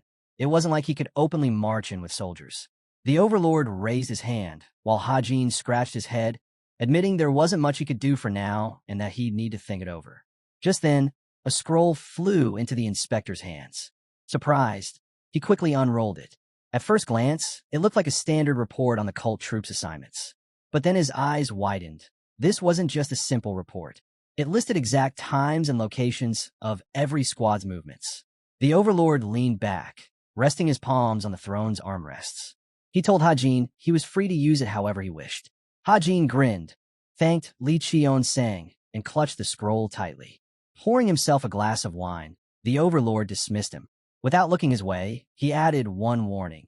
If he ever caught him stumbling around with those clumsy legs again, he'd strip that technique away from him. Hajin spread his arms and replied he understood, promising he'd sharpen his skills so he wouldn't disgrace himself again. With that, he left the throne room. Cheon Sang silently watched him leave, sipping his wine before muttering that everything was proceeding just fine. Meanwhile, the Ice Palace followed its own political path, separate from the other three outer wall palaces. The younger sister of the Ice Palace heir had recently traveled through Zhongyuan's northwest region, only to be ambushed by beasts from the Beast Palace. She was captured after a fierce fight. As Hajin walked through the palace streets, his thoughts drifted. The situation was messy, but what mattered was what he could gain from it. He recalled that man, Gangwei. An alliance with him could give Hajin a powerful supporter in his fight to become successor.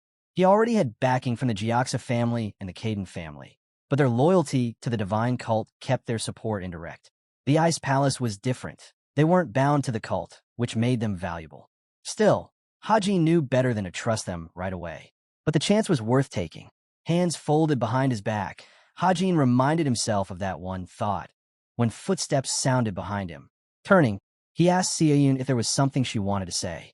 Sia-Yun, trailing after him, calmly replied that she didn't. Puzzled, Hajin turned fully to face her. If she had nothing to say, then why follow him? This time, she answered she did, in fact, have business with him. Hajin frowned, confused by her contradiction. If she had business, why claim otherwise? She just stood there in silence, staring at him. Internally, Hajin was growing irritated at her hesitation, mentally shouting at her to stop dragging things out. But then, her gaze shifted, and what she revealed left Hajin utterly caught off guard. She asked him what he needed in order to perfect his martial arts. Folding his arms, Hajin narrowed his eyes, trying to clarify what exactly she meant. but Hajin admitted she didn't know how to put it into words. His jaw dropped when she added that she had simply been watching him. Then, fixing her gaze on him, she said she wanted to know how he had managed to advance so quickly, reaching the peak of the demon realm already. Hajin frowned. So, she was chasing after him. Without letting his expression shift, Hajin told her it wasn't something that could be explained with words, nor something that could be copied through actions. But Seoyun didn't back down. Even if that was true, she said it didn't change the fact that she had never actually tried. Hajin raised a brow, so that was why she wanted to see for herself. Sometimes, even if you know something won't work, you need to attempt it just to prove it. Turning away, he said he didn't know what she wanted from him, but she was free to do whatever she liked. Still, he was busy today. She'd have to come back later. But before he could take a step, she appeared right in front of him. Her voice was firm. She couldn't let him go. This was too important. Hajin's face tightened. Was she really asking him to abandon his plans just because she was persistent? But she shook her head.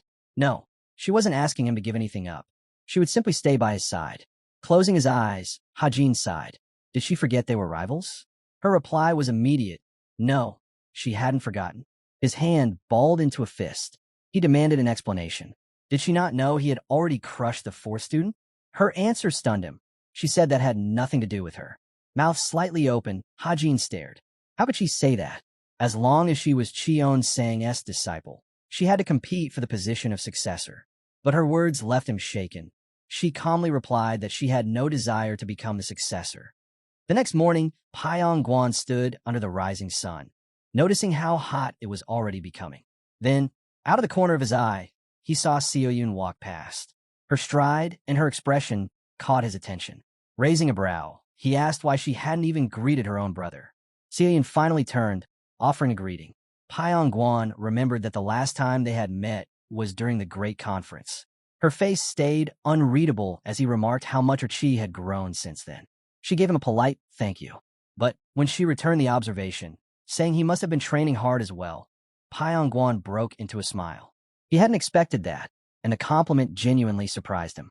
Lowering her brows, Seoyun recalled Hajin's figure and almost spoke up. But instead, she changed her mind and muttered that it didn't matter. Pyong blinked, puzzled, as Seoyun turned abruptly and bid him goodbye.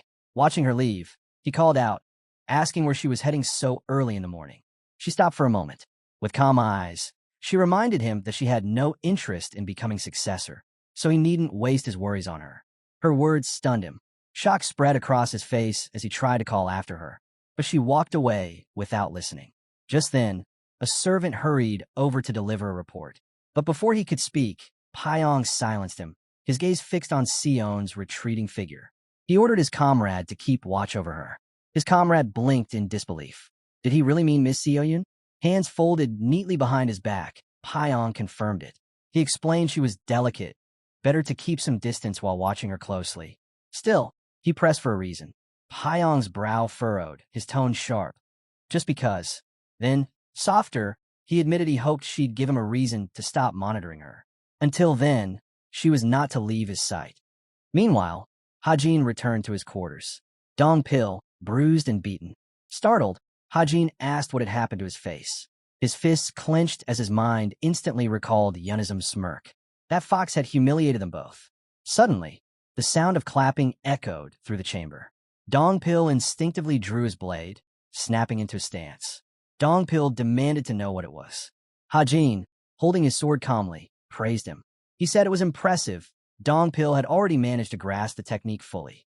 It wasn't an easy feat, considering the ninefold demonic sword was ranked among the cult's top 10 techniques. Hajin smiled faintly, adding that it was indeed difficult, but Dong Pil had managed it with surprising creativity. Squinting, Hajin wondered silently. Could he have come up with that approach himself? No matter. This technique was worth sharing with a friend. Dong Pil looked at him in shock when Hajin suddenly mentioned he would be leaving the sect in a few days. He asked where. Gazing at the glowing figure of Dong Pil, Hajin admitted that at first he planned to leave him behind.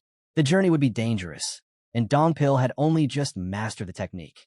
But now, after witnessing his growth, Hajin believed otherwise. With his current strength, he could accompany him anywhere.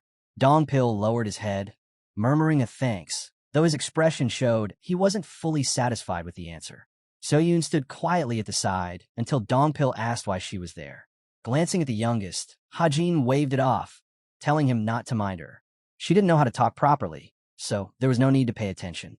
Better to continue training. Even so, Anhwa looked toward her with concern and asked if she'd had lunch yet. She leaned forward slightly, offering to bring tea, but Seo-yoon gave no response. Meanwhile, the Hajin shifted into a stance, and the Seo-yoon fixed her eyes on the sparring session, observing closely. Training pressed on with full intensity. Perched up in a tree nearby, Jae-hwan caught sight of Seo-yoon with the third. The scene surprised him. He hadn't expected her to come here. He even suspected there might be something going on between them. But his frown deepened. If that were true, Pyongwon wouldn't be pleased. While Hajin drilled his strikes, Seon's eyes stayed glued to him. Suddenly, he planted his foot onto the tile with force and let out a long breath. Deciding it was enough, Hajin declared the session finished. Her brows lifted in surprise. He didn't even look exhausted. Why stop so soon? Was this really all the training the master of the supreme demon realm needed? Either he had gone through unimaginable training already, or he was satisfied with this level of practice. Meanwhile, Hajin asked Anhwa if she was hungry. She beamed and quickly agreed. Turning towards Seo-yoon, he repeated the question but teased that the food being prepared was especially delicious today. Seo-yoon, however, looked down at the tiles where Hajin had trained. She thought his fists hadn't seemed like much, but then her eyes widened. Clear footprints marked the ground. Her heart skipped. He hadn't just been throwing punches. He had been refining his movement. Her thoughts raced. What exactly was he focusing on? Attack? Defense? Or both? To think such a movement technique could even exist. Soon after, everyone gathered around a table in the courtyard. Hajin bragged proudly that Anhwa cooking was the best in the cult. Maybe even unbeatable. Dongpil eagerly agreed, calling it far too delicious. When Anhwa flushed from the compliments, she quickly asked them to stop teasing her. Still chewing, Hajin turned to Dongpil with a grin and suggested another sparring round later. Dongpil replied with honor that he would be ready. Between bites, Hajin asked Anhwa not to stack grilled meat around him. That wouldn't bring Goldie back. Confused, she asked if something had happened to him. She lowered her head quietly. Hajin only told her not to worry. That fox would surely be off somewhere, playing at being a mythical creature. Watching the scene, Seo-yoon realized something important. There are no walls here. Hajin treated Dongpil and Servant as equals, as friends. Shoving another bite of food into her mouth, Hajin turned to her with a sharp question. Since she insisted on watching, had she managed to learn anything yet? Seoipan admitted she hadn't figured it out yet. Hajin wasn't surprised, mouth full of rice. He told her that true understanding only came when one found it for themselves.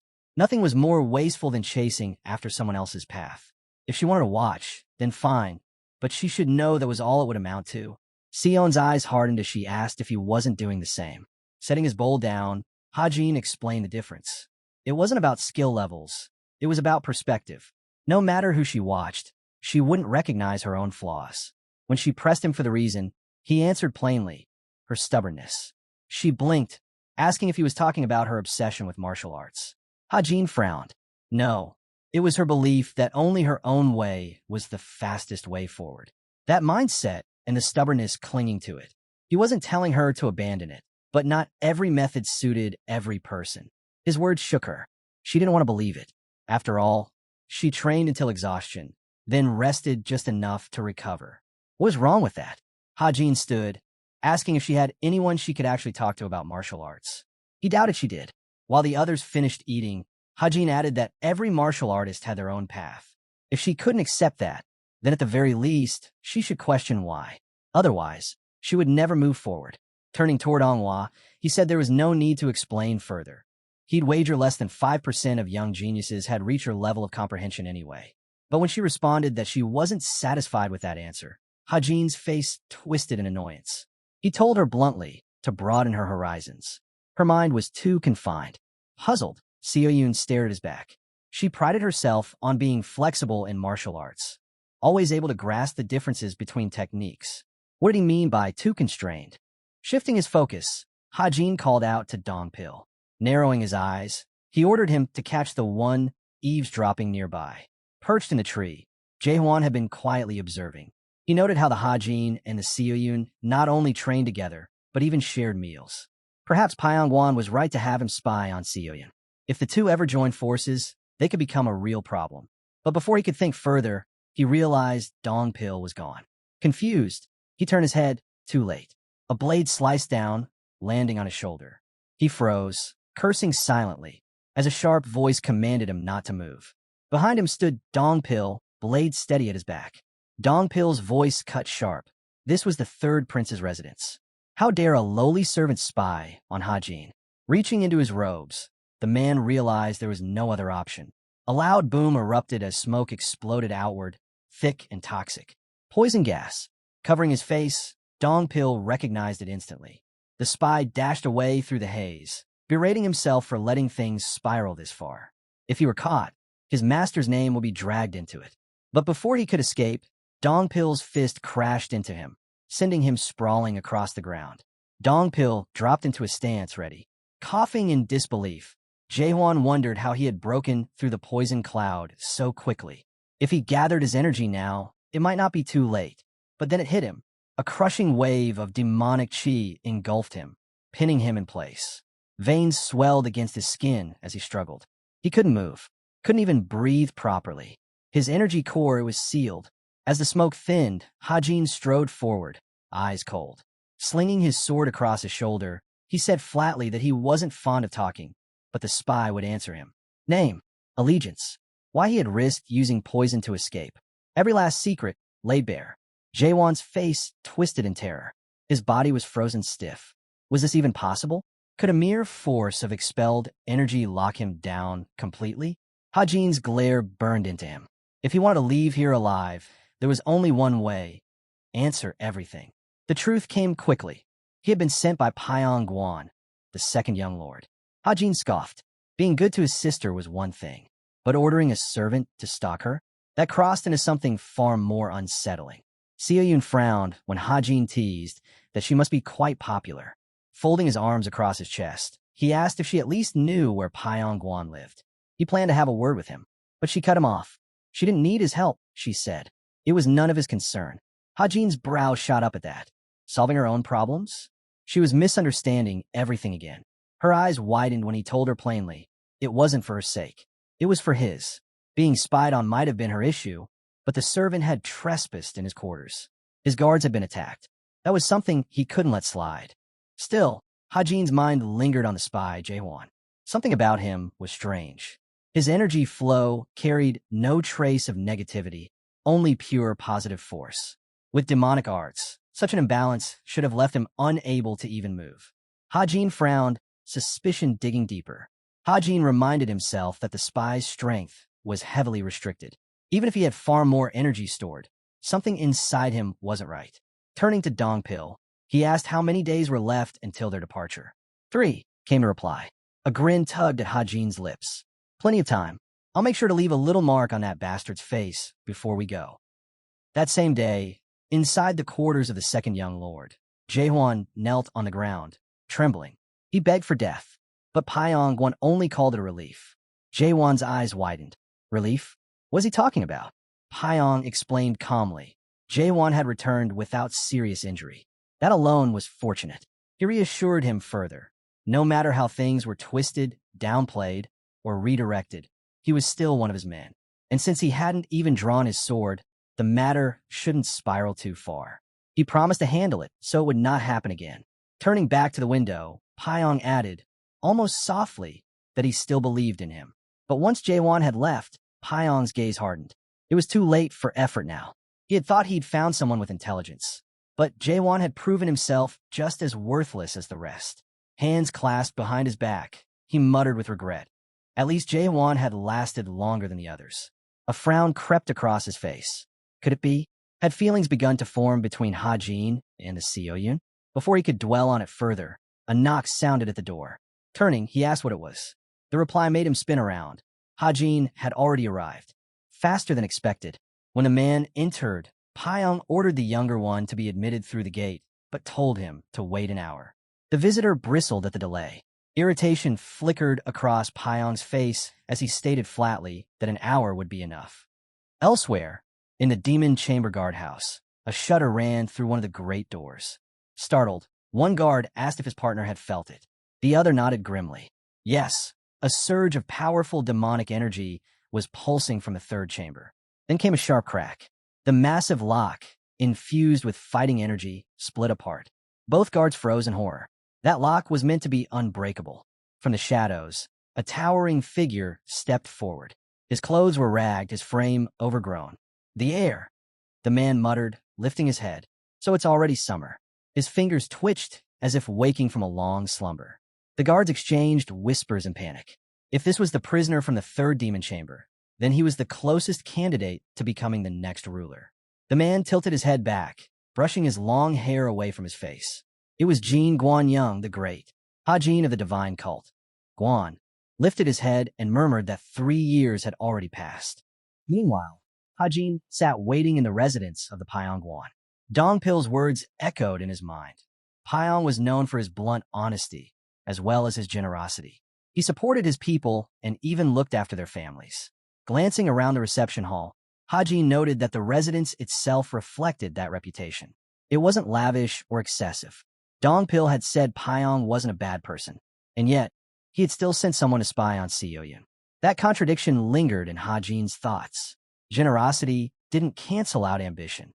Studying the layout of the palace, Hajin suddenly felt something unusual. Pyong Guan's presence, so clear a moment ago, had abruptly vanished. It was impossible to fully hide one's presence without a flow of air to detect, unless the space was completely sealed. Not even a master at the highest demonic realm could be sensed in such a place. But then Hajin squinted. The presence returned, stronger, closer. His eyes narrowed in appreciation. Pyong Guan's movement technique was extraordinary. The door opened. The second young lord stepped in. Their last meeting had been at the great conference. Sitting across from Hajin, Pyong Guan remarked that Hajin wasn't particularly fond of tea. Did he prefer wine instead? But Hajin cut straight to the point. He had a question. When Pyong Guan looked at him expectantly, Hajin explained. Upon entering the building, Pyong Guan's chi had been equal to that of a top martial artist. Yet in the past hour, it had doubled, and not in some reckless or rushed way. Pyong Guan's brow lifted. Did Hajin mean to suggest he had consumed some rare superfood in that short span? Raising his hand casually, the second young lord admitted the observation was sharp, but he brushed it off. There were countless martial arts techniques in the world, many of which Hajin had yet to encounter, even within the divine cult. With time, Hajin would understand. Hajin bit back irritation. Thousands of techniques were stored in his mind, from orthodox to unorthodox, demonic to sacred. He knew better than most. Straightening, he dismissed it. No matter. You already know why I've come. Pyong Guan inclined his head slightly. I assume it's because one of my men acted out of line. Hajin nodded to himself. So this would be quick. But then Pyong Guan's next words wiped the expectation from his face. You've come to the wrong place. Hajin frowned. Pyong Guan's expression hardened. If Sioyun had come to him, he could understand it. But not Sioyun. She had never been his target. Steam curled up from the teacup between them. Staring across the table, Hajin laid it out clearly. One of Pyong Guan's men had caused chaos, set off a poison bomb, and nearly injured his guard. If that wasn't reason enough to be here, then what was? Pyong Guan's expression softened as he apologized. Hajin's eyes narrowed in displeasure. An apology? From a member of the demonic cult? That wasn't something he could take at face value. Whether or not it was sincere would show in how Pyong Guan acted from here on. Pyong Guan calmly poured tea, his voice steady. He repeated that Sioyun was not his target. There was no need for hostility. Wouldn't it be better to drink tea instead? As Pyong Guan took a sip, Hajin's mind pieced things together. This man was after power. First aiming at the fifth, then someone much younger. Or perhaps Hajin had misread it. Still, he pushed further. Or is it love? Pyong Guan's brow furrowed. Setting his cup down firmly, the second young lord spoke coldly. He had been patient, but his guest was pushing too far. He wasn't about to be told how to behave. Must Hajin truly make things uncomfortable for them both? But Hajin's reply was sharper still. That wasn't what he wanted to hear. What, after all, was wrong with causing discomfort? His aura flared violently, filling the room. If I hadn't stopped to think, I might have targeted you the same way you targeted the fifth, Hajin said. Pyong Guan's gaze hardened, refusing to back down. And what makes you think you can handle me? Hajin chuckled darkly. With a loud slam, he set his cup down. I don't know how you doubled your chi so quickly, but your martial arts haven't caught up with it. That's why you can't properly judge your opponents. A crushing wave of demonic energy burst from Hajin, sweeping over the hall. Pyongwan's eyes widened. It wasn't just aura, it was pure chi. Hajin pressed his palm flat against the table. Did you really say I couldn't handle you? Pyongwan's mouth fell open in shock as he realized what was happening. The younger man was breaking apart the table, using only internal energy. This wasn't mere skill, it was a different realm altogether. Hajin's glare sharpened, his voice low and threatening. Should he show Pyongwan his true strength now? The thought drew up an old memory. Another fool who had tried to suppress him, drunk on his own arrogance. With his finger, Hajin carved a name into the surface of the table, the Fourth Lord. A dangerous smile curved his lips.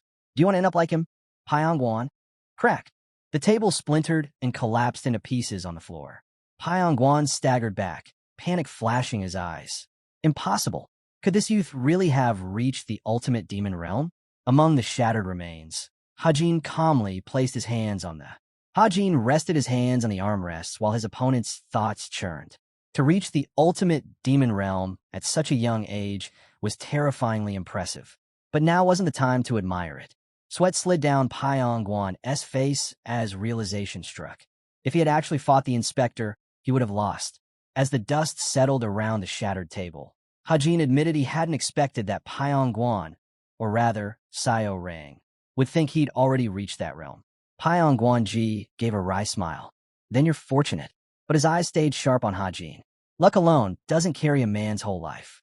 I'm sure you work hard when no one was watching. That's what truly surprises me. Hajin frowned. Why was he being praised? Straightening his posture, Pyongwan confessed his regret. He had always believed himself to be the strongest among his brothers after the first. But now, the strongest was Hajin before him. Hajin's eyes never left him as Pyongwan expressed sympathy for what had happened to his personal guard. He admitted it must be troubling, but promised he would make amends. Looking directly at him, Hajin declared that he had no interest in fighting anymore. Pyongwan exhaled slowly, admitting what they both already knew. He could not fight someone so far above him. Trying to keep his expression calm, he added that such a vast gap could never be closed by experience or clever tricks. Hajin's gaze narrowed, studying him. Confidence without arrogance. Quick to admit defeat, quick to retreat when outmatched. His skills were worthy of a disciple of Cheon Sang, but his composure showed a man tempered by maturity. And yet, Hajin couldn't help but wonder. Had he been wrong? He had thought Pyongwan had grown stronger by consuming the inner energy and life essence of his subordinate J1. But listening to him now, the man didn't seem the type to commit such a thing. Raising his brows slightly, Hajin decided to push further. Standing up, he asked whether Pyongwan intended to apologize only with words. Pyongwan's expression hardened. What do you want, then? Closing his eyes, Hajin admitted plainly, I'm a greedy man. Normally, I take everything. But today, I'll be less greedy. Pyongwan repeated his question, pointing directly at him. Hajin's answer came without hesitation. I want an apology from the one responsible for the incident. The elder's face darkened. Hajin moved to the window, and when Pyongwan asked if his own apology wasn't enough, Hajin's voice cut cold. The one at fault should take responsibility. Touching as it is that you'd shoulder it yourself, I don't like it. Pyongwan's brow furrowed deeply.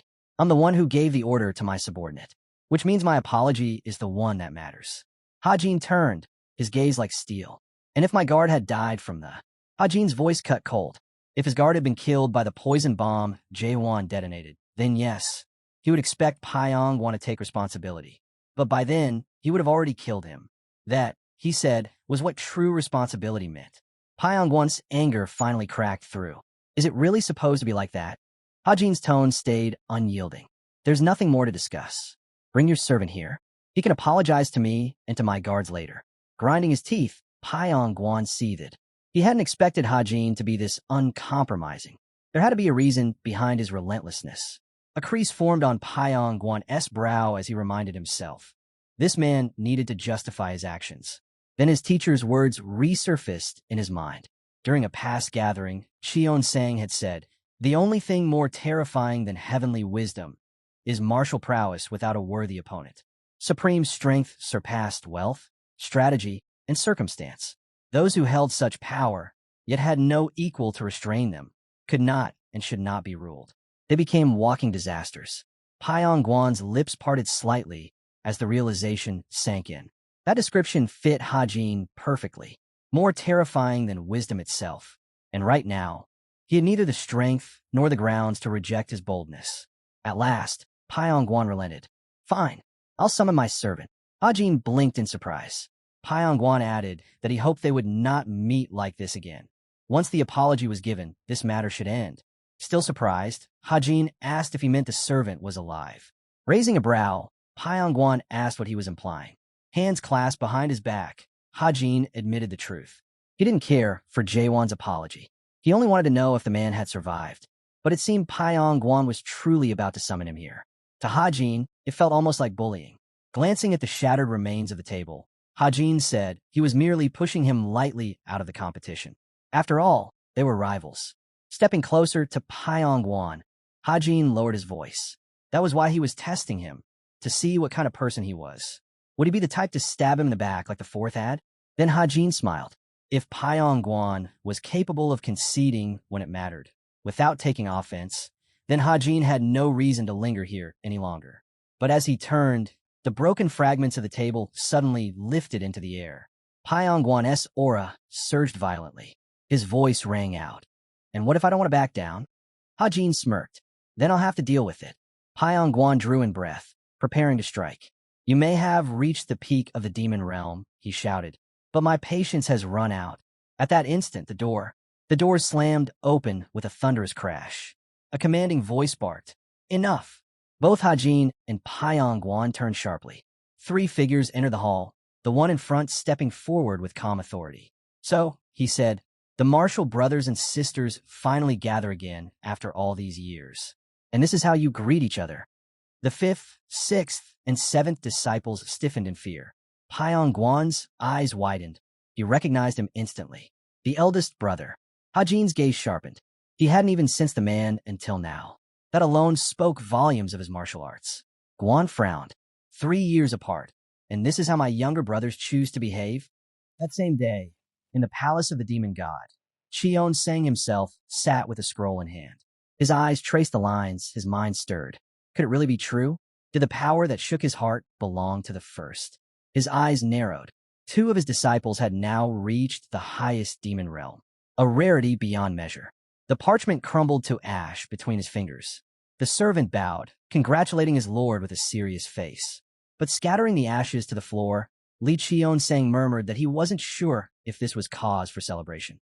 Rare as it was, it left him unsettled. Still, it was astonishing. The first disciple had been nothing like the others. His soul lacked the polish of the third, and he was not as naturally talented as the 5th.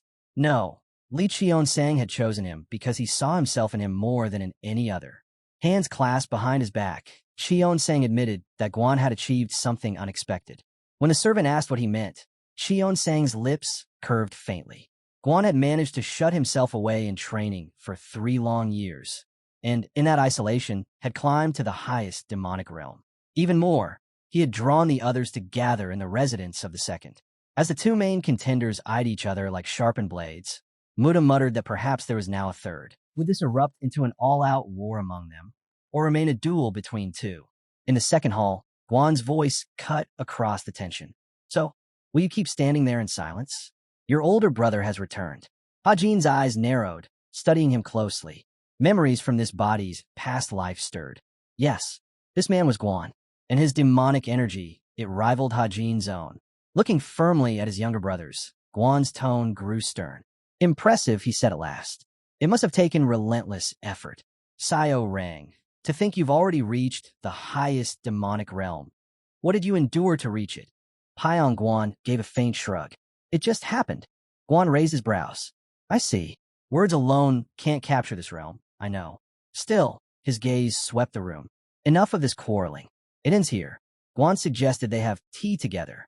Hajin's face darkened. I don't know what you're trying to do, but stop. This isn't the time for you to interfere. A shadow crossed Guan's expression. The third had changed. Once, he couldn't even meet his eyes. Now, after reaching the highest demon realm so young, it was only natural that confidence, even arrogance, would follow. Turning to Pyong Guan, Hajin pressed. So, shall we continue? What do you plan to do? Pyongguan's jaw tightened.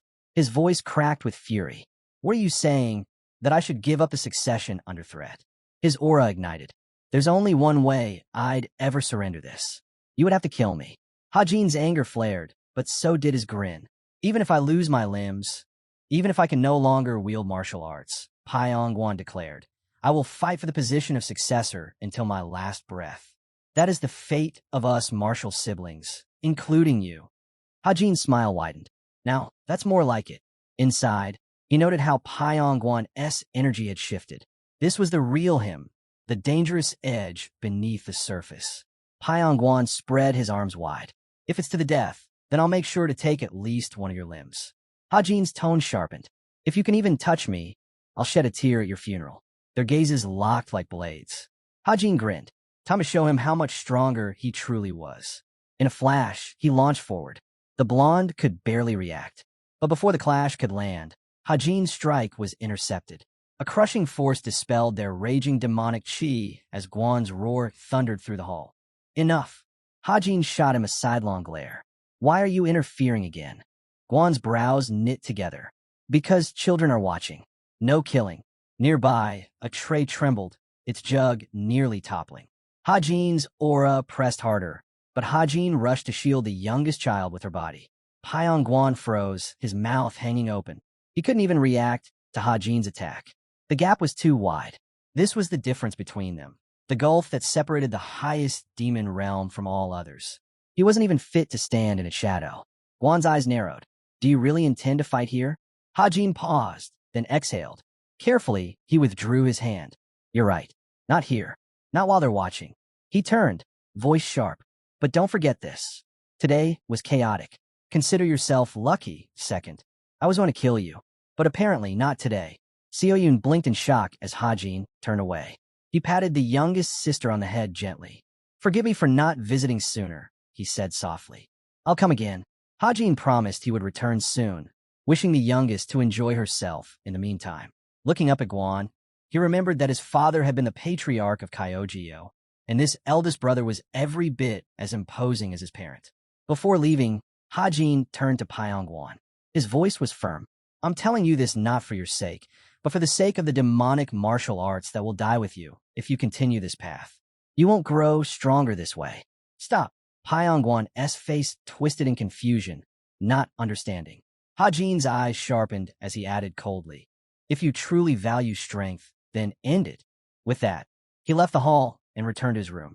Clenching his wrist, Hajin felt a dull throb. He glanced down at his swollen hand and admitted inwardly that the first was indeed powerful. Still, he himself had grown. Walking through the courtyard, Hajin's thoughts deepened. Guan might well be the strongest martial artist in the world, and that was no exaggeration. Even with all his experience carried over from his past life, Hajin had only reached the highest demon realm at the age of 30. He muttered under his breath, defeating him won't be easy. Elsewhere, Guan sat with his younger brother.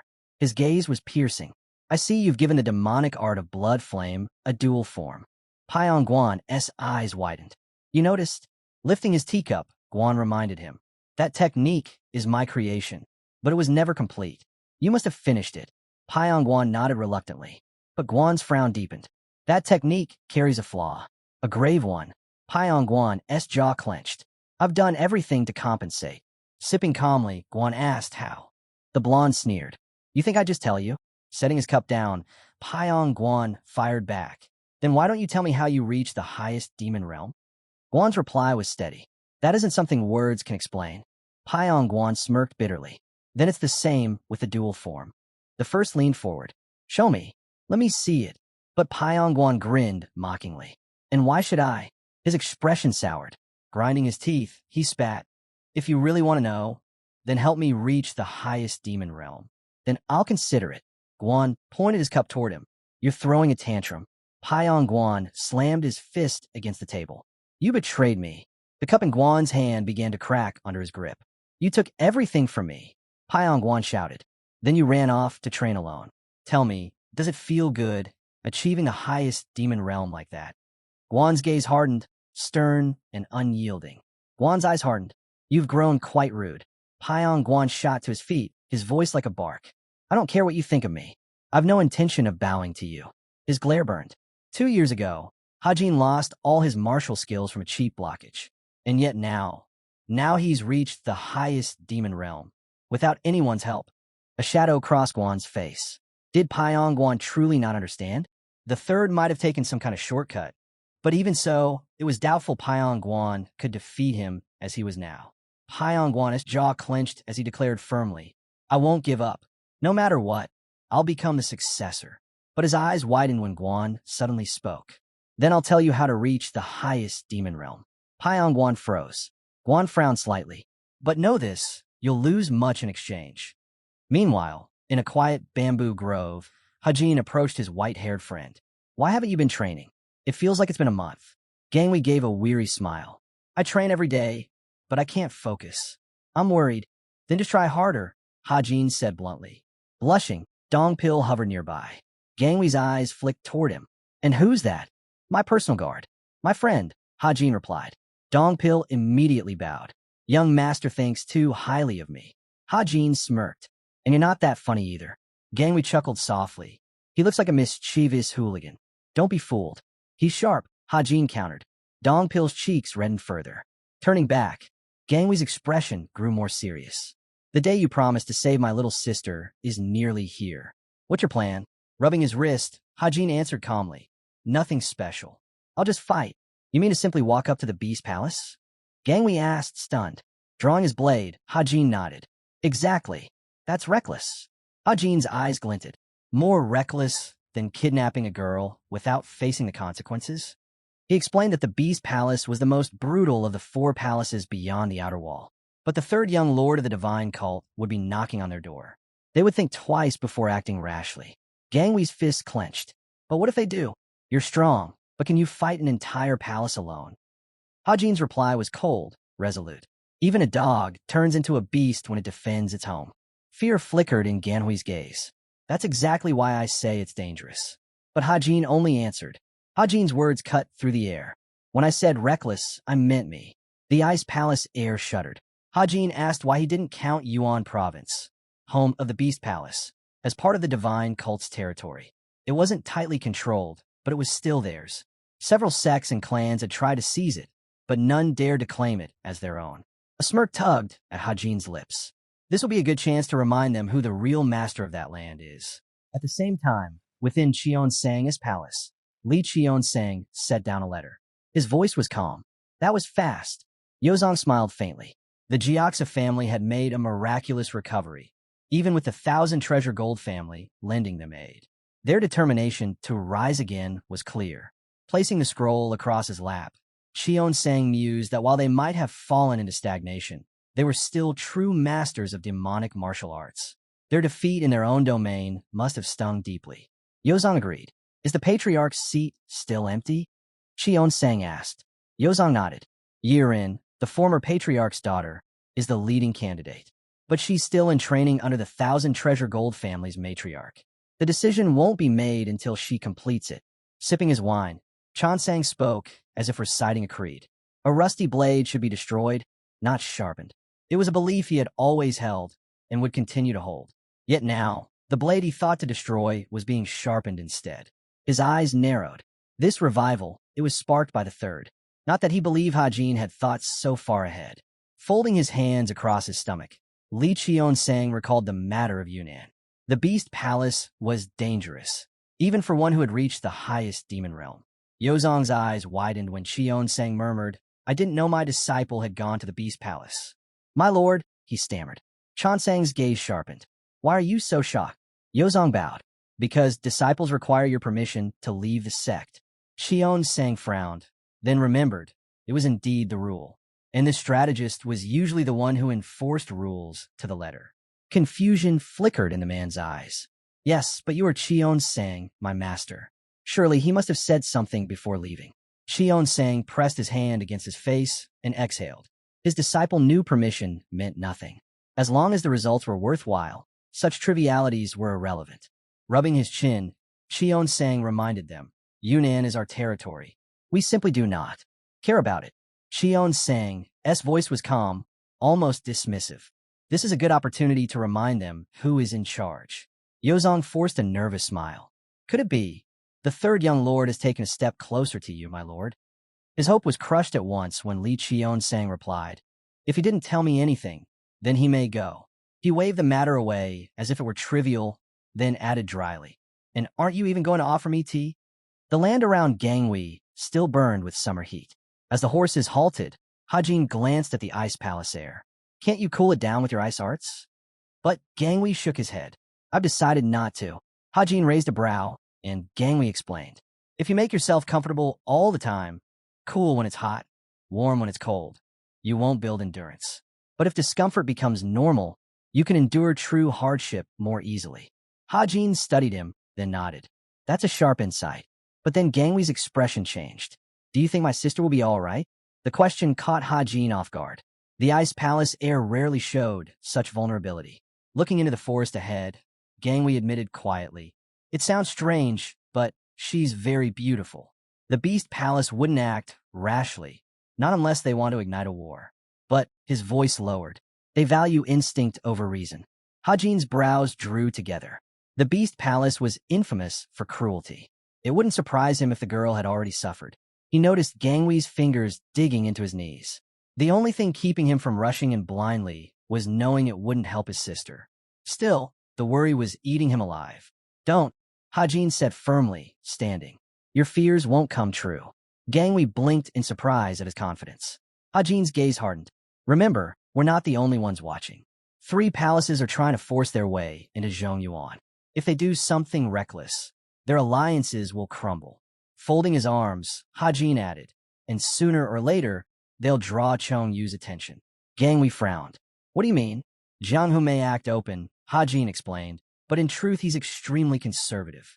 Even if the palaces managed to infiltrate Chongyuan, once others realized they had sunk so low as to violate a woman, his voice cut sharp. They'd be finished. And don't forget, Hajin continued, they're working with the righteous Heavenly Alliance. Those scoundrels wouldn't dare risk something that disgraceful. Because they're the righteous leader, blind to his own corruption, yet ruthless in judging others' morals.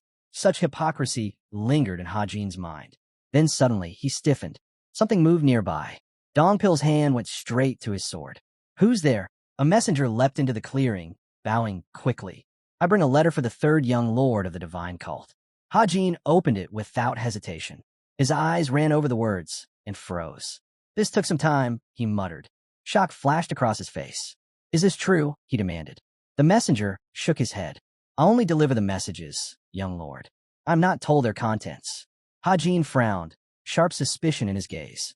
Does the house sect have branches in Guangxi and Yunnan? Yes. Then tell the vice leader this, Hajin said firmly. I'll repay the favor later. But for now, I need information, everything that happens near the Ileo Mountains. The messenger narrowed his eyes. And how will you find us when you travel by carriage? With a faint smile, Hajin replied, That's not your concern. The figure vanished into the woods, his voice echoing back. I'll return in 5 days. Hajin turned to find Gangwei watching him. His friend smiled faintly. What's changed? You look relieved.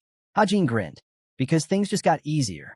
He explained that he had intended to rely on persuasion at the Beast Palace to recover the hostage. But now, it might not even be necessary.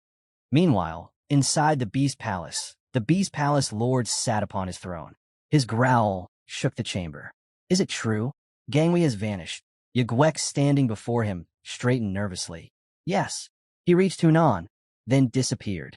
The tiger's eyes narrowed, and Yigwek hesitated. The strangest part, he left behind his guards, then vanished alone. Tension rippled through the hall. Yet, leader of the Lightning Hawks shifted uneasily. And this information, the tiger pressed. Yigwek bowed low. We confirmed it with the house sect. It is accurate. The tiger's bloodshot eyes glared like fire. So, where did he go? Yigwek swallowed. Our informants, they don't know. The tiger's hand tightened on the throne's armrest. Are you joking with me? The beast crouched at his side, let out a thunderous growl, its killing intent shaking the chamber. Trembling, Yigwek forced his words out. And no, if he left without guards, then the heir must have a plan. The tiger's face darkened further. Then why didn't you discover it? Yigwek bowed deeply. I will check again. The old ruler leaned forward, recalling the constant quarrels between the Yak troops and the main bears. How do you intend to achieve anything when you can't even manage that? The chieftain's face went stiff, and then the tiger's words cut like blades. Don't think I'll help you simply because you are the father of my most admired student. Give me another chance, Yagwek pleaded, trembling. I won't fail again. I swear. The tiger's voice rumbled low. I sent my students to the Ileo Mountains. Find out what's happening there before they return. Yagwek dropped to his knees. Yes, my lord. Thank you. As Yagwek backed away, the Beast Palace Master turned to the massive beast at his side. A cold smile touched his lips. It's always amusing to watch them compete, at least if one disappears. His gaze narrowed. That boy. He must be trying to save his sister. Perhaps searching for a guide. Either way, he'll end up here. Looking ahead, the Beast Palace Lord's frown deepened. Welcome, son of the North King. Not far from the Ileo Mountains, the sound of harsh breaths echoed through the trees. The girl gasped, clutching her chest. 200 kilometers already. Her exhausted companion, sitting heavily on the ground, groaned. Already? We still need to go at least 400 more. She cursed under her breath. That's too far.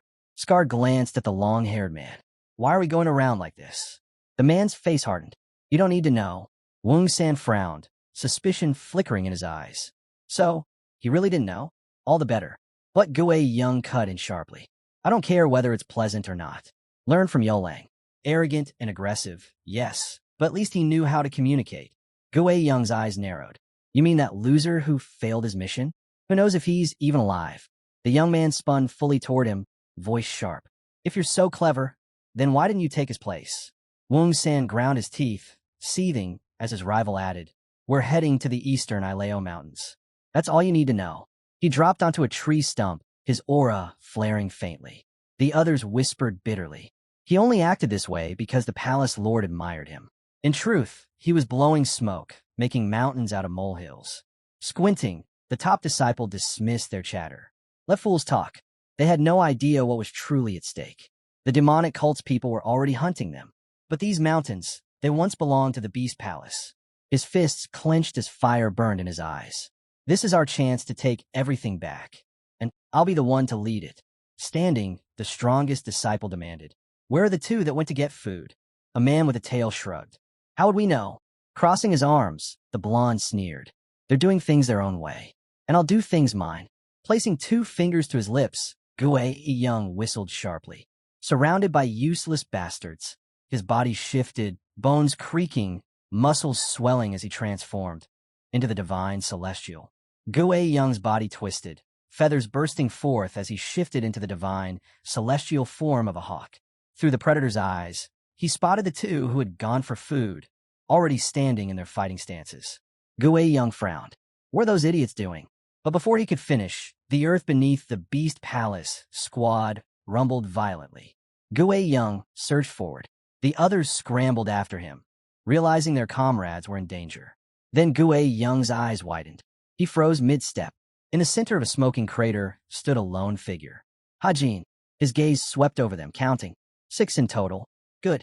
The house sect can be relied upon. Who are you? Gue Young demanded. A crushing wave of demonic chi erupted.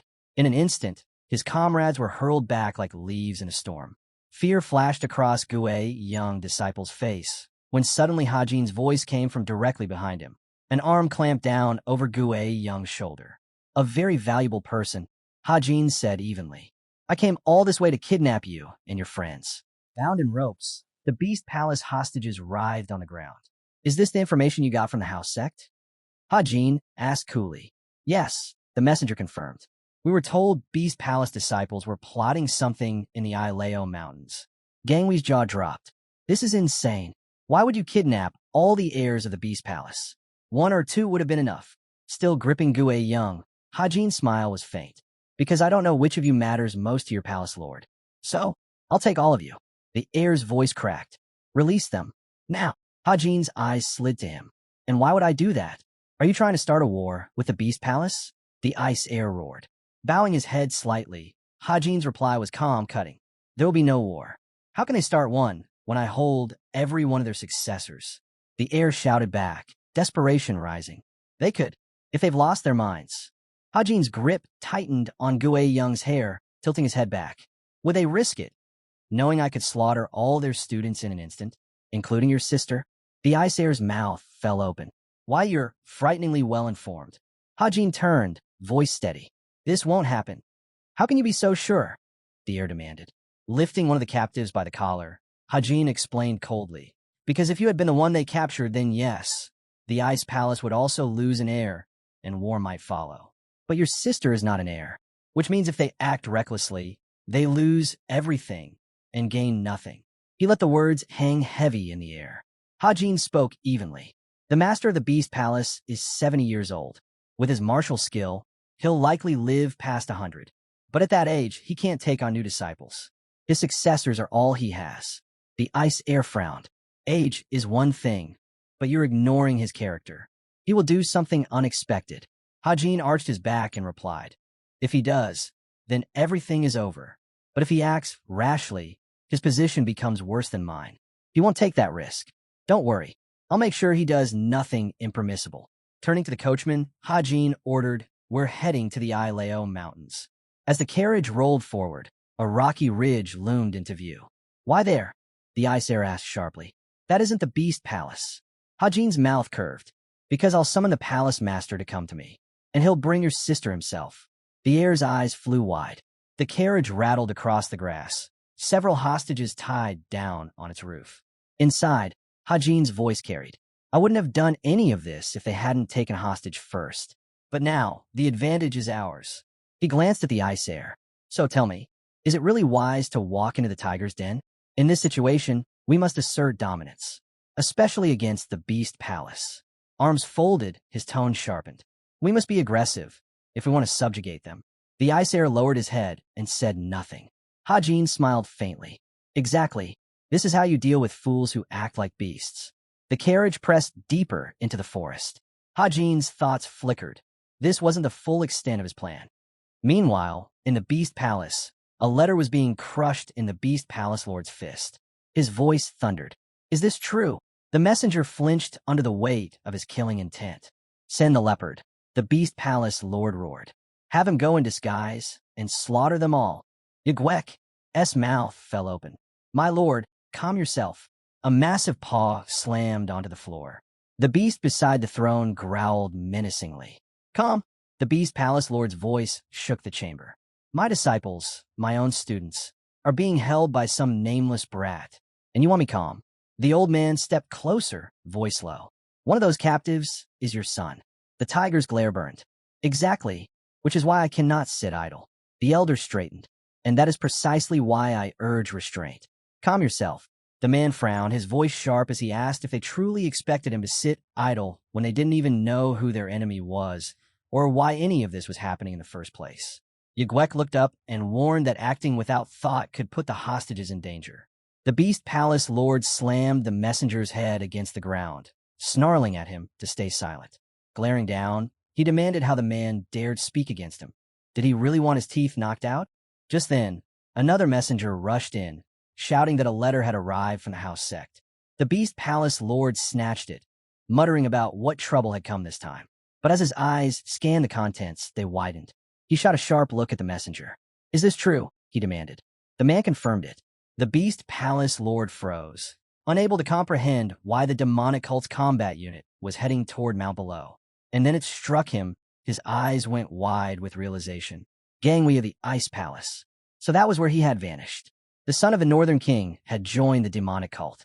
The Beast Palace Lord's foot slammed against the floor, his cry echoing through the hall. His fists clenched in rage.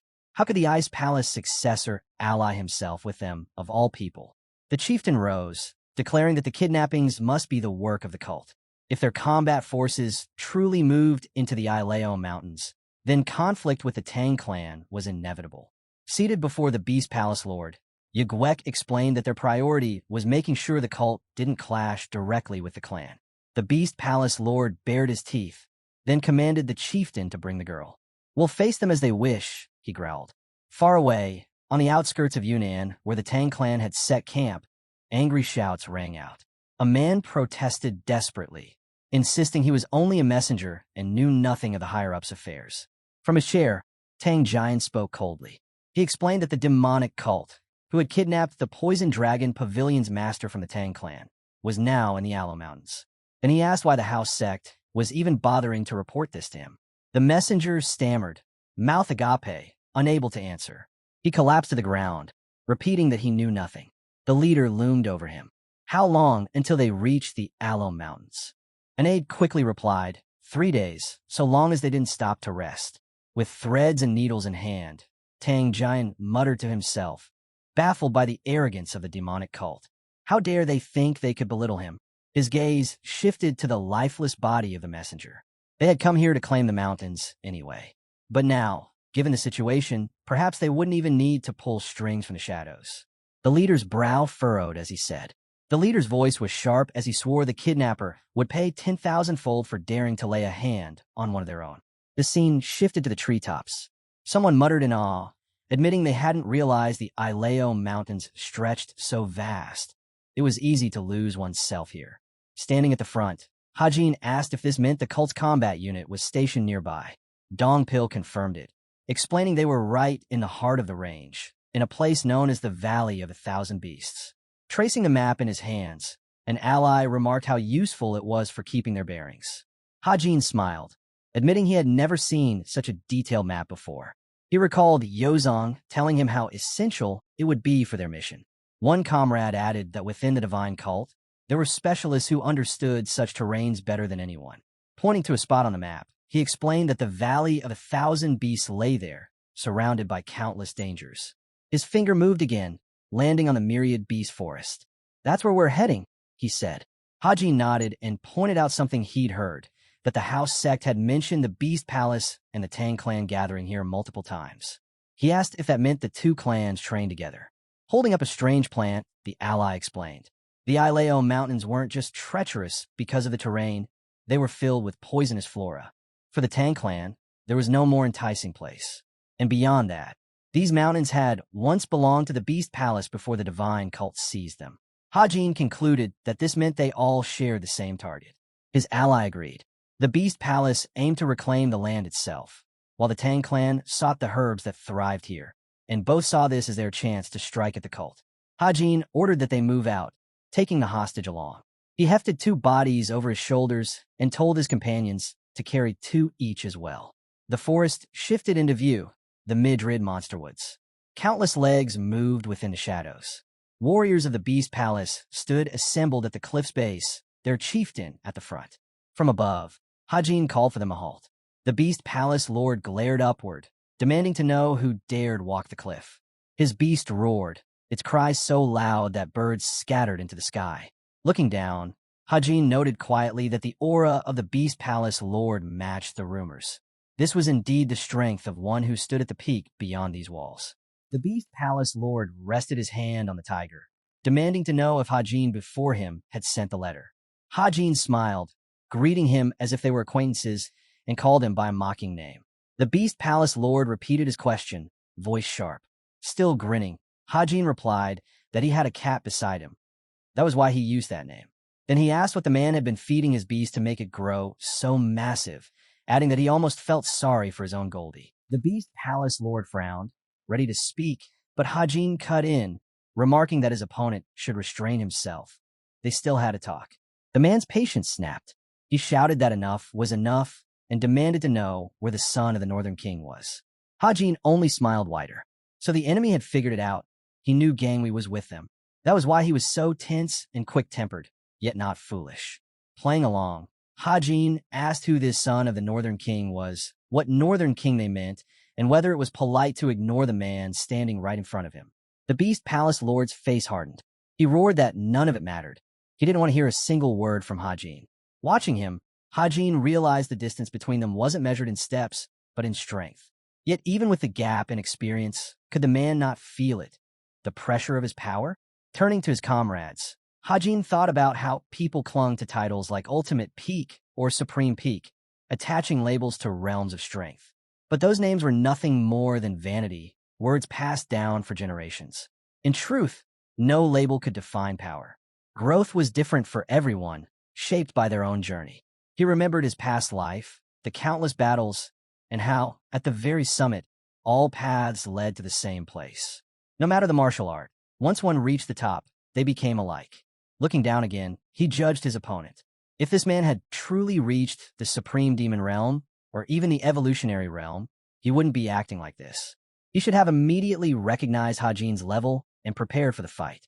After all, the Beast Palace drew their strength through communion with animals, wielding power beyond what humans alone could reach.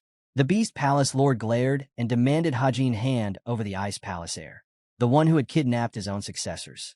Hajin opened his mouth and declared plainly that it wasn't the Ice Palace heir. It was him. He was the one who had taken a man's puppies. The Beast Palace Lord's eyes flared in rage. Raising his fist, he bellowed at the audacity of such a lie. But Hajin calmly lifted one of the bodies, holding it before him. Hajin explained that the bodies were too heavy for him to carry alone, so they had divided them into two groups. He then asked if the person before him was truly Cheonsang's disciple. The leader looked up unsettled. Why couldn't he sense their chi? Anyone who had mastered the beast art should have been impossible to conceal from his spiritual vision. Then it struck him. The mountain itself was saturated with demonic energy. That was why his senses had been dulled. Narrowing his eyes, he suspected his opponent was one of the demon elders. Hajin frowned and asked if the daughter of the Ice Palace had been brought, warning that if she wasn't, the disciples' heads would roll for disobeying orders. The man countered with a question of his own. Why had the demonic cult formed an alliance with the Ice Palace? Hajin gave him a look, calling it a foolish question. There was only ever one reason for two powers to join hands, to help each other, just like the Beast Palace and the Tang clan. The Beast Palace Lord's eyes widened. How'd he know of their alliance? Could it be someone from the Tang clan had betrayed them? Still standing high above on the cliff, Hajin pressed further. Was the Beast Palace planning to seize control of these mountains with the Tang clan's aid, offering them the herbs here in return? Then, his tone hardened. If there were no more questions, they should bring forth the Ice Palace girl. The man lifted his hand. Warriors stepped forward, carrying out a long, narrow box. Hajin's eyes narrowed. A coffin? Were they mocking him? He called down that if the hostage were dead, then negotiations were over. The Beast Palace Lord raised his head and answered coldly that she wasn't dead. Then why a coffin? Hajin demanded. If she still lives, you're trying to tell me she's already close to death. The box thudded to the ground. The leader declared he could ask her himself once she woke. She was merely in suspended animation by her own choice. He even dared Hajin to check with his own eyes. Hajin leapt, plunging straight down from the cliff toward the enemy ranks. He landed firmly, dust scattering beneath his feet. Approaching the coffin, he wondered why he was being allowed to inspect her so freely. Something wasn't right.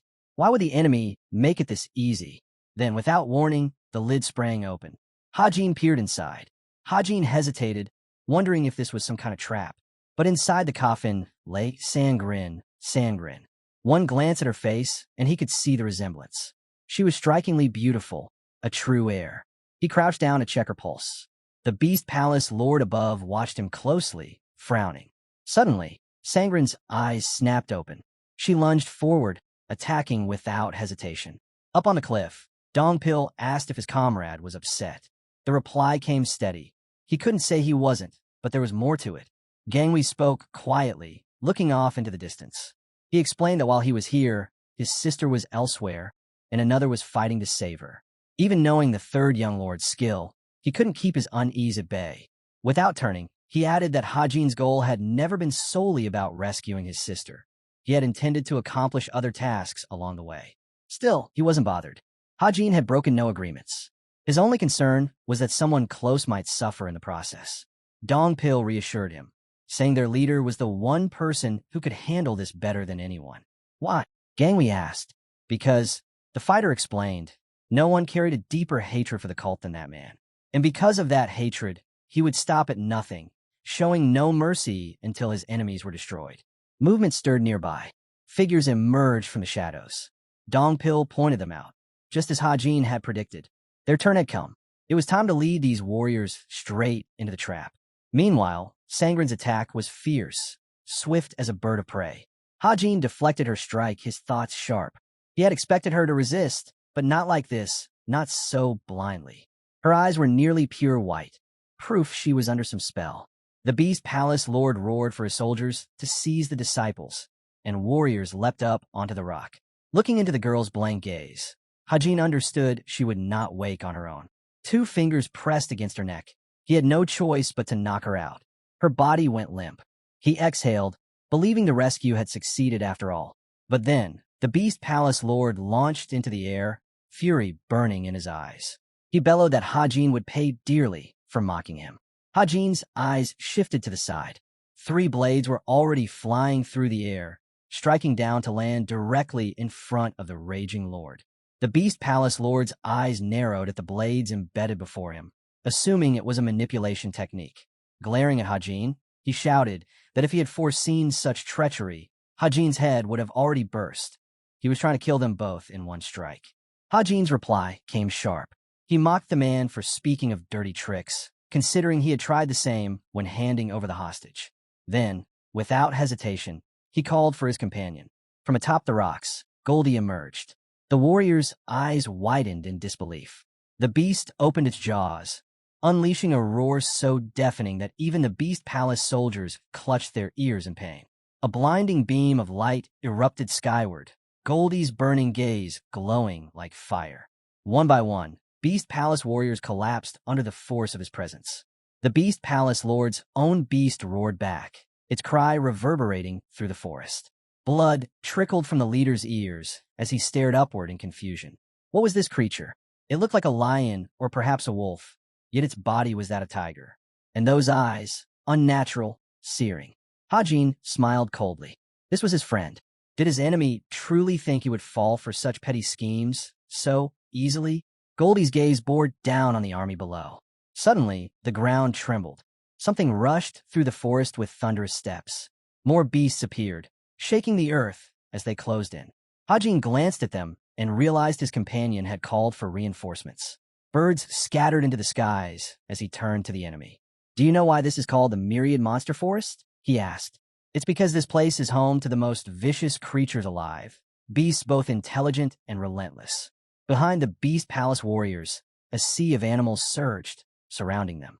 Hajin's voice rang out. Now let's see how you managed to fight them off.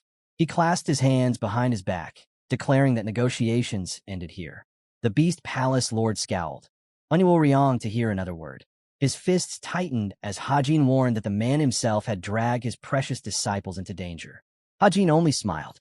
Exactly as I wanted. The Beast Palace Lord swung his fist with fury, shouting for him to shut his mouth. Hajin readied himself. The two were already colliding head-on. The Sky Tiger's face took the first blow. Blood sprayed from Hajin's mouth as the enemy's strike landed hard. The clash erupted into a storm of fists. Both exchanged blow after blow, neither giving ground. The man drew back for another strike. Hajin slid across the dirt, fists clenched tight. The southern warrior roared, ordering him to return the disciples. Hajin spat back that he would have done the exact same in his place. With venom in his voice, the Beast Palace Lord vowed that if his disciples weren't returned, the entire Beast Palace would hunt Hajin down. But Hajin only smiled again. Then from this moment forward, the cult will awaken a quasi. Hajin's voice cut through the chaos. From this moment, the cult would activate its quasi-military system, one designed to obliterate the Beast Palace. His opponent snarled, calling it nonsense. A demon elder didn't possess that kind of authority. Hajin only smirked. Who said I was a demon elder? The earth beneath his feet split and cracked. His aura flared, burning red. I am the disciple of the heavenly demon, Li Qion sang. The Beast Palace leader froze, his eyes wide in disbelief. The crimson light deepened, wrapping around Hajin as he declared his true identity. The third young lord of the divine cult. From the shadows, movement stirred. Figures emerged, approaching swiftly. The beast captain snapped out of his shock and roared for his men to prepare for battle. The Beast Palace Lord glanced back, bewildered by the shifting tide. But Hajin answered for him. Goldie had rallied every beast across Mount Ileo. The warriors' face tightened. There was no more room to hold back. The war against the demonic cult had already begun. The old commander lifted his hand, pointing high. His warriors recognized the signal, joined the palace master at once.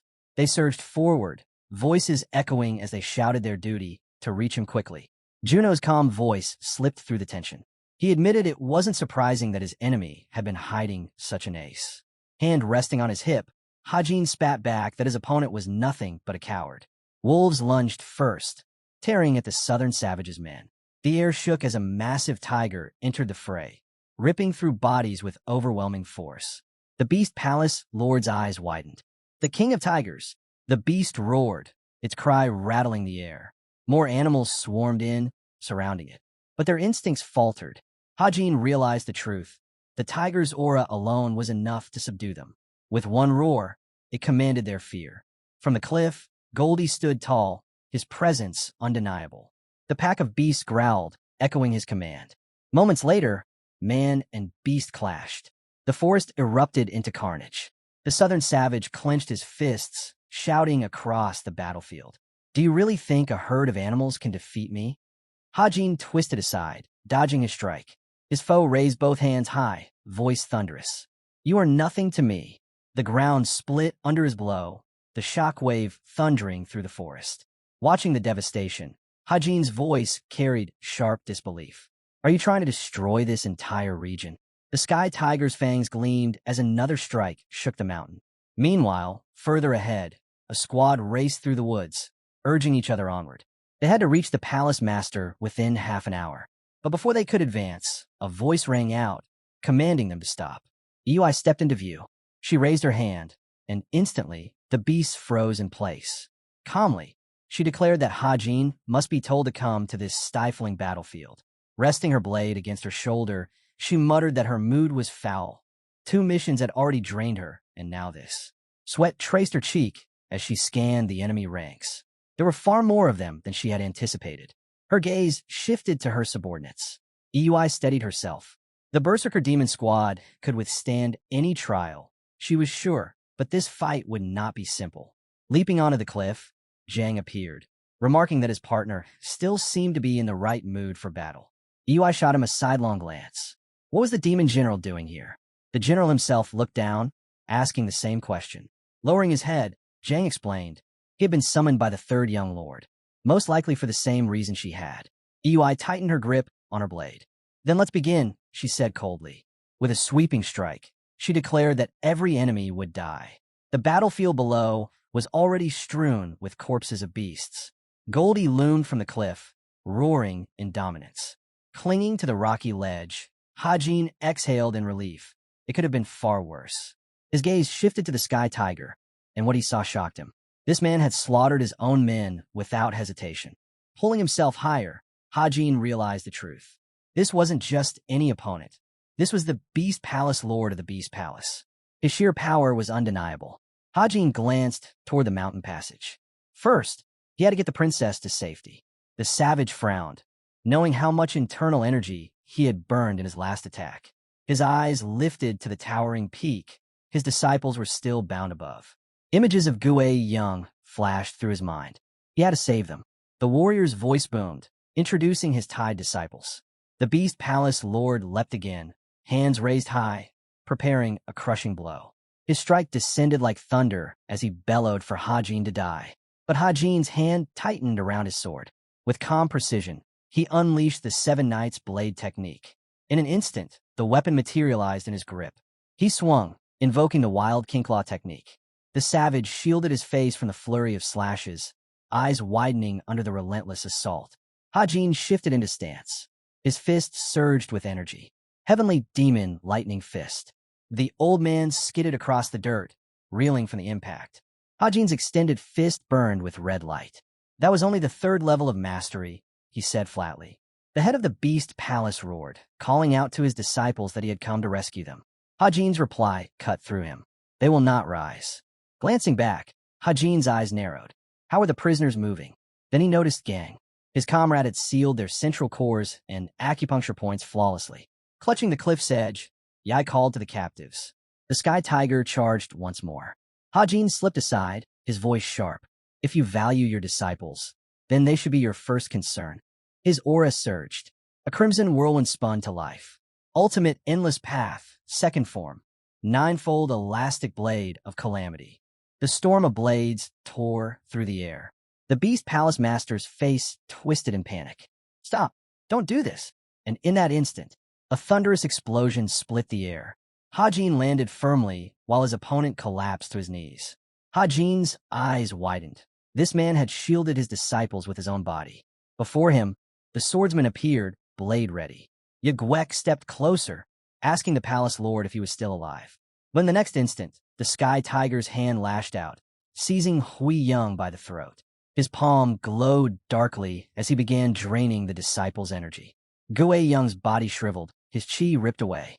Throwing his head back, the Beast Palace Lord roared into the sky. Elsewhere, two figures rushed through the forest. Chong raised his hand. Arrows erupted in a storm, cutting through the air. Dong Pil braced himself, blocking the incoming barrage. His teeth clenched. These arrows weren't normal. They were sharper, faster, deadlier.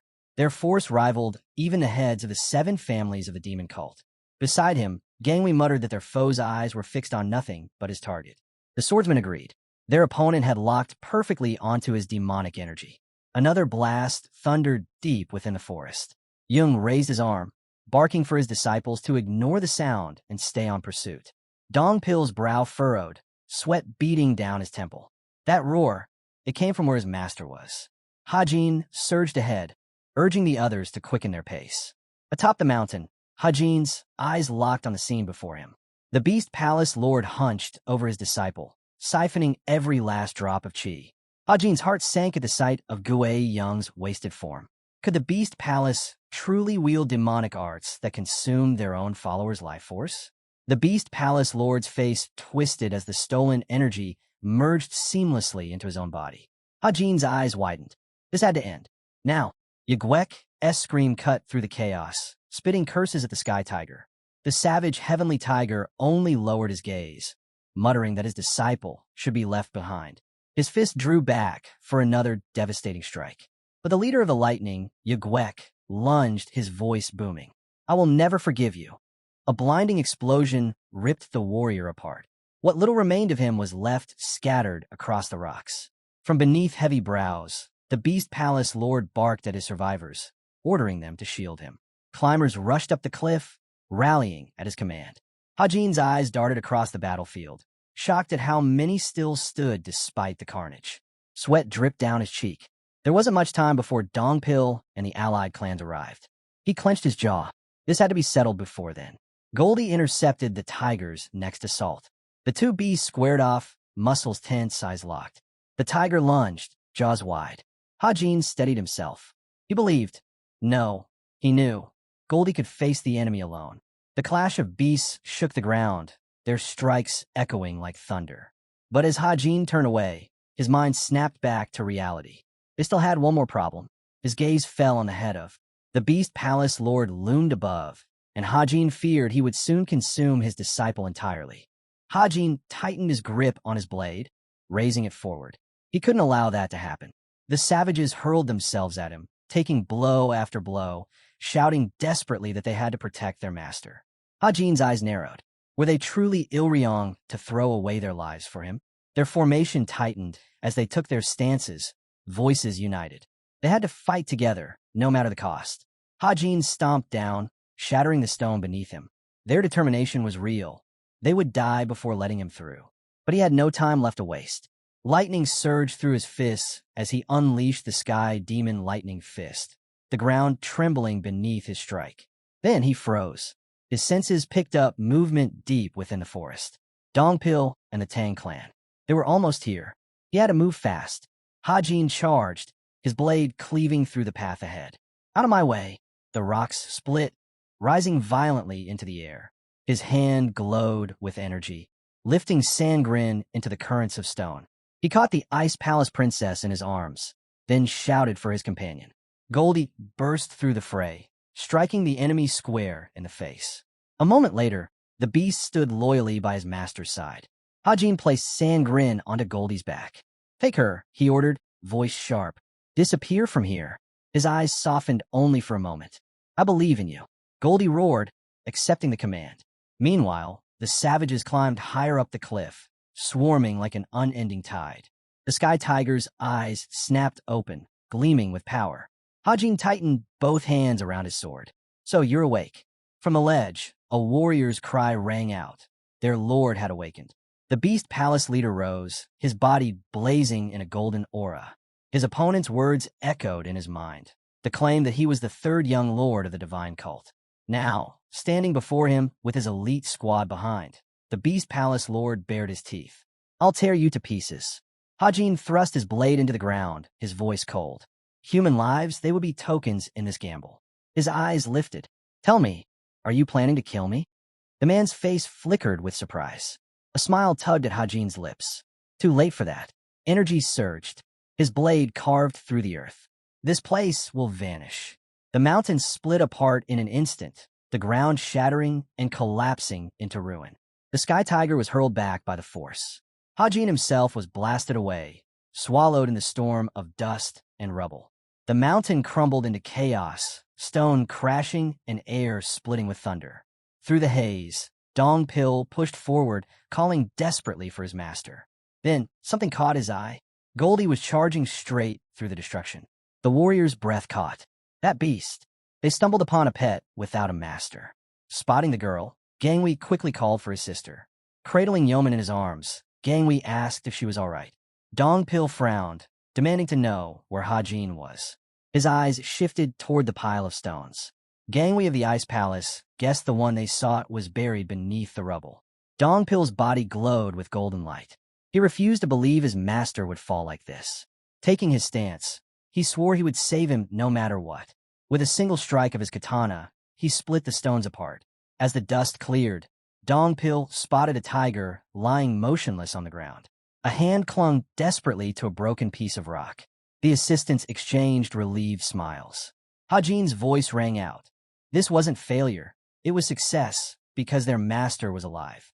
Near the shattered mountain, voices called out, asking if Hajin was safe. Leaning against a comrade, Hajin said it didn't matter now. His gaze shifted, questioning what became of the Tang clan. An aide replied they were only 100 meters away. Seeing the enemy approach, Hajin understood. This was the final piece, the last move to end the conflict. Blue aura surged around him. There would be no second chance. Staring straight ahead, he decided he had to end this in one strike. With a burst of speed, he called out to Dong Pil to follow. Zhang bared his teeth, thrilled that the cult members were charging at him.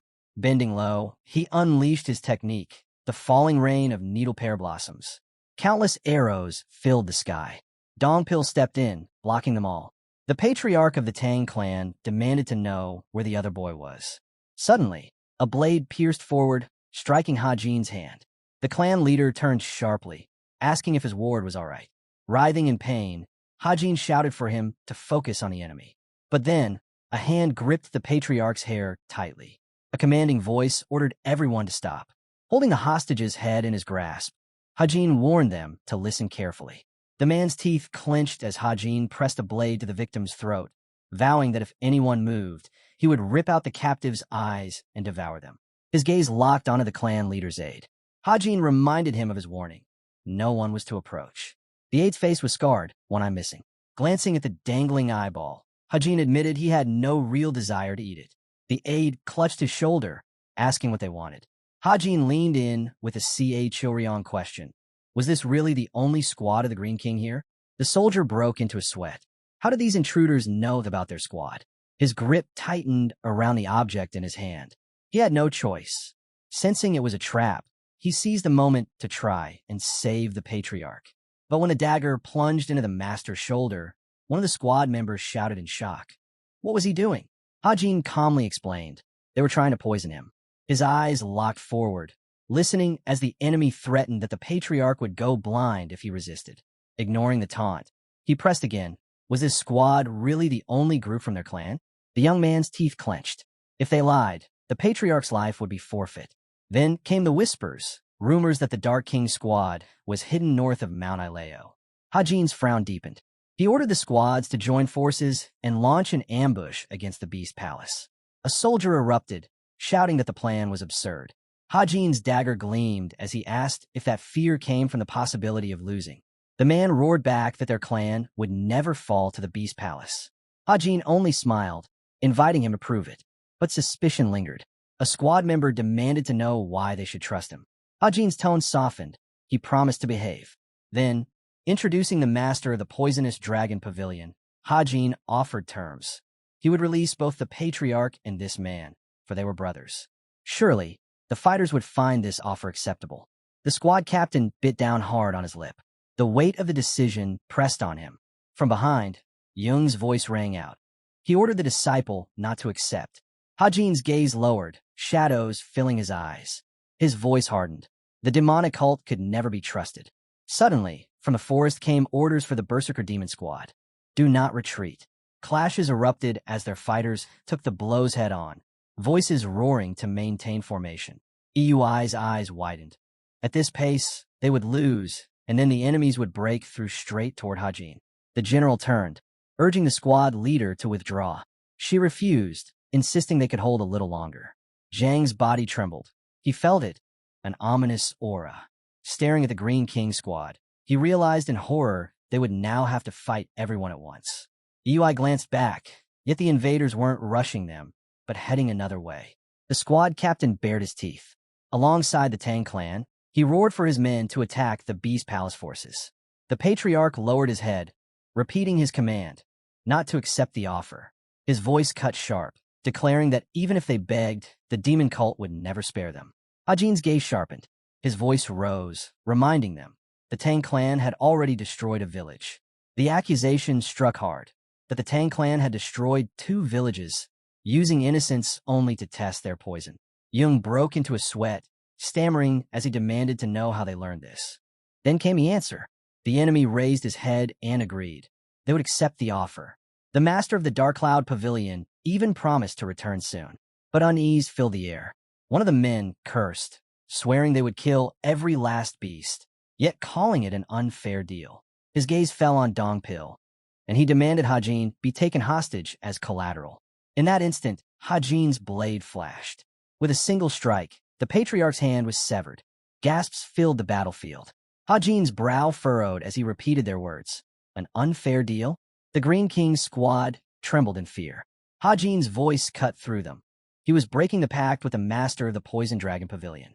Lifting his dagger before their eyes, he declared that if they didn't move within 3 seconds, their patriarch would die. His sword pressed against Jian's throat as the count began. 1, 2, 3. Hajin's voice carried forward, unwavering. The pavilion master looked to his leader, and at last the order came, retreat. Dongpil's eyes widened. He couldn't believe what he was seeing. Hajin's demonic energy was so intense that even someone of such high skill had been swayed into following his commands. Watching the retreating figures, the third elder realized with dread that their leader himself didn't even know he was obeying Hajin's will. Shock spread among the warriors. They had turned the Tang clan against the Beast Palace, their own allies. Hajin bared his teeth, turning to Dongpil. He swore they would stay together. No arrogant fool had the right to demand his friend as a hostage. The vast Ileo mountains loomed ahead. Standing firm, Hajin reminded Gangwei that he had kept his promise. Gratitude was exchanged, but Hajin's tone hardened. He told him to leave with his sister at once. This wasn't the time to meddle in the Ice Palace's matters. He would finish what was left here, and they would meet again later. But Gangwei, holding Sangren close, shook his head. He couldn't abandon them. He asked Hajin to wait until he delivered her safely, then he would return. Hajin tried to call after him, but Gangwei had already turned away. Suddenly, Goldie shifted into a battle stance. Hajin's eyes narrowed. What was wrong? His gaze swept ahead. The great tiger of the Beast Palace lay sprawled in the distance. Hajin explained that the creature had tried to pursue them, but exhaustion had pinned it down. Drawing his blade, his comrade asked the question, what should they do with it? After all, the beast was buried under stone, its body crushed. It wouldn't be moving again. Even if it woke again, it wouldn't be able to move. Hajin then introduced the wolves, asking his comrade if he remembered the ones from the Beast Palace. His ally nodded, saying those wolves were as powerful as real martial artists. Then came the Beast Palace Lord's Tiger. Larger and stronger than any ordinary tiger, its speed, endurance, and every attribute pushed past all limits. Resting his hand on its body, Hajin explained, this creature was the very pinnacle of the Beast Palace's sorcery. At once, his hand glowed red. He thought to himself, the core of this sorcery was inside the tiger's head. Shock hit him as he realized how sloppily it had been done. Fixing it wouldn't be hard. It was no different from removing a blood parasite. In his mind, he visualized the core within the tiger's skull. It wasn't a physical object at all, but a clot of condensed chi. That meant no precious medicinal herbs were required, unlike with parasites of blood. But then, he saw deeper. The core was tethered directly to the Beast Palace's master, who had poured his own thirst for blood into it. That hunger twisted the tiger into madness. Raised only to be a weapon, it had never been free.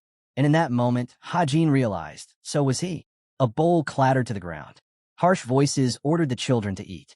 They were reminded they lived only by the mercy of the righteous leader of the Heavenly Alliance. Guards sneered as they dropped scraps, their only meal for the day. Among those children was Hajin. One boy stood, begging to be released. He cried out that his mother was waiting for him at home. The guard's cold eyes met his. The prison door creaked. A roar from the warden cut the air. "You have no home. Your parents sold you here."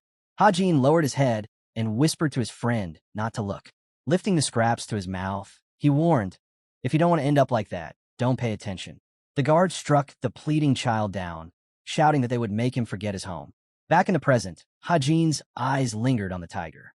He understood now. The sorcery had been embedded so deeply in the beast's skull that it smothered its instincts, leaving it shackled to its master's will. It too had been stripped of its nature, forced to live as a slave. Placing both hands on the creature, Hajin knew he could end its life for all it had done. But once the chains of restraint broke, could he truly make that decision? Then, without warning, saliva began to drip from the tiger's jaws. The tiger's saliva sizzled and evaporated into the air. The full moon shone above as Hajin turned to his comrade, asking if he carried any medicine for internal injuries. His ally nodded and handed him a pill. Placing it in his mouth, Hajin thought back. He hadn't suffered internal damage, not even when he clashed with the Sword Palace's vice master. But the memory of that last blow lingered. If not for his narrow escape before the cliff collapsed, things would have ended differently. Had he taken the strike head-on, he'd never have made it out from under the rubble alive. Chewing the pill, Hajin muttered that the monstrous tiger wouldn't awaken for a long while, so his comrades should focus on circulating chi. The reply came steady. He was fine. The mountain range stretched before them. Hajin's voice carried a grim weight. This wasn't over. Their final battle was still ahead, and it promised to be merciless. Then a sound. Stones shifted by the cliff's edge. Hajin's eyes narrowed. He's still alive. Dongpil's mouth opened in shock as a hand clawed out from beneath the collapsed rocks. The master of the Beast Palace dragged himself free, stones tumbling around him. His scream echoed through the night, his wild eyes locked on Hajin. Sitting calmly atop a rock, Hajin asked, "Having trouble figuring it out?" The Beast Palace lord staggered forward, demanding to know what Hajin had done to the Tiger King. Hajin answered coldly, it was dead. After all, that beast had been the enemy's strongest weapon. The Beast Palace lord's face twisted in rage. "How dare you kill it?" he roared, charging in a frenzy. Hajin frowned. This was his chance. With one decisive strike, he could seize control of the fight. Raising his fist, he summoned the lightning of the heavenly demon. Their blows collided with a thunderous crack, power ripping through the air. The Beast Palace lord was sent skidding back, but Hajin clenched his teeth. He had unleashed everything into that punch, yet the man hadn't fallen. That alone proved it. His opponent was stronger. The Beast Palace master's arm hung broken, bent at an unnatural angle. Relief flickered for a moment, until Hajin saw it. The bones mended themselves, snapping back into place. He stared, unable to comprehend. How could flesh and bone simply heal like that? The Beast Palace lord bared his teeth in a savage grin, laughter spilling out. He raised his fist, mocking Hajin for running his mouth despite already reaching his limit. Shock hit Hajin. This was no ordinary enemy. This was a monster. From behind the rocks, Dump watched the scene unfold, his heart pounding. Staring at the battlefield, he finally grasped it. The man before them truly was the master of the Beast Palace. Dump's chest tightened. The master Shi was far more terrifying than the rumors had ever claimed. Dongpil beside him whispered in disbelief. Could they really stand against someone like this? This man wasn't just strong. He was on an entirely different level. Through the treetops, Hajin's voice rang out. Of course he's alive. A ruler like him doesn't die so easily. Stepping forward, Hajin commanded his beast to watch over the tiger while he and Dongpil advanced toward the cliff. His gaze turned serious. That man has grown stronger after devouring the life essence of his own disciples. In this state, I can't defeat him alone. He looked directly at Dongpil. I need your help. I'm asking you to risk your life. But if we do something great here, perhaps the heavens themselves will reward us. The rocks around them cracked, and the Beast Palace lord's voice thundered out. How dare you kill the Tiger King? Hajin stood firm. That's not all. The men you brought us back up? They're gone too. A mocking smile crossed his lips. Right now, they're locked in battle with the Tang clan. And those warriors, they live for the fight. The Beast Palace master scowled, uncertain whether to believe him. Hajin only grinned wider. Think what you want, but maybe you should pay more attention to what's behind you before you waste time on doubt. The Beast Palace lord's eyes widened. From above, swordsman descended. Shielding his face, he cursed, calling them rats. Hajin's blade cut forward. Where are you looking? The strike landed, forcing the Beast Palace lord back. Snarling insults, he tried to recover, only for Damp to lunge with a brutal charge, his blade carving into the enemy's legs. Hajin closed in, striking in tandem. The impact hurled the Beast Palace master through the air, smashing his body into the cliffside and carving a gaping hole through solid stone. Dust filled the air. Dongpil gripped his blade tightly. It worked. Hajin shook his head. No, it didn't. The dust began to clear. Out of the haze, the enemy's silhouette emerged, completely unscathed. His face twisted in fury. Did you really think such cheap tricks could harm me? Lifting an enormous boulder above his head, the Beast Palace lord roared. I'm the strongest martial artist in the entire South. Hajin's lips curled into a grim smile. So if it's true, you really are a monster. Practically invulnerable. The rock came crashing down. Both leapt aside as it shattered the ground. Sliding across the dirt, Hajin shouted to Dongpil. Are you all right? Yeah, came the strained reply. But before they could regroup, the Beast Palace master appeared like a shadow behind Dongpil. His fist slammed into his back, sending him hurtling into the cliff. The rock shattered as Dongpil's body crashed into the rubble, buried beneath stone. Dongpil coughed, blood staining the stones. The Beast Palace lord kept his eyes shut, then broke into laughter. I knew it would come to this. His gaze snapped open, burning with madness. He roared, the Tiger King still lives. As if answering his call, the beast's eyes shot open. The colossal tiger rose once more. Goldie locked eyes with it, a low growl rumbling from its throat. The Beast Palace lord stood tall before Hajin. I can feel it. The Tiger King is near. A brat like you could never kill it. Once it arrives, even fighting alongside your little rat won't save you. Hajin gripped his blade tight. His voice cut through the night. Then let's end this quickly. But inside, dread stirred. The battle had already dragged on too long. His reserves were nearly spent. If this fight stretched any further, he might not make it out alive. The Beast Palace master's body erupted in blinding aura. His voice thundered. Do you wonder why the Tiger King grew so massive? Because its favorite feast is human flesh. His eyes darkened with fury. Mock me all you want, but I'll see to it that the Tiger King devours your corpse. Hajin lunged forward, shouting back. That will never happen. The Beast Palace lord charged to meet him, bellowing that his beast would leave not even a single bone behind. Hajin's blade swept in a blur. This was it. No second chances. Everything had to end with this strike. The Beast Palace lord smirked, thinking to himself, if he blocked this attack, Hajin's internal energy would be completely drained. But Hajin unleashed it. At lightning speed, his sword carved through the air, executing the first form of the tenfold blade technique. Elastic Calamity, 6 consecutive hellish winds. The ground exploded with blinding force, a flash so fierce it lit the entire forest in white flame. The Beast Palace master roared, charging straight through the blaze. If that's all you've got, then die. His fists surged with monstrous energy. The impact sent Hajin flying, crashing into the rubble with devastating force. The Beast Palace lord sneered. It's over. Lie there, boy. Wait for the Tiger King to feast on you. Buried in stone, Hajin groaned. Damn, he's too strong. But he forced his arm upward, blood dripping down his fingers. His voice, ragged but unyielding, broke the silence. Then it's all or nothing. Blades shimmered into existence, floating in the air around him. His vision blurred, but his resolve sharpened. He only had a third of his internal energy left, but he had no choice. He would stake everything on the soul floating in the sky, the only technique that could touch a monster like this. Hajin tightened his grip on the blades, forcing his power to narrow and concentrate. He understood now. True sword mastery wasn't about swinging wildly. It wasn't quantity that mattered, but the quality of the energy within each strike. The Beast Palace lord laughed bitterly. So, you've realized this in your dying state? Do you think sword control will save you now? But before he could finish, pain ripped through his shoulder. His eyes widened. Dongpil's blade had pierced him. With a furious blow, the Beast Palace Lord hurled him away. Then his gaze snapped aside. A massive figure had appeared. The Tiger King stood at his side once more. Relief flashed across his face. Good, you've returned. Go, tear that arrogant boy apart. Leave nothing behind. But then, the beast sank its fangs into his leg. What? The Beast Palace Lord gasped, disbelief twisting his face. Why are you attacking me? Hajin's lips curved into a sharp smile. Looks like the king held more grudges than you thought. The blades hovered, locked on their target. Hajin raised his hand. Then let's end this. Fights like these are useless. The souls floating in the sky ignited.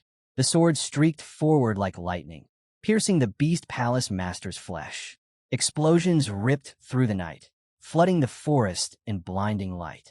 When the dust cleared, Hajin still stood, his blade trembling in his hand. He bent low, muttering, "That was too close." Dongpil rushed to him. "Are you all right?" Hajin gave a faint grin. "Did you enjoy that fight?" But Hadine's eyes narrowed. "You missed your chance." Confused, Dongpil blinked. "What chance?" Hajin's voice grew quieter. "Dant. He's trapped at the highest peak. The Beast Palace Master could have been his way out of this kingdom. Don't you see?" Dongpil opened his mouth, stunned. But Hajin only shook his head. "Forget it. Explaining won't help now." The battlefield lay silent. The Beast Palace Lord's severed hand rested in the dirt. His body sprawled lifeless on the ground. Hajin looked at him. He was strong, stronger than most. Then, with a weary breath, he added, "But I'm still here." His gaze shifted to the Tiger King, collapsed nearby. "That goes for you too." Dongpil's voice cut in. "Why did it attack its own master?" Hajin's eyes softened. "Because he wronged it. The beast was chained, twisted into a monster. But now it's free. It can live without belonging to anyone." Dongpil suddenly turned, his expression hardening. "Wait, I feel something. Demonic energy. A squad is approaching." The air thickened with demonic presence. Bowing low, a man shouted that the divine teachings were absolute, that all demons must bow before them. At the head of the arriving army stood Eui. She declared herself the commander of the Berserker Demon Squad and saluted the third young lord. Eui's lips parted in shock. She reported that they had annihilated the Tang clan squad along with the forces of the Beast Palace. Meanwhile, the general and the 2nd Division of the Berserker Demon Squad were finishing off the survivors at the battlefield. Hajin's gaze lingered on her. "You've done well," he said. A smile tugged at his lips. Some time ago, the demonic energy around him had left him uneasy, but now it felt almost comforting. His brow furrowed as he asked why she looked so unsatisfied. Arms crossed over her chest, she muttered that she felt suppressed. Hajin's tone sharpened. "If you keep spouting nonsense, I'll hit you myself." But then his legs faltered, his stance weakening. She pressed on. "When we last met, you were only as strong as the heads of the 7 families.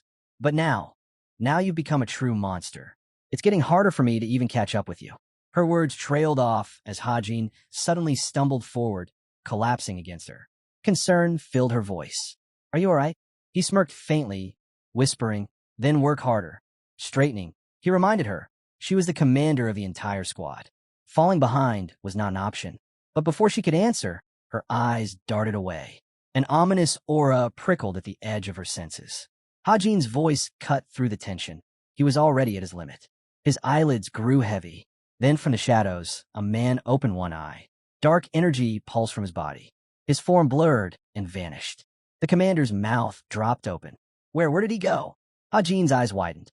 The enemy was already in midair, flying straight at them, ready to strike. His mouth stretched wide in a savage roar. But then, Dongpil appeared at Hajin's side. His eyes blazed with light. The palace of the demon god rose before them. Far away, a figure stood with his back turned. "Report." His aide stepped forward. 3 Beast Palace groups have been fatally wounded. Most of the Tang clan has also perished. The Berserker Demon Squad, along with the 4th General, defeated them easily. Cheon Sang's expression hardened. And the Tang clan's patriarch? The aide bowed. "Captured. But he has not yet been delivered here." Cheon Sang lowered his gaze. "Good. That is the correct choice. If the patriarch were brought here alongside the master of the Poison Dragon Pavilion, it would only invite more chaos." Rows of jars lined the chamber. The aide bowed deeply, congratulating the Beast Palace Lord. One of Southern Manuria's long-standing problems had finally been dealt with. The leader clasped his hands behind his back, his tone calm yet firm. Do not underestimate them. This was a powerful force that has stood for hundreds of years beyond its walls. The fall of their leader and hundreds of elites will not erase them entirely. Still, his lips parted slightly. Even so, this is an extraordinary feat. His gaze drifted off in thought. If the third young lord had secured a pact, it would have made sense. But this was beyond expectation. To achieve such an outcome while Gangwei was involved, and still emerge having slain the master of the Beast Palace while humiliating the Tang clan. In the distance, towering buildings shimmered under the horizon. Xion Sang's eyes glimmered. Hajin was becoming more and more interesting. Suddenly, a messenger pressed his palms together, voice urgent. I bring important news for the alliance leader. But the man raised his hand behind his back. Wait, a moment longer. The messenger's head dipped in frustration. This will not do at all. Dam Seong held up a delicate blossom. This is the third of the 10 colored flowers. Its beauty inspires me. He handed a letter forward. Deliver this to the abbot. I hear he struggles with illness. Let it be encouraged. The messenger bowed. Dam Seong's eyes fell back on the petals. I'm growing too old. Even tending a garden tires me. Perhaps it is time to step down. His words were cut short. The messenger blurted, the Southern King is dead. Silence gripped the air. Walking through a field of lush pink blooms, Dam Seong, the Heavenly Alliance's leader, asked sharply, what did you say? The servant bowed lower. The king died 2 weeks ago on Mount Ale. It is suspected the demonic cult was behind his death. Dam Seong turned his gaze aside, voice heavy. This is troubling. His death comes at the worst possible time. Still kneeling, the servant continued. The elite squad the Beast Palace dispatched to Mount Alio clashed with the Tang clan. Dam Seong's head snapped toward him. The Tang clan? Impossible. Standing among the sea of blossoms, the alliance leader pondered aloud. Those two? Fighting each other? They ally behind my back. What could have shattered that bond? The servant bowed deeper. We do not yet know. Only that we found traces of the 7 steps separating souls powder and the torrential rain of pear blossom needles, weapons of the Tang clan. Dam Seong's brows knit tightly. Those items could never be used lightly. Such poisons could never be used without the direct approval of the Tang clan's patriarch. That meant one thing. The demonic cult must have known of the meeting between the Beast Palace and the Tang clan at Mount Ao. That was why they struck. After all, Mount Ileo was valuable to the demonic cult as well. Dam Seong narrowed his eyes. Why, then, were the Beast Palace and the Tang clan fighting each other? Stretching his back, he let out a low groan of pain. In the end, he muttered, this is none of my concern. None of it matters. Inside the quiet room, a fragile vase held a single flower. A question broke the silence. What of the Tang clan patriarch? The servant stepped forward, head bowed. They had done their best to restrict information from spreading, but a handful claimed to have seen the patriarch near Yunnan. He admitted he had not told Dam Seong earlier, because the reports were uncertain. Dam Seong's response was calm. I see. Pouring tea into a mug, the Heavenly Alliance leader reflected aloud. The Tang clan patriarch's martial arts were rare and unique, yes, but compared to the other patriarchs, he was lacking. His rise had not been due to strength, but legitimacy and cleverness. And because of that, many within his clan opposed him. Dam Seong lifted the cup to his lips, continuing. He doesn't have the strength to silence those who resist him. But the poisonous herbs on Mount Ileo, they would have tempted someone like him. His gaze hardened. If the Tang clan is concealing the truth, then he is either dead or missing. Setting the cup back on the table, his conclusion was clear. The Tang clan was in crisis. Rising to his feet, Dam Seong asked, who led the patriarch's group? The answer came. Tang Yonghua.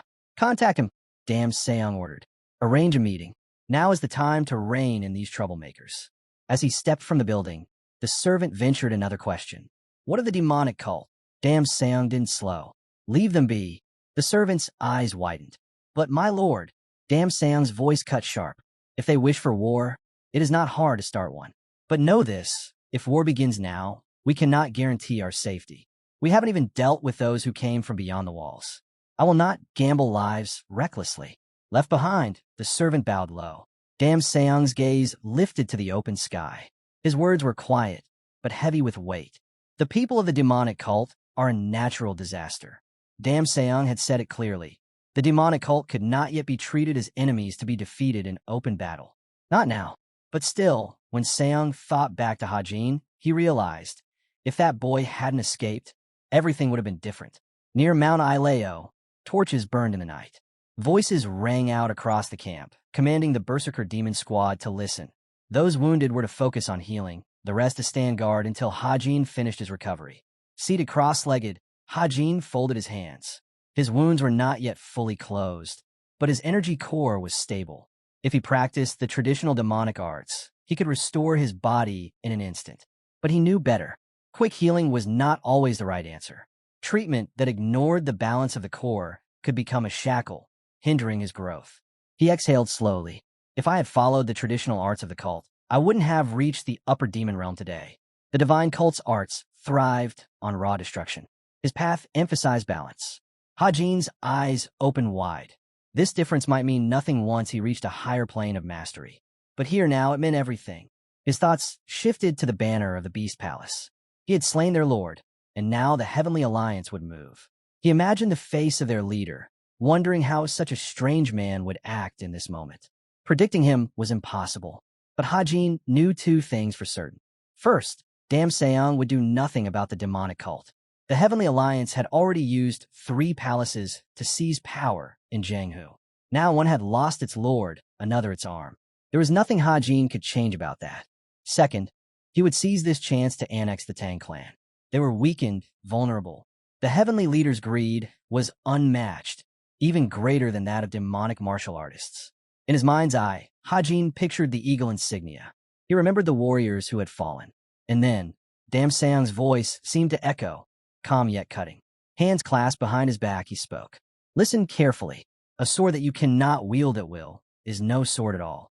Hajin bowed his head, absorbing the words. He understood. This was the phrase the leader of the Heavenly Alliance repeated often. And perhaps it was a good thing he had chosen his own path and walked away. Patriarch Tang was still alive, sitting in meditation at the foot of the mountain. His thoughts lingered on the sword, how it shattered the moment someone tried to claim it. Deep in the forest, Dong Pil stood silently, eyes closed, gripping his blade. He couldn't understand how such a thing was possible. With each swing, the servant realized something. The sword dance amplified his demonic energy. That breakthrough shattered the invisible barrier that had always restrained him. Nearby, Eui and the young man dodged his wild strikes. Du understood this was the peak. Hajin recalled the moment his blade severed an enemy's head. Eui, holding Hajin, asked how he was feeling. Standing over the corpse, Dong Pil realized he had truly broken past his limits. He sighed, thinking of the summit ahead. But as he turned, someone called out, asking the same question. He straightened immediately. His young master had arrived. Dong Pil, watching calmly, said there was no need to force anything. In time, everything would fall into place. Hajin agreed, praising his wisdom. Hajin then stepped forward, telling Dong Pil not to rush. With his talent, pushing too hard could cause greater harm. But Dong Pil insisted. It was only because of his master. Surprised, the master asked what role he had played. Wasn't it Hajin's own effort that led to this? Smiling faintly, Hajin thanked him for saving his life. Dong Pil frowned, replying that it was his duty to protect the master. He had simply done what he must. Hajin studied him closely, realizing Hajin had grown. He remembered their first meeting, when his impression of Dong Pil was far from favorable. Yet now, he had become not only a trusted comrade, but his personal guard. Memories of their battles returned, their blades cutting through enemies, their bodies stained with blood, fighting side by side. Dong Pil bowed in respect, and Hajin thought of how much he had changed. The Hajin of the past was gone, replaced by a warrior forged in fire. He recalled their clash with the monsters, how Dong Pil stood proudly before him. But Hajin knew the road ahead would be harsher than anything they had faced. There could be no complacency, only progress. The forest itself seemed to whisper that Dong Pil needed rest. He hadn't slept since the day before. But Dong Pil shook his head, insisting he had one more task, something he needed to deal with. From the shadows, a massive tiger emerged, eyes blazing as it fixed its gaze on them. With a thunderous roar, the beast announced its challenge. Goldie instantly moved in front of his master, standing guard. Hajin sat down on a stone nearby, glancing at the massive beast. "These animals are distracting me," he muttered, then fixed his gaze on the tiger. "Why are you still here? Is it revenge you want? Or are you angry with the palace's former master?" Looking straight into the beast's eyes, Hajin spoke firmly. "The owner of the animal palace is already dead. You saw his corpse. Yet you linger. Why? You were born as the king of these mountains. That's where you belong. The spell that bound you is broken. From now on, you can live as you wish. That's all I have to say." The tiger let out a furious roar, its eyes burning red, the sound echoing across the land. Fear spread through the people as all turned toward the beast. Goldie leapt in front of Hajin, bracing himself to protect his master. But Hajin grabbed his fur and shouted, "Stop! Don't stoop to the tiger's level. Let it be." The tiger opened its jaws wide, but Hajin didn't flinch. "You know as well as I do," he said. "You can't take us on alone. That's the only reason you're still here. But your rage, it isn't my problem." He studied the animal carefully, realizing that the beast carried deep resentment, a burden it might need to release before it could truly live free. Slowly, the fury in the tiger's eyes dimmed. Standing tall before it, Hajin added, "I already have plenty of people to irritate me. And now, even a cat has joined the list." He mounted Goldie, glancing back at the tiger. "So, what will you do?" The wind rustled through the trees. The tiger turned and disappeared into the forest. Hajin sighed in exhaustion. Watching the beast leave, Dongpil asked curiously, "Young master, can you really communicate with the Tiger King?" Hajin shook his head. "Not completely, but I understand what he wants. I've lived with Goldie long enough to know. When I broke the spell that bound him, traces of my demonic energy remained in his body. That's why." Dongpil frowned. "Then, your demonic power is still inside the Tiger King?" "Yes," Hajin replied calmly. "It'll remain until I remove it. Dispelling it isn't hard, but the spell was cast too long ago. My energy has long since fused into that place." He stroked Goldie's fur, lost in thought. Hajin narrowed his eyes, certain that Dongpil would understand once he stepped into the higher demonic realm. But he warned him, when that time came, his demonic energy would become unstable. Still, Golden Eye's spiritual power had allowed them to connect. Imagining himself beside the Tiger King, Hajin explained, "It's the harmony between spiritual chi and demonic energy that lets me communicate with him. Honestly, it's not difficult. Anyone could do it if they knew how to control chi. The problem is most people don't." Dongpil tilted his head. "Then what'd you tell the tiger that made it leave?" Hajin smirked. "I told him to go have a little chat with Goldie. Since I can't take him with me, he might as well learn something from him." Dongpil, following behind, asked, "Wouldn't Goldie dislike that?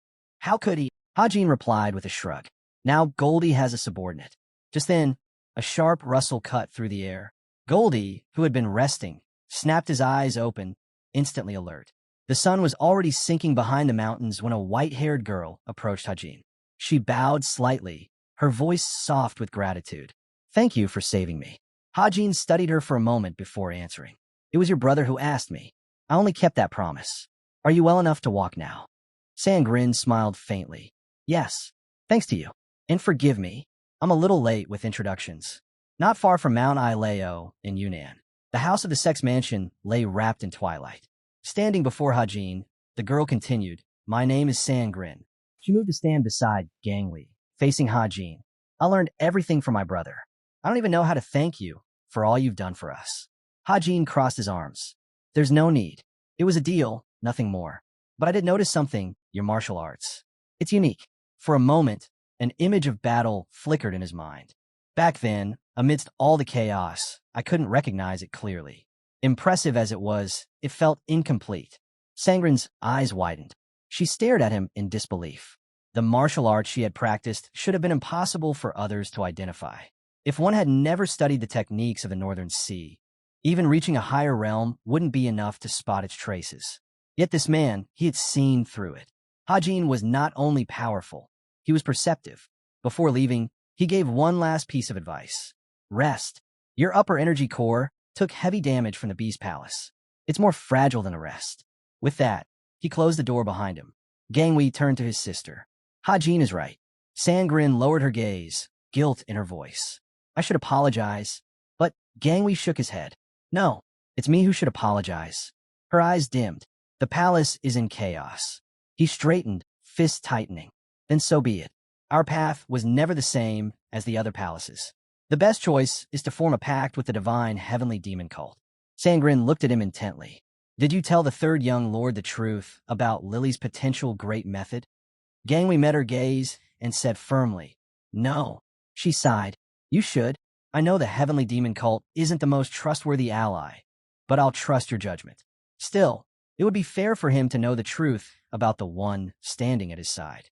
Gangwei nodded slowly. Then I have a request for you as well. Before she could respond, a voice called from outside. A servant announced that the man in charge of the house sect had arrived and was asking for permission to enter. Bring him in, Hajin said, already seated cross-legged inside. The servant led the guest in. Hajin looked directly at him. I've heard your house sect has a branch in Guangxi. Tell me, is it safe? The man nodded. It is. Good, Hajin replied. I plan to send someone there. Will that be acceptable? The man frowned. Yes, but I have conditions. I'll need to know who they are, their standing in Jianghu, their condition, how long they intend to stay, and I'll take full responsibility for their expenses. Standing off to the side, Dong Pil narrowed his eyes. He didn't like this man.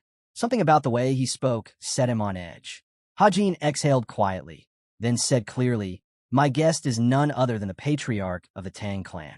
Dong Pil froze in shock. Yet the sect leader didn't even flinch. Hajin continued calmly. The length of stay will be indefinite. It may be a month, a year, or longer. The subordinate straightened, his tone apologetic. To accept such a figure, it's no small responsibility. If it truly is the patriarch of the Tang clan, then this case is special, Yachi explained calmly. If the righteous heavenly alliance were to discover it, the consequences would be severe. Hajin studied him closely. Was the house sect truly unable to handle this? But Yachi went on, his tone steady. It can be done, but the cost will be high. Hajin's brows lifted in disbelief. So, you're telling me my request can be fulfilled as long as I pay enough? And you're not afraid of the consequences? Yachi answered without hesitation. Our sect has grown to its current size through deals. Once a contract is made, we commit fully. That is our way. Hajin straightened, his presence filling the room. It sounds as though you've already made this decision, but you shouldn't have done so alone. Who exactly are you? Meeting his gaze without flinching, the man replied, I am Yachi, Gangwei of the house sect, its third leader. Both Hajin and Dong Pil froze in surprise. Hajin's eyes narrowed. A man of your position, here in Yunnan? Yachi tilted his head slightly. Not usually. I am based in Sichuan.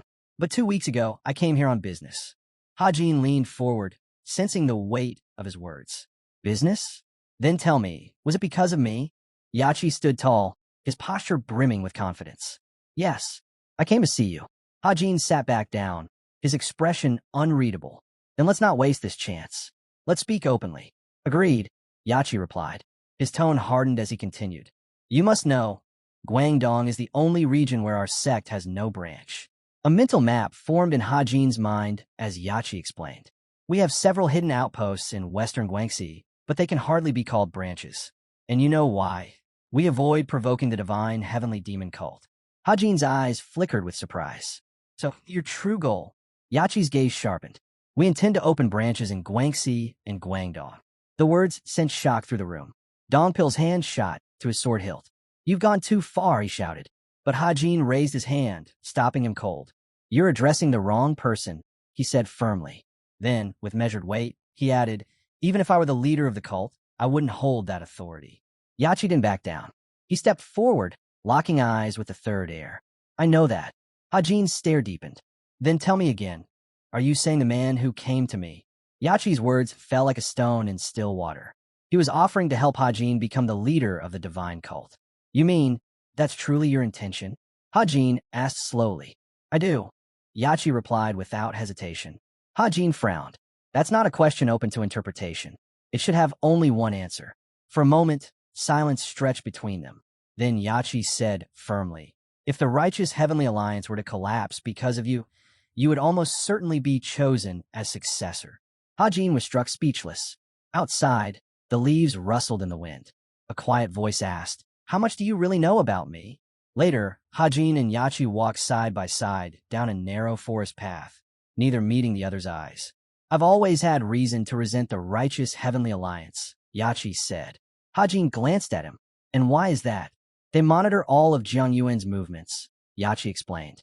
Yet their records on the divine, heavenly demon cult are shallow. What little they do know, almost all of it concerns you. Hajin paused mid-step at those words. Then, without answering, he moved forward again. Unbothered, Yachi continued. In the past year, your cult has been unusually active.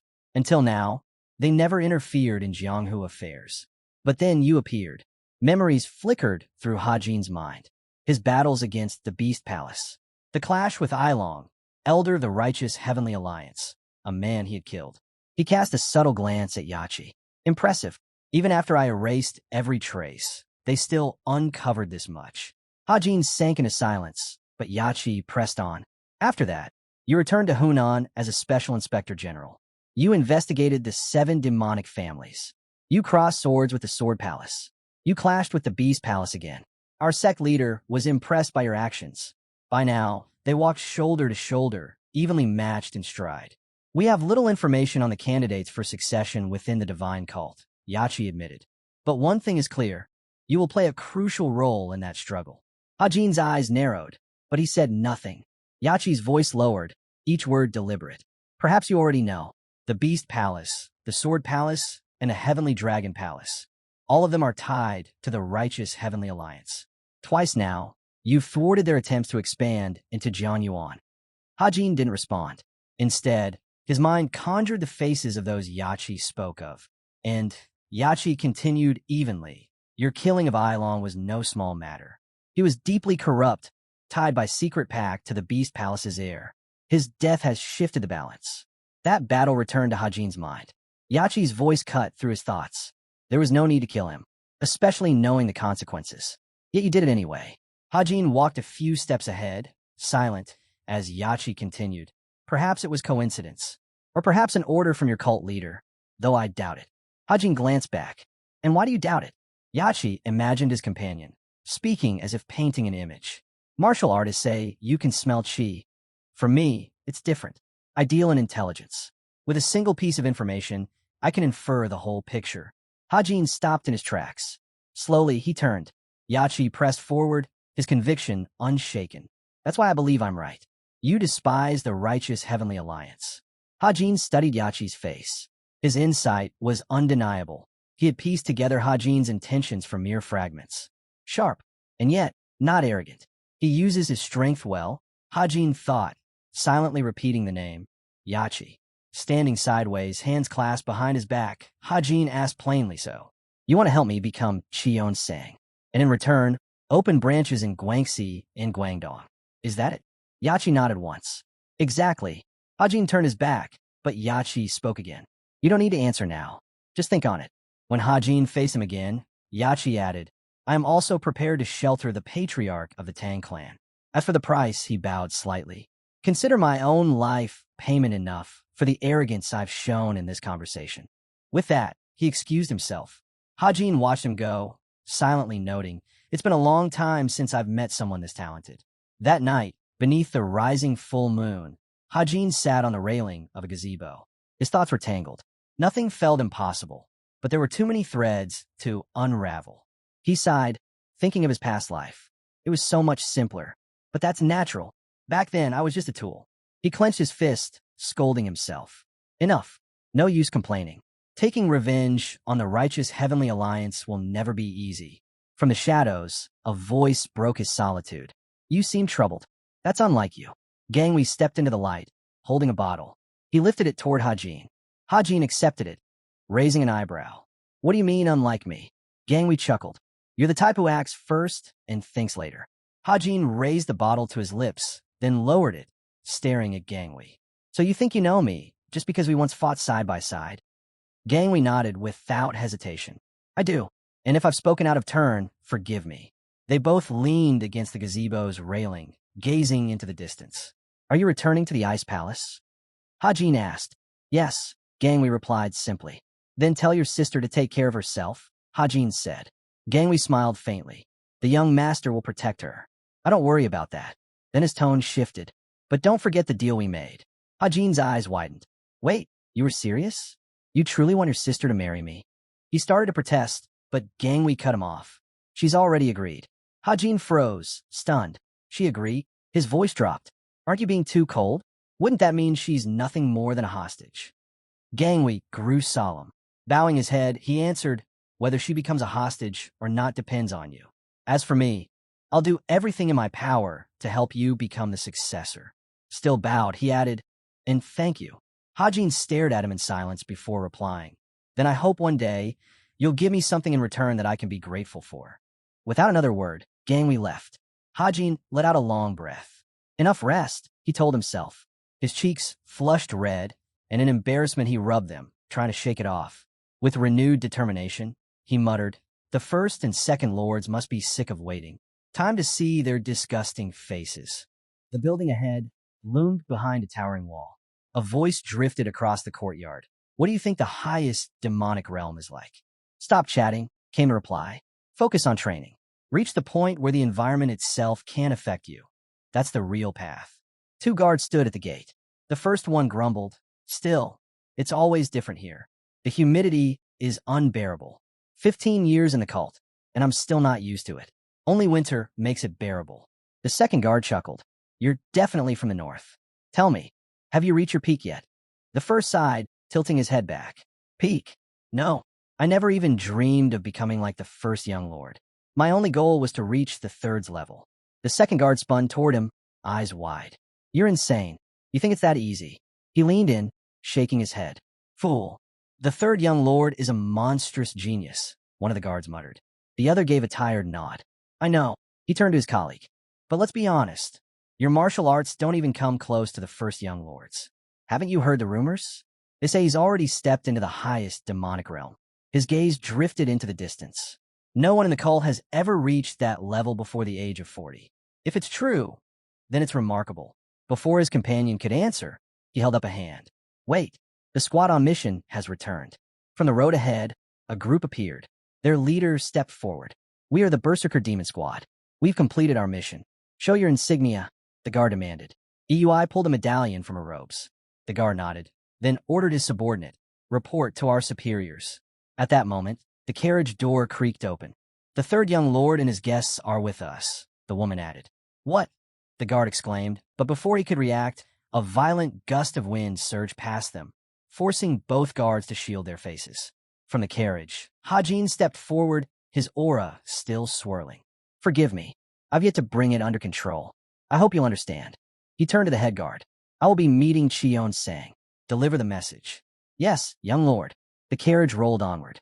The guard who had just spoken about him stood frozen, spear clenched tightly in his hands. His senior glanced at him, unable to bear the silence. What are you thinking? The younger guard exhaled slowly. The first young lord isn't the only one who's reached the highest demonic realm. Meanwhile, in the palace of the demon god, a messenger entered, kneeling as he presented a sealed report. A summary of the last 10 days. Good work, came the praise. On the throne, Cheon-sang leaned forward. How fares the hidden pavilion? A subordinate bowed deeply. All is well, lord. Funding is secure. Recruits are progressing quickly. Their foundation is strong. The great demon closed his eyes briefly in thought, then issued an unexpected order. Send them on a mission, one unrelated to the cult. Yozong blinked in surprise. A mission outside the cult? That would mean intelligence gathering, perhaps against the righteous Heavenly Alliance. He hesitated, then asked aloud, My lord, do you wish to know the situation in Xianghu? Cheon-sang silently poured wine into his cup.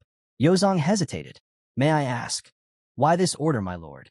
The great demon lifted his cup, sipped, then replied calmly, Because I believe it's time. Yozong froze. No reason? Then it wasn't calculation, it was instinct. And if Cheon-sang was following instinct, something monumental must be approaching. Adjusting his glasses, Yozong bowed slightly. Then I will direct 99% of the hidden pavilion to monitor external forces unrelated to the cult. If your instincts demand this, something great is surely on the horizon. Outside, the cloudy sky broke with slivers of sunlight. It is nearly autumn, Yozong continued. Preparations for the half-year assessment will keep most busy. The candidates for succession will be the most free to act.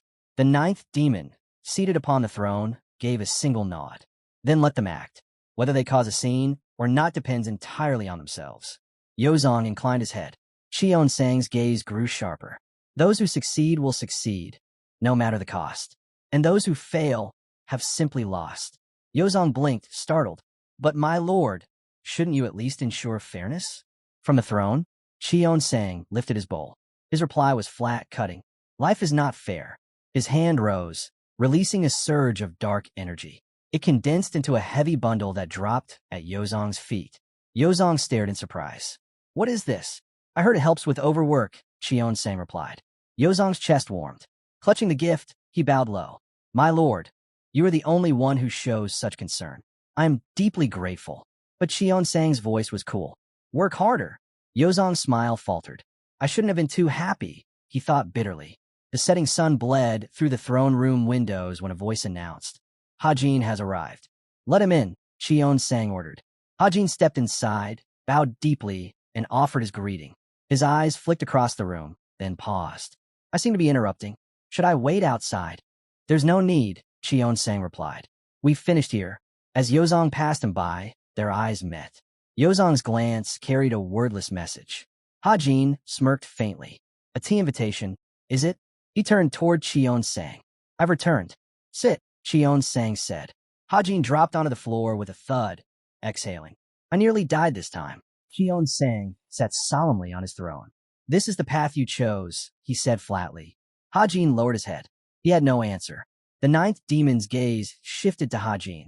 Your internal injuries, they're not yet healed. Hajin gave a weary nod. It's taking longer than I expected. Cheon-sang's eyes sharpened. That's because this is no ordinary wound. Is it serious? Cheon-sang rose from the throne, his hand pressing against its armrest as he stood. His steps echoed as he approached. Come, drink with me. Hajin hesitated, caught off guard. Outside, by the pond, lotus flowers swayed in the cool breeze. Cheon-sang poured wine into a cup and handed it over. Hajin lifted it with both hands. Thank you, my lord. But before he could drink, Cheon-sang's voice cut him off. Not yet. Heal your internal wounds first. Hajin froze. His hands trembled as he set the cup back on the table, staring in confusion. You cannot drink such a precious wine in your state, Cheon-sang said sternly. His eyes narrowed. If you cannot mend even a simple internal injury, I will throw you out myself. The words struck like a blade. Hajin's chest tightened with dread, his body tense as fear crept in. Outside, the sun dipped lower, painting rooftops in gold. Elsewhere, Sangrin met three companions on the path. She blinked. Who is this? Dongpil answered hastily, Hajin's hostage, then quickly corrected himself. I mean guest. Iwai laughed and nudged the maid. Looks like we'll need another serving prepared. Manhwa, hostage, guest. Which is it? Sangrin stepped forward, bowing slightly. I am Sangrin. By the pond, a red fish broke the water's surface, stones piled along the bank. Hajin's mind flashed back to battle. The moment he shattered the Beast Palace Master's stone technique, only to be struck by his palm. The attack had barely landed, but it left him with a hidden wound. Now he sat cross-legged in the lotus position, steadying his third energy core. He knew if he ignored this injury, it would cripple his cultivation. Blue energy pulsed through his veins, flowing steadily, keeping his channel stable. His hands pressed over his energy core, focusing entirely on balance. But the truth weighed on him. His injury was still there. The corrupted chi within refused to quiet, leaking endlessly, making even breathing a painful struggle. The wound refused to heal. The demonic arts of the nine depths brought no results. Even more confusing, why the boundless technique had failed remained a mystery. Worse yet, every attempt only made his condition deteriorate. Hajin opened his eyes slightly, still wondering why even Goldie's presence brought no change. His aura leaked uncontrollably from his body. The Dark Lord observed in silence, noting that Hajin's focus was unlike anyone he had ever seen. Sharp, relentless, like a killer chasing a target. Cheon-sang studied him carefully, convinced that this obsessive concentration would be the very thing to end him. With a sharp clang, he slammed the bottle onto the table and declared the issue wasn't the wound itself. It was Hajin. The words stunned him. Hajin raised his head in disbelief. Without loosening his grip on the bottle, Cheon-sang explained, a demon should have no trouble repairing such an injury. Yet seeing Hajin struggle so helplessly was laughable. The great demon turned away, clearly disappointed. He repeated Cheon-sang's words over and over. clinging to the thought that he had done everything possible. But Cheon Sang pressed further, telling him he had forgotten the very beginning. His mind spun chaotically. He forced himself to focus, replaying Cheon Sang's final words. Then suddenly, clarity. His eyes shot open. The world around him blurred into a deep red haze.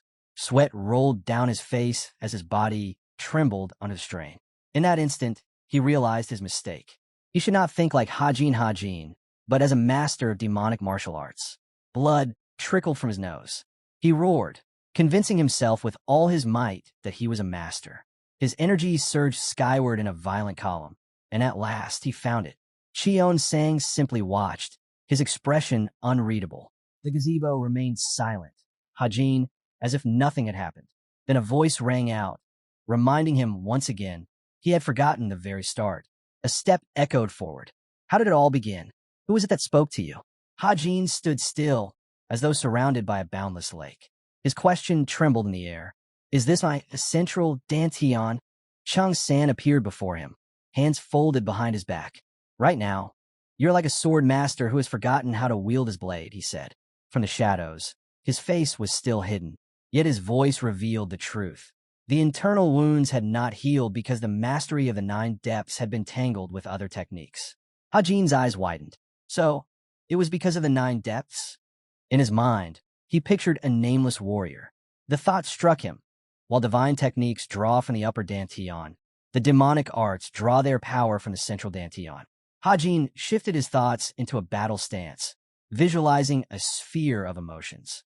He realized that the central Dantian was governed by the 5 desires and the web of emotions tied to them. A memory of a past fight surfaced, where overwhelming emotion had fueled the power of his demonic techniques. Hajin recalled the moment his blade cut through the air, how energy had wrapped around him like a storm. Stepping toward the leader, he declared that he already understood. But the man shook his head. Even so, he explained, Hajin had been using one set of techniques for healing and another for combat. This clash of methods was the true reason corrupted energy had gathered around his lungs and heart. Determined, Hajin settled into a lotus position, slipping into meditation. Then the voice cut through the stillness. It was the central Dantian itself that was the problem. That was why focusing on the upper and lower Dantians always failed him. The revelation struck him like thunder. His eyes widened when he heard Cheon Sang's judgment. Despite all his effort, Hajin was only half a master of the demonic path. Wiping away the fresh blood dripping from his nose, Hajin listened closely as Cheon Sang explained further. Even the name of the art carried its essence. Demonic mastery was absolute, its foundation unshakable. If Hajin truly wished to rise as a master, he could not dilute it. He had to abandon Buddhist healing techniques and cease blending foreign methods with the 9 depths. Wine was poured into a cup, and Cheon Sang's words rang deeper. To become a god, one must first walk as a mortal. The two sat across from each other in a quiet gazebo. Cheon Sang admitted he did not know whether his son even sought godhood. But one thing was certain, he could never cross that threshold if he had not fully embraced the 5 desires and 7 emotions. Placing the bottle on the table, Cheon Sang's voice softened. Allow yourself to feel, to rage, to laugh, to weep. Only one who surrenders completely to their emotions can truly shine. Before you seek the divine face, live the life of a man. A single drop slid into the drink. Hajin scratched his chin, finding the words strange, yet familiar. They echoed the essence of ancient Miramarts. Cheon Sang closed his eyes, while Hajin thought that perhaps Cheon Sang had already reached the state of true ascension. Lifting his cup, Hajin admitted, Today, I reveal my worst side. Cheon Sang raised his cup in turn, his answer firm. From this day onward, I will never abandon a disciple who has stumbled more than once. A faint smile almost touched him, but Hajin thought bitterly. Why ruin it now? Their cups met with a soft clink. Hajin set his cup down and admitted, The Palace Lord of Beasts was stronger than me. If not for my body's endurance, I would have lost. Cheon Sang studied him carefully before speaking. Masters from beyond, he explained, were each as strong as the 9 elders. Hajin had only managed to defeat the Palace Lord because of his understanding of demonic techniques. Without that knowledge, escape would have been his only choice. With a sharp bang, the man placed his cup on the table. His gaze shifted, and he asked Hajin to recount what had happened in Nan. Above the pavilion, leaves stirred in the wind. Standing behind Cheon sang, Hajin finally asked, "Don't you find it strange?" The man tilted his head. Strange? In what way? Hajin frowned. My opponent's technique, it looked like demonic absorption. To grow stronger, he drained the life energy of his own disciple. Hajin's words hung heavy. He looked at his teacher and added that he had encountered such methods before, but even after studying them, he still couldn't understand why people would choose to practice them. Cheon Sang walked ahead slowly, asking, "And you truly think that's strange?" Hands clasped behind his back, Cheon Sang explained, "Some might say the same about us, about the way we cultivate. But I don't devour another person's life energy," Hajin shot back. The man's reply made his eyes widen. "Instead, you absorb the essence of the spirit bamboo in the bamboo grove." Memories flickered in Hajin's mind. Moments of feeding, moments of cultivation. He recalled how the practice worked. Cleansing the body by circulating qi, condensing it within the dantian, transforming it into true energy. He pictured it vividly, a scarlet sphere forming as energy spun in endless motion. By the pond, Cheon Sang continued, his voice calm. "Humans, birds, beasts, we are all born of the same great nature.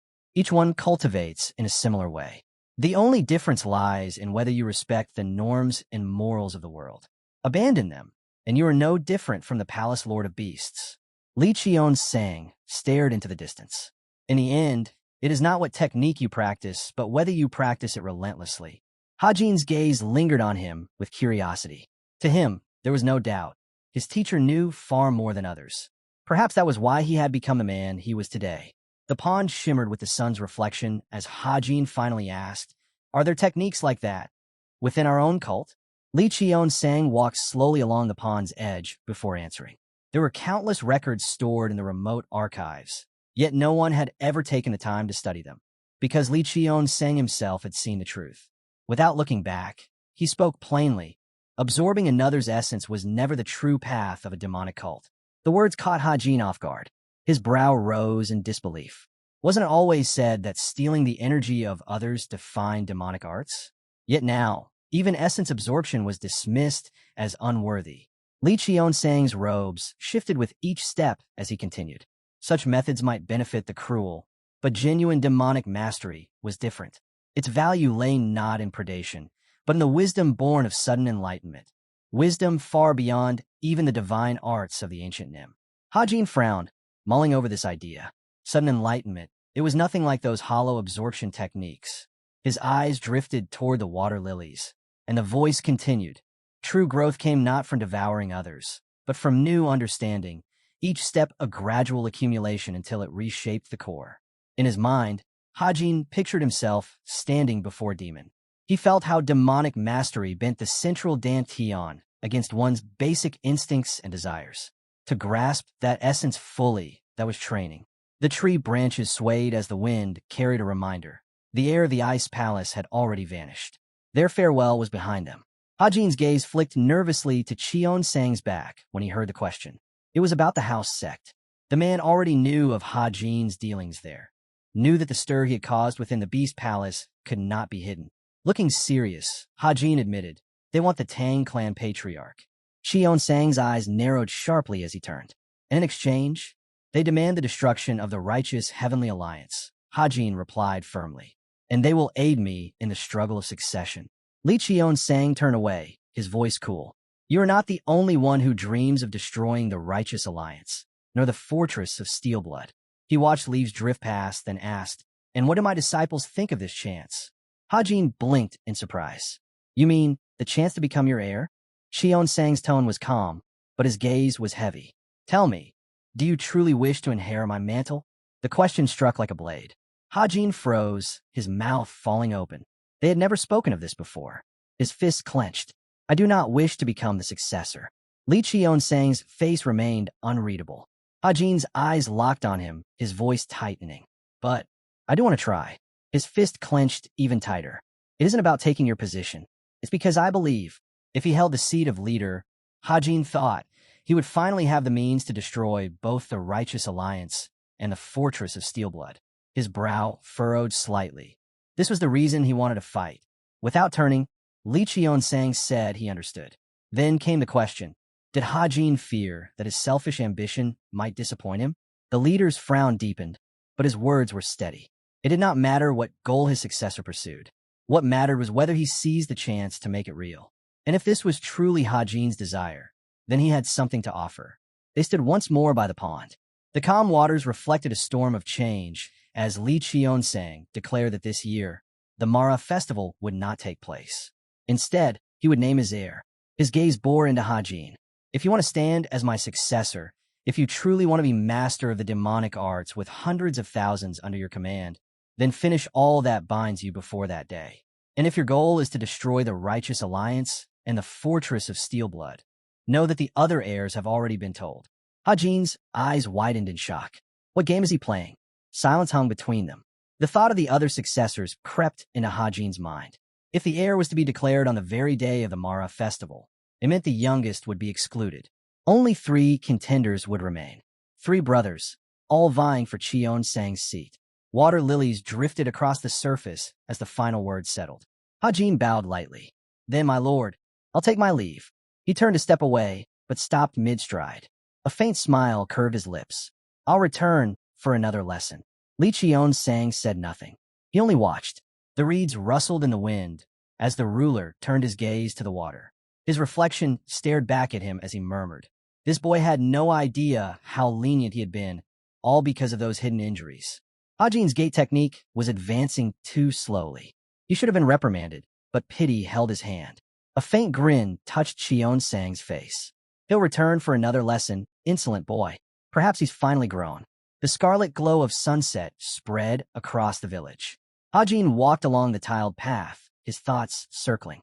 Choosing an heir now, why? Surely, it wasn't merely for the cult's affairs. No, something else was stirring, perhaps within Zhongyuan itself. His eyes narrowed as the thought pressed deeper. Maybe Qionsang was acting not from necessity, but from his own heart. Qionsang was unpredictable, dangerously so. Still, Hajin thought, if nothing else, he wanted him to take matters seriously. He stopped in the middle of the village streets, his eyes narrowing. Why don't you come out already? A figure stepped from the alley. Hajin turned, facing him head-on. It was the first successor of the heavenly demon cult, Jin Guanyan. His gaze was sharp as he studied Hajin. This time, I recognized you immediately, he said. Then, calmly, he asked, would you care to join me for tea? With his hands folded behind his back, Guan continued. I heard you just returned from Yunnan. If you have time, a cup of tea would be fitting. Hajin lifted a finger to his cheek and muttered, not difficult, but certainly unexpected. Guan didn't waver. Perhaps unexpected for you, but not for the one who spoke against me. I want to speak with my brother, now that you've ended your solitary training. Hajin tilted his head, then nodded. Fine, I'll join you, but I have one request. Rolling up his sleeves, he added, considerate payment for the tea. His hand shot out, gripping Guan's wrist. Let's fight. Guan frowned, unsure of Hajin's intent. The 2 brothers squared off.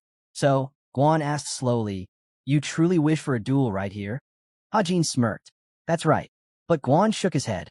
No, there's another way. I'd rather repay you. Hajin's eyes narrowed. What way? I want to test one of my techniques, he said firmly. Which technique? Hajin pressed. For a long moment, Guan studied him. So that's why he called me here, to test his skills. How bold? Aloud, he answered, I had the master of inner enlightenment clear out the entire Zinnia pavilion. It should be ready now. Hajin frowned in disbelief. You emptied out an entire pavilion just to drink tea with me? His thoughts raced. There had to be something more behind this. Guan didn't flinch. To him, there was no problem at all. Hajin let out a heavy sigh. Since everything's already decided, I suppose I can't refuse. He locked eyes with his brother. Just make sure the tea is good. You should know. I'm particular about it. Guan's gaze never wavered. Do not worry. I prepared the very best. The sound of sizzling meat filled the air. Yui tugged at Anghwa's hand, her face alight with excitement. It smells so good. I can't help myself. Yui leaned forward eagerly, asking to taste a piece of the sizzling meat. It's for the guests, Anghwa replied firmly. Yui frowned. And what am I then? I'm a guest too. But Anghwa shook her head. No, you're Hajin's subordinate. Before the argument could escalate, Dongpil stepped in, pulling Yui out of the kitchen. She struggled, demanding to be released. His brows furrowed. You're far too arrogant for someone with such childish techniques. Eyui's eyes gleamed. Oh, you're confident, I see. With a grin, she drew her sword. Now that I think about it, we've never truly fought, have we? Then today, I'll show you who's in charge. Dongpil unsheathed his own blade, expression calm. I'm always ready. Inside, a dish was set neatly on the table. Sangrin looked at the spread with delight, her lips curling into a smile. There's so much food, Sangrin exclaimed. Manhwa bowed slightly. I only hope the guests find it pleasing. Sangrin tasted a piece, her eyes widening at once. Memories rushed through her mind. How she had entered the heavenly demon cult immediately after escaping the beast palace, hiding her purpose beneath the guise of visiting the third young lord. Depending on his decision, she could very well become a hostage again. But the flavor swept all other thoughts aside. Her gaze sparkled with joy. She had to maintain her composure, her persuasiveness, but the meat was exquisite. This is delicious, Sangrin cried, lifting her plate high.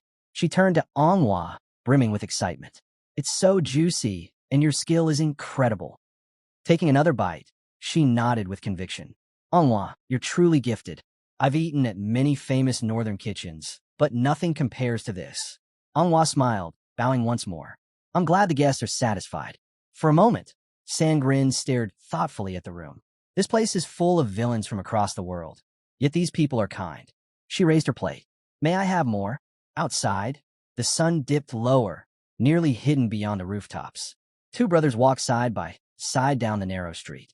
Guan broke the silence. Have you heard anything about Sioyun? His eyes stayed ahead as he added, she doesn't care in the slightest who becomes the successor. Hajin remained quiet, his thoughts wandering. His brother's words echoed. Yes, Sioyun had always been that way. She cared only for martial arts. Yet, as he reflected, a note of caution stirred within him. Despite her indifference to power or politics, the fifth lady was the most talented of them all. That was why Hajin was dangerous. Guan frowned faintly, his tone edged with concern. There are those who believe that no matter how.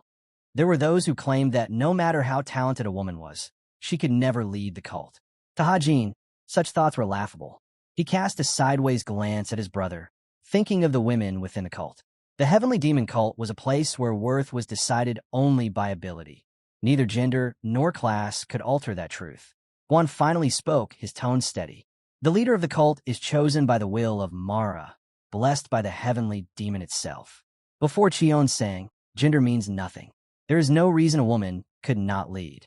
Hajin recalled history. The fourth heavenly demon had been a woman. Guan, his hands folded neatly behind his back, continued, I do not believe Hajin's talent falls short of the fourth heavenly demon, but she has no desire to claim succession. For that, I am relieved. Hajin's eyes sharpened. So, the elder truly desires the seat. Out loud, he said, at least you're honest. Guan halted, his expression firm. There's no point in hiding it anymore. From the moment I became the master's disciple, I have worked to ascend as a god. Naturally, I don't welcome rivals. Hajin didn't turn, but his frown deepened at his brother's words. So, he sees me as a rival already. Behind him, Guan spoke again. You lost all your martial arts once, crippled by a chi blockage, and yet in just 2 years you've reached this level. Despite being less gifted than Hajin, you've grown this strong. I don't understand how. Hajin kept walking. It's all in how you look at the world. Some people need to brush against death itself to learn. Others can learn simply by watching life unfold. Guan frowned, digesting the words. He stopped, then admitted, You're right. Tell me then, how does it feel to you? Who do you believe you will become? Hajin clenched his fists. I'm always learning. Whether it's walking, breathing, or eating, everything is a chance to grow. He stepped forward, adding, Even going to the Xenia Pavilion to face you will stir my demonic energy. Dark mana rippled around his body, flaring with intensity. Guan's jaw tightened in anger. Hajin turned, meeting his eyes. He heard his brother's voice, cold and certain. So you understand it fully. To challenge someone at the pinnacle of the demonic path, just to test yourself, it means you're prepared to risk everything. For Guan, nothing mattered but his own growth. He even chuckled, saying that no matter who stood before him, the outcome would be the same. Hajin's brows tightened. The cold expression on his brother's face made it clear he had already decided to kill him. Hajin stepped aside calmly. I'll go to the pavilion as well, he said. I want to see what you've prepared. But unlike you, I have family, I can't afford reckless risks. He smiled faintly. If Dill were here, perhaps I would have gone with him. But since he's occupied, I invited someone else. Guan's eyes narrowed. Ooh, Hajin tilted his head. I wondered if the frequency whisper technique would work across such a distance. Seems it does. From the shadows, the master of the criminal law hall appeared. Recognition flashed between the men. Guan turned sharply toward him. You came running just because the third young lord called? And you, head of an organization meant to stay neutral. Pathetic. Penal law hall master's gaze was calm, unwavering. You're narrow-minded if you think sharing tea threatens neutrality. Guan stepped closer. It depends on who the tea is with. Then relax. The hall's master replied evenly. I don't particularly like the third young lord. The air grew heavy as the two faced each other. Guan sneered. So you ran here simply because someone you don't even like summoned you? The hall master's reply was measured. Personal feelings have nothing to do with my duty.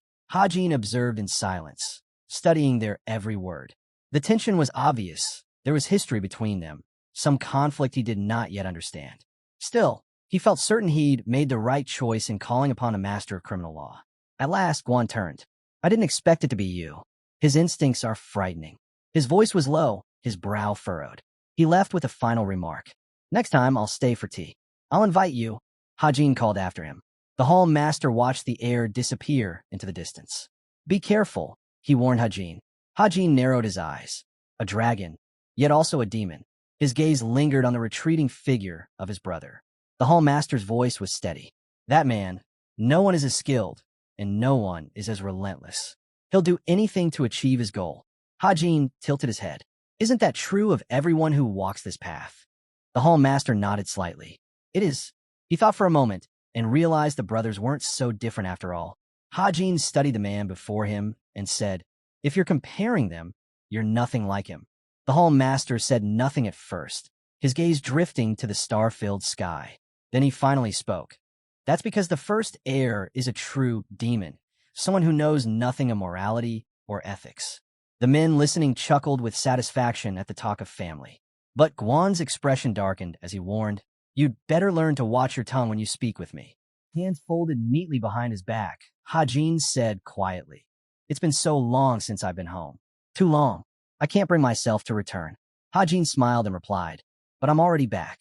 Suddenly, Yui skidded across the floor and let out a piercing scream. Dongpil shook his head and sighed. That's the 43rd time. Maybe you should stop here. But Yui snapped back, voice ringing loud. Shut it. I'm not leaving until I hear him. Hajin stepped closer to the group. What exactly are you all doing here? He asked. We're just training, came the reply. Training? Hajin scoffed. You call it sparring when the third elder leader is just thrashing his opponent while she screams for you to face her? Sangrin muttered something under her breath, but all eyes suddenly turned toward her. Lowering her hands, Sangrin spoke firmly. I need to talk to you. Through the windows, the fading pink light of sunset spread across the sky. Hajin folded his arms. Did something happen? Sangrin's eyes widened. Deep down, she only wanted to be useful to Hajin.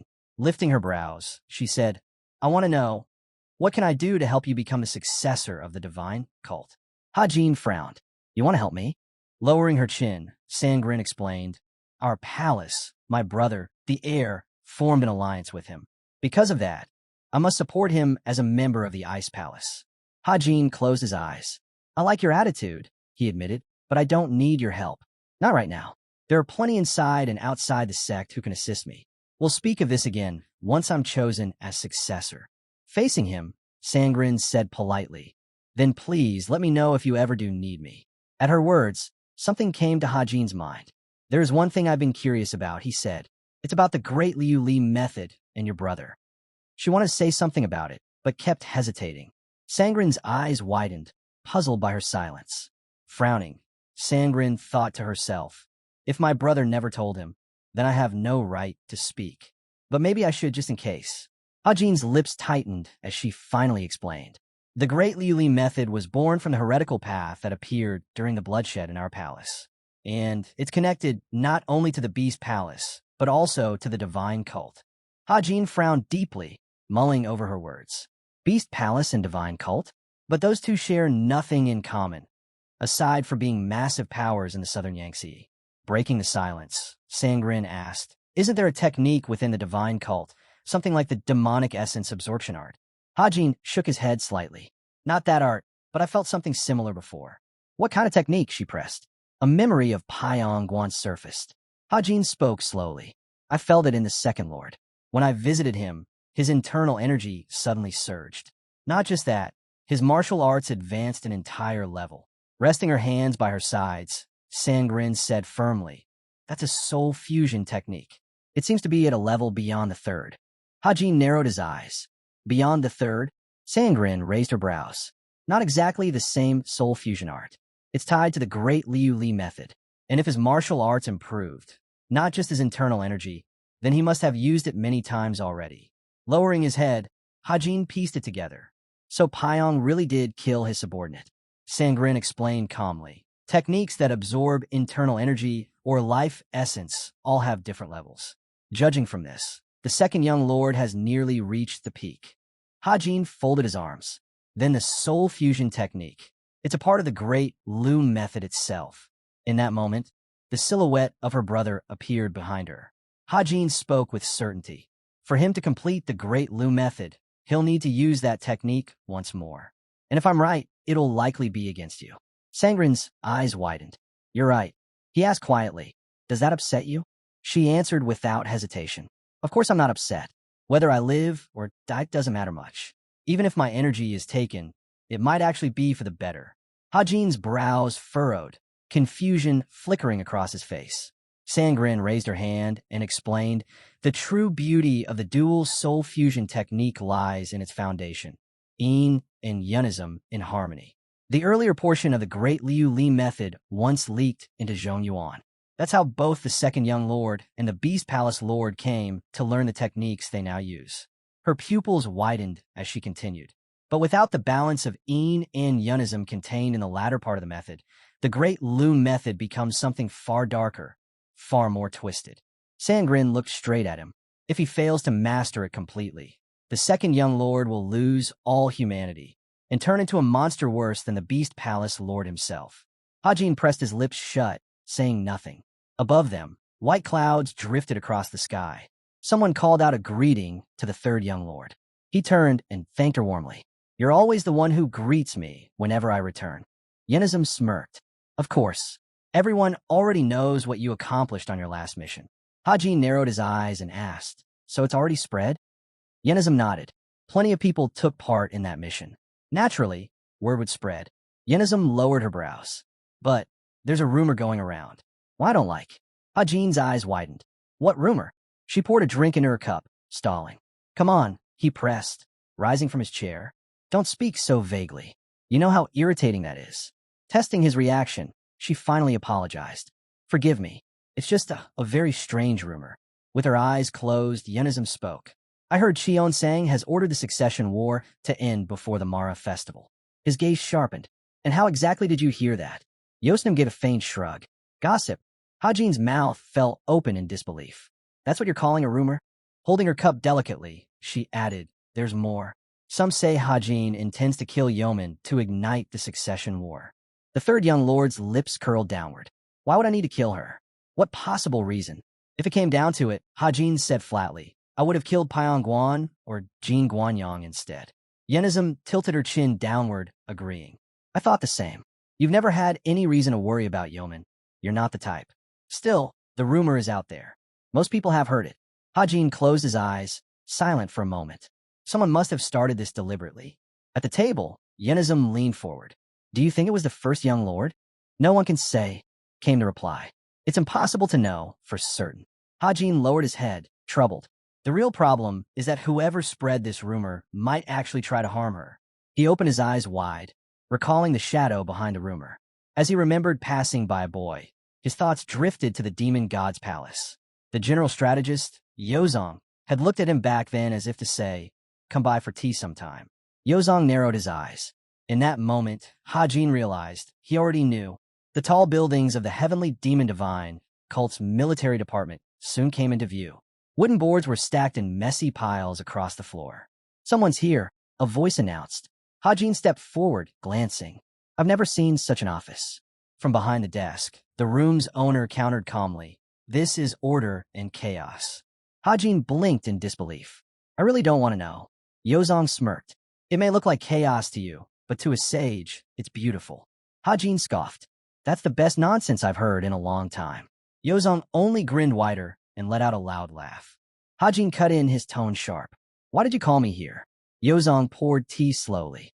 Straight to the point then.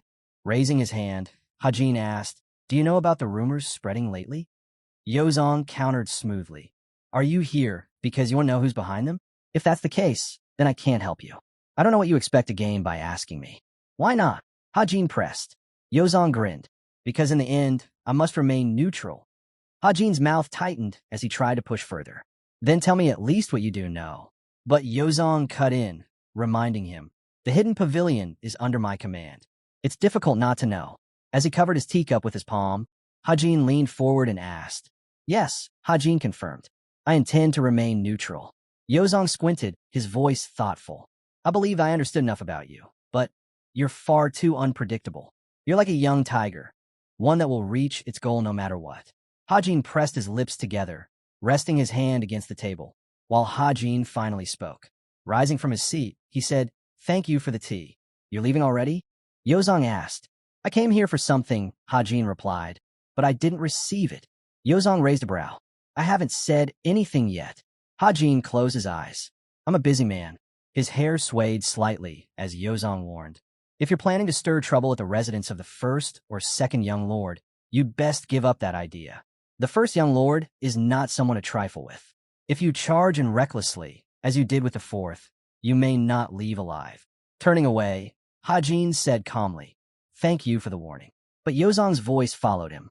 Wait, why are you so stubborn? You know it will bring misfortune sooner or later.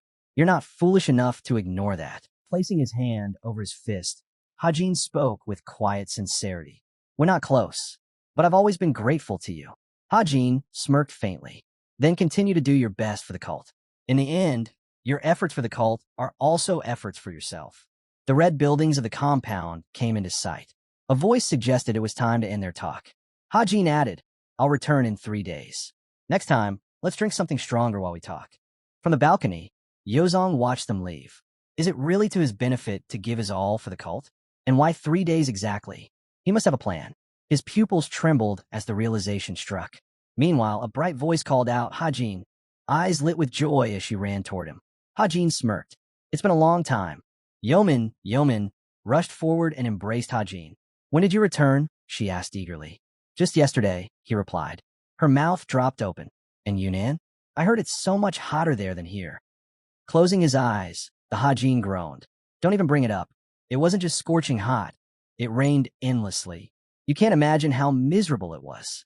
Her surprise showed clearly. Hajin knelt on one knee. Yeoman, are you busy? She shook her head quickly. No, I'm free. I already finished my morning training. Then he asked, would you like to take a walk with me? Perhaps we can visit the first one together. Her face lit up, and she agreed without hesitation. But just then, a woman stepped forward. Forgive me, she said firmly, but she has afternoon classes scheduled. Hajin noted silently, the head maid. Strict as a mother, they say. Hajin turned his gaze aside. It's fine if she misses a single class. Why so strict? Ranwa lowered her brows. I'm sorry, but the schedule is set. That's how it is, and it isn't your concern. Her thoughts remained guarded. With these rumors spreading, I can't allow him to get too close to her. Gripping Yeoman gently by the arms, Hajin said, books won't teach her what she needs. If you're that worried, then come along yourself and learn what it really means to teach. Hajin smirked. Life is the best teacher. The black-roofed buildings of the cult loomed into view. From within, a loud voice barked, ordering someone to leave. Mouth open in disbelief, Hajin muttered, you should before the entire cult gathers here. The doors creaked open. A man stepped forward. I hear you love to exaggerate. Guan clenched his fists. Do you need to make such a scene? Hajin frowned. Unlike a certain someone, I don't plot in secret and hide my schemes. Guan pressed his lips together. Narrowing his eyes, Guan asked coldly, and do you think it's right to use juniors in your struggle for the successor seat? He lifted a hand to his mouth, adding, rumors often sound far worse than the truth. Hajin held tightly to Yeoman's clothes, his thoughts heavy. Is it truly worth sacrificing the life of an innocent? To sacrifice a child's life just to claim the heir's seat Is that what they believe? Hajin lowered the corners of his lips. It doesn't matter if the rumors are true or false. What matters is that I can't act recklessly. If I move without care, I'll only make them believe the rumors are real. I must stay calm, stay invisible. But then he noticed the yeoman's eyes sparkling with joy. No, ignoring them isn't enough. That too will become a problem. Ahead, a tall building came into view. Whispers spread quickly through the crowd. That's Hajin, and he's with yeoman. Could the rumors be true? And look, he's even gone to the main gates of the First One's domain. As he crossed the square, Hajin thought grimly, just by walking here, the rumor will scatter across the entire cult. Gossip is one of the strongest forces of power, and in the end, it's always the one at the center of it who suffers most. Bright Eyes followed their every step. Hajin realized the truth. Yes, with slander alone, a person's fate can be shackled. That is the true power of rumor. Hands clasped neatly behind his back, Guan spoke coldly. Do you take me for petty and foolish? How could I tolerate such insolence? The words stirred uneasy thoughts among the listeners. Hajin frowned. Enough.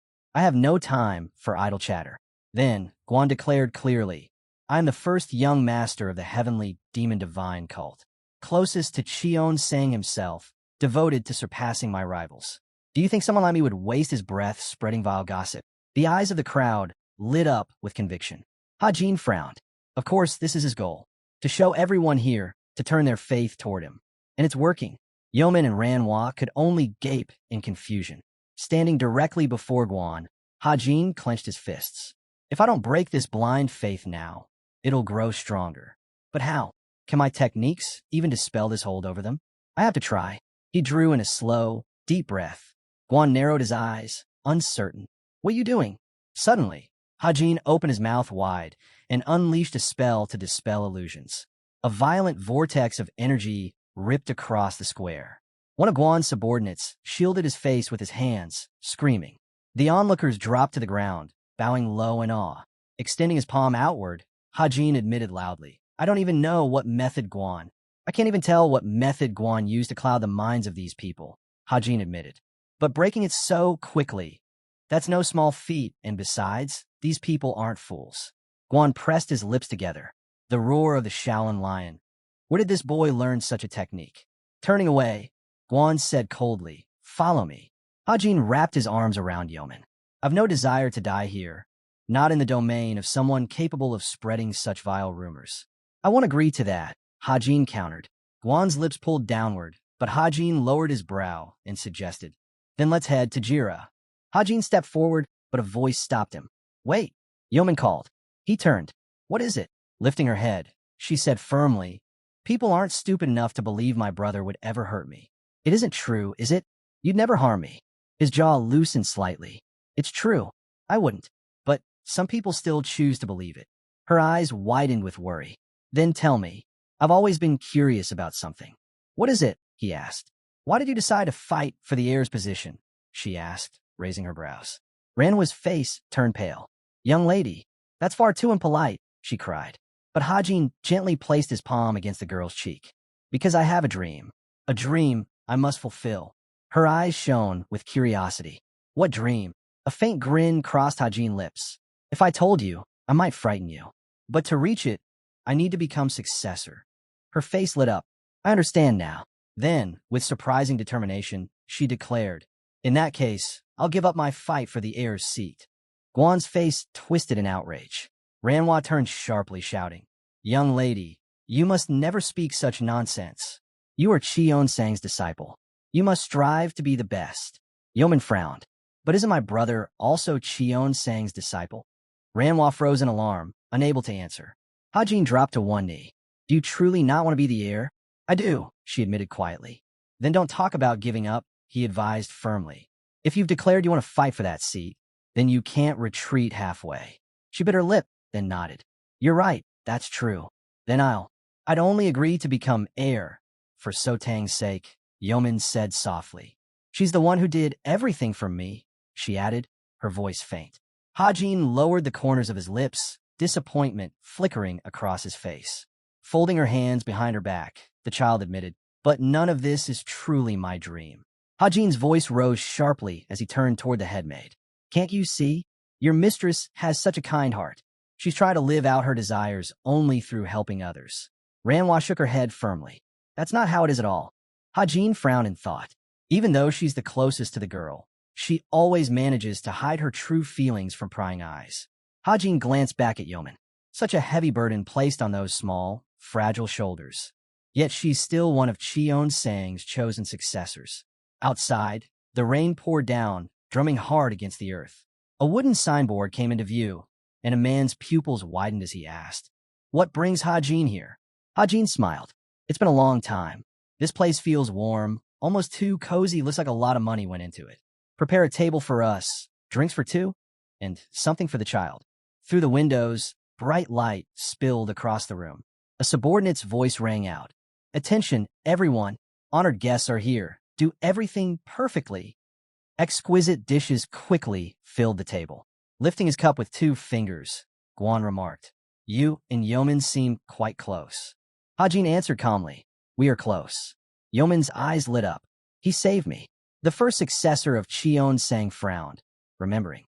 That must have been when the fourth tried to poison her. His gaze sharpened. "Are you planning to give up your claim to the heir's seat?" Yeoman blinked in confusion. Lowering his chin, Guan continued, "Only those who are permitted can reach such heights. If you're going to give up at the very beginning, then it's the same as giving up your own status. If that's your choice, leave." Yeoman lowered her head, ready to explain her words. But Hajin, holding noodles delicately with his chopsticks, interrupted. "It's fine. You can stay." Then, turning to her with a slight smile, he added, "But you must eat properly. Can we finish all of this food together?" Yeoman beamed.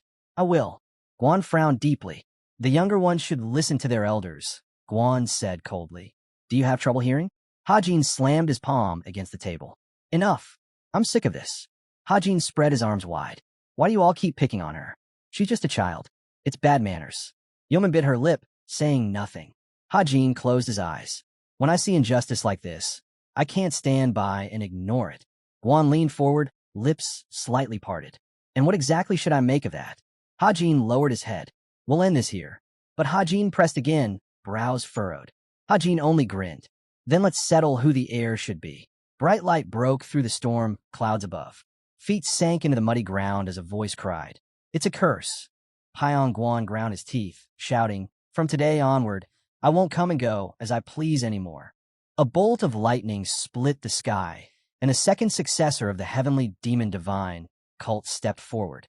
"Now it's your turn, third young lord." Rain poured heavily. A voice asked, "So your goal is to choose your opponent? Or is there something else you want to discuss?" Hajin stood near Guan and spoke evenly. "Not long ago, when we met in Cheon-sang's palace, he said he planned to buy out the entire Purple Mist Pavilion just to have tea. And yet you tried to kill me, didn't you?" At the table, Hajin leaned back. "I don't know what tricks you've pulled here, but tell me, are you confident you can kill someone who's already stepped into the highest demon realm?" "I may be confident, but I'm not so foolish as to forget that battle is full of variables." "So where does your confidence come from?" Yeoman looked at him in surprise. Hajin added, "And, right on cue, a rumor spreads that I plan to use her as a hostage to fight for the heir's seat." Raising his glass, Hajin said calmly, "Perhaps it wasn't you. Maybe it's because of the loyalty of the demons who follow you, or perhaps someone else entirely. But don't you think the situation is far too strange?" Guan lowered his gaze. Then came another question. "If you truly wanted to spread rumors, wouldn't it be smarter to stir things up little by little while you were away?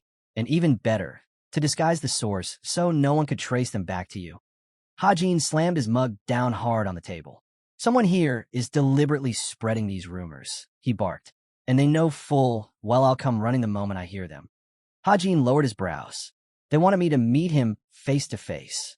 Guan's lips parted slightly as he studied him. So attentive, Guan frowned. "From the moment I heard the rumors, I knew you would come straight to me. But I didn't expect you to bring along all these demonic followers as spectators. Still, that works just fine. As long as you step into my territory, I'll act." Hajin's eyes flicked toward Hajin, who calmly poured liquid into his glass. He blinked. "So instead of storming my domain, he's throwing me out of it and dragging spectators along with him. Clever." Nearby, Yeoman nibbled on a cookie as Guan muttered, "I didn't see it that far ahead. I only sensed danger at that moment." Hajin smiled faintly. "All the more impressive. Your instincts outweigh common sense." Squinting, Guan said confidently, My martial arts surpass yours. Of that, I have no doubt. But when he pictured a real battle, even he could not see the outcome clearly. Hajin lowered his eyebrows. He isn't boasting. He truly believes his skills are superior. He glanced at Hajin. And you? What do you think? Hajin tilted his lips slightly. What do I think? Hajin's expression hardened. Do you have the confidence to face me and win? Yeoman of the cult gasped, eyes wide. Hajin adjusted his sleeve and answered without hesitation. I've never once backed away simply because I wasn't certain of victory. Then can you guarantee the result? Hajin pressed. Hajin tapped a finger on the table. Victory and defeat remain unknown until the very end. I don't dwell on it. I make my choice and move forward. So tell me now, do you want to fight or not? Guan stared straight ahead. Unlike you, I don't step into battles I might not be able to win. Hajin noted quietly, very cautious. Guan finally spoke. A true general wins first, then fights. That is the essence of first-class warfare. But a general who loses first, then tries to win afterward, that method won't work against me. Hajin smiled faintly. You certainly love to talk, but your dramatic style is far too shallow. A sudden surge of magical energy filled the air. Hajin lowered his brows in confusion. I've never felt an aura like this before. The energy swelled rapidly, growing sharper and faster. Turning his head, Hajin saw him, already standing at the doorway. Moments later, wet footsteps echoed, water dripping with every step. Yeoman's eyes widened. Brother? Voices whispered through the room. The second disciple had arrived. He curved his lips into a faint smile. My brother summoned me. Sweat traced down Hajin's face as he recognized him. But this isn't the same Pyong Guan I met before. What's going on? Guan studied the warrior carefully. Hajin is proposing to settle the airship right now. Given his history, it'll be a fight to the death. That's what I believe. Pyong removed his hat and said coldly, then you should accept.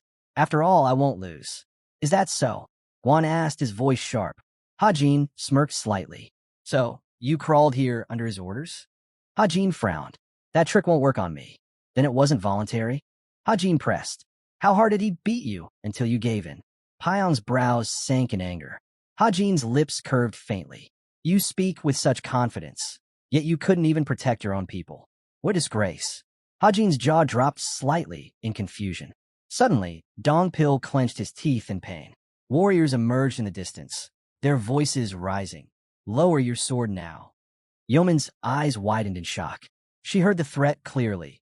If he wanted to keep both of them alive, he mustn't act rashly. Tears welled as she turned desperately toward her guard. At the table, Hajin asked flatly, Did you kidnap MH men? Guan responded with a question of his own. Have you forgotten?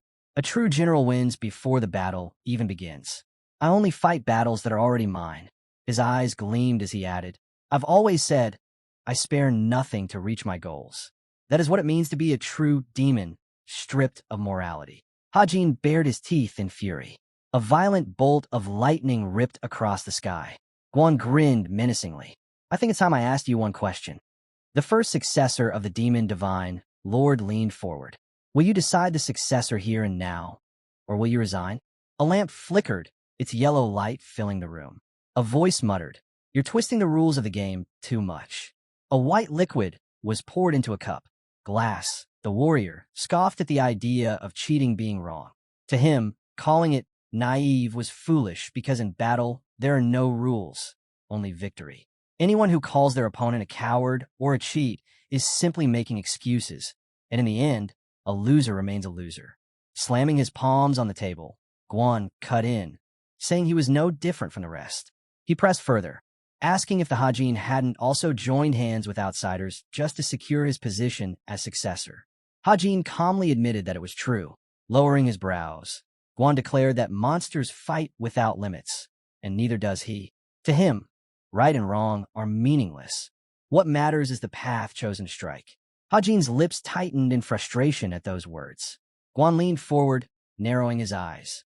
He told Hajin he had two choices: surrender his claim to the successor's seat, and in doing so, he'd be able to watch his people smile again. Then he added, almost as if reminding him, that Hajin already knew there was something else at play. Seated at the grand table, Hajin spoke up, saying there was only one thing he needed clarity on.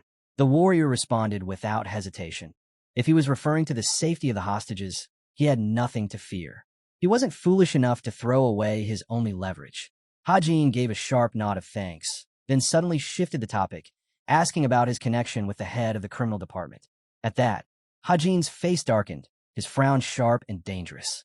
Hajin spoke up, explaining that while he knew little, he did know the man was arrogant, yet not the type to bare his fangs against Cheonsang's disciples. But when cornered, he became a beast. Guan narrowed his gaze, asking why he wanted to know. Hajin replied simply, it was curiosity, but the feeling nagged at him, refusing to fade. Pyong bared his teeth, his voice sharp with anger. If this was just an attempt to stall for time, he warned, then Hajin had better stop now. The Demon King, turning his head, barked at the audience to stay silent. Hajin then echoed his brother's words. Those who abandoned their right to the throne had no right to stand on that stage. Anyone crawling beneath their opponent's feet should keep quiet and watch from the sidelines. That taunt made the young man's veins bulge with fury as he snapped back to clarify his point. Guan, watching the escalating tension, stepped in and told his brother to stop. And then, Pyong closed his eyes. The warrior spread his fingers on the table and warned Hajin not to provoke him. But the second brother cut him off, telling him to ignore his presence and answer the questions instead. He then demanded to know why Hajin's relationship with them was so strained. Guan squinted in confusion, clearly unsettled. Why was Hajin suddenly asking about his ties with Go? Did he have another motive? With a dismissive tone, he replied that he had no reason to answer, and if Hajin intended to summon the head of the legal department again like last time, it would be pointless. That man had been reassigned to the outer regions just last night. Hajin lifted his cup to his lips, calmly saying that it was unfortunate. But if he refused to answer, then he would simply confirm it himself. Guan, watching closely, wondered about the strange energy beginning to fill the air. Guan lowered his brows and muttered that the feeling was heavy, unsettling, and growing stronger, like a wave of energy rolling through the room. The warrior, glancing downward, declared it wasn't human energy, and then the floor beneath them began to tremble. Guan's eyes widened in disbelief as he asked if such a thing was even possible. Rain hammered against the windows outside. Hajin urged his brother to look, and Pan quickly yanked the curtains open. Sweat dripped down his face as he realized what was happening. He explained in a hushed tone. They were the cult's most elite warriors. The sound of hooves thundered outside. Suddenly, the heavenly demon's troops appeared. Hajin's lips curved into a faint grin. He admitted that Guan had been right, neither bound by good or evil, nor by the limits of battle. Hajin added that until Guan explained it, he hadn't realized what he had truly been doing all along. Guan frowned, puzzled, and asked what he meant. Hajin smirked, his voice low but cutting. Hajin hadn't been fighting. He'd been sending information. A telepathic message, to be exact. He had revealed that there were 2 traitors hidden on the top floor of the Purple Mist Pavilion. A moment later, Hajin called out 2 names, Pyong Guan and Guan. The hall erupted in shock, eyes snapping wide in disbelief. Guan ground his teeth, his jaw tightening in confusion. Then, from the upper window of the building, a light flickered on. Hajin spoke coldly, explaining that this was the true strength of their cult. When disaster strikes, they don't waste time. They act first, ask questions later, and gather everyone together. It wasn't his favorite method, but right now, it served him perfectly. Hajin grinned. Hajin, sweat dripping down his face, grinned and asked if Hajin enjoyed the chaos he had just created. The warrior snapped back, calling him insane. Suddenly, yeoman of the cult was thrown into the air. A maid rushed forward, catching her in time. Hajin raised his palm, ordering the assistant to take the woman and escape. The dishes on the table rattled violently. Hajin's eyes widened in shock as Hajin's cold voice rang out. Everything was prepared, and now, the real show was about to begin. In the blink of an eye, Hajin seized his opponent. With explosive force, he smashed through the wall ahead. The clash erupted into the forest, where countless thunderous blows echoed through the trees. Not long after, the military division of the Heavenly Demon Cult arrived. An assistant hurried to Yozong, reporting that the army had reached the Purple Fog Pavilion, where traitors had been exposed and a state of emergency had been declared. Yozong bit his lip, his thoughts spiraling. He had accused the first young master of treason. Was this actually Hajin's scheme? If they weren't traitors, then the consequences for him would be devastating. Raising his head, he realized grimly that the only resolution now was death. from the shattered forest. A voice cut through the air, demanding if he intended to brand both him and the second brother as traitors. What kind of plan was this to create such a spectacle? Guan clenched his fist and shouted furiously that if the accusations proved false, he would face execution in the cruelest way possible, and his family would be dragged down with him. Hajin lowered his hands and sneered. He didn't know what Paiyong had promised Guan, but joining his side was a grave mistake. With each passing moment, he seemed to be slipping deeper into madness. Hajin then added fuel to the fire, declaring that the second young master Paiyong was indeed plotting treason. Guan lowered his brows, stunned by the revelation. Suddenly, a deafening strike landed against the black-clad warriors. A youth stepped forward, palm raised, proclaiming himself the young leader of the cult. He demanded to know how worthless traitors dared even look at him. Baring his teeth in fury, he unleashed his rage. Word spread instantly. The supposed traitors had attacked the heavenly demon's forces, plunging the pavilion into chaos. Hajin stepped forward, voice sharp and merciless. He declared that his master, Guan, the first young master, was also a traitor, conspiring alongside the others. And as the rightful heir to the divine heavenly demon cult, he vowed to personally execute them. Far away, the demon god's palace loomed. Inside, an assistant rushed to deliver urgent news of the traitors. Cheon Sang, unshaken, simply told him to calm himself. Cheon Sang remained calm, saying these so-called traitors weren't real, so there was no reason to panic. Mudam, standing before Cheon Sang, reported that the entire city had been placed under a state of emergency. The heavenly demon army was fully deployed, with all combat divisions reinforcing them as precaution. Leaders had taken their posts, while the criminal law hall was already arresting suspected subordinates and raiding their homes. When the first guard of the Guardian Court was asked about the chief strategist, he hesitated, jaw tightening, before answering that the man was in his office along with the other leaders. He had also sent an urgent request to the hidden pavilion, but they had yet to act. From his throne, Cheon Sang spoke, his tone heavy with certainty. It was all clear to him now. Cheon Sang lifted his saucer to his lips, his thoughts turning dark. If the hidden pavilion hadn't moved, then the chief strategist also understood that this so-called betrayal wasn't real. He knew something grand was brewing, though not that it would spiral into such danger. The question now was, how would he face the consequences? In the past, Hajin had once smiled and said, "If they doubt me, I'll just become the traitor they accuse me of." In the end, only results matter. Cheon Sang bit his lips at the memory. Arms folded, Mudam warned that spreading false information just to seize the succession was a grave crime. But, Jang countered, they still couldn't be sure whether the two children were truly guilty of treason. The ninth heavenly demon replied coldly, "Sometimes, lies become truth." The first guard stared in stunned silence at those words.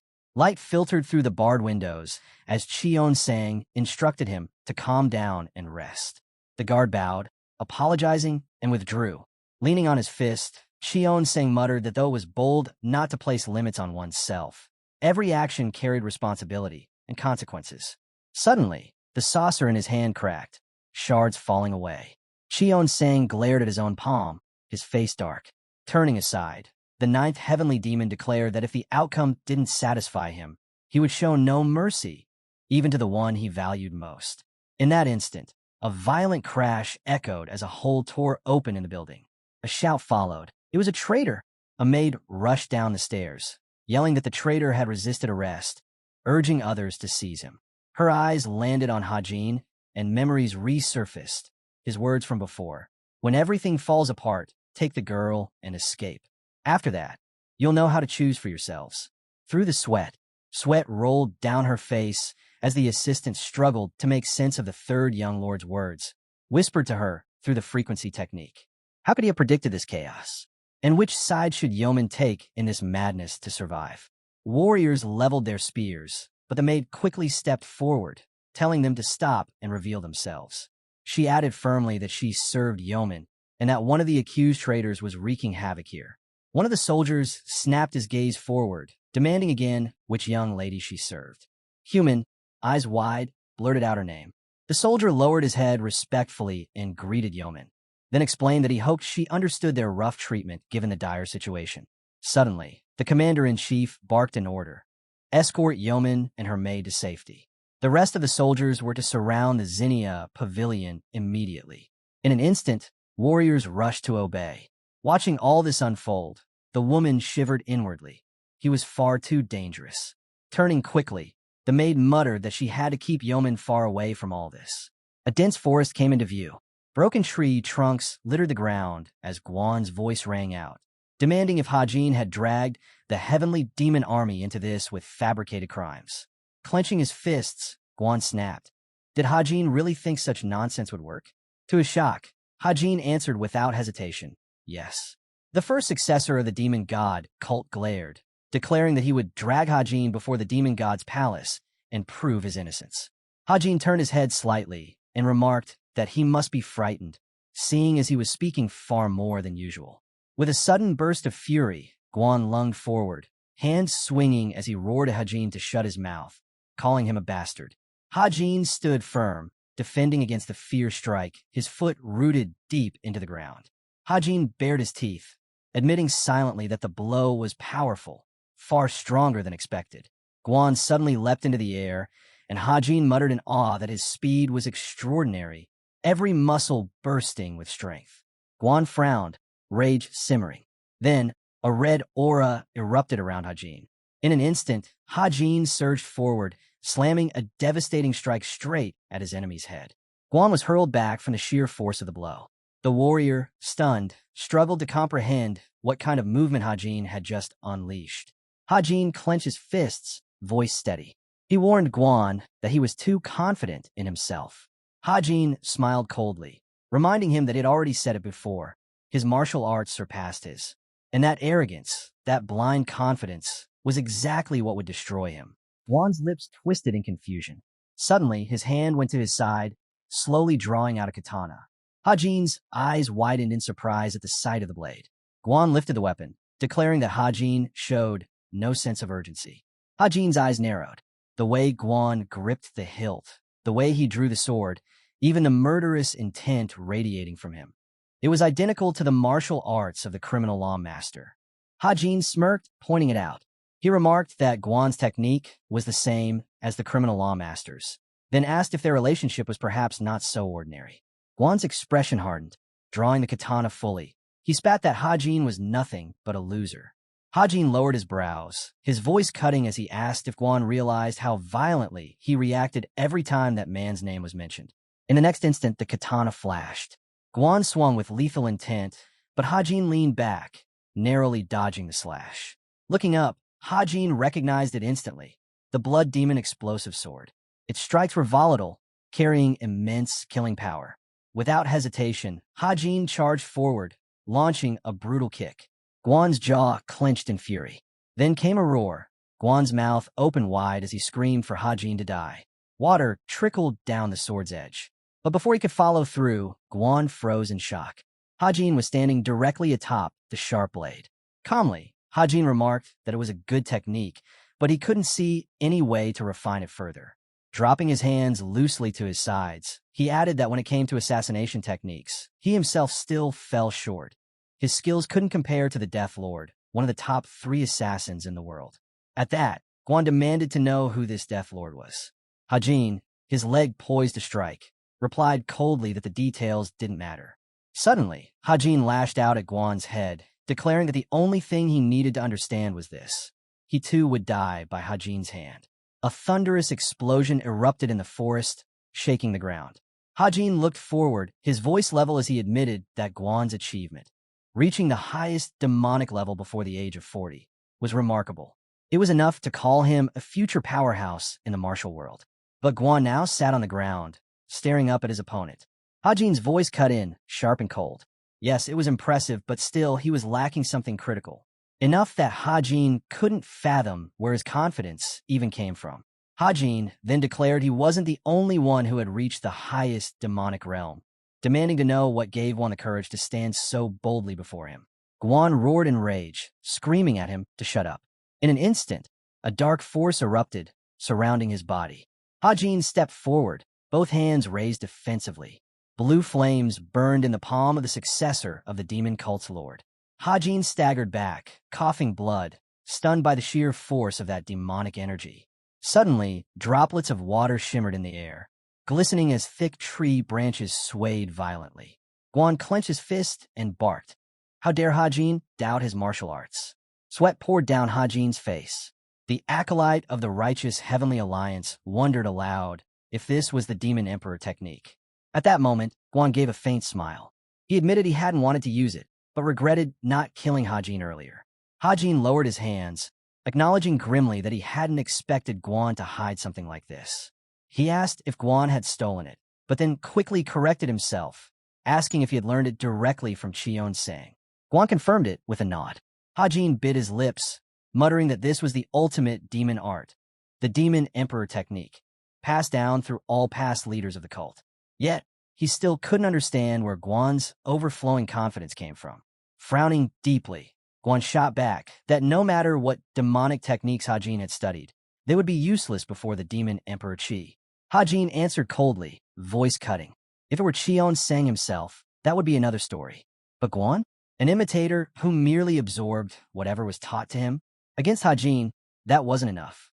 In that moment, a devastating surge of energy erupted around Hajin. His aura twisted and expanded violently as he declared that he would show Guan something greater, the ninefold demonic art. Guan narrowed his eyes, suspicion flickering. He had never seen this art before. Could it be something Hajin had created himself? Hajin suddenly raised his palm, the strike tearing through the air. The first successor's eyes went wide in shock, just as Hajin's figure shot forward, closing in at blinding speed. Hajin's brows sank low, his killing intent radiating. Suddenly, the scene shifted. The roof of the building came into view as voices echoed overhead, demanding to know if this was a rebellion. Was Hajin's report true? Yui turned to Dongpil, mouth agape. She quickly moved her legs, testing for anyone lurking nearby. The youngest commander of the Frenzy Demon Squad peered ahead, demanding to know what was happening. The warrior turned his head, asking the same question. Yui's gaze fell on a massive weapon, confusion spreading. Why did swordsmen always abandon their blades at such times? From afar, flames engulfed houses. Shouts rang out. It was time to arrest the rebels. The traitors had struck against the heavenly demon army, only to vanish into the forest. Beneath an umbrella, an old man watched quietly.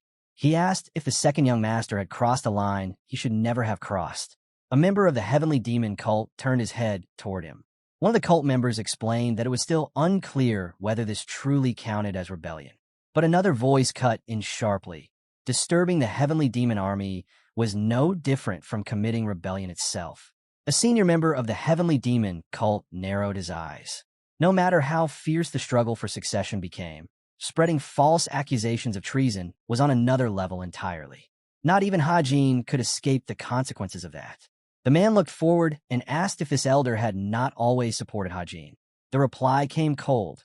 Even if he had been a supporter, that didn't erase responsibility. Every action carried its own burden. The old man beneath the umbrella nodded slightly, saying it was true. Responsibility could not be avoided.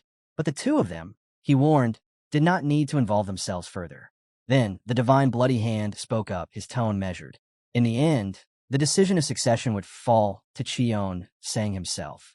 The elders fell silent, biting their lips. They all knew it. Cheon-sang likely shared the same thoughts as them, that Hajin should be held accountable. But if the leader chose to protect his heir, they would have no choice but to obey. At the edge of the cliff, a demon elder raised his voice. The heavenly demon divine cult, he said, was nothing less than the embodiment of Passin, the leader of all demons under divine rule. Their fate was already bound. Vikan raised an eyebrow, asking about the child. What about her? Came the reply. A warrior sprinted swiftly across the field, and the old man clarified. He had seen that child before. Wasn't she the commander of the Berserker Demon Squad? The man turned his head, asking if this was the same one who had once fought him with such ferocity. Suddenly, Eui rushed forward, clutching an array of swords. A question rang out. Why was she carrying all those blades? Wasn't that the Seven Knights' blade? The elder beneath the umbrella explained. He had heard that the double meteorite blade, the Seven Knights' blade, and the four nameless swords were priceless treasures belonging to Hajin himself. The old man narrowed his eyes, remarking that as always, Hajin wandered recklessly through danger.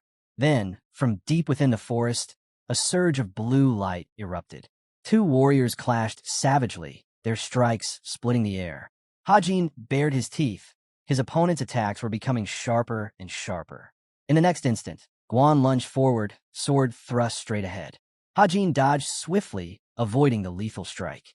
But suddenly, Hajin's eyes darted to the side in shock. His opponent had vanished. Scanning the battlefield, Hajin realized too late, he was gone. Hajin gritted his teeth. Was he behind him? This had to be a move from the Demon Emperor's domination technique. And then, Hajin swung his blade with tremendous force. Guan grinned faintly in response. Then, before anyone could react, Hajin began to fade, his body dissolving into thin air. Guan's jaw dropped in confusion.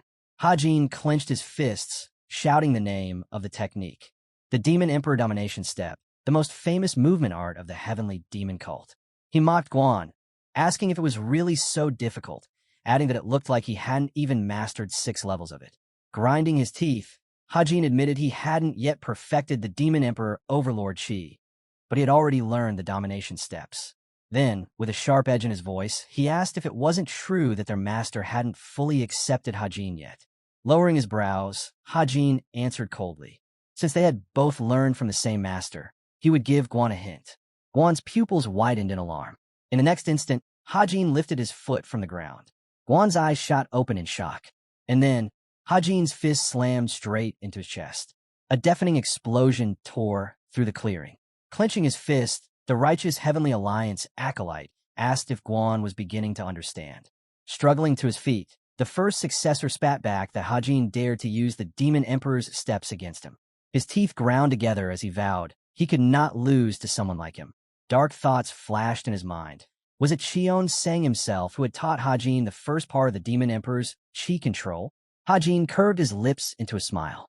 He declared the fight finished. Guan could not defeat him. But then Hajin's eyes shifted, narrowing in surprise. Someone else had arrived. Hajin moved his legs steadily into the clearing. Pyong's face twisted, veins bulging as he roared that this was unforgivable. How dare they hold a battle for succession without him? In the middle of the forest clearing, Guan demanded to know what had happened to him. The second young lord smirked, answering coolly that he had simply dealt with those who got in his way. The first successor's eyes darkened as he demanded to know who. Pyong rubbed his chin and replied casually, the cult members at the bar and a number of Heavenly Demon Army soldiers. The man's expression twisted. What was he thinking, killing fellow cult members at such a time? Beyond only opened his mouth wide in reply, his voice sharp. What else was he supposed to do? Should he have let them capture him without resistance? Guan's face hardened with fury as he shouted back. Did Pyong not realize that by giving the false accusations against him the appearance of truth, he was only making the situation worse? That this was. Now, Pyong stood branded as a suspected traitor, one who had killed his own sect members. No one would believe his innocence anymore. Opening his mouth, Pyong snapped back, demanding why the blame was aimed solely at him. Shouldn't it fall on both of them? Then he sneered, asking if his accuser planned to run away alone. From behind, Hajin chuckled darkly. As expected, the second successor had stirred up a scene. He added mockingly that Pan truly deserved the title of traitor. Pyong Guan ground his teeth, so hard they almost cracked. In rage, he shouted that Hajin was a bastard. But Guan cut in, scolding him to stop acting like a fool. He was only letting himself be provoked. The blood vessels in Pyong Guan's eyes turned red with fury. Hajin, grinning with sinister amusement, taunted him further. Could he not control his desires? Was it because of a technique similar to the devil's soul absorption? He then added sharply that Xion Sang himself had declared orthodox demonic arts incompatible with soul absorption. That meant Pan's technique was nothing but a cheap imitation. Pyong Guan's pupils bulged in rage. His voice cracked with indignation at Hajin daring to call his demonic double-body union a worthless fraud. With a furious leap, he screamed that he would tear Hajin apart. His body twisted, hands thrashing wildly as he shouted over and over. Then, with a bellow, he roared for his enemy to die. Hajin's hair whipped upward as his aura flared. But before he could finish, Hajin's strike crashed down, smashing against his head. Hajin's eyes widened in disbelief. How had he survived that? Clenching his jaw tight, Pyong glared and declared it was his turn now. Pyong Guan grinned, warning them to hold on tightly. Suddenly, the air shimmered. An attack trace split through the space. Guan's sword slashed forward at the same time his ally screamed in pain. He cried out, clutching his wounded hand, demanding what Guan thought he was doing. Grinding his teeth, Hajin shouted furiously that the Guan was insane, attacking his own comrade. But Guan only frowned, his gaze unwavering. Did Hajin mean this traitor? He explained coldly that he didn't understand what Hajin was ranting about. From his perspective, he was simply punishing two criminals standing before him. Hajin's lips tightened. If this continued, his arm would be severed. There was only one way out. But if he released his technique now, his left arm would break. Still, better broken than gone. Guan's pupils bulged in shock as anger surged as Hajin unleashed his hand strike, detonating with the force of a mountain collapsing. In the heart of the forest, a blinding flash of magic split the air.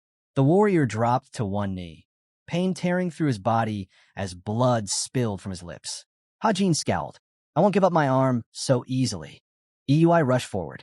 Master, are you here? Why do you always abandon your weapon? Reaching out his hand, Hajin asked calmly, Did you bring the sword? Then, with a nod, he added, Good work. Clutching the bag in her fist, Eui urged, Wait, just a moment. Covering his mouth, Hajin glared. Guan, how dare you lay hands on my people? Guan frowned, clearly shaken. In a breath, Hajin soared skyward with the phantom flight spell. Magic burst from him like a radiant beam, and a raging whirlwind swept through the forest. Trees ripped from the earth, leaving a massive trench carved before Hajin. Master, are you all right? Eui asked. He smirked faintly. I'll hold out for now. Guan lay face down in the dirt. An aide asked if it was over, but the third young lord shook his head. He won't wake any time soon, but he won't die either. Move him away for now. Suddenly, Pyong let out a loud, piercing scream. Eyes shut, the first successor snapped. You fool. Calm yourself. Buy me some time until I recover. But Hajin shook his head slowly. There's no need. Holding his shoulder, he said firmly. I respect you. I trust you. But you used your own brother as a sacrifice, stealing his martial arts just to climb higher into the demonic path. You reached the level of a supreme demon. But in doing so, you turned yourself into a monster with the very techniques he taught you. Tears welled in his eyes. And still, you told me you'd show me the way to a greater demon. All of this was your doing. Guan's voice trembled. Impossible. You can't mean that. But in a flash, Pyong's strike pierced his back. Don't you dare blame me for this, Pyong growled. Hajin stood frozen, unable to comprehend. In Hajin's hand was the heart of the first successor of the heavenly demon cult. Eui gasped, hand pressed her lips. What has this maniac done? And as the sky broke, rain began to fall, drops trailing down Hajin's face. Biting his lip, Hajin stayed silent. Across from him, Pyong. Soon, I'll take your heart as well. The scene shifted deeper into the forest. Steel clashed as Seoyun swung her sword, cutting through the men that surrounded her. Beside her, Yeoman sent an enemy flying with a crushing palm strike. A scream tore through the night, making air whirl around. A servant stumbled in, carrying Dongpil's limp body. His voice shook. He's in terrible condition. Glancing at the corpses scattered around them, Seoyun ordered sharply, Zhang Riyang, go to the Blood Spirit Pavilion. Yeoman and I will hold this ground until the Justice Hall arrives. The younger girl grabbed her hand. Seoyun turned, but Yum was already staring into the distance. Do you think Hajin will be all right? Looking back toward the darkened forest, she replied quietly, It's good that you came to me for help. But if you plan to follow him there, I don't recommend it. Rain poured harder over the trees. In the shadows, Hajin and Eui froze in disbelief. Pyong, now armless, was devouring Guanyang's heart. Hajin frowned, his voice low. So this is what Sangren warned us about. His gaze lingered on Pyong before he recalled Sangren's words. Without the principles of harmony contained in the final stage, Luli's great method is pure corruption. If it doesn't master it completely, the second young lord will lose himself and become something worse than even the Beast Palace Master. Euy's voice trembled. He really ate the heart. Pyong rose slowly to his feet. Chaotic chi surged violently from his body. The demonic energy inside him, it's growing fast, Eui muttered with a frown. Hajin seized his sword and swung. The aura from the blade shattered instantly, smothered by Pyong's overwhelming chi. Hajin's hair whipped around him. It felt just like that battle against the Beast Palace Master. A barrier of chi flared to life, absorbing the storm of energy. Behind him, Eyui's voice rang out. Is the position of successor so valuable that you destroy yourself for it? Hajin's eyes narrowed as he studied the madman before him. There are always those working to corrupt themselves for power. Eyui's tone turned wary. Then shouldn't you be more prepared to face that fate yourself, master? Hajin's hair lifted in the rushing chi. His answer was steady. I will prepare for it. But before he could say more, Eyui spun suddenly, an alarm flashing across her face. The heavenly demon army, they're almost here. In an instant, countless swords rose into the sky. Hajin swore under his breath. Perfect. Now we have witnesses. I'll end this here. Energy swirled violently around him as he gave his command. Eyui, if I collapse, carry me to the Blood Spirit Pavilion. Hajin's brow furrowed, his voice sharp. But remember this, I will not die here. Inwardly, Hajin scoffed. Pyong, you fool. Depending on such twisted power, you'll never lead the cult, let alone reach the true peak of the demonic realm. Pyong's response was a beastly roar that shook the air.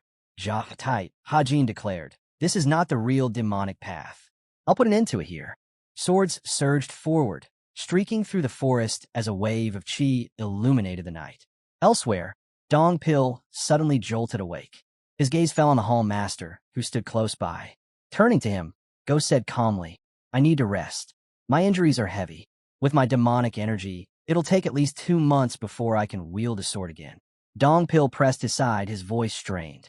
What about the others? Go step closer. Everyone's fine, even the maid. And it's thanks to you. Dong Pil shifted his eyes toward the head of the criminal court. We ran into assassins. Who were they? The man replied evenly. I'll tell you later. What matters now is your safety. For now, you should thank Yeoman. Dong Pil frowned, puzzled. Why would I thank her? With a faint smile, Go explained, that human persuaded Soyun and the 6th young lord to track us down. They reached you faster than even the heavenly demon army. Closing his eyes, Dong Pil exhaled. I see. Thank you for telling me. He glanced out the window. And Hajin? What's become of him? Go folded his hands behind his back. He's at the criminal court now. The scene shifted inside the criminal justice hall of the divine cult. Chains tightened around Pyongwan. His voice was steady as he spoke. Techniques that steal life essence come with a price. The deeper one goes into the demonic dual form, the more the mind unravels, whether you want it or not. Shackled by the legs, he continued. With a weak will like his, there was no way he could walk the inhuman path of a heretic. Guan was evil, yes, but he chose that road himself. There's no point in resenting him. Arms crossed, Hajin let the words hang. Pyongwan clenched his jaw. Then why didn't you kill him? Hajin's eyes narrowed. He would die regardless. My blade wasn't needed. But treason. Treason is a crime that can't be forgiven. Hajin's severed arm twitched violently. His face froze in terror as Hajin declared his fate. You will be beheaded. Meanwhile, inside the demon god's palace, Yozong let out a groan. Lately, I can feel it. My life is getting shorter. Before him, Yozong bowed. There is still unrest, my lord. But I've settled most of it. In 4 days' time, everything will be stable again. At least 10 days, Yozong muttered. From above, Cheon Sang looked down at him. My lord, I've carried out your order and announced a ban on leaving the cult's territory, but such a move will bring heavy losses. Losses or not, the one responsible will bear the weight of this. Yozong hesitated, then asked, You still haven't seen Hajin, have you? Yozong gave a slow shake of his head. Then what will you do? Cheon Sang pressed. Sitting high on the throne, Li Cheon Sang finally spoke. I will judge him myself.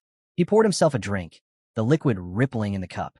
If Hajin convinces me, things will remain as they are.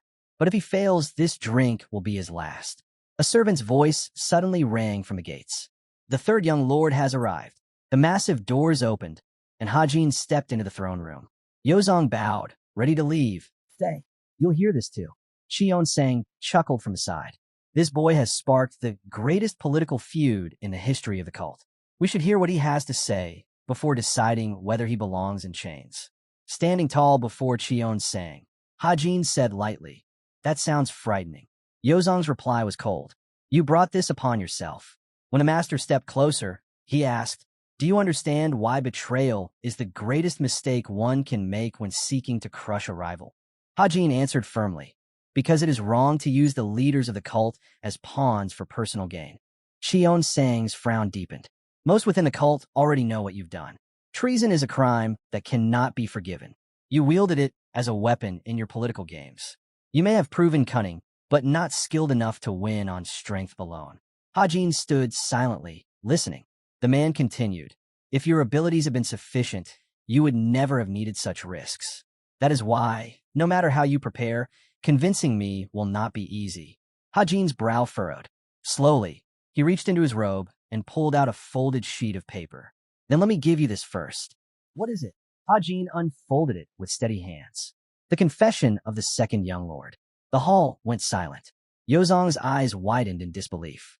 Cheon Sang stepped forward, taking the paper. Calmly, Hajin explained, Pyong Guan wrote it himself with his one remaining hand. If you doubt it, you can verify the handwriting. Cheon Sang's expression hardened as he read. The words were clear. Pan had written that his brother's martial skills were so formidable. He himself was uncertain of victory should they ever face each other. Cheon Sang's lips moved as he began to read the confession aloud. Hajin spoke alongside him, reciting the words from memory. With the first young lord dead and the second imprisoned, I've lost any chance of claiming succession. So now, I confess to everything that happened. The hall fell silent, the weight of his words pressing down. Yozong's brow furrowed.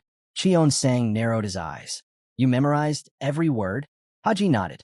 Exactly so. Hajin added firmly. I was the one who ordered Pyong Guan to write it. Cheon Sang's gaze shifted toward the vase and the towering bull statue, his brows knitting tighter. How could you go this far? Hajin stood resolute. Because I swore to protect him, but only if he admitted his crimes as treason. Cheon Sang held the paper in his hand, his voice hard. Treason is unforgivable. Whatever the reason, traitors are executed on the spot. And yet, you still obtain a confession. That is no careless blunder. Did you strike a bargain with him? Hajin's fist clenched. Yes, I promised to cure his madness and to guide him into the realm of higher demons. Cheon Sang's eyes widened slightly. You're certain of this? Hajin's tone did not waver. Once I master the method, I'll guarantee his advancement. And when I become Cheon Sang, I'll ensure his promotion as well. Cheon Sang's stare sharpened, suspicion cutting deep. The overlord lifted the paper again. You planted the idea with such precision. Do you truly mean to make the second young master your ally? Hajin's reply was steady. I may not be refined in every way, but I've never gone back on a promise. Lowering the paper, Cheon Sang's voice grew cold. That promise rests entirely on whether the second young master still lives. Hajin frowned. Yes, that's true. Moments later, he dropped to his knees, his voice ringing through the hall. Spare him. Spare the second young lord. Li Cheon Sang's face tightened into a deep frown. Above the palace, the clouds drifted slowly across the sky. Meanwhile, in the square, Yeoman stood defiantly. I'll wait for my brother. When he comes out, we'll eat together. I won't leave until then. A maid hurried to her. Young lady, Hajin doesn't want you to wait. Yeoman blinked in surprise. How would you know that? Just then, Seoyun appeared, startling everyone. Her eyes fell on her younger sister. What are you doing here? Lowering her head, the maid answered softly. I only wanted to escort Yeoman back to her room. Yeoman's voice rang out, steady and stubborn. I'm waiting for my third brother. When he's finished, we'll eat together. Her gaze drifted to the palace. Beside her, Seoyun spoke softly. That means Cheon Sang is still speaking with him. She turned her eyes away, her thoughts heavy. To use something as grave as betrayal for personal gain, it's far too dangerous. This time, Cheon Sang won't overlook it. If he fails to give a convincing explanation, he may never come out. Seoyun stepped closer. Come eat with me. Walking alongside Seoyun, Yeoman asked cautiously, Can we really? I thought you didn't like me. Seoyun smirked faintly. Then let's go to the Purple Mist Pavilion. Inside the palace, the lamps burned brightly. Cheon Sang studied the letter in his hand, his voice low. I fail to see the point in the prince's struggle. Once one ascends to the imperial throne, all the brothers and their followers will be executed regardless. Hajin raised his head.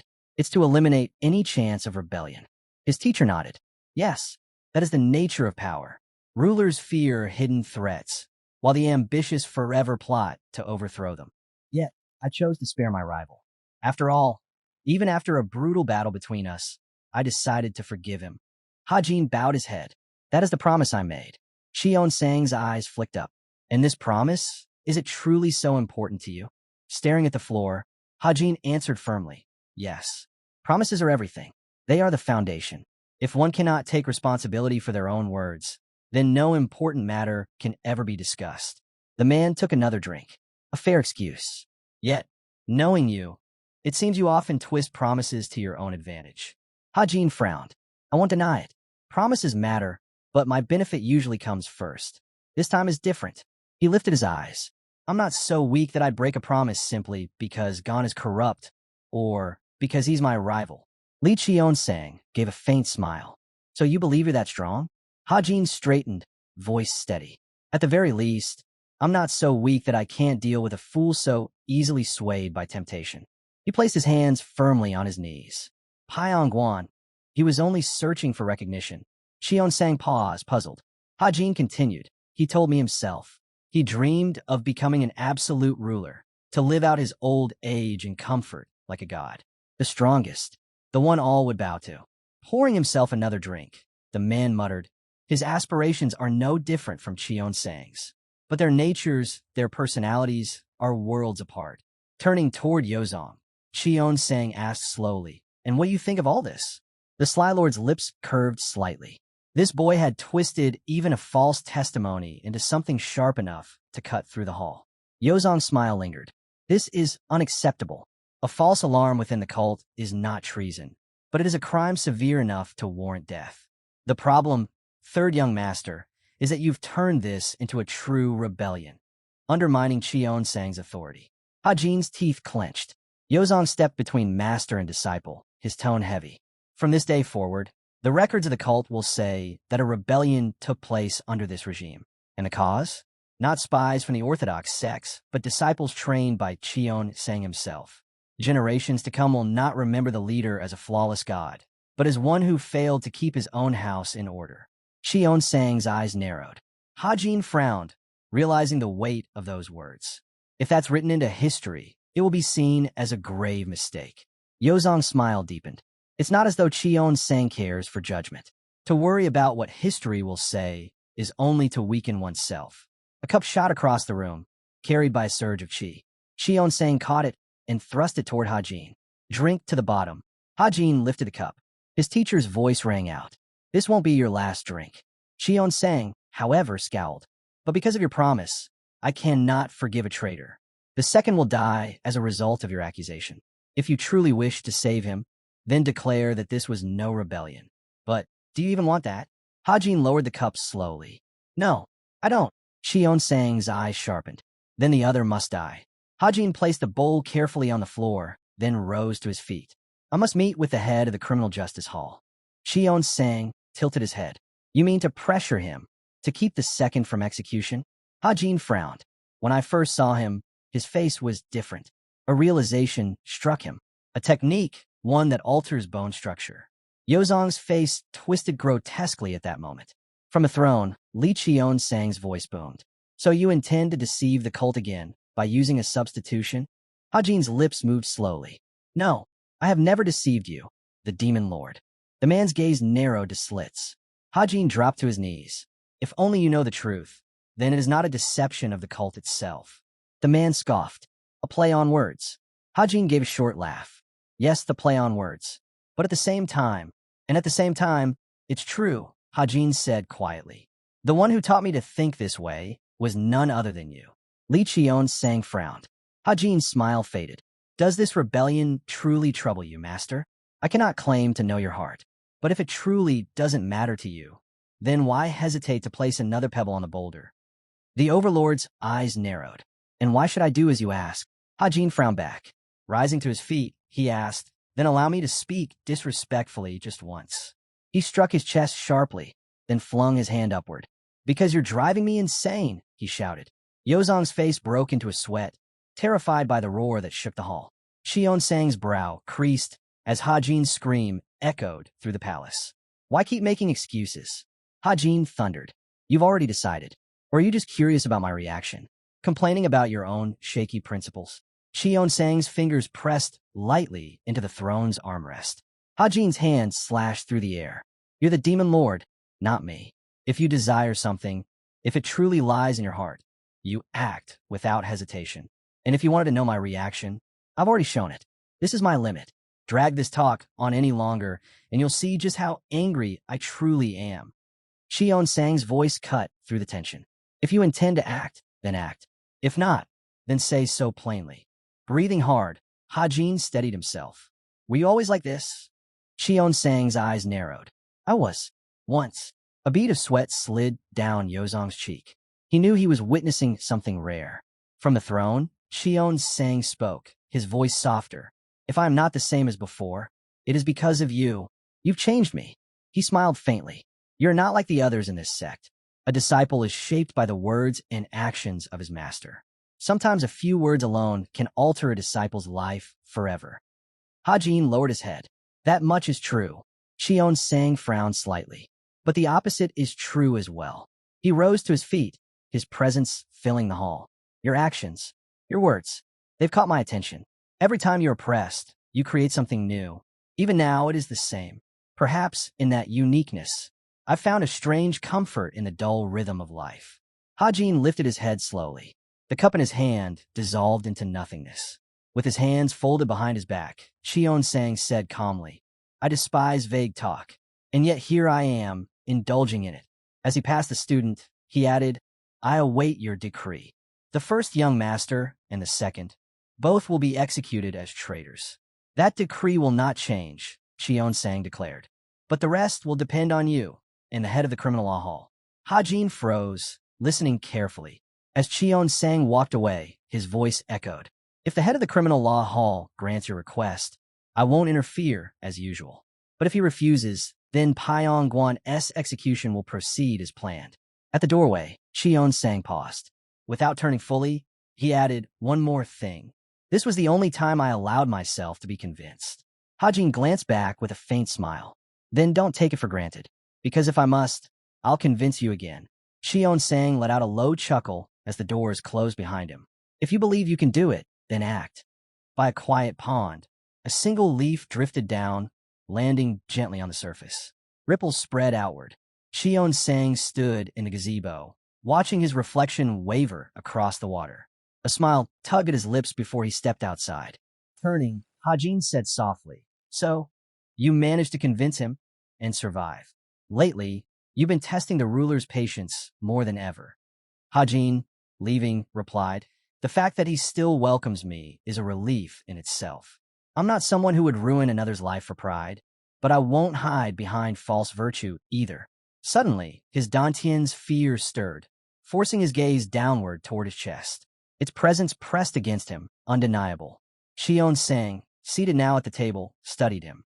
I don't know if you truly seek divinity, but those bound by their 5 desires and 7 emotions, if they reject their humanity, they cease to be human.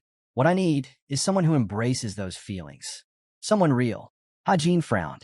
To focus power in the central Dantian isn't to lose control over emotions. It's to be honest with them. He lifted his head toward the sky. Even so, I feel only emptiness inside. His voice hardened. But now Guan is dead. Van has been handled. My greatest rivals are gone. That gives me the advantage in the struggle for succession. Footsteps approached. A voice called his name. Hajin turned, and there stood Go. Hajin smiled faintly. I was just about to seek you out. Go's eyes widened in surprise. After a pause, he said, Our relationship isn't exactly close. If you wish to see me, it must be about administrative matters. Hajin's smile deepened. Not only that, it's a conversation to resolve something far more important. The head of the criminal hall frowned. Follow me, he said, turning away. I'll even pay for our dinner. The scene shifted to Hajin's home. Sangrin glanced at the pot. Are you cooking too much? Carrying dishes, the girl asked softly. Will the doctors at the Blood Spirit Pavilion really handle everything themselves? Anhwa looked over at her and smiled. A little noise in the kitchen won't bother anyone. Anhwa lowered her head.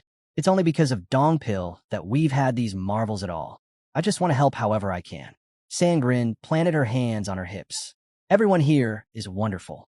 The way they treat each other, it feels like a real family. Anhwa gave her a look. That's because Hajin cares for us. He's kind, soft-hearted. Sangrin froze at the word, startled. Soft-hearted? Abruptly, she pushed her friend aside. Let me help too. You should rest. Steam rose from the simmering soup. Sangren tasted it and smiled. Delicious. She set her spoon down, lost in thought. Hajin, even if you judge him only by his martial skill, he's already outstanding. But he doesn't use brute force to solve every problem. He never relies on it blindly. Her mind turned to Guan and his retinue. Hajin has another strength. He can predict the flow of events with startling accuracy. If Guan had matched him in power, he might have one. But instead, Hajin twisted the situation, turning his strength against him. He branded him a traitor and destroyed his entire force. She continued thinking. The foresight to read the situation. The courage to act. The ability to set the tone despite his inexperience. Already, he has the makings of the greatest within the cult. He hides in the shadows, but if he had a true strategist beside him, conquering the world would hardly be a joke. Sangren imagined Hajin's face. He made a deal with someone very dangerous. But as long as that alliance holds, we'll be safe. Her eyes widened suddenly in panic. She began stirring quickly. Oh no, the rice pudding's a little burnt. The scene shifted to a tavern. Walking beside Go, Hajin asked, "Has this tavern always been here, to the east of the fortress?" The man nodded. Yes, but there are almost no visitors. The owner isn't part of the cult, and he doesn't belong to any pavilion. Looking around, Hajin frowned. Then how does this tavern even survive? Go answered casually, "I fund it myself." Hajin's mouth dropped open in shock. Sliding back the screen, Go added, "I have certain ties with the owner. That's why I." Hajin trailed behind Go as they stepped inside. He immediately said the place needed higher contributions, otherwise it wouldn't last much longer. Behind the counter stood an old man, seemingly lost in thought. The moment Go called out, he jolted awake, terrified by the sudden release of aura. Snapping back, the old man angrily pointed at Go, demanding why he had to yell instead of simply shaking him awake. Hajin stood there in disbelief, stunned at the exchange. Go brushed it off and ordered the old man to prepare everything as usual. But the old man resisted, grumbling that he was sick of this routine and didn't even have money. Hajin's jaw dropped when the head of the criminal case simply pointed at him, saying he would cover the cost. The old man turned, squinting at Hajin, and asked who he was. As he stepped outside, Go casually replied that this was Hajin, the third young lord of the cult. The old man scoffed. There were far too many young masters in the cult for him to keep track. But when he heard Hajin was the leader's disciple, he shouted in surprise. Then, grinning, the old man teased Go for bringing along such a cutie. He warned it would take some time to prepare, so they could look around, but made it clear they weren't allowed to break anything. Glancing up at the sky, the old man muttered that a boy like Hajin would be better off enjoying time with the ladies instead of being here. When they sat down, Hajin asked curiously who this old man was. He didn't look like a martial artist, yet his boldness stood out. Go shut his eyes and said the man had always been that way. Hajin stared at him and remarked that it was surprising he tolerated such insolence. After a pause, Go replied that he himself wasn't really surprised. Hajin pointed at himself, insisting that he was very surprised, because it wasn't every day one ran into a drunk old man like Kong in the cult. Go frowned, questioning whether Hajin really didn't mind being around such a loudmouth, even though this was their first meeting. With a calm smile, Hajin explained that just because he was Hajin didn't mean he had to act high and mighty. Words like that weren't pleasant, sure, but he wasn't the type to respond to every provocation. Go narrowed his eyes. As Hajin poured him a drink, he added that it wasn't just him who carried burdens. Go clearly had plenty of worries of his own. Go sighed, admitting he already had too much work, and recently someone had only made it worse. Hajin shot him an irritated glare. The man's demeanor had shifted. He was now acting smug, almost arrogant. When Go finally opened his eyes, he told Hajin that he actually envied him. Hajin frowned, lifting the cup in his hand. He said he certainly didn't envy Go's position within the cult. Reckless or not, there was nothing enviable about it.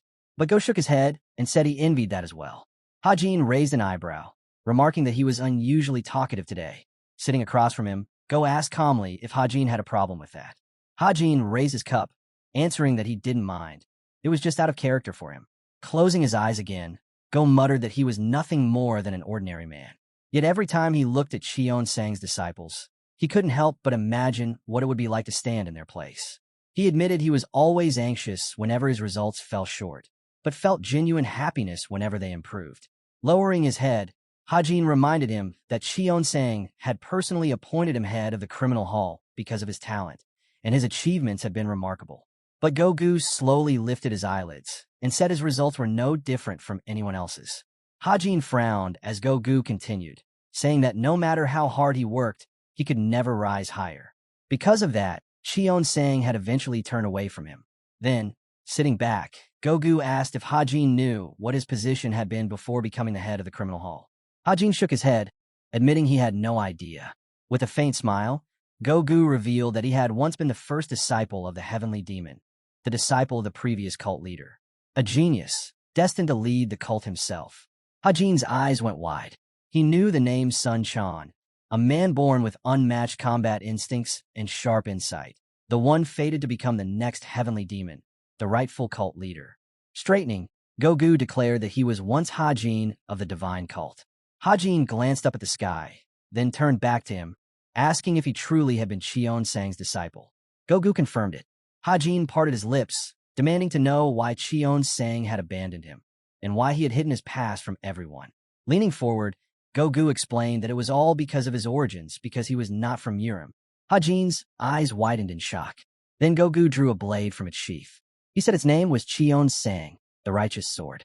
Lifting it slowly, he explained that it had been personally placed in his hands by his master.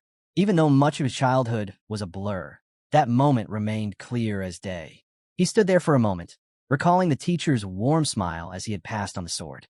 Gogu said softly that his teacher had entrusted him with Cheon-sang while smiling at him with warmth. Hajin frowned. The image was hard to accept. He couldn't even picture Cheon-sang and smiling like that. Gogu said his master had once bestowed deep affection upon his disciples. But then his face hardened. He recalled his teacher's final words. He spoke slowly, telling Hajin to listen carefully. Closing his eyes, he repeated what had been entrusted to him. This sword must be driven into the heart of the heavenly demon to prove that it truly bears the spirit of righteousness. Hajin froze in shock as Gogu continued. Those words, he said, had been buried along with the past of the Righteous Alliance. His master had been none other than the White Sage, Ki Hyun, the now fallen deputy leader of the Alliance. Sweat beaded on Hajin's face. He could hardly believe it. With a frown, Gogu revealed the truth. He had originally been sent by the Righteous Alliance itself with a mission to kill Cheon-sang. Cheon-sang emerged from the palace. The people bowed instinctively, then lifted their heads at his command, listening intently to the decree. Inside the palace, Li Cheon-sang sat upon the throne, Mudam standing beside him. Cheon-sang spoke with measured authority. I had intended to wait until the festival, but it is no longer necessary. I have seen that my chosen successor is worthy of this title. Seated before his subordinates, all eyes on him, he continued, I will rule as long as my strength allows. But I know well the reverence owed to those who serve under me. People waited in the square, their anticipation palpable. They had come to witness the emergence of the new lord of the cult, one who still had much to learn, but who, according to rumors, no longer needed instruction. He had become independent. Cheon-sang frowned slightly, acknowledging that this new leader might even surpass him in strength. The citizens, however, would not be disappointed by the choice. Murmurs of curiosity and awe rippled through the crowd. Cheon-sang turned to the chief guard, giving the silent command to bring forth the one who would continue the sacred path. Mudam, standing at attention, readied himself to fulfill the sacred will of the great star of the cult. The guard raised his voice. Let the head of the divine cult of the heavenly demon reveal himself to the people. The gates slowly opened, and a gust of wind swept through the square. Hajin stepped forward, clad in a new crimson cape that billowed behind him. Confidence shone in his eyes, steady and unyielding. Whispers of surprise and awe spread through the crowd. Men stared in astonishment, while the women were visibly moved. Hajin had revealed himself completely. He walked through the crowd, aware of the all-consuming wave of emotion flowing toward him. So many eyes were fixed on him, and a flood of memories rose unbidden. In his past life, he had always hidden in shadows. Now, after enduring countless trials, he had arrived here, among the crowd. His eyes found Manhwa he had first met after awakening within the cult walls. She watched him, fists clenched, a mixture of worry and pride in her expression. Hajin remembered the moments he had saved her, cradled her trembling form, and offered comfort when fear had threatened to consume her. It was because of her boundless care that he had survived. He turned slightly and saw Yui. Her gaze was sharp, an eyebrow raised, reflecting a will as strong as his own. Memories of their struggles together came rushing back. The time she had knelt before his sword, the moments of pain and tears, and how he had taught her new techniques that shaped her into the formidable fighter she had become. Hajin's eyes shifted to Dongpil, standing stoically in the back. His friend's back was scarred and strong, a silent testament to loyalty and resilience.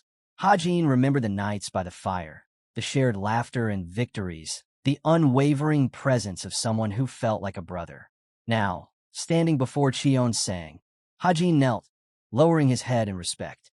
"It is my honor, Lord," he said, his voice steady. "Please accept my boundless respect." Cheon-sang's gaze met his. In that look, Hajin caught the weight of acknowledgement, the silent recognition of a journey completed and a successor chosen. Cheon-sang's eyes rested on the bowed successor. "You are the ideal candidate," he declared, voice echoing across the square. "No one else could succeed in all that is required. No one else embodies the heir I have sought for so long." Turning his gaze to Hajin, Cheon-sang asked, "Are you ready to dedicate your life to the welfare of the cult, to care for its people in my stead?" Hajin's brow furrowed. Around him, the master of the Hall of Justice watched intently. The head of the internal enlightenment organ and Cheon-sang himself stared. Even the general strategist of the divine cult of the heavenly demon smiled knowingly. Above them, the cult's flag rippled, catching the sunlight like a beacon of destiny. With steady conviction, Hajin declared, "I will devote myself completely to this path." At that, firecrackers erupted, their booming sounds blending with the cheers of the people. Voices shouted, some cried, some laughed. The demonic elder's smile shone brightly, and the crowd erupted into admiration. The girls shouted Hajin's name, their faces alight with pride. The old man looked on, surprised, while Dongpil clenched his fists, standing calm, but silently congratulating his friend. His loyalty was absolute. He would follow Hajin wherever he led. The crowd marveled at Hajin's audacity. And then, a new sound cut through the celebration. The light, padded footsteps of a small, furry creature. People turned, startled, unsure of what approached. It was Goldie and the tiger, older now, accompanied by a magnificent tiger. The animals passed through the crowd, heading straight for Hajin. Fear and awe rippled through the onlookers. Hajin's eyes softened. "It's been a long time," he said, kneeling slightly to stroke Goldie's fur. "Thank you for coming." The crowd watched, some touched, others confused, but all captivated by the bond between master and beast. The happy fox rubbed against Hajin, purring contentedly. Hajin smiled. "I'm sorry I didn't have many choices back then," he murmured. "But I'm glad we're friends now." He looked toward Cheon-sang, who met his gaze with a quiet approval. The former lord nodded, silently acknowledging that Hajin had truly grown. Goldie's eyes met Cheon-sang's, sharing the unspoken admiration. Hajin had even raised a cub from the beast's palace, a feat few would dare attempt. Hajin turned to the tiger, gratitude shining in his eyes. "Thank you for being here," he said, voice firm. The tiger's golden eyes met his, and it let out a thunderous roar that echoed across the entire area. Surrounded by animals, Hajin felt a surge of power and clarity. He no longer needed to hold back. His thoughts turned to the righteous heavenly alliance, the blood-steel fortress, and the strength he now wielded to confront them. A frown crossed his face as he turned toward Cheon-sang. His instincts whispered that this triumph was only the beginning. Dam Seung held a 9-leaf flower in his hands. Its delicate petals freshly bloomed, despite the fact that only 5 of the 10 seeds he had planted had sprouted.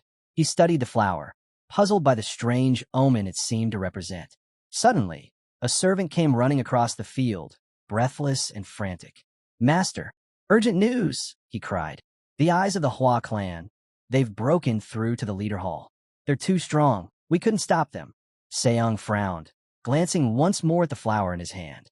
"We may now be a clan of sword masters," he murmured, "but we were all Taoists once. And now, subordinate to someone who cannot even control his own emotions." A hint of concern flickered across his face. Perhaps they're beginning to lose the confidence they once held. The flower in his hand began to evaporate, leaving only a faint whisper of its fragrance. The sound of hurried footsteps and panicked voices brought him back to the present. The servant trembled as he saw Seung's anger simmer. The righteous leader of the Heavenly Alliance was not a man who tolerated failures lightly. If this happens again, Seong said, his voice cold and precise, we will all say goodbye to our lives. Meanwhile, in the Hall of Leaders, tension ran high. Sanja's voice rang out, demanding the immediate presence of the leader. The servants attempted to calm him, but he only grew louder, furious at the disrespect he believed had been shown. The doors creaked open. Heavy footsteps echoed across the hall. Seong entered, calm and composed, his servant at his side. Sanja, frowning, barked, how long do you intend to entertain the Hua clan? As if peering at us from under your fingernails? Seong sat at the head of the table and gestured for everyone else to leave. The hall quieted, but Sanja's fury did not. He slammed his hands on the table, spilling his cup of tea. How could the chief allow Pagaku, a representative loyal to the clan, to make a deal with Shone? What is the meaning of this? Seong, unperturbed, calmly picked up the fallen cup. Enough, he said. Do not slander the name of your lord. Pull yourself together. Sanja's eyes widened in shock at the rebuke. Seong poured more tea and added, even your master does not raise his voice in the chief's hall. Displaying the aura of his authority, Seong handed Sanja the cup. If you show such disrespect again, he said, voice low but lethal, you will immediately be stripped of your title as an elder of the Alliance. Sanja's hand trembled, clenched in fear. Seong looked him directly in the eyes. Sit. Still. Sanja recalled, almost absent-mindedly, that the escort agency had once been nothing more than a small organization. Yet now, it had become entwined with power struggles far beyond his imagining, blowing against him, as if the very air itself trembled under the weight of his anger. Sanja's aura flared violently, his voice echoing in the hall. How dare they? How dare the Seacon Escort Agency, a branch of Manhwa, or at least claiming to be treated with such disdain? Do they mock us? Do they think we are beneath them? Seong, unruffled, set down his teacup with deliberate calm. They do not mock you, he said evenly. They act according to the rules of business, nothing more. Their contract is with Mount Hua, yes, but it is strictly commercial. The Sejong Escort Agency answers only to themselves. They are not your subordinates. Sanja froze, his fists clenching so tightly the knuckles turned white. Then why? He shouted. Why do they dare demand money from us without respect? How can such arrogance be tolerated? Seong leaned back slightly, sipping his tea, and let the silence stretch, letting the weight of his words sink in. Because you, Sanja, treat them as if they were your personal servants, he said. You expect obedience where none is owed. The world is not so simple. The disciples of the 9 sects, escort agencies, trade unions, merchants, return portions of their profits to their sects. Yes, but they are independent in spirit and in action. You cannot demand loyalty where it has not been earned. Sanja's face reddened with fury. The hall seemed to shrink under his rising aura, his frustration radiating outward. He stomped his foot, causing the wooden floorboards to tremble. And the Demon Lord sect? He barked. They set up their own agency in Bishan. Did they not consider us at all? Sanja's jaw tightened. For the first time, he realized the full weight of Seong's wisdom and how far he had to grow if he wanted to wield power effectively. Outside the hall, the wind carried the distant sounds of merchants, travelers, and the ever-moving gears of commerce, a constant reminder that the world did not pause for anger. Saw the mixture of fear, loyalty, and quiet determination within Ryung. Ha-Jin's gaze softened slightly, though his mind was still sharp and calculating. He realized the third master's courage was rare, so rare that it deserved acknowledgement, not just strict judgment. Ryung, Ha-Jin said slowly, you understand the weight of allegiance better than most. That is why I can trust you. You are not just following the rules blindly. You are aware of the consequences and will Ryung to bear them. That is the mark of a true disciple of the divine cult. The 6th young master, Zhang Ryung, lowered his head respectfully, but his chest still heaved slightly with tension. Ha-Jin continued, but understand this. Loyalty does not absolve wrongdoing. If your family, or anyone else, acts against the cult's law must be upheld. There is no exception, no favoritism. You swore your allegiance. You swore to uphold its justice. That is the price of being part of this path. Ryung's shoulders slumped, a mix of relief and continued unease washing over him. I understand, he said quietly. I will accept whatever judgment you deem necessary. I I will not ask for mercy. Hajin's expression hardened, but a faint trace of respect lingered in his eyes. Good. That is the spirit that will strengthen the divine cult. You will grow into someone capable of carrying that burden. But for now, continue your training. Prove your worth, not through fear, but through action and resolve. Ryung nodded firmly, a newfound determination shining through his earlier anxiety.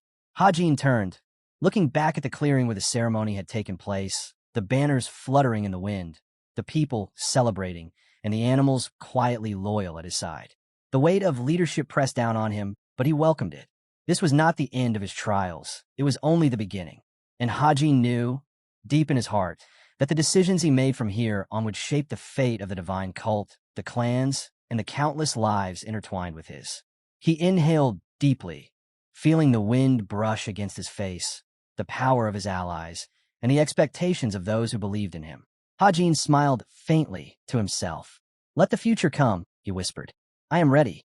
Hajin needed to understand that the patriarch of the Jeojeong family was planning to break away from the divine cult of the heavenly demon.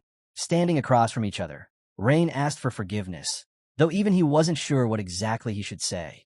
Hajin recognized how heavy such a burden must feel at such a young age. His thoughts drifted back to the handshake with his own father, and he compared it to Ri Young's situation. The responsibility for a family's actions rests with the head of the family. The rest are merely bound by blood. Watching the sixth young master clench his fists, Hajin felt a surge of pride. It was clear that it took immense courage for Ri Young to share all of this, driven by unwavering determination. Whatever happened, Hajin would not regret asking him about it. Suddenly, Hajin's stomach growled. Ri Young instinctively placed a hand over it, asking if Hajin was hungry, admitting he hadn't eaten since yesterday. Hajin smiled and suggested they eat together, joking that he wasn't too bad in the kitchen. Ri Young's face flushed with embarrassment, unsure how Hajin could dare speak so casually, but Hajin just grinned and suggested he call him by his name in private. 6 glasses clinked together with a cheerful cheers. Around the table sat Hajin, Ri Young, Dongpil, Yui, Manhwa, and Sangren. Hajin announced that tonight he would treat them, preparing dishes to perfectly accompany the 6 heavenly spirits' beer. Manhwa turned, ready to help, while Hajin poured a drink for Ri Young. As the others drank and laughed, Hajin explained that he had never tried this particular dish before. Cheon Sang himself had prepared it, and it was called the drink of the 6 heavenly spirits. Nearby, Goldie nibbled on meat while the tiger watched silently. The moon hung high, casting silver light over the scene. Stepping outside, Hajin felt a rare, carefree smile. It had been a long time since he had gotten so drunk. Stretching in the yard, he suddenly heard footsteps behind him. Goldie leapt onto him, startling him for a moment before beginning to lick his face. Hajin remarked that the fox hadn't enjoyed a holiday like this in ages, and he noticed how Goldie had even shared with the tiger. The tiger, content, sat nearby and purred. Hajin chuckled and asked if Goldie understood how to treat subordinates properly. Memories of a yawning fox scaring Manhwa surfaced, and Hajin offered to play with her a little, remembering how she had enjoyed the delicious food he had cooked for her as a child. The pet gazed at the stars, and Hajin couldn't help but notice how beautiful the sky was tonight, perfect for a day of celebration. He looked down at the ground, lost in thought, wondering what he should do next. The possibilities seemed endless. After all, once he became a young leader, he could do anything. He remembered Gogu warning him that he would be dragged into the wars of all the demonic cult masters. But Hajin thought that if the cult was to truly thrive, careful consideration and deep thought were necessary. He frowned, recalling Gogu's words. Things were completely different now from when he was merely the 3rd young lord. Being a young leader meant carrying the weight of responsibility. Standing up, Hajin lifted his gaze to the night sky. His pet mirrored him, sitting attentively as Hajin admitted aloud how difficult it all was. With a resigned chuckle, he decided another drink wouldn't hurt. Meanwhile, the military department of the divine cult of the heavenly demon was buzzing with activity. Yozong was startled by a visitor arriving in the dead of night. Hajin, bottle in hand, said he'd come for a drink, but thought it was time to leave. Yozong frowned, insisting it was perfect timing, and asked him to follow. Hajin raised an eyebrow, surprised by how unnerving this man could be. Passing one map after another, Hajin realized he had never even known this room existed. Yozong walked behind him, explaining that Hajin had only been in his office before and had never entered the planning room. They studied another map, and Yozong's chief strategist remarked on the level of detail. Hajin nodded, confident that their map was the most accurate of the three that existed. Curious, Hajin asked what Yozong wanted to discuss. His eyes fell on a figure marked with the flag of the Heavenly Alliance, and Yozong explained that there had been unusual activity there lately. Hajin peered closer, asking for clarification, but Yozong paused. Before discussing that, there was something else pressing. Adjusting his glasses, Yozong asked, when Hajin had said he wanted to destroy the righteous Heavenly Alliance and the Bloodsteel Fortress, did he mean to annihilate them completely, or merely eliminate their leaders and senior officials? Without hesitation, Hajin replied, first the leaders and senior officials, then the entire forces would be crushed. Even if total destruction proved impossible, removing the leadership was non-negotiable.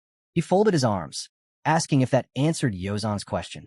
The chief strategist then handed Hajin a letter, slipping it from his pocket. Hajin opened it and froze, surprised by what he read. From the hidden pavilion of the military department, Hajin unfolded the letter and began reading. What he saw made his eyes widen. He looked up at the chief strategist, who stood calmly with his hands folded behind his back. The issue with the Orthodox Maroons is well known, Yozong said, but it's been a long time since such a major incident occurred. The leader of the Manhwa sect is planning a revolution after suffering defeat at the hands of the righteous Heavenly Alliance. Hajin's fingers grazed the Alliance figurine on the map, and it toppled over. Yozong asked quietly, what are you going to do? Hajin stared at the fallen piece, silent for a moment, before a small smile appeared. I need to go see the Demon Lord, he said. When they arrived, Cheon-sang was at home. Upon hearing that the young leader wished to see him, he ordered them in.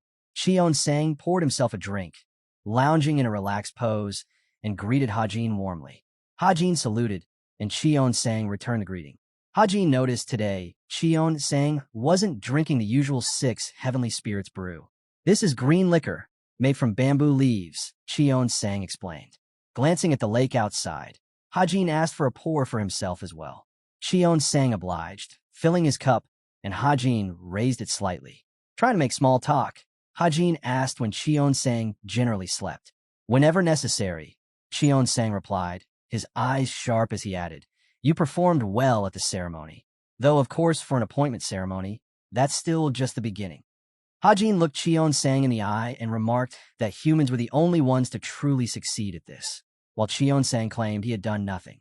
Hajin shifted to the matter at hand. I came from the military department's planning room, he said.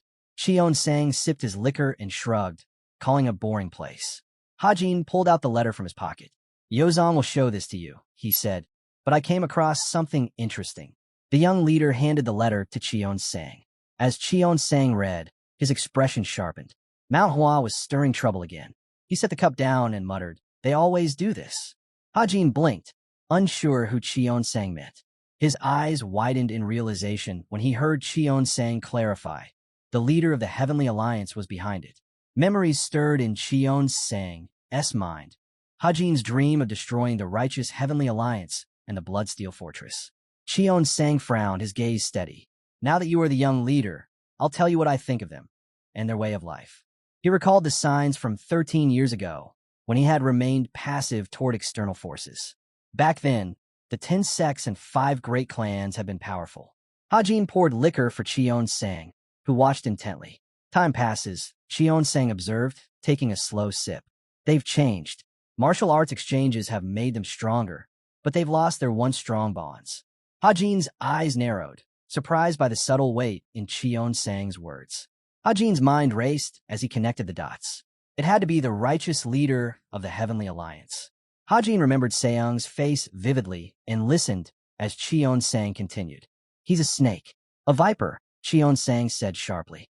Evil, cunning, like an imgur, a creature meant to symbolize cooperation, but corrupted instead. Hajin frowned, trying to process the words. Cheon-sang continued, swirling the green liquor in his hand. He wields a weapon 100 times more effective than magic, 10 times more elusive than demonic arts. Hajin's eyes widened. Something like that actually existed? Greed, Cheon-sang said with anger burning in his gaze. Hajin's brows knitted together when he realized Seong's true strategy. To control the sects and clans, he first had to shatter their minds, make them bow, make them obey. Cheon Sang spread a map across the table, his finger tracing lines of influence. He fed them real greed, real power. It's like adding poison to a clear pond. Hajin's heartbeat quickened. How was it possible, he asked. Not why, but how. Cheon Sang picked up a piece of meat and tossed it into a pond outside. Hajin blinked as he watched the fish swarm, fighting over the morsel. Competition, Cheon Sang said simply. Hajin leaned closer, astonished. Competition. Yes, Cheon Sang said, watching the pond. In a system that's strong, it can have a positive effect. But in a flawed organization, it destroys everything. The righteous leader sowed greed among them, and soon his circle fractured. Hajin's mind raced. He could almost feel the bloody sword in his hands, the faces of hired killers targeting rivals, the chaos bred by ruthless ambition.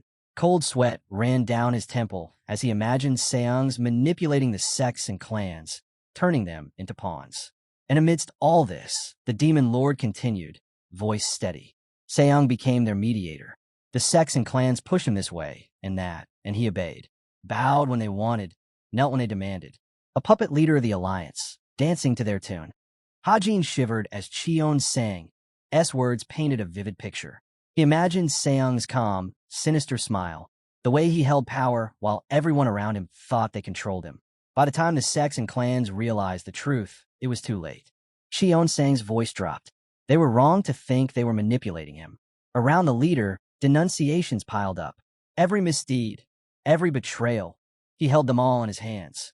Hajin stared, unblinking, as the image of the alliance leader's calculating eyes and the scroll in his hands burned into his mind. The young leader realized every move, every struggle had been orchestrated. Every faction thought themselves clever. But in truth, Seong had always been 3 steps ahead. The Overlord and Hajin sat across from each other at the table, the air heavy with unspoken tension. Cheon Sang spoke first, his tone calm but cutting. It was then that Seong's martial arts truly advanced. With power, resources, and control over information at his disposal, he began to receive all kinds of miracle cures. Hajin raised an eyebrow, unimpressed. Miracle cures alone don't make someone stronger. Cheon Sang's gaze never wavered. True, but they accelerate training. With them, Seong's martial arts reached the level of 10 master fighters combined. The young leader's eyes narrowed slightly as he absorbed this. But you're saying the leader of the Heavenly Alliance is stronger than me? Cheon Sang let a faint smile curl his lips. Stronger than you and many elder demons, yes. Hajin chuckled, a spark of anticipation in his eyes. I'm looking forward to facing him. Cheon Sang studied Hajin carefully. There was pure desire to kill in that gaze, raw, unfiltered. Hajin might have grown into a true demonic martial artist, but remnants of his old habits lingered. Still, the Overlord thought none of that mattered. This boy would hold his dignity, even in the most perilous situations. Cheon Sang gestured to the filled cups on the table. You came because of what's happening in Shangxi, correct? Hajin gave a firm nod. Cheon Sang shook his head. I'm sorry. I cannot allow it. Hajin frowned, searching for a response. The Overlord's eyes pierced into him. So arrogant, he said. I'm a young leader, Hajin replied evenly. The master is the leader, Cheon Sang countered. He paused, observing Hajin's frown. Then he said, almost gently, you are like me. You don't need approval from anyone else. He rose, motioning for Hajin to follow, and Hajin complied, slightly surprised. As they walked through the beautiful garden, Cheon Sang's expression softened, though his words remained weighty. You need things to prove you are my disciple, he said, whether chaos is inside Zhongyuan or beyond its walls. Hajin glanced around, captivated. This place is strange, cozy, yet otherworldly. There's a lot of spiritual energy, like the secluded bamboo grove. Cheon Sang smiled faintly. This is an Illusory kingdom, modeled after the bamboo grove. A place of mystery and power. Hajin tilted his head. What do you mean by that? The Overlord extended a hand forward, and suddenly, bamboo sprouted around them, swaying gently, as if alive. The secluded bamboo grove existed long before a cult. It is home to countless mythical creatures, some of which you've already seen. Hajin's eyes widened as he took in the scene. Shapes moved between the bamboo, ethereal, almost like the yokai of old legends, silent observers of a world hidden from ordinary eyes. They walked through the bamboo grove, the sunlight filtering through the towering stalks, casting shifting patterns on the ground. Hajin paused, watching as massive bamboo trees erupted from the earth like living pillars. Cheon Sang's voice cut through the rustle of leaves. The classic mountains and seas. Those stories were born of imagination, he said. Only a few of the creatures described actually exist in reality. Hajin turned to him, surprised. Some exist in real life? Cheon Sang nodded, a faint smile playing at his lips. The fox you possess. Hajin's eyes widened. His mind immediately went to Goldie, the small fox that had accompanied them through countless trials. It's a rare mythical creature, Cheon Sang continued. Its influence on the world is unparalleled. In Hajin's mind, a vision of a tiny fox sleeping peacefully in a grove appeared, radiating an almost tangible energy. There is a legend, Cheon Sang said, that wherever a jackal appears, war follows. Disasters accompany it. So people once treated the jackal as a harbinger of death. Hajin remembered the battle where Goldie had appeared, turning the tide at a critical moment. He listened, captivated, as Cheon Sang explained further. This beast differs from other mythical creatures born of chi or yokai. Its very existence can alter the course of worldly events. It possesses enough chi to influence fate itself. Hajin's jaw dropped. This is incredible. Cheon Sang's eyes gleamed. It's all chi in the end. Everything begins and ends with it. The jackal is no different. A creature of life and death, constantly repeating this cycle. Hajin imagined Goldie, both small and grown, and realized just how extraordinary the fox truly was. As they continued walking, Hajin finally asked, "Why are we here?" Cheon Sang stopped abruptly. "Do you call this the demonic art of the Nine Depths?" Hajin blinked in surprise. "You mean my demonic arts?" Cheon Sang stepped closer to the edge of a deep abyss, Hajin following, but keeping a careful distance. Cheon Sang's gaze swept over him. "Impressive," he said. "I see that you use Buddhist martial arts to refine the default demonic art.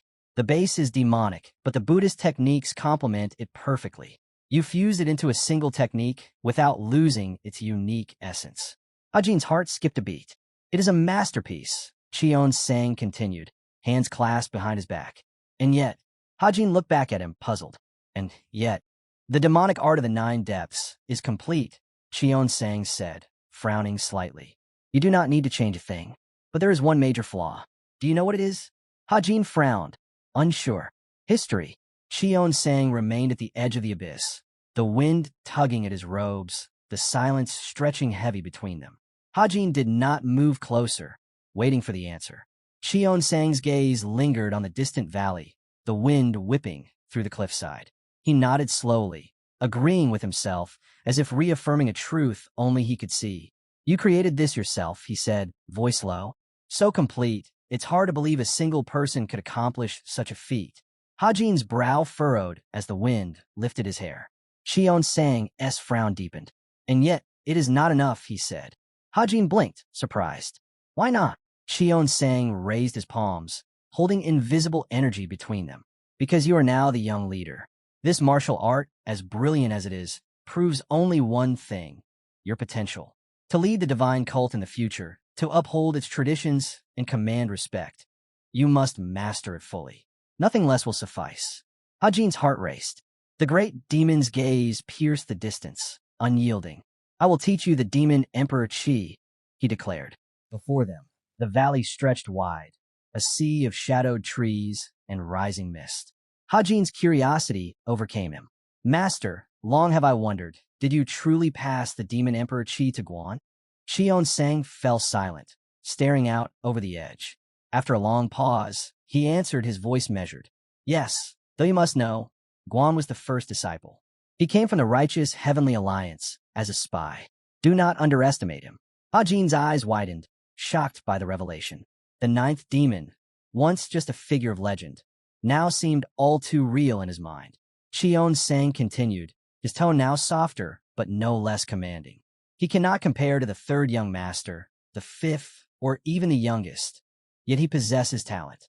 Perhaps not on the level of the ninth demon, but one day he could reach the heights of a true heavenly demon. The great lord's eyes softened as he recalled the past.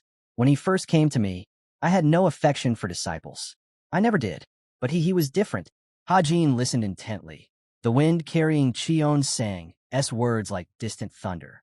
He amazed me, not with raw talent, but with courage, with the fire in his eyes.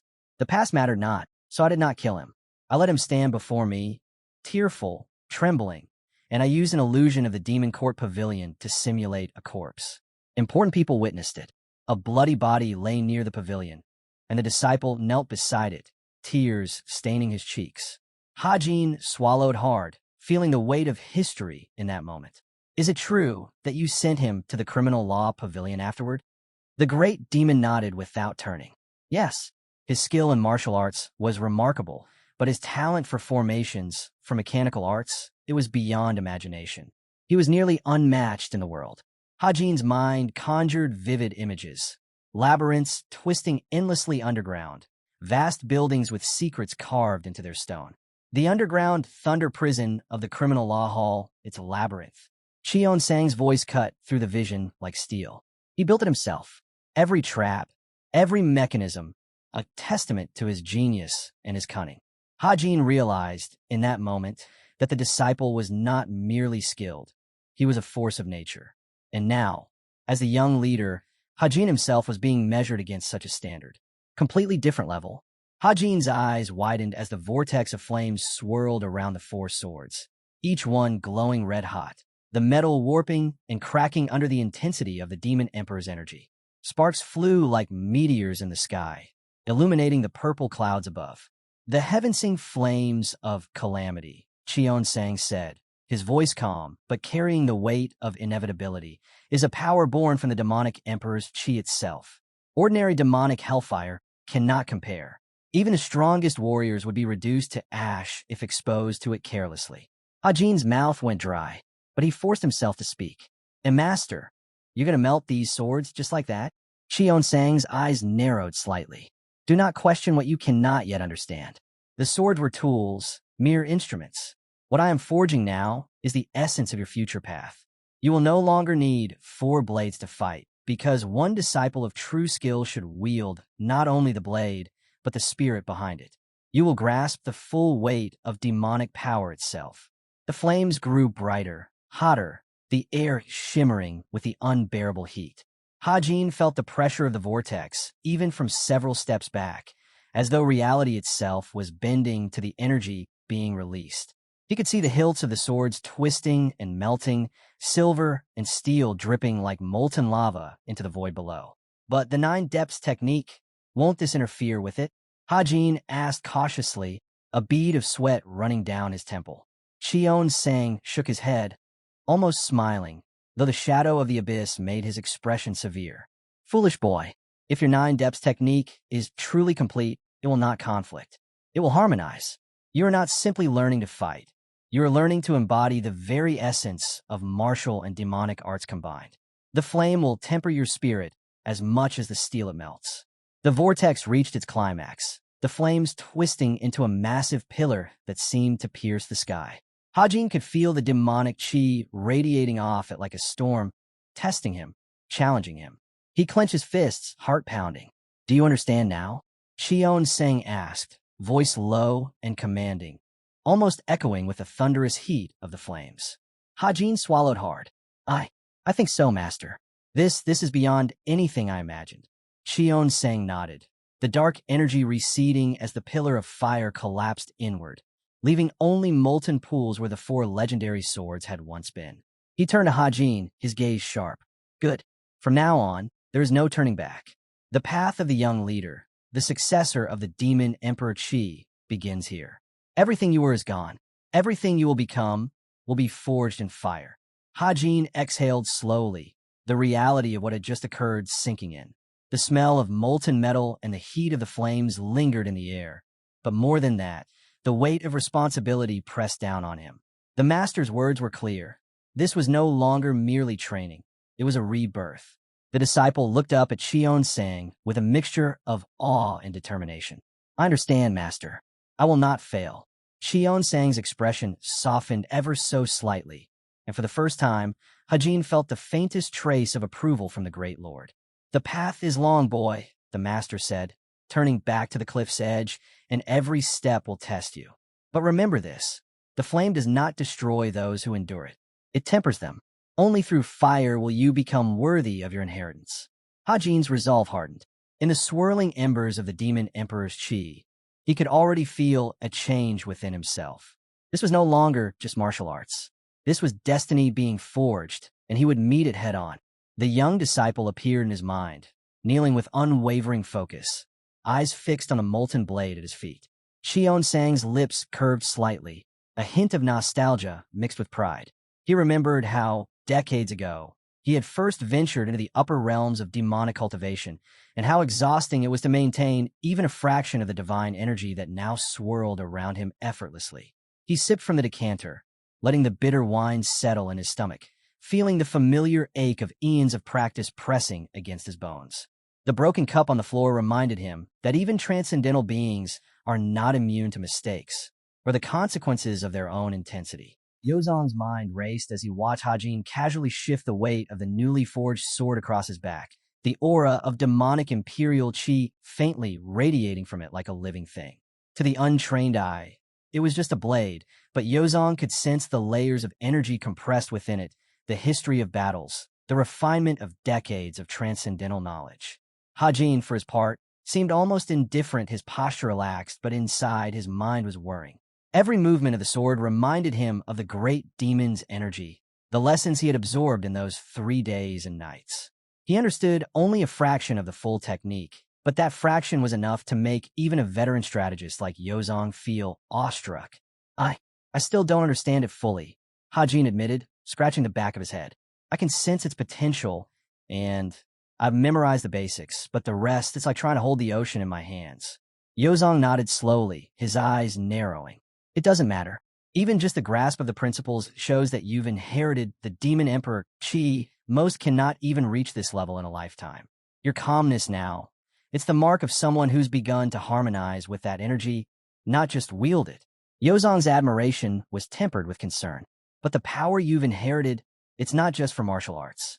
It will change how the world sees you, how your enemies act. You can't treat it lightly." Hajin's gaze turned distant, recalling the bloody hands, the sacrifices, the masters who had passed, and those who had been broken. The weight of inheritance was not just about strength, it was about responsibility. "I know," he murmured. "I've seen what happens to those who abuse it, and what happens to those who fail to understand it." Yozong's mouth twitched slightly. "And yet, here you stand, calm, almost casual. Do you even realize what you're holding? The Demon Emperor Chi isn't just a technique. It's a legacy of 1,000 years of demonic history. And now it's in your hands." Hajin adjusted the sword on his back, feeling the faint pulse of the great demon's energy inside it. "I do," he said softly, almost to himself. "But I also know it's not mine. It belongs to whoever can wield it without fear, without hesitation. And right now, that's what I have to become." Yozong stepped closer, a faint smile breaking his usual stern expression. "Then let's see how far you can go, young successor.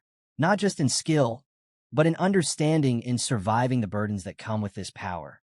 Hajin nodded, and the two of them turned toward the horizon, where the sun shone brightly on the military division of the heavenly demon cult. The weight of the past, the legacy of the master, and the potential of the future all seemed to converge in that moment, marking the beginning of a path that would test both body and spirit. The blade on Hajin's back was no longer just a weapon. It was a key to power, to legacy, and to a destiny that few could even imagine. Laughed loudly, the sound echoing across the room, startling the quiet morning air. Hajin's smile grew wider as he watched her antics. It was a rare moment of levity after days of rigorous training and absorbing the immense burden of the Demon Emperor Chi. Hajin leaned back slightly, imagining the reactions of the Northern Yang officials when they realized that the so-called hostages were actually under his protection and that their presence could be leveraged strategically. "It's clever," he said quietly to himself. "If they expect fear, they'll be confused by calm." Yozong, still staring at him with a mix of admiration and disbelief, asked, "You're really planning to rely on them as your disguise?" Haji nodded. "They're familiar faces. No one would expect my hostages to be orchestrating the movements of a cult heir. It's subtle, but effective. Yozong rubbed his chin, clearly both impressed and exasperated. You've changed so fast, Hajin. Even 3 days ago, I wouldn't have believed you could think like this under pressure. Hajin lifted the bowl to his lips, finishing the last sip, and set it down with a soft clink. 3 days of training with the Demon Emperor Qi, it doesn't just teach you techniques. It teaches perspective, strategy, and restraint. It forces you to anticipate every move before it happens. Sangrin tilted her head, clearly intrigued despite her laziness. You make it sound like a game. Is it really that simple? Hajin laughed lightly. Not simple, but when you understand the rules, the game becomes manageable. And if you have the right allies, even more so. Yozong, still looking slightly awed, pointed to the hidden map under Hajin's kimono. So, all of this, the north, the hostages, the escape routes, it's all part of your plan? Hajin nodded. Every detail. If they see a single misstep, it could cost lives. But with subtlety, observation, and a little bit of deception, we can walk through their defenses without firing a single arrow. Sangrin stretched her arms lazily. Well, if I'm going to be useful, I better start learning to walk quietly. Hajin grinned, feeling the strange mix of relief and anticipation that came with the first signs of control over a situation so potentially catastrophic. Quiet steps can make the loudest impact, he said softly, almost himself, as he folded the map carefully and tucked it closer. The room was calm again, the early sun casting long shadows over the military division. Yet in the minds of Hajin, Yozong, and Sangrin, a storm of strategy and hidden maneuvers was already beginning to take shape. Lowering herself, she sneezed loudly. Shivering slightly, she turned to Manhwa and asked if he was cold. Surprised at her reaction, Manhwa asked again, and he shook his head, saying it was fine. It was just the south. A small lamp flickered to life, and Yenizum eyed Hajin curiously. Are you really planning to use this trick to get a Shangshi? She asked. Is there a problem with that? He replied calmly. Her mouth opened in surprise. No, well, in a way, yes. But how did you even come up with this? Raising a mug to his lips, he shrugged. I didn't think it was anything special. Then, with a serious tone, he explained, the daughter of the Ice Palace was well known, but getting to Shangshi wouldn't be difficult. They could claim she had traveled to Zhongyuan, and they'd simply disguise themselves as her guards. The master's eyes narrowed slightly. It's certainly unique, but it could damage the cult's dignity. Hajin shook his head. A person's dignity isn't measured by rank. It's shown through actions. Sitting across from him, Yenizum leaned forward. Do you understand that if you're caught, it won't just endanger you? It would shock the demonic Miram. He nodded. Understand. She frowned, voice tense. Do you really understand? The consequences could reach even the demon Y. And even if you don't care, it would shatter the martial artist's spirit. Hajin smiled lightly. Isn't that wonderful? He went on, explaining that Xion Sang had already given permission. There was nothing left to do except get a strong carriage. Yenna's mouth fell open in surprise. He thanked her for her concern, but reminded her that none of this was really her business. The cups on the table caught the faint light as she absorbed his words. You haven't changed at all, she said quietly. Born this way, he replied with a shrug. On the roof, he spread out a cloth. This is shadow steel cloth, he said. I don't know its exact composition, but it can withstand even peak realm sword aura. It came from the heavenly storage, so you can wear it right over your underwear. As he helped Sangrin with a bracelet, he continued, this repels poison. In a way, it's more valuable than the shadow steel cloth. It'll protect you from the deadliest toxins. While helping her into the robe, he added, made from silicorn blood. Even a cannon shot wouldn't harm it. It dissipates the shockwave. Sangrin stared at him. Do you really feel better just by giving me all this protection? She stared at him in shock, mouth wide open. You should have consulted me first, she shouted. What's the point of giving me all these gifts if you've already decided everything yourself? He bowed his head in apology. I got carried away, he admitted. Hands on her hips, she pressed on. Who else is coming with you? I'll take Dong Pill, Hajin replied. We shouldn't draw attention or bring too many people. Her eyes narrowed. Then Sangrin suggested, what about taking a maid? No, he answered firmly. The daughter of the Ice Palace paused, mouth slightly open. This is nonsense. Enjoy should come with you. Do you really plan to travel with 2 male guards and no maid? He blinked, mouth agape. I hadn't even considered that. But involving a maid could be dangerous on the trip. Sangrin shook her head. He already takes great care of you. Isn't that enough? He stayed quiet, listening as she asked whether there was another maid in the divine cult with internal energy as strong as hers, someone who could truly understand the atmosphere. Thinking of Manhwa, he realized she was right. She trained her chi diligently and probably had the strongest internal energy among all the servants. Sangrin nodded. This is a perfect chance for her too. Now, she can really train in martial arts. From the crown of a tree, a girl's voice called out for Manhwa. The girl turned with a smile. Mudam bowed, greeting Cheon-sang. Cheon-sang lifted a vessel to his lips. On the roof, the ruler's eyes swept across the surroundings. How is the Guardian Court doing lately? Mudam replied. Everything's going smoothly. The first leader's skill is exceptional, so there are no complaints, and things keep improving. Cheon-sang closed his eyes. The man's name is Gunsung, correct? I've heard he's talented. Do you wish him to inherit your role? Mudam shook his head. It's too soon for that decision, though he is indeed suitable. Cheon-sang turned to Mudam. Bring him to me once the first guard decides. The two men held plates as Cheon-sang offered a drink to the other. Still seated on the roof, the leader coughed, raising a fist to his mouth, eyes wide with surprise. Mudam asked carefully, Are you feeling all right? He asked carefully, Are you unwell? The ruler shook his head. Even if I wanted to fall ill, my body would refuse. I simply cannot get sick while alive. Mudam studied him and noticed the fatigue etched into his posture. I've used up all my chi the first time I reached this kingdom, Cheon-sang admitted. So feeling tired is inevitable. The full moon rose behind him, casting a pale glow over the rooftop. He straightened and turned to the assistant. Do you know how I became the Demon Lord? I only know a little, Mudam admitted. Cheon-sang's eyes glinted. I was very young when it happened. The Guardian had not even seen it for himself. He took a deep breath and began. I earned this position through battle. The struggle for the throne back then was nothing like it is today. It was cruel, wild, and ruthless. Deception was expected. Hostages were taken from rival families, and internal conflicts were provoked when necessary. Mudam's eyes widened. I've heard that was the worst time in history. Cheon-sang nodded solemnly. Even the previous leader could do nothing. He lacked the power, while several candidates, including myself, surpassed him in martial arts. He paused, recalling that man's face. The problem wasn't martial skill. It was his personality. He failed to attain the title of Heavenly Demon, and the inferiority twisted him into a tyrant. Cheon-sang lifted the emblem of the cult. Because of this, demonic martial artists complained. Leaders grew corrupt, and many left the divine cult entirely. Still standing at the edge of the rooftop, he continued. Neither the candidates nor I were disciples of the supreme leader. We were children of high-ranking officials and ordinary demonic martial artists alike. But status didn't matter, he explained. What mattered was the future. What we needed to do as those responsible for the next generation. He counted carefully. There were 13 young demonic martial artists with the right mindset and sufficient martial skill. Together, we formed a secret group, the Divine Demon Society. We secured forbidden martial arts techniques and miracle medicines in secret. His gaze hardened.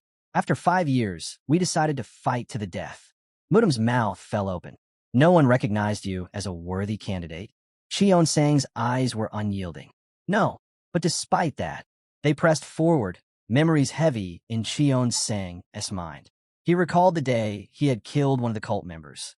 How only after half of them had fallen in that brutal battle did they finally gain the support of the remaining cult members. It was a hellish stage, he said, voice low. A stage where we had to kill our own friends and prove our worth. He remembered the victim's smile, pageant even in death. None of them bore hatred toward their opponents. Even as they fell, they believed that if their rival was stronger, the divine cult could be restored to its true path. Mudam's mouth hung open in shock. This fight, it's still not over, Cheon-sang added, never turning his gaze from the horizon. But I intend to finish it soon. He turned slightly toward the assistant. Do you want to know why I minimized my activities outside the cult 30 years ago? Of course, the assistant said eagerly. The ruler's lips curled slightly. I knew you want to know. Everyone considers the consequences of such a choice. Stagnant water rots, he explained, eyes distant. An invisible enemy is like a fishbone stuck in your throat. At first, it irritates, but once you grow accustomed, it no longer bothers you. Like a dormant volcano, those without fear are often more curious about the enemy than afraid of it. Turning fully to face him, he asked, Is this the perfect time to strike? Mudam froze, realization dawning. He was speaking of the world under the rule of the demonic path. Cheon Sang's eyes gleamed. I've certainly found a great successor. A carriage will appeared, rolling along the road. Voices marveled at its size and beauty. They could even sleep inside. Hajin noted that he had never seen such a carriage before. He asked, raising a finger, if the others were aware that the master of the Poison Dragon Pavilion from the Tang clan was being held captive by a divine cult. This clan is skilled in all types of weapons and equipment, he explained. This carriage was built with that in mind. Originally designed for battle, it was obtained from a master of the Inner Enlightenment Center. Manhwa, Sangrin, looked completely enchanted. She opened her mouth and asked, are we going straight? Sangrin leaned toward Manhwa. Should we stop and see some tourist spots on the way to Shanxi? She asked. Hajin opened his mouth sharply. We're not on vacation. Sangrin hugged Manhwa, insisting on taking a small break, and she quietly agreed. Hajin's cry rang out. Don't try to manipulate Manhwa. Yachi, slightly surprised, congratulated Hajin on becoming the young leader of the divine cult. Their carriage came to a halt under a large tree. It's been a long time since we last met, the leader said, standing in front of them. I've been looking for a way to help you, but I never thought the opportunity would come so soon. Hajin simply smiled. It happened after all. Let's get down to business. Yachi, his mouth slightly open, began explaining. There are 3 routes from here to Shanxi. Considering the carriage, 2 of them, those that require water travel, are impossible. The last option requires lifting her onto a ship. Hajin introduced Hua. We can go by land. Yachi spoke of the river route next. To reach Hube, we need to cross the Yang River. Assistance from a fortress on the river would be helpful. Hajin frowned. Do you mean a group of bandits? Yachi nodded. The fortress on the Yang River is home to a famous bandit organization. 72 strongholds in the Green Forest and 36 along the river. Their combined forces are comparable to a full combat sect. Most small and medium clans could not hope to resist them. Hajin turned to his comrade. Will these bandits cause any problems? Yachi opened his mouth confidently. I guarantee they won't. The guide shook his head. The issue could come from elsewhere, specifically the Steel Blood Fortress. The scene shifted to Hunan Province. The guide explained, the Quiet Wind Squad, the main force of the Steel Blood Fortress, is secretly moving west from the northeast. In the regions of Zhejiang, the Quiet Wind Squad was on the move. Over 300 members strong, Hajin couldn't help but ask why they were advancing so deliberately. A girl appeared, a luxurious necklace gleaming around her neck. She smiled, radiant. Today feels extraordinary, she said. Hajin listened intently as his comrade explained the squad's likely objective. They were probably heading to capture the mistress of the Steel Blood Fortress leader. The scene shifted to the province. The Steel Blood Fortress leader's mistress, so, wandered down the bustling street, imagining aloud, it would be wonderful to have a small castle here. The assistant frowned. Do you think the fortress leader would actually do something like that for you? He interjected calmly, suggesting she return. According to the doctor's orders, you shouldn't be exposed to the cold air. The wind is already harsh enough. So shot him a sharp glance. Have you no respect for me? He shook his head. Not at all. Raising a hand to her face, she said, apparently you've forgotten. I'm the fortress leader's mistress, technically his second wife. You can worry about me, but you must know your place. Looking over the bustling crowd, the assistant nodded. I'll keep that in mind. This is the provincial capital's market. Many people come and go. You could become a target. So's eyes widened. Your job is to protect me. And don't forget the other guards. They're here for the same reason. The man listened as she continued, confident in their ability to handle any enemy that might appear. The carriage rolled into the city. So asked if the guard was uncertain of himself. He replied that if she insisted on going out, she would have to wait 3 more days until the Quiet Wind Squad had arrived. She pursed her lips. I want to explore now. The guard's eyes widened as she shouted. When else will I have the chance to see such a grand, fashionable city? The carriage sped along the road. Suddenly, it halted in front of them. So peeked from behind the guard, observing the reckless display. These people, she whispered, acting so boldly in such a stylish place. The man asked cautiously, Are you all right? Her mouth opened slightly, eyes wide with astonishment. I've never seen a carriage like this, not even in the fortress. Whose could it possibly be?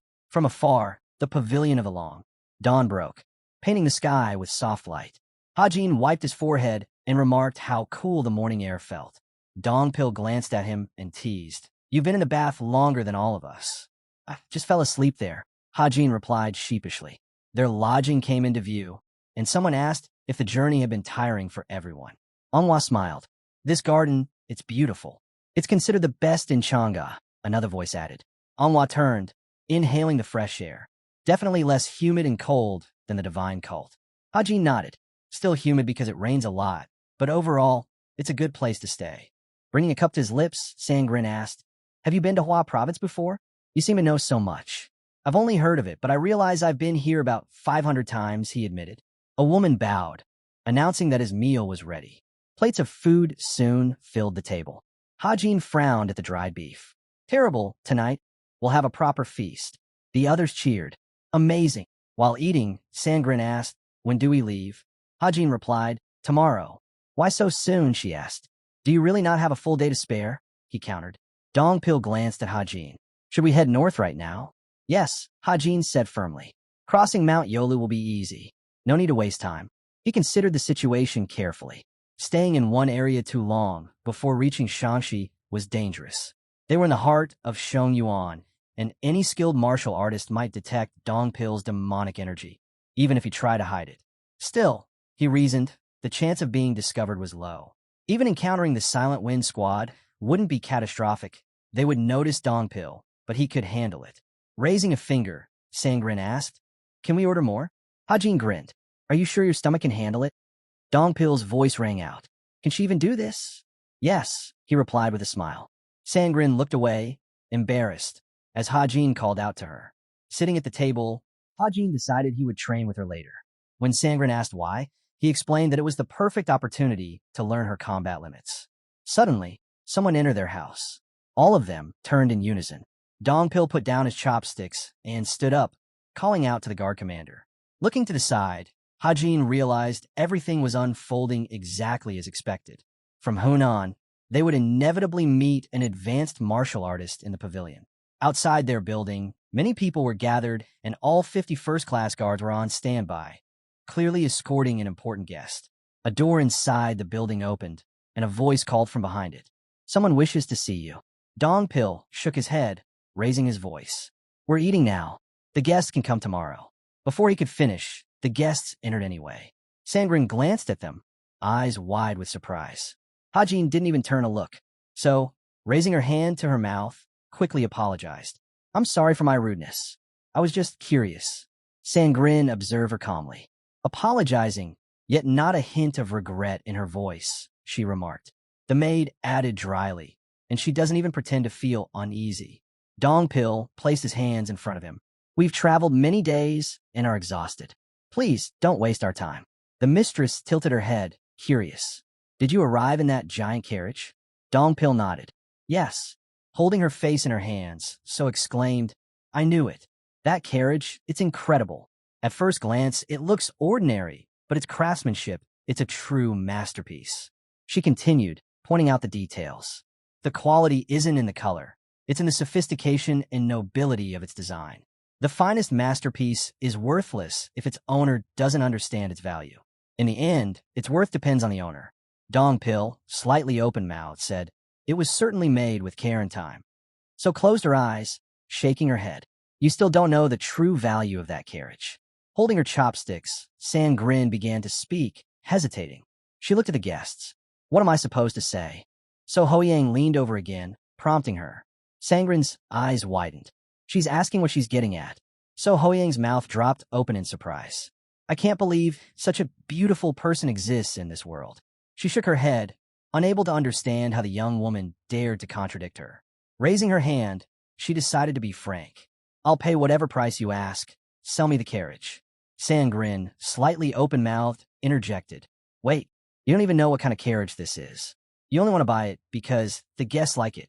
So Hoyang's eyes widened as she shouted. I just told you. I'm a person who can see the true value of masterpieces. Sangrin remained unmoved. I don't care what status an uninvited guest claims. I'm not selling it, whether you offer 1 million or 10. So Hoyang's mouth hung open as the daughter of the Ice Lord continued, her voice sharp. You barged in uninvited and now want to buy this carriage because you don't understand the rules of conduct. The man glanced at So Hoyang and whispered for her. to keep her identity hidden. He knew that revealing it could put her in serious danger. He also assessed Dongpil, the guard. He may appear awkward, but he was undoubtedly skilled in martial arts. The man silently acknowledged that Dongpil could be at least as strong, or far stronger, than most present. If these guests had any hostility toward the Steel Blood, his ward could be at risk. Turning to the young mistress, he suggested gently, "Perhaps it's best if you leave." With her eyes closed, Sangrin muttered under her breath. Irritation cleared her voice. How immature must one be to act so uncouth and uncultured? I feel almost physically ill from it. So Hoyang glared at her, trembling slightly. But then she smiled, unfazed. I suppose I've made a grave mistake by interrupting the meal of such refined and cultured people, she said. Then, with mock formality, she added, as an apology, allow me to treat you to the most expensive dish here. Sangrin waved her off. No need, but so Hoyang persisted, insisting that they accept the gift. She adjusted her hair and asked, when else would a young lady, so ignorant of the world, have the honor of receiving such treatment from the future wife of the Steel Blood Fortress leader? Sangrin, covering her mouth with her hand, muttered, this man is a real thief. So Hoyang's eyes widened, her mouth opening in astonishment. Everyone began exchanging glances, unsure whether to laugh or reprimand the bold guest. Finally, Sangrin, also covering her mouth, whispered her apology for speaking aloud, still unable to contain a tiny smile. So Hoyang gestured for everyone to forget what had just happened. Pointing a finger at the guest, she asked, do you understand what I just said? I've already apologized, the young woman replied, her voice steady. Sangrin's eyes widened. She was rude earlier, so I merely responded in kind. Her behavior simply demanded it, she explained. Gritting her teeth, so Hoyang opened her mouth to argue, but a guard stepped forward, bowing slightly. Forgive my intervention, mistress. I cannot allow such disrespect to the head of the fortress. Without warning, he grabbed the hilt of his blade and drew it in one swift motion. I cannot overlook this insult. Looking down, Sangrin muttered, I've really screwed up. Hajin stood, calm and composed. Not at all. You didn't blab. You acted correctly. He turned his gaze toward the guard, trying to discern the man's strength. The guard, suddenly aware of Hajin, froze. His eyes widened as he realized the skill emanating from him. Hajin noted silently. It would be best if they didn't collide, but now that the confrontation had begun, there was no turning back. Who are you? The guard shouted, fury and disbelief in his voice. You will pay for insulting the leader of this fortress. Hajin's eyes flicked toward Dongpil.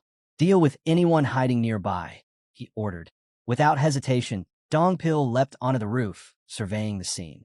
The guard slashed his blade in a deadly arc, but it didn't move. Something invisible held it in place.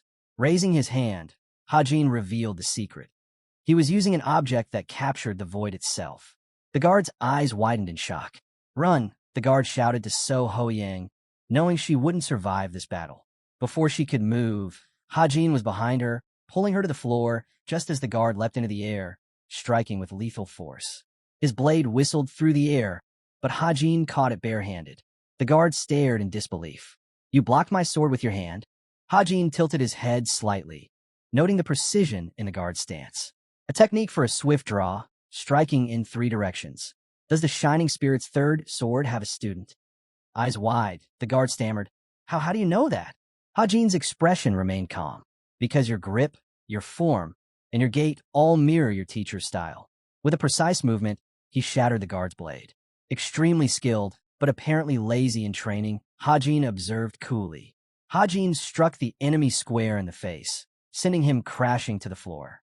Glancing to the side, he saw his ally struggling, barely holding on. Then, a figure leapt down from the roof. The swordsman cut through one enemy after another with swift precision, while Hajin realized he no longer wasted energy on unnecessary moves. Even though taking down 50 guards without using demonic energy was still a brutal task. Landing gracefully, Dongpil announced he had completed his part.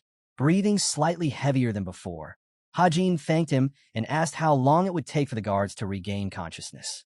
At least 2 hours, he replied. Sangrin approached, noticing the aftermath. Hajin shrugged, saying there was no point in retreating.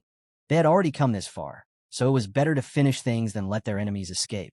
She looked at him curiously and asked what they planned to do next. Because So Hoyang was the mistress of the fortress's head, Harming her was out of the question. Hajin requested she not even think about such extreme measures. We never said we'd touch her, he clarified. She pressed again, asking what their next move was. Leaning against a wall, he explained that they'd ideally set off at sunset, though it seemed they might need to leave immediately. A carriage rolled into view.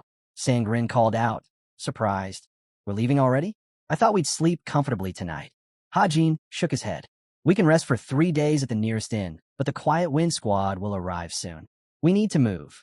Dong Pil frowned. Where exactly are we headed? With a sly smile, Hajin said, I have an interesting plan. Crossing his arms, he elaborated.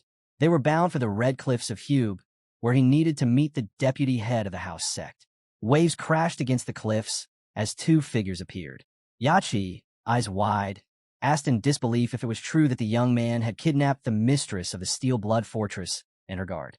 Crossing his arms, Hajin replied calmly, Don't be so shocked. We didn't kill them. They're just unconscious for now. Sangrin, frustrated, smacked the back of his mistress's head. She's too annoying, he grumbled. Manhwa pleaded for caution, warning that she might wake up. Turning to Yachi, Hajin explained the next step. He needed to pass along a message from the house sect to the leader of Manhwa. A carriage approached again as he spoke, emphasizing the urgency of delivering the signed information. The kidnapped woman was the favorite mistress of the leader of the Steel Blood Fortress, meaning the leader himself would have to come to Ich if he wanted to reclaim his prize gift. Yachi turned to the Hajin. Do you really plan to meet him yourself? Hajin nodded. I will meet him, but I'm not here to negotiate. Yachi frowned. Then why even meet him? A sly smile spread across Hajin's face. Don't overthink it. Yachi's eyes widened as Hajin added, Sometimes you use a small bait to catch a bigger one. Smiling confidently, he explained his plan. They were going to use the 2 captives as bait to draw out the leader of Manhwa himself. On the roof of a nearby building, a shout rang out. One man clutched his fist, furious. How can my subordinates lose these 2? An army gathered below as the deputy shouted in frustration. If you can't even track the kidnappers, do you even deserve to be called guards? And if they paused in the back garden of the inn, shouldn't they have a carriage? Drawing his blade with a harsh gleam, he roared, If you can't even follow a carriage, then none of you deserve to live. I'll slit your throats myself. Before the chaos could escalate further, someone stepped forward from behind them. That's enough, the figure said firmly. Moon Huang approached, scanning the group. Were each of you knocked out for half a day? The deputy bowed respectfully. Yes, Commander. Huang, eyes slightly widened, observed the scene. If the kidnappers could take down 50 fighters from the 3rd squad, they must be at the very top level. Turning to one of the guards, the commander added, And this guard Shaw isn't playing games. He's close to the highest level. The culprit must be near the evolutionary sphere. Are there multiple attackers? A subordinate stepped forward, holding a document. We've already gathered evidence from the inn workers. Huang took the paper and read aloud. For people, 2 men, 2 women. The men were strong, the women were thin. They arrived in a luxurious carriage, but their clothing was surprisingly simple. Only one of the men carried a weapon, while one of the women was strikingly beautiful. Frowning, Huang asked, Did the mistress come wrongly? He realized immediately this wasn't a planned kidnapping at all. Recalling So Hoyang, the man thought, She was born into a poor family, yet for the past 3 years have been spoiled by wealth. For someone so immature and pampered, it made sense that So Hoyang's desire for a carriage made sense. Someone accustomed to luxury would want comfort, even in a crisis. Huang turned to the deputy. Besides the House of the Blue Snake, which allied sect is closest to us? The Divine Fist sect, the deputy replied. Huang scanned the document again before issuing an urgent order. A letter must be sent immediately. All allied sects and clans were to search the southern regions of Chongsha for the kidnappers. Then, turning to his own team, he added, We need to head north ourselves. Mapping the carriage's path in his mind, he reasoned. It came from the south. If they had gone east or west, they wouldn't have paused in Chongsha. That meant the criminals were almost certainly heading north. Suddenly, his hand burst into flames as he realized the deputy had already reported the lady's disappearance to the fortress. The guard beside him began to panic, his body aflame. Covering his face, the man screamed for help. Huang's frown deepened. We will find the girl in 2 weeks, no matter what. If we fail, the head of the fortress will execute the entire detachment, myself included. Meanwhile, at the Red Cliffs of Hube, Sangrin walked along the edge, curiosity written in her posture. When will the fortress arrive here? She asked. Hajin shook his head. I don't know. I'm not that familiar with travel times on water. Yachi said this route would take at least half a day. Hands on her hips, Sangrin narrowed her eyes. Are you really planning to take the leader hostage? Why not? He replied calmly. Presenting the sex emblem, he explained, this group is one of the 9 great sects. Their swordsmanship rivals even the wooden sect. Capturing a leader of this caliber is completely different from taking someone like a girl or the lover of the Steel Blood Fortress's leader. Sitting down on the ground, she studied him. Do you even understand what you're doing? He nodded firmly. I do. Turning to Sangrin, Hajin admitted, I know I've caused trouble in the past by not thinking ahead. But this time it's different. Sangrin's eyes flicked at him. Then I won't ask when you plan to open your lover's mouth. He chuckled lightly. Don't say that. It's actually more convenient, given your background. Her eyes widened at his casual tone. Minor incident? She muttered incredulously. Sitting beside him, she shook her head. You're the only one who would call something like that minor. Waves crashed against the cliffs, carrying the sound of the sea as the plan, dangerous, audacious, and carefully calculated, continued to unfold. The waves crashed against the rocks as Hajin turned to her. Want to train now that we have some free time? She shook her head. I'll stay put. Stepping closer, he grinned. A martial artist from the highest demon realm is offering his help, and all you do is kneel and thank him? Sangrin chuckled. It's nice to hear you say that. He gestured toward the boat. Sweated out in training, then bored with fresh strength. Crossing her arms, she scoffed. I don't feel rested at all when I'm sweating. Hajin's voice boomed. Then attack me. She grabbed her belt and removed her cloak. Fine, I'll try. Closing his eyes, Hajin warned, don't take this lightly. Then, in an instant, she struck, faster than lightning. His eyes flew open in shock. He could hardly believe his ally was hiding such skill. Every strike revealed her mastery of hand-to-hand combat, surpassing even her brother. Her chi wasn't refined, yet her creativity and reflexes were extraordinary. Hajin prepared a counterattack, his fist aimed at her, but she dodged with ease, landing gracefully on a nearby rock. He realized she wasn't just fast. She was sharper and more unpredictable than he had expected. Samrin leapt off the rock, launching a flurry of lightning-fast strikes. Her gaze was locked on him, and he felt the cold energy radiating from her. The humid air around them seemed to freeze from the intensity of her chi. He lunged, fist ready, but Sangrin slid along the ground, narrowly avoiding him. Time to stop, he said, catching his breath. Why, she asked. I thought you wanted to sweat buckets. He stood in front of her, eyes narrowing. Why did you hide this power? She shrugged. I wasn't hiding it. Pointing at her, he asked incredulously. Where did you learn a technique like this? This is the pinnacle of striking skill. Sangrin's eyes widened, but she remained serious. I don't need your praise. He pressed further. Then how were you caught by those warriors from the Beast Palace? Crossing her arms, she replied calmly. Just a combination of small things I learned along the way. Watching her, Hajin realized. These were techniques she had practiced since childhood.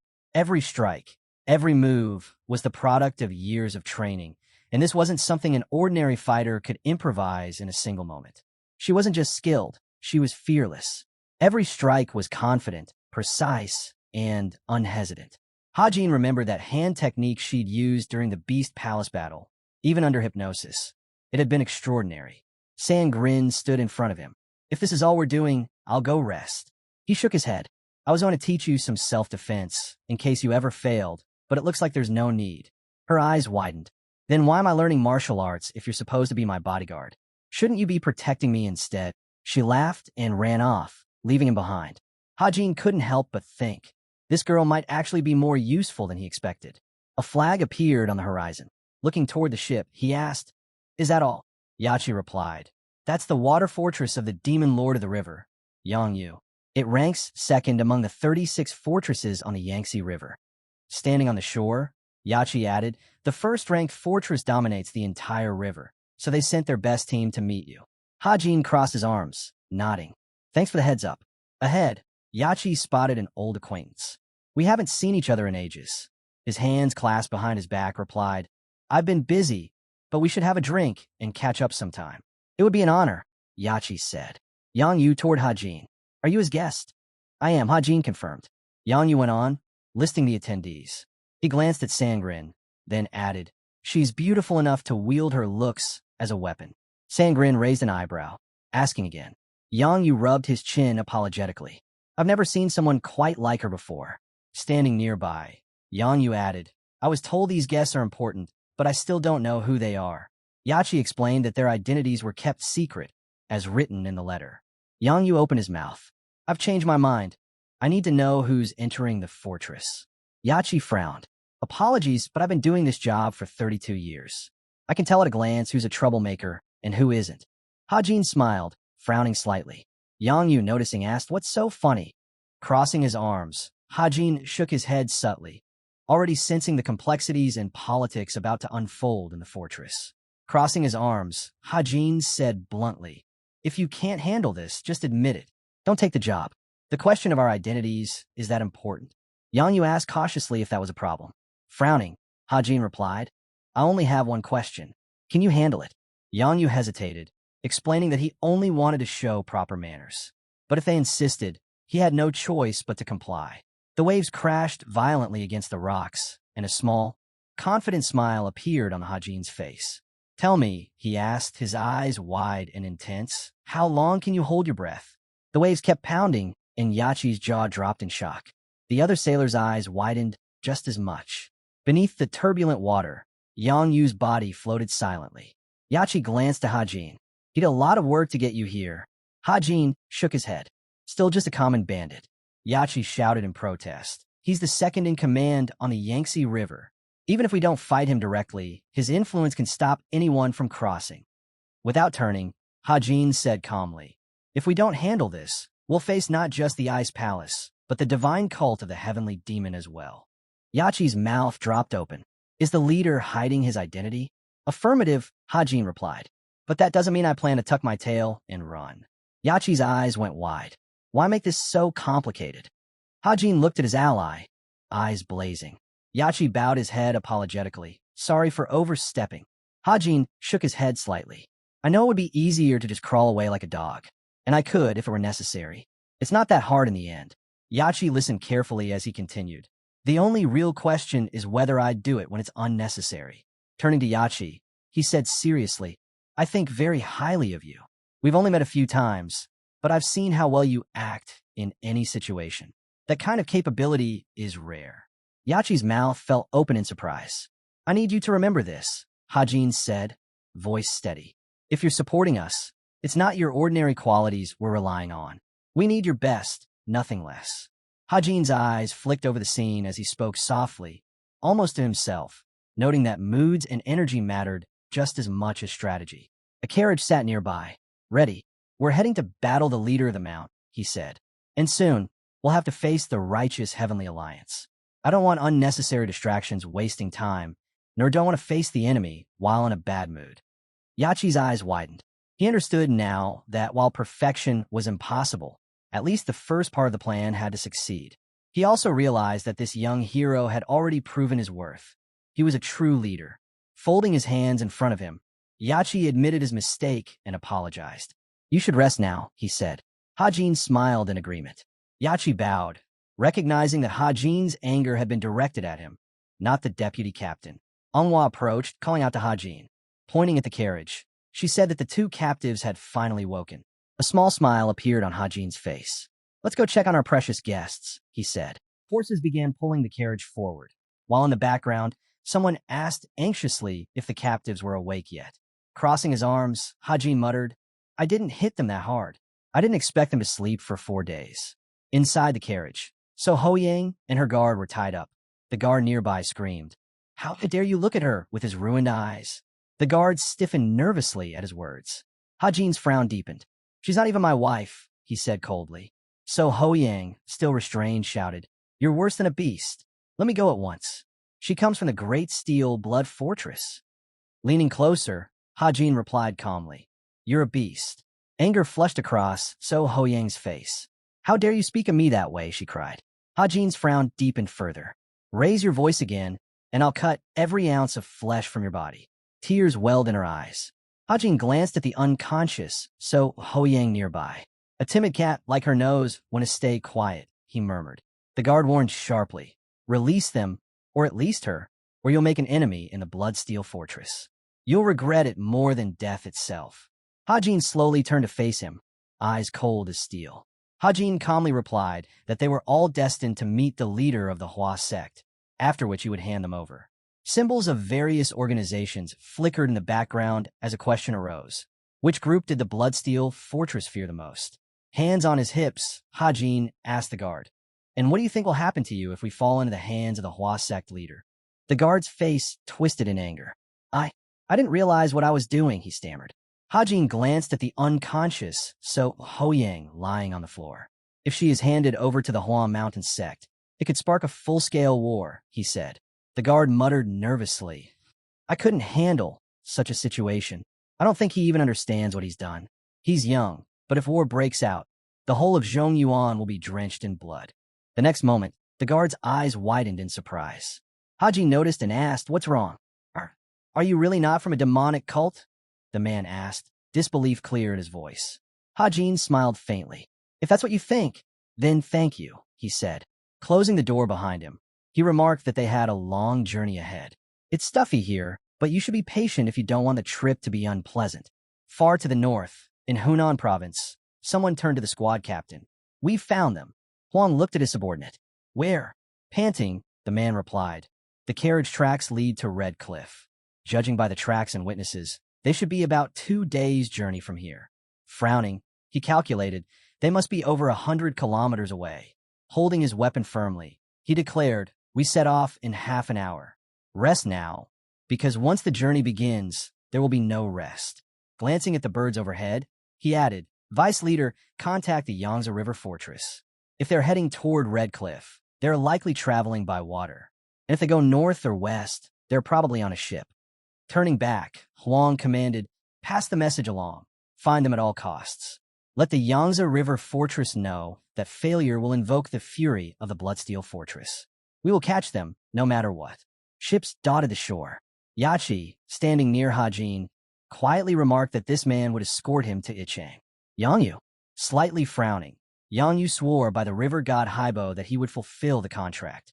Hajin, smiling faintly, replied, it's time to set off. The ship began moving along the Yangtze River, gliding away from the shore. Hajin gazed at the deep blue water and thought. Even after crossing this river many times as Hajin, he was still struck by its vastness. Surprised, he muttered aloud. It feels like there's more water than ever. Turning to Sangrin, he noted that there had been a slight delay, but for now, they could rest until they reached a chain of islands. Sangrin, folding her arms, asked cautiously, is it really okay to leave the two like this? She glanced at the carriage, adding that they hadn't eaten for 5 days, surviving on nothing but water. Crossing his arms more firmly, Hajin said that her experiences with kidnappings wouldn't hinder her. She had lived well in both the Beast Palace and the Divine Palace of the Heavenly Demon. Sangrin, the demon, smirked, noting she just likes to eat. A bird flew across the sky, catching the sailor's attention. A bird with a scarlet crest, he shouted. The bird swooped closer to the ship. Perching on a young man's hand, it carried a message. He unfolded a piece of paper, curious, and the commander leaned forward, asking what it could be about. The next moment, the man's eyes bulged. People nearby whispered and took a few cautious steps forward. Suddenly, Hajin realized they were surrounded by pirates. Yang Yu, gripping his weapon, asked if he was truly the commander of the guard. Frowning, Hajin confirmed, asking if there was a problem. Yang Yu bowed slightly, apologizing. He frowned, adding, I'll have to terminate our contract. Hajin merely smirked. I expected as much. Everything is going too smoothly. The ship continued along the Yangtze River. The water ghost, clutching a piece of paper, revealed the orders. They were to capture a group consisting of 2 women and 2 men riding in a luxurious carriage. Sangrin, crossing her arms, corrected him. There are 3 men and 3 women. She added that she had naturally assumed they were the mistress of the Bloodsteel Fortress and her guards. Yang Yu clenched his fists, eyes narrowing. It seems true. They have really kidnapped the mistress of the Bloodsteel Fortress leader, and their superior's orders are unquestioning. He paused, frowning. Fulfilling this contract could bring harm to all 36 fortresses along the Yangtze River. Hajin asked sharply, what happened to your promise? Looking at the other man's face, he sensed the chaos that had erupted. Yet, Deep down, he knew this was inevitable. Yang Yu, clenching his fists, muttered that perhaps it was simply an order. But Yachi of the House Sect himself had acted as a mediator in concluding this contract. Hearing this, the third young lord's expression darkened. "I'm not asking," he said coldly. "I'm forcing you." Frightened, Yang Yu thought to himself that this boy was dangerous, far more dangerous than he had anticipated. Suddenly, Yang Yu held a sickle aloft, shouting for everyone to prepare for battle. His grip tight on the weapon, he admitted, "I know he is a skilled martial artist, but very few can fight on a ship along the Yangtze River and survive." He swung the sickle, calculating the challenge. Fighting on a ship was nothing like fighting on land, especially against someone who had mastered water arts. The waves and rocking deck favored a water martial artist, and this fight was not just possible, it was inevitable. Hajin extended his hand, but Yang Yu before him trembled. Then, with a surge of concentrated water magic, the young man struck. The wave crashed over the ship, smashing parts of it. The girls watched in astonishment, while Yang Yu's face paled with fear. Hajin, standing firm with his fist outstretched, controlled the elemental magic effortlessly. Hajin beside him shouted, "I won't repeat this, so let them launch the ship." Elsewhere, the building of the heavenly demon divine cult loomed. A question lingered about the name of the carriage the young leader had hidden. Was it not meant for display at the Mara festival this year? Tea was poured into a glass, the words lingering in the background. "Her eyes cannot be fooled." Yenizum, sitting across from Yozong, spoke, her voice calm. "I don't think the demon lord is surprised. He's not the type to be surprised by such things." Holding her mug carefully, she added, "In any case, the leader of the Huan Mountain sect seems very determined this time." Yozong looked at her thoughtfully. "Everyone has been talking about Sanja for a long time. He possesses strong martial arts, but his aggression is unusual for a Taoist. His ego is fragile. He's arrogant beyond reason." Sipping her tea, Yenizum replied, "It seems the former leader of the Huan Mountain sect wasn't very good at judging character. Choosing Sanja as the new leader? That's questionable." The angry leader's memory lingered. Despite his flaws, Sanja had become the leader because of his talent at uniting people, even though his personality was far from ideal. Yozong's eyes widened as she processed the words. Hajin had kidnapped the mistress of the head of the Bloodsteel Fortress. Yozong's laughter filled the room. "I admit it. I truly misjudged him," he exclaimed. "I thought he would maintain a low profile in Zhongyuan, stay hidden, but instead, he's moved like a storm across the land." Turning to Yenizum, he shook his head in amazement. "And not only that, he's forcing the Bloodsteel Fortress itself to react. That's audacity beyond imagination." Yenizum, leaning back with the mug in his hand, spoke calmly. "I did not seek unnecessary conflict.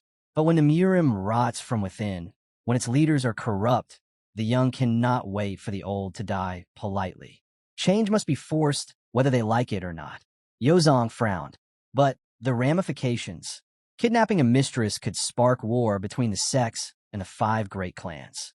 It could destabilize the entire region." Yenizum's eyes narrowed slightly, a faint smile playing on her lips. "Then let them react.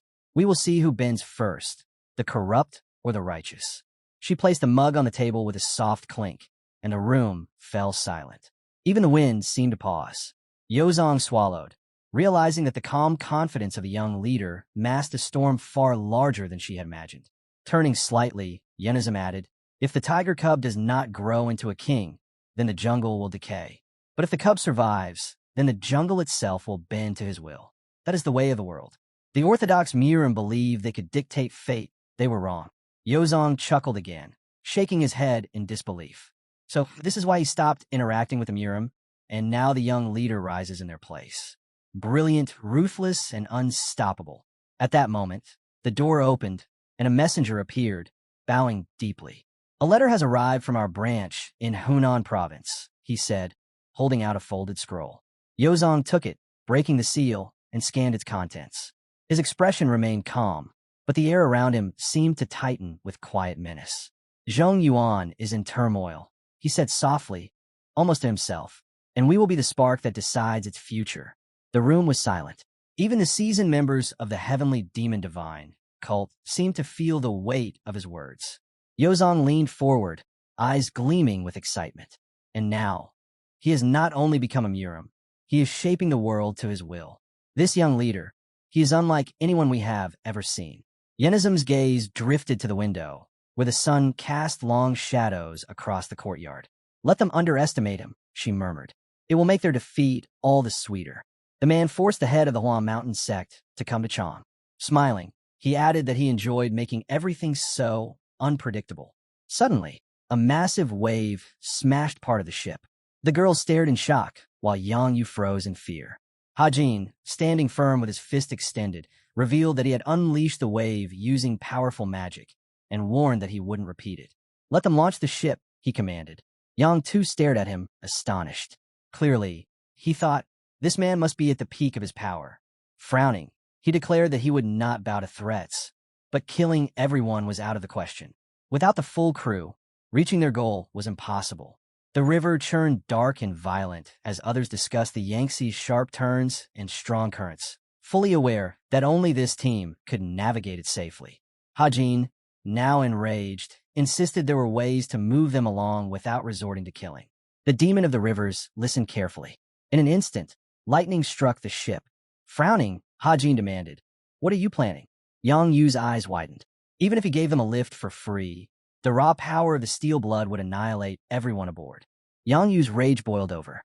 "Attack them," he shouted. The sailors recoiled, surprised.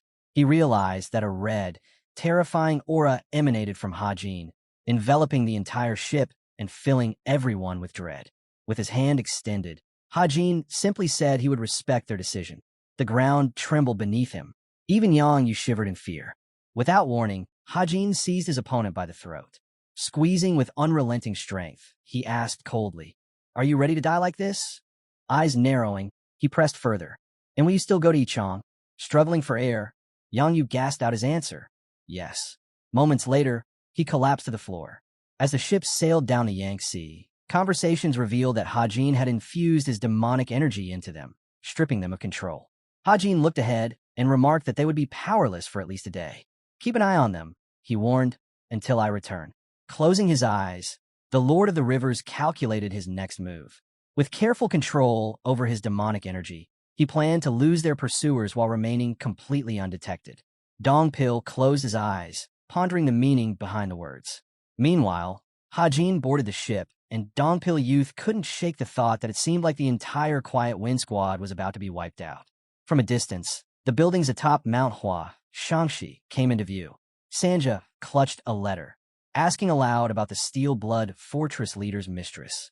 The Hua Mountain sect leader, Sanja, sat behind his desk, recalling a peculiar detail. 3 years ago, an obsessed old man had taken in a young woman, about a third his age. The man standing before Sanja questioned whether this information could be trusted. The paper bore the official seal of the sect, and Sanja scoffed, calling them all trash, but acknowledging that their intelligence rivaled even the beggar sect. A subordinate, still tense, asked which arrogant fool had demanded his presence in Yichang.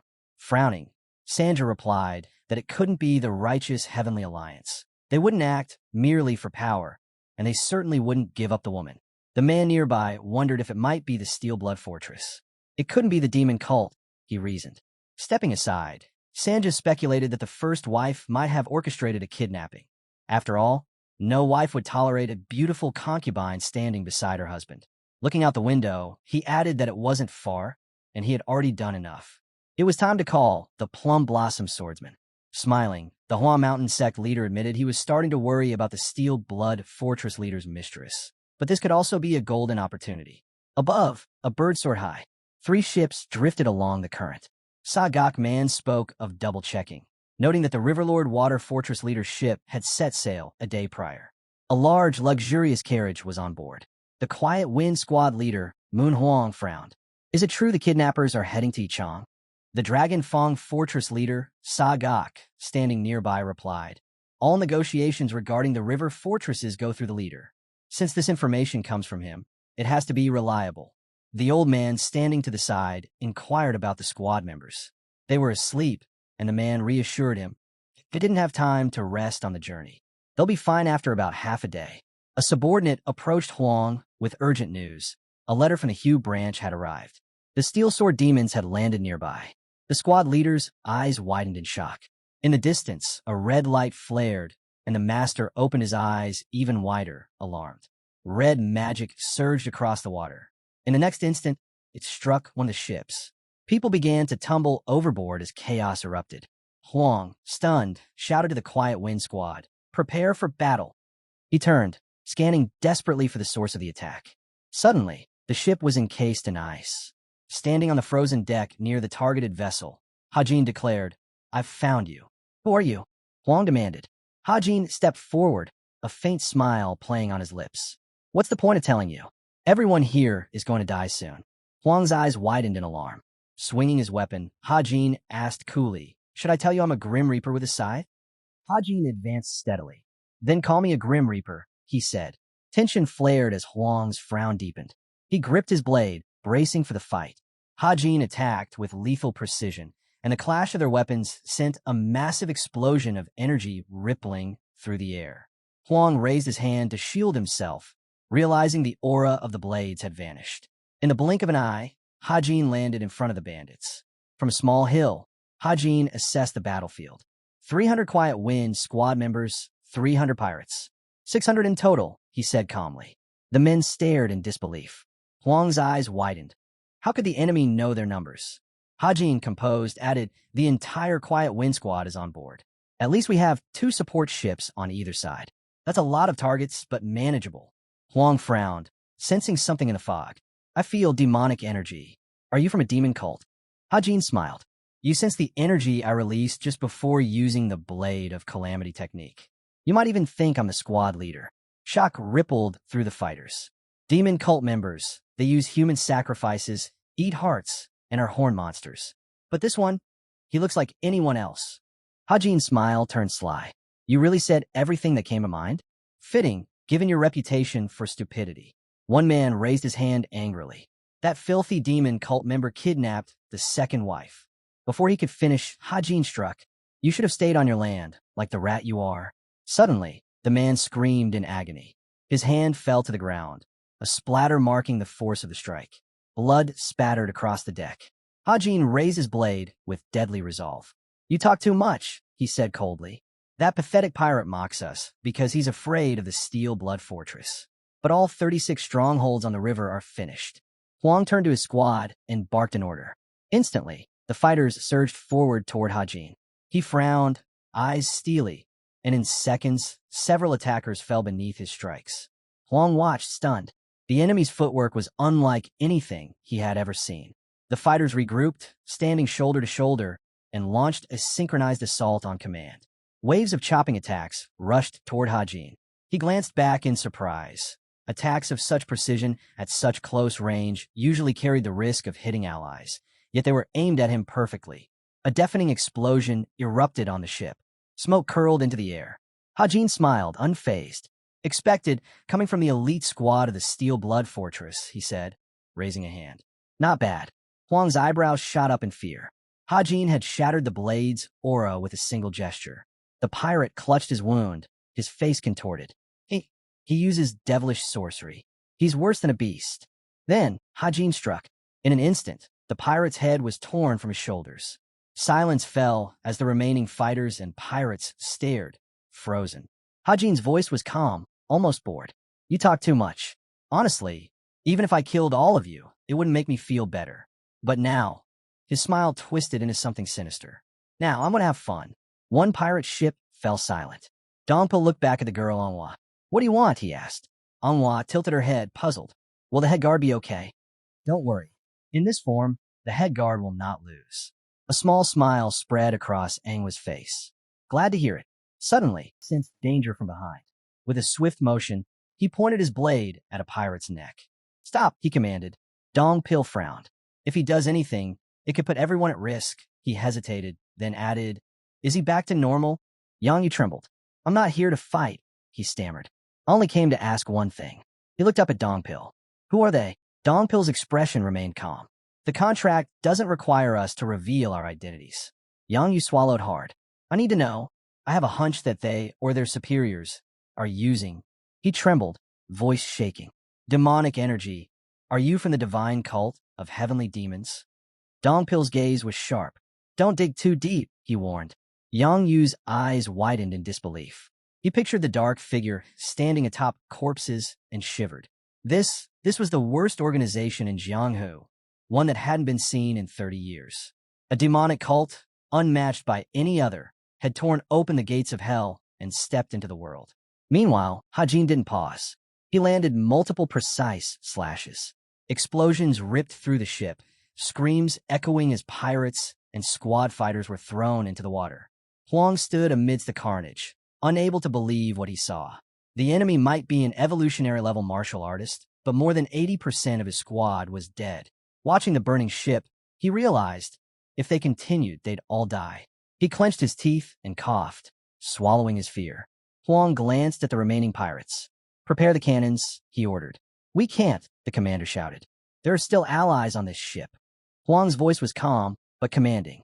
"Then I'll go to the ship myself and drive them into a corner. Do as you're told." Hajin continued his relentless assault, chopping down enemies with surgical precision. When he paused, he slid across the water, his movements fluid and deadly. He surveyed the battlefield. About 50 opponents remained. He had already expended much internal energy, so it was best to finish this quickly. Suddenly, danger came from the side. Huang burst from the water, blade raised. Hajin met the attack with ease, blocking and dodging. A grin spread across his face. So the commander was still alive and still impressive. Huang launched a flurry of attacks, but Hajin evaded every strike, noting the man's skill. Though he was an enemy, Hajin almost felt pity. He was clearly a capable warrior. Even without experience fighting on water, Huang maintained perfect balance. Then Huang called out to his allies on the ship. Soldiers gathered on the upper stern as he commanded. "Open fire." Hajin looked back in surprise. In an instant, all the ship's cannons roared. Water erupted in massive splashes before him. Huang raised his blade high, his eyes burning with lethal intent, striking the water repeatedly with furious chops. Through the chaos, a single silhouette emerged, a figure moving with deadly precision, cutting through the water as if it were air. Behind the spray of water, Huang's brow furrowed in surprise. Hajin lowered his blade, hands raised slightly, observing his opponent calmly. Huang's grip faltered. He was shocked. Their final attack, even sacrificing allies, had failed to leave so much as a scratch. Could this truly be an enemy no single squad, no matter how many river bandits accompanied them, could defeat? The ship continued to burn, flames licking the sky. Huang swallowed hard, then asked permission to speak. Hajin's calm gaze met his. "Curious, for a man who's about to die," he replied. "Are you a heavenly demon?" the man asked, voice trembling. Hajin's expression remained calm. "Not yet." Shock froze Huang in place. He watched as energy gathered in the man's fist, the last desperate strike. But it was already too late. Hajin's attack tore through him effortlessly, leaving nothing behind. His smile was almost casual. "For now, let's call this a pit," he murmured, letting the words hang in the sunlight streaming across the pavilion of the divine river. Meanwhile, on the shore, a subordinate rushed up to the young leader, Yachi. "My lord, the special guests of the Heavenly Secret and a few others have landed at Ichang Harbor. They've begun fighting the steel sword demons." "And how is it going?" Yachi asked calmly. The servant nodded toward 3 figures standing among corpses. "All steel sword demons are dead, and 150 of the 200 Ghost Valley Palace squad have fallen." Yachi's eyes narrowed. "What are the remaining forces?" The young man paused, frowning. Curiously, the last 50 are heading south instead of chasing the special guests. Yachi tilted his head. "I doubt the elite squad of the Steel Blood Fortress is retreating." "Then, where could they be going?" Suddenly, a man burst into the hall. "My lord, the secret layers of the Steel Blood Fortress have been exposed." Yachi's eyes widened. "Exposed? There are 2. The messenger continued, urgency in his voice. "One in Central Hube and one in the south. Organizations that see the Steel Blood Fortress as their enemy are moving toward both." Yachi's expression sharpened. "So, the remaining 50 from the Ghost Valley Palace squad are heading straight into these traps." The messenger nodded gravely. "It seems highly likely, my lord." Yachi's frown deepened. His instincts screamed danger. This wasn't an accident. It was a deliberate setup, an ambush waiting for those forces in the secret layers. If any organization besides the young leader could strike, then chaos would follow. The House Sex Informant Network was silent, yet lethal. If it wasn't them, then it had to be the heavenly demon divine cult. Yozong imagined Hajin's imposing figure and thought, this is the person destined to become the strongest demon ruler in history. The divine cult will move heaven and earth to protect him. His thoughts shifted to the white-robed man bearing the dragon insignia. The intelligence he transmitted, sharp and precise, surpassed even military strategy. The heavenly demon divine cult had used this information to distract the Steel Blood Fortress. Yachi observed quietly. The intellectual power of the divine cult is truly terrifying. He frowned, realizing the implications. The Steel Blood Fortress could no longer focus its full strength on the special guests. It's worth redirecting 70% of our informants from the Steel Blood Fortress to the righteous Heavenly Alliance. Orders were given, and the men obeyed immediately. Yozong scratched his ear, muttering to himself, someone's speaking ill of me. My ear itches. He flicked the dirt off his finger carelessly. A man approached from behind, bowing slightly. Young leader, the Divine River Pavilion in Ichong has been reached. Yozong looked back, smiling faintly. Good. Everything's going swimmingly. He lowered his gaze to the table and examined the maps. Yachi was said to be a rare genius, treasured by the house sect, but even he didn't expect such skill. He studied the false intelligence, the multiple routes used by informants, and a network of deception designed to protect him during the journey. The righteous Heavenly Alliance will take at least 2 weeks to untangle fact from fiction, he mused. Executing a plan this complex in real life, it's difficult. Even I'm not sure I could pull it off. Yozong shook his hands in frustration and muttered, I definitely could. I'm a genius after all. Outside, the ship sailed slowly over the misty waters. Something felt off. Today's fog was unusual. Pieces of wood floated on the surface, scattered like forgotten relics. A stranger appeared suddenly in the distance, and the crew stiffened. Then they saw the debris, corpses bobbing in the water. Panic rose among the men. They're all dead, someone shouted. How many? Another asked, dread in his voice. The bodies floated face up, lifeless. The squad looked on in horror, realizing that whatever had caused this destruction had not been human. The ship pressed forward cautiously, cutting through the fog, uncertainty and fear heavy in the air. Manhwa blushed, embarrassed, her gaze dropping to the ground. She hadn't expected such a clear answer. Hajin's frown softened slightly, as though he had anticipated this reaction. Don't misunderstand, he said calmly. I won't refuse to teach you, but you need to understand your reason clearly. Survival is enough. Everything else is secondary. Manhwa looked up at him, her eyes shining with determination despite her flushed cheeks. Then, I want to learn for myself. Not to help you, not to impress anyone, just for me. So that if something happens, I won't be helpless. Hajin's lips curved into a small, approving smile. That's a good reason. Practical and honest. Martial arts aren't about vanity. They're about life. A gentle breeze rustled the grass, carrying with it the faint scent of dew and earth. The moonlight reflected in her eyes, giving her an almost ethereal glow. Hajin studied her carefully, as if weighing her potential. You have talent, he observed, but talent alone isn't enough. Discipline, patience, and endurance are what matter. Can you commit to that?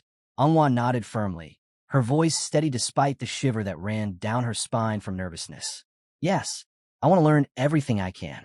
He leaned back slightly, closing his eyes for a moment as if assessing the night air, the stars, and the rhythm of the world itself. Very well, he said finally. We'll start tomorrow. Be ready, and remember this. Martial arts aren't just about attacking or defending. They're about understanding your body, your mind, and your limits.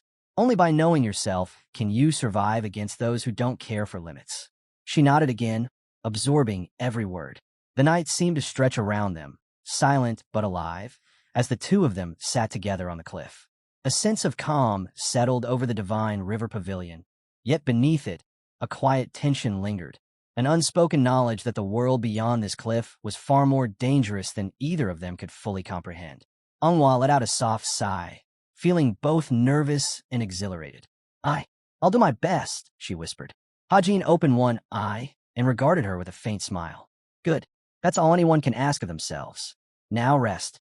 Tomorrow, the Real training begins. Sangren's eyes widened in admiration, and she whispered softly, almost to herself, She's incredible.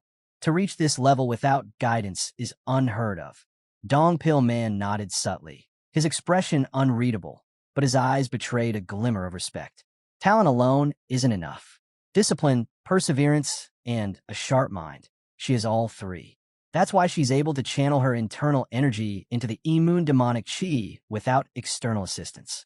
The two of them watched as Hajin demonstrated a series of fluid, precise movements, each one radiating energy and intent. Anhwa mirrored him carefully, her small frame glowing faintly with the transformation of her chi. With each motion, the Immune energy responded to her, obeying her will as if it recognized her innate skill. Dongpil leaned slightly closer to Sangren, lowering his voice. Notice how she's not trying to copy him blindly. She's understanding the principles, the flow. That's the difference between a mere student and a true cultivator. Sangren nodded, biting her lip in awe. So she's not just talented, she's exceptional. From a distance, Dongpil and Sangren continued observing in silence. Dongpil finally said, "She has the potential to become a formidable fighter. If she continues like this, she might even surpass her teacher someday." Sangren's eyes widened, and she shook her head in disbelief. Surpass him? She's still just starting, and already she's this good? Dongpil's gaze remained fixed on the pair, unblinking. Talent like this doesn't come often, but raw talent without guidance is dangerous. Thankfully, she has the right mentor. The carriage behind them remained silent, the wheels slowly turning as the journey had paused to witness the beginning of what would clearly be a high-stakes negotiation, where respect, power, and strategy intertwined. Sangren glanced at Hajin, her eyes reflecting awe and a hint of worry. He truly is remarkable. Every step, every word, every glance. Hajin caught her gaze, his expression gentle yet unreadable. Observation and patience, Sangren. Always notice what is hidden between the words. That is how you survive and thrive. The sun dipped lower in the sky, casting long shadows over the pavilion and the arriving army. In the quiet before the discussion, each person measured the other, aware that a single misstep could tip the balance between diplomacy and conflict. Yachi also commented on the pleasant fragrance in the air. When Hajin suggested placing some incense sticks in their carriage, mentioning that the journey must have been long and hoping their meeting would go smoothly, Sanja extended his hand in thanks. He praised Yachi for his thoughtfulness, promising that he would visit them often. Yachi lowered his gaze and replied that it would be an honor, though he immediately considered it might be inconvenient for the man. With a faint frown, he added that a Taoist who favored luxury over honest simplicity, preferring incense to the natural scent of grass, was unfit to be called a pillar of orthodox miram. The men exchanged contented smiles. Yachi remarked that they were merely martial artists dressed like Taoists and suspected that most of the great nine leaders were similar. Slightly bowing, he declared it was time for him to leave. Before he could go, Sanja stopped him with a question. Frowning, he observed that Yachi's position in the house sect was high, and the person he was about to meet must also be influential if Yachi reported to him. He pressed to know who it was. Yachi didn't look up. He apologized, explaining that they were special guests of their sect and could not disclose their identities. He hoped the man would understand. Locking eyes, Sanja asked if he could share just with him. Yachi repeated his apology. Anger flickered across Sanja's face. An assistant smiled faintly. He reminded Sanja that Yachi had aided them many times before and suggested letting him go. In the future, they would need to deal extensively with the house sect, and he was confident they would repay this slight. Sanja nodded immediately. A slight smile touched his lips. He found the reasoning odd. He hadn't even done anything yet to warrant repayment, but he confirmed the assistant's guess. Outside, the plum blossom symbol fluttered in the wind. Soldiers stood in formation. Hajin realized these were the plum blossom swordsmen, the renowned face of Manhwa sect. He stepped onto the ground, prepared for war. Hajin and Dongpil moved forward. Hajin noted the impressive presence of this sect's forces. With the mountain sect's defenses weakened, perhaps a neutral sect leader would have been better, but this was excessive. His brow furrowed in seriousness, and he admitted he wasn't sure he needed a master. He thought it was ridiculous to assume he needed to master military strategies just because he was the sect leader. That kind of thinking was absurd. One of the soldiers, concern etched across his face, glanced at them and asked what Hajin had just said. Dongpil stepped forward calmly and instructed them to inform the leader that they had arrived. The soldier frowned, repeating his question, clearly unsettled. He pressed further, asking if Hajin had really spoken about their sect leader. Dongpil stepped in and repeated the request. The soldier erupted in anger, yelling at the coachman to stop entering the forest. He turned to Hajin and shouted that insulting the leader of the Great Mountain sect was unacceptable. They would not be allowed to proceed until an apology was made. Hajin merely grinned, almost pleased, and asked himself if they could actually enforce that. He realized this just made his job easier. Hajin turned to Dongpil and informed him they were leaving. The soldier's anger boiled over. Hajin, unshaken, calmly asked him to tell the leader that some foolish Plum Blossom swordsman had disrupted the negotiations. The soldier demanded he repeat himself. Without hesitation, Hajin glanced back and said, "Some idiot who neither knows how to keep his mouth shut nor communicate with guests properly has changed the political situation. I'll go see the head of the sect myself, so tell your leader not to worry." Suddenly, a man called out sharply, ordering them to stop. He released a wave of energy, firm and commanding, insisting that after traveling all this way, Hajins couldn't just leave without seeing the sect leader. Dongpil felt the strength in the man's voice and realized this was no ordinary fighter. This was a top martial artist. The soldiers quickly lined up in a narrow hallway. The man smiled lightly, acknowledging their rudeness, but adding that Hajin probably didn't mean any harm. "Let's just pretend none of this happened," he suggested. Hajin lowered his head, silently noting that the man recognized the breach of etiquette, but had no intention of making them apologize. Responsibility mattered, but here it seemed trivialized, treated as a minor squabble. Hajin turned slightly, insisting the man wasn't the sect leader. The man scratched his head and introduced himself as Sanja, confident that Hajin had surely heard of him. Hajin shook his head. Instantly, the atmosphere shifted. Anger flared across Sanja and his soldiers. The commander met Hajin's gaze but said firmly, "It's all right. It's not the most important thing." Hajin nodded. "Agreed," he said, "but first, I want an apology." Sanja frowned, surprised. This young man, not even 30, clearly had no experience in Jianghu. He hadn't expected such bold words from someone so young. Yet there was something about his presence. There was no choice. The interlocutors held the advantage in this situation. The young soldier watched the unfolding scene, seething with anger. The commander turned to him calmly. "I've told you countless times to control your temper," he said. Then, turning back, he demanded that the soldier apologize. With a hesitant step forward, the soldier bowed and muttered an apology to Hajin. Hajin raised an eyebrow. "Why are you apologizing to him?" Dongpil simply observed in silence. Hajin's voice cut through the tension. "The one you insulted was Dongpil. That's who you should be apologizing to." The soldier froze, momentarily stunned. Hajin continued, "Bow your head, admit what you did wrong, and ask for forgiveness properly.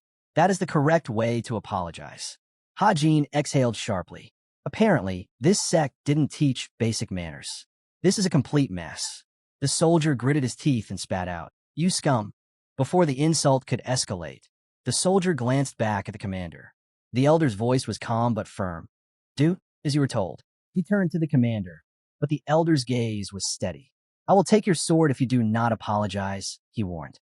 The words hit the warrior like a thunderclap. With a shaky bow, he turned back to Dongpil. "I asked for forgiveness. I was arrogant and failed to follow the proper rules." Hajin nodded slightly, immediately forgiving him. The commander looked toward Hajin. "That should settle this conflict." Hajin smiled faintly. "Not entirely satisfactory," he said, but he agreed nonetheless. Hajin stepped forward. "Take me to the leader," he demanded. The commander's hand rested on the hilt of his sword. "The Hua Mountain swordsmen have apologized, but we will take back that apology," he said firmly. Hajin's eyes narrowed. The man seated himself in the fading light, simmering with anger. He thought grimly that once this negotiation ended, many would not leave alive. Outside, the setting sun cast long rays across the palace entrance. A man reported to the leader. The guest had arrived. Sanja frowned. "The guest cannot be even 30, he noted, shaking his head at Hajin's age. Hajin's brow furrowed as he met Sanja's gaze. The man noticed that the atmosphere surrounding this new leader was very different from that of his predecessor, though the young man's martial skills seemed sufficient. Hajin approached the table across from the man. "The guest has poor manners," the sect leader said, eyeing him critically. Hajin leaned back slightly. "On the contrary, my manners are excellent," he replied. He pushed his chair back. If it weren't for that street conflict, I would have been polite. But that is past now. Let's move on to negotiations and finish this. Sanja glared at him. How dare you speak to me in such a tone? Hajin met his stare calmly. That's none of your concern. Let's get down to business. Fury flashed across Sanja's face at such audacity. Hajin, unfazed, imagined a carriage on the street. The Steel Blood Fortress leader's favorite companion is with us, he thought, and her guard too. But honestly, I don't think they're worth much. He looked up and asked bluntly, do you intend to buy them? Sanja's irritation deepened. What do you mean by that? You plan to just hand them over? Hajin smiled faintly. Do you know what negotiation means? Did you really think we'd give them away for free? That's naive. Sanja's aura flared. You are naive, he growled. The Great Mountain Sect is at the top of the 10 great sects. With a single hand, he cracked the table. I'm the sect leader. And you, daring to tell me to buy them? You don't know your place. Waves of energy radiated outward like storm. But then Sanja froze, frowning in surprise. His energy had no effect. Hajin's calm voice cut through the tension. It is you who do not know your place. Outside, the Cherry Blossom swordsmen gathered around Hajin's carriage, their presence steady and unwavering. Dongpil Man crossed his arms, concerned. The third master couldn't use demonic energy. They had to hide their identities, but he hoped Hajin would manage. Still, he didn't like the risk. Suddenly, Dongpil noticed a subtle shift in posture. A soldier had jumped forward, his eyes sharp. He guessed Hajin had learned a few tricks, but warned him to know his place. Still, the soldier thought, Hajin was only a coachman at best. The soldier smiled, shaking his head. The master of this coachman must have deep pockets to give such a beautiful sword to a subordinate. But the sword cries, serving someone like him. Dongpil remained silent, unsure if all orthodox sects behaved like this. He frowned, observing that the soldiers seemed powerful, yet their demeanor suggested no real class. They resembled a street gang more than elite martial artists. The soldier's teeth clenched. Do you think you're too good to speak to us? He barked. His gaze shifted to Dongpil. And I do not like your look. He stepped forward, voice low but firm. Let me give you some advice. Jianghu is not some fantasy. People try to get along, but not everyone behaves the way you do. Sunlight glinted off the carriage wall, casting long shadows. The soldier's eyes followed the rays, noting every detail, every nuance. The soldier's eyes narrowed, calculating. If this continued, he might not survive. He didn't take his gaze off the young man. This is exactly the kind of place you've walked into, he thought grimly. And you'd better remember that. Suddenly, the carriage door creaked open. Sangrin stepped out, her presence immediate and commanding. Who do you think is being patient right now? She asked sharply. Dongpil turned in surprise. Why are you out here? The soldiers are annoying me, she replied simply, hands on her hips. The soldiers froze, caught off guard by her sudden boldness. Sangrin's gaze swept over them. You keep insulting him, she said, thinking your useless martial arts make you better than everyone else. I can't just sit here and watch this. Sangrin and Dongpil stepped closer, flanking him.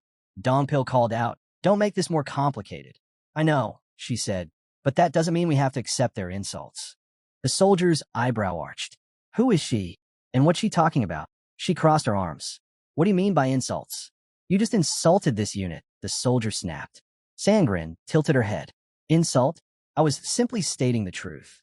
The soldier frowned, noticing her poise. Clearly, she was a student of someone powerful, though inexperienced. He leaned in slightly, tried to assert control. Sangrin, unflinching, mimicked his earlier words about the mountain. Then she asked calmly, How much experience do you have to think you could teach us right now? Her eyes locked on his. You're bold, he muttered. She didn't falter. Do you even know who we are? My name? The organization I belong to? How I live? Her tone was steady, emotionless. How can you assume anything about my experience or the strength of my guard if you aren't a fortune teller? And if you are a fortune teller, well, modern talismans don't teach that. But if they do, I'll listen. A vein pulsed on the soldier's forehead. Watch your language, he snapped. She shrugged. You're polite with those you consider superior, but arrogant with anyone who seems like a coachman. Do you think that's right? He tensed. Social status is important. And yet, she interrupted, crossing her arms. Every person has value. Every person is important. Because we all come from nature itself. And that makes us equal in ways your titles can't measure. Sangren's gaze swept over the soldiers, unwavering. "We are all part of this world," she said, her voice steady. "No one is higher or lower. No male or female. No heaven or hell. When it comes to people, none of that matters." The soldiers stiffened, irritation flashing across their faces. Sangren raised one eyebrow, her tone sharp. "If you had ever read the Ta Ching, you'd understand just how terribly you've behaved. You don't even deserve to call yourselves Taoists." The soldier's face flushed with rage. "How dare you speak to us like that?" A pupil in Sangren's eye glinted, and her hand lifted slowly. "Watch your language," she said coldly. With a deliberate step forward, she unleashed her energy. Ice spread across the ground from where she stood, creeping outward like a living thing. Her voice cut through the freezing air. "Perhaps you behave this way because you have someone to rely on, someone to cover your arrogance. But that doesn't make it right." The soldiers froze, horror washing over them at the sheer strength radiating from her. Sangren furrowed her brows. "How dare you, a mere warrior of the sect, insult the daughter of the Ice Palace?" The sect leader, Sajin, bellowed, voice rolling through the hall. "Our sect is the pinnacle of the 9 great sects. I am its leader, and you dare speak of buying prisoners? You have no idea where you stand." Hajin watched silently as the man slammed his hand onto the table. Cracks spiderwebbed across its surface. Wind whirled into the incense bowl, and invisible pressure crushed everything around it. Hajin remained calm. "Your sect may lead in swordsmanship," he said evenly, "but it is still a tower sect, and your leader tries to subjugate others by force. That is not strength, it is arrogance." Sanja's frown deepened, eyes narrowing. Purple mist from his divine arts swirled around him, yet Hajin remained unshaken. "Who are you?" he demanded, voice rising. "How can someone so young withstand the pressure of divine arts? I've never heard of such a prodigy." Hajin tilted his head slightly. "No one is listening anyway. There's no point trying to explain." Sanja's brow knitted in anger. "Are you a secret disciple of the righteous Heavenly Alliance, or of the Steel Blood Fortress?" Hajin's eyes flickered at the mention of the righteous Heavenly Alliance. He placed his hand firmly on the table, recalling an image of his teacher from a past life, an echo from another time. "Pull yourself together," the teacher's voice whispered in his mind. "Your role is to eliminate those who oppose the Alliance. You have no friends, no comrades. Think of nothing else. Follow orders. Nothing more." Hajin lowered his gaze, taking the lesson deeply to heart. The man's stern expression sharpened as he prepared to speak again, unaware of the young man's resolve. Only then would Hajin survive. Hajin pursed his lips, releasing a faint aura. "Are you my disciple?" he asked, frowning, though the words carried weight beyond the question itself. The men stiffened, taken aback by the sheer presence of his energy. Hajin's hand glowed faintly as he contemplated what to do. "They're already in a terrible situation. Maybe I should let them destroy themselves," he thought. "Perhaps I could even toss the Steel Blood Fortress leader's mistress their way and see what chaos ensues." But then he shook his head. All of that is unnecessary. With that, energy surged from his palm. The table between them split in two with a deafening crack. Sanja lunged instinctively, ready to attack, and the elder braced himself. Hajin, however, stopped them both with ease. Barehanded, Sanja's eyes widened in shock. "My techniques, and even his allies, stopped by a single person?" Hajin's hair floated, charged with power, as he spoke calmly, almost amused. "You're fighting together, sect leader and elder, against one person. You don't care about rules or honor, like the so-called famous sections." Suddenly, a blinding light filled the room. Hajin unleashed mountain explosion, and both men were thrown back. Yet he held his hands steady, as if the world around him was nothing more than air. The elder and Sanja exchanged incredulous looks. His internal energy, it surpassed their own. Impossible, they thought. They attacked in unison, throwing every advanced technique at him. But he blocked them all. The elder's frown deepened. Who is this youth? Each strike he blocked was not a counter, but a simple, flawless reaction. He doesn't even know our martial arts. He's just observing and responding. Before the elder could process further, Hajin's foot shot forward, striking the back of his head. The elder flew backward, crashing into the wall meters away. The sect leader prepared his next move, fury etched across his face. "He's just a child. How dare he defy me?" Lunging with a flying fist, the leader cracked the ground beneath them. Hajin effortlessly dodged, his calm precision infuriating his opponents. The elder recovered, grabbing the back of his head, and realized something critical. Hajin was holding back. Every technique, every ounce of power was restrained. He wasn't using standard forms. He was simply reacting, improvising, and dominating. Even the man watching from the sidelines noted the impossibility of it all. He's defeating the leader without unleashing his full power. If he truly fought, they'd all be finished already. Hajin's next movement was a blur.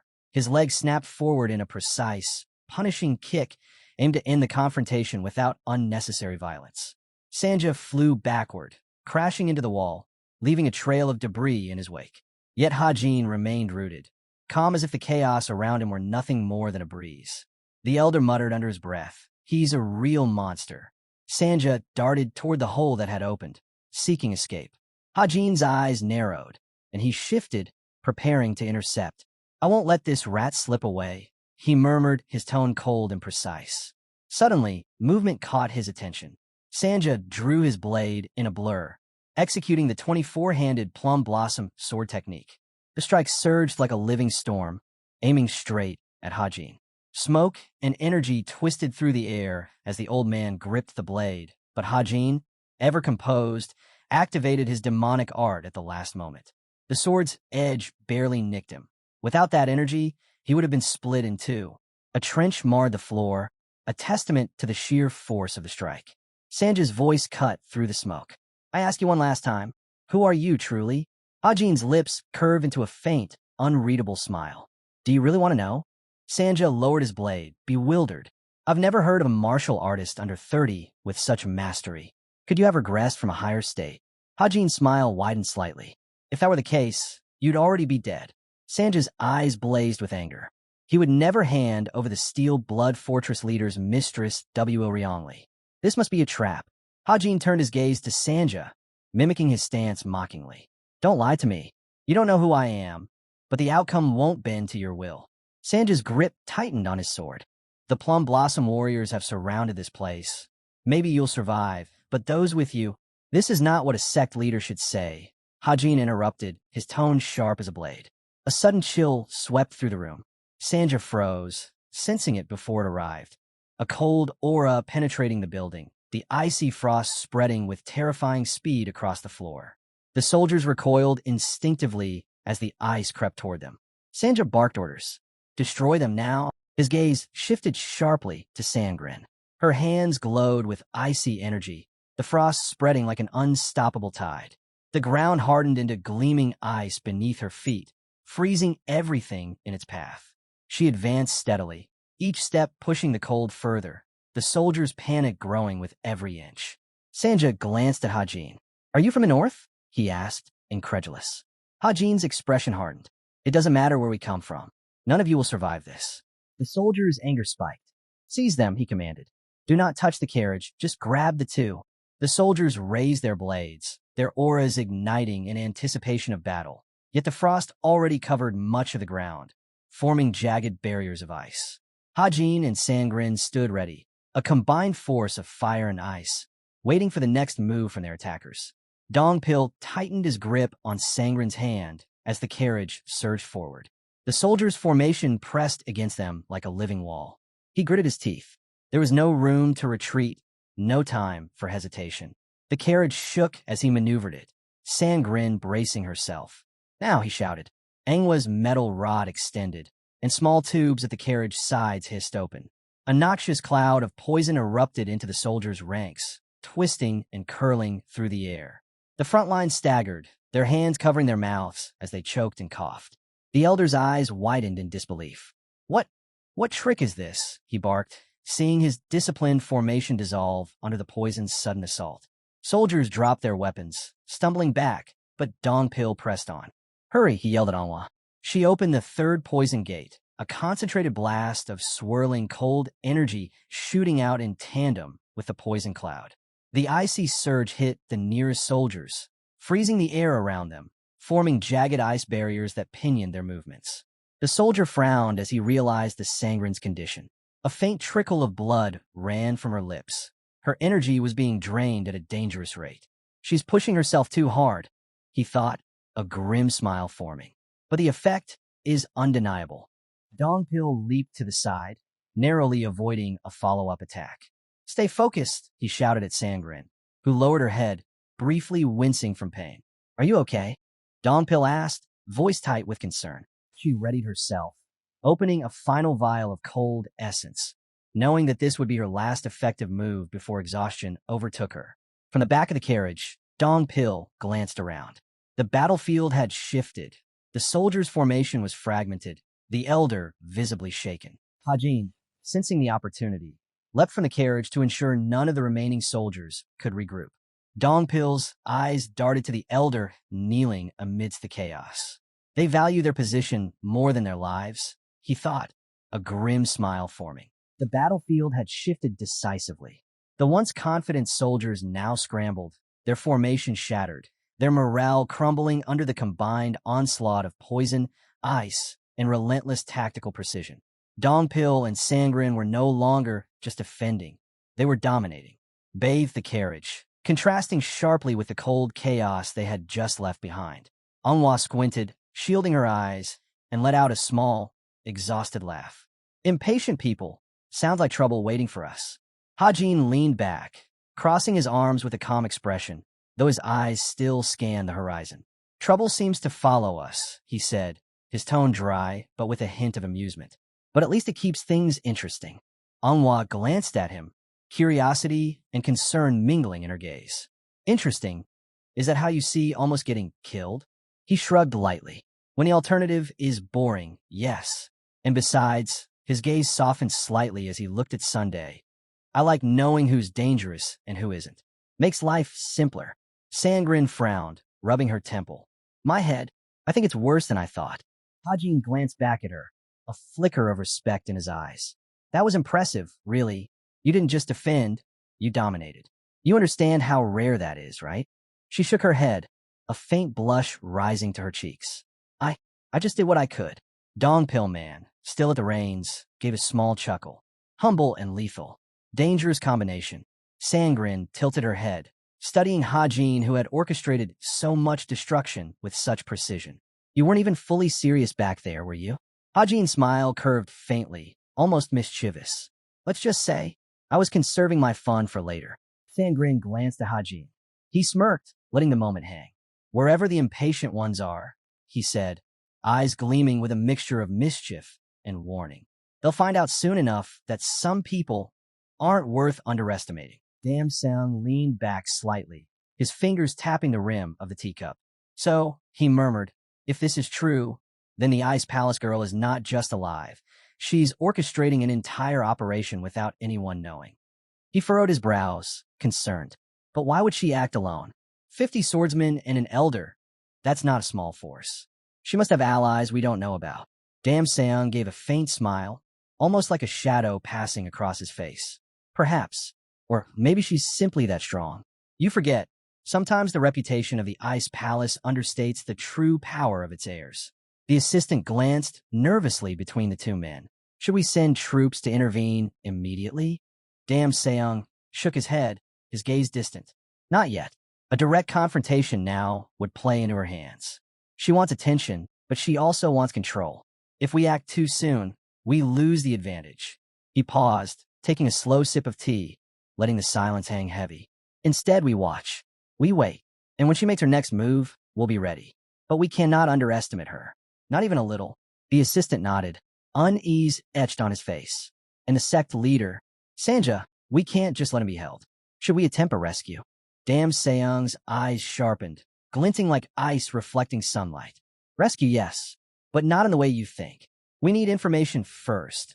Understand her motives, her allies, her plan. Then we act decisively. A half measure would be fatal for all of us. The assistant swallowed hard, feeling the weight of the strategy laid out before him. The room fell silent. The only sounds the faint clink of teacups and the rustle of papers as everyone absorbed the implications. Prepare the messages. Alert only the trusted few. And keep your eyes open. Ice Palace techniques are not to be underestimated.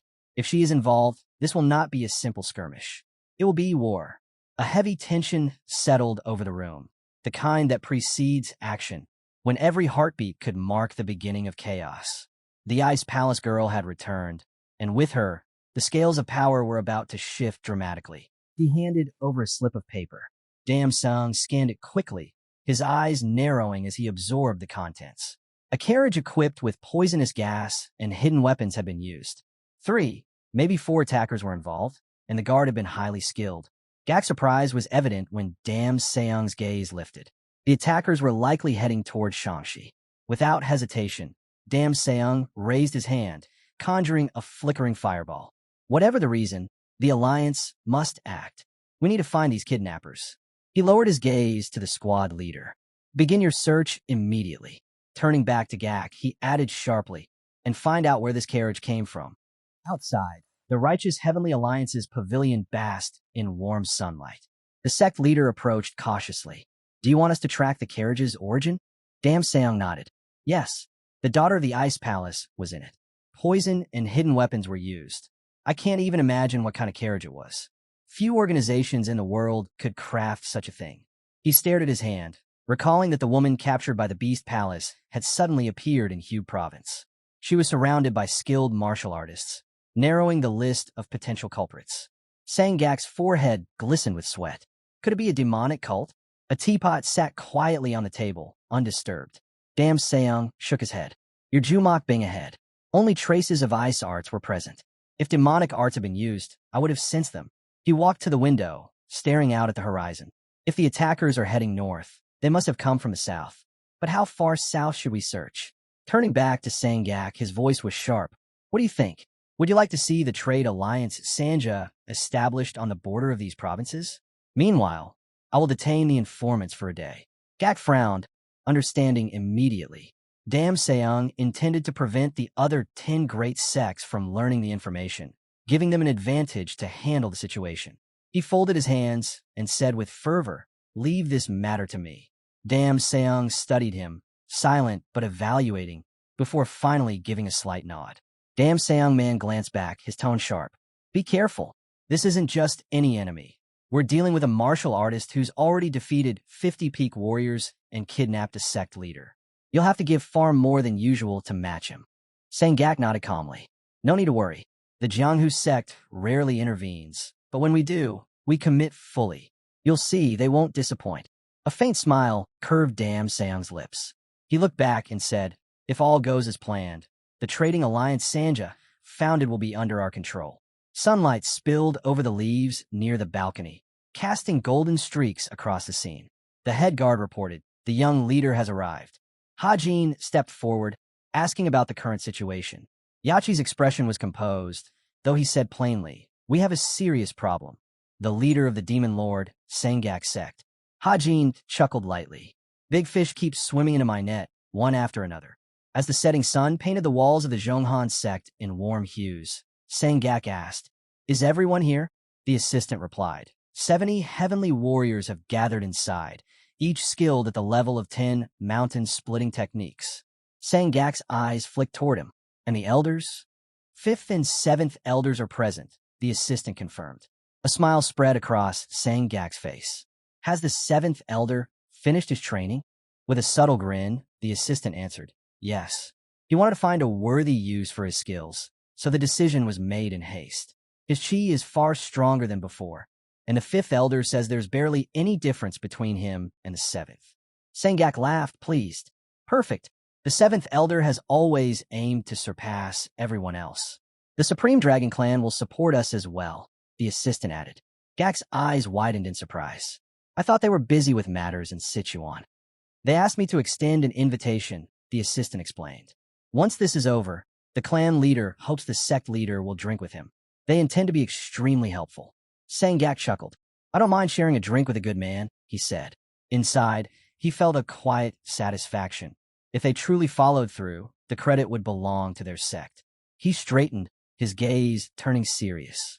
Have we discovered any information about the kidnappers? The assistant's reply was measured. They're currently somewhere between Baokong and Fengxian, under Mount Wudong. We should act before it's too late. Sangak's brows furrowed. I am certain the leader of the Wudong sect would surely intervene if he knew what was happening, but he couldn't. His sect was still mired in internal turmoil. The assistant raised an eyebrow, curious. What do you mean? Gak pictured the Wudong sect leader in his mind. Unlike Shaolin, his sect usually went with the flow. But the current leader was power-hungry. If not for the elders, he would have abandoned the tradition of complete isolation from the outside world long ago. His thoughts shifted again, this time to the perfect god of the martial sword Pai. Even now, the legendary swordsman survived, renowned as the greatest Taoist, whose skill had made the legends of the twin gods of orthodox martial arts famous.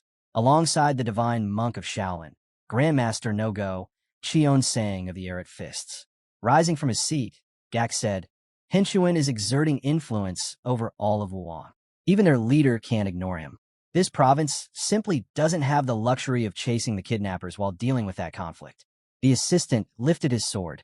Now that we've gathered everyone and even enlisted the Supreme Dragon Clan, we can't waste a single moment. A faint smile crossed Gak's face. Then it's time to save that fool, the leader of Hua Mountain Sect. The full moon hung high above the forest, casting silvery light over the camp. We'll reach Baokong by noon if we leave early tomorrow, Hajin said, speaking to the group gathered around the fire. From there, we'll follow the government road to Shangxi. The path should be easier. Sangrin looked up. Will we stop at an inn or a restaurant along the way? Hajin nodded. We'll stop, but we won't linger in the big cities. She blinked, suddenly remembering something. I forgot to ask, what did you do to the Plum Blossom swordsman? I wasn't paying attention earlier. They're being pursued from afar, Hajin replied calmly. Sangrin frowned. But they're supposed to be the most talented swordsmen in the region. How could this happen? Dongpil watched silently as she continued, frustrated. Some unknown enemy has their sect leader, and they can't even strike back. It's absurd. I thought orthodox sects were different. Hajin lowered his gaze, silently agreeing. He visualized the map of the region in his mind, thinking about the two pillars that gave the orthodox Murim its support, righteousness and generosity. But he remembered the man's words, how even the symbols of loyalty, the sect leaders, had become corrupt. He sighed inwardly, realizing that the orthodox Murim was slowly rotting from within. Sangrin placed her hands on her knees, her voice quiet but insistent. Will you let us pursue them? Hajin shook his head. We can leave them for now. Soon, the entire orthodox Murim will come for them. She leaned forward, curiosity sparking. Do you have a plan? Hajin rose from his seat and gestured for everyone to rest. Rest now. Where are you going? She asked. Turning away, he replied simply, to meditate. He lifted the sword from the carriage. Even in his hands, it felt heavy. Examining the handle, he decided it was time for training. He extended the blade before him, but quickly frowned. This wasn't the right moment. Against the heavenly demon, he couldn't unleash its full power. First, he needed to fully master the chi of the demon emperor. Only then could he wield the sword to its true potential. Dark energy pulsed from the blade as he sank into a lotus position and closed his eyes. The chi of the demon emperor was overwhelming, not impossible to grasp, but difficult to put into practice. Hajin observed quietly. The demonic art of the nine depths was unmatched, which explained Hajin's slow progress. To truly master it, he had to expand his senses and commune with the sword. Hajin recalled the man's words. The blade was imbued with the demon emperor's energy. Whenever he felt he'd reach his limit, he should allow himself to connect with that chi. He placed his hand on the sword. Pulses of energy radiated outward. Hajin's eyes narrowed. This was extraordinary. Even before creating this blade, Cheon Sang had known he would slowly master the demon emperor's chi, and the nine depths demonic art was key to this. A faint smile touched his lips as he imagined the man who had orchestrated all this. Monstrous, if he ever reached that level, would he be able to perceive everything about a person with just a glance? The thought lingered, exciting and daunting all at once. Pulses of energy rippled across the water around him. The sunrise lit the sky, casting gold across the forest. A voice echoed faintly, seeing him off. He remained in meditation, eyes closed, until a sudden voice startled him awake. Dongpil approached, concern etched across his features. Are you ready? Dongpil hesitated, lowering his voice. I didn't want to wake you. You were sleeping so soundly. Hajin blinked in surprise, then nodded. He wondered silently when he had even managed to fall asleep. Hajin lowered the blade to the ground. I'll get ready to leave, he said. Dongpil replied, I'll walk right behind you. Then, something within Hajin shifted. He felt an unfamiliar surge. Much more of the demon emperor's power flowing through him. Gripping the blade, he sensed its influence and strength. He hesitated for a moment, then decided to test it, thrusting his hand forward. The Demon Emperor's energy erupted in a powerful impulse. Wind gusted violently over the sheer cliffside. Hajin blinked, surprised. Nothing seemed to have changed. He looked at his hand, awkward and uncertain, and then bolted toward Dongpil. "Wait for me." Suddenly, a small stone tumbled from the cliff, striking the ground with a deep thud. From the carriage, Yachi's voice rang out, tinged with concern. "Are you really going to rest here?" Hajin turned. "What's the problem?" "The sect forces have already reached the southern regions of the province. At this speed, they'll be here in 2 days," Yachi warned. Hajin met his gaze calmly. "Then I'll fight them. There's no problem." Yachi stepped forward, incredulous. "You mean you plan to use this place as a defensive base?" Hajin shook his head.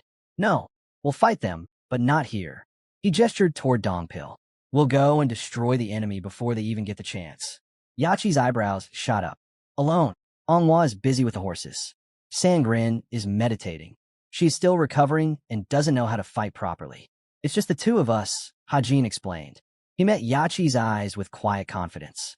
"There's a difference between a fight you anticipate and a siege. We can ambush them. We know their numbers and their approach. It's better than just waiting around, hoping the apple falls from the tree." A smirk curved his lips, satisfaction in his strategy. Yachi lowered his eyebrows, realizing the truth in his words. When he had first presented the alliance symbol, he had been cautious.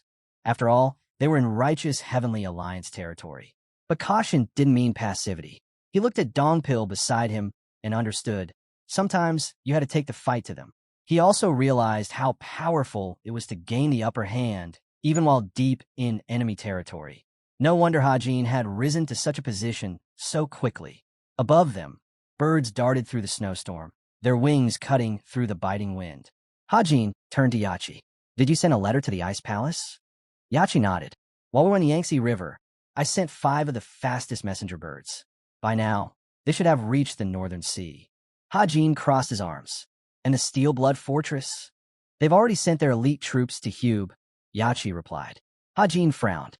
"They're probably trying to rescue the mistress first, then act." Hajin's gaze hardened. "Then we'll hunt them down." Yachi nodded, but his tone was calm. "It won't be easy." A faint smile tugged at Hajin's lips.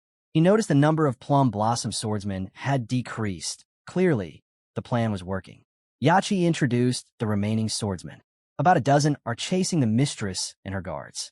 The man fled quickly with the girl, but we've leaked information at the right times. The two groups should collide soon, somewhere near the Steel Blood Fortress. Hajin's curiosity piqued. "What exactly did you tell them?" Yachi's expression remained steady. "Nothing specific. I simply reported their routes at intervals, dividing their forces. It was their choice to act." Hajin's eyes widened in surprise. "Even though this is exactly what I wanted?" Yachi nodded. "The elder is dead, the sect leader kidnapped, and the mistress of the Steel Blood Fortress still missing. They are desperate, doing what they can." Dongpil frowned, recalling the petty, overbearing soldier he had encountered. "So, this is all they can manage? Pathetic." Hajin studied the movements of the soldiers, the mistress, and their carriage. "We need to sum it up," he murmured. "The Shongan sect is close behind. A dozen Plum Blossom swordsmen are pursuing the mistress, and the Steel Blood Fortress has dispatched their elite forces. Yachi has arranged for the two groups to collide. Everything was moving as planned, but for the two sides to truly clash, something else had to happen." Hajin's eyes narrowed. "Are you planning to kill the mistress and her guards?" Yachi paused, impressed by Hajin's insight. He glanced at Yachi. "Don't act yet. Let's see how it unfolds." Yachi hesitated, asking why Hajin requested it. Yachi imagined the woman in question and said bluntly, "My mistress is annoying, rude, and arrogant. I don't want to see her face anymore." Hajin's expression remained calm. "She isn't part of the Murim." Yachi raised an eyebrow. "So that's your only reason?" Hajin's gaze sharpened. "War always brings casualties. You should know that." Hajin frowned slightly. "I know. I'm not boasting. I've also killed many innocent people." Dongpil observed quietly, but when Hajin added that he sometimes felt conflicted because such actions were never easy, Dongpil lowered his eyebrows. "Leave her alive." Yachi considered for a moment. Then, stepping in front of the men, he said, "I'll start a conflict without killing her." Hajin gave a small nod of thanks. I appreciate your understanding. Yachi shrugged lightly. Actually, I learned from you. The sun's rays painted the sky amber as they rose. Hajin smiled faintly. Don't think I'm very kind. I'm merciless toward my enemies. Yachi's reply was calm. I know. Hajin then introduced a figure, his words serious. This is Gak, the Thundercloud Sword. He's 49, leader of his sect for 7 years, and on par with the leader of the Hua Mountain sect. His techniques carry tremendous weight. Hajin looked at Dongpil and asked, Can you handle him? Dongpil's voice was confident. Yes. Hajin glanced down at a report. He is a famous sect leader, a pillar of the Orthodox Miram. This won't be easy. Dongpil frowned slightly, replying, He's no easy opponent either. Hajin clenched his fist, noticing how much his ally had grown. He would never have spoken this way before. If defeat seemed possible, stalling could buy him time. And in the meantime, he would rush to the rescue as fast as he could. Dongpil gave a calm nod. I will return, without fail. Hajin's lips curved into a slight grin. They headed forward. As they reached the steep cliffs, the men debated whether this was the promised meeting place. The squad carefully followed the narrow gorge. Suddenly, one of the leaders paused, sensing something wrong. The fifth elder of the sect, Zhang Wun, glanced back. I have a bad feeling. The seventh elder, Myung Ho, quiet but perceptive, muttered, I have a bad feeling about everything happening right now. They pressed on, tension thickening with each step. Zhang spoke first. There used to be a cult of the Heavenly One outside these lands. Myung Ho nodded. I've heard of it too. Did the martial artists of the Wudong sect attack them while they were fleeing? Yes, Zhang Wun confirmed. Their leader and sorcerers were captured. Chong led the raid. Zhang frowned deeply. I hope someone as formidable will rise from the Zhongnan sect as well. Suddenly, a low rumble shook the cliffs above, dust rising into the sky. The men instinctively thought it was an earthquake as the ground beneath their feet trembled violently. One moment, Zhang Wun murmured, Didn't you say this place's foundation was unstable? The others glanced down and stiffened. It was far worse than they had imagined. In an instant, the cliff split into jagged pieces. Stone blocks tumbled downward, cutting off their path. The squad stared in horror at the massive wall of rubble that now blocked their way. Through the cloud of dust, a lone silhouette emerged atop the debris. A voice rang out, commanding and sharp. There are too many of you. Zhang Wun's eyes narrowed. Who are you? He shouted. The figure stepped forward, calm and deliberate. It should be obvious, Hajin said with a faint smile. I just descended from the cliffs to block your escape. Hajin's lips curved into a slight, confident grin. I am your enemy. One of the elders stiffened. Do you even know who we are? Hajin's gaze was steady. Yes, you are the Zhongnan sect. The man's voice trembled with incredulity. And yet, you stand so casually, knowing who we are. Hajin placed his hands on his waist. Did you think I would attack random strangers? I am not that foolish. The seventh elder, Myung Ho, ground his teeth, anger flaring. This boy, he's barely matured. The squad drew their blades in unison, tension crackling in the air. Kneel, the man ordered, his voice echoing against the cliffs. Hajin's brow furrowed as he surveyed the area. Rocks and debris blocked all 4 directions. There were no reinforcements hiding behind the walls of stone. He had confirmed that with his senses and the intelligence from the house sect. The ground beneath him shivered as he considered the challenge. Fighting, while concealing his demonic energy, would be extraordinarily difficult. All around him, fear rippled through the enemy ranks, sharpened by the gusts of invisible energy. Hajin's aura flared as he fed power into his fist. He recalled that even at the Yangtze River, he had not fully unleashed his demonic abilities. For the first time since the battle with Cheon Sang, Hajin would reveal his full strength. Rocks lifted into the air, trembling under the dense aura. The young man opened the 9 depths of demonic arts, his presence towering, terrifying, and utterly unstoppable. The enemies were frozen in shock. Hajin's movements were impossibly fast, his hands a blur. With a single flick, he cleaved a warrior in 2. He didn't stop. In a fluid motion, his foot crushed the skull of another opponent. Within seconds, swords clattered to the ground, and bodies followed. The remaining men stared in disbelief, terror etched across their faces. Hajin halted abruptly, standing with his back to the remaining foes. Then, slowly he turned. A wild, almost monstrous grin stretched across his face. The man in front of him shivered. feeling as if he were staring at a force beyond human comprehension. Gak's eyes widened as he noticed movement from behind a rock. Dongpil stepped forward, his presence commanding. "Are you the Thundercloud Sword, leader of the Zhongnan sect?" he demanded. Gak tensed, drawing his blade. "How dare you speak so casually? Do you not know who you face?" Dongpil's gaze didn't waver. He released a low, humming aura from his blade, energy rippling across the ground like a storm about to break. "Ask a question," he said, voice calm but piercing. "Now answer." Gak's frown deepened as he instinctively recognized the demonic energy radiating from the blade.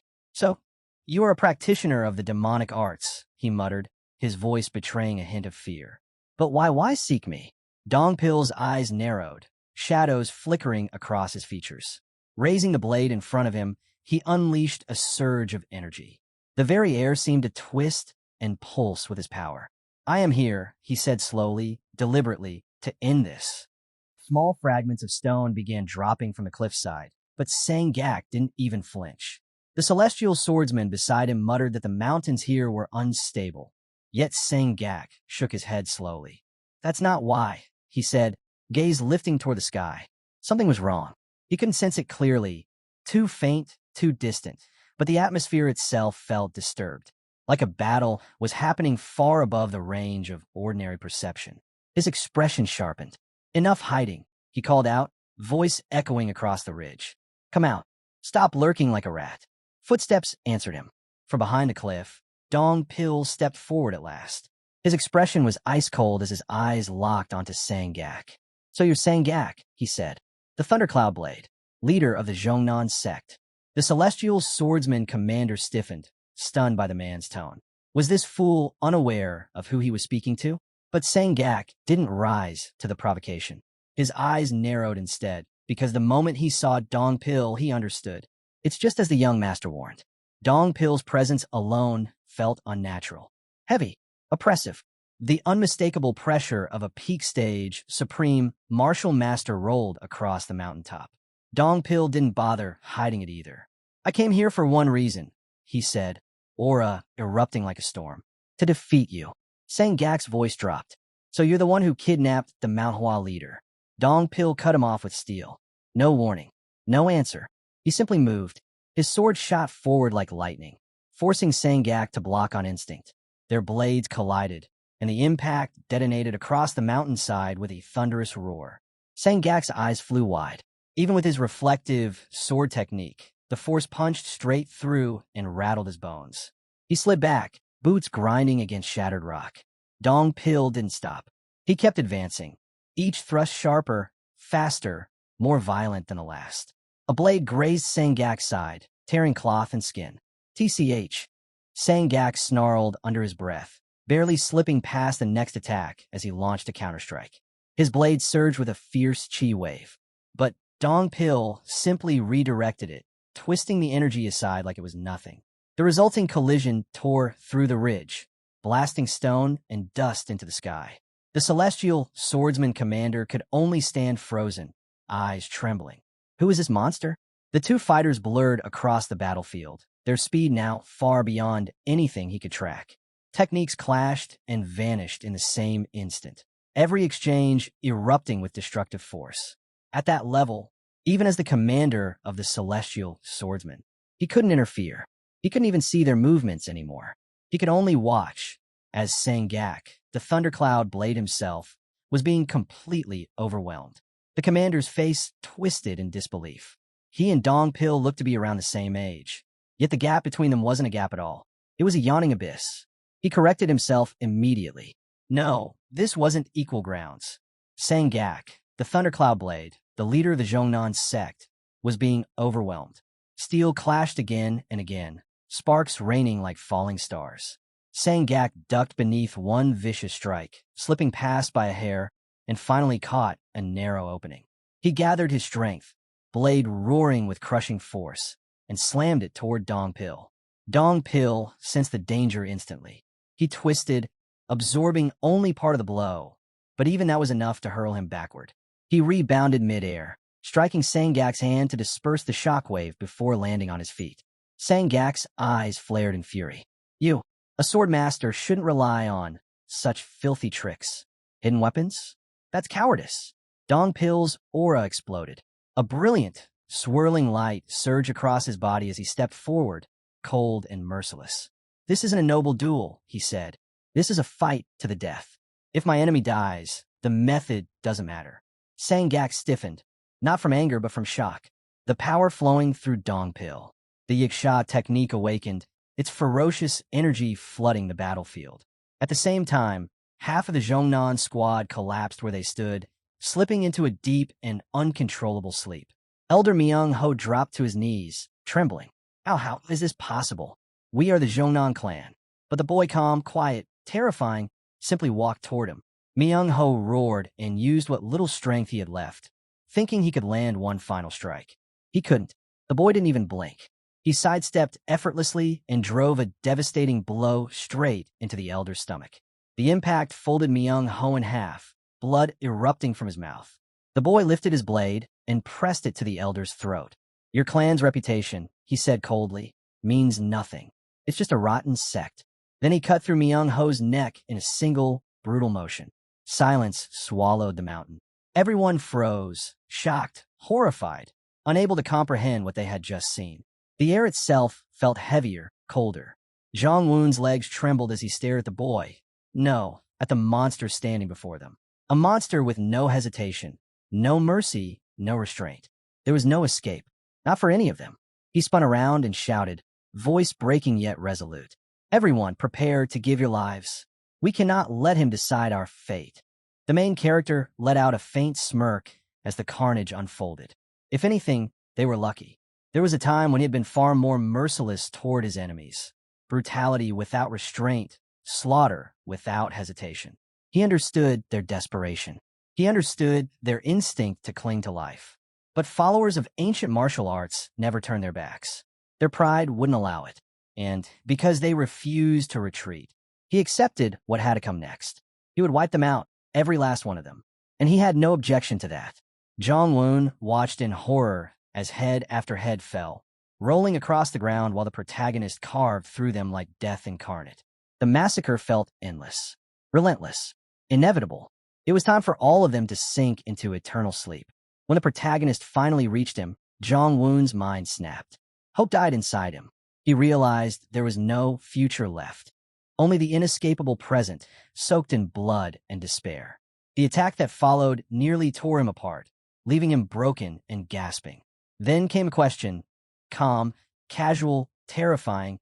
Is Seo Riang truly the head of the Heavenly Demon's divine cult? Seo Riang chuckled mockingly. Do you think our Lord is so free that he'd waste time on people like you? Zhang Wun tried to muster defiance, shouting that the heavens would punish him for such atrocities. The protagonist simply shrugged. I don't care. Zhang Wun roared and surged with a fleeting burst of strength. An illusion, nothing more. A momentary spark, pretending to be fire. It vanished instantly. The protagonist's blade swept cleanly through his neck. His head hit the ground moments later.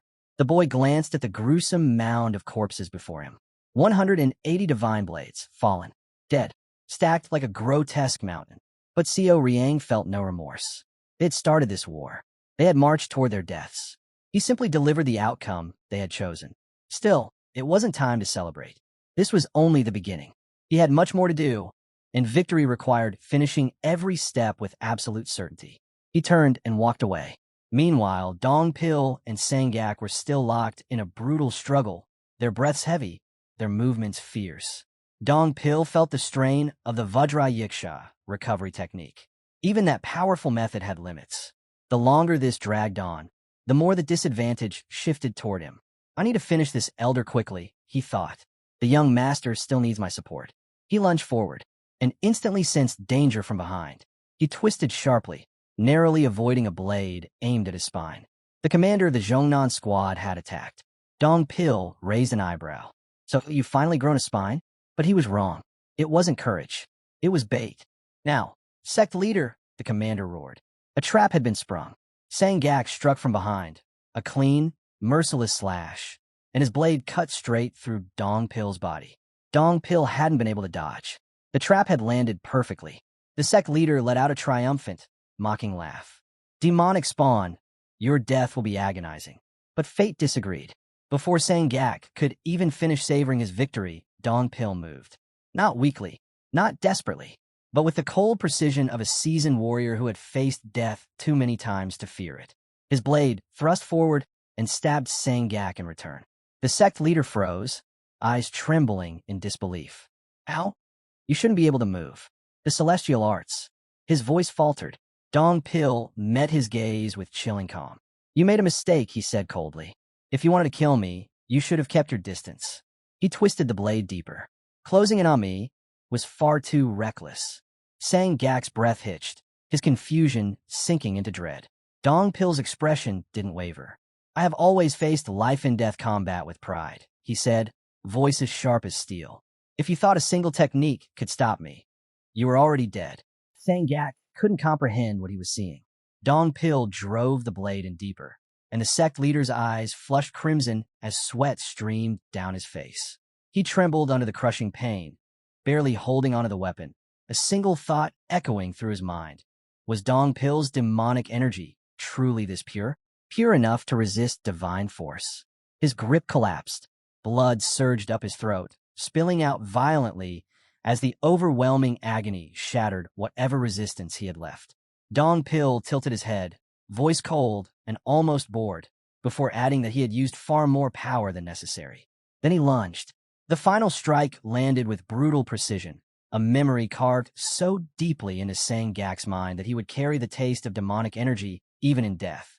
The sect leader crashed to the ground, wounded and furious, teeth grinding in humiliation. Dong Pil ripped the embedded sword free without hesitation and turned toward the commander. The man froze. His hands shook uncontrollably as the realization sank in. Sangak, the head of the Zhongnan clan, had been killed by a demonic martial artist right before his eyes. Dong Pil's voice cut through the air like frost. If you call yourself a martial artist, then come. Unless you plan to pretend your leader wasn't just slaughtered and walk away. The provocation snapped what little courage the commander had left. He roared, forcing his trembling body to move, preparing a final desperate technique, only for Co Riang's bullet to tear through his skull before he even finished drawing breath. The body dropped instantly, the attempt dying with it. The protagonist stepped forward, his tone flat. Who was killing who again? Dong Pil bowed with a sharp, respectful nod, apologizing briefly. He didn't have the time or patience to waste on insects. Co Riang let out a faint, knowing smile. He had expected Dong Pil to push himself to the brink, to crawl through blood if needed. But killing the Zhongnan clan leader outright was beyond even his imagination. Dong Pil merely shrugged, stating the obvious. His strength was on another level compared to Sangak's. Co Riang could almost picture the ferocity of their clash. Dong Pil walked over to the fallen sect leader, still writhing, barely clinging to consciousness. He seized the blade and pulled it free, earning a tortured groan. His voice was calm, steady, as if explaining a simple lesson. In war, only victory matters. The method means nothing. Fear means nothing. The ability to kill your enemy is a gift, and that fool underestimated me. That is the only reason he lost. There was no shame, no hesitation, no insecurity. Dong Pil had earned this win, and he embraced it without a second thought. Dong Pil felt the weight of his victory settle on his shoulders. Not guilt, but the raw heaviness that came from surviving a battle where another man did not. Yet the young master's calm voice cut through that burden, loosening it just enough for him to breathe. After lifting the unconscious Sangak onto his shoulder, the protagonist glanced toward the dark horizon and spoke with a quiet certainty. We've gathered the firewood. Now we just need to set it ablaze. The night ahead promised chaos. Without looking back, he ordered, "Move, Dong Pil," and the flames began to spread elsewhere. The narrator explained that the righteous Heavenly Alliance publicly denied everything. They accused unseen enemies of fabricating disgusting rumors to stain their honor. Damsong, infuriated, insisted the Beast Palace and the Hao clan were conspiring to slander them and demanded those two factions take responsibility for the growing disorder. But the storm didn't stop there. The Beggar clan soon revealed evidence of their own, dragging even more names into the spreading turmoil. And then, another wave of rumors swept across the martial world, more vicious than the last. A messenger burst into the pavilion, breathless and pale. His report shattered the remaining calm. The Plum Blossom swordsman of Manhwa had attempted to assassinate the Steelblood fortress leader's mistress. In retaliation, the fortress detachment had massacred the Plum Blossom swordmasters. Now, the fortress demanded an explanation, or they would declare war. The alliance leader's expression turned to ice. "We will not respond." The messenger panicked. Staying silent meant guilt, meant weakness, meant their reputation could collapse. Dam Seong exploded. "Get out of my sight." Once the man fled, Dam Seong clenched his jaw. Someone was stirring chaos in the Zhongnan region on purpose. But who? No one could determine the mastermind.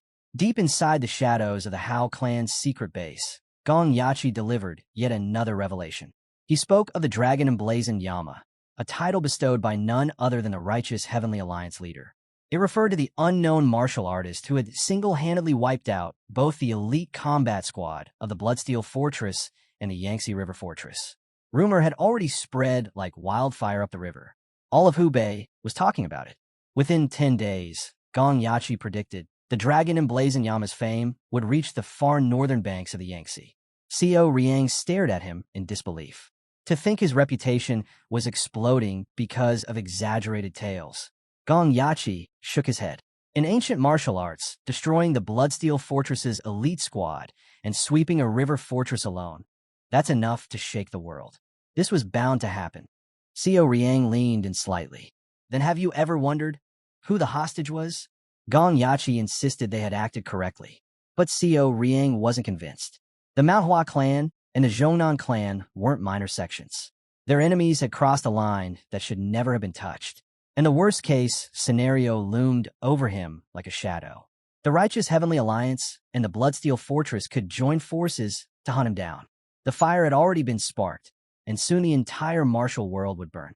Gong Yachi hesitated for a moment, then voiced an idea bold enough to freeze the air between them. He suggested revealing Xiao Riang's true identity. Xiao Riang snapped his head toward him, stunned. "Are you insane?" he barked. "Do you understand why I've been hiding all this time?" But Gong Yachi didn't flinch. "The truth doesn't need to reach the whole world," he said calmly. "Only the fortress leader needs to know." Xiao Riang frowned, unconvinced, but Gong Yachi pressed on. The righteous Heavenly Alliance and the Bloodsteel Fortress, despite their public unity, had clashed repeatedly behind closed doors. Conflict sharp enough that war nearly broke out more than once. That caught Xiao Riang's interest. He leaned back, expression shifting. "Is that so?" Gong Yachi nodded. "While the world is unaware of their tensions, both factions operate under harsh limitations. The more chaos spreads, the greater the risks. Not to you, young master, but to those around you." Xiao Riang's gaze darkened at that. Gong Yachi continued, firm and unwavering. "You've already accomplished far more than expected. At this point, you can afford to act boldly." But Xiao Riang countered immediately. "The fortress leader could betray me. Easily. Not this time," Gong Yachi replied without hesitation. "And why is that?" Gong Yachi lowered his voice. "Because the Hao clan knows secrets the Bloodsteel Fortress cannot allow to surface. Those secrets alone are enough to keep them in line." Xiao Riang's eyes narrowed. "So you're willing to risk your entire clan? Force the Bloodsteel Fortress to treat you as an enemy?" "They would never dare," Gong Yachi said confidently. "We are allies of the Heavenly Demon Divine cult. That alone guarantees our survival. And besides," he exhaled softly, "the balance we've maintained among the three major powers, Zhongnan, Manhua, and the Demon cult, won't last forever." That admission told Xiao Riang everything he needed to know. Gong Yachi wasn't acting purely out of loyalty. He had other motives, deeper and unspoken. And sooner or later, Xiao Riang would discover them. The protagonist finally sighed. "I'll think about it." Gong Yachi nodded. "Good. But remember, we don't have much time." He promised to return the next day and slipped out into the night. Left alone, Xiao Riang sank into silence. Exhaustion washed over him, but his thoughts refused to rest. Despite everything, gratitude welled up within him. Without Gong Yachi's presence, he would have been drowning in uncertainty. He let out a faint, bitter laugh at himself. He always chose the hardest path, always reached for the steepest road when an easier one sat right in front of him. Everything had unfolded according to plan, yet he still couldn't see it as a wise decision. Maybe, deep down, he was still trying to make up for the misery of his previous life by creating new burdens for himself in this one. The night pressed in around him, and Co Riang carried its weight alone. Co Riang's thoughts shattered in an instant. Yeo Sang-rin was suddenly standing in front of him, silent, composed, and far too close. He hadn't sensed her presence at all. His heart lurched. "I knocked," she said, expression firm. "You just didn't answer." Her gaze was sharp, serious enough to drain the blood from his face. "We need to talk." For a moment, he truly thought he'd seen a ghost. Sang-rin crossed her arms. "Because of you, the Ice Palace is now at a disadvantage." Co Riang blinked, completely lost. What do you mean? Why did you use me as a shield?" she demanded. "Why didn't you tell me beforehand? If you needed my help, I would have offered it. But you should at least inform me." Co Riang exhaled slowly. He had genuinely believed she had already understood. Back in the divine cult, he'd clearly stated he intended to use the Ice Palace as cover. "I might be bold," he muttered, "but I'm not stupid. I thought you knew." Sang-rin only stared at him, frustration written plainly across her face. He rubbed his forehead, guilt washing over him. "I meant to tell you before anything happened, but things spiraled too fast. I forgot. I'm sorry. I'll do better." Her expression softened only slightly before she asked, "And did you tell my brother?" Co Riang paused. "I thought Gong Yachi handled all that. If Yachi had been delivering messages on time, surely he had informed her brother as well. But then, why was she here personally?" Sang-rin drew a quiet breath. "There's something I want to ask from you." That startled him even more. She had scolded him first just to break the ice. Whatever she wanted must be serious. "It won't be easy," she admitted. "But if you agree, I would be grateful." Unease crept up his spine. What was she planning? Finally, she looked him straight in the eyes and spoke with unwavering resolve. "I want to become your disciple." Co Riang froze. Of all the possibilities he imagined, this was the one he never expected. Inside the Hao clan's hidden cave, deep enough that even sound seemed afraid to enter, Sangak still couldn't comprehend how his perfectly constructed world had collapsed. Shackled, humiliated, and forced to face the one man he should never have provoked, he sat trembling before Co Riang. The protagonist rested calmly on a stone chair, gaze fixed on Sangak as if he were studying an insect. "Everyone who stood with you that day is already dead," he said, voice steady and merciless. "You're the only one left. Be grateful for that much. If you weren't still useful, you'd have joined them long ago." Those words sliced deeper than any blade. Sangak's jaw quivered, rage and fear twisting together. "Do you cultists truly intend to start a war?" he snapped. Co Riang didn't even blink. "Is there a problem with that?" he asked casually. Then his tone cooled to ice. "But it doesn't concern you. I only need answers." Sangak's face flushed red, veins bulging in fury. "I'll never tell you anything." Slowly, Co Riang's eyes darkened, crimson bleeding into his irises like a rising tide. He stared at the man with unnerving stillness. "So you've chosen death, then?" His voice dropped, calm enough to be terrifying. "It will be quick, and whether you live or die won't affect my plans at all.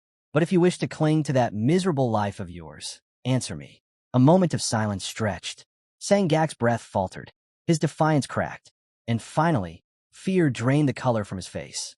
Co Riang leaned forward slightly. "Where is the key to the Cave of Repentance? The place you locked away the old Zhongnan clan elders?" The question hit Sangak like a strike to the chest. He froze, eyes wide. Co Riang didn't repeat himself. Sangak's voice shook. "How did you even find out about?" A crimson aura erupted around Co Riang's blade as he raised it, expression unreadable. He had already warned him, no second chances. And just as the blade was about to split him open, Sangak broke completely. "Fine, I'll talk," he screamed, squeezing his eyes shut. "I'll tell you." Life was still precious to him, after all. He swallowed hard and confessed. The key isn't hidden. It is my sword. The blade itself." Co Riang paused. For the first time, his expression shifted, subtle but unmistakable. He looked down at the sword in his hand, mind racing at the implication. Later that night, Co Riang returned to their temporary hideout. Dong Pil immediately turned toward him. "How did it go?" he asked. Co Riang sheathed the blade and replied, "The sword itself is the key." And Sangak wasn't lying. Dong Pil stared at him in disbelief. So he really imprisoned all the previous Zhongnan elders just to seize power? Even demonic practitioners never fell to such disgrace. Seo Riang's voice dropped low. It wasn't just Sangak. Everything was orchestrated by the leader of the righteous Heavenly Alliance. He whispered poison, tore clans apart from the inside, and watched them devour each other. Dong Pil clenched his jaw. Of course, if Zhongnan destroyed itself through internal conflict, they'd never have the strength to interfere with his schemes. He took a slow breath, then asked the next question weighing on his mind. What about Hong Sanja? Seo Riang could already see the future clearly. Manhwa would tear itself apart without him ever needing to intervene. They'll collapse on their own, he said quietly. No need for us to complicate things. He turned to Dong Pil. How are you feeling now that your internal energy has stabilized? Dong Pil straightened his back, a faint confidence returning to his expression. I'm fine. I've recovered well. Seo Riang studied him carefully. In less than 10 days, Dong Pil had healed from wounds that should have kept him bedridden for months. The demonic aura swirling faintly inside him was proof. He was adapting to demonic mastery at an incredible pace. But Seo Riang's voice remained firm. Don't overdo it. You were struck by the Zhongnan clan's divine technique. Their energy will keep clashing with yours. Rest. You've done well. With that, he turned and walked away. But Dong Pil watched his back with quiet concern. Seo Riang is carrying too much, even for him. On his way back, Seo Riang's thoughts spiraled. Gong Yachi's words echoed in his mind. Reveal your identity. Meet the Steel Blood Fortress leader. He couldn't predict how the Fortress Lord would respond. Would he accept the proposal? Reject it? The uncertainty gnawed at him. His head throbbed as if something inside was tearing itself apart. Trying to push the noise away, he decided to focus on controlling the demon Emperor Qi. He needed a quiet place to practice, but when he arrived at the training grounds, someone was already there. Yeo Sangrin. She stood alone, her palms raised, pulling the ice essence within her core. For a moment, everything was still, then a violent wave of power erupted around her, shaking the cave. Seo Riang stopped in his tracks, stunned. No matter how many times he watched her, her ice essence was far beyond ordinary martial arts.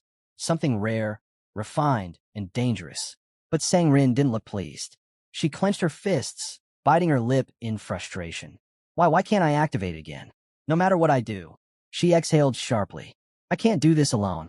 Yet some people refuse to help. Seo Riang raised an eyebrow. He had definitely heard that. He stepped closer, voice casual. I heard everything, you know. Sangrin jolted, whipping around in shock. How long have you been standing there? Long enough, he replied with a faint smile. Your progress is impressive.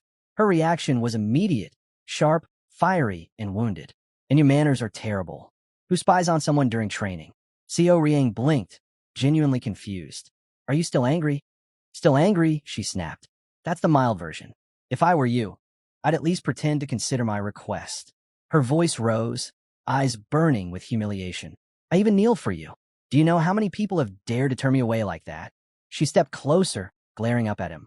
No one, absolutely no one has rejected me so bluntly. Seo Riang stood there, momentarily silent, remembering the moment he refused her without hesitation. This was not going to be a simple conversation. Seo Riang let out a quiet breath, trying to steady the mood before it spiraled any further. I already told you, he said, rubbing his brow. I'm just a young leader, not a cult master. I can't take disciples whenever someone demands it. And besides, you're already learning the Ice Palace's techniques. Isn't that enough? Yeo Sangrin's answer came like a thrown blade. I don't care, she snapped. If you're not going to teach me, then just leave. Her voice cracked, not with weakness, but with anger held too long. You used my name whenever it benefited you. But when I asked for help, you refuse immediately. Seo Riang exhaled and sat down, gesturing for her to do the same. Fine. Then answer me honestly. Why are you so desperate to become my disciple? Before I even consider your request, I need the truth. Yeo Sangrin stared at him for a long moment, then sighed. I can't tell you. Then I absolutely cannot accept you, Seo Riang replied without hesitation. She looked away bitterly. You'd probably refuse even if I told you everything. She's right, he thought to himself. He tried to reason with her, keeping his tone calm. We trained together before, didn't we? You can grow stronger without me. You have talent, sharp instincts, and the Ice Palace's entire lineage behind you. What more do you need? He added, I can teach you a few techniques as the young leader. Isn't that good enough? Sang Rin turned as if to leave, shoulders tense. But she paused. My reason for wanting to be your disciple. It has nothing to do with martial arts. Then she looked at him sharply. Co Riang, did something happen? If something is wrong, tell me. He froze. What does she really want from me? The truth revealed itself later. Yeo Sang-rin had received a message from her father. She had to marry the young master. She lay on her bed, staring blankly at the ceiling, muttering under her breath, frustration, disgust, resentment. Marriage was not something she welcomed. Not like this. Meanwhile, in the palace, the atmosphere shifted. The demon lord rested his fingers against the armrest of his throne and quietly asked the head guard, Mudam, do you wish to attempt moving the guardian court? Mudam bowed. If the Lord commands it, I will. The demon lord's gaze sharpened. You understand the danger.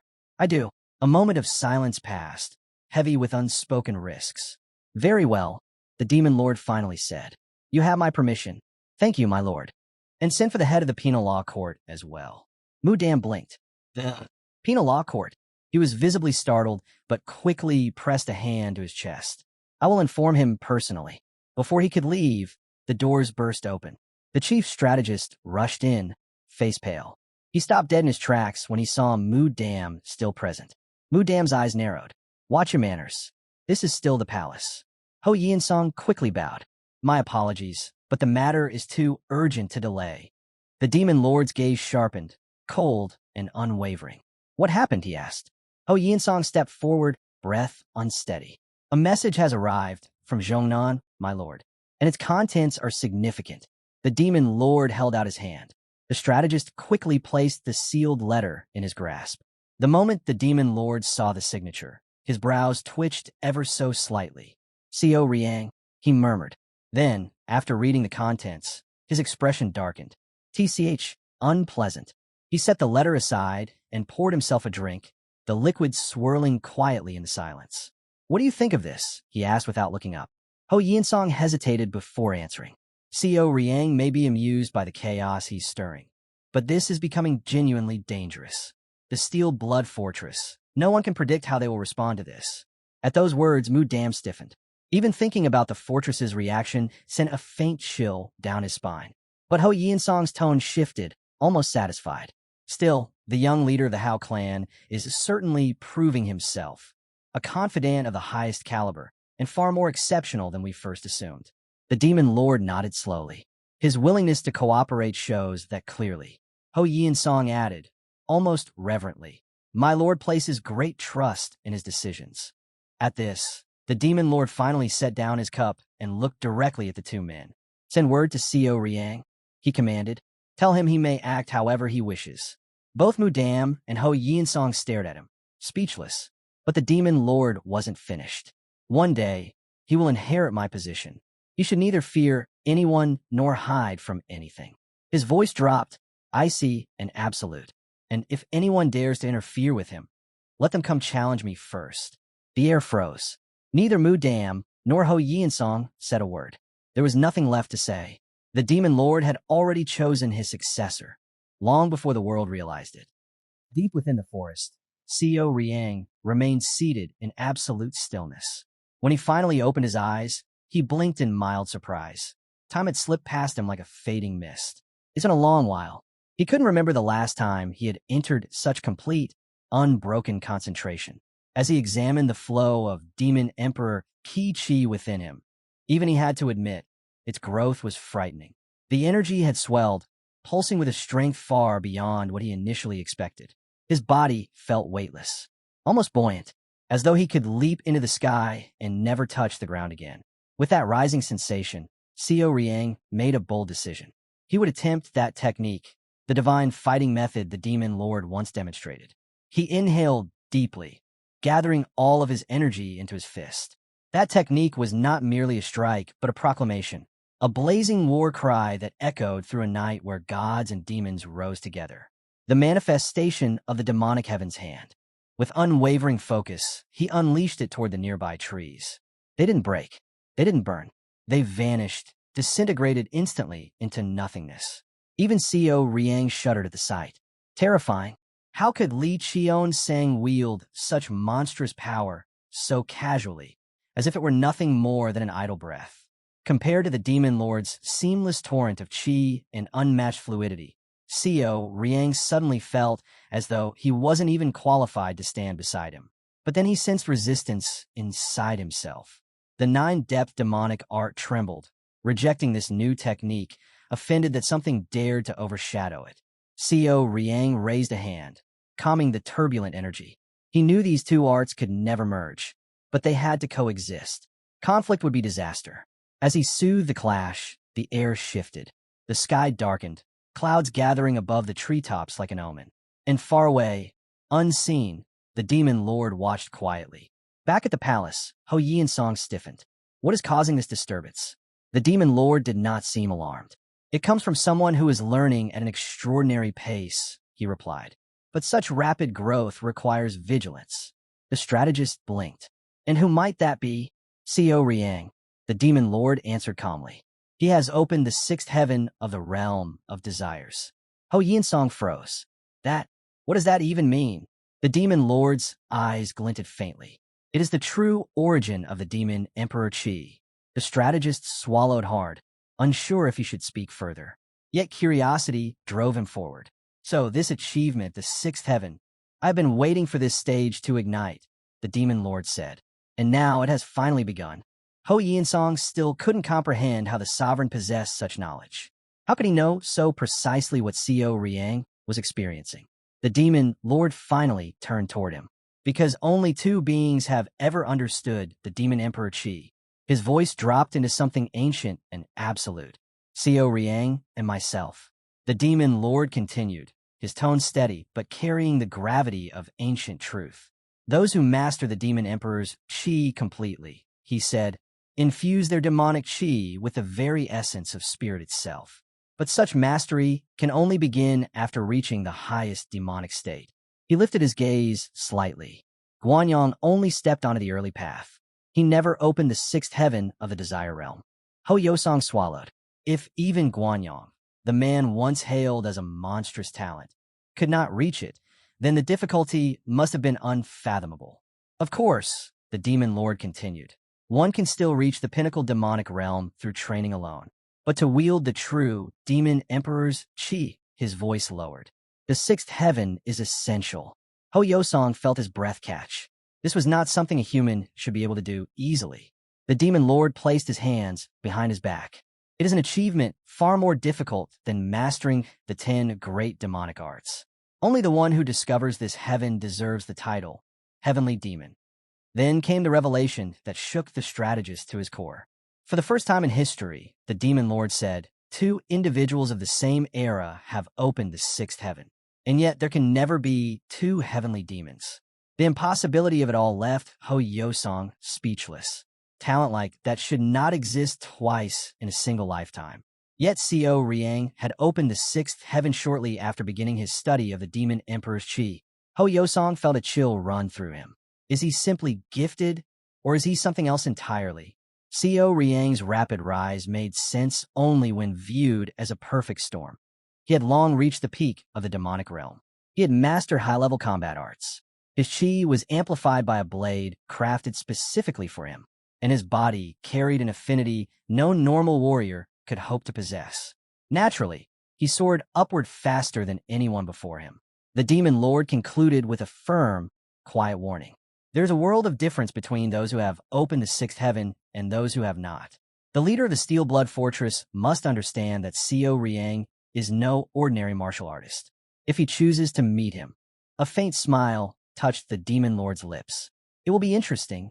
Elsewhere, Gong Yachi finally appeared, stepping out from between the trees. Finished training? He asked. Seo Riang looked him up and down. The man seemed exhausted, pale, strained, running on fumes. Is he sick? Or did something happen? Seo Riang wondered silently. But Gong Yachi simply waved a hand. Work. That's all. Seo Riang almost sighed. This man is a workaholic. One of those irritating prodigies who push themselves until they break, then keep going anyway. Gong Yachi handed him a sealed message. It came from the divine cult. Seo Riang opened it, scanning the contents. A humorless smirk tugged at the corner of his lips. They're unbelievably confident, as always. What does it say? Gong Yachi asked. Seo Riang handed the letter back. See for yourself. Gong Yachi read it carefully, then nodded. So the plan can move forward. They haven't changed their stance since the beginning, Co Riang replied. In the end, the final decision rests with me.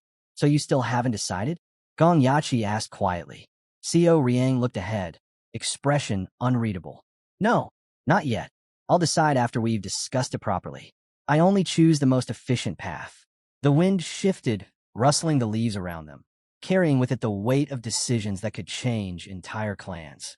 Gong Yachi blinked in mild surprise, and Co Riang couldn't help but smirk. What? Surprised that I actually want to talk before making a decision? He asked. I know. I used to act first and deal with the consequences later. There was no shame in his voice, just honesty. That worked for a time. It even felt satisfying, but I can't keep living like that. Some of my past choices weren't the most efficient. So it's time I start putting actual thought into my decisions. He glanced at Gong Yachi. And besides, I have an ally I can trust completely. Gong Yachi looked taken aback, unsure how to respond. His eyes narrowed slightly as he studied the young leader. Most people destined to rule the heavenly demon divine cult were unshakable, unyielding in their beliefs, dismissive of others' opinions, convinced that their will alone shaped the world. But Co Riang was different. He questioned himself. He reevaluated his path constantly. He looked for better ways, rather than forcing the world to bend to him. Whether this mindset had grown over time or had always been buried within him was unclear. But one thing was obvious. Despite his youth, Co Riang already possessed the qualities of a true leader. His spirit was complete. Later that evening, Gong Yachi laid out their strategy. Your path is straightforward, he said. First, meet the leader of the Steel Blood Fortress. Clear any pointless misunderstandings. Only then move toward the righteous Heavenly Alliance. Co Riang nodded. That's the plan. Normally, Gong Yachi continued, the fortress leader wouldn't attend such a meeting personally. Representatives handle these things. But he hesitated. The young leader of the heavenly demon divine cult has hidden himself for 30 years. Even the fortress lord might feel uneasy. It's possible he'll appear in person. Co Riang leaned back, expression thoughtful. I think he will. In fact, both the confidant and the fortress lord could show up. How soon would they reply if we send the message now? He asked. Gong Yachi estimated quickly. 2 weeks, maybe a month. Co Riang accepted this without complaint. That's fine. Gong Yachi bowed slightly. Thank you. Co Riang closed his eyes for a moment. The Steel Blood Fortress, one of the 3 great powers of the Murim world. Its leader was a man whose shadow he had never dared to cross back when he worked from the darkness as an assassin. Now he would stand before him, openly. His heart thumped once hard, a mix of tension and anticipation flooding his veins. A martial artist I never imagined facing, he murmured. A faint smile curled onto his lips. And I'm actually excited. The future was coming fast, and for the first time, Co Riang welcomed it. Elsewhere, far from political schemes and rising storms, a young boy crouched beside a quiet river, clutching a half-empty basket. Why won't they bite? He grumbled. I wanted to fill this whole thing today. Beside him, a tall man folded his arms, watching the water with a faint smile. How long do you plan to sit here waiting for fish to approach you? He asked. The boy frowned. What else can I do? They won't come any closer. The man let out a soft breath. With enough power, he said casually, you don't wait for things. You take what you want. The boy blinked, stunned by the unexpected answer. Before he could ask more, the man stepped forward and lowered his hand into the river. His expression became still, attuned, as though he were listening to the river's heartbeat. Then, a violent burst of energy exploded through the water. The river trembled. Fish surged upward in a chaotic wave, stunned, lifeless, floating to the surface. The boy gaped, jaw-dropping. How did you? There are so many. The man smiled faintly. Fill the basket. That should be enough for today. As the boy scrambled to gather the fish, another man approached from the riverside, lowering his head respectfully. My lord, how do you intend to handle matter? Shall I summon the confidant you trust most? The tall man did not answer immediately.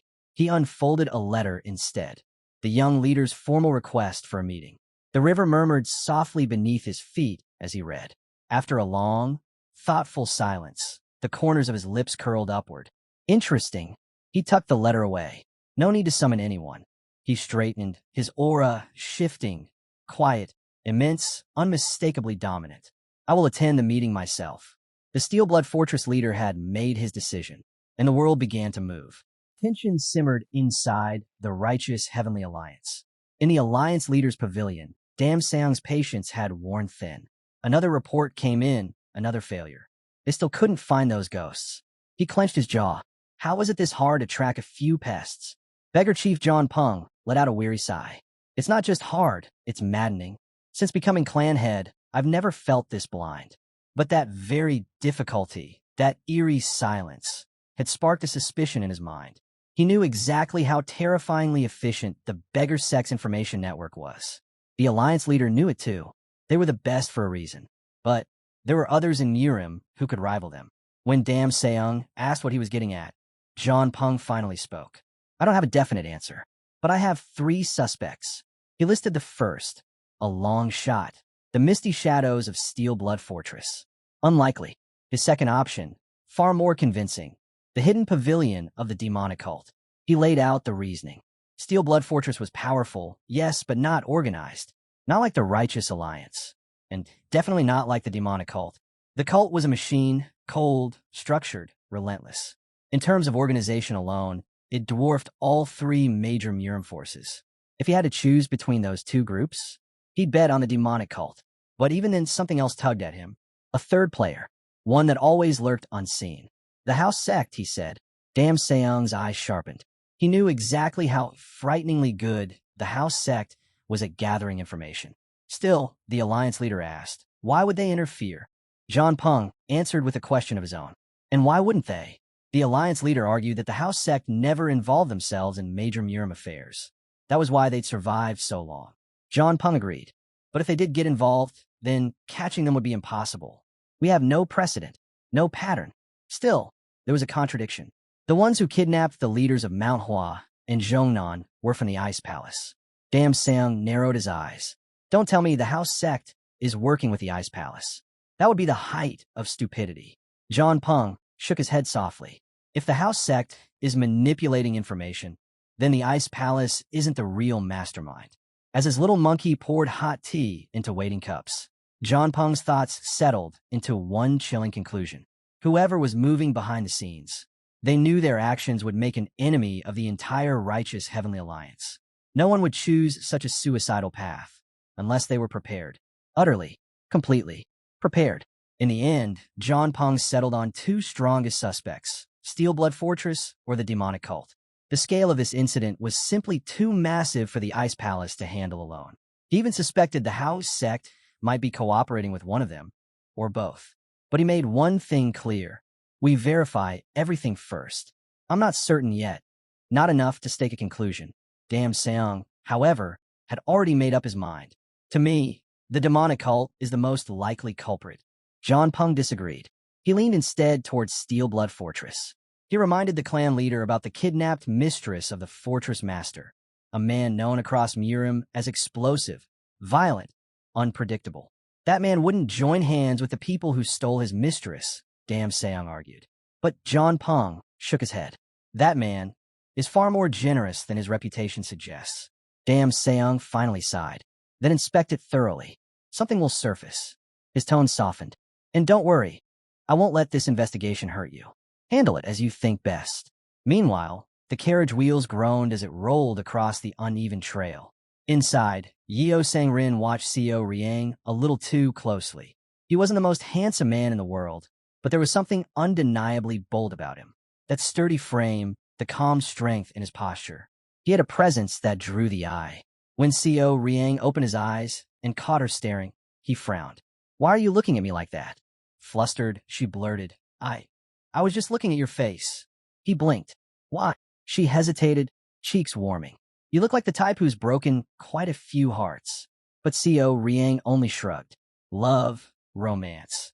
Those things meant nothing to a man simply trying to survive. Her chest tightened unexpectedly at his coldness.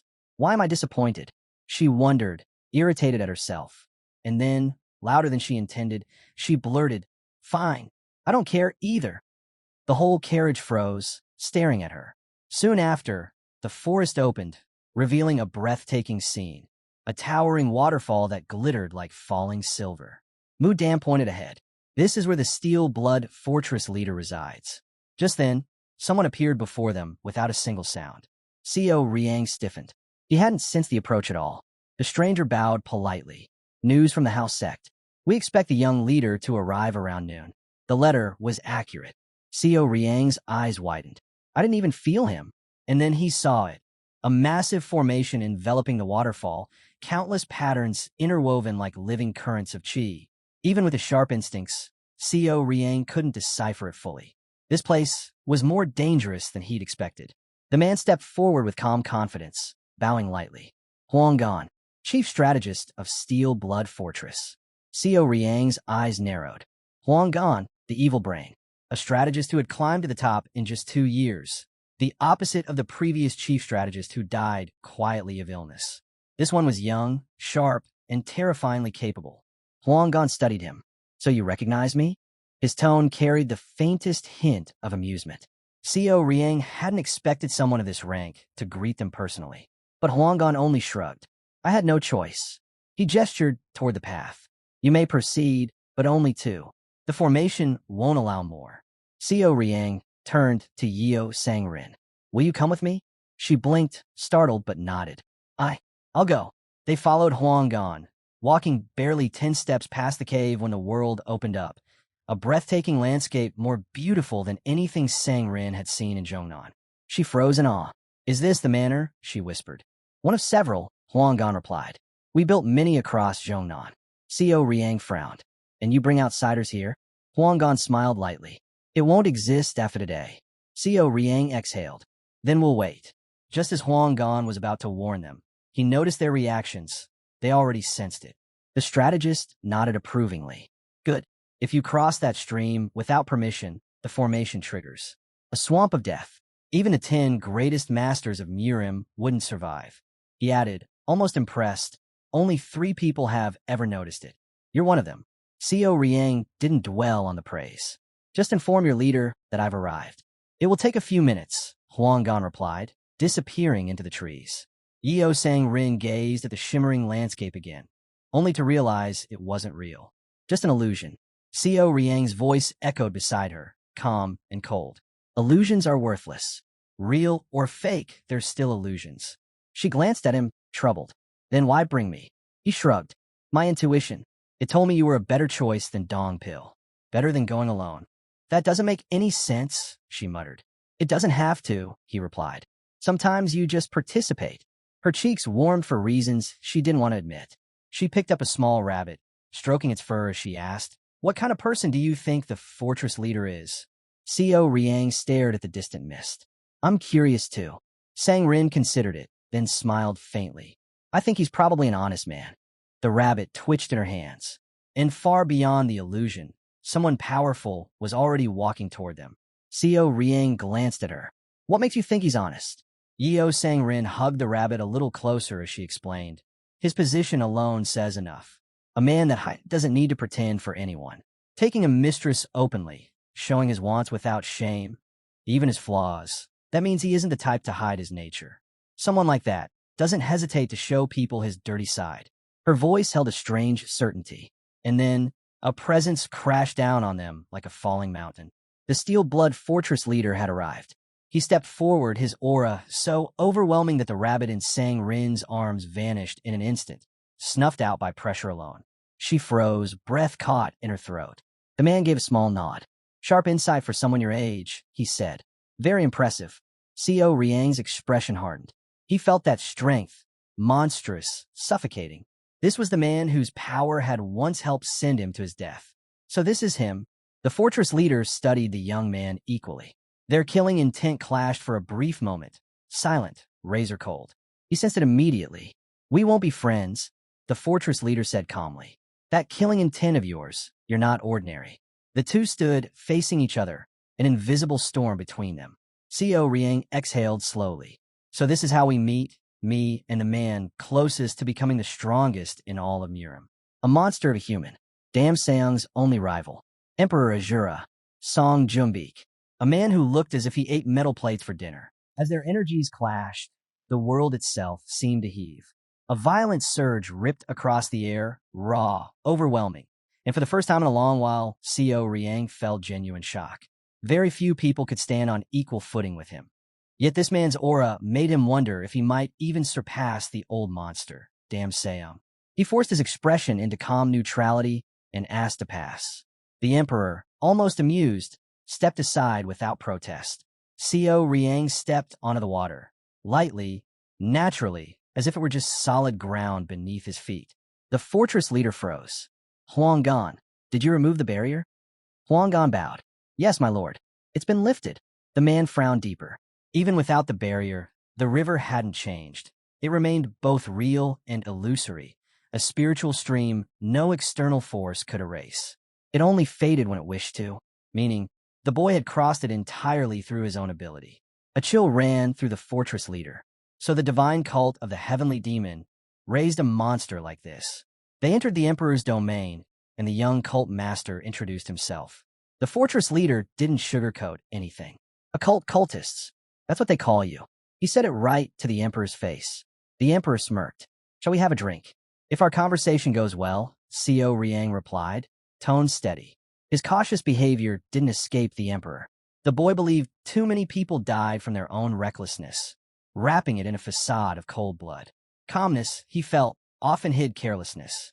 The fortress leader wondered if the kid had a point, though he claimed he wasn't the type to play games. Co Riang didn't trust that for a heartbeat, and he said so. Attendants flinched. Even the fortress leader stared. Who talks like that to an emperor? But Co Riang continued, unshaken. He believed lying just to please someone of that level was more insulting. A man who reached the apex through sheer will. Every day of his life must have been a trial. Pretending blind trust before such a person was the same as locking yourself in a cage with a starving tiger. The fortress leader studied him in silence. Co Riang finished quietly. I've walked through my share of hell as well, so I won't lower my guard, not even for a moment. The lord of the Steel Blood Fortress gave a satisfied smile, hearing how highly the youth regarded him. That was exactly what Co Riang had aimed for. Moments later, the fortress leader burst into laughter, deep, unrestrained. Huanggan wasn't surprised. Of course the boy wouldn't trust a man like him, but the boldness in his words was almost entertaining. Then the fortress leader spoke plainly. To rise to his current seat, he had killed countless people, most far weaker than himself. Not out of cruelty, but necessity. Any future threat had to be removed before it grew fangs. The world was overflowing with talent, he said, but only a few had the resolve to turn themselves into monsters. And for those who did, he either pulled them into his camp or erased them. Co Riang found that level of resolve impressive. The fortress leader continued, admitting a truth most cultivators would never say aloud. The stronger a person was, the more they frightened him. A truly dangerous opponent was someone worth respecting. He could have killed Co Riang easily if he'd relied on the alliance of the three forces. Yet the future heir chose to suppress his strength instead. That level of honesty caught Co Riang completely off guard. Honesty, the fortress leader said, is the root of real power. He pointed toward Yeo Sang-rin. The girl was right. I have no reason to lie. I'm strong enough to make you suffer or to offer help. His gaze sharpened. So speak openly. Tell me what you truly want. Convince me if you can. Co Riang understood the demand instantly. He had to prove they needed each other. Handling someone like this would be anything but simple, and their meeting had only just begun. He needed to push the flame just a little further. Elsewhere, Dam Seong studied the wilted flower in his hand. It's completely dead, he murmured, because the heart is out of balance. He flicked it away, and the flower vanished without even a whisper. The next stage of martial arts was riddled with flaws, yet the practitioners of the ancient path could still stir the emotions of ordinary people, drawing answers from deep within the soul. Even those who claimed all martial artists were the same would inevitably side with those who inherited the oldest mastery, because it carried both unwavering resolve and righteousness. These virtues existed thanks to the Vagabond clan. But if the Hao clan interfered, if they disrupted the equilibrium the Vagabonds had preserved, then war among masters would be unavoidable. And that was a move the emperor would never see coming. It would force him to use every weapon at his disposal, no matter the cost. An attendant stepped in and bowed. Mr. Kong has arrived. Bring him, the Lord ordered. Moments later, Mr. Kong entered with a bright grin, greeting the fortress leader like an old friend finally returned. Their reunion carried the ease of men who had survived too many storms together. Far away, inside the Heavenly Demon Divine cult's military office, the chief strategist unfolded a coded message from the hidden pavilion. His eyes narrowed. So, the Beggar clan has stepped onto the board. Their perception of the world was unparalleled, sharp enough to cut through lies and shadows alike. If they were moving, then the Hao clan would soon find themselves cornered. The strategist's lips curved faintly. Gong Yachi, what will you choose now? The game was becoming far more entertaining. Back at the Steel Blood Fortress, Co Riang, since the leader had already uncovered the reason he'd spoken so openly, the man stated it plainly. The young heavenly cult leader wanted greater freedom inside Zhongnan territory. Co Riang confirmed it without hesitation. If the fortress lord betrayed him, he would be placed in a near-hopeless situation. So maintaining control of his own movements was essential. Then Co Riang dropped the bomb. I intend to destroy the Steel Blood Fortress. Every attendant froze. Some trembled. Even the fortress leader's gaze sharpened. Co Riang could feel it. This man carried the same desire toward the Heavenly Demon Divine cult. That was the truth between them. Years of pain and blood, feeding a hatred that ran deep through generations. Co Riang continued, asking him to temporarily set aside those old wounds. The leader raised a brow. Are you asking me to join forces to crush the righteous Heavenly Alliance? Co Riang shook his head calmly. No, I will do that alone. To be direct, I plan to kill the Alliance leader and every last follower under him. The Emperor's voice grew quiet. And how do you intend to accomplish that? I'll start, Co Riang said, by visiting him personally. The Emperor studied him carefully. Do you hold a personal grudge against the Alliance? I do, Co Riang replied. The Emperor doubted it was merely the historical grievances they had just discussed. Co Riang exhaled slowly. I can't reveal the true cause, he said, eyes cold. But I can tell you this. My hatred for that man runs deeper than you can imagine. Without warning, snow began to drift from the sky. Soft flakes, cold and silent. Yet no one had sensed Yeo Sang-rin move. The attendants stiffened, staring upward. The season itself had shifted in an instant. A reaction, born from the clash between the young leader's power and the remnants of the barrier. Co Riang didn't even look up. His voice stayed low, steady, far too calm for the words he spoke. If there truly is a deity in the heavens, and he grants me the chance, I will kill the head of the righteous Heavenly Alliance, even if it means millions suffer as a result. His stomach twisted with disgust. That man, breathing the same air as the rest of us, makes me sick. The hatred inside him was so vast, so consuming, that he sometimes imagined millions of identical versions of that man, just so he could kill each one with his own hands. Again and again. The Lord of the Steel Blood Fortress froze. This kid is insane, he thought. Completely deranged. Could any human truly grasp hatred stretched to that magnitude? He wasn't sure the boy's words were exaggeration. He wasn't sure the boy even knew how to exaggerate. The leader stared at him in silence, wondering if anyone could understand what kind of monster stood before them. One shaped entirely by pure, merciless hatred. The fortress leader claimed that he could understand Co Riang's hatred, but Co Riang silently dismissed the idea. Impossible. Not even the Reaper waiting at the gates of death could fathom the depth of what he carried. After a brief silence, the leader asked, Were you the one who kidnapped my mistress? Yes, Co Riang replied without hesitation. The leader nodded. At least you're honest. Co Riang's gaze sharpened. I'm not weak enough to lie. The attendants stiffened. The leader continued, And the Silent Wind Squad. You destroyed them as well, didn't you? I did. Gasps rippled across the room. The attendants stared at him like they were witnessing a lunatic confess to murder after murder. Calm, as if he were naming the weather. The leader folded his arms. The kidnapping. I can overlook. She returned unharmed. But the Silent Wind Squad was my fortress's top elite unit. Tell me, do you intend to compensate for that loss? Co Riang didn't blink. Am I obligated to answer that? Since we're talking about compensation, shouldn't your fortress also compensate the Heavenly Demon Divine cult for the losses you caused us? The Lord's expression shifted, surprised. You know about that? Co Riang leaned forward slightly. Did you really believe I'd come here unprepared? The leader guessed. The Hao clan must have provided you with information. Co Riang offered no confirmation and no denial. A small smirk tugged at the leader's lips. I bear no lingering resentment toward the Silent Wind Squad, he said, pouring tea as if the topic were trivial. The gesture was relaxed, almost too relaxed. And in that moment, Co Riang finally saw the truth. This man was dangerous, not for his strength, but for his mind. Co Riang had thought he was steering the conversation. But every step, every reply, had been subtly guided by the Fortress Lord instead. His balance of authority and loyalty, his calm honesty, the gentle facade concealing absolute control. This was a man who could shed politeness like a snake shedding its skin. Even now, the leader still didn't know why he had come. So he asked openly, "What does your cult want?" Co Riang answered without pause. "I want you to influence public opinion in Zhongyuan." He explained that in the past 30 years, the divine cult of the heavenly demon had stayed so distant from worldly matters that their presence had become almost myth, more legend than reality. If even one member reappeared in the political sphere, it would shake the martial world to its core. And their first reaction, undeniably, would be fear. The fortress leader admitted the young man was right.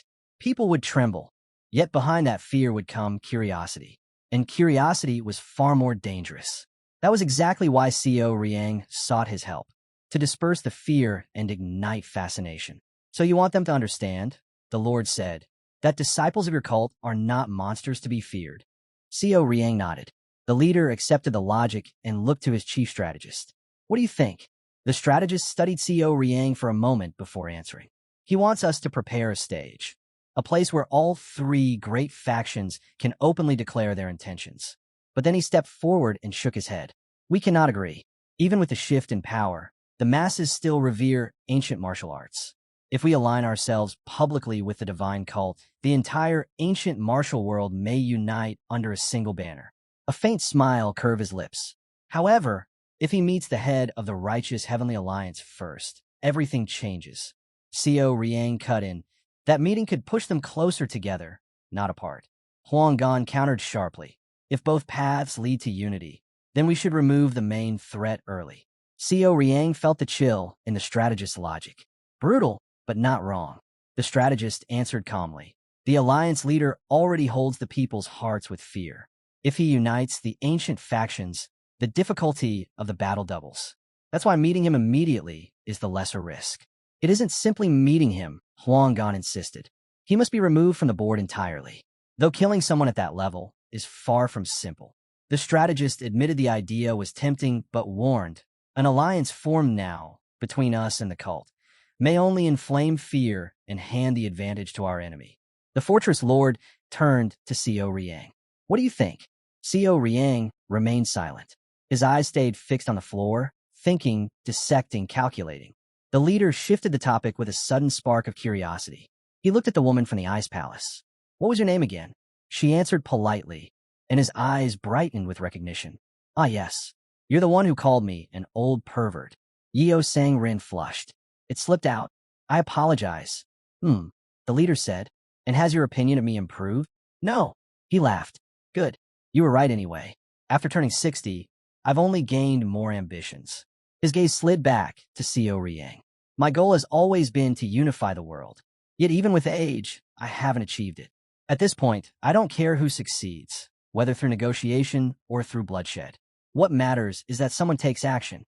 Co Riang finally spoke, saying he had spent years planning every step. Yet true clarity only came after that brief exchange with Yeo Sangrin. The fortress lord nodded. "Then I'll help you. But don't misunderstand. We're not allies." He smirked. "You're using me, and I'm using you." Co Riang appreciated that honesty more than any oath. The lord continued. "Flattery wouldn't have moved me anyway. But seeing that the cult's leader raised a disciple like you, I admit I'm envious." His gaze sharpened. "Reveal yourself to the world. Make the ancient martial arts tremble. I'll guard your back." Co Riang accepted the offer with a calm bow. The chief strategist watched him closely. This boy, fearless, unshaken, was extremely dangerous. The lord laughed softly. "Every man in the Murim carries danger within. But it's been a long time since someone left a mark like this." He doubted Co Riang would act recklessly, but he also knew the young man's actions would never follow convention. Though undeniably weaker and lacking polish, Co Riang reminded him of someone he met during his rise as Lord of the Steel Blood Fortress. the first and last true demonic martial artist he ever saw. The heavenly demon, Li Qion sang, and he assumed that man still ruled at the top. Inside the demon god's palace, Ho Yosong arrived with news. The meeting ended well, he reported. But beneath his composed expression, unease twisted. The beggar clan is moving. Li Qion sang raised a brow. And that worries you? Yes. The Hao clan is vulnerable. The beggar clan has already handled Mount Hao and the Zhongnan clan with frightening precision. Li Qion sang chuckled. That simply means they're confident. The strategist bowed slightly. Then allow me to intervene. You may, the demon lord said. The hidden pavilion exists to follow my orders. Ho Yosong shook his head. I don't want to limit myself to the hidden pavilion alone. I plan to kill the Dragonhead clan's leader. Li Qion sang's eyes narrowed. You intend to kill the leader of the beggars. It will send shockwaves across the land. Zhongnan's northern region is already unstable because of Xiao Riang. If we eliminate their allies now, our advantage grows. Li Qion sang nodded. If your mind is set, go. Ho Yosong bowed deeply. Thank you. He hesitated, staring at his lord, then said softly, I wish you a long and healthy life. He left, promising to report again tomorrow. Li Qion sang watched him go, exhaling through his nose. His palace was filled with eccentrics, strange, brilliant minds who never walked the same path as ordinary men. But geniuses always viewed the world differently, and he had lived long enough to witness how such people could reshape the heavens themselves. They set off again, and Xiao Riang exhaled heavily. I'm tired, he muttered. Yeo Sang Rin blinked at him. You look like you just fought for your life. Sweat rolled down his cheek. Considering who I was up against, it might have been easier to draw my sword. That conversation drained me more than battle. But you only exchanged a few words, Yeo Sang Rin said. Manhwa handed him water. Here. Thanks, he replied, taking a sip. From the outside, it looked like a simple discussion. But in truth, it was a clash of internal strength. Xiao Riang replayed the encounter in his mind. Song Junbeek's power was beyond imagination. Even when he laughed, when his tone shifted, when he made those casual jokes, his internal energy never stopped hammering into Xiao Riang. That wasn't a conversation between martial artists, he said quietly. It was a pressure battle. He'd been forced to muster every ounce of his strength just to repel the force crushing him. That was the presence of a great master who had reached the height of absolute strength, an invisible power that stabbed into his core again and again. If he lost ground even once, he would have failed to control his emotions, his inner balance, everything. Song Junbeek's aura carried greed, a hunger that wanted to devour whatever it desired. That was the seamless celestial robe realm and the man who stood at its peak. I'm going to sleep, Xiao Riang said flatly. Don't wake me, Manhwa whispered. Will he be all right? He must be exhausted, Yeo Sang Rin replied. Hours passed before Xiao Riang finally woke, clutching his head. My skull feels like it's splitting. Why did we stop? He looked around. No one. Are they resting outside? He muttered, stepping out of the cart. The empty clearing greeted him with silence. What are they thinking, wandering off in a place like this? At least leave a note. A faint sound echoed through the forest. His eyes sharpened. A presence weak, dying familiar. He sprinted into the trees. Branches whipped past him until, far ahead, he saw something, someone, and his heart dropped. He rushed forward, voice cracking, Dong Pill. The man lay completely still. Worms crawled out of his nose and mouth, writhing across his pale skin. Xiao Riang's breath froze. Beside him, Manhwa and Yiren were sprawled on the ground, unconscious, unmoving. Something terrible had happened, and it wasn't over. Panic surged through Xiao Riang as he dropped to his knees. Dong Pill. He pulled the man into his arms, trembling, desperate to understand what had happened. His eyes darted around the forest. Who would dare? Then he froze. A presence, heavy, commanding, stepped into view. The demon lord, standing there as if he owned the world, radiating a suffocating aura. Can you handle this? Li Qion sang asked calmly. Xiao Riang snapped. Shut up. But the words barely left his throat before the world shattered. The forest dissolved. The corpses vanished. The demon lord's silhouette blew apart like smoke. Xiao Riang jolted awake, drenched in sweat, chest heaving. Manhwa and Yeo Sang Rin stood over him, pale with worry. What happened? Are you all right? Yeo Sang Rin asked. Xiao Riang gasped, gripping his head. Where's Dong Pill? Yeo Sang Rin blinked. Driving the carriage, why? His face drained of all color. His clothes clung to him with sweat as he whispered, just a dream, but it hadn't felt like one. And why? Why had Li Qian-sang appeared inside it? Far away, the demon lord himself, the real Li Qian-sang, sat in silence, eyes closed. It's begun, he murmured. By mastering the demon emperor Qi technique and opening the gates of desire, Xiao Riang had stepped onto a path where reality and illusion intertwined. Demonic mastery revealed truths to its users, whether they wanted them or not. And if he faltered now, the trials ahead would grow crueler. But if he overcame them, if he climbed high enough, he would someday perceive the world as Li Qian-sang did. Of course, the demon lord added quietly, that does not make him one of us. He had never asked Xiao Riang to walk the demonic path. The peak he himself had reached was too merciless, too barren, a place he would never send his disciple. Instead, he hoped Xiao Riang would rise toward his own summit, one shaped by warmth, humanity, and strength. A peak where he could stand without losing pieces of himself. A peak where he would no longer suffer. That was the future Li Qian-sang wanted for his best student. Later, Gong Yachi arrived with news. So your meeting with the Steel Blood Fortress Lord went well, he said with a congratulatory smile. But Xiao Riang sensed something off. What happened? Gong Yachi sighed. At first, I tried to confirm it alone, but eventually even I had to be informed. He hesitated before revealing the truth. The clan of beggars has begun to move. Xiao Riang stiffened. They've discovered something, Gong Yachi continued. Something they weren't meant to find. Their investigations are precise, thorough, frighteningly fast. It seems they've learned who's been pulling the strings behind the scenes. And whatever the beggar clan had found, it was enough to set the entire martial world shifting. Xiao Riang knew commenting on the situation would fix nothing. He couldn't influence the beggar clan's movements, not directly. Gong Yachi's hesitation made sense now, but sooner or later, he would have learned the truth anyway. I can't solve this myself, Xiao Riang said quietly, but I know someone who can. Gong Yachi lifted his head. The Hao clan may be at odds with the righteous Heavenly Alliance, but never forget that their ally is the divine cult of the Heavenly Demon. The chief strategist must already know the beggar clan has begun moving.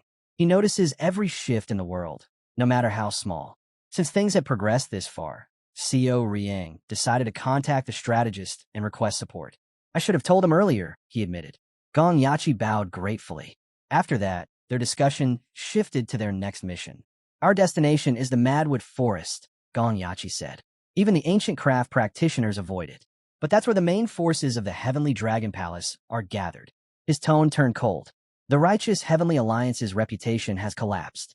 They've never admitted their ties to the 3 external palaces. But if we confront the Heavenly Dragon Palace and spread the truth across Zhongnan, it'll strike a devastating blow. However, another complication surfaced. Rumors claimed the Heavenly Demon Palace and the Namgung clan were at war. Xiao Riang frowned. Why would a clan under the alliance hold hostility toward the Heavenly Dragon Palace? Aren't they allies? Gong Yachi shook his head. As you already know, the Righteous Heavenly Alliance is an alliance in name only. With no strict structure, internal conflict is inevitable. Steel Blood Fortress stands as one body, while there are dozens of conflicting wills pretending to be united. Xiao Riang exhaled slowly. The path ahead would be anything but simple. Neither the Namgung clan's strength nor the Heavenly Dragon Palace's influence could be ignored. He turned to Manhwa. You stay here for now. Practice your cooking. She brightened. I'll prepare something delicious when you return. Xiao Riang smiled. I'll hold you to that. Then he looked to Yeo Sang Rin. So, will you join us to face the enemy, or will you stay with Manhwa? Yeo Sang Rin immediately declared she couldn't possibly miss something this exciting, though she admitted it was a shame Manhwa wouldn't be joining them. In truth, Manhwa wanted to go. She believed she was strong enough to protect her young master, and felt far more at ease knowing Yeo Sang Rin would accompany him. Yeo Sang Rin blinked at her. Wait, are you more worried about his safety than yours? Xiao Riang is stronger than you. Manhwa flailed in panic. And no, that's not what I meant. It was a simple misunderstanding, but Yeo Sang Rin was already grinning, enjoying herself far too much. She leaned in, teasing relentlessly until Manhwa's entire face turned scarlet. Stop teasing me, Manhwa screamed. Laughing, Yeo Sang Rin hugged her tight. I'm joking. I'm joking. Enough, Co Riang cut in. We're leaving. Prepare yourselves. Gong Yachi stepped forward. May fortune follow you all. Co Riang and his group glanced back. Then be ready, he said. We're about to stir up a storm. Spread the news across the world. The scene shifted. A twisted, grotesque tree loomed in the darkness, radiating a berserk-like aura that seemed to gnaw at the air itself. Thick droplets of fresh blood slid down its bark, slow, steady, almost rhythmic. Above it hung 5 bodies, wrapped like mummies, their bindings soaked in deep crimson. Blood dripped from them continuously, painting the ground beneath in spreading pools. Then, without warning, a figure materialized before the tree. A strange man in a dark cloak, unnaturally still, unnaturally cold. His presence alone felt wrong, as though something ancient had peeled open its eyes. He began speaking in a bizarre, guttural language, each word scraping at the silence. Behind him, the monstrous tree groaned. The bark split open. A cave-like passage yawned from within its trunk, breathing out a wave of damp, suffocating darkness. The cloaked man stood guard before it, motionless as stone. Before him, a crude wooden stand held the 5 half-bodies, blood still dripping, still warm. They looked like offerings, human sacrifices being fed to a living nightmare. And the tree accepted them. As they pressed deeper into Jing Mountain of Anhui, the Madwood Forest finally came into view, and the group froze. This was no ordinary forest. The trees weren't simply growing. They were clinging to one another, packed so tightly that almost no light escaped between them. The entire woodland felt unnatural, suffocating, like something alive was watching from every direction. Co Riang narrowed his eyes. This forest, it's exactly like the one from my dream. He forced the thought away. It had been just a dream. If he let trivial anxieties drag him down, he would never move forward. Still, something was wrong. Why would the Heavenly Dragon Palace choose this place? Unlike the Sword Palace, their techniques were sinister, steeped in magic dangerous enough to threaten even experienced demonic masters. And now they were at war with the Namgung clan, one of the 5 great clans. The forest stretched endlessly in all directions, its oppressive weight settling over them. We need to find the Heavenly Dragon Palace forces, Co Riang said. She swirled beneath him. The trees trembled with the pressure, bending under a force far beyond nature. He felt his senses expand, sharper, further, almost predatory. The demonic emperor's chi had widened his detection range. Move, he ordered. We capture our target before they disappear. But the people approaching them, they weren't Heavenly Dragon Palace. Their internal flow was far too disciplined, terrifyingly organized. A sharp blade-like aura cut through the forest, carrying the tension of warriors who could erupt into battle at the slightest breath.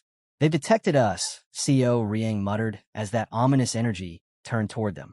Every single presence was locked onto their group.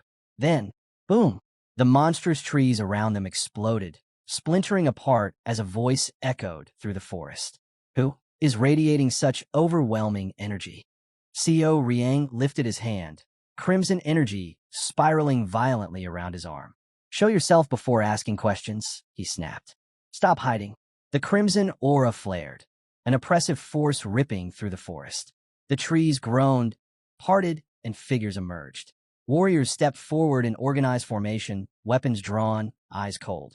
And at their head, Co Riang's breath stopped. 5 years. 5 long years. Yet he recognized him instantly. Leading the Namgung warrior squad was the patriarch of the Namgung clan, Namgung Dan. Namgung Dan had rejected the alliance leader's offer once before. Co Riang had seen it with his own eyes, watching from a rooftop as Namgung Dan walked out of the pavilion without a second thought. They called him Namgung, the Absolute Blade, acting head of the Namgung clan. The kind of man who couldn't be swayed by sweet words or political flattery. Warm, fair, sharp, someone who understood right and wrong without bending. Co Riang had been impressed even then. Now, in the present, he confirmed, Are you the head of the Namgung clan? The man studied him. And who are you? Co Riang didn't hesitate. Co Riang, of the divine cult of the heavenly demon. The young head. A wave of displeasure moved through the warriors behind Namgung Dan. Hands drifted toward hilts. But Namgung Dan immediately raised a hand. Sheathe your swords, he ordered calmly. Then, just as firmly, but stay alert. The mixed command made Co Riang blink. Why lower weapons only to warn them to prepare for sudden violence? Nam Gung Dan answered before he asked. I don't know who you truly are. I won't force my men to stand unprotected in front of someone radiating this much power. But there's no reason for tension if we can avoid it. Dong Pil quietly noted the strangeness of it. One of the great clan heads greeting the young leader of the divine cult with respectful formality, even though they technically stood as enemies. Co Riang realized the man hadn't changed at all. He bowed lightly. My apologies for earlier. Allow me to introduce myself properly. Nam Gung Dan returned the courtesy. Co Riang added, I heard rumors your clan members were nearby, but I didn't expect to meet the clan head himself. Nam Gung Dan replied honestly, and I never imagined I'd run into the divine cult's young leader. For 30 years, your cult vanished from the politics of Murim. When did that change? Recently, Co Riang said. Our actions are my own, and the decision of those who travel with me. He noticed something else. Unlike others, Nam Gung Dan didn't spit the word cultist. He used the proper title, divine cult, with genuine respect. Co Riang spoke plainly. To be honest, I prepared myself for a fight. If things escalated, I wouldn't back down. But since our meeting is going this smoothly, I prefer to avoid pointless bloodshed. Nam Gung Dan let out a faint breath. No rational man would willingly provoke a master from the divine cult. But if our goals collide, then conflict will be unavoidable. Co Riang understood instantly, and Dong Pil quietly acknowledged it too. Even in a situation where a clash could erupt at any moment, Nam Gung Dan remained composed, steady, dignified. It reminded them that even among those tied to old traditions, there were still people worthy of respect. Nam Gung Dan stated their purpose plainly. They were here to deal with the forces hiding in the region. Co Riang assumed it meant the Heavenly Dragon Palace forces. If so, they were chasing the same enemy. Nam Gung Dan then asked why the young head of the divine cult was after the Heavenly Dragon Palace. Co Riang answered coolly, ask the palace itself. The righteous Heavenly Alliance works with 3 external palaces, except the Ice Palace. They left the alliance long ago. Nam Gung Dan gave a brief explanation. Though he disagreed with the world's current leadership, he still upheld righteousness. Their philosophies differed, so he couldn't act rashly. He suspected Co Riang simply struggled to reveal his true intentions. Co Riang shook his head. I hide almost nothing. You want to know why I'm here? The answer is simple. I want to crush the enemy as quickly as possible. Nam Gung Dan's eyes flickered with surprise. Their goals aligned, but not perfectly. Co Riang continued. Destroying the Heavenly Dragon Palace removes a threat, but fighting your clan ignites a full war. That war will happen eventually, but I have no interest in starting it today. Nam Gung Dan appreciated that honesty, so he suggested they part ways without conflict. As Co Riang's group began to walk off, Nam Gung Dan's daughter spoke up, uneasy. Father, are we really letting them go? He nodded. The situation is far more dangerous than you realize. She hesitated. But is it safe to let them move freely? Nam Gung Dan's gaze hardened. At our current strength, attacking them would be unforgivably foolish. Even if you, the Lightning Shadow Squad, and the Blade of the God of Thunder joined forces, I doubt we could win. His daughter froze in shock. There were only 3 of them. He clarified. Those 3 carry the strength of 300 or 3,000. At that age, to reach the level of an indestructible demon, Co Riang, is terrifying. He could defeat 10 great masters on his own. What unsettled Nam Gung Dan even more wasn't just the power, it was the character behind it. The young head of the divine cult of the heavenly demon, a man who, sooner or later, would plunge all of Zhongyan into chaos. Meanwhile, a brutal fight was erupting nearby. A bald man laughed as he parried strike. So this is the Namgong clan? The so-called greatest blade masters of Murim. His mockery ignited the warrior's fury. With a sharp roar, the Namgong warrior drove his blade straight into the bald man's arm. Steel tore through flesh. Blood sprayed. Only then did the bald man's expression shift. So, it's true, he muttered, eyes widening. The Namgong clan is different. He'd heard rumors that their clan chief was too soft-hearted, but clearly, that softness didn't extend to their training. His disciples were monsters in their own right. The Namgong warrior stepped in, eyes blazing. Insult our leader again, he snarled, and I'll take your head next. But then, something impossible happened. The wound on the bald man's arm began sealing itself. flesh wriggled. The torn skin knit back together, as if nothing had touched him. The warrior staggered back, stunned. What are you?" he whispered. The bald man turned, grinning as his arm finished healing. "Don't worry," he said calmly. "Your body will soon make excellent fertilizer for this forest." The chilling promise hung in the air as the forest itself seemed to darken around them. On their way out, Yeo Sang Rin couldn't understand it. Why simply leave? An alliance with the Namgung clan would have benefited the divine cult tremendously. But Seo Riang shook his head. The idea that a clan guarding the oldest martial traditions would join forces with us? Nonsense. Yeo Sang Rin sighed. In truth, the matter had never really bothered him. He understood what Seo Riang meant. The problem wasn't the young head himself. It was the Namgung clan. After 30 silent years, the clan that people mockingly called cultists had suddenly resurfaced and re-entered Miram's political sphere. If anything happened to their young leader, the clan's image would shatter instantly, and even the Lord's authority would crumble. Seo Riang spoke calmly. There's no benefit in uniting with them, and no benefit in fighting them either. So we walk our own path. They continued forward, until Seo Riang suddenly froze. At his feet lay a decaying skeleton, worms spilling out of its nose and mouth. The stench was overwhelming. Dong Pil and Sang Rin recoiled, searching for the source of the rot. Seo Riang frowned. The air was thick with the smell of blood, yet not a single trace of life remained. Only death. Heavy, suffocating death. His breath hitched. This was the exact sight he had seen in his dream. Meanwhile, the battle not far away grew even more intense. The bald monster taunted the Namgong warrior again, laughing as he sidestepped a trembling strike. "This is all you can do? You're no different from the others. You brag, you posture, then you rot into fertilizer. I'll gladly help you join your friends." The warrior was shaking now, terrified. Just as the bald monster lunged, another blade flashed in from the side. A second Namgong warrior had arrived, intercepting the attack and even managing to leave a thin cut across the monster's throat. He rushed to his squad leader. "Are you all right?" The squad leader grit his teeth. "Run. Go back and report everything to the chief. We can't handle this thing. These monsters, they lost their humanity long ago." Behind them, the bald creature touched the scratch on his neck and laughed as it healed instantly. "Insects," he hissed. "You'll all become fertilizer soon enough." The forest seemed to echo his words, swallowing the sound with a chilling hunger. But Cian Giant ignored the squad leader's desperate warning and charged straight into the fray. The leader froze, unable to understand why the warrior would rush headfirst towards such overwhelming danger. The bald monster's lips curled into a chilling smile. "Good come." With a wave of his hands, sinister energy erupted outward, wrapping Cian Giant like a cage. The warrior didn't stand a chance. His stance broke almost instantly. The squad leader watched in horror as Cian Giant collapsed. In that final moment, right as his soul began to drift free, Cian Giant realized the truth. This creature was impossibly strong, far beyond anything he'd fought. And strangely, it had been a long time since the monster had seen someone this stubborn. His body carried more vitality, more nutrients than a typical human.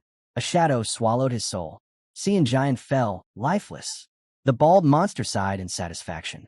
Yes, choosing the Namgung clan was the correct decision. Such rich bodies. He glanced at the trembling squad leader. Don't mourn him. Human or beast, once the forest claims you, you're nothing but bones. Your friend has simply returned to Mother Nature. The trees will flourish because of him. His eerie presence darkened further, the killing aura swelling like a storm. The squad leader could barely stay standing, but his resolve didn't waver. The monster struck him brutally in the chest. Blood sprayed as the man staggered. "Allow me," the creature whispered, raising 2 fingers to end your suffering. A gentle, painless sleep. But before the killing strike could fall, his arm froze. He couldn't move. A heartbeat later, crack. A blinding impact smashed into his arm. The bald monster screamed, raw pain tearing through him. Dong Pil stood calmly beside him. The monster snarled in rage. "Who are you? How dare an insect strike me?" He launched into another attack, unleashing a terrifying martial technique meant to swallow Dong Pil whole. But Dong Pil didn't even blink. His martial sphere expanded, quiet, overwhelming. The attack dissolved the moment it touched him. The monster's eyes widened in disbelief. "What?" Dong Pil stepped forward and delivered a swift, ruthless strike. The bald creature dropped to its knees, heavily wounded. Co Riang and Sang Rin arrived soon after. Co Riang studied the creature with mild amusement. What a strange thing, neither human nor spirit, he muttered. And indeed, its shredded flesh was already knitting back together, regenerating as if death itself refused to claim it. Yeo Sang Rin examined the monster's regenerating flesh and spoke quietly. This is tied to one of the 7 divine techniques of the Heavenly Dragon Palace, the divine wood art of black sand. But even that ability had limits. Regeneration this fast shouldn't exist. Not unless it came from fictional tales, reanimated corpses, apocalyptic monsters that ignore the laws of life and death. Co Riang didn't care about the fantasy behind it. He cared only about one thing. Where are the others? He demanded. The creature refused to answer, so the trio pushed forward, moving deeper into the corrupted forest. Dong Pil glanced back at the injured squad leader. He's about to collapse. Yeo Sang Rin sighed. You really are too kind, worrying about the opponent's swordsman like that. Dong Pil shrugged. They just left a good impression. That's all. The squad commander bowed weakly. I owe you my life. I can never repay this debt. Co Riang wasn't sure the man would still feel grateful if he learned they belonged to a demonic cult. Instead, he spoke calmly. Don't try to recover your internal energy. Our cultivation might clash and harm you. Contact your leader instead. The commander blinked. Already met the clan leader? Co Riang nodded. We crossed paths on the way. There was no reason to fight. Rest easy, and when you return, tell him I regret striking first. The squad leader stared in confusion. Regret what? What are you? Co Riang continued, unfazed. People say Nam Gung Dan is too kind, but that's a shallow view. He's extraordinary, a true swordsman, a great hero. With a leader like that, it's no surprise his clan produces such virtuous followers. Yeo Sangrin glanced at him, genuinely impressed. How do you know all that? Did Master Gong Yachi teach you? Co Riang shook his head. He had learned one principle through every hardship. Know yourself. Know your enemy. That alone decides victory. Yeo Sangrin smiled faintly. The way you say it, it doesn't sound learned. It sounds like it's always been a part of you. Co Riang offered no answer, and the forest's dark silence swallowed their footsteps as they continued forward. They finally reached the place where the Heavenly Dragon Palace should have stood, but the land was empty, silent. Not even rubble remained. Dong Pil frowned. It doesn't seem like that bald corpse lied. Co Riang stepped forward, voice cold. Then get up and show us. Where's the real palace? Before the words could fade, a new presence materialized in front of them. Towering, twisted, radiating a malignant pressure strong enough to choke the air itself. Who are you? The creature growled. Sang Rin stiffened, trembling. The thing standing before them wasn't human and barely qualified as a beast. Co Riang narrowed his eyes. That's what I'd like to know. Just what kind of apocalypse did we stumble into? The creature bared its teeth. You dare enter the Heavenly Dragon's domain without permission? Intruders like you don't walk out alive. Behind them, the bald monster, still clinging to life, began gathering its strength again. Its eyes fixed on Sang Rin as it prepared to strike. Co Riang caught the movement and shouted, Sang Rin, behind you. She spun around, fear taking over her face. And then something ignited. A scorching heat swept through the forest. A burning scent filled the air. The bald monster didn't even have time to scream. Its body dissolved into black cinders, reduced to nothing but drifting ash. In the silence that followed, even the forest seemed to recoil. Smoke erupted across the clearing the moment the bald creature turned to ash. Co Riang moved instantly, chi surging around him as he shielded Yeo Sang Rin with a powerful wave of energy. Without hesitation, he gathered a swirling orb of force in his palm. Lightning crackled across his knuckles as he unleashed a heavenly demon punch straight at the monstrous figure ahead. But the blow tore through nothing. The creature dissolved like mist. It wasn't real. It was an illusion so vivid it carried traces of genuine life force.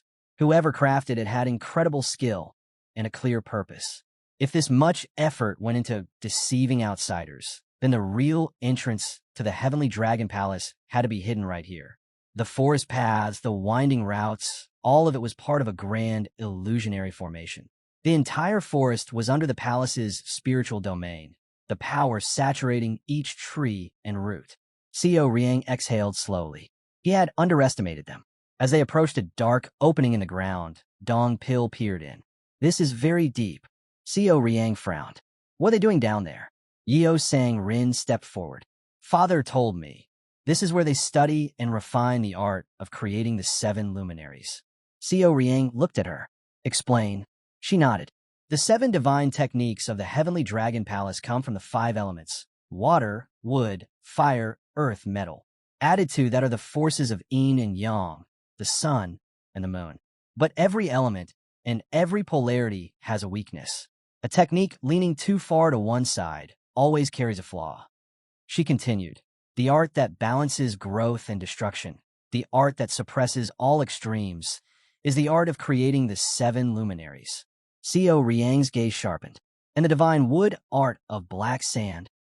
If reanimated corpses are using it here, it means a mist infused with what energy must be hidden somewhere in this forest. Yeo Sangrin straightened her shoulders. That means we actually have an advantage, and all of us possess strong magical power. Seo Riang didn't reply. He remembered his dream, the rotting corpse, the oppressive aura. None of it had been random. The danger here was real, even if no one in this forest surpassed him. It was foolish to assume nothing stronger lurked beneath. Stay sharp, he said quietly. Then aloud, he gave the order. Dong Pil, stand guard. If anyone climbs out of this hole, kill them on sight.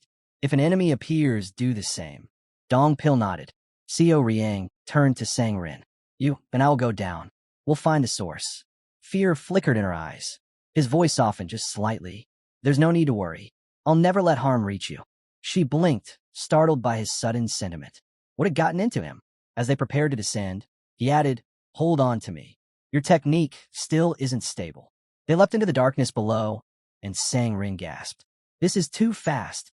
The wind swallowed her voice as they plunged deeper into the hidden domain.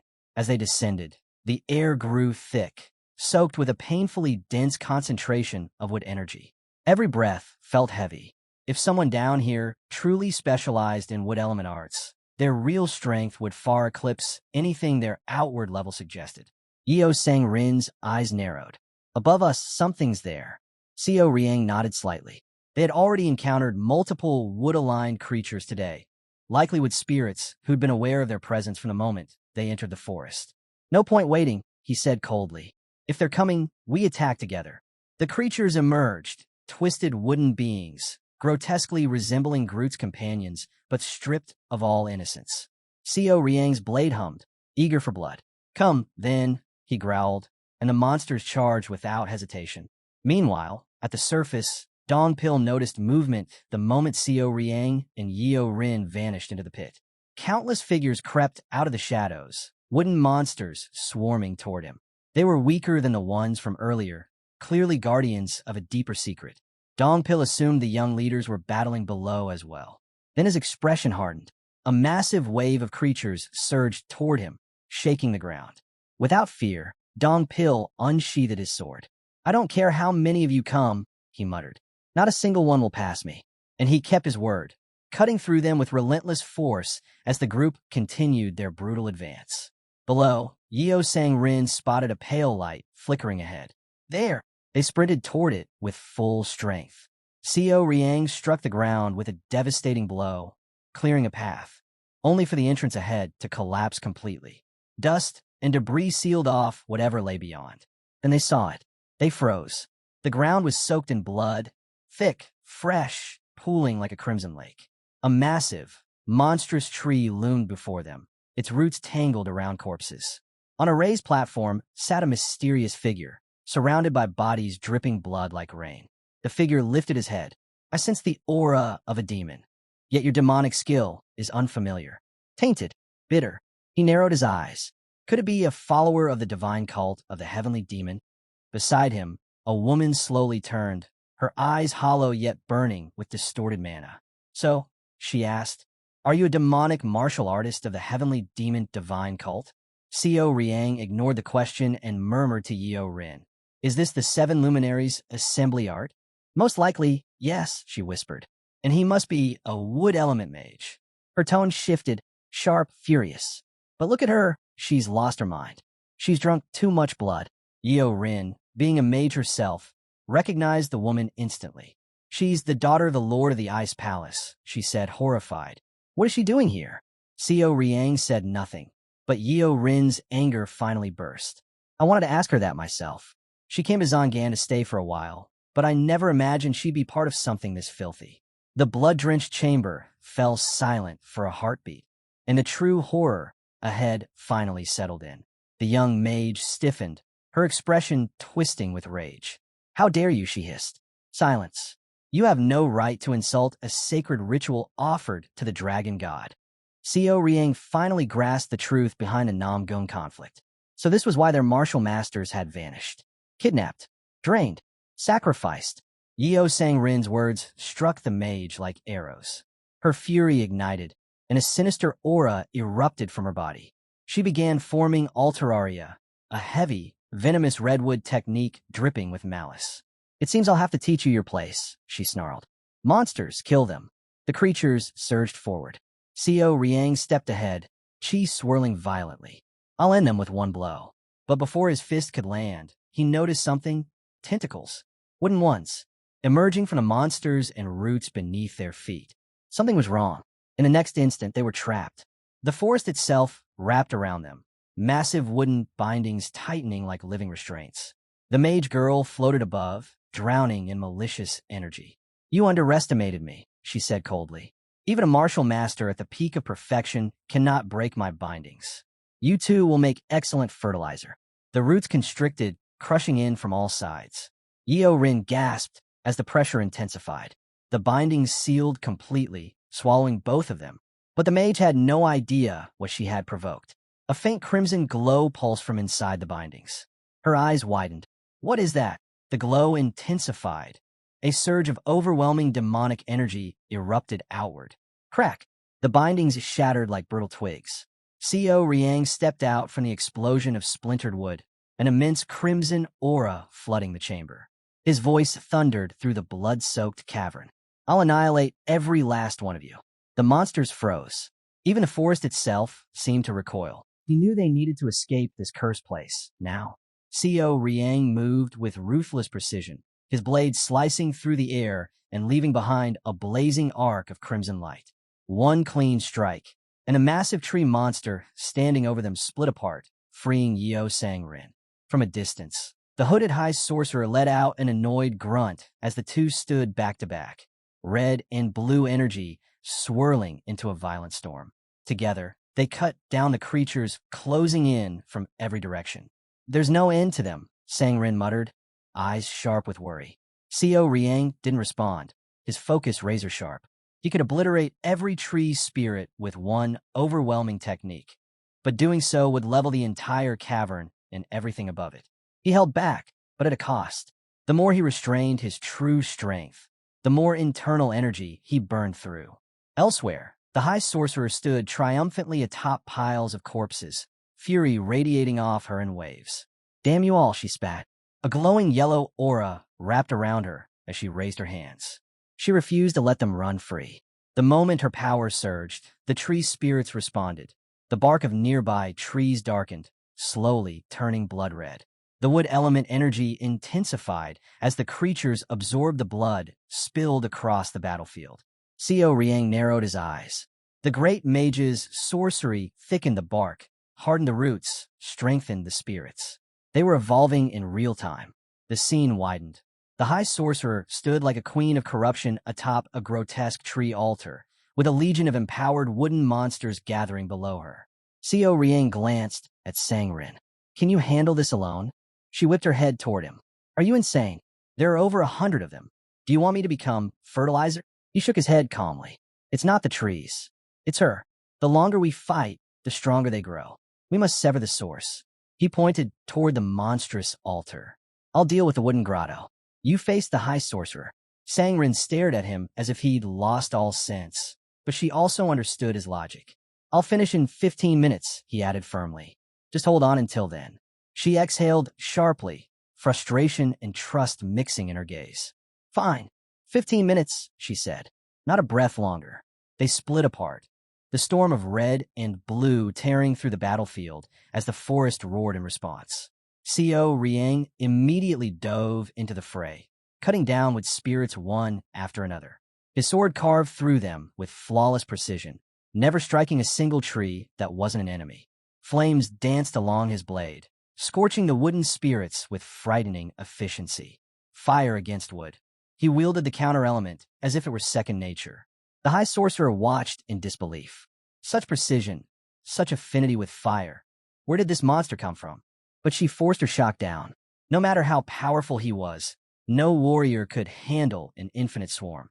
She pressed her palms together, gathering a massive surge of her own sorcery. Her eyes narrowed in cold resolve. Just as she prepared to unleash her next technique, boom, a blast of icy blue energy slammed into the ground at her feet. Frost exploded upward, startling her and twisting her expression with rage. From a swirling mist, Yeo Sang Rin stepped forward, elegant, composed, her palms glowing with blue mana. I'll be your opponent. The mage's lips curled into a venomous sneer. So the daughter of the supreme star of the northern sky wishes to die? Try me, Sangrin said calmly, her gaze unwavering. Their energies crackled against each other, biting frost against poisonous wood. Not far away, the Namgung clan scrambled across the chaotic battlefield, aiding the wounded. A man beside Namgung Dan urged the commander to stabilize his internal energy, but the clan head barely heard him. His heart was heavy. The entire Lightning Shadow squad gone. Annihilated. He clenched his fists. I gravely underestimated the enemy hidden within the Heavenly Dragon Palace. His loyal subordinates had followed him into hell and died for it. The weight of guilt dug into his chest. Then, a wave of overwhelming demonic energy rolled across the land. Nam Gung Dan stiffened. This power, is it the young head? He hesitated. It didn't feel quite like Co Riang's chi. It was controlled, condensed, sharp like tempered steel rather than the flowing intensity of internal cultivation. Then he remembered that swordsman who stood at Co Riang's side. He focused on the aura and realized something impossible. This energy, it's not human chi at all. It was demonic, yet stabilized through metal chi, vibrating with an ancient metallic rhythm. And then it hit him. This aura, it's coming from a sword. The revelation chilled him more than any enemy technique could. A demonic blade had awakened. Sensing something catastrophic unfolding in the depths of the forest, Namgung Dan made his decision instantly. Everyone, stand by, he commanded. Before anyone could question him, he sprinted toward the surging demonic power. His subordinates called after him in panic, but he didn't look back. Whatever was happening, he needed to witness it himself. Meanwhile, Dong Pil fought like a beast unleashed. The Silent King's sword glowed in his grip, humming with a dormant hunger that was beginning to stir.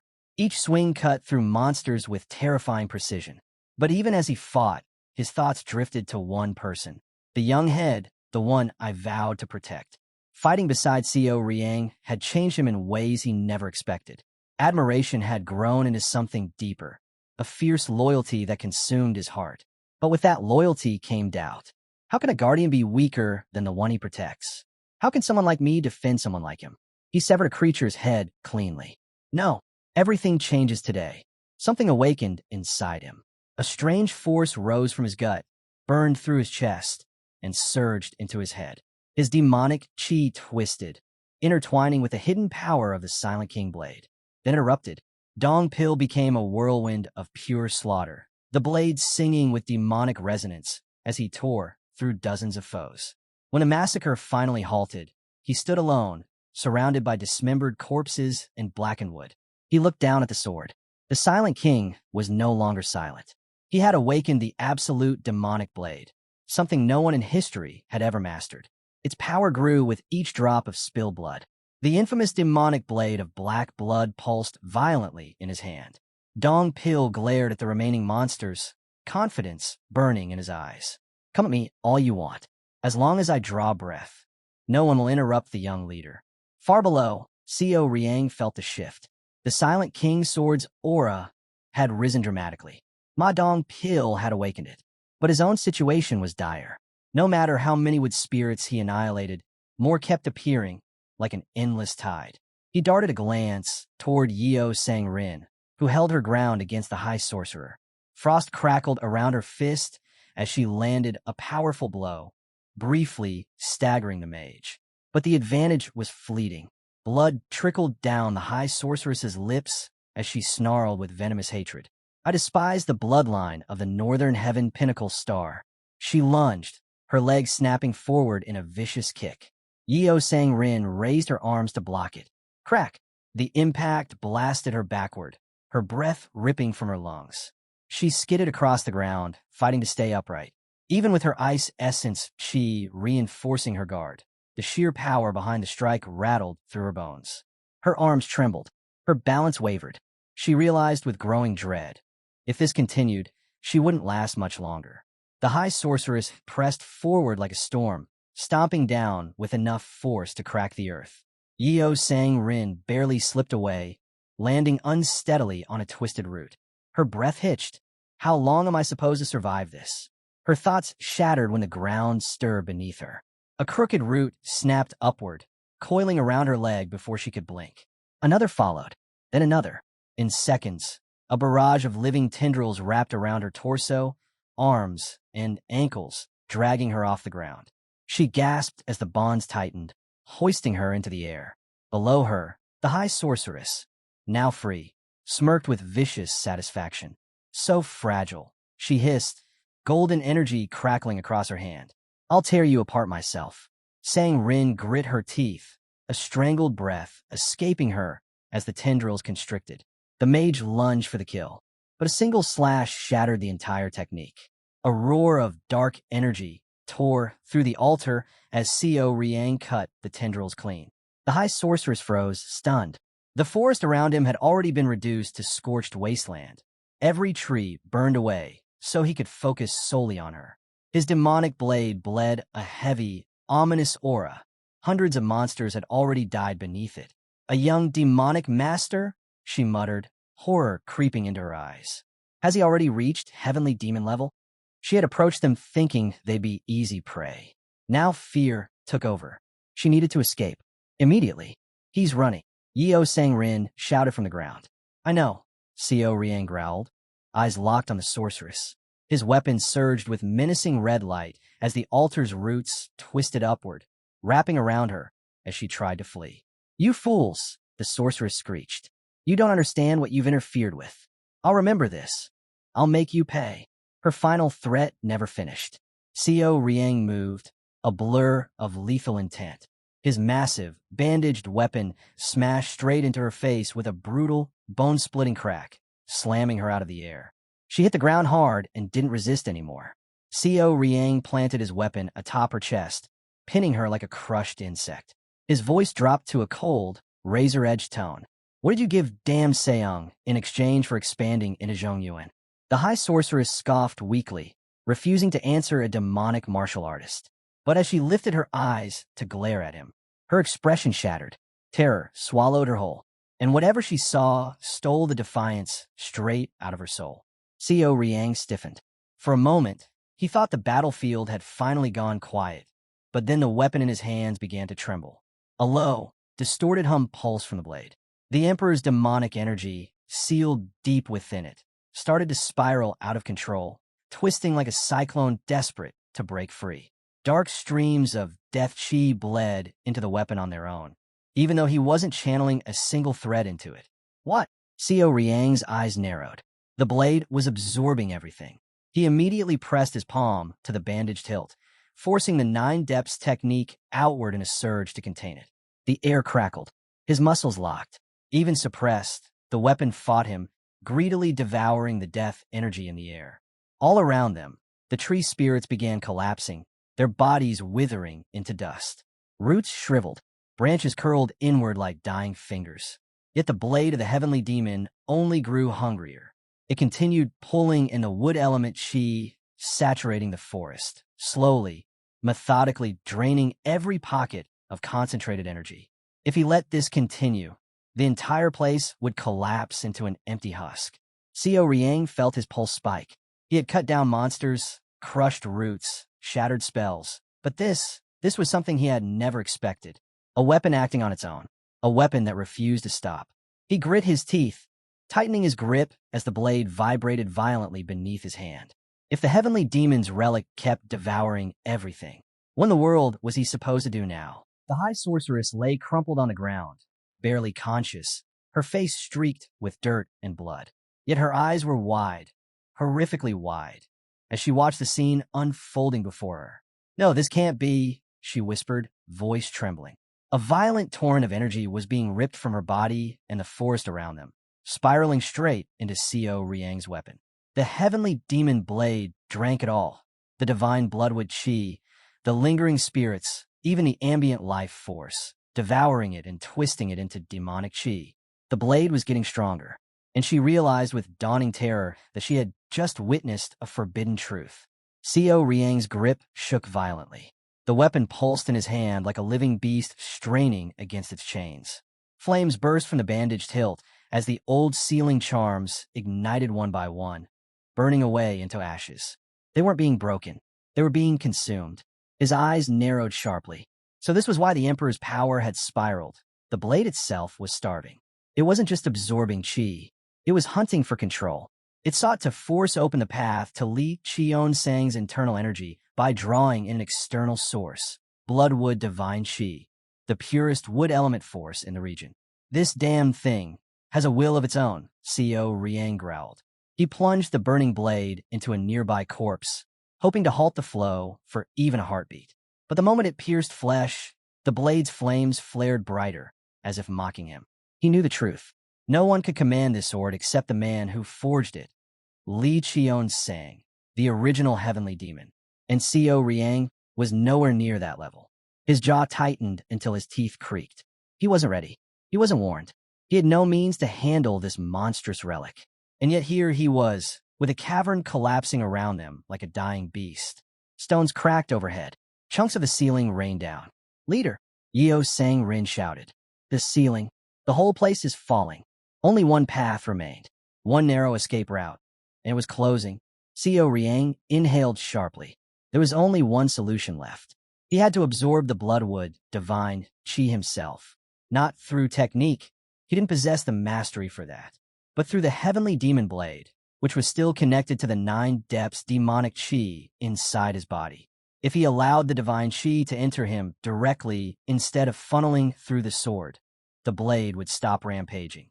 The destruction would halt. The cavern might hold long enough for them to escape. But a final problem stood before him. Where in the world would he find a vessel capable of holding the divine chi of the Bloodwood tree? And more importantly, could his own body survive even a single breath of it? Co Riang forcefully unleashed the demonic emperor's chi, and the world answered with chaos. Far above the dungeon, the sky split into streaks of red and blue energy as Namgung Patriarch Dan tore through the distorted air. The pressure thickened with every step he took toward the source, crushing his lungs, shaking his bones. Just then, he froze. Dong Pil, his eyes widened at the sight of the man standing amidst the storm. "What's happening down there?" he demanded. Dong Pil opened his mouth, but the earth exploded before he could speak. A deafening roar ripped through the land as the ground caved inward, collapsing into a massive, expanding canyon. Stone, soil, and shattered debris blasted upward, throwing both men back like rag dolls. Nam Gung's face darkened. This chi, if they didn't withdraw, the entire region might cave in. But Dong Pil staggered to his feet, shaking his head fiercely. "I can't leave. The young leader is still inside." Before Nam Gung could argue, a violent surge of energy erupted from Canyon. Co Riang burst out of the collapsing dungeon, levitating in a vortex of raging destruction. Black-red winds whipped around him as he clutched Yeo Sang Rin in one arm.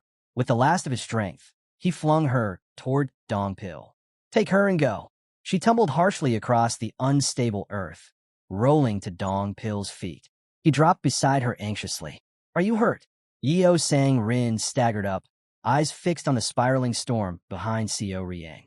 "I'm not the one in danger," she whispered, voice cracking. "It's him. Co Riang is the one who's going to die." Inside the vortex, black tendrils lashed wildly around Co Riang. His body twisted from the sheer pressure, bones threatening to snap. Every breath was a rasp of agony. He grit his teeth. He had miscalculated. Trying to absorb the Bloodwood chi, using demonic emperor chi he hadn't fully mastered. He could feel it now. His body was seconds away from tearing itself apart. I can't absorb all of this. If I do, I'll explode. His muscles spasmed violently as he searched frantically for a solution. Then the thought struck him. If he couldn't absorb the wood chi, he had to make it evaporate. But how?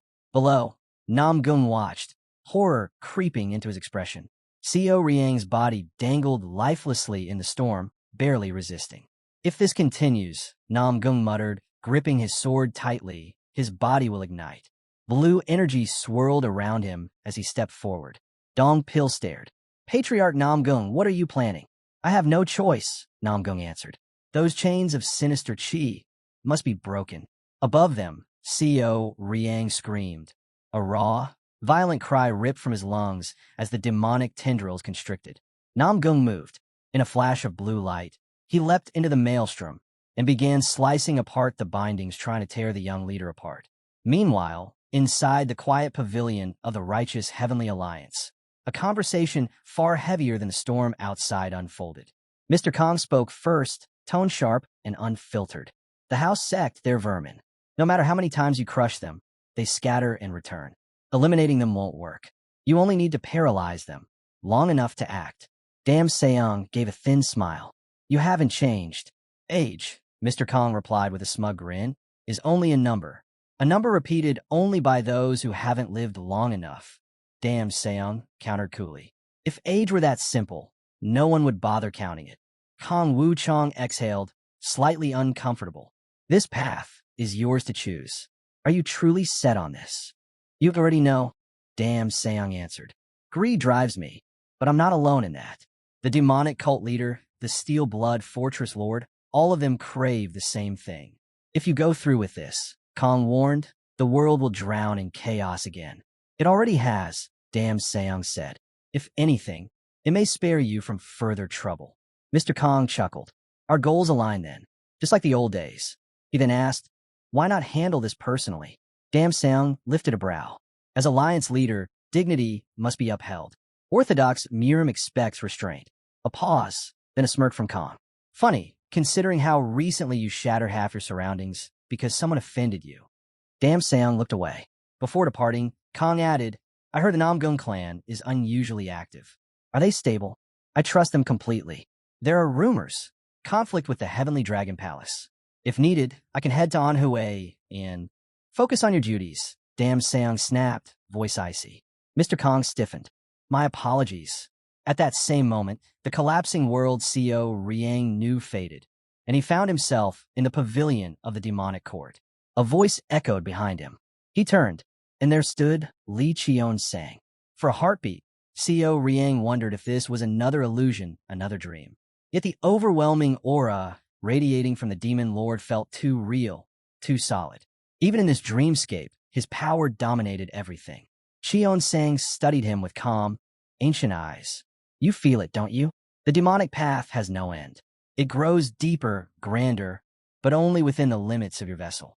Seo Riang listened, breath held. Each human is born with a capacity, Qian-sang continued. One that seems unchangeable. A cup can hold only what it was shaped for. He lifted a hand, energy swirling like a galaxy in his palm. But I expanded my cup.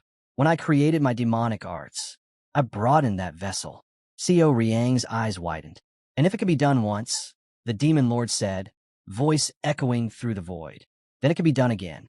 Seo Riang felt his chest tighten. Had he been limiting the demon emperor's chi himself this entire time? The thought struck him like lightning, and his eyes sharpened with sudden clarity. Li Qian-sang nodded, as if reading the question forming in his heart. I, too, have not reached my limit, he said calmly. Even now, I continue to grow. I will rise endlessly until I reach the true end of my vessel. Seo Riang swallowed. He was still far from that, and he knew it. Qian-sang stepped closer, his presence vast enough to swallow the dream sky. You suffered because you built walls around your own potential, he said. The demon emperor Qi, the greatest of all demonic arts, does not tolerate confinement. Seo Riang's breath trembled. If you had not drawn those boundaries, Qian-sang continued, the evil Qi would never have overwhelmed you. His voice hardened, not cruel but absolute. Never limit yourself. You are a heavenly demon. the first in our divine cult to master two absolute demonic arts. Your path will be brutal, but you will not grow if you define your own ceiling. He lifted a finger toward Co Riang's forehead. Do not cling to greed. Simply climb higher. Then his tone shifted, cold enough to freeze blood. If you fail to ascend, his eyes darkened. Those you cherish will die because of you. A haunting vision flooded Co Riang's mind. Bodies of the demon society's fallen martial brothers, sprawled lifelessly across a ruined battlefield. Their faces pale, their eyes empty, their deaths silent. Li Qian looked at him with grim sorrow, regret carved into every line of his expression. I hope you accomplish what I could not. And with that, his presence dissolved, leaving only silence. Co Riang stood alone on a crumbling peak as the dream world fractured. The demonic judgment pavilion shattered like glass and fell into a star-filled abyss below. A single tear slid from the corner of his eye as he whispered the name echoing in his skull. Demon Lord. He gasped awake. His body was wrapped entirely in bandages, his arms immobilized, his skin seared and bruised. A cruel reminder of the violent storm he had survived. But his mind was sharper than ever. The path ahead had changed. When Co Riang finally opened his eyes, the first voice he heard was Nam Gung Dan's, calm, surprised, and genuinely impressed. So you're awake. Remarkable. 10 days have passed, yet you rise as if waking from an afternoon nap. Co Riang blinked, his thoughts still settling. 10 days already? The clan head nodded. The doctor came and went countless times. Each visit ended the same. He claimed there was nothing more he could do. And that swordsman who accompanied you? He never left your side. Not even once. Co Riang let out a slow breath. Dong Pil, it must have been him. Where's he now? Nam Gung Dan smiled faintly. Most likely outside, eavesdropping. The protagonist reached out with his senses. There it was. A steady, restrained presence at the threshold. Dong Pil wasn't hiding. His demonic chi had simply settled, naturally suppressed from growth. That alone told Co Riang everything. Come in, he said. Dong Pil entered immediately and dropped to one knee. Co Riang sighed. You must have been worried. Dong Pil didn't deny it. But I knew you'd stand again. Co Riang gave a tired, amused nod. You've matured. I learned from you. Dong Pil answered, steadying his master as he helped him sit upright. Nam Gung Dan watched the exchange with disbelief. A young leader speaking so naturally with his guard. This kind of dynamic didn't exist in the demonic cult. Their hierarchy alone crushed such closeness. Yet here they were. Co Riang looked toward the clan head. Regardless, thank you. Nam Gung Dan waved it off immediately. I only did what any man of Jianghu should do. Others worry about reputation. I do not. I live by my convictions, and I'll continue to do so. Your thanks are unnecessary. He said it lightly, but Co Riang could see the weight behind it. A clan had never lived freely. A single wrong choice could shake an entire lineage. Even so, Dan had chosen to help, a decision not everyone would have made. Co Riang lowered his gaze. If not for my powers, I'd already be dead. Nam Gung Dan disagreed without hesitation. No, you would have survived regardless. You trained harder than anyone, even if you haven't reached the peak you once touched. I trusted my judgment, and my judgment said you could withstand that evil chi. He let out a slow breath. That demonic energy, it could have harmed anyone here, even my own men. But in the end, everyone lived. That's what matters. There's nothing to thank me for. Co Riang didn't argue, but the gratitude remained in his eyes all the same. Co Riang exhaled slowly, feeling the lingering heaviness in his limbs. His body was nowhere near recovery.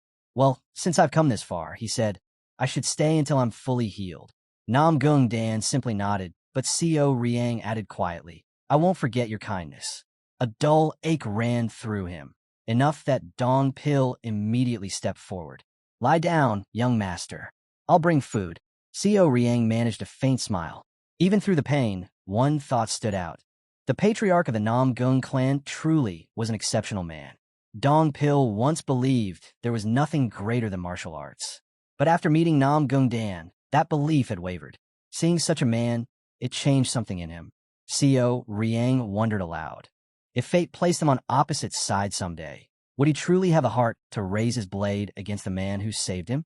That, he thought, was the essence of an orthodox Murim hero. Power wasn't just about strength. It was the ability to break an opponent's fighting spirit before the first strike was even made. As long as a figure like him existed, the Namgung clan would rise again. Dong Pil felt something different too, a strange urge to test his strength against the clan head someday. Co Riang chuckled. He'd be a good training partner. Then he noticed something. Dong Pil had drawn the Silent King's sword. It just happened, Dong Pil admitted awkwardly. That suits you, Co Riang replied. But he knew better. A demonic weapon forged in the heavenly treasury didn't awaken by accident. Its true nature only surfaced when its wielder took a step forward. Co Riang glanced at his own heavenly demonic blade. Somehow, the balance of internal and external chi had returned to perfect alignment. A quiet shift, but undeniable. Far away, sect leader John Pyong of the Beggar sect sifted through a mountain of reports, documents detailing the House Sex Information Network.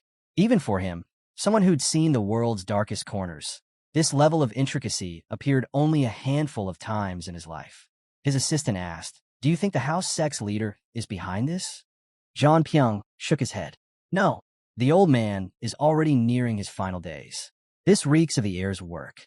There was a prodigy within the House sect, Gong Yachi, a genius personally favored by the sect leader.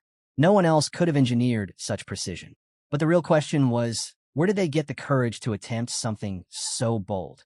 Then a messenger arrived, breathless. "Leader, a report from the south." John Pyong broke the seal and froze. 100 figures moving like ghosts. A sinister aura following them like a living shadow. Witnesses described a chill burrowing into their bones just from seeing them. His expression hardened. A demonic sect. He shot to his feet. Notify the Alliance immediately. Have the 30 elders dispatch the Steady Eye unit. Track their movements and report to me at once. He grabbed his staff and headed out. I'll visit the House Sex leader myself, and I'm bringing that little monkey with me. The tides of Miram were shifting, and everyone felt it. A messenger arrived at the Namgung estate, bowing deeply before speaking. All compensation for the families of the fallen has been prepared. Namgung Dan nodded. Tell them I will visit when I can spare the time. The guard accepted the order and withdrew. But Namgung Dan's expression darkened.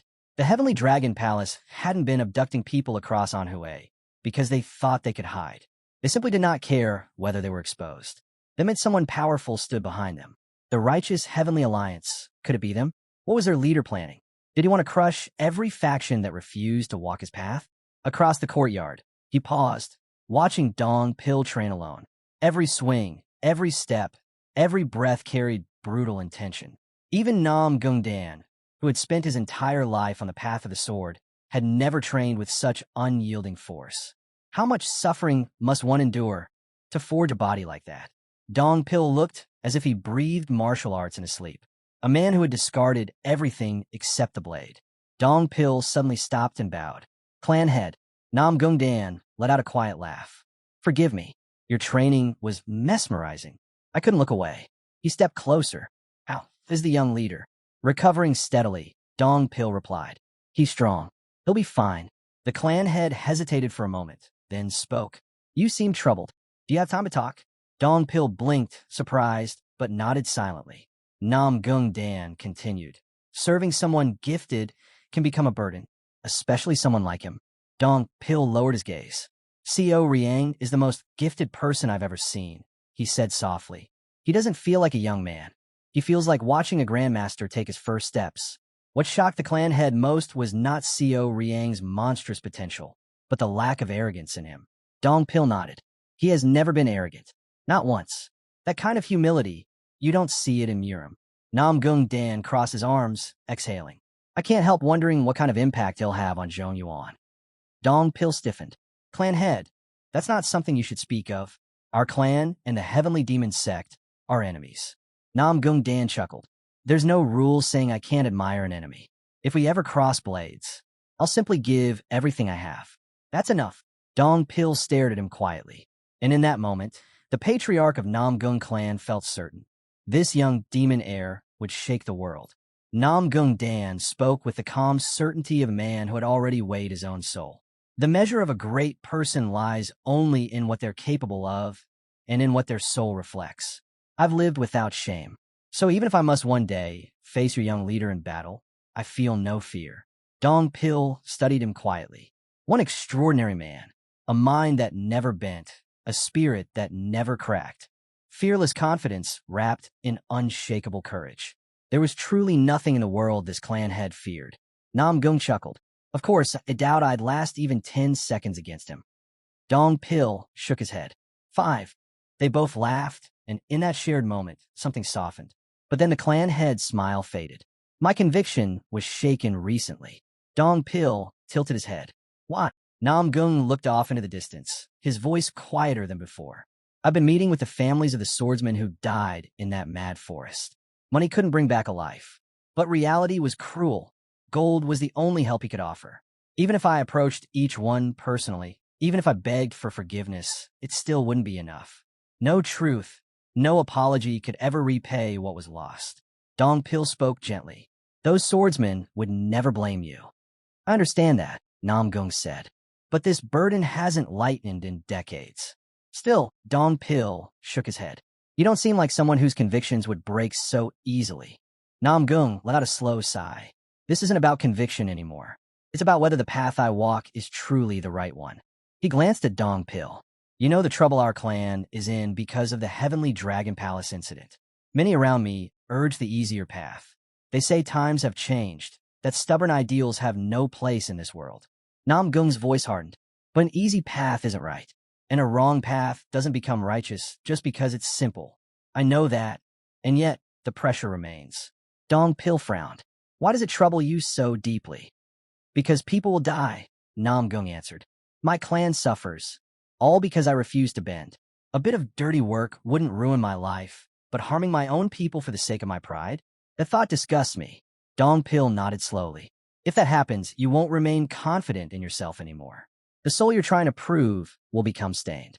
Nam Gung closed his eyes for a moment. Exactly. That's what it feels like.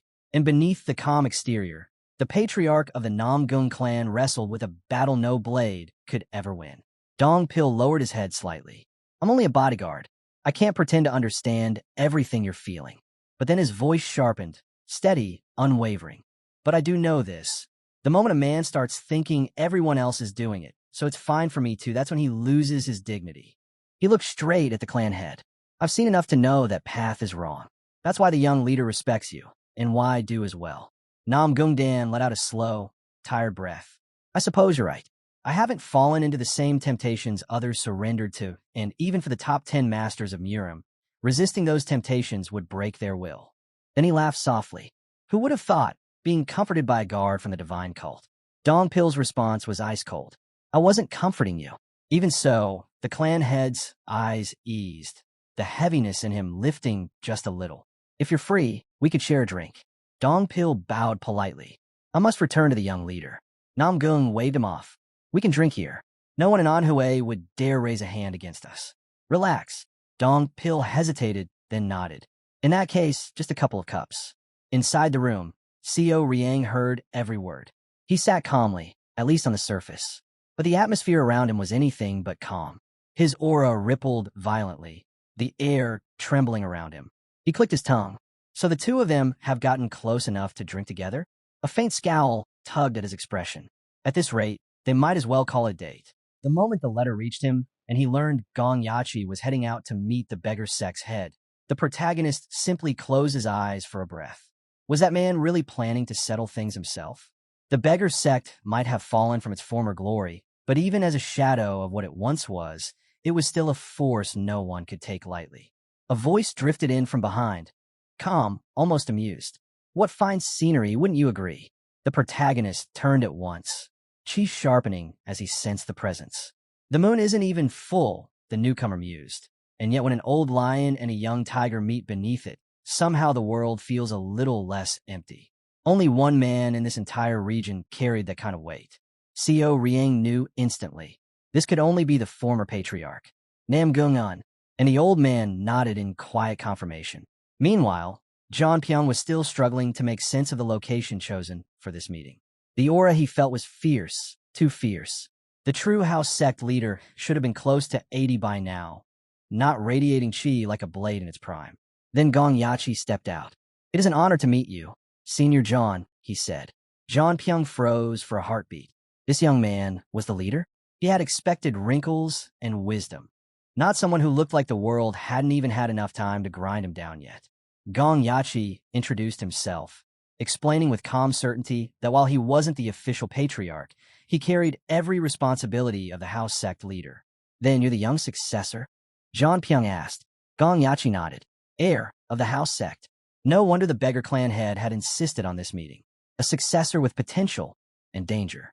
Still, John Pyong wished the boy had at least pretended to show a sliver of respect. But Gong Yachi only smiled faintly. This isn't a situation where courtesy matters. His words were sharp, intentional, provoking on purpose. After all, our two sects are made of the lowest people under the heavens.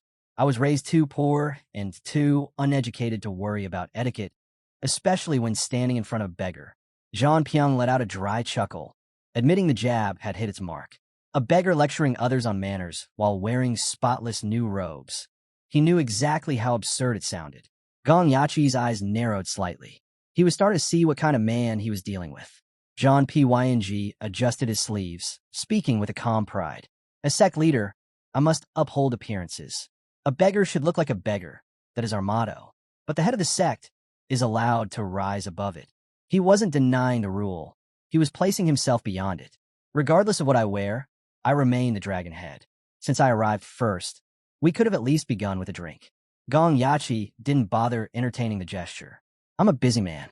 Speak plainly. John Pyong exhaled. Very well. Do not interfere any further. The house sect is dangerous enough by merely existing. The only reason you've been tolerated is because, until recently, you knew your boundaries. But you've crossed them too many times. His gaze sharpened. Whatever you're planning, stop now. If you walk away, I'll bury everything I know. But if you insist on involving yourself, we'll have no choice but to draw blades.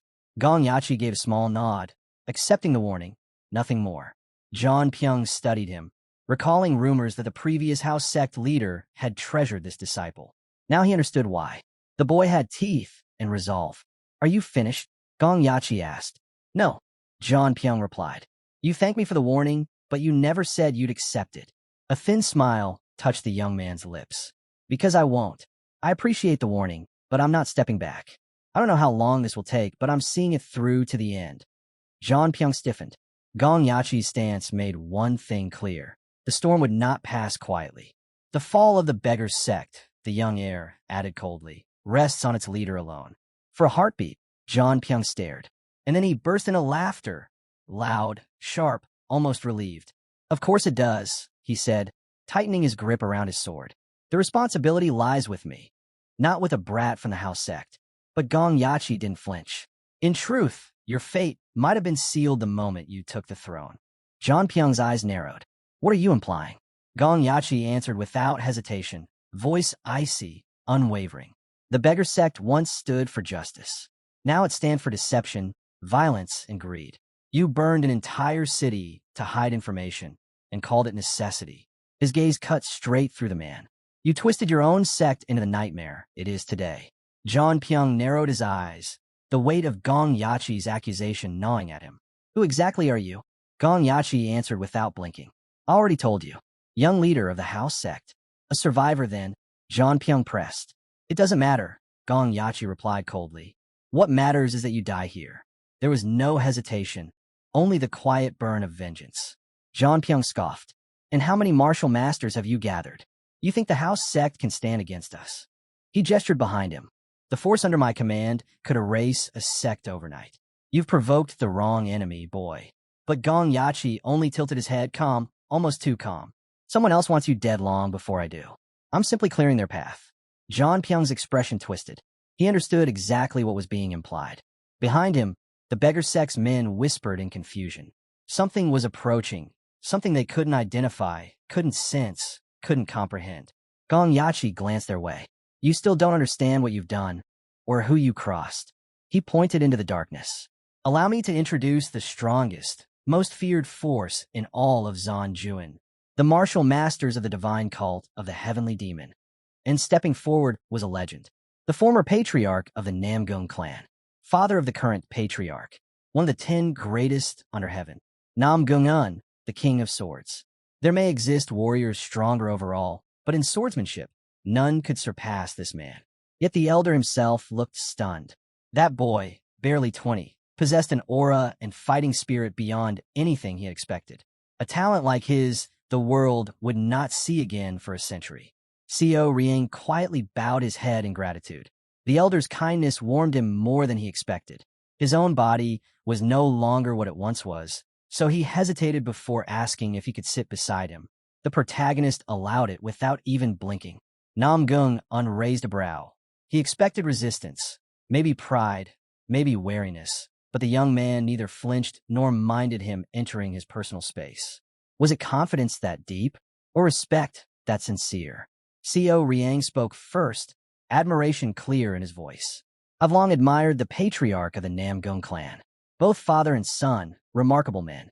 The elder looked genuinely curious. And why do you think so? Co Rieng answered without hesitation. In this world, many are called heroes, but very few are heroes. Despite my path, I consider you one of the true ones. The elder's breath caught for a moment. Praise like this, from someone of Co Rieng's stature, was not easily earned. And for the first time in a long while, Nam Gung felt proud of the son he had raised. Co Rieng spoke with quiet certainty. No one in the world had accomplished as much as the patriarch before him. Nam Gung chuckled at the compliment, then tilted his head. And why exactly am I great? Co Rieng answered just as calmly. Because you weren't shocked. The elder blinked. I was shocked, more than ever in my life. But that wasn't what Co Rieng meant. Even with the sudden arrival of the divine cult's young leader, someone who hadn't revealed himself to the world in 30 years, the patriarch still looked composed, almost relaxed. Co Rieng pointed out that if the elder truly disliked the situation, he would have stepped in long before now. But Co Rieng shook his head. No, even if you disliked it, you trust your son. Nam Gung burst into laughter, rich, unrestrained. This child had seen straight through him.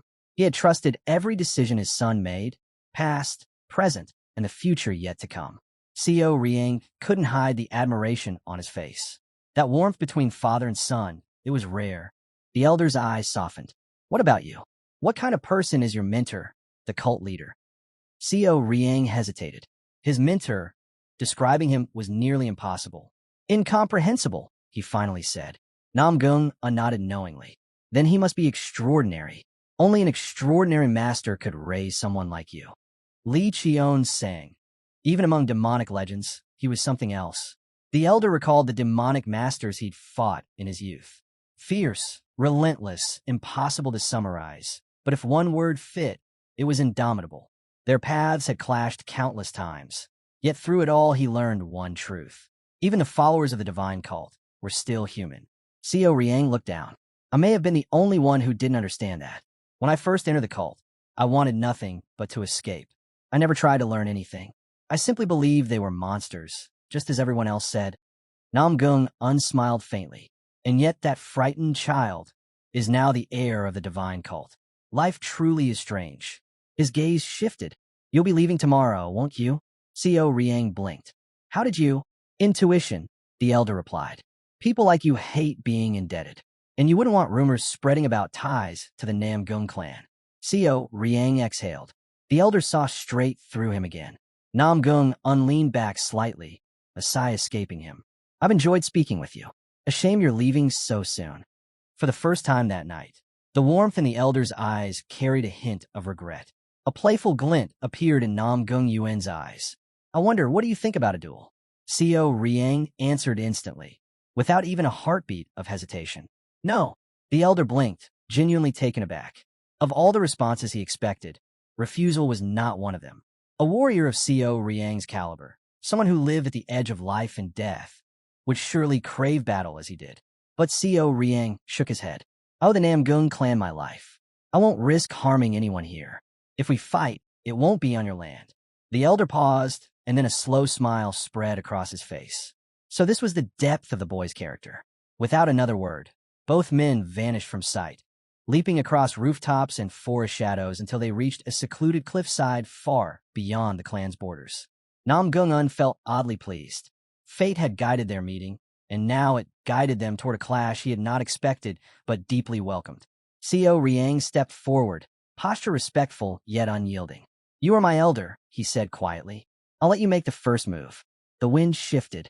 Two titans stood alone beneath the moon, teacher and heir of different worlds, blades and destinies about to collide. The place they chose for their duel was breathtaking. An open ridge suspended between two mountains, where the wind carried the scent of pine and the moon seemed close enough to touch. Namgung unsmiled softly. This spot is known as the most wondrous place beneath the heavens. They say anyone who gazes upon these peaks forgets all evil. Even in the darkness, the view had its own haunting charm. Perfect for a duel. Perfect for a bit of fun. As they stepped forward, the elder chuckled. I heard a rumor. Something about a massive tiger roaming with a golden fox. Nonsense, of course. No such beasts exist. Co Riang almost choked. Tora and Wangu. So his pets were out here playing again. Wonderful. He drew his blade. A red aura coiled around the heavenly demon blade like a living flame. Namgung undrew his sword as well, and Co Riang froze. He had never seen a sword like that. Elegant. Terrifying. A masterpiece forged by a hand that understood steel on a level beyond mortal craft. This one is my favorite, the elder said, lifting it slightly. Though I've never named it. Just a nameless sword. Co Riang frowned. Something this magnificent, nameless? That won't do, elder. A sword of that level deserves a fitting name. Namgung laughed and nodded. Perhaps you're right. Then he gestured to Co Riang's blade. And what about yours? Heavenly Demon Blade, Co Riang replied. I couldn't think of anything better, so I went with something simple. To the elder, the name sounded plain, almost disappointing. But the moment he truly felt the sword, his expression sharpened. This weapon carried fear within its steel. Power. Burden. Anyone who wielded it would have to withstand the weight of that dread. Co Riang lifted his chin. Shall we begin? The elder's smile widened. Yes. I'm glad fate brought you here tonight. The duel erupted. Red aura spiraled violently around Co Riang, heat and pressure surging like a living storm. But then he looked up and froze. A shimmering barrier surrounded Namgung, rippling like water, yet harder than steel. His chi wasn't wild, wasn't loud. It flowed with impossible consistency, no turbulence, no gaps, no weakness. A perfect defense. Co Riang understood instantly. Elder Namgung wasn't just preparing to strike his body. He was preparing to assault mind and chi alike, a level of mastery that could tear through even the strongest resolve. And for the first time in a long while, Co Riang felt a chill run down his spine. Co Riang gauged the barrier again. If he struck recklessly, the sword-shaped aura around Namgung would slice him apart before he even touched the elder. And with that kind of defense, none of his direct attacks would leave a scratch. He wasn't lost, just facing, for the first time, an opponent whose mastery eclipsed anything he had ever fought. Namgung watched as Co Riang slowly lowered his blade, his breathing settling into an eerie calm. Why now? Had he switched to a mental blade technique? Was he planning to clash will against will? But no, the elder sensed it. The potent chi of the heavenly demon divine art still swirled around Co Riang. Whatever the young lord was preparing, it wasn't a psychic duel. For the first time, the King of Swords found himself unable to predict the next move. Then, Co Riang's foot slammed into the ground. A shockwave snapped through the earth, cracks splintering beneath them. Namgung Yuan's eyes widened. He's trying to shake the chi net, create an opening, then charge in. And he was right. In the blink of an eye, Co Riang tore through the disrupted barrier and dragged the elder into close-range combat. Namgung was ready. Chi threaded through his fingers, spiraling up his arm for a devastating strike. But Co Riang only smiled and slipped past the blow, twisting the elder's arm and locking it against his torso in one smooth motion. The elder did not panic. Lightning suddenly burst from his palm, pure, thunderous chi roaring to life. Co Riang's eyes widened. He's still attacking, even in this position. With no choice, he shoved Namgung away before the lightning tore through both of them. The elder staggered back, but he grounded his stance instantly, using sheer body weight and chi to stabilize. He exhaled with a grin. I didn't expect you to rush in like that. A sudden close-range fight. Co Riang shrugged lightly. I can't just stand back and watch. The elder laughed, delighted. That was only a warm-up. Fun, yes, but now I'll take you seriously. Excitement flickered in Co Riang's eyes. Good. I want to see the true strength of the man I've admired. The air changed. The warm-up was over. Two monsters were about to fight in earnest. Far from the cliff where Seo Riang and Namgung uncrossed blades, chaos erupted at the mountain's base. Members of the demon cult pushed their way through the forest, only to find the Beggar King locked in a desperate fight with one of their own. The cult fighter sneered as he struck at him. Running already? Afraid of dying, Dragonhead? His voice dripped with mockery. The most cowardly leader among the Orthodox clans? What a joke. Another cult soldier stepped forward. So, this is the man leading the beggar sect? Naive, weak, pathetic. No wonder your sect is finished. They didn't stop. I heard you ambushed the previous Dragonhead, expelled him just to steal his seat. Looking at you now, I believe every word. A man this terrified has no right to call himself leader. The Beggar King trembled, then suddenly hurled something at them. A monkey. The small creature latched onto the cult man's arm and bit down hard. The cult fighter didn't retreat. He merely scoffed. Animals like that, to us, they're family. But you, throwing family at an enemy just to survive? You don't even have a warrior's heart. More demon cult members arrived, and their ground leader raised his hand. Let him run. A coward going toward his own grave doesn't need to be chased. The Beggar King bolted into the forest, cursing at the top of his lungs. The house sect. You dogs, working with the demonic cult. Just wait. I'll take revenge. But his ranting stopped the moment someone stepped in front of him. A martial master, Gong. The Beggar King froze. Who are you? Gong looked him up and down with cold disinterest. You look like a beggar. Fitting. Before I kill you, I want to hear your last words. The dragon head swallowed hard. I have something to say. I lost. Completely. I surrender. Spare me, and I'll give you information. Anything. Gong's jaw tightened, fury rising. To see his so-called orthodox leader reduced to this, begging at the feet of a demon, was sickening. He remembered his own youth, the trial he had taken to prove the righteous spirit of the orthodox path, the oath he swore that day, and with the same hands he once used to uphold righteousness. He slew the dragon head where he stood, barehanded, on the cliff above the world. The young lord and elder Namgung unclashed in a storm of force, shockwaves rippling through stone, wind howling around their blades. Each collision shook the mountain itself. Namgung Yuan's eyes burned with excitement. So this is your power? Heaven truly grants terrifying gifts. Even your steel-like body withstands your own chi. Remarkable. He had witnessed countless martial techniques across his lifetime, yet none resembled the demonic force Seo Riang wielded. Every time the elder struck, the young lord didn't merely block. He returned the force back at him, as if the attack belonged to him all along. Namgung unsurged forward, thunder erupting along his sword. Lightning crackled around the blade as he swung, but Seo Riang dashed in faster than the elder expected. The elder blinked. Another counterattack? But in the next instant, he recognized it. The invincible sword path, the signature technique of the Namgung clan, used against him. He halted his step and raised his blade, redirecting the force with perfect control. But no sooner had he pushed one attack back than another descended. The Emperor's sword form, a colossal sword net that shredded the air itself. Trees split, stone cracked. The world seemed to collapse under the technique. Yet the young lord blocked it. Namgung unfroze, genuinely speechless. No one had ever taken that strike head-on and survived, much less stopped it.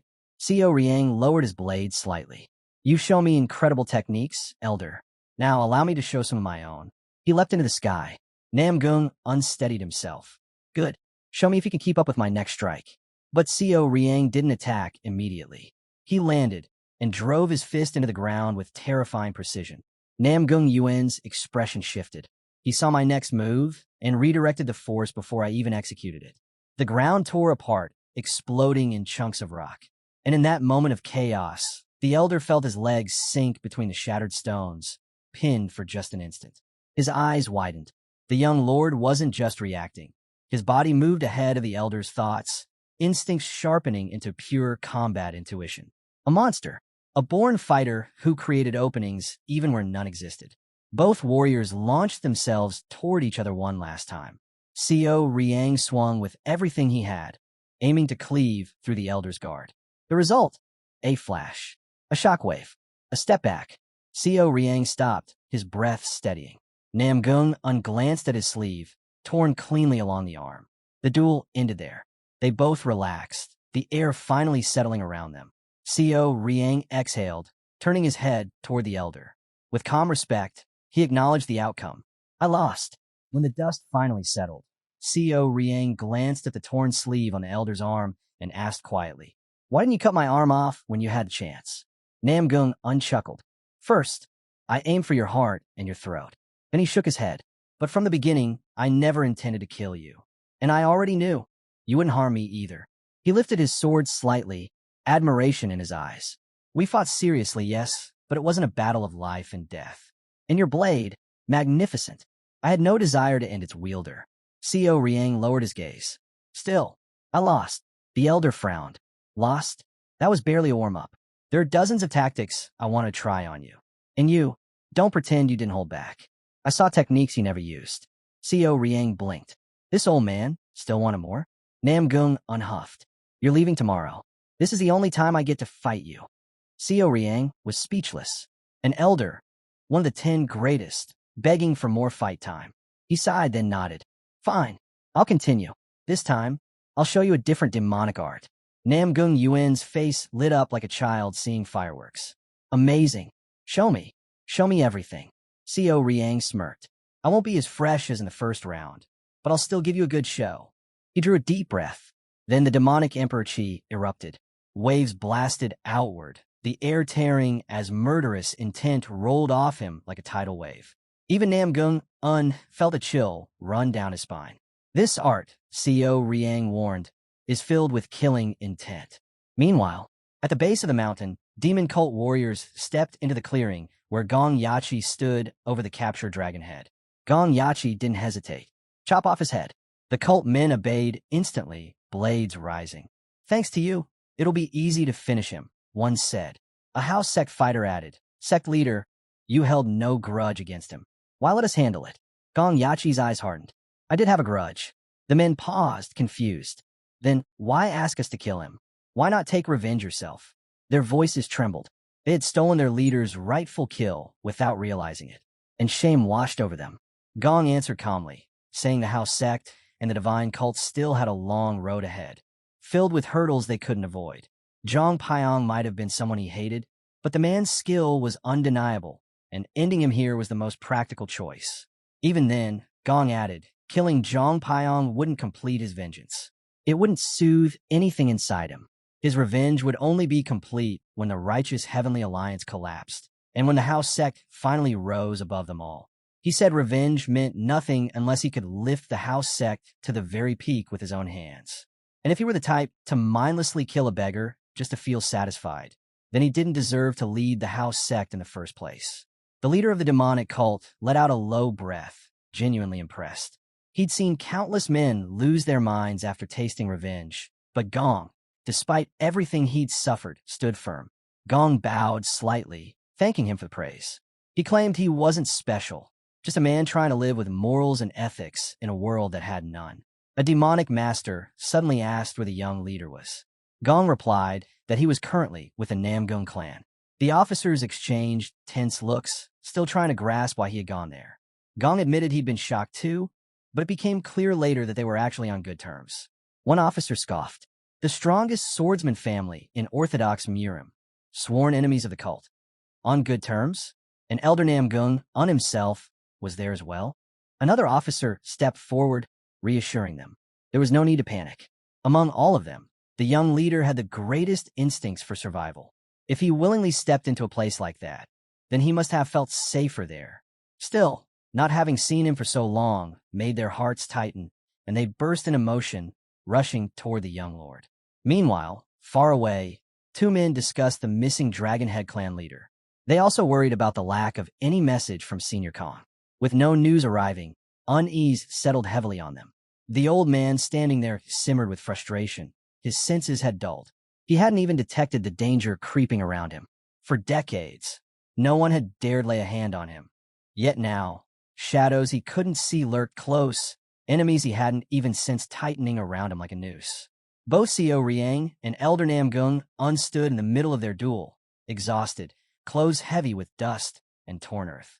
Co Riang exhaled deeply and admitted that Elder Namgung truly lived up to the title of Zhong Yuan's greatest swordsman. Fighting him had opened his eyes. But Elder Namgung laughed breathlessly. saying those words should have been his. At first, he'd assumed the young master was nothing more than a ridiculous genius, an accident created by the heavens. Yet after crossing blades with him, he realized Xiao Riang was someone far more familiar with real combat than anyone he had ever faced. Elder Namgung unadmitted he was stronger overall, but even he couldn't confidently say who would survive if this duel had been a true life-and-death struggle. Xiao Riang simply replied that in such a scenario, he would have died 8 times out of 10. The elder frowned and asked why he thought that. Xiao Riang explained the technique he had used earlier. Elder Namgung shook his head. It was only a performance. He had never used mind chi. In fact, he couldn't. Learning it was beyond difficult even for him. If he had truly tried to unleash mind chi recklessly, he would have died on the spot.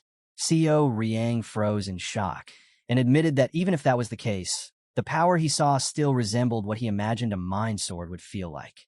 Realizing this, Xiao Riang became even more certain of his defeat. Elder Namgung Yuan's insight cut sharper than any blade, and his mastery over joint chi was unmatched. Xiao Riang confessed that his balance was still off. He couldn't even manifest a proper mind sword in this state. Elder Namgung then asked about the demonic art with the blue aura. Xiao Riang replied calmly. It was the demonic emperor chi. The elder nodded. That blue aura. It was even more mysterious than the red one. But beyond that, he asked if Xiao Riang had felt anything strange when using it. Xiao Riang blinked, confused, and asked him to clarify. Elder Namgung unhesitated. He wasn't sure whether he should reveal the origins of that power. Some truths, he said, were meant to be discovered by the practitioner alone. Xiao Riang narrowed his eyes and asked if something was wrong with him. Elder Namgung Yuan's expression hardened. He warned that if Xiao Riang failed to control that power properly, especially while wielding a demonic art, one day he could trigger a massacre, a true bloodbath. If his balance slipped even slightly, he could lose himself and become nothing more than a berserk demon. So the elder asked directly if the young master had pushed his limits to obtain that demonic art. Xiao Riang answered honestly. He had crossed paths with the priestess from the heavenly dragon palace inside the Madwood forest, and he killed her. In doing so, he ended up absorbing a massive amount of wood chi. Elder Namgung let out a slow breath. It was only because it was with chi that he survived. Had there been even a trace of another element mixed in, Xiao Riang's body wouldn't have endured it. Wood chi belonged to one of the 5 elemental forces of the Azure Dragon of the East.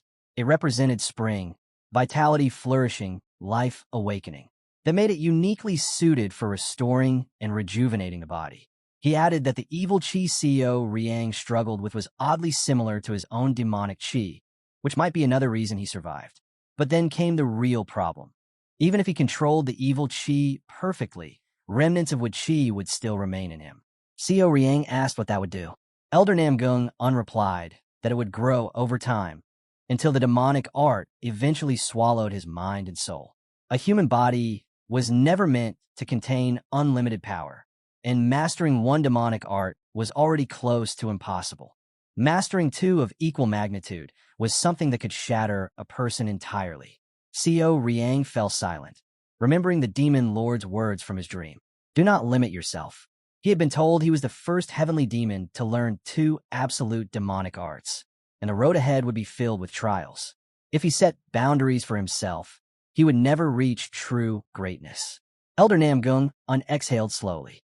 As someone from a clan that stood as the young master's enemy, he admitted he shouldn't be offering him guidance or mercy.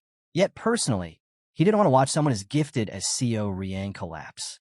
More than that, he didn't wish to see innocent people become victims if the young master ever lost control.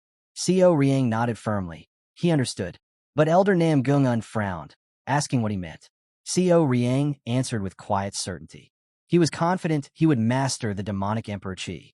And even if his vessel wasn't enough now, he would expand it. He wasn't someone who backed away from hardship. Just then, a massive white tiger and a golden fox leapt into the clearing. Xiao Riang continued speaking calmly, saying he had already chosen to walk this demonic path. The elder's eyes widened. So the rumors were true. The mythical creatures actually existed. Xiao Riang told him that if his vessel wasn't strong enough alone, he would lean on his companions. With them at his side, he had nothing to fear. He knelt and wrapped his arms around the tiger and fox with genuine affection. Elder Namgung unwatched in awe. A young demonic leader with two mythical beasts, perhaps protecting himself, would never be an issue. Even more shocking, the fox's gentle lick caused Co Riang's wounds to knit back together instantly. The elder told him to sense the demonic chi gathering nearby. His subordinates had arrived to escort him. Co Riang rose, ready to make his first true entrance in Amurim with all his people behind him. Elder Namgung asked if he was truly leaving already. Co Riang smiled faintly, saying their duel had been the best part of his journey so far, and telling the elder to take care of himself. They turned away, parting paths under the fading sky. And as Elder Namgung walked back alone, he whispered a silent wish in his heart, hoping that the young master would never be swallowed by the demon he was destined to command. At the Namgung clan, cheers erupted the moment the demon lord of the heavenly demon divine cult stepped into view. Shock rippled through the grounds. Every member of the penal law court and all 104 martial artists of the Guardian Court knelt to greet their young leader. Even the Namgung swordsman stiffened at the overwhelming display. Co Riang offered a small smile, greeting them warmly. It had been a long time since they'd all stood together like this. He looked at the highest-ranked officer and said he had grown even stronger since their last meeting. The officer grinned bitterly, replying that he had to grow stronger.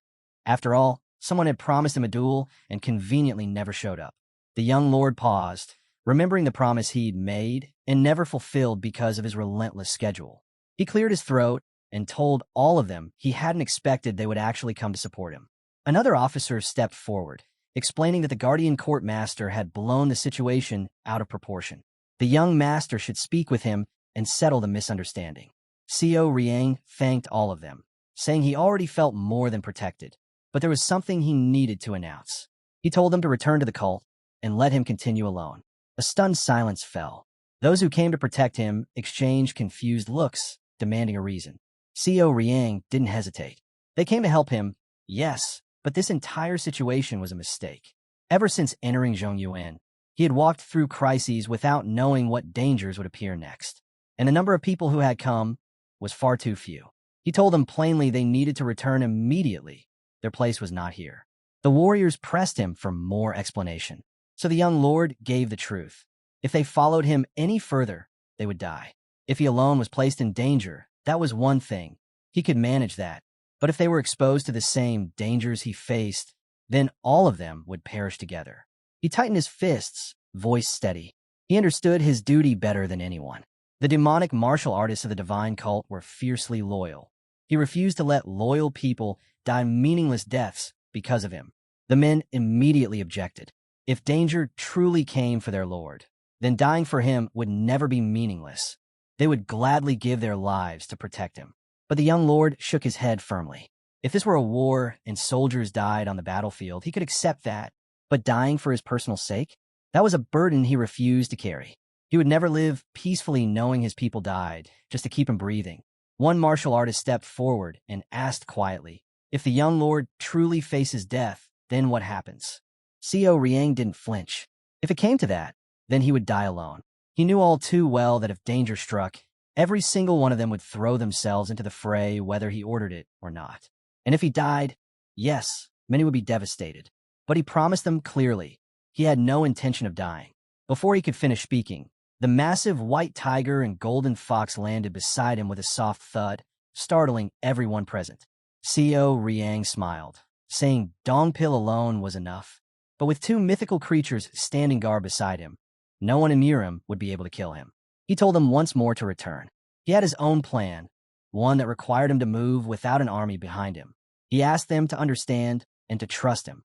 The martial artists finally bowed, saying they would obey without question. They only wanted to know his reason. Now that they did, they would follow any order he gave.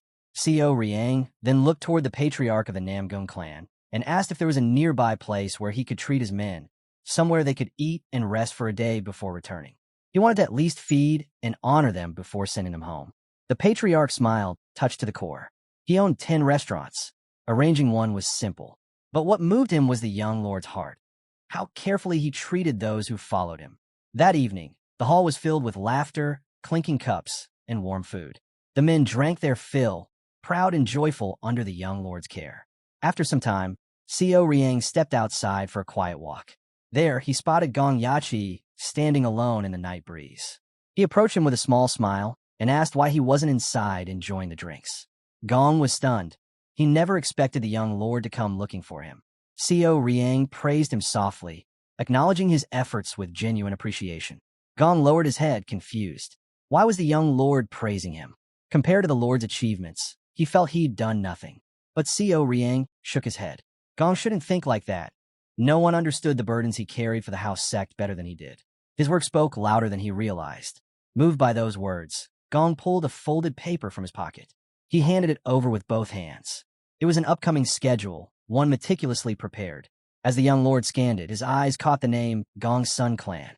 Gong explained that he had arranged everything carefully, creating a stage the young lord could step onto with complete confidence. This will be the first major step toward making the world accept the divine cult. Meanwhile, back in the Namgung estate, Elder Namgung sat in pain, grumbling that age had turned every limb into a battlefield. Still, he was relieved. The young lord he fought was no naive brat, but a genuine warrior. If only the boy carried a little less murderous intent, he would be even more remarkable. Behind him, the patriarch asked quietly if the young lord was truly that strong. Elder Namgung replied with a sigh, telling him to simply ask the young lord what he wanted from him. The patriarch froze, shocked that Elder Namgung already knew his intentions. The elder continued, saying that Anhui and everything around it had become far too unstable. The patriarch needed to discuss that directly with the young lord. The patriarch hesitated. The conflict between the orthodox and unorthodox factions began because of Anhui. Losing control of it was humiliating, and asking for help from someone who had once been their enemy was difficult. Yet the young lord had proven he understood what was right. His morals were intact, so there was a chance, just a chance, that he might extend a hand. Elder Namgung asked how Seo Riang responded to their request. He even chuckled, guessing the young lord probably told them to handle their own mess. But the patriarch explained that the young lord had come to Zhongyuan with a purpose. He couldn't abandon his mission just to fix their problems. Still, he did say he might assist them along the way, should the opportunity arise. The patriarch finished by saying the young lord had promised he might help them if the opportunity came during his mission. Elder Namgung nodded. For him, even those words were enough. People branded the demonic path as wicked, assuming all who walked it were monsters. Yet seeing the young lord today, he felt nothing but admiration. The patriarch agreed. A demonic martial artist like Seo Riang was rare. Someone who clearly walked a different path from the ones who drenched the world in blood. Elder Namgung was certain of one thing. The road this young heavenly demon walked would not be a trail of corpses. Meanwhile, at the Flying Swallow Pavilion, chaos brewed.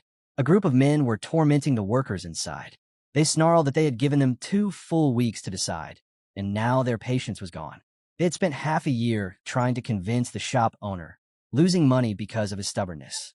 Gong Sun Myun, master of the Sword Pavilion, stepped forward and demanded protection money once again.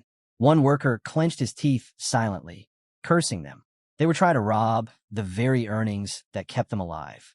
Giving 60% of the restaurant's profits would leave them only 40, barely enough to survive. He tried to explain they could manage, but Gong Sun Myun wasn't interested in negotiation. He coldly suggested they simply cut the workers' pay. The man's face twisted. If they lowered wages, the long-serving staff would leave. And without enough workers, they couldn't maintain the quality of their dishes. Without quality, customers would disappear, and eventually they wouldn't even have money left to give as protection. If that happened, everyone would lose. Yet the pavilion master showed no concern beyond filling his pockets. The pavilion master's temper snapped. He called the worker a thief, accusing him of trying to rob them. He claimed he was only asking for money in exchange for protection, insisting that with their help, the business would run smoothly, so all they needed to do was pay. Then his voice dropped cold. If the worker refused to sign the papers, the men were to cut off his hand. The worker protested desperately, saying the true owner wasn't present and they should wait. But the underling beside the master sneered. The owner had already declared that if he wasn't available, the worker was the acting representative, which meant he did have the authority to sign. The swordsman advanced. Steel hovered above his wrist, seconds away from being severed. But the blade never fell. In that instant, the worker vanished. The young lord had appeared out of nowhere, pulling him to safety. His expression darkened as he glared at the thugs, shaking down poor workers for 60% of their earnings. Even unorthodox clans didn't extort this much. He cursed them openly. The pavilion master barked at him to back away, warning him not to interfere with the Gongsun clan's business. Co Riang's eyes narrowed. So this was the pavilion master. The man, unaware of his true identity, insulted him and called him a brat. Co Riang didn't bother responding. Instead, he ordered, "Dong Pil, handle it." Dong Pil stepped forward without hesitation. The pavilion master's men scoffed when the servant addressed the young lord as Demon Lord, cursing him for daring to use such a title. But before they could finish their insults, their swords shattered, crushed instantly in Dong Pil's hands. None of them even saw him move. Coldly, he warned them to watch their tongues. And then he corrected them. It's not the demonic cult. It's the heavenly demon divine cult. The carriage wheels groaned as they rolled over the uneven road, the rhythm steady, almost hypnotic. Inside, however, peace was nowhere to be found. A small voice broke the silence first, announcing that someone was starving. Yeo Sang-rin shifted on a narrow bench and leaned toward Anghua with pleading eyes, asking if there was any dried beef left. Anghua did not even look at her at first. She reminded Sang-rin that she had eaten barely 15 minutes ago. If she continued devouring their rations at this pace, the supplies would vanish long before the journey ended. Sang-rin pouted and shot back that she had not eaten properly for days before this. She had been bedridden, weak, and unable to even sit up without assistance. Anghua replied dryly that she had heard the Namgung clan had provided her with nourishing meals during her recovery. Sang-rin waved the comment away, calling those portions catastrophically small, as if she had been fed like a sparrow. Anghwa's brows knit together. She told Sang-rin to endure a little. What would happen if she started gaining weight now? The question struck a nerve. Sang-rin straightened abruptly, her irritation flaring. Even if she gained weight, so what? Her fists clenched as her voice sharpened. Life was not only about surviving. It was about being able to enjoy something, anything. She risked her life day after day, stepping into danger without hesitation. And now she was supposed to ration every bite as if she were a criminal stealing scraps. If she cannot even eat properly, how was she meant to savor living at all? Anghua stared at her for a long moment. Then she sighed, defeated. She reached in her pouch and pulled out a final strip of dried meat. This was the last piece, she warned. They would have a proper meal later, so Sang-rin needed to hold out until then. Sang-rin accepted it immediately, her earlier frustration dissolving into visible satisfaction. From the front of the carriage, Gu's voice cut in, calm but edged with irritation. They were speaking too loudly. Sang-rin paused mid-bite and asked if they were disturbing him. He answered that they were, at least somewhat. She chewed thoughtfully and admitted that he was a guest. She would try to lower her voice, though she did not intend to turn the carriage into a funeral hall. Gu accepted that much, but his tone hardened. Being friends with a young leader meant little in his eyes. She was still an important figure of the Ice Palace and should conduct herself accordingly. Sang-rin tilted her head, asking if she did not appear noble enough at this moment. Gu did not hesitate. No, she did not. He explained without softening his words. The impression one created determined how one would be treated. Dignity was not a title that could be worn loosely. If someone soured the atmosphere at a first meeting through careless tone and speech, respect would not follow. Anghua listened in silence as he continued, saying that in human relationships, only a handful of words were enough to spark conflict. Gu added that he might overlook such behavior if it were directed at him. But when it came to the young leader, she should measure her words carefully. Some lines, once crossed, could not be easily redrawn. Sang-rin lowered her head at last. She admitted she simply could not tolerate people who felt as cold and lifeless as stone, and that her words had likely come out sharper than she meant. Without hesitation, she offered an apology. Then, as if nothing had happened, she turned to Anghua and stretched out her hand again, asking for another piece of dried meat. After such a stern lecture, she claimed she had only grown hungrier. Anghua immediately pulled the pouch away and refused without mercy. Before Sang-rin could protest further, her expression shifted. She glanced toward the rear of the carriage, her eyes narrowing slightly. Something had changed. She wondered aloud if something had happened behind them. Gu's gaze sharpened. For someone of her level to sense a shockwave of chi from such a distance was no trivial matter. He asked whether she had truly felt a fluctuation. Sang-rin lifted her chin proudly and declared that her ears were exceptionally keen. Anghua quietly urged her to behave with more decorum, still unsettled by her carefree attitude. Gu fell into thought. He himself had only realized something was amiss after detecting a thread-like ripple of chi, so faint it could have been mistaken for wind. Now he understood why the young leader had dismissed the guardians earlier. There were movements ahead that required subtlety, not numbers. Elsewhere, in the shattered remains of a restaurant, Co Riang stood calmly amid overturned tables and broken beams. The air still carried the echo of violence. Before him was the man they had saved. Co Riang spoke evenly, noting that there was still time before the clan forces arrived, and suggesting he eat something. Then, almost casually, he asked what dishes were good here. The man stared at him in disbelief. His mind replayed what he had just witnessed. Co Riang standing alone in the hall surrounded by fallen martial masters of the Gongsun clan. He had ordered the survivors to return and report everything, even instructing them to bring their patriarch along with every force they could muster. To the man, it seemed madness. No matter how strong these people were, how could they survive once the entire might of the Gongsun clan descended upon them? Co Riang repeated his question about the food. Suddenly, the man shouted at them to leave. His body trembled as his eyes darted toward the entrance. The Gongsun clan would return, he warned. They would bring every martial master they had and slaughter everyone still here. If they valued their lives, they needed to escape immediately. Co Riang blinked once, slightly surprised. In this world, many who received help demanded even more in return. Yet this man, trembling as he was, urged them to flee for their own safety. The man continued pleading, voice shaking as he begged them to go before it was too late. Co Riang regarded him quietly. In a world this ruthless, a heart that worried for others was a burden as much as a virtue. Living with such softness could not have been easy, and yet, perhaps it was precisely that sincerity that had allowed him to hold his place in this harsh establishment, surviving not through strength alone, but through the quiet trust he inspired. Co Riang spoke as if nothing outside those broken walls mattered. Everything was fine, he said. There was only something he wished to ask. He pulled out a chair and sat down casually amid the wreckage. Then he asked whether the man had ever had a sect backing him. The man shook his head. No sect. No smaller gangs either. Why? He hesitated before answering. For the weak, hiding beneath the strong was the quickest way to survive. But strength was never absolute. It was always relative. The moment someone stronger appeared, the first to be crushed were the weakest followers at the bottom. Those who depended on borrowed power paid the heaviest price. Co Riang listened quietly, then asked if that was why he had refused to cooperate with any Murim sect. For now, yes, the man replied.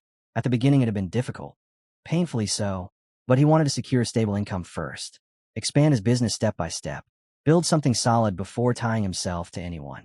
Co Riang's eyes narrowed slightly. For now, he repeated inwardly. That meant there was more. He asked directly whether the man already had a sect in mind. After a brief pause, the man admitted that he hoped to build ties with the Namgung clan. He did not know much about the shifting tides of the world, he said, but he knew enough to understand that the Namgung clan's moral standing far surpassed that of the Gongsun clan. This place was far from Namgung territory, but his aim was clear. One day, he wanted this restaurant to become a branch under the Namgung banner, protected by them, and in return serving as their eyes and ears. Co Riang responded evenly. If cooperation with a Murim sect was inevitable, then it made sense to choose the finest martial clan in Anhui. The man nodded firmly. There was something unexpectedly endearing about that resolve. Co Riang had first taken him for a timid, overly sensitive man. Instead, he was someone thinking several moves ahead. Kindness alone would never guarantee survival in this world. The man understood that. His priority was clear: prove his worth through steady expansion first, then negotiate from a position of value. He had no intention of becoming anyone's puppet. Co Riang rose from his chair. What if it was not the Namgung clan? He asked calmly. Suppose there was another sect with comparable influence, perhaps slightly inferior in martial strength, but equally formidable in reach. What do you think of that? The man blinked and asked which sect he meant. Co Riang answered without hesitation. The House sect. The man froze. The name alone was enough to drain the color from his face. Co Riang remarked that trusting them might not be easy.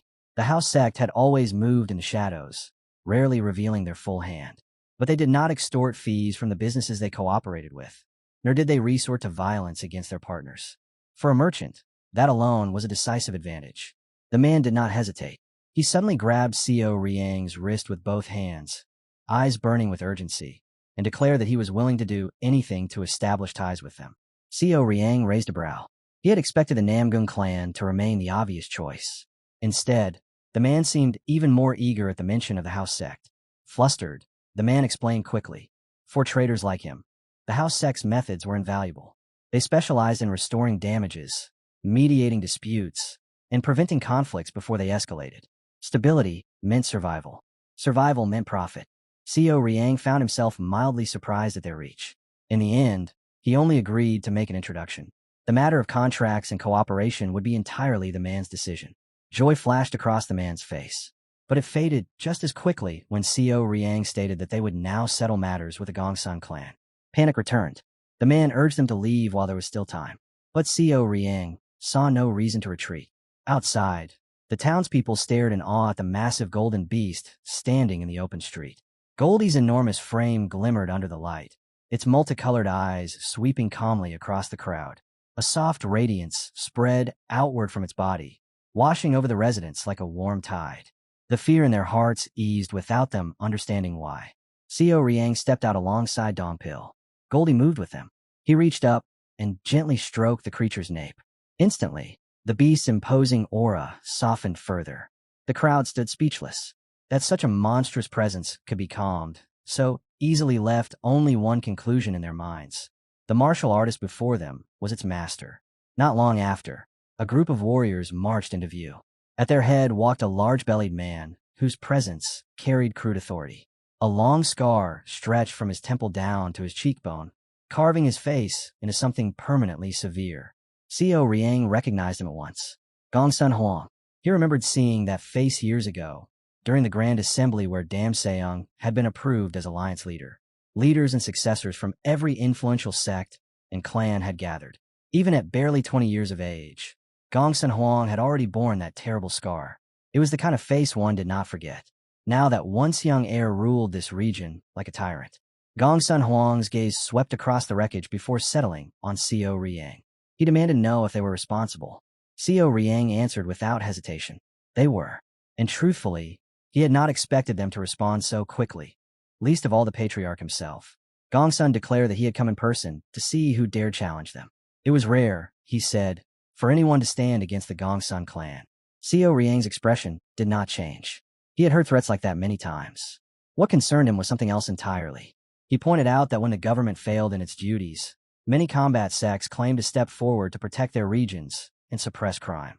Yet here they stood, trying to crush the very businesses they were meant to safeguard. The words hung in the air like a blade drawn, but not yet swung. Gongsun's composure shattered. Rage surged through him, veins bulging as his face darkened. Yet Co Riang did not yield an inch.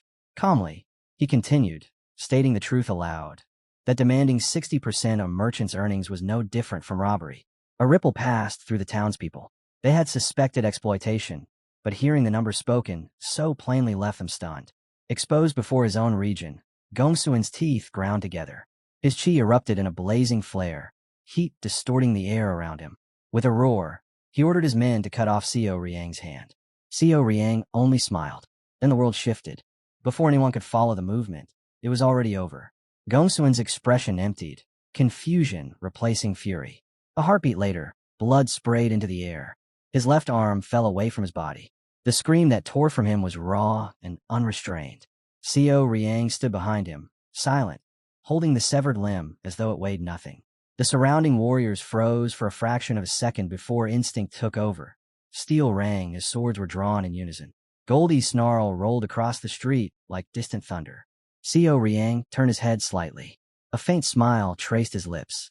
His eyes burned with a bluish flame, demonic energy flickering within them like cold fire.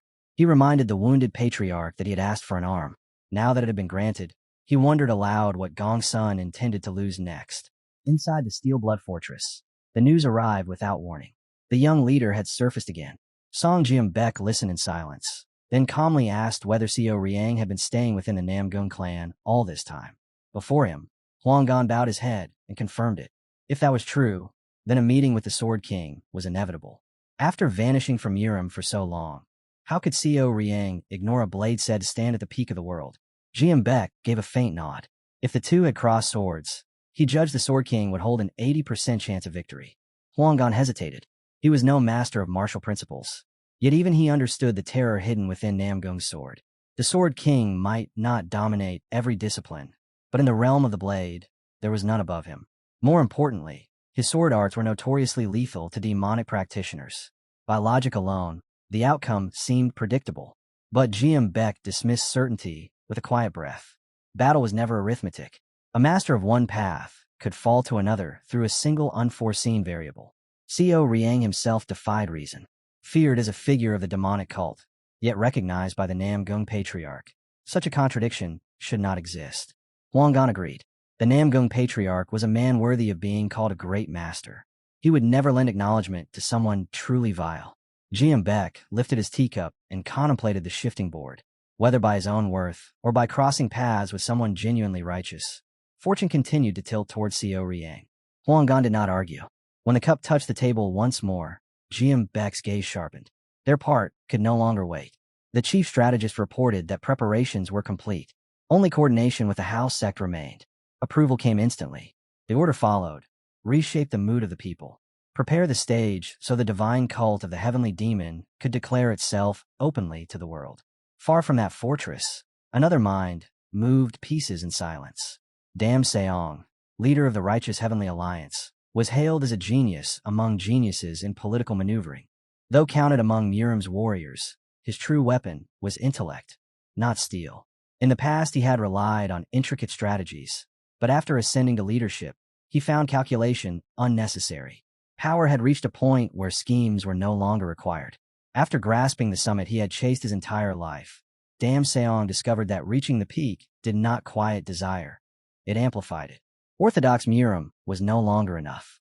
His gaze stretched toward the unorthodox sects, then even toward the demonic path itself. He spoke of unifying the world, of achieving what no one had dared to imagine. Yet beneath that grand ambition, there was no burning conviction. It was expansion without depth, hunger without fire. He had believed the demonic cult's boldness to be nothing more than noise. He had not foreseen events spiraling beyond his control, and in the quiet of his thoughts, bitterness surfaced. Perhaps he was nothing but an aging man gripping his throne too tightly, afraid that the empire he built would slip through his fingers. That fear had already cost him something precious. It had cost him his sharpest blade. Before he became alliance leader, there had been one name whispered in shadows: the king of assassins, Chun Hajin. A weapon without equal. A man never meant to bow, never meant to lead, driven only by a fierce longing for freedom. Dam Seong had known that from the beginning. That was why he bound him with a blood parasite, the most valuable chain he possessed. Looking back, he understood how simple it could have been. If Chun Hajin had chosen to leave, he could have killed him. If he had stayed, he could have continued using him. Dam Seong knew every secret of his martial arts. There had been no real threat. But Chun Hajin was more than an asset. He was a remnant of the era when Dam Seong would stain his hands without hesitation to seize power. The embodiment of his ruthless ascent. To accept that such a man had expelled the parasite and broken free, he could not allow it. So he activated the indestructible network formation and erased him. With the king of assassins dead, that chapter closed. For years afterward, no one dared challenge him. Now that certainty was cracking, someone was hunting him. Inaction meant death. Dam Seong understood this with perfect clarity. Seated upon a throne in a vast, lightless hall where only a single dim lamp flickered, he made his decision. If the world believed he had grown complacent, he would correct them. He would write the next chapter himself, and remind Jianghu who stood at its summit. Elsewhere, the sharp sound of something heavy striking the ground shattered the air. A severed hand rolled across the floor. A muffled scream followed. Behind the staggering Gong Sun stood Co Riang, expression unchanged, as he casually tossed the severed limb aside. Around them, blades flashed upward in unison. Warriors formed a circle, steel trembling with alarm. The patriarch moved swiftly, striking a point on Gongsuin's shoulder to halt the bleeding. His voice thundered through the chaos, ordering his subordinates to kill Co Riang without hesitation. They surged forward. Co Riang did not move. Goldie did. The massive beast launched itself into the fray, its paws sweeping through the charging warriors as if they were reeds in a storm. Weapons scattered. Bodies crashed against the floor. One unfortunate fighter found himself pinned beneath a crushing paw, murderous intent blazing in the creature's eyes. Fear spread through the ranks. Some faces paled openly. Others clenched their teeth and forced their legs not to retreat. The squad commander shouted for them to disperse, to avoid the beast and reposition. Fighters armed with heavier weapons broke formation and charged again, this time aiming directly for Co Riang. They rushed him in formation, blades cutting from every angle, confident that numbers would crush a single man. Co Riang stepped forward. His body flowed through the assault as if the battlefield were water, and he alone understood its current. He slipped between strikes, turned shoulders by a hair's breadth, and in the same breath delivered controlled blows that sent men crumpling. Before one opponent even realized he had missed, Co Riang was already behind him. A precise strike to the neck, another to the ribs, another to the shoulder joint. Dong Pil watched closely and felt chill. Co Riang was not killing them. Every warrior fell unconscious, not dead. To defeat enemies without taking their lives in the chaos of group combat required greater mastery than slaughter. Yet he did it as though he were brushing dust from his sleeve. His movements were fluid, supple, refined beyond reproach. Each strike carried only as much force as needed. No excess, no hesitation. In moments, bodies lay scattered across the ground behind him. It was clear he possessed the strength to stand alone against an entire sect. Then the air shifted. A bluish demonic energy began to seep from his body. It was not explosive. It spread slowly, deliberately. A blue-black haze unfurled outward like creeping mist, brushing against the front ranks of those who still dared stand. One warrior muttered in confusion. Dong Pil's breath tightened. Co Riang's eyes had changed. Something ancient and unfathomable stirred within them. What technique was this? Co Riang raised his hand. Dark energy streamed forward in a controlled surge, rolling into the crowd like a silent tide. He did not release it wildly. He guided it, refined it. The moment it touched them, warriors began coughing violently. Blood spilled from their mouths. Their pupils lost focus. His fingers twisted slightly. The pressure intensified. Invisible force tightened around their throats like an icy hand, constricting breath, crushing will. One by one, they collapsed, gasping, then falling still upon the ground. Co Riang lowered his hand and studied it calmly. So this was the extent of his control. He had just executed the demonic Emperor Qi's absolute palm. The Manji pressured demon sealing palm. The same technique the demon lord had used against him in their final clash. Gongsun stared, horror hollowing his face. His elite warriors lay broken, his authority reduced to dust before the eyes of all. His lips trembled as disbelief turned into dread. Co Riang extended his hand once more, the bluish aura coiling around his fingers. His voice was steady. Those who had waited in the shadows to seize power would soon step into the light. And when they did, only hell would remain for the patriarch. The energy shot forward. Gongsun's body lifted from the ground, suspended helplessly in the air as if seized by an unseen executioner. His scream echoed across the courtyard. The townspeople watched, frozen, unable to comprehend what they were witnessing. Co Riang's gaze was cold. He spoke without emotion.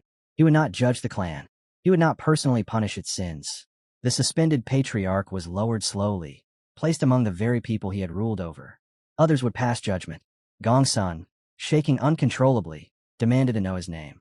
The answer was already spreading. Word traveled swiftly. The young leader of the divine cult was fighting the Gongsun clan. Gong Yachi gave immediate orders to send a message to the Steel Blood Fortress. He reflected on the chain already set in motion.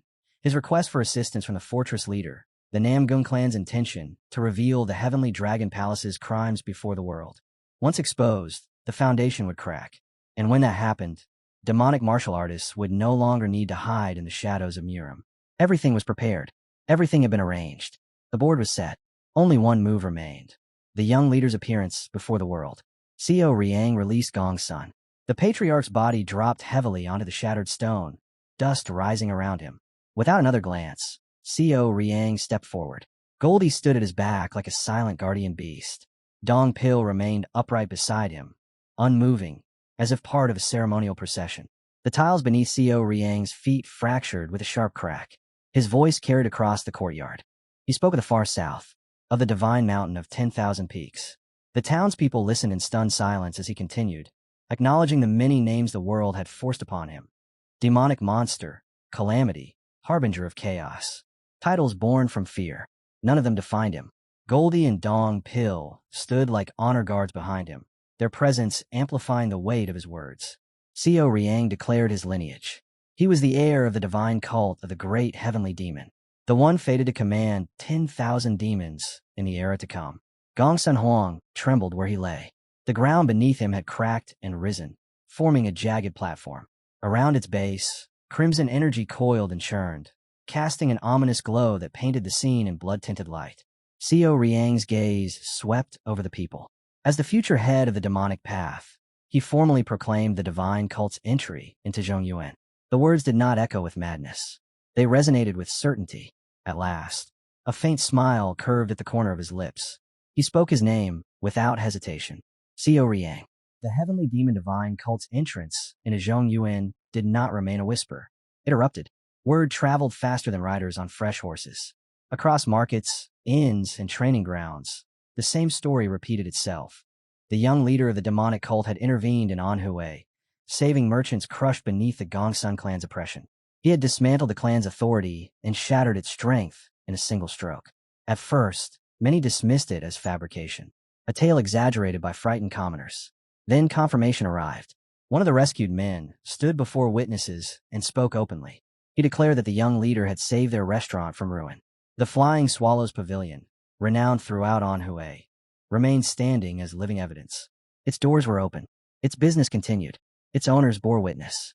Doubt began to dissolve, but the waves did not stop there. New reports surged through Zhongyuan. The demonic cult's leader had eradicated the Yangtze River bandits. He had also confronted the Heavenly Dragon Palace, exposing its kidnappings and murders of Miram's people. The region trembled. This was no rumor whispered in taverns. The Steel Blood Fortress confirmed it. The Namgung clan supported it publicly. When the Patriarch of Namgung put his name behind those statements, shock rippled through the martial world. Orthodox sects reacted with fury. They condemned Namgung's stance as reckless, irresponsible, dangerously naive. Within the Anhui branch of the Righteous Heavenly Alliance, tension thickened the air.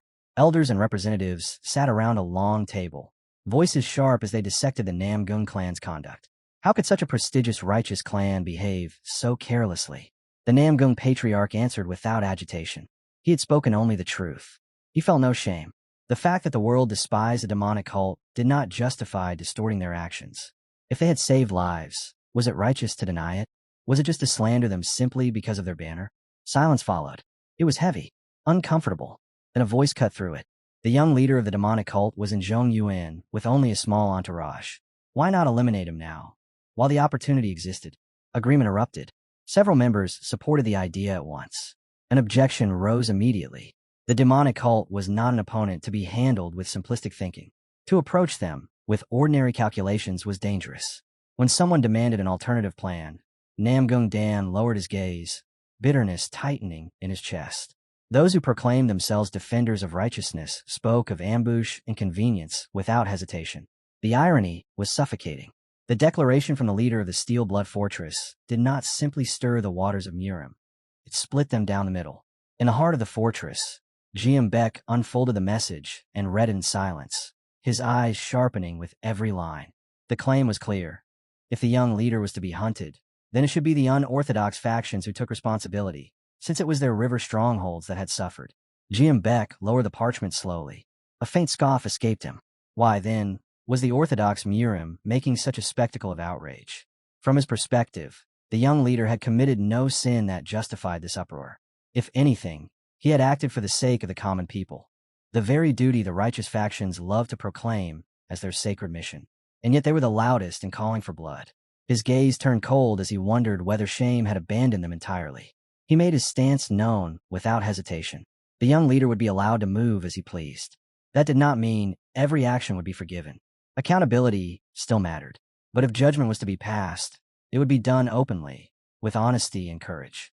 Jiam Beck declared that he would rather see the heavenly demon cult step boldly into Zhongyuan under the sun than listen to cowards whisper their accusations from the shadows.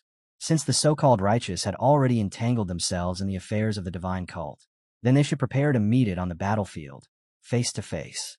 While much of the martial world remained frozen in silence, weighing risks and alliances, Xiaoriang did not hesitate. Birds took flight from his side, messages bound to their legs. His words spread across the land with the beating of wings. If anyone desired a fight, they were welcome to come to him directly. He would receive them as fellow martial artists, blade to blade. But if they preferred to scheme and weave plots behind his back, that too was their choice. As long as they did not obstruct him, he would not move against them, for now. It was not a plea. It was pressure. Calm, controlled, and impossible to ignore. Even before the world fully grasped who he was, names had already begun to follow him. Along the Yangtze, some whispered the title Yama, a name heavy with inevitability. Among demonic martial artists, he was hailed as the Demon Army, a single figure spoken of as though he were a legion. And now another name surged through Zhongyuan like a rising storm. Dragon Emblazoned Yama, a title crowned not with ceremony, but with fear. Far from the clamor, at a house sect branch in Anhui, Gong Yachi stood beside a pond where lotuses bloomed in quiet dignity. The surface of the water was still, reflecting a sky untouched by the turbulence shaking the martial world. He admitted it openly. Xiaoyang had been magnificent. He had always believed the man capable of greatness, but not on this scale. Not like this. Xiaoyang's response was measured, almost indifferent. Without the backing of the Steel Blood Fortress and the Namgung clan, the situation might not have unfolded so smoothly. Their support deserved acknowledgement. Gong Yachi gave a small nod, though his eyes remained sharp. Their assistance had mattered, yes. But as Xiaoyang himself had once said, in the end, proving one's worth was a burden no one else could carry. Xiaoyang shifted slightly under the weight of the praise, a faint trace of discomfort crossing his face. He waved it off and told Gong Yachi to speak of something else. The admiration lingered in the air, but he had no intention of letting it settle. Instead, he asked about the Flying Swallows Pavilion. Gong Yachi's expression sharpened. The man overseeing it, he said, was not as simple as he had first seemed. Beneath that unassuming exterior lay someone remarkably farsighted. A man capable of seeing beyond immediate gains. Someone who could be entrusted with responsibilities that would break lesser figures. The air soon grew heavier. Xiaoyang's voice lowered. The beggar was dead. The stage had been arranged exactly as intended. He admitted that he had once believed reaching this point would demand far greater sacrifice and resistance. Yet events had unfolded with surprising ease. That smooth path, he acknowledged, was due in no small part to Gong Yachi. His thanks this time carried no restraint. Gong Yachi inclined his head in return, but his eyes did not soften. He was not finished. The divine cult, and they themselves, had just fastened their fate to something immense. A knot tied not to a person, but to the currents of the entire martial world. For that reason alone, they could allow themselves a moment to breathe. Xiaoyang's gaze hardened. Different, he said quietly. They were not the same. Satisfaction was dangerous. Complacency, fatal. Now that the board had been disturbed, both the orthodox and the unorthodox factions would begin tearing through every thread connected to them. They would dig. They would pry. And in doing so, the house sect would find itself standing on the edge of a blade. Gong Yachi did not interrupt. He listened. Xiaoyang made it clear. If pressure mounted, if shadows closed in, they were not to bear it alone. He would intervene when necessary. Pride had no place in what was coming. Their thanks were exchanged once more, not as courtesy, but as acknowledgement of shared risk. Then Xiaoyang turned to leave. A yawn broke from him unexpectedly. He stretched his arms overhead, the tension in his shoulders finally showing. He muttered that he was exhausted. A voice answered from behind. Gu had appeared without a sound. He asked, flatly, how long they intended to remain here. Xiaoyang jolted, irritation flickering across his face before he masked it. He admitted he had not decided. 3 or 4 days, perhaps. He asked why it mattered. Gu offered no explanation. For a brief second, Xiaoyang wondered if the man was proposing a duel. Now of all times. The thought alone drained what little energy he had left. Inwardly, he grumbled for Gu to spare him at least this one moment of rest.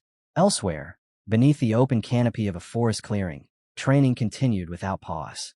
Manhwa stepped forward and released her energy. The ground answered.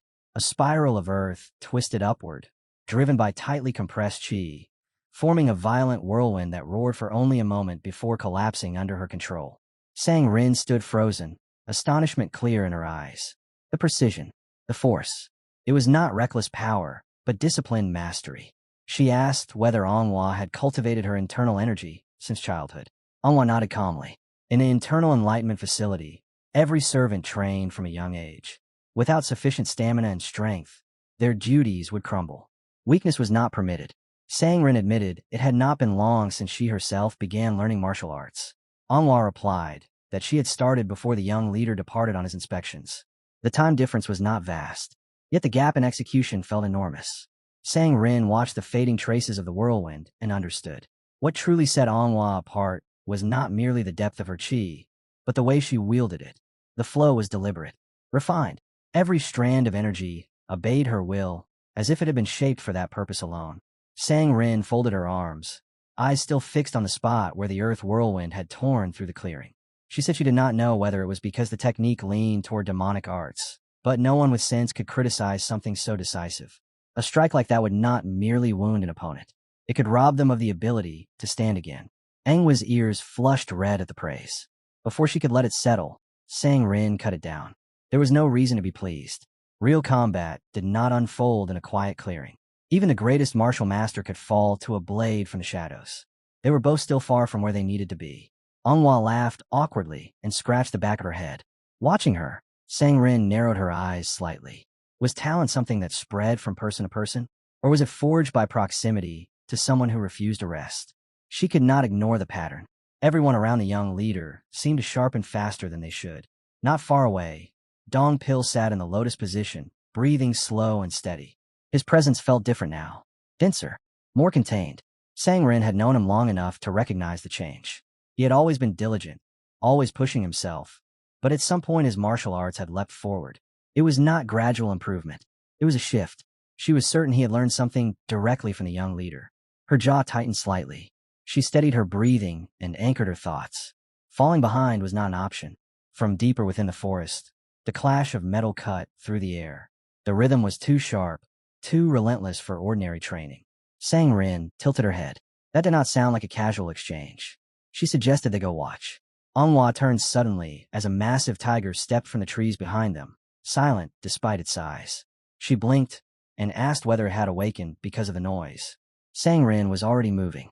She said she was going to see for herself and asked the tiger if it wanted to come along. The beast simply stared at her, golden eyes unreadable. Ahead, Xiaoyang and Gu moved like intersecting currents. Gu's thread sword extended with a flick of his wrist, the blade splitting into multiple segments, flexible and treacherous. It lashed forward from impossible angles, weaving ambushes in midair. Xiaoyang did not retreat. He flowed. Every step was placed before the trap, fully formed.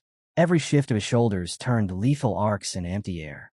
From atop the giant tiger, Sang Rin observed closely. The thread sword was impressive, beautiful, even. She remembered hearing that mastering it was far more difficult than wielding a whip. It required precision layered upon instinct. Gu was strong. That much was undeniable. For a brief moment she imagined herself in his place, facing Xiaoyang across that narrow distance. The thought ended quickly. With her current level, she would survive only a handful of exchanges. The duel accelerated. Gu lunged, attempting to disengage and reposition, but his eyes widened. Xiaoyang had already sealed the route he intended to use. The realization struck a heartbeat too late.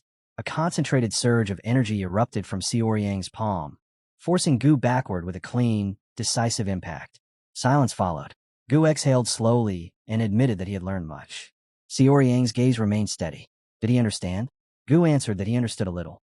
Xiaoyang nodded once. Gu's techniques were refined.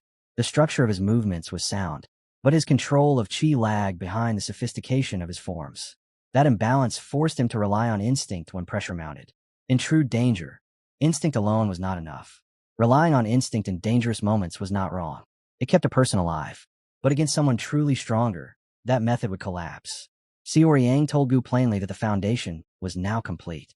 The technique itself had been mastered. What remained was depth. From this point forward, he should devote himself to refining his qi. When the weight of his internal energy rose to match the sharpness of his skill, the world he saw would change entirely. Combat would no longer feel like reaction. It would become control. Gu bowed his head and thanked him without reservation. Xiaoyang's eyes shifted slightly. He remarked, almost lazily, that Sang Rin should stop hiding and come out. Both Sang Rin and the tiger stiffened at once. They had not made a sound. Sang Rin slid down from the tiger's back and stepped forward, clearing her throat. She admitted the exchange had been impressive. Xiaoyang asked what she had managed to see. She answered honestly. She had seen enough to understand where she was lacking. That was sufficient. He studied her for a moment and understood. The determination was real. Not envy. Not pride. Resolve. Without further delay, he called everyone together. His tone carried no room for negotiation. The entire day would be spent training. No half measures. They would all improve together. Sang Rin blinked in surprise. The thought of pushing through the day without proper rest or food crossed her mind, and for a brief second her expression faltered. But she said nothing. No one did. Elsewhere, far from the forest's open air, the atmosphere was suffocating. Soft sobbing echoed through a dimly lit chamber. A young girl sat on a bed tangled with crumpled sheets, her shoulders trembling beneath a thin covering. A man stood nearby, fastening his coat with slow, deliberate movements. His voice was cold, stripped of sympathy. None of this would have happened, he said, if she had obeyed from the beginning.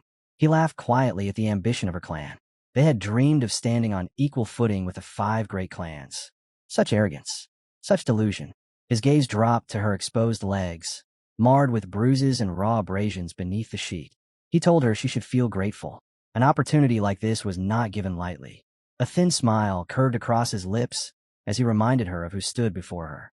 He was Peng Yil, the young patriarch of the Hebei Peng clan. Within the House Sec's Anhui branch, the atmosphere was calm, but the words spoken were not. Gong Yachi stated that there was something the young leader needed to hear. Xiao Yang sat across from him, posture relaxed, fingers resting lightly near his cup. He asked what it concerned. The rising stars of Orthodox Murim. A gathering was approaching. The Central Heavenly Assembly. The young talents of the 9 great sects, the unified alliance, and the 5 great clans would soon converge under one banner. Xiao Yang lifted his cup, but the rim paused just short of his lips. Central Heavenly Assembly. The name did not merely echo. It carried weight. Once, it had been a place of honest exchange, where young martial artists clashed to temper themselves, not their pride. But that was long gone. Politics had wrapped its fingers around the event. What had once been refinement became exhibition. Instead of growth, there was posturing. In another life, as Chun Ha-jin, he had stood there not as a participant, but as security. He remembered the day Dam Sayong's disciples arrived, the tension hidden beneath polite smiles. The present returned. He asked what relevance this had now. Gong Yachi's gaze sharpened. On the eve of the assembly, something unpleasant had occurred. Xiao Yang did not interrupt. The young patriarch of the Hubei Peng clan had violated the daughter of the Ouyang clan. The cup in Xiao Yang's hand lowered slowly. Disgust surfaced, unmasked. Such filth, in a place meant to represent the future of Murim. It was beyond corruption. It was rot. What stunned him more was the silence that followed. The Ouyang clan had not retaliated. He found that harder to accept than the crime itself. Gong Yachi explained that the clan appeared restrained because the girl did not wish to pursue the matter. Xiao Yang's expression darkened. The one wronged should have spoken, should have demanded truth. Silence under coercion was not virtue. It was evidence that the structure surrounding her had failed. A society that silenced victims could not call itself righteous. He then asked why this had reached the house sect at all. Intelligence gathering was one thing. Personal vendettas were another. Gong Yachi clarified. It was not the patriarch who approached them. It was the girl's brother. He had made a simple request. If the young patriarch of the Peng clan were ever to fall in a drunken unconsciousness, or find himself in a moment of vulnerability, he wished to be informed immediately. The meaning required no elaboration. He intended to kill him when the opportunity came. Gong Yachi refilled Xiao Yang's cup with steady hands, and added that this matter was being shared for a reason. It concerned him as well. He spoke in a measured tone, reminding them that not long ago, someone had boldly declared he would personally handle the young leader of the divine cult of the heavenly demon the moment he stepped into Zhongyuan. Yet after the recent chaos shook the land, that proud vow quietly vanished. His gaze shifted to Xiao Yang as he asked if he could guess who had made such a claim. Xiao Yang did not hesitate. It had to be the patriarch of the Peng clan. Gong Yachi gave a faint nod. The Peng clan had already moved. Their forces were marching, and they were coming straight toward him. So that was it. Public opinion. A blade sharper than steel. Xiao Yang understood they were trying to shape the narrative before the clash even began. Gong Yachi added that the Peng clan's troops had entered the southwestern edge of Shandong. At their current pace, they would arrive within 5 to 10 days. Xiao Yang lowered his cup with quiet precision and asked when the Central Heavenly Assembly would begin. For days, Gong Yachi replied. It would be held near Central Sky Mountain in Hunan, and the journey would take roughly 3 days. Silence settled over Xiao Yang as his thoughts drifted to the gathering of the Orthodox Murim's rising stars. A stage where pride and ambition would collide. In Hunan's Soyang village, the square was already alive with noise. A crowd had gathered, and at its center stood 2 young men wrapped in luxurious robes, their posture steeped in confidence. One of them scoffed openly, unable to understand how certain people had even been permitted to attend the Central Heavenly Assembly. He was Wangbo Jun, the young patriarch of the Wangbo clan, speaking with clear disdain to Jagao Gun, heir of the Jagao clan. Wangbo Jun's eyes swept across the participants as though they were insects. Not a single true master among them, he muttered. Just peacocks flaunting feathers they did not earn. His irritation deepened at the thought of sharing the same air with them. Jae Gun answered without raising his voice. The world was vast, he said calmly. Talent and temperament were never equal. Differences were natural. Wangbo Jun clicked his tongue, noting that fewer members of the 9 great sects had appeared this year. Perhaps the Namgung clan would not attend at all. If that were the case, this assembly would be nothing but a dull spectacle. Then the sound of steady footsteps cut through the chatter. The square quieted. Heads turned. Through the open gates walked 2 figures whose presence shifted the air itself. Namgung Hwa, the eldest daughter of the Namgung clan, entered with composed elegance.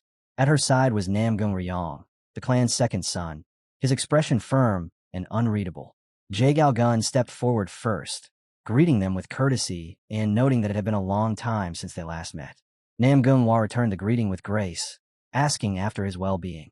He observed that she had not shown herself at the assembly for years and wondered what had drawn her here now. Her answer was simple. There had been no reason to stay away. Jae Gun smiled faintly. The Namgung clan, he replied, was always welcome. Their conversation fractured as another presence slipped into the circle. Peng Yeol arrived wearing an easy smile, confidence hanging from him like a tailored robe. He remarked that he had expected this year's Central Heavenly Assembly to be unbearably dull. Yet it seemed fate had decided otherwise. Placing a hand over his chest in exaggerated courtesy, he declared that Namgung Hwa remained as radiant as ever. She answered without the slightest ripple in her expression, saying she was nothing more than an ordinary person. Then, with equal calm, she noted that Peng Yeol had clearly grown stronger. He laughed lightly. 5 years had passed since they last faced one another. His gaze shifted to Namgung Ryong. He studied the young man's aura carefully and admitted that his martial foundation was impressive. Ryong responded with quiet humility, stating he was still far behind his sister. Peng Yeol did not believe the modesty. From what he sensed, Ryong possessed more than enough strength to inherit leadership. And yet, when he tried to grasp Namgung Hwa's chi, it slipped through his perception like mist. He could not measure it clearly. Even so, he dismissed the thought that she might have surpassed him. With casual ease, Peng suggested they relocate to a nearby mansion for drinks. Opportunities like this were rare, he said. It would be a shame not to enjoy them. Namgung Hwa declined, her tone polite but final. Everything was perfectly fine as it was. Peng stepped closer regardless, the smile still fixed on his lips. She repeated her refusal, this time firmer, the air between them tightening. Namgung Ryong moved forward without hesitation. The Central Heavenly Assembly, he said evenly, was meant for all rising stars of Murim, not solely for prestigious clans. They would participate in their own way. His words carried a quiet edge, suggesting Peng should reconsider the posture he carried so proudly.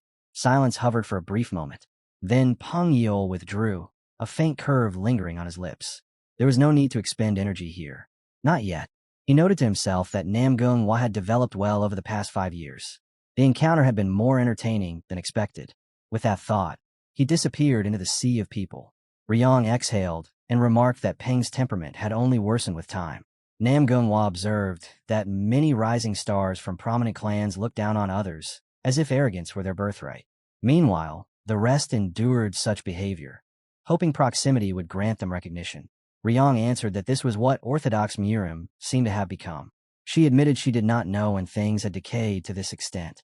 Stagnant water inevitably rots, Ryong said quietly, implying that even their own clan must remain vigilant against the same corruption. Namgung Hwa studied him for a moment. It felt like only yesterday he had been the one causing daily chaos, reckless and impulsive. Yet now, after enduring long periods of isolation training, he had grown into someone steady. Their reflection was interrupted when 2 figures approached with visible respect. They bowed and expressed their honor at meeting the famed swordsman of the Namgung clan.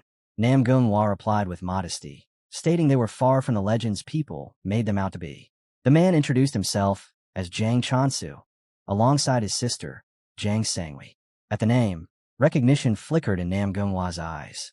The mountain-slaying blade hero stood before her. She admitted her surprise at encountering him in this place, among the restless tides of the Central Heavenly Assembly. Ryong studied the unfamiliar face before him and asked quietly who the man was. Namgung Hwa explained that he likely would not know. During the past year, while he had sealed himself away in isolation training, many things had unfolded beyond his sight. About a year ago, she said, Jang Chansu had faced the Green Forest bandits alone. Chansu flushed at the mention, quickly denying that he deserved to be called anything grand. But Nam Gung-hwa continued, her tone steady. When a village in southern Shandong was attacked by the Azure Wolf stronghold, Chansu had stepped forward without hesitation. He bought precious time for the villagers to flee and, after ensuring their escape, drove the stronghold's forces back by himself. Ryong's expression shifted at once. He bowed his head slightly and apologized for failing to recognize him sooner. Chansu grew visibly flustered, while Jiang Sangui offered a gentle explanation that her brother had always been shy by nature. Chansu admitted he had gathered every ounce of courage simply to greet the Namgung siblings, believing such an opportunity would not come twice. Even so, he insisted they were far beyond him. Before the mood could settle, another presence approached. Jaegao Soyang, second daughter of the Jaegao clan, stepped forward with a composed smile that did not quite reach her eyes. She remarked lightly that she envied how comfortably the Jiang siblings conversed with the Namgung heirs. Then, with calculated softness, she added that she had not expected the Namgung clan to overlook differences in status so easily, especially considering their rigid stance toward the demonic path. The air cooled. Namgung-hwa greeted her with measured courtesy. Soyang responded in kind, noting that it had been some time since their last meeting. She turned to Ryong to exchange pleasantries, but he did not return the gesture. Instead, he stated evenly that something she had said was deeply unpleasant. Soyang covered it with theatrical regret, remarking that her tongue often led her into trouble. She offered a light apology, as though it were enough. Ryong shook his head. He was not speaking about that. His voice hardened. She would apologize properly, not to the Namgung clan, but to the Jiang siblings she had belittled without cause. Soyang's jaw tightened. Ryong repeated himself, making it clear that she had mocked their standing and must take responsibility for it. Around them, murmurs began to ripple through the square. Curiosity turned to tension as more eyes gathered. Among the crowd stood Seoryang. He did not turn his head, yet nothing escaped him. Watching the rising stars clash over pride and perception, he felt a faint trace of amusement. It was almost refreshing to witness such unpolished quarrels. After all, in the end, they were still children testing the sharpness of their own names. Ryong's voice did not waver. Words like hers were not to be scattered carelessly. An apology was required. Soyang stared at him as if she had misheard. Was he truly demanding that she lower herself before those two? All because she had merely acknowledged a difference in status? Ryong answered without raising his tone. If she had truly been raised within an orthodox martial clan, she would already understand what the real issue was. He had no intention of dragging this out. Apologize. She hesitated, insisting she had not specifically meant the Jiang siblings. His reply was cold.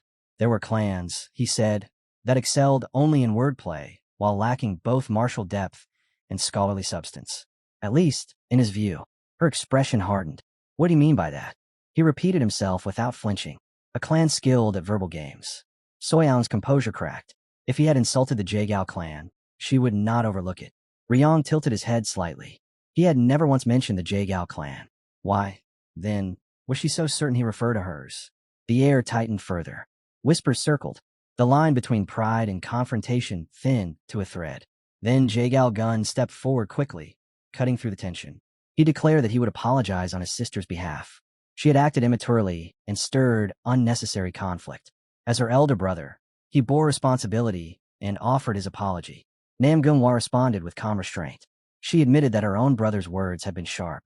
He lacked experience in certain matters. For that, she would apologize as well. From within the crowd, Seoryang watched without shifting his stance. Both sides were offering apologies for their younger siblings. Yet the weight behind each was not the same. To his eyes, the Jaegao heir sought only to smooth the surface of the conflict.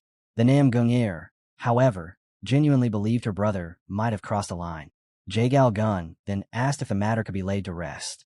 Nam Gung-hwa agreed, but her gaze did not soften. Soyang still owed an apology to the two she had slighted. Jaegao Gun began to object, but Nam Gung-hwa turned to Jiang Chansu instead and asked him directly whether her demand was unreasonable. Caught off guard, Chansu shook his head quickly, insisting there was no need. He did not wish to deepen the dispute over something as small as an apology. Her expression sharpened. He should not accept humiliation so easily. Ryong stood beside her, questioning why he would conceal an insult that had been thrown without cause. Nam Gung-hwa spoke clearly, so that all nearby could hear. The character and dignity one builds over years should never be diminished. Overestimating oneself was indeed a flaw. But lowering one's own worth was just as unacceptable. She continued without retreat.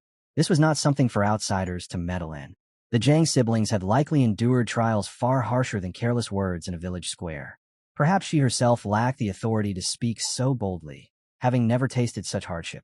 Even so, remaining silent in the face of injustice was never the right path. A quiet wave of admiration moved through those listening. Xiaoryang watched from behind, unmoved on the surface. To him, her words carried the scent of youth. Idealistic, untempered, impractical. Yet beneath that, he recognized something purer. That conviction was the marrow of the orthodox path. She had been educated well. Then another voice cut in, praising the speech as admirable, though somewhat clumsy. The crowd parted once more as Peng Yil returned. He remarked that perhaps they were pressing Soyang too hard, forcing her to apologize before so many eyes. Nam Gunghua answered calmly that they were not so narrow-minded as to reject sincerity simply because witnesses stood nearby. Peng stepped closer. He did not dispute her reasoning, but reminded her that they were heirs of the 5 great clans. When she asked what difference that made, he replied that their families had upheld orthodox Murim for centuries. Their words, their gestures, especially their apologies, carried weight far heavier than those of ordinary people. Such heads were not meant to bow lightly. She asked him plainly whether he considered himself special. A faint smirk curved his lips. Confidence was necessary to survive in Murim. Her reply was steady. If he deemed himself special, then every other person was equally so. He dismissed that as naive. Special status was not declared. It was proven by ability. Nam Gunghua countered that his so-called specialness had been granted by bloodline, not forged by his own struggle. Peng answered without hesitation that being born into the right family was itself a form of talent. Riyang added quietly that those born into great clans should concern themselves with refining their character, not merely polishing their speech. Something in Peng's expression shifted. Anger flickered, then tightened into a crooked smile. After a brief pause, he spoke louder, ensuring the entire square could hear. Perhaps, he said, the Nam Gung clan's closeness to certain individuals explained everything. There were rumors, persistent ones, that they had collaborated with the demonic sect. Perhaps Soyang's earlier implication had not been entirely unfounded. After all, demonic martial artists were notorious for their cruelty and corruption. The words fell like stones into still water. Nam Gunghua did not flinch. She replied that they respected those who conducted themselves with humanity. As for the demonic masters they had personally encountered, they had shown conduct worthy of genuine respect. She did not raise her voice, yet every word struck harder than a blade. Peng Yil had never even stood before a true demonic master, never felt the weight of such presence, and yet he dared to pass judgment while acting no better than a street rogue. A man who barked about righteousness while drowning in his own arrogance was not worthy of respect. Yil's expression collapsed into fury. His shout tore through the square, sharp and unrestrained, but Nam Gunghua did not so much as blink. She observed him the way one observed a child throwing a tantrum and replied that, at the very least, their words carried more dignity than his conduct ever would. That single remark pushed him over the edge. His hand snapped to the hilt of his sword. A haze of inner energy coiled around the blade like rising mist, dense and threatening. He swore he would expose her foolishness before everyone present and make her pay for her insolence. The clash never came. A deafening crash split the air as a monstrous claw smashed down onto a nearby rooftop. Tiles exploded outward. Dust and splinters rained into the street. A gigantic tiger stood above them, its striped body radiating raw dominance. When it roared, the sound rolled across the square like thunder, forcing the crowd to stagger back in terror. The beast leapt down, and the very stone beneath its weight fractured with a violent crack. Then a single command cut through the chaos. Stop! Xiaoryang stepped forward, calm as still water, positioning himself before the tiger without hesitation. He regarded the massive creature with quiet authority and questioned its sudden intrusion. The people gathered there were not prey. It would do well to abandon such habits. The tiger's rumble softened, as though acknowledging him. Nam Gunghua recognized him instantly. She addressed him as the young leader. Xiaoryang inclined his head slightly and returned the courtesy, naming her as the daughter of the Nam Gung clan from the Mad Forest. They had crossed paths before. A wave of whispers surged through the square. Faces paled as recognition spread. The young leader of the demonic cult, the man who had shattered an entire sect and thrown Zhong Yuan into turmoil. Wang Bojun pushed through the crowd, fury blazing in his eyes. He demanded to know why Xiaoyang stood there and declared himself the heir of the Wangbo clan. Xiaoyang's gaze shifted lazily toward him. He dismissed him as one of those who proclaimed themselves heroes of Shandong, while displaying nothing but foolishness. Laughter broke out before anyone could stop it. Wangbo Jun's face burned red. Xiaoyang lost interest in him immediately. His focus settled on Peng Yil alone. He stated plainly that he had no concern for the rest. Peng Yil's brows tightened as he questioned what business someone of the demonic path could possibly have with him. Xiaoyang answered with a simple gesture. One finger, a silent command to step forward. Yil did not move. Sweat gathered at his temples. Behind him, Wangbo Jun's pride finally snapped. With a furious shout about being ignored, he lunged. Jagao Gun reached to restrain him, but the attempt came too late. The punch descended with force. Xiaoyang caught it midair, effortlessly. His palm closed around the incoming fist, as though gripping a child's wrist. He tilted his head slightly and remarked on its softness. Wangbo Jun strained, veins bulging, but his arm would not budge an inch. Xiaoyang's eyes turned cold. A verbal dispute at a first meeting could be overlooked. Prideful barking meant nothing, but raising a hand with intent to kill was different, and that demanded a price. The next instant came without warning. Steel flashed once, then blood painted the stones. Wangbo Jun's scream tore through the square as his arms separated cleanly from his body. The severed limb struck the ground with a dull thud before Xiaoyang casually flicked it behind him. The tiger moved at once, jaws snapping shut around the fallen arm, as though it had been nothing more than meat tossed to a beast. A suffocating wave of killing intent rolled outward. Xiaoyang stood at its center, composed, unhurried.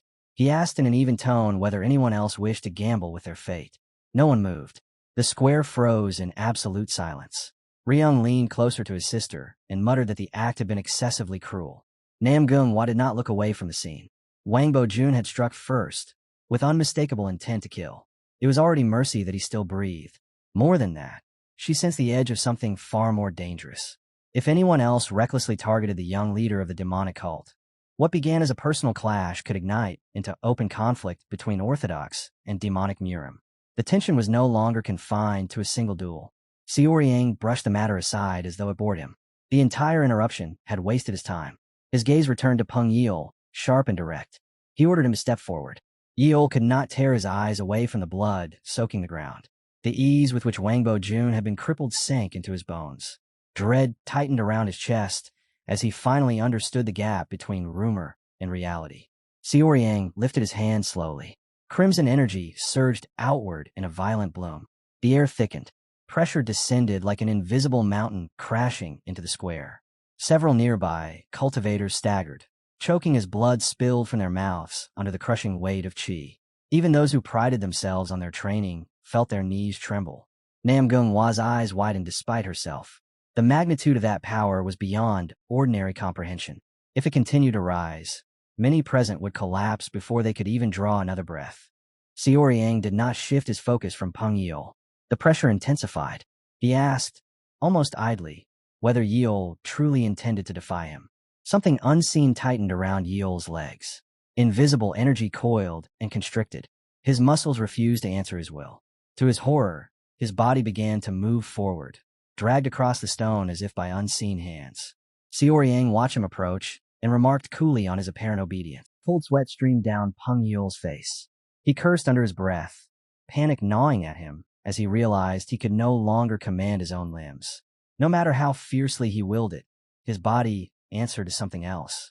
The full extent of the force finally revealed itself. Crimson currents spiraled through the hall like chains forged from blood, twisting and binding the air itself. Every person present stood, trapped beneath a suffocating weight, as though the sky had descended upon their shoulders. At the center of it all stood Xiaoyang, unmoving, sovereign within the storm. He lifted his arm and released another surge of power that rippled outward in a violent wave. His voice was calm, almost indifferent.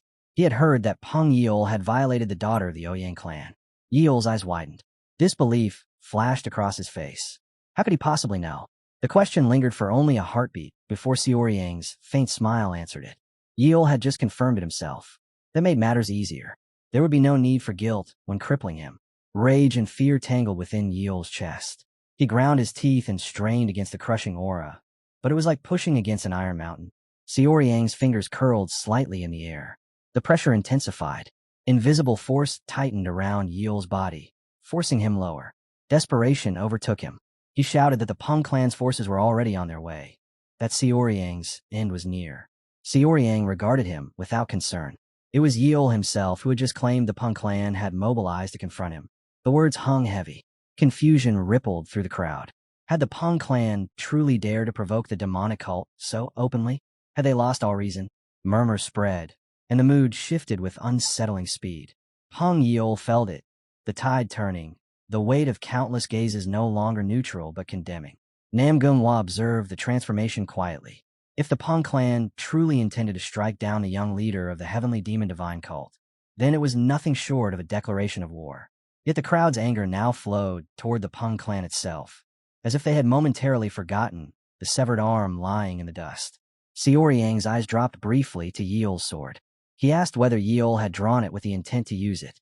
If he unsheathed it, he had better be prepared to cut something. Peng Yeol's face twisted with fury. He swore he would kill him. His feet slammed into the ground, stabilizing his stance as he gathered every shred of inner strength.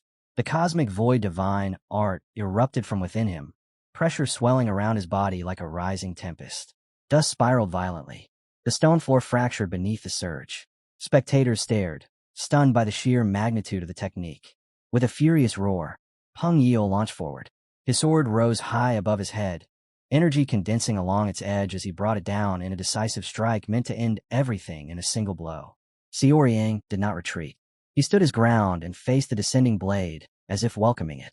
When Peng Yeol's strike fell, Xiaoyang's arm moved with terrifying precision.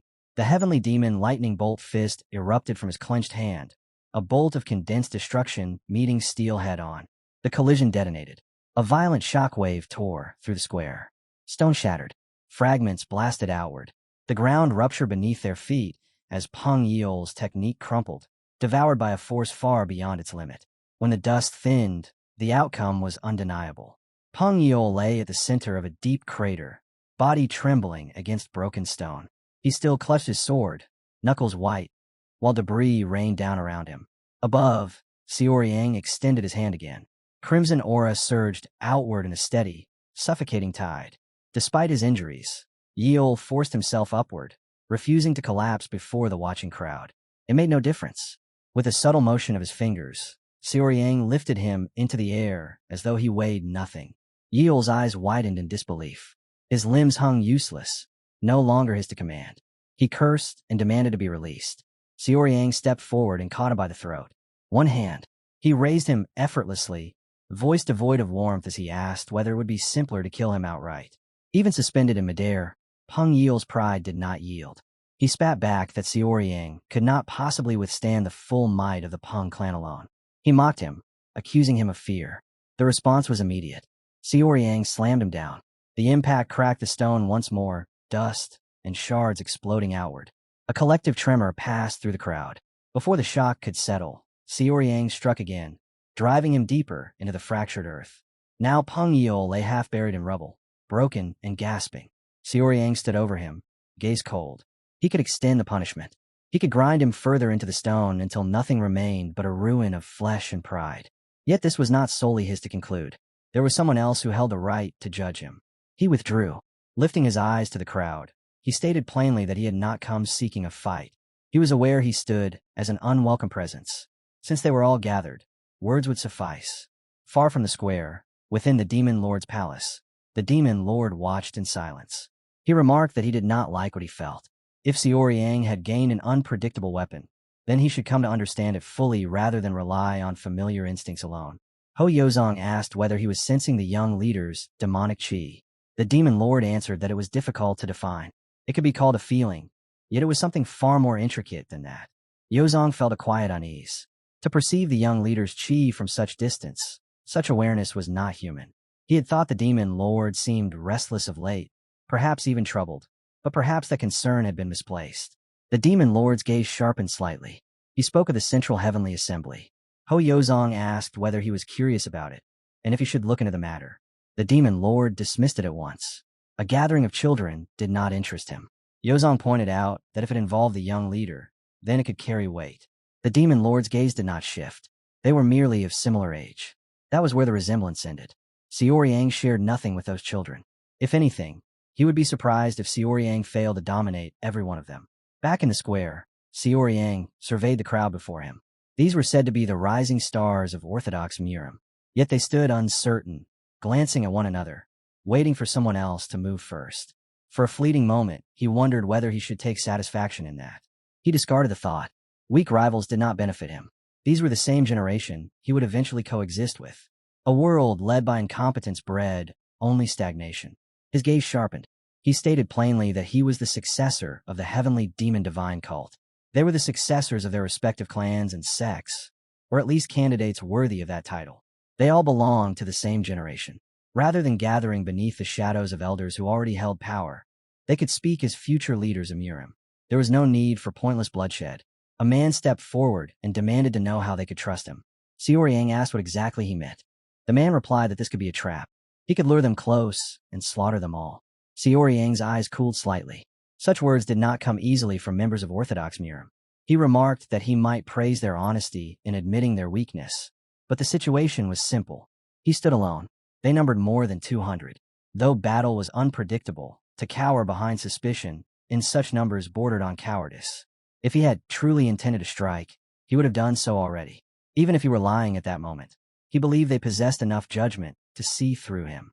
From behind the crowd, another voice rose. It stated that regardless of numbers, he was undeniably dangerous. Xiaoryang turned. A woman stepped forward with steady composure. This gathering was meant for the rising stars of Orthodox Murim. It was not merely that he was the young leader of the divine cult. It was that he walked the demonic path. That alone excluded him. Xiaoryang asked whether that made him an uninvited guest. She answered without hesitation. Yes. He had already crippled the heirs of both the Peng and Wangbo clans before their very eyes. They tried to wrap it as something personal, something between individuals, but everyone standing there understood the truth. His very presence had cornered them. The air itself felt tighter because of him. Xiaoryang's gaze settled on her, steady and unblinking. He asked why she hadn't challenged him herself. The question struck like a thrown blade. She flinched before answering, admitting without embellishment that at her current level, she would be powerless against him. He gave a faint nod, as if that answer alone earned a measure of respect. He told her he valued that honesty. What had already unfolded was more than enough, she said. An ordeal no one wished to repeat. It would be better if he simply left. But Xiaoryang shook his head slightly. He hadn't come to crush anyone or force them to bow. If he had wanted that, things would already look very different. He proposed something simpler. Conversation. Not argument. Not blades crossing. If anyone wished to speak about the situation, they could arrange a separate meeting. That, she replied, was exactly what made it dangerous. Trusting him was the real risk. He answered calmly that he had no intention of demanding obedience. He wasn't in a position to issue commands here, nor did he claim such authority. It was only a suggestion. Yet she continued pressing him, questioning his motives. His eyes sharpened. Why, he asked, did she insist on believing he meant to coerce them? If distrust was born from the past, then let it be remembered clearly. Just as he stood as their enemy, they stood as his. He didn't deny the hostility between them, but hostility did not require blindness. Yes, it was suspicious for a man to extend a hand while standing in enemy territory, but suspicion did not need to harden into isolation. He reminded them of something obvious, yet easily ignored. He had walked in a Zhongyuan with only a handful of companions. No matter how strong he was, he could not stand against the entirety of Orthodox Murim. He had come knowing that. And despite that risk, he had no intention of throwing his life away for nothing. The crowd shifted. Nam Gungwa noticed it first. The subtle easing in several faces, the cracks forming in rigid expressions. The woman spoke again, more measured this time. Was he saying he would only meet those who chose to approach him willingly? A faint curve touched his lips. At last, she understood. Then she declared that no one would agree. A brief silence followed. And then Chansu raised his hand. The gesture alone drew every eye in the courtyard. He stepped forward without hesitation and admitted he knew little about Xiaoryang or the heavenly demon divine cult. History declared them enemies, yes. But history was something he had inherited, not lived. He did not deny what he had seen. Xiaoryang's cruelty, his ruthless efficiency. Trust did not come easily after witnessing such things. Xiaoryang listened without interruption. When Chansu finished, he said he understood. The young man's words carried weight. They were not flattery. They were not hostility. They were simply honest. Then Xiaoryang asked him plainly, What would he do if Xiaoyang attempted to kill him right here? Chansu answered without retreating. Perhaps he lacked foresight, he admitted, but he believed in his own strength as well. Xiaoyang studied him in silence. Bold, direct, confident in his ability. Yet there was no arrogance in him. That, more than anything, made him interesting. When he was asked his name, the young man answered without hesitation. He introduced himself as Zhang Chansu of the Celestial Path sect, his voice steady, neither proud nor timid. Xiaoyang regarded him for a long moment. Earlier, when insults had been thrown like stray blades, Chansu had remained silent. He had not rushed forward to defend pride or reputation.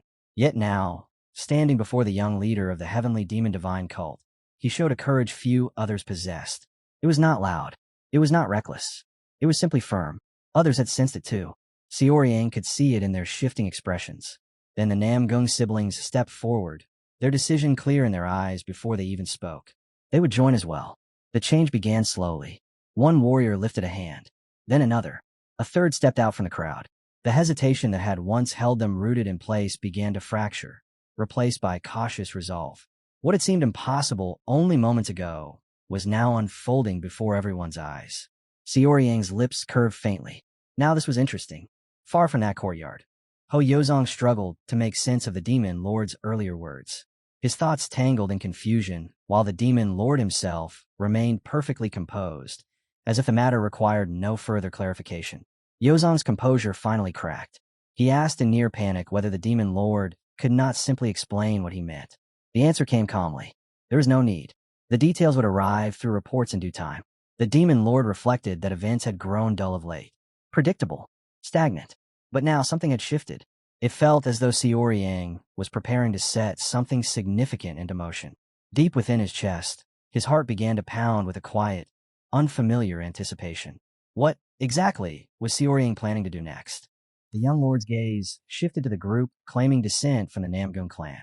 He studied them carefully before stating that he had not seen their faces during his visit to the Namgung estate.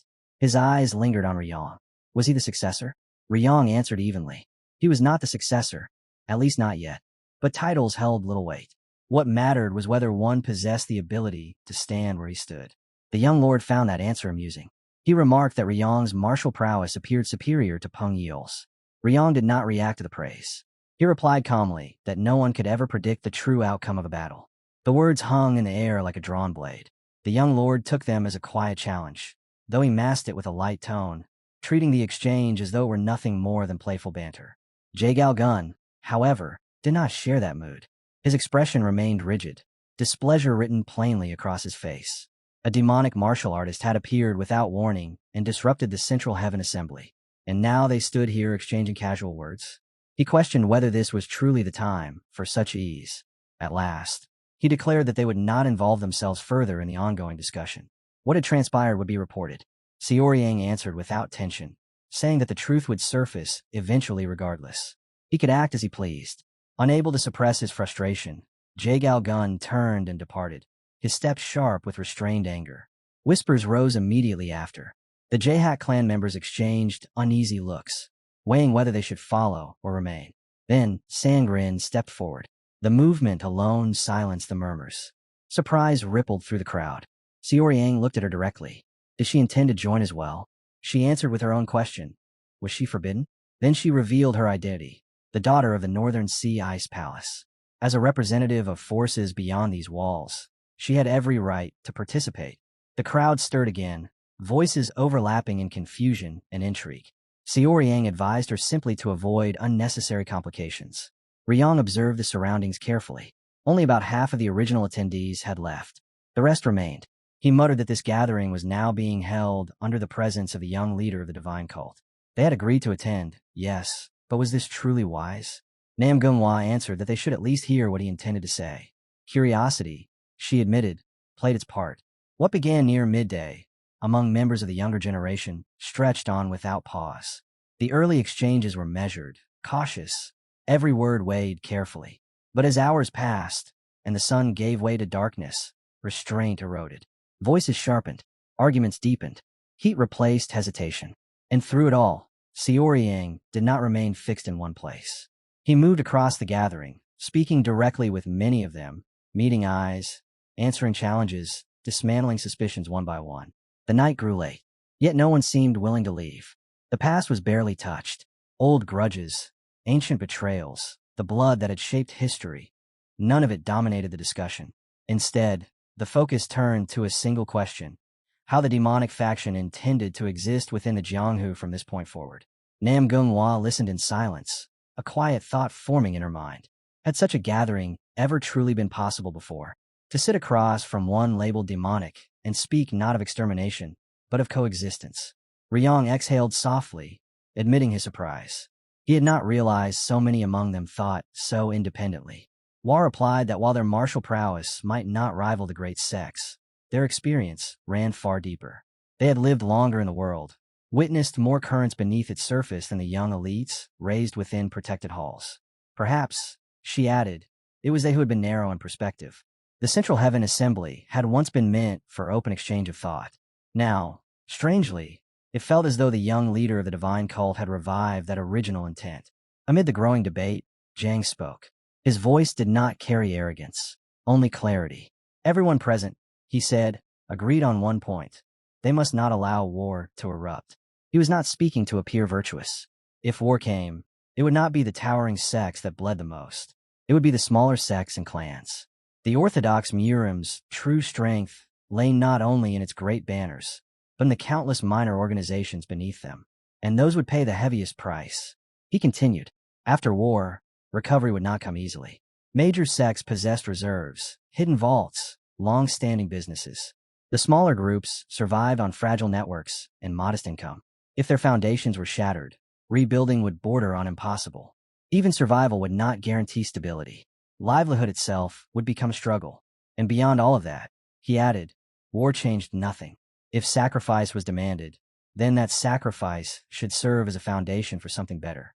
Yet for hundreds of years, orthodox, unorthodox, and demonic factions had clashed in endless cycles. Territory shifted, names changed, but the structure of Jianghu remained the same. If history only intended to repeat itself once more, then perhaps the wiser course was simpler: respect territorial boundaries and coexist. Nam Gunghua answered that conflict in this world could never truly be avoided. Zhang inclined his head slightly, almost apologetically. Most conflicts, he said, were ignited by the larger sects and clans. Power made it easier to provoke. Influence made it easier to justify. He did not deny reality. He desired peace. He wished, sincerely, to live happily. He remembered the Jianghu the elders had once described in his childhood, spoken of with nostalgia, even warmth. But the present was not that world, and he knew it. Xiaoryang stepped forward at that moment, his voice steady but carrying weight. If the world was flawed, then change it. Not alone, together. He insisted that this generation had the capacity to shift the current. Zhang did not reject the idea. He only stated that such a task would be far from simple. He was not naive. He understood exactly how difficult it would be. Xiaoryang answered that everyone was exhausted by stagnation. More accurately, it was their parents' generation that clung to the old order, unwilling to loosen their grip. He told them not to surrender before even beginning. The world would not transform in a single stroke, but steady pressure, applied over time, could alter even stone. Zhang agreed in principle. They all understood this. Yet understanding alone changed nothing. Whenever they spoke of reform, they were met with ridicule. The young lord responded without hesitation. He would not mock them. He knew too well how it felt to endure scorn, to have conviction treated as foolishness. If they did not wish to live in a world shaped by resignation, then they had to act. The path ahead would be harsh. Changing the structure of Jianghu would never be effortless. They would have to carve out space for themselves, because no one else would take responsibility for their lives. He clarified one point carefully. He was not urging them to overthrow the great sects and clans, though if they truly wished to, that was their decision. But aggression brought consequences. If peace was the goal, then the method must reflect it. A man spoke up, questioning whether it was proper for him to speak this way when he was expected to stand in opposition to the greatest sects. Xiaoryang dismissed the notion outright. He too possessed pride. For conflict to hold meaning, the opponent had to be worthy. Fighting without purpose was beneath him. The man pressed further, asking whether that contradicted his earlier stance against war. Xiaoryang answered with deliberate humor, saying he would need time to think about such contradictions.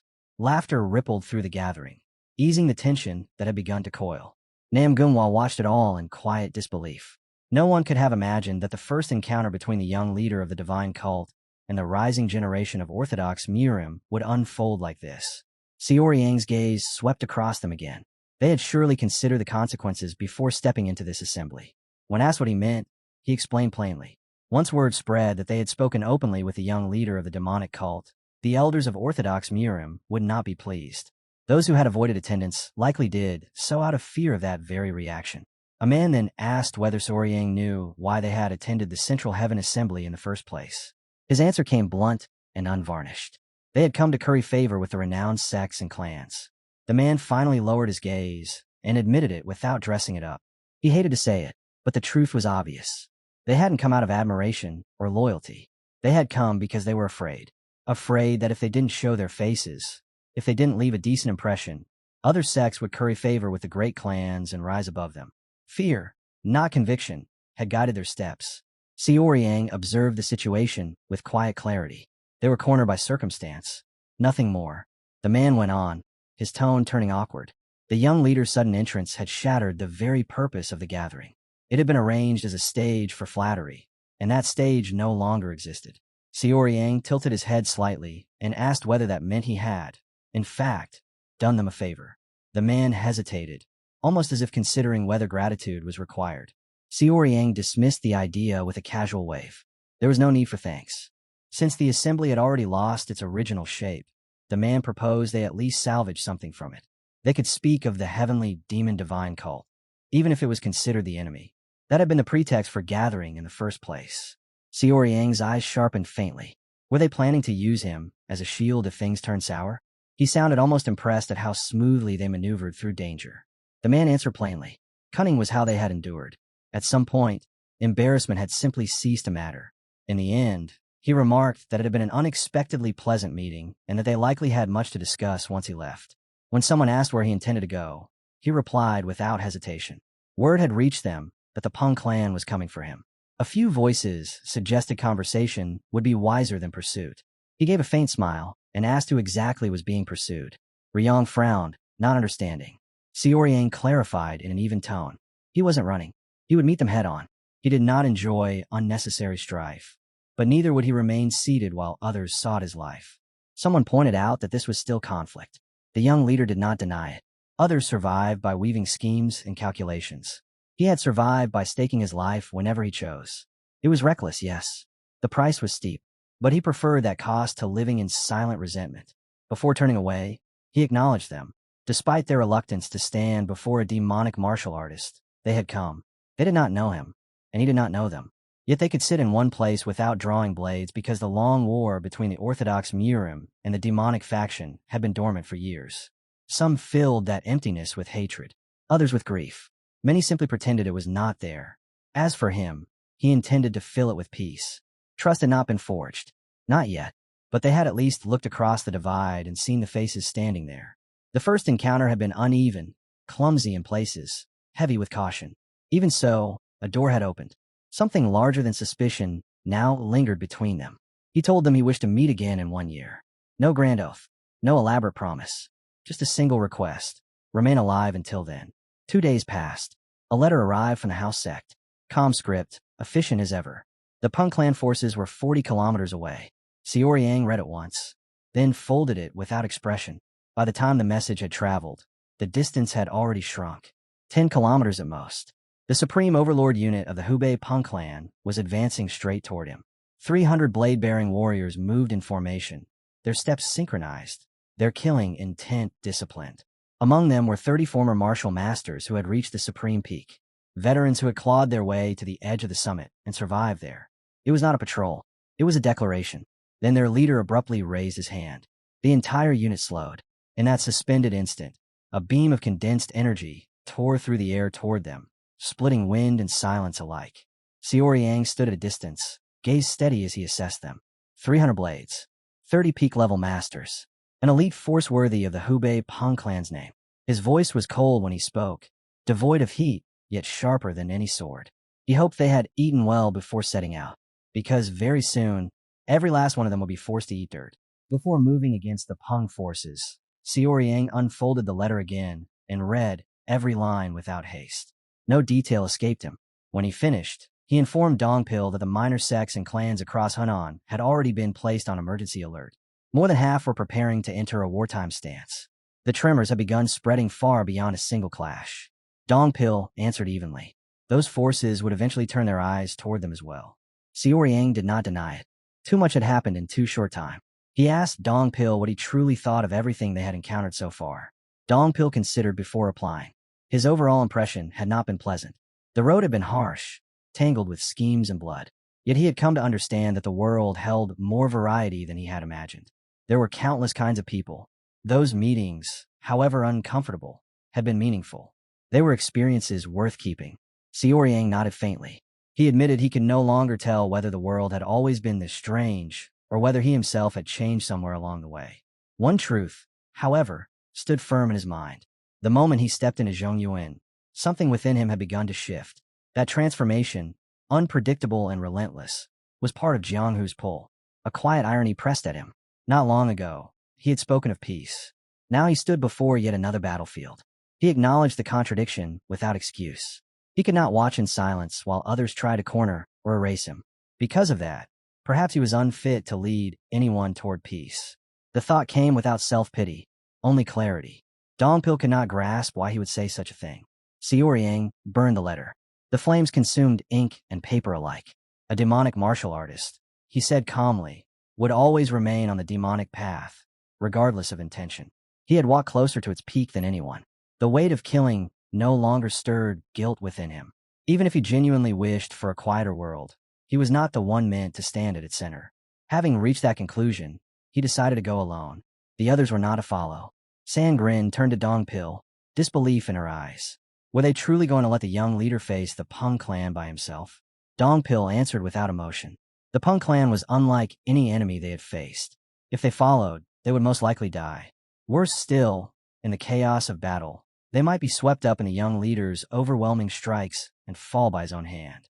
Sangrin's gaze shifted back toward the direction he had gone. Her voice lowered. Why had he suddenly begun using his demonic art? He stated that it had not been deliberate. The power had moved on its own, as if it possessed intent separate from his will. Dongpil revealed that the same phenomenon had affected him. Both of them were being drawn by the young leader's demonic chi, subtly pulled into its current. He explained that the young leader was in a state of dominion. Sangrin struggled to grasp it. Did that mean he was exerting dominance over the entire demonic path at this very moment? No one answered her directly. By then, Xiaoyang was already standing before the Peng forces. He did not wait for ceremony. Steel met steel the moment he entered their range. The Supreme Overlord unit formed a wall of blades. 300 trained swordsmen and 30 former martial masters who had reached the Supreme Peak realm. They were the sharpened edge of the Hubei Peng clan, veterans forged for decisive war. Xiaoyang faced them alone. Behind him, his loyal beasts remained still, their presence heavy but unmoving.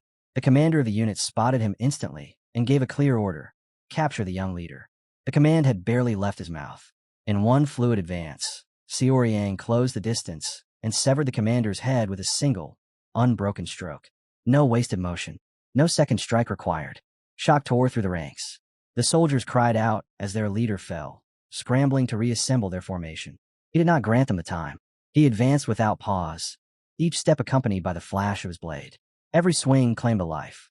No flourish, no hesitation. One cut, one corpse. The Peng warriors did not scatter. They held their ground, driven by resolve that bordered on fanaticism. From their midst, a powerful figure surged forward, twin blades crackling with primordial thunder. The attack split the air in a violent arc, aimed directly at the young leader. The clash rang out as Xiaoyang intercepted it. The warrior declared he would kill the so-called little demon. Xiaoyang sensed their weight. These were not ordinary fighters. All were martial masters of the Peng clan, standing at the Supreme Peak realm or beyond. Their bearing differed from the swordsmen of Manhwa or the cultivators of Zhongnan. Even after witnessing their commander's death, their eyes did not waver. They pressed him from all sides, sealing gaps, denying space. In the storm of blades, a strike slipped through. A sharp tremor ran through his core. Blood traced from his nose. It had been a long time since he had suffered an internal wound in true combat. He recognized the implication immediately. If his guard faltered even slightly, death was possible here. The thought did not chill him. It sharpened him. The danger stirred something alive within him, a fierce clarity that drowned hesitation. He acknowledged their strength without reservation. The reputation of the Peng clan elites was no exaggeration. Then his sword ignited. Flame coiled along the blade, bright and violent, illuminating the battlefield in sudden, blazing light. The Peng elites stared at the blazing edge of his sword, unable to identify the technique unfolding before them. It was neither wholly orthodox nor entirely demonic. It felt like something born from collision. Xiaoyang did not explain. He called to his beasts. At once, the two creatures lunged into the ranks. Flesh tore. Armor split. Screams replaced formation. The battlefield fractured under Fang and Claw as much as under steel. Amid the slaughter, his thoughts remained clear. The 9 depths demonic art had shaped the man he was now. It carried his past. Every scar, every decision that had led him here. The demonic emperor Qi pointed toward what he would become. It was the force of the present stretching into the future. Past, present, future, distinct in name, inseparable in truth. Martial arts followed the same law. If he could not discard either demonic art, then he would not attempt to. He would accept both fully. They were different currents, yet they converged within a single vessel. Himself. As he cut down another charging swordsman, realization settled deeper. These arts would never leave him. They were not tools to be switched at convenience. They were extensions of his existence. Just as the demonic path could not stand without the orthodox path to oppose it, the orthodox could not exist without the demonic to define it. They shaped each other in endless tension. The Peng elites recoiled at his rising pressure. Demon, they spat, as if the word alone could weaken him. Their killing intent intensified. One warrior surged forward, unleashing the 5-tiger gate, destroying blade. The technique roared with force meant to cleave mountains. Xiaoyang stepped aside with minimal movement. The strike passed through empty air. His counter came instantly. The elite warrior fell, lifeless before his technique had fully faded. In his mind, the demonic Emperor Qi was like heaven, vast, overarching. The 9 depths demonic art was like earth, solid, grounding. If those were heaven and earth, then what was he, who carried both within one body? He did not dwell on it. He warned the remaining soldiers not to entertain thoughts of retreat. The moment they had stepped onto this field, escape had ceased to exist. A realization followed, sharp and undeniable. He no longer felt bound by limits.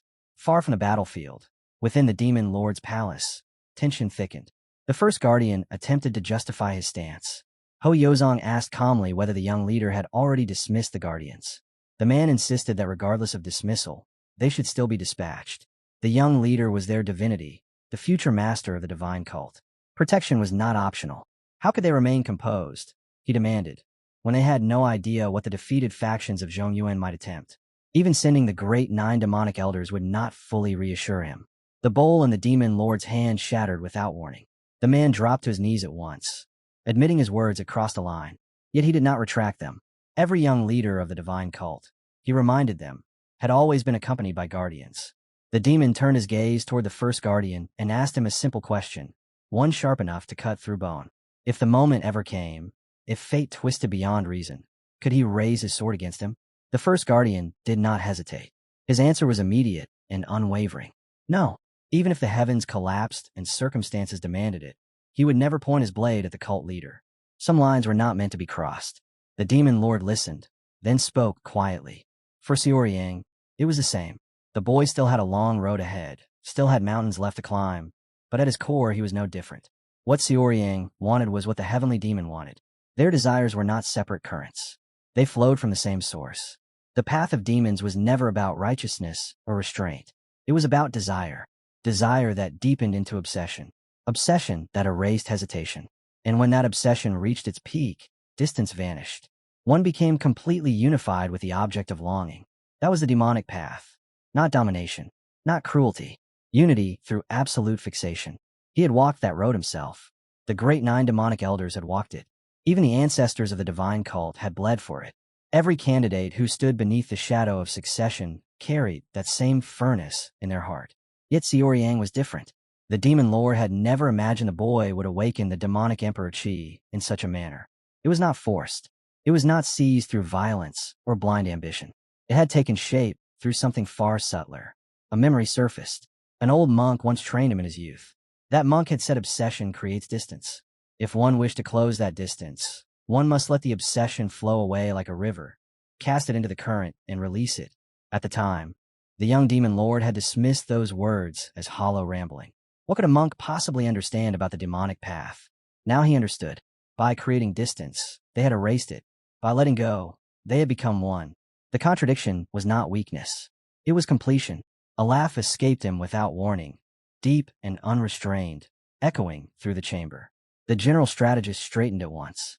Summon the secret palace master. The demon lord commanded. Tell them I wish to see them. Are there further instructions? Yes, he replied, his eyes steady, already looking beyond the present moment. It concerns the succession of the 10th great heavenly demon. Manhwa stood beneath the weight of stone in silence, her breath trembling as Xiaoyang watched without blinking. He guided her every movement, correcting the slightest shift in posture, forcing her focus inward. Heavy slabs were pressed against her back, solid and unforgiving, demanding that her core remain tight, unyielding.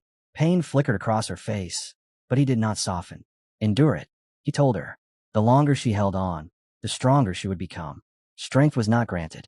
It was carved out of suffering. Tomorrow's Manhwa would surpass today's Manhwa.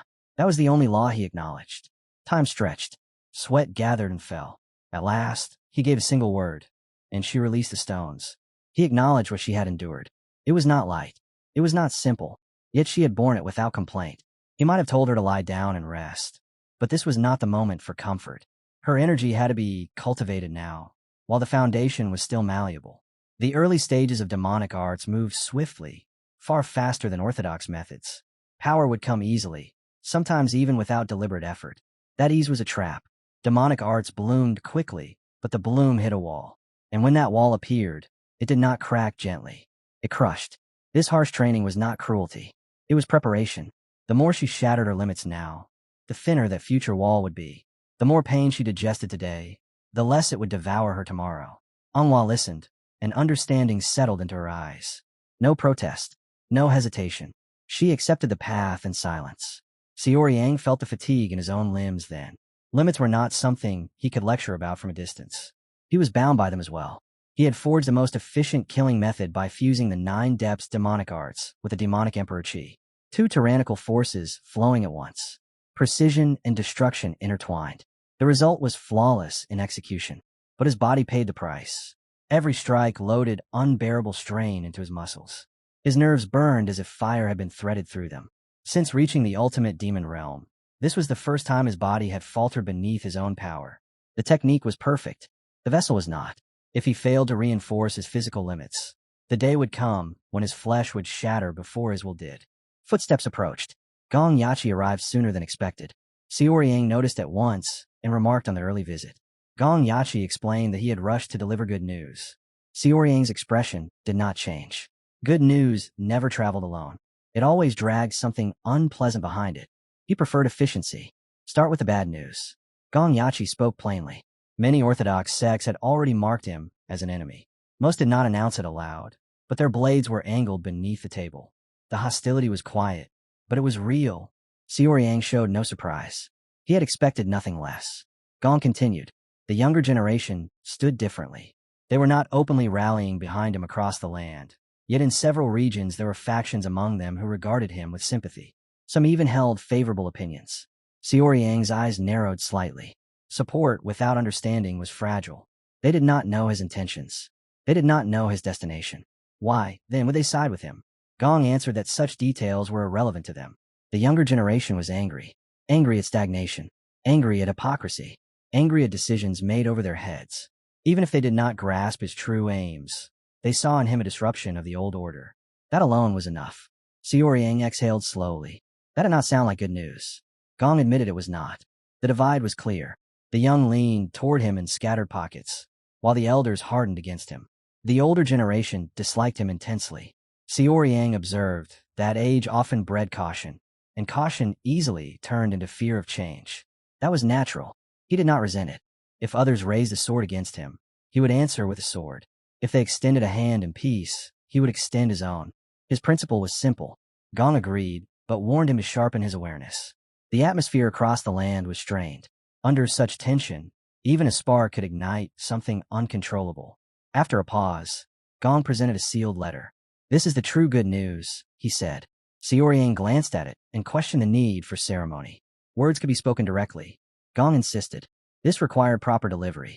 Xiao Yang broke the seal and read. The Jiangxi Merchant Guild sought to establish a contract with the Heavenly Demon Divine Cult. The Jiangxi Merchant Guild was no minor association.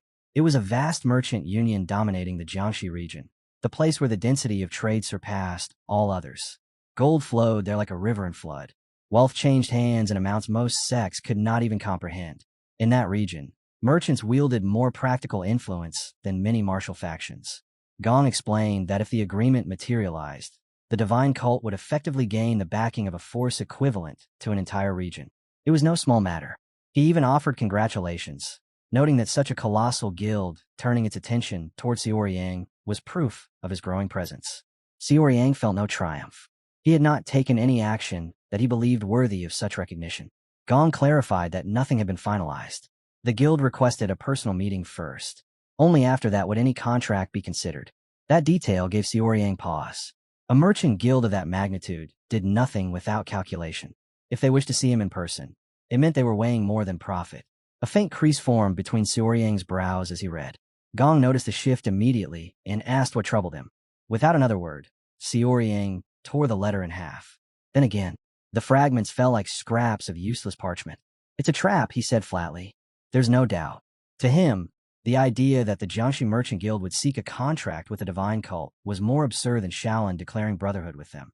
The high-ranking figures of Jianghu already regarded him with hostility. Under such circumstances, any gesture of goodwill from a massive merchant union was not opportunity. It was bait. He reminded Gong never to relax his vigilance. Not even for a moment. Especially not now. Gong explained that the sender's address and handwriting had been thoroughly verified. Every trace pointed to authenticity. He asked whether someone could have constructed such an elaborate scheme purely to deceive them. Xiao Yang's answer did not waver. Yes, it was deception. When Gong asked what made him so certain, Xiao Yang fell silent for a brief moment. Because he had helped build that guild with his own hands. Dam Saiyang had once coveted the unification of the merchant guilds in Jiangxi above all else. Under direct orders, Xiao Yang had removed every obstacle in the shadows. Those who resisted were eliminated. The bandits lurking in the back alleys were wiped out so trade could flourish without interruption. Blood had paved the road for prosperity. And the final push toward unification had not been random. It had been aided by the leader of the righteous Heavenly Alliance. Gong's composure cracked. He had never heard such a thing. Xiao Yang explained that such information would not surface unless the house sects dug relentlessly into the depths. Knowledge like that did not circulate openly. As for how he knew, a man in his position inevitably gathered truths others could not even imagine. Gong then asked why the leader of the righteous Heavenly Alliance would involve himself in such a matter. Xiao Yang laid it out with calm clarity. Jiangxi stood close to Murim and near the Steel Blood Fortress. In effect, it functioned as a natural defensive barrier. A unified merchant guild posed no martial threat. It would not arouse suspicion like a sect expanding its influence. It would generate enormous wealth and stabilize the region. Control without exposure. Profit without open confrontation. Two objectives achieved at once. Then he added the final reason the letter could not be genuine. The current head of the Jiangxi Merchant Guild despised the demonic path to the core. He would rather die than support demonic Murim. If he believed sacrifice would weaken the demonic forces, he would not hesitate. Gong felt the weight of his own oversight. He had allowed the prospect of regional backing to dull his caution. He resolved to investigate immediately. Xiao Yang told him not to exhaust himself recklessly. Move carefully. Take the time needed. Gong stated he would return within 2 weeks. After Gong Yachi left, Xiao Yang watched his retreating figure for a moment and remarked that the man was driving himself too hard. Rest was not weakness. It was maintenance. A blade used without pause would eventually crack. Gu, who had remained nearby, asked whether the young leader valued him that much. Xiao Yang clarified without hesitation. In Gong Yachi's case, it was not sentiment. It was responsibility toward a comrade. They had work to finish. He would not allow a capable ally to collapse from needless exhaustion. Waste was unacceptable. Gu pressed lightly, noting that it sounded like genuine concern. Xiao Yang turned his gaze aside. It was not as if he had never extended effort on Gu's behalf before. Concern did not need to be named to exist. He then asked what had brought Gu there. Gu replied that he had learned something significant, yet the timing felt wrong. He would return later. Xiao Yang's voice sharpened slightly. If one waited for the perfect moment, that moment might never arrive. While these exchanges unfolded in quiet chambers, the outside world churned. News spread quickly that the Peng clan had attempted to assassinate the young leader of the heavenly demon divine cult. The story traveled across Jianghu with alarming speed. When asked about Patriarch Peng's stance, the response was calculated. Full blame was placed on the Supreme Overlord unit. The unit was dissolved. Its former martial masters were disowned, stripped of their family names. Their bodies were left where they fell, unclaimed. It was a decisive gesture, but not a wise one. Such a move did not cleanse their reputation. It deepened suspicion. When public sentiment had already turned hostile, the correct approach would have been humility and silence. A clan leader who scrambled to deflect blame only invited sharper scrutiny. Elsewhere, Dam Sayang inquired about the divine cult's position.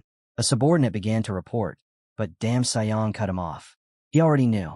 Public opinion had tilted in the cult's favor.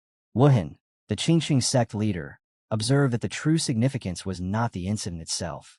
The landscape was shifting. More importantly, people's impressions of the demonic cult were changing. Dam Sayang dismissed Xiaoryang outwardly as an inexperienced youth chasing attention. Yet he did not deny the truth. The young leader was no ordinary figure. He then turned the discussion to prior arrangements. Had Wuhan secured control over his sect's elders as agreed? Wuhan confirmed it. That was precisely why he had come. They were prepared and could be mobilized whenever required. Dam Sayang informed him that Elder Kong would reach out soon.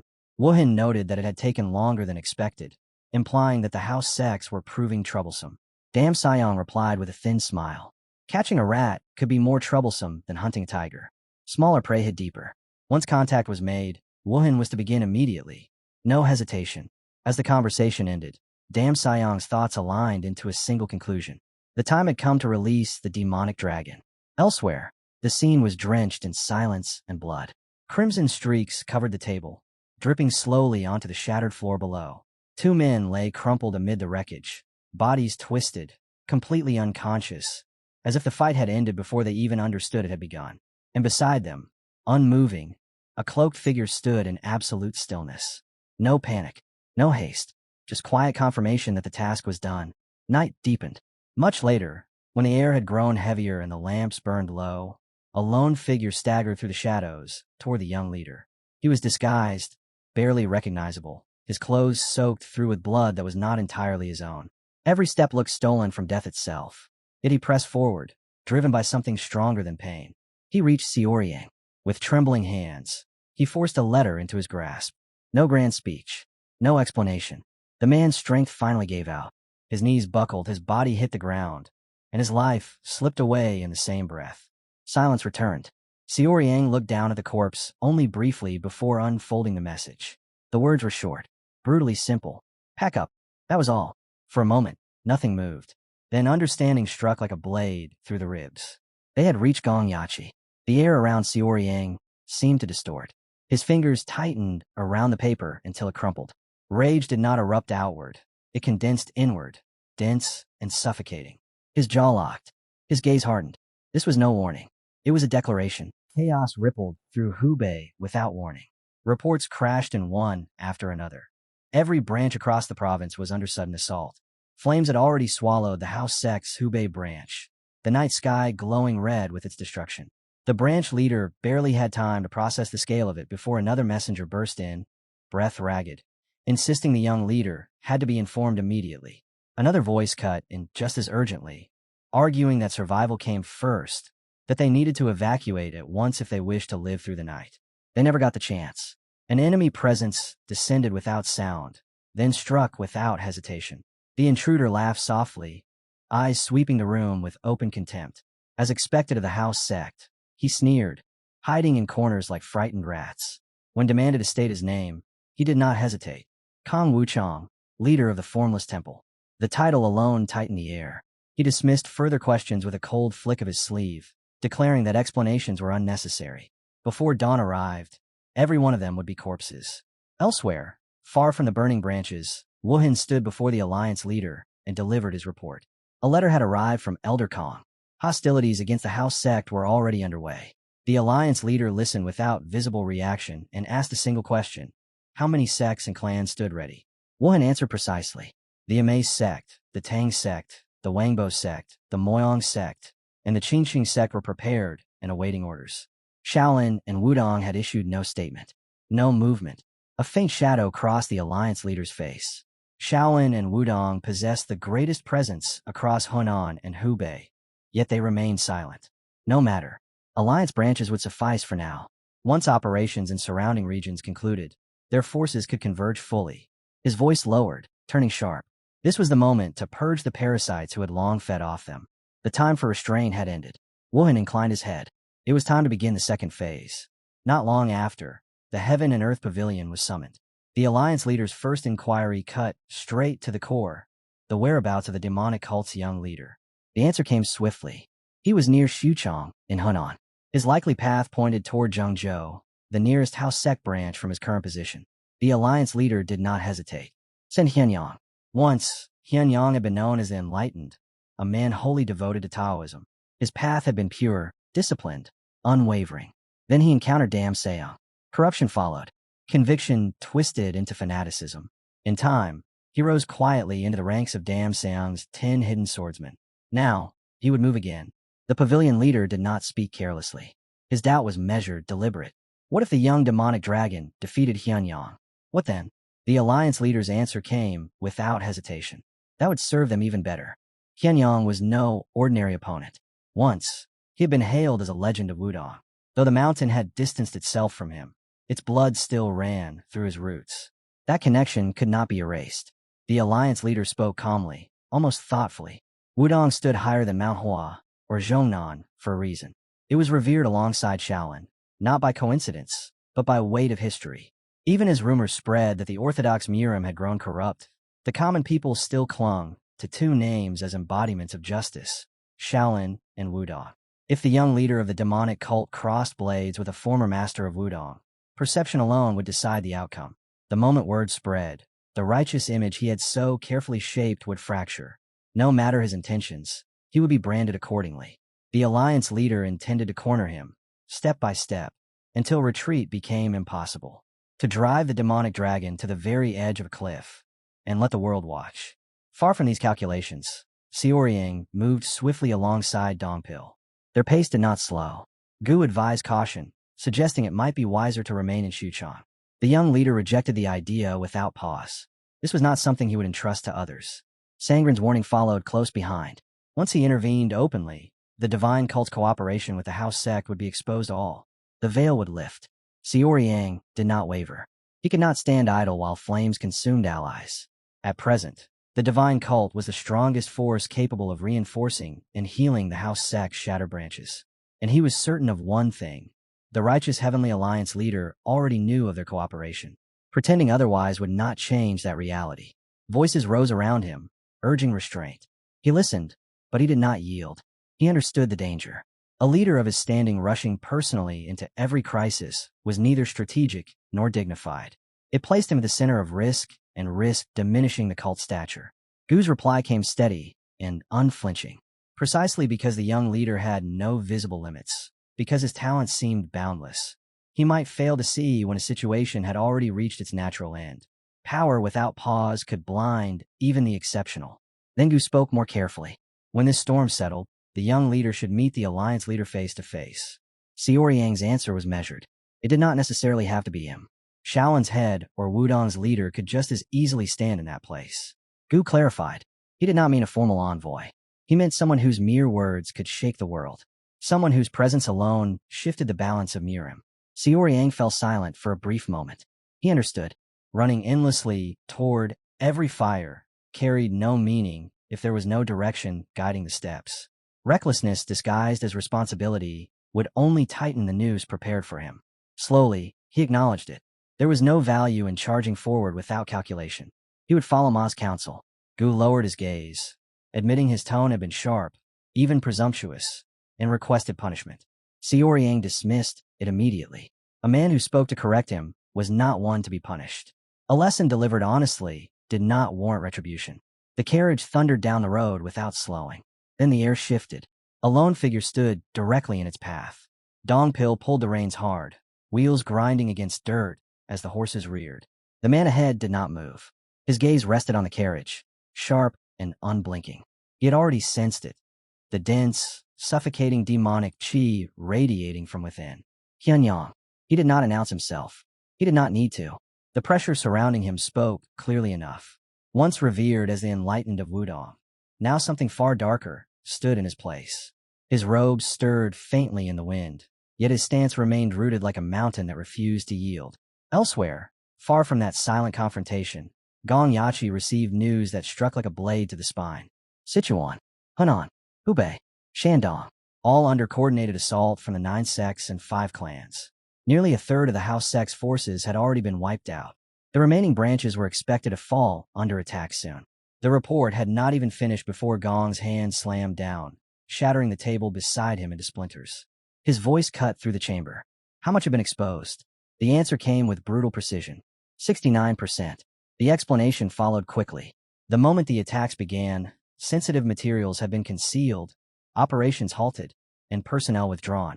Further compromise was unlikely. Stabilization was now only a matter of time. Gong's expression hardened. This bore the mark of the righteous Heavenly Alliance leader. If that man had orchestrated this, then the young leader stood directly in the storm's path. Yet anger alone did not dominate his thoughts. There was something else. Calculation. What poison had been used? Who had moved in the shadows? His subordinate spoke carefully. Only a handful in the entire world could infiltrate dozens of bases simultaneously, extract information, and leak it in a single coordinated strike. Such precision required specialists, former assassins, masters of silent entry and silent exit. If not the deceased assassin king, then only one answer remained. The Formless Temple, a name spoken rarely and never lightly. A legendary organization that excelled in infiltration, in unmasking hidden agents, in assassinations executed without trace, in exposing secrets others believed untouchable. The subordinate nodded. It had to be the Kong brothers. Gong exhaled slowly, irritation sharpening into reluctant acknowledgement. If the Formless Temple truly stood behind this, then the minds opposing them were not merely capable, they were brilliant. Stopping them immediately would be impossible.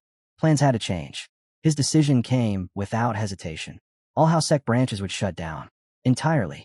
The organization would close its doors for years if necessary. Shock flickered across his subordinate's face. Such a move would cripple their finances for at least a year. Thousands of pending requests would be canceled. Income streams severed overnight. Gong did not waver. Continuing operations would only invite deeper wounds. By withdrawing completely, they denied their enemies' targets. Once news of a total shutdown spread, the righteous Heavenly Alliance would be forced to halt open aggression to preserve their righteous facade before the world. This was not retreat. It was strategic disappearance. He issued one final order. Inform the young leader immediately. Because Gong Yachi knew one thing with certainty. The young demonic dragon would not stay away from the battlefield. When pressed on what he would do personally, Gong Yachi did not hesitate. He would end this himself.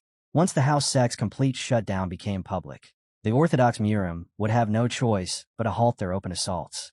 Their reputation would demand it. But if they continued striking in secret, then the scale would shift beyond negotiation. At that point, neither the Steel Blood Fortress leader nor the Divine Cult leader would be enough to contain what followed. Gong's gaze hardened with finality. He would meet the righteous Heavenly Alliance leader face to face and settle the matter at its root. On the road, tension thickened. Dongpil stood before Hyunyang and understood immediately. This was no ordinary opponent. The pressure radiating from him eclipsed even the elders of the 9 sects. Hyunyang stood the threshold of the evolutionary realm, his presence refined, immense, and utterly stable. Compared to him, Dongpil felt the difference like a mountain looming over a hill. Xiao Yang stepped forward. Recognition flickered in his eyes. Hyunyang, former Wudong, of the Hyun generation, a name once spoken with reverence. Hyunyang regarded him with equal scrutiny. So this was the notorious young leader of the demonic cult. He had been told to discipline a mere pawn of the demonic path. Yet standing here, he felt it clearly.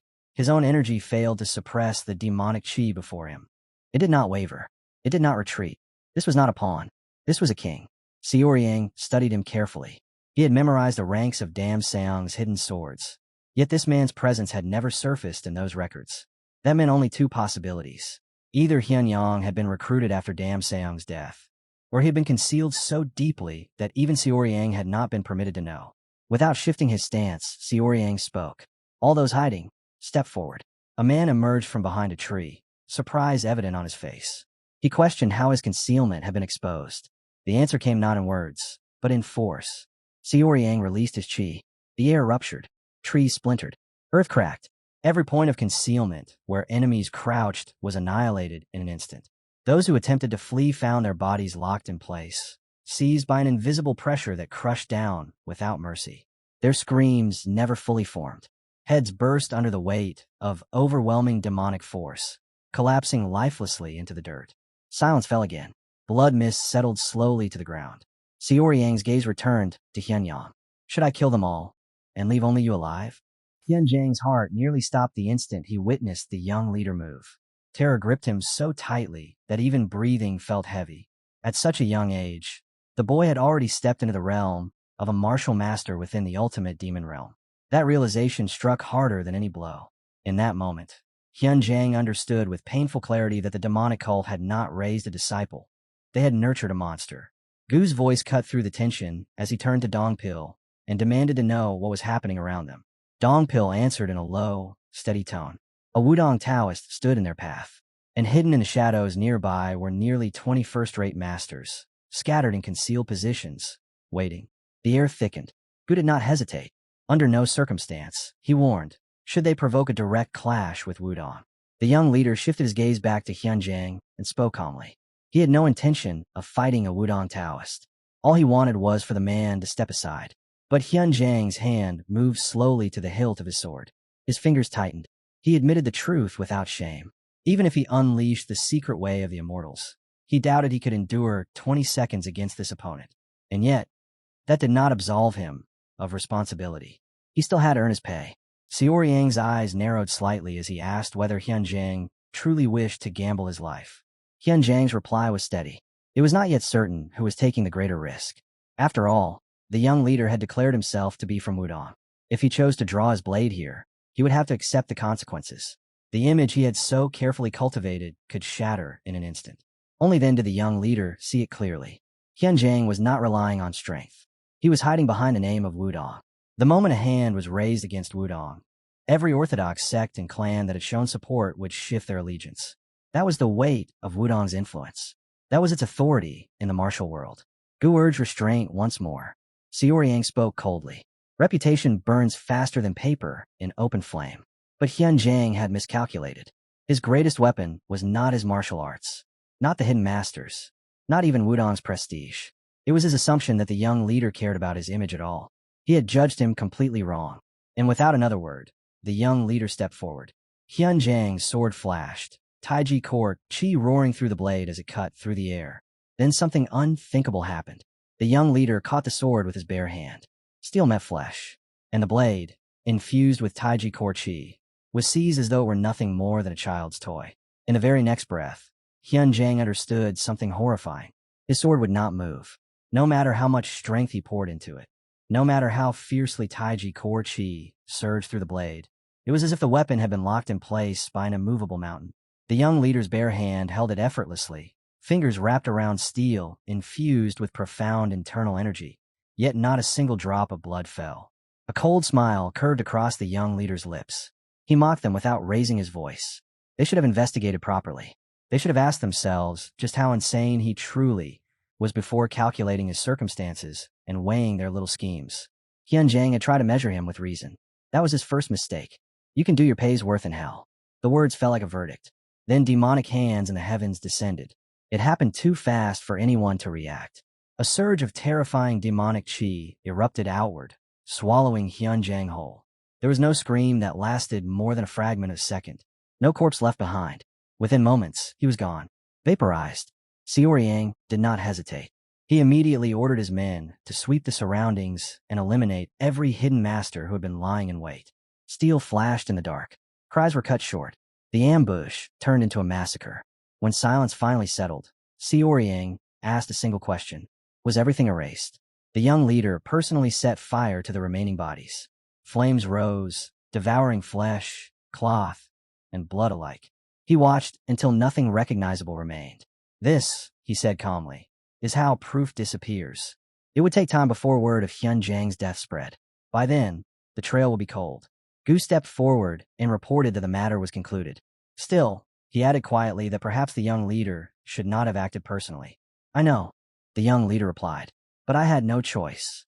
His thoughts were already moving ahead. He had not anticipated that hidden Wudong Taoists would be deployed merely to block him from aiding the house sect. That alone revealed something critical. Whoever was attacking the house sect was not a secondary force. It had to be one of the strongest assets under the righteous Heavenly Alliance leader. The answer surfaced quickly: the Formless Temple. But the Formless Temple was not a piece to be played lightly. The Alliance leader could not simply use it on a whim. Even if the house sect had been troublesome, was that enough to justify mobilizing both the Formless Temple and concealed Taoists? No, this was not about the house sect alone. The realization came gradually, but once it formed, it was unmistakable. The true target was him. The Alliance leader wanted to bind his hands. Dam Suyong was moving directly against him. The house sect was merely the board upon which this was being played. A flicker of self-reproach crossed his mind. This was his oversight. Had he recognized a pattern earlier, the house sect would not have been dragged into such peril. He made a decision immediately. They would change their route. They would not assist the house sect. Dong Pil frowned at the abrupt shift, but the young leader explained in an even tone. He had underestimated Gong Yachi. There had been subtle matters before, small yet decisive, where Gong Yachi had acted precisely in accordance with his unspoken intentions. That level of insight was not accidental. If anyone could adapt to the unfolding situation, it was Gong Yachi. Instead of rushing blindly to intervene, he would be more effective by going directly to the source. They would head for Zhengzhou. Dong Pil studied him carefully and asked whether this was truly the path he intended to take. Sangren answered first. Until now, he had never once asked Gong Yachi for help in matters concerning the house sect. Not directly. Not like this. The young leader fell into brief reflection. Gong Yachi possessed a mind sharp enough to unravel almost any knot. It was never a matter of pride or reluctance to intervene. It was simply that Gong Yachi rarely required guidance. He resolved crises on his own. That was why assistance had never been necessary. But this time was different. If Gong Yachi was forced to deploy the bulk of his forces to withstand this assault, then the righteous Heavenly Alliance leader's strategy had already succeeded. By tightening pressure around the house sect, he was draining the young leader's reach. From this point forward, the flow of information would shrink. Reports about who pursued him, news from the depths of Jianghu, subtle movements of sects and clans. All of it would slow or vanish. The board was shifting. The following day, a man approached and bowed deeply before the young leader of the divine cult. He carried a message from the house sect's young leader. The young leader gave a faint, knowing smile. He already knew the direction Gong Yachi would take. Instead, he dictated a message in return. Tell him this. From now on, I will not interfere in his affairs. But I have one more thing. Though I will not concern myself with what the house sect chooses to do, I will begin wielding my sword. The meaning was unmistakable. He then turned to Dong Pil and Gu and declared that they would head west from that moment onward. Far away, within the Steel Blood Fortress, Huang Gan delivered his report. The Alliance leader had committed fully this time. The 9 sects and the 5 clans had been summoned. The house sect stood isolated, surrounded on all sides. The fortress leader listened without visible reaction. On the surface, it appeared the Alliance leader was merely punishing the house sect for obstruction. In truth, this was a calculated push. A steady pressure meant to drive Xiaoyang toward the edge of a cliff. Once the house sect was sufficiently crushed, the next target would be obvious: the young leader. But it would not come as a reckless frontal assault like the foolish Peng clan had attempted. Huang Gan agreed. A direct clash would be stupidity. There were cleaner, more devastating methods. What followed would not be a war of blades. It would be a war of information. The fortress leader nodded slowly. With the beggar sect weakened and the house sect paralyzed, the righteous Heavenly Alliance would soon hold the most powerful intelligence network in the entire martial world. Another man spoke with quiet certainty. Once both major information factions were crippled, the Alliance would move to stain the young leader's reputation. Rumors, fabrications, carefully seeded lies. The fortress leader's expression hardened with open disgust. Such tactics reeked of cowardice. The man did not argue. He simply stated that efficiency outweighed sentiment. Once the righteous Heavenly Alliance secured control over the flow of information, shaping public opinion would be effortless. At this pace, the young leader's reputation could collapse within 2 months. The fortress leader acknowledged the Alliance leader's brilliance without hesitation. Yet he pointed out a single flaw in that calculation. A staged narrative, no matter how carefully constructed, would not so easily bend the collective will. Huang observed that the people were not fools. The leader agreed. Nothing in Jianghu was more terrifying than the will of the masses. It was sharp, instinctive, and merciless when truly awakened. He spoke further, voice steady. The people were intelligent, far more than most assumed. They saw through many deceptions, but they were also indolent. True resistance required effort, and most preferred to drift with the current rather than swim against it. That was why manipulation worked at all. Still, the righteous Heavenly Alliance leader was the most venomous viper among them. No one could predict what scheme he might devise to corner the young leader completely. Huang then asked whether the fortress would intervene. The leader responded coolly. Why should he? He possessed no compelling reason to extend aid. The man before him countered that, as head of the unorthodox Murim, he required no justification to act. The leader let out a dry laugh and asked whether he was expected to embody chaos itself. At that precise moment, new intelligence arrived. He read the letter without interruption. His eyes moved once, twice. Then he folded it calmly and issued an immediate order. Spread this throughout Zhongyuan. Make sure it circulates everywhere within 5 days. The man standing before him asked what the message contained. The leader replied without emotion. The young leader of the Heavenly Demon Divine cult is on his way to challenge Shaolin. A faint curve touched his lips. Even when stirring calamity, that one remains creative. Elsewhere, the young leader had already informed his subordinates of their destination. They were heading toward Shaolin. Anxiety spread like wildfire. To challenge Shaolin was one matter. To speak as though one might take it over was another entirely. Even those who followed him, without hesitation, felt the weight of it. He was the young leader of the Heavenly Demon Divine cult. Yes, but this move seemed to step beyond the boundaries of reason itself. Rumors raced ahead of the caravan. By the time they approached Mount Song, the entire Jianghu was already whispering. A man suddenly planted himself in the path of the caravan and raised his voice. Stop! He introduced himself as Han Qiang, the foremost martial master of the Indestructible Fist sect, an affiliated sect under Shaolin. He formally requested an audience with the young leader of the divine cult. Dongpil's response was cold and immediate. Step aside. Han Qiang did not move. Instead, he asked directly whether they were heading to Shaolin. Having studied under its teachings, he declared he could not allow passage without understanding their intent. If the young leader wished to proceed, he must step forward and explain himself clearly. Inside the carriage, Sangrin glanced outside and exhaled lightly. This was already the 10th obstruction. From Xuchang to Dangfeng County, the road had been smooth, but the final stretch toward Mount Song had turned into a gauntlet. Xiaoyang spoke calmly. The rumors had already taken root. Naturally, everyone would attempt to block them, and this alone demonstrated the immense authority Shaolin wielded across Murim. Sangrin observed that they had reached this point without bloodshed. Likely, it was because of Tiger King and Goldie. Han Qiang's eyes shifted to the beasts standing before the caravan. His expression hardened. He recognized them, or thought he did. The emissaries of the underworld, tamed by the Yama demon. So that was their tactic. He accused them of hiding behind beasts instead of facing him directly. He mocked them for their supposed fear. Then he moved. With a roar, he drove his special punch forward, an indestructible strike capable of shattering stone. The blow landed. Nothing happened. Goldie did not even blink. The beast simply stared at him, as though observing a minor inconvenience. Then, with casual indifference, Goldie nudged him once. Han Qiang flew backward and hit the ground in disgrace. Elsewhere, the messenger stood before Gong Yachi and delivered the young leader's words. Frustration could no longer be restrained. He had devoted everything: loyalty, resources, blood, effort. The house sect had endured hardship after hardship because of that man, and now he would not intervene. He reminded Gong Yachi of that sacrifice. They had borne it all for him. Gong did not flinch. He accepted it without hesitation, stating plainly that this disaster began with him. He was the one who had reached out to ally first. His hand moved before anyone else's, and because of that single decision, the house sect now stood at the edge of ruin. He did not attempt to shift the burden. He carried it. The messenger tried to defend him, insisting that he had committed no wrongdoing, but Gong only looked ahead in silence. Many had died. Too many. The sect situation was far from stable, and yet, as the successor of the house sect, he remained strangely composed, almost optimistic. He had come to understand something others had not. The young leader of the Heavenly Demon Divine cult, the name that made all of Murim tremble, needed him.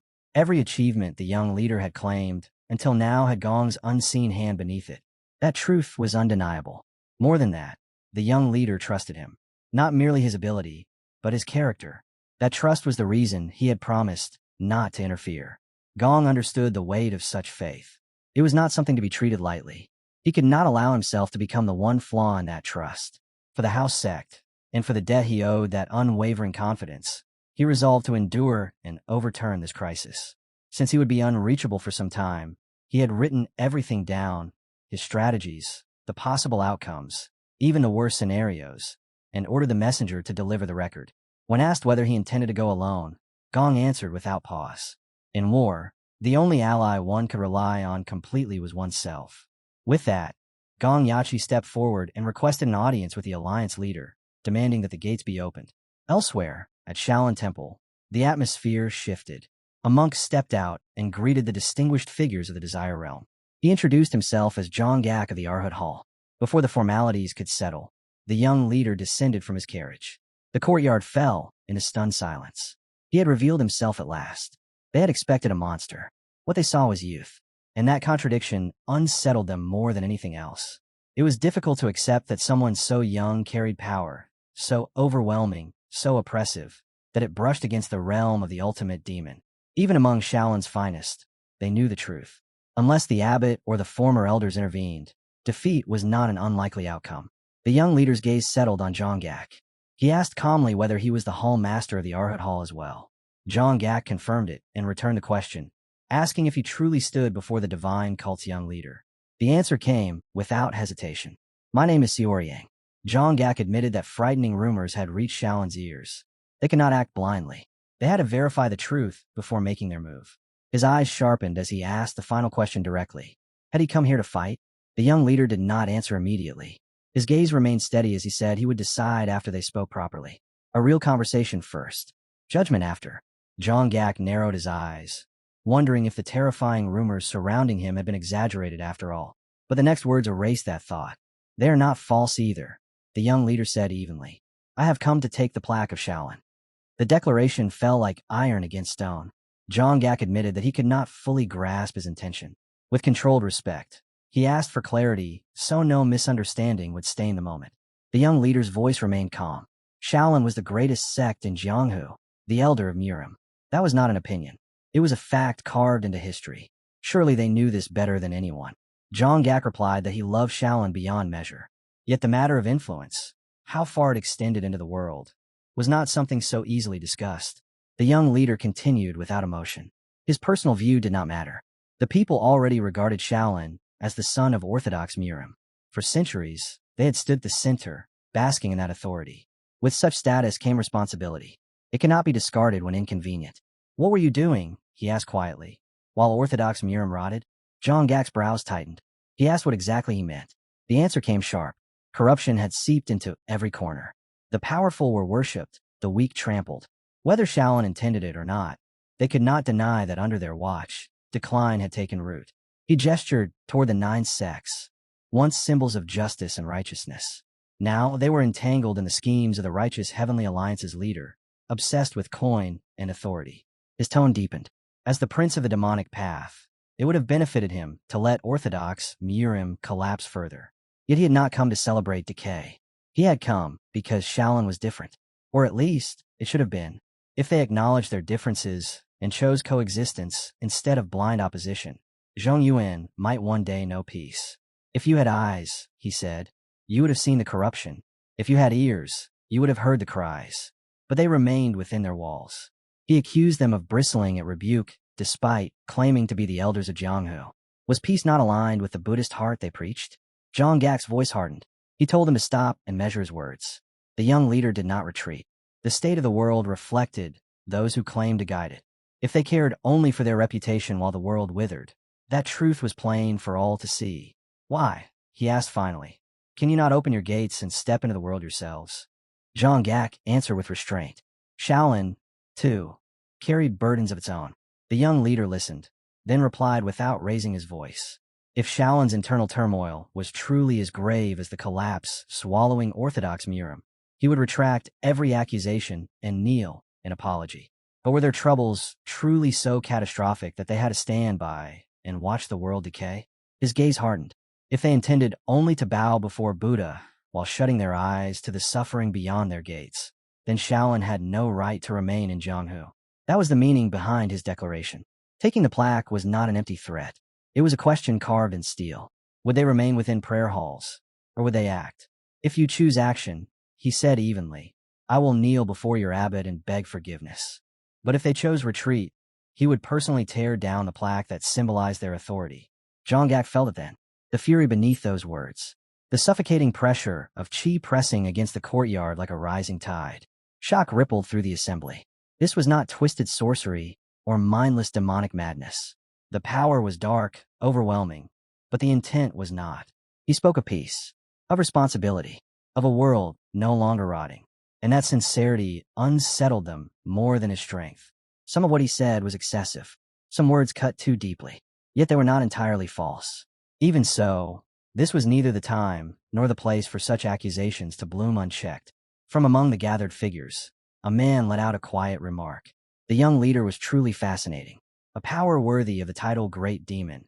Yet within him lingered something that resembled a Buddha's heart. At that instant, the young leader's senses sharpened.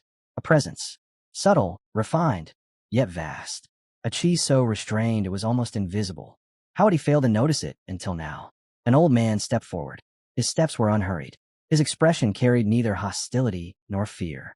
He spoke calmly, as though reciting a lesson long memorized. When things reached their extreme, they reversed. Such was the way of the world. A certain strict monk, he added, had once repeated those words often. The moment his presence fully revealed itself, something within the young leader reacted. His 9 depths demonic arts erupted without his command.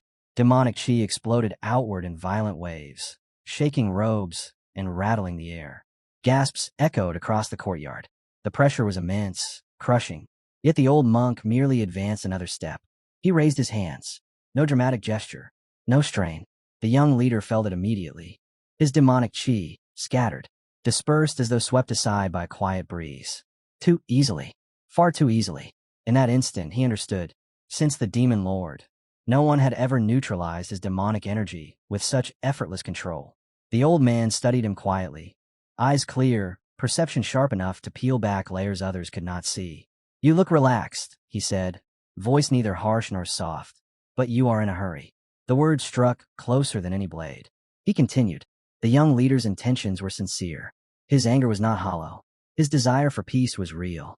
Yet beneath that sincerity, there was something else. Another purpose. Another urgency pushing him forward. It was not merely reform he sought. The old man's gaze deepened. For a fleeting moment, nostalgia flickered across his face. Are you, he murmured, Li Chansang's disciple? The air shifted. He let out a faint breath, as though recalling a figure long buried in memory. The feeling was unmistakable. The presence before him carried an echo, an impression so familiar it was unsettling. It feels, the old man said slowly, as though Li Chansang has returned once again. Only then did he straighten fully, revealing himself without reservation. I am Jeek Song, he declared, voice steady as a mountain. The Arhat Fist God. That's where we'll leave it for now. If you want to catch the next part, make sure to like the video and subscribe so you don't miss it.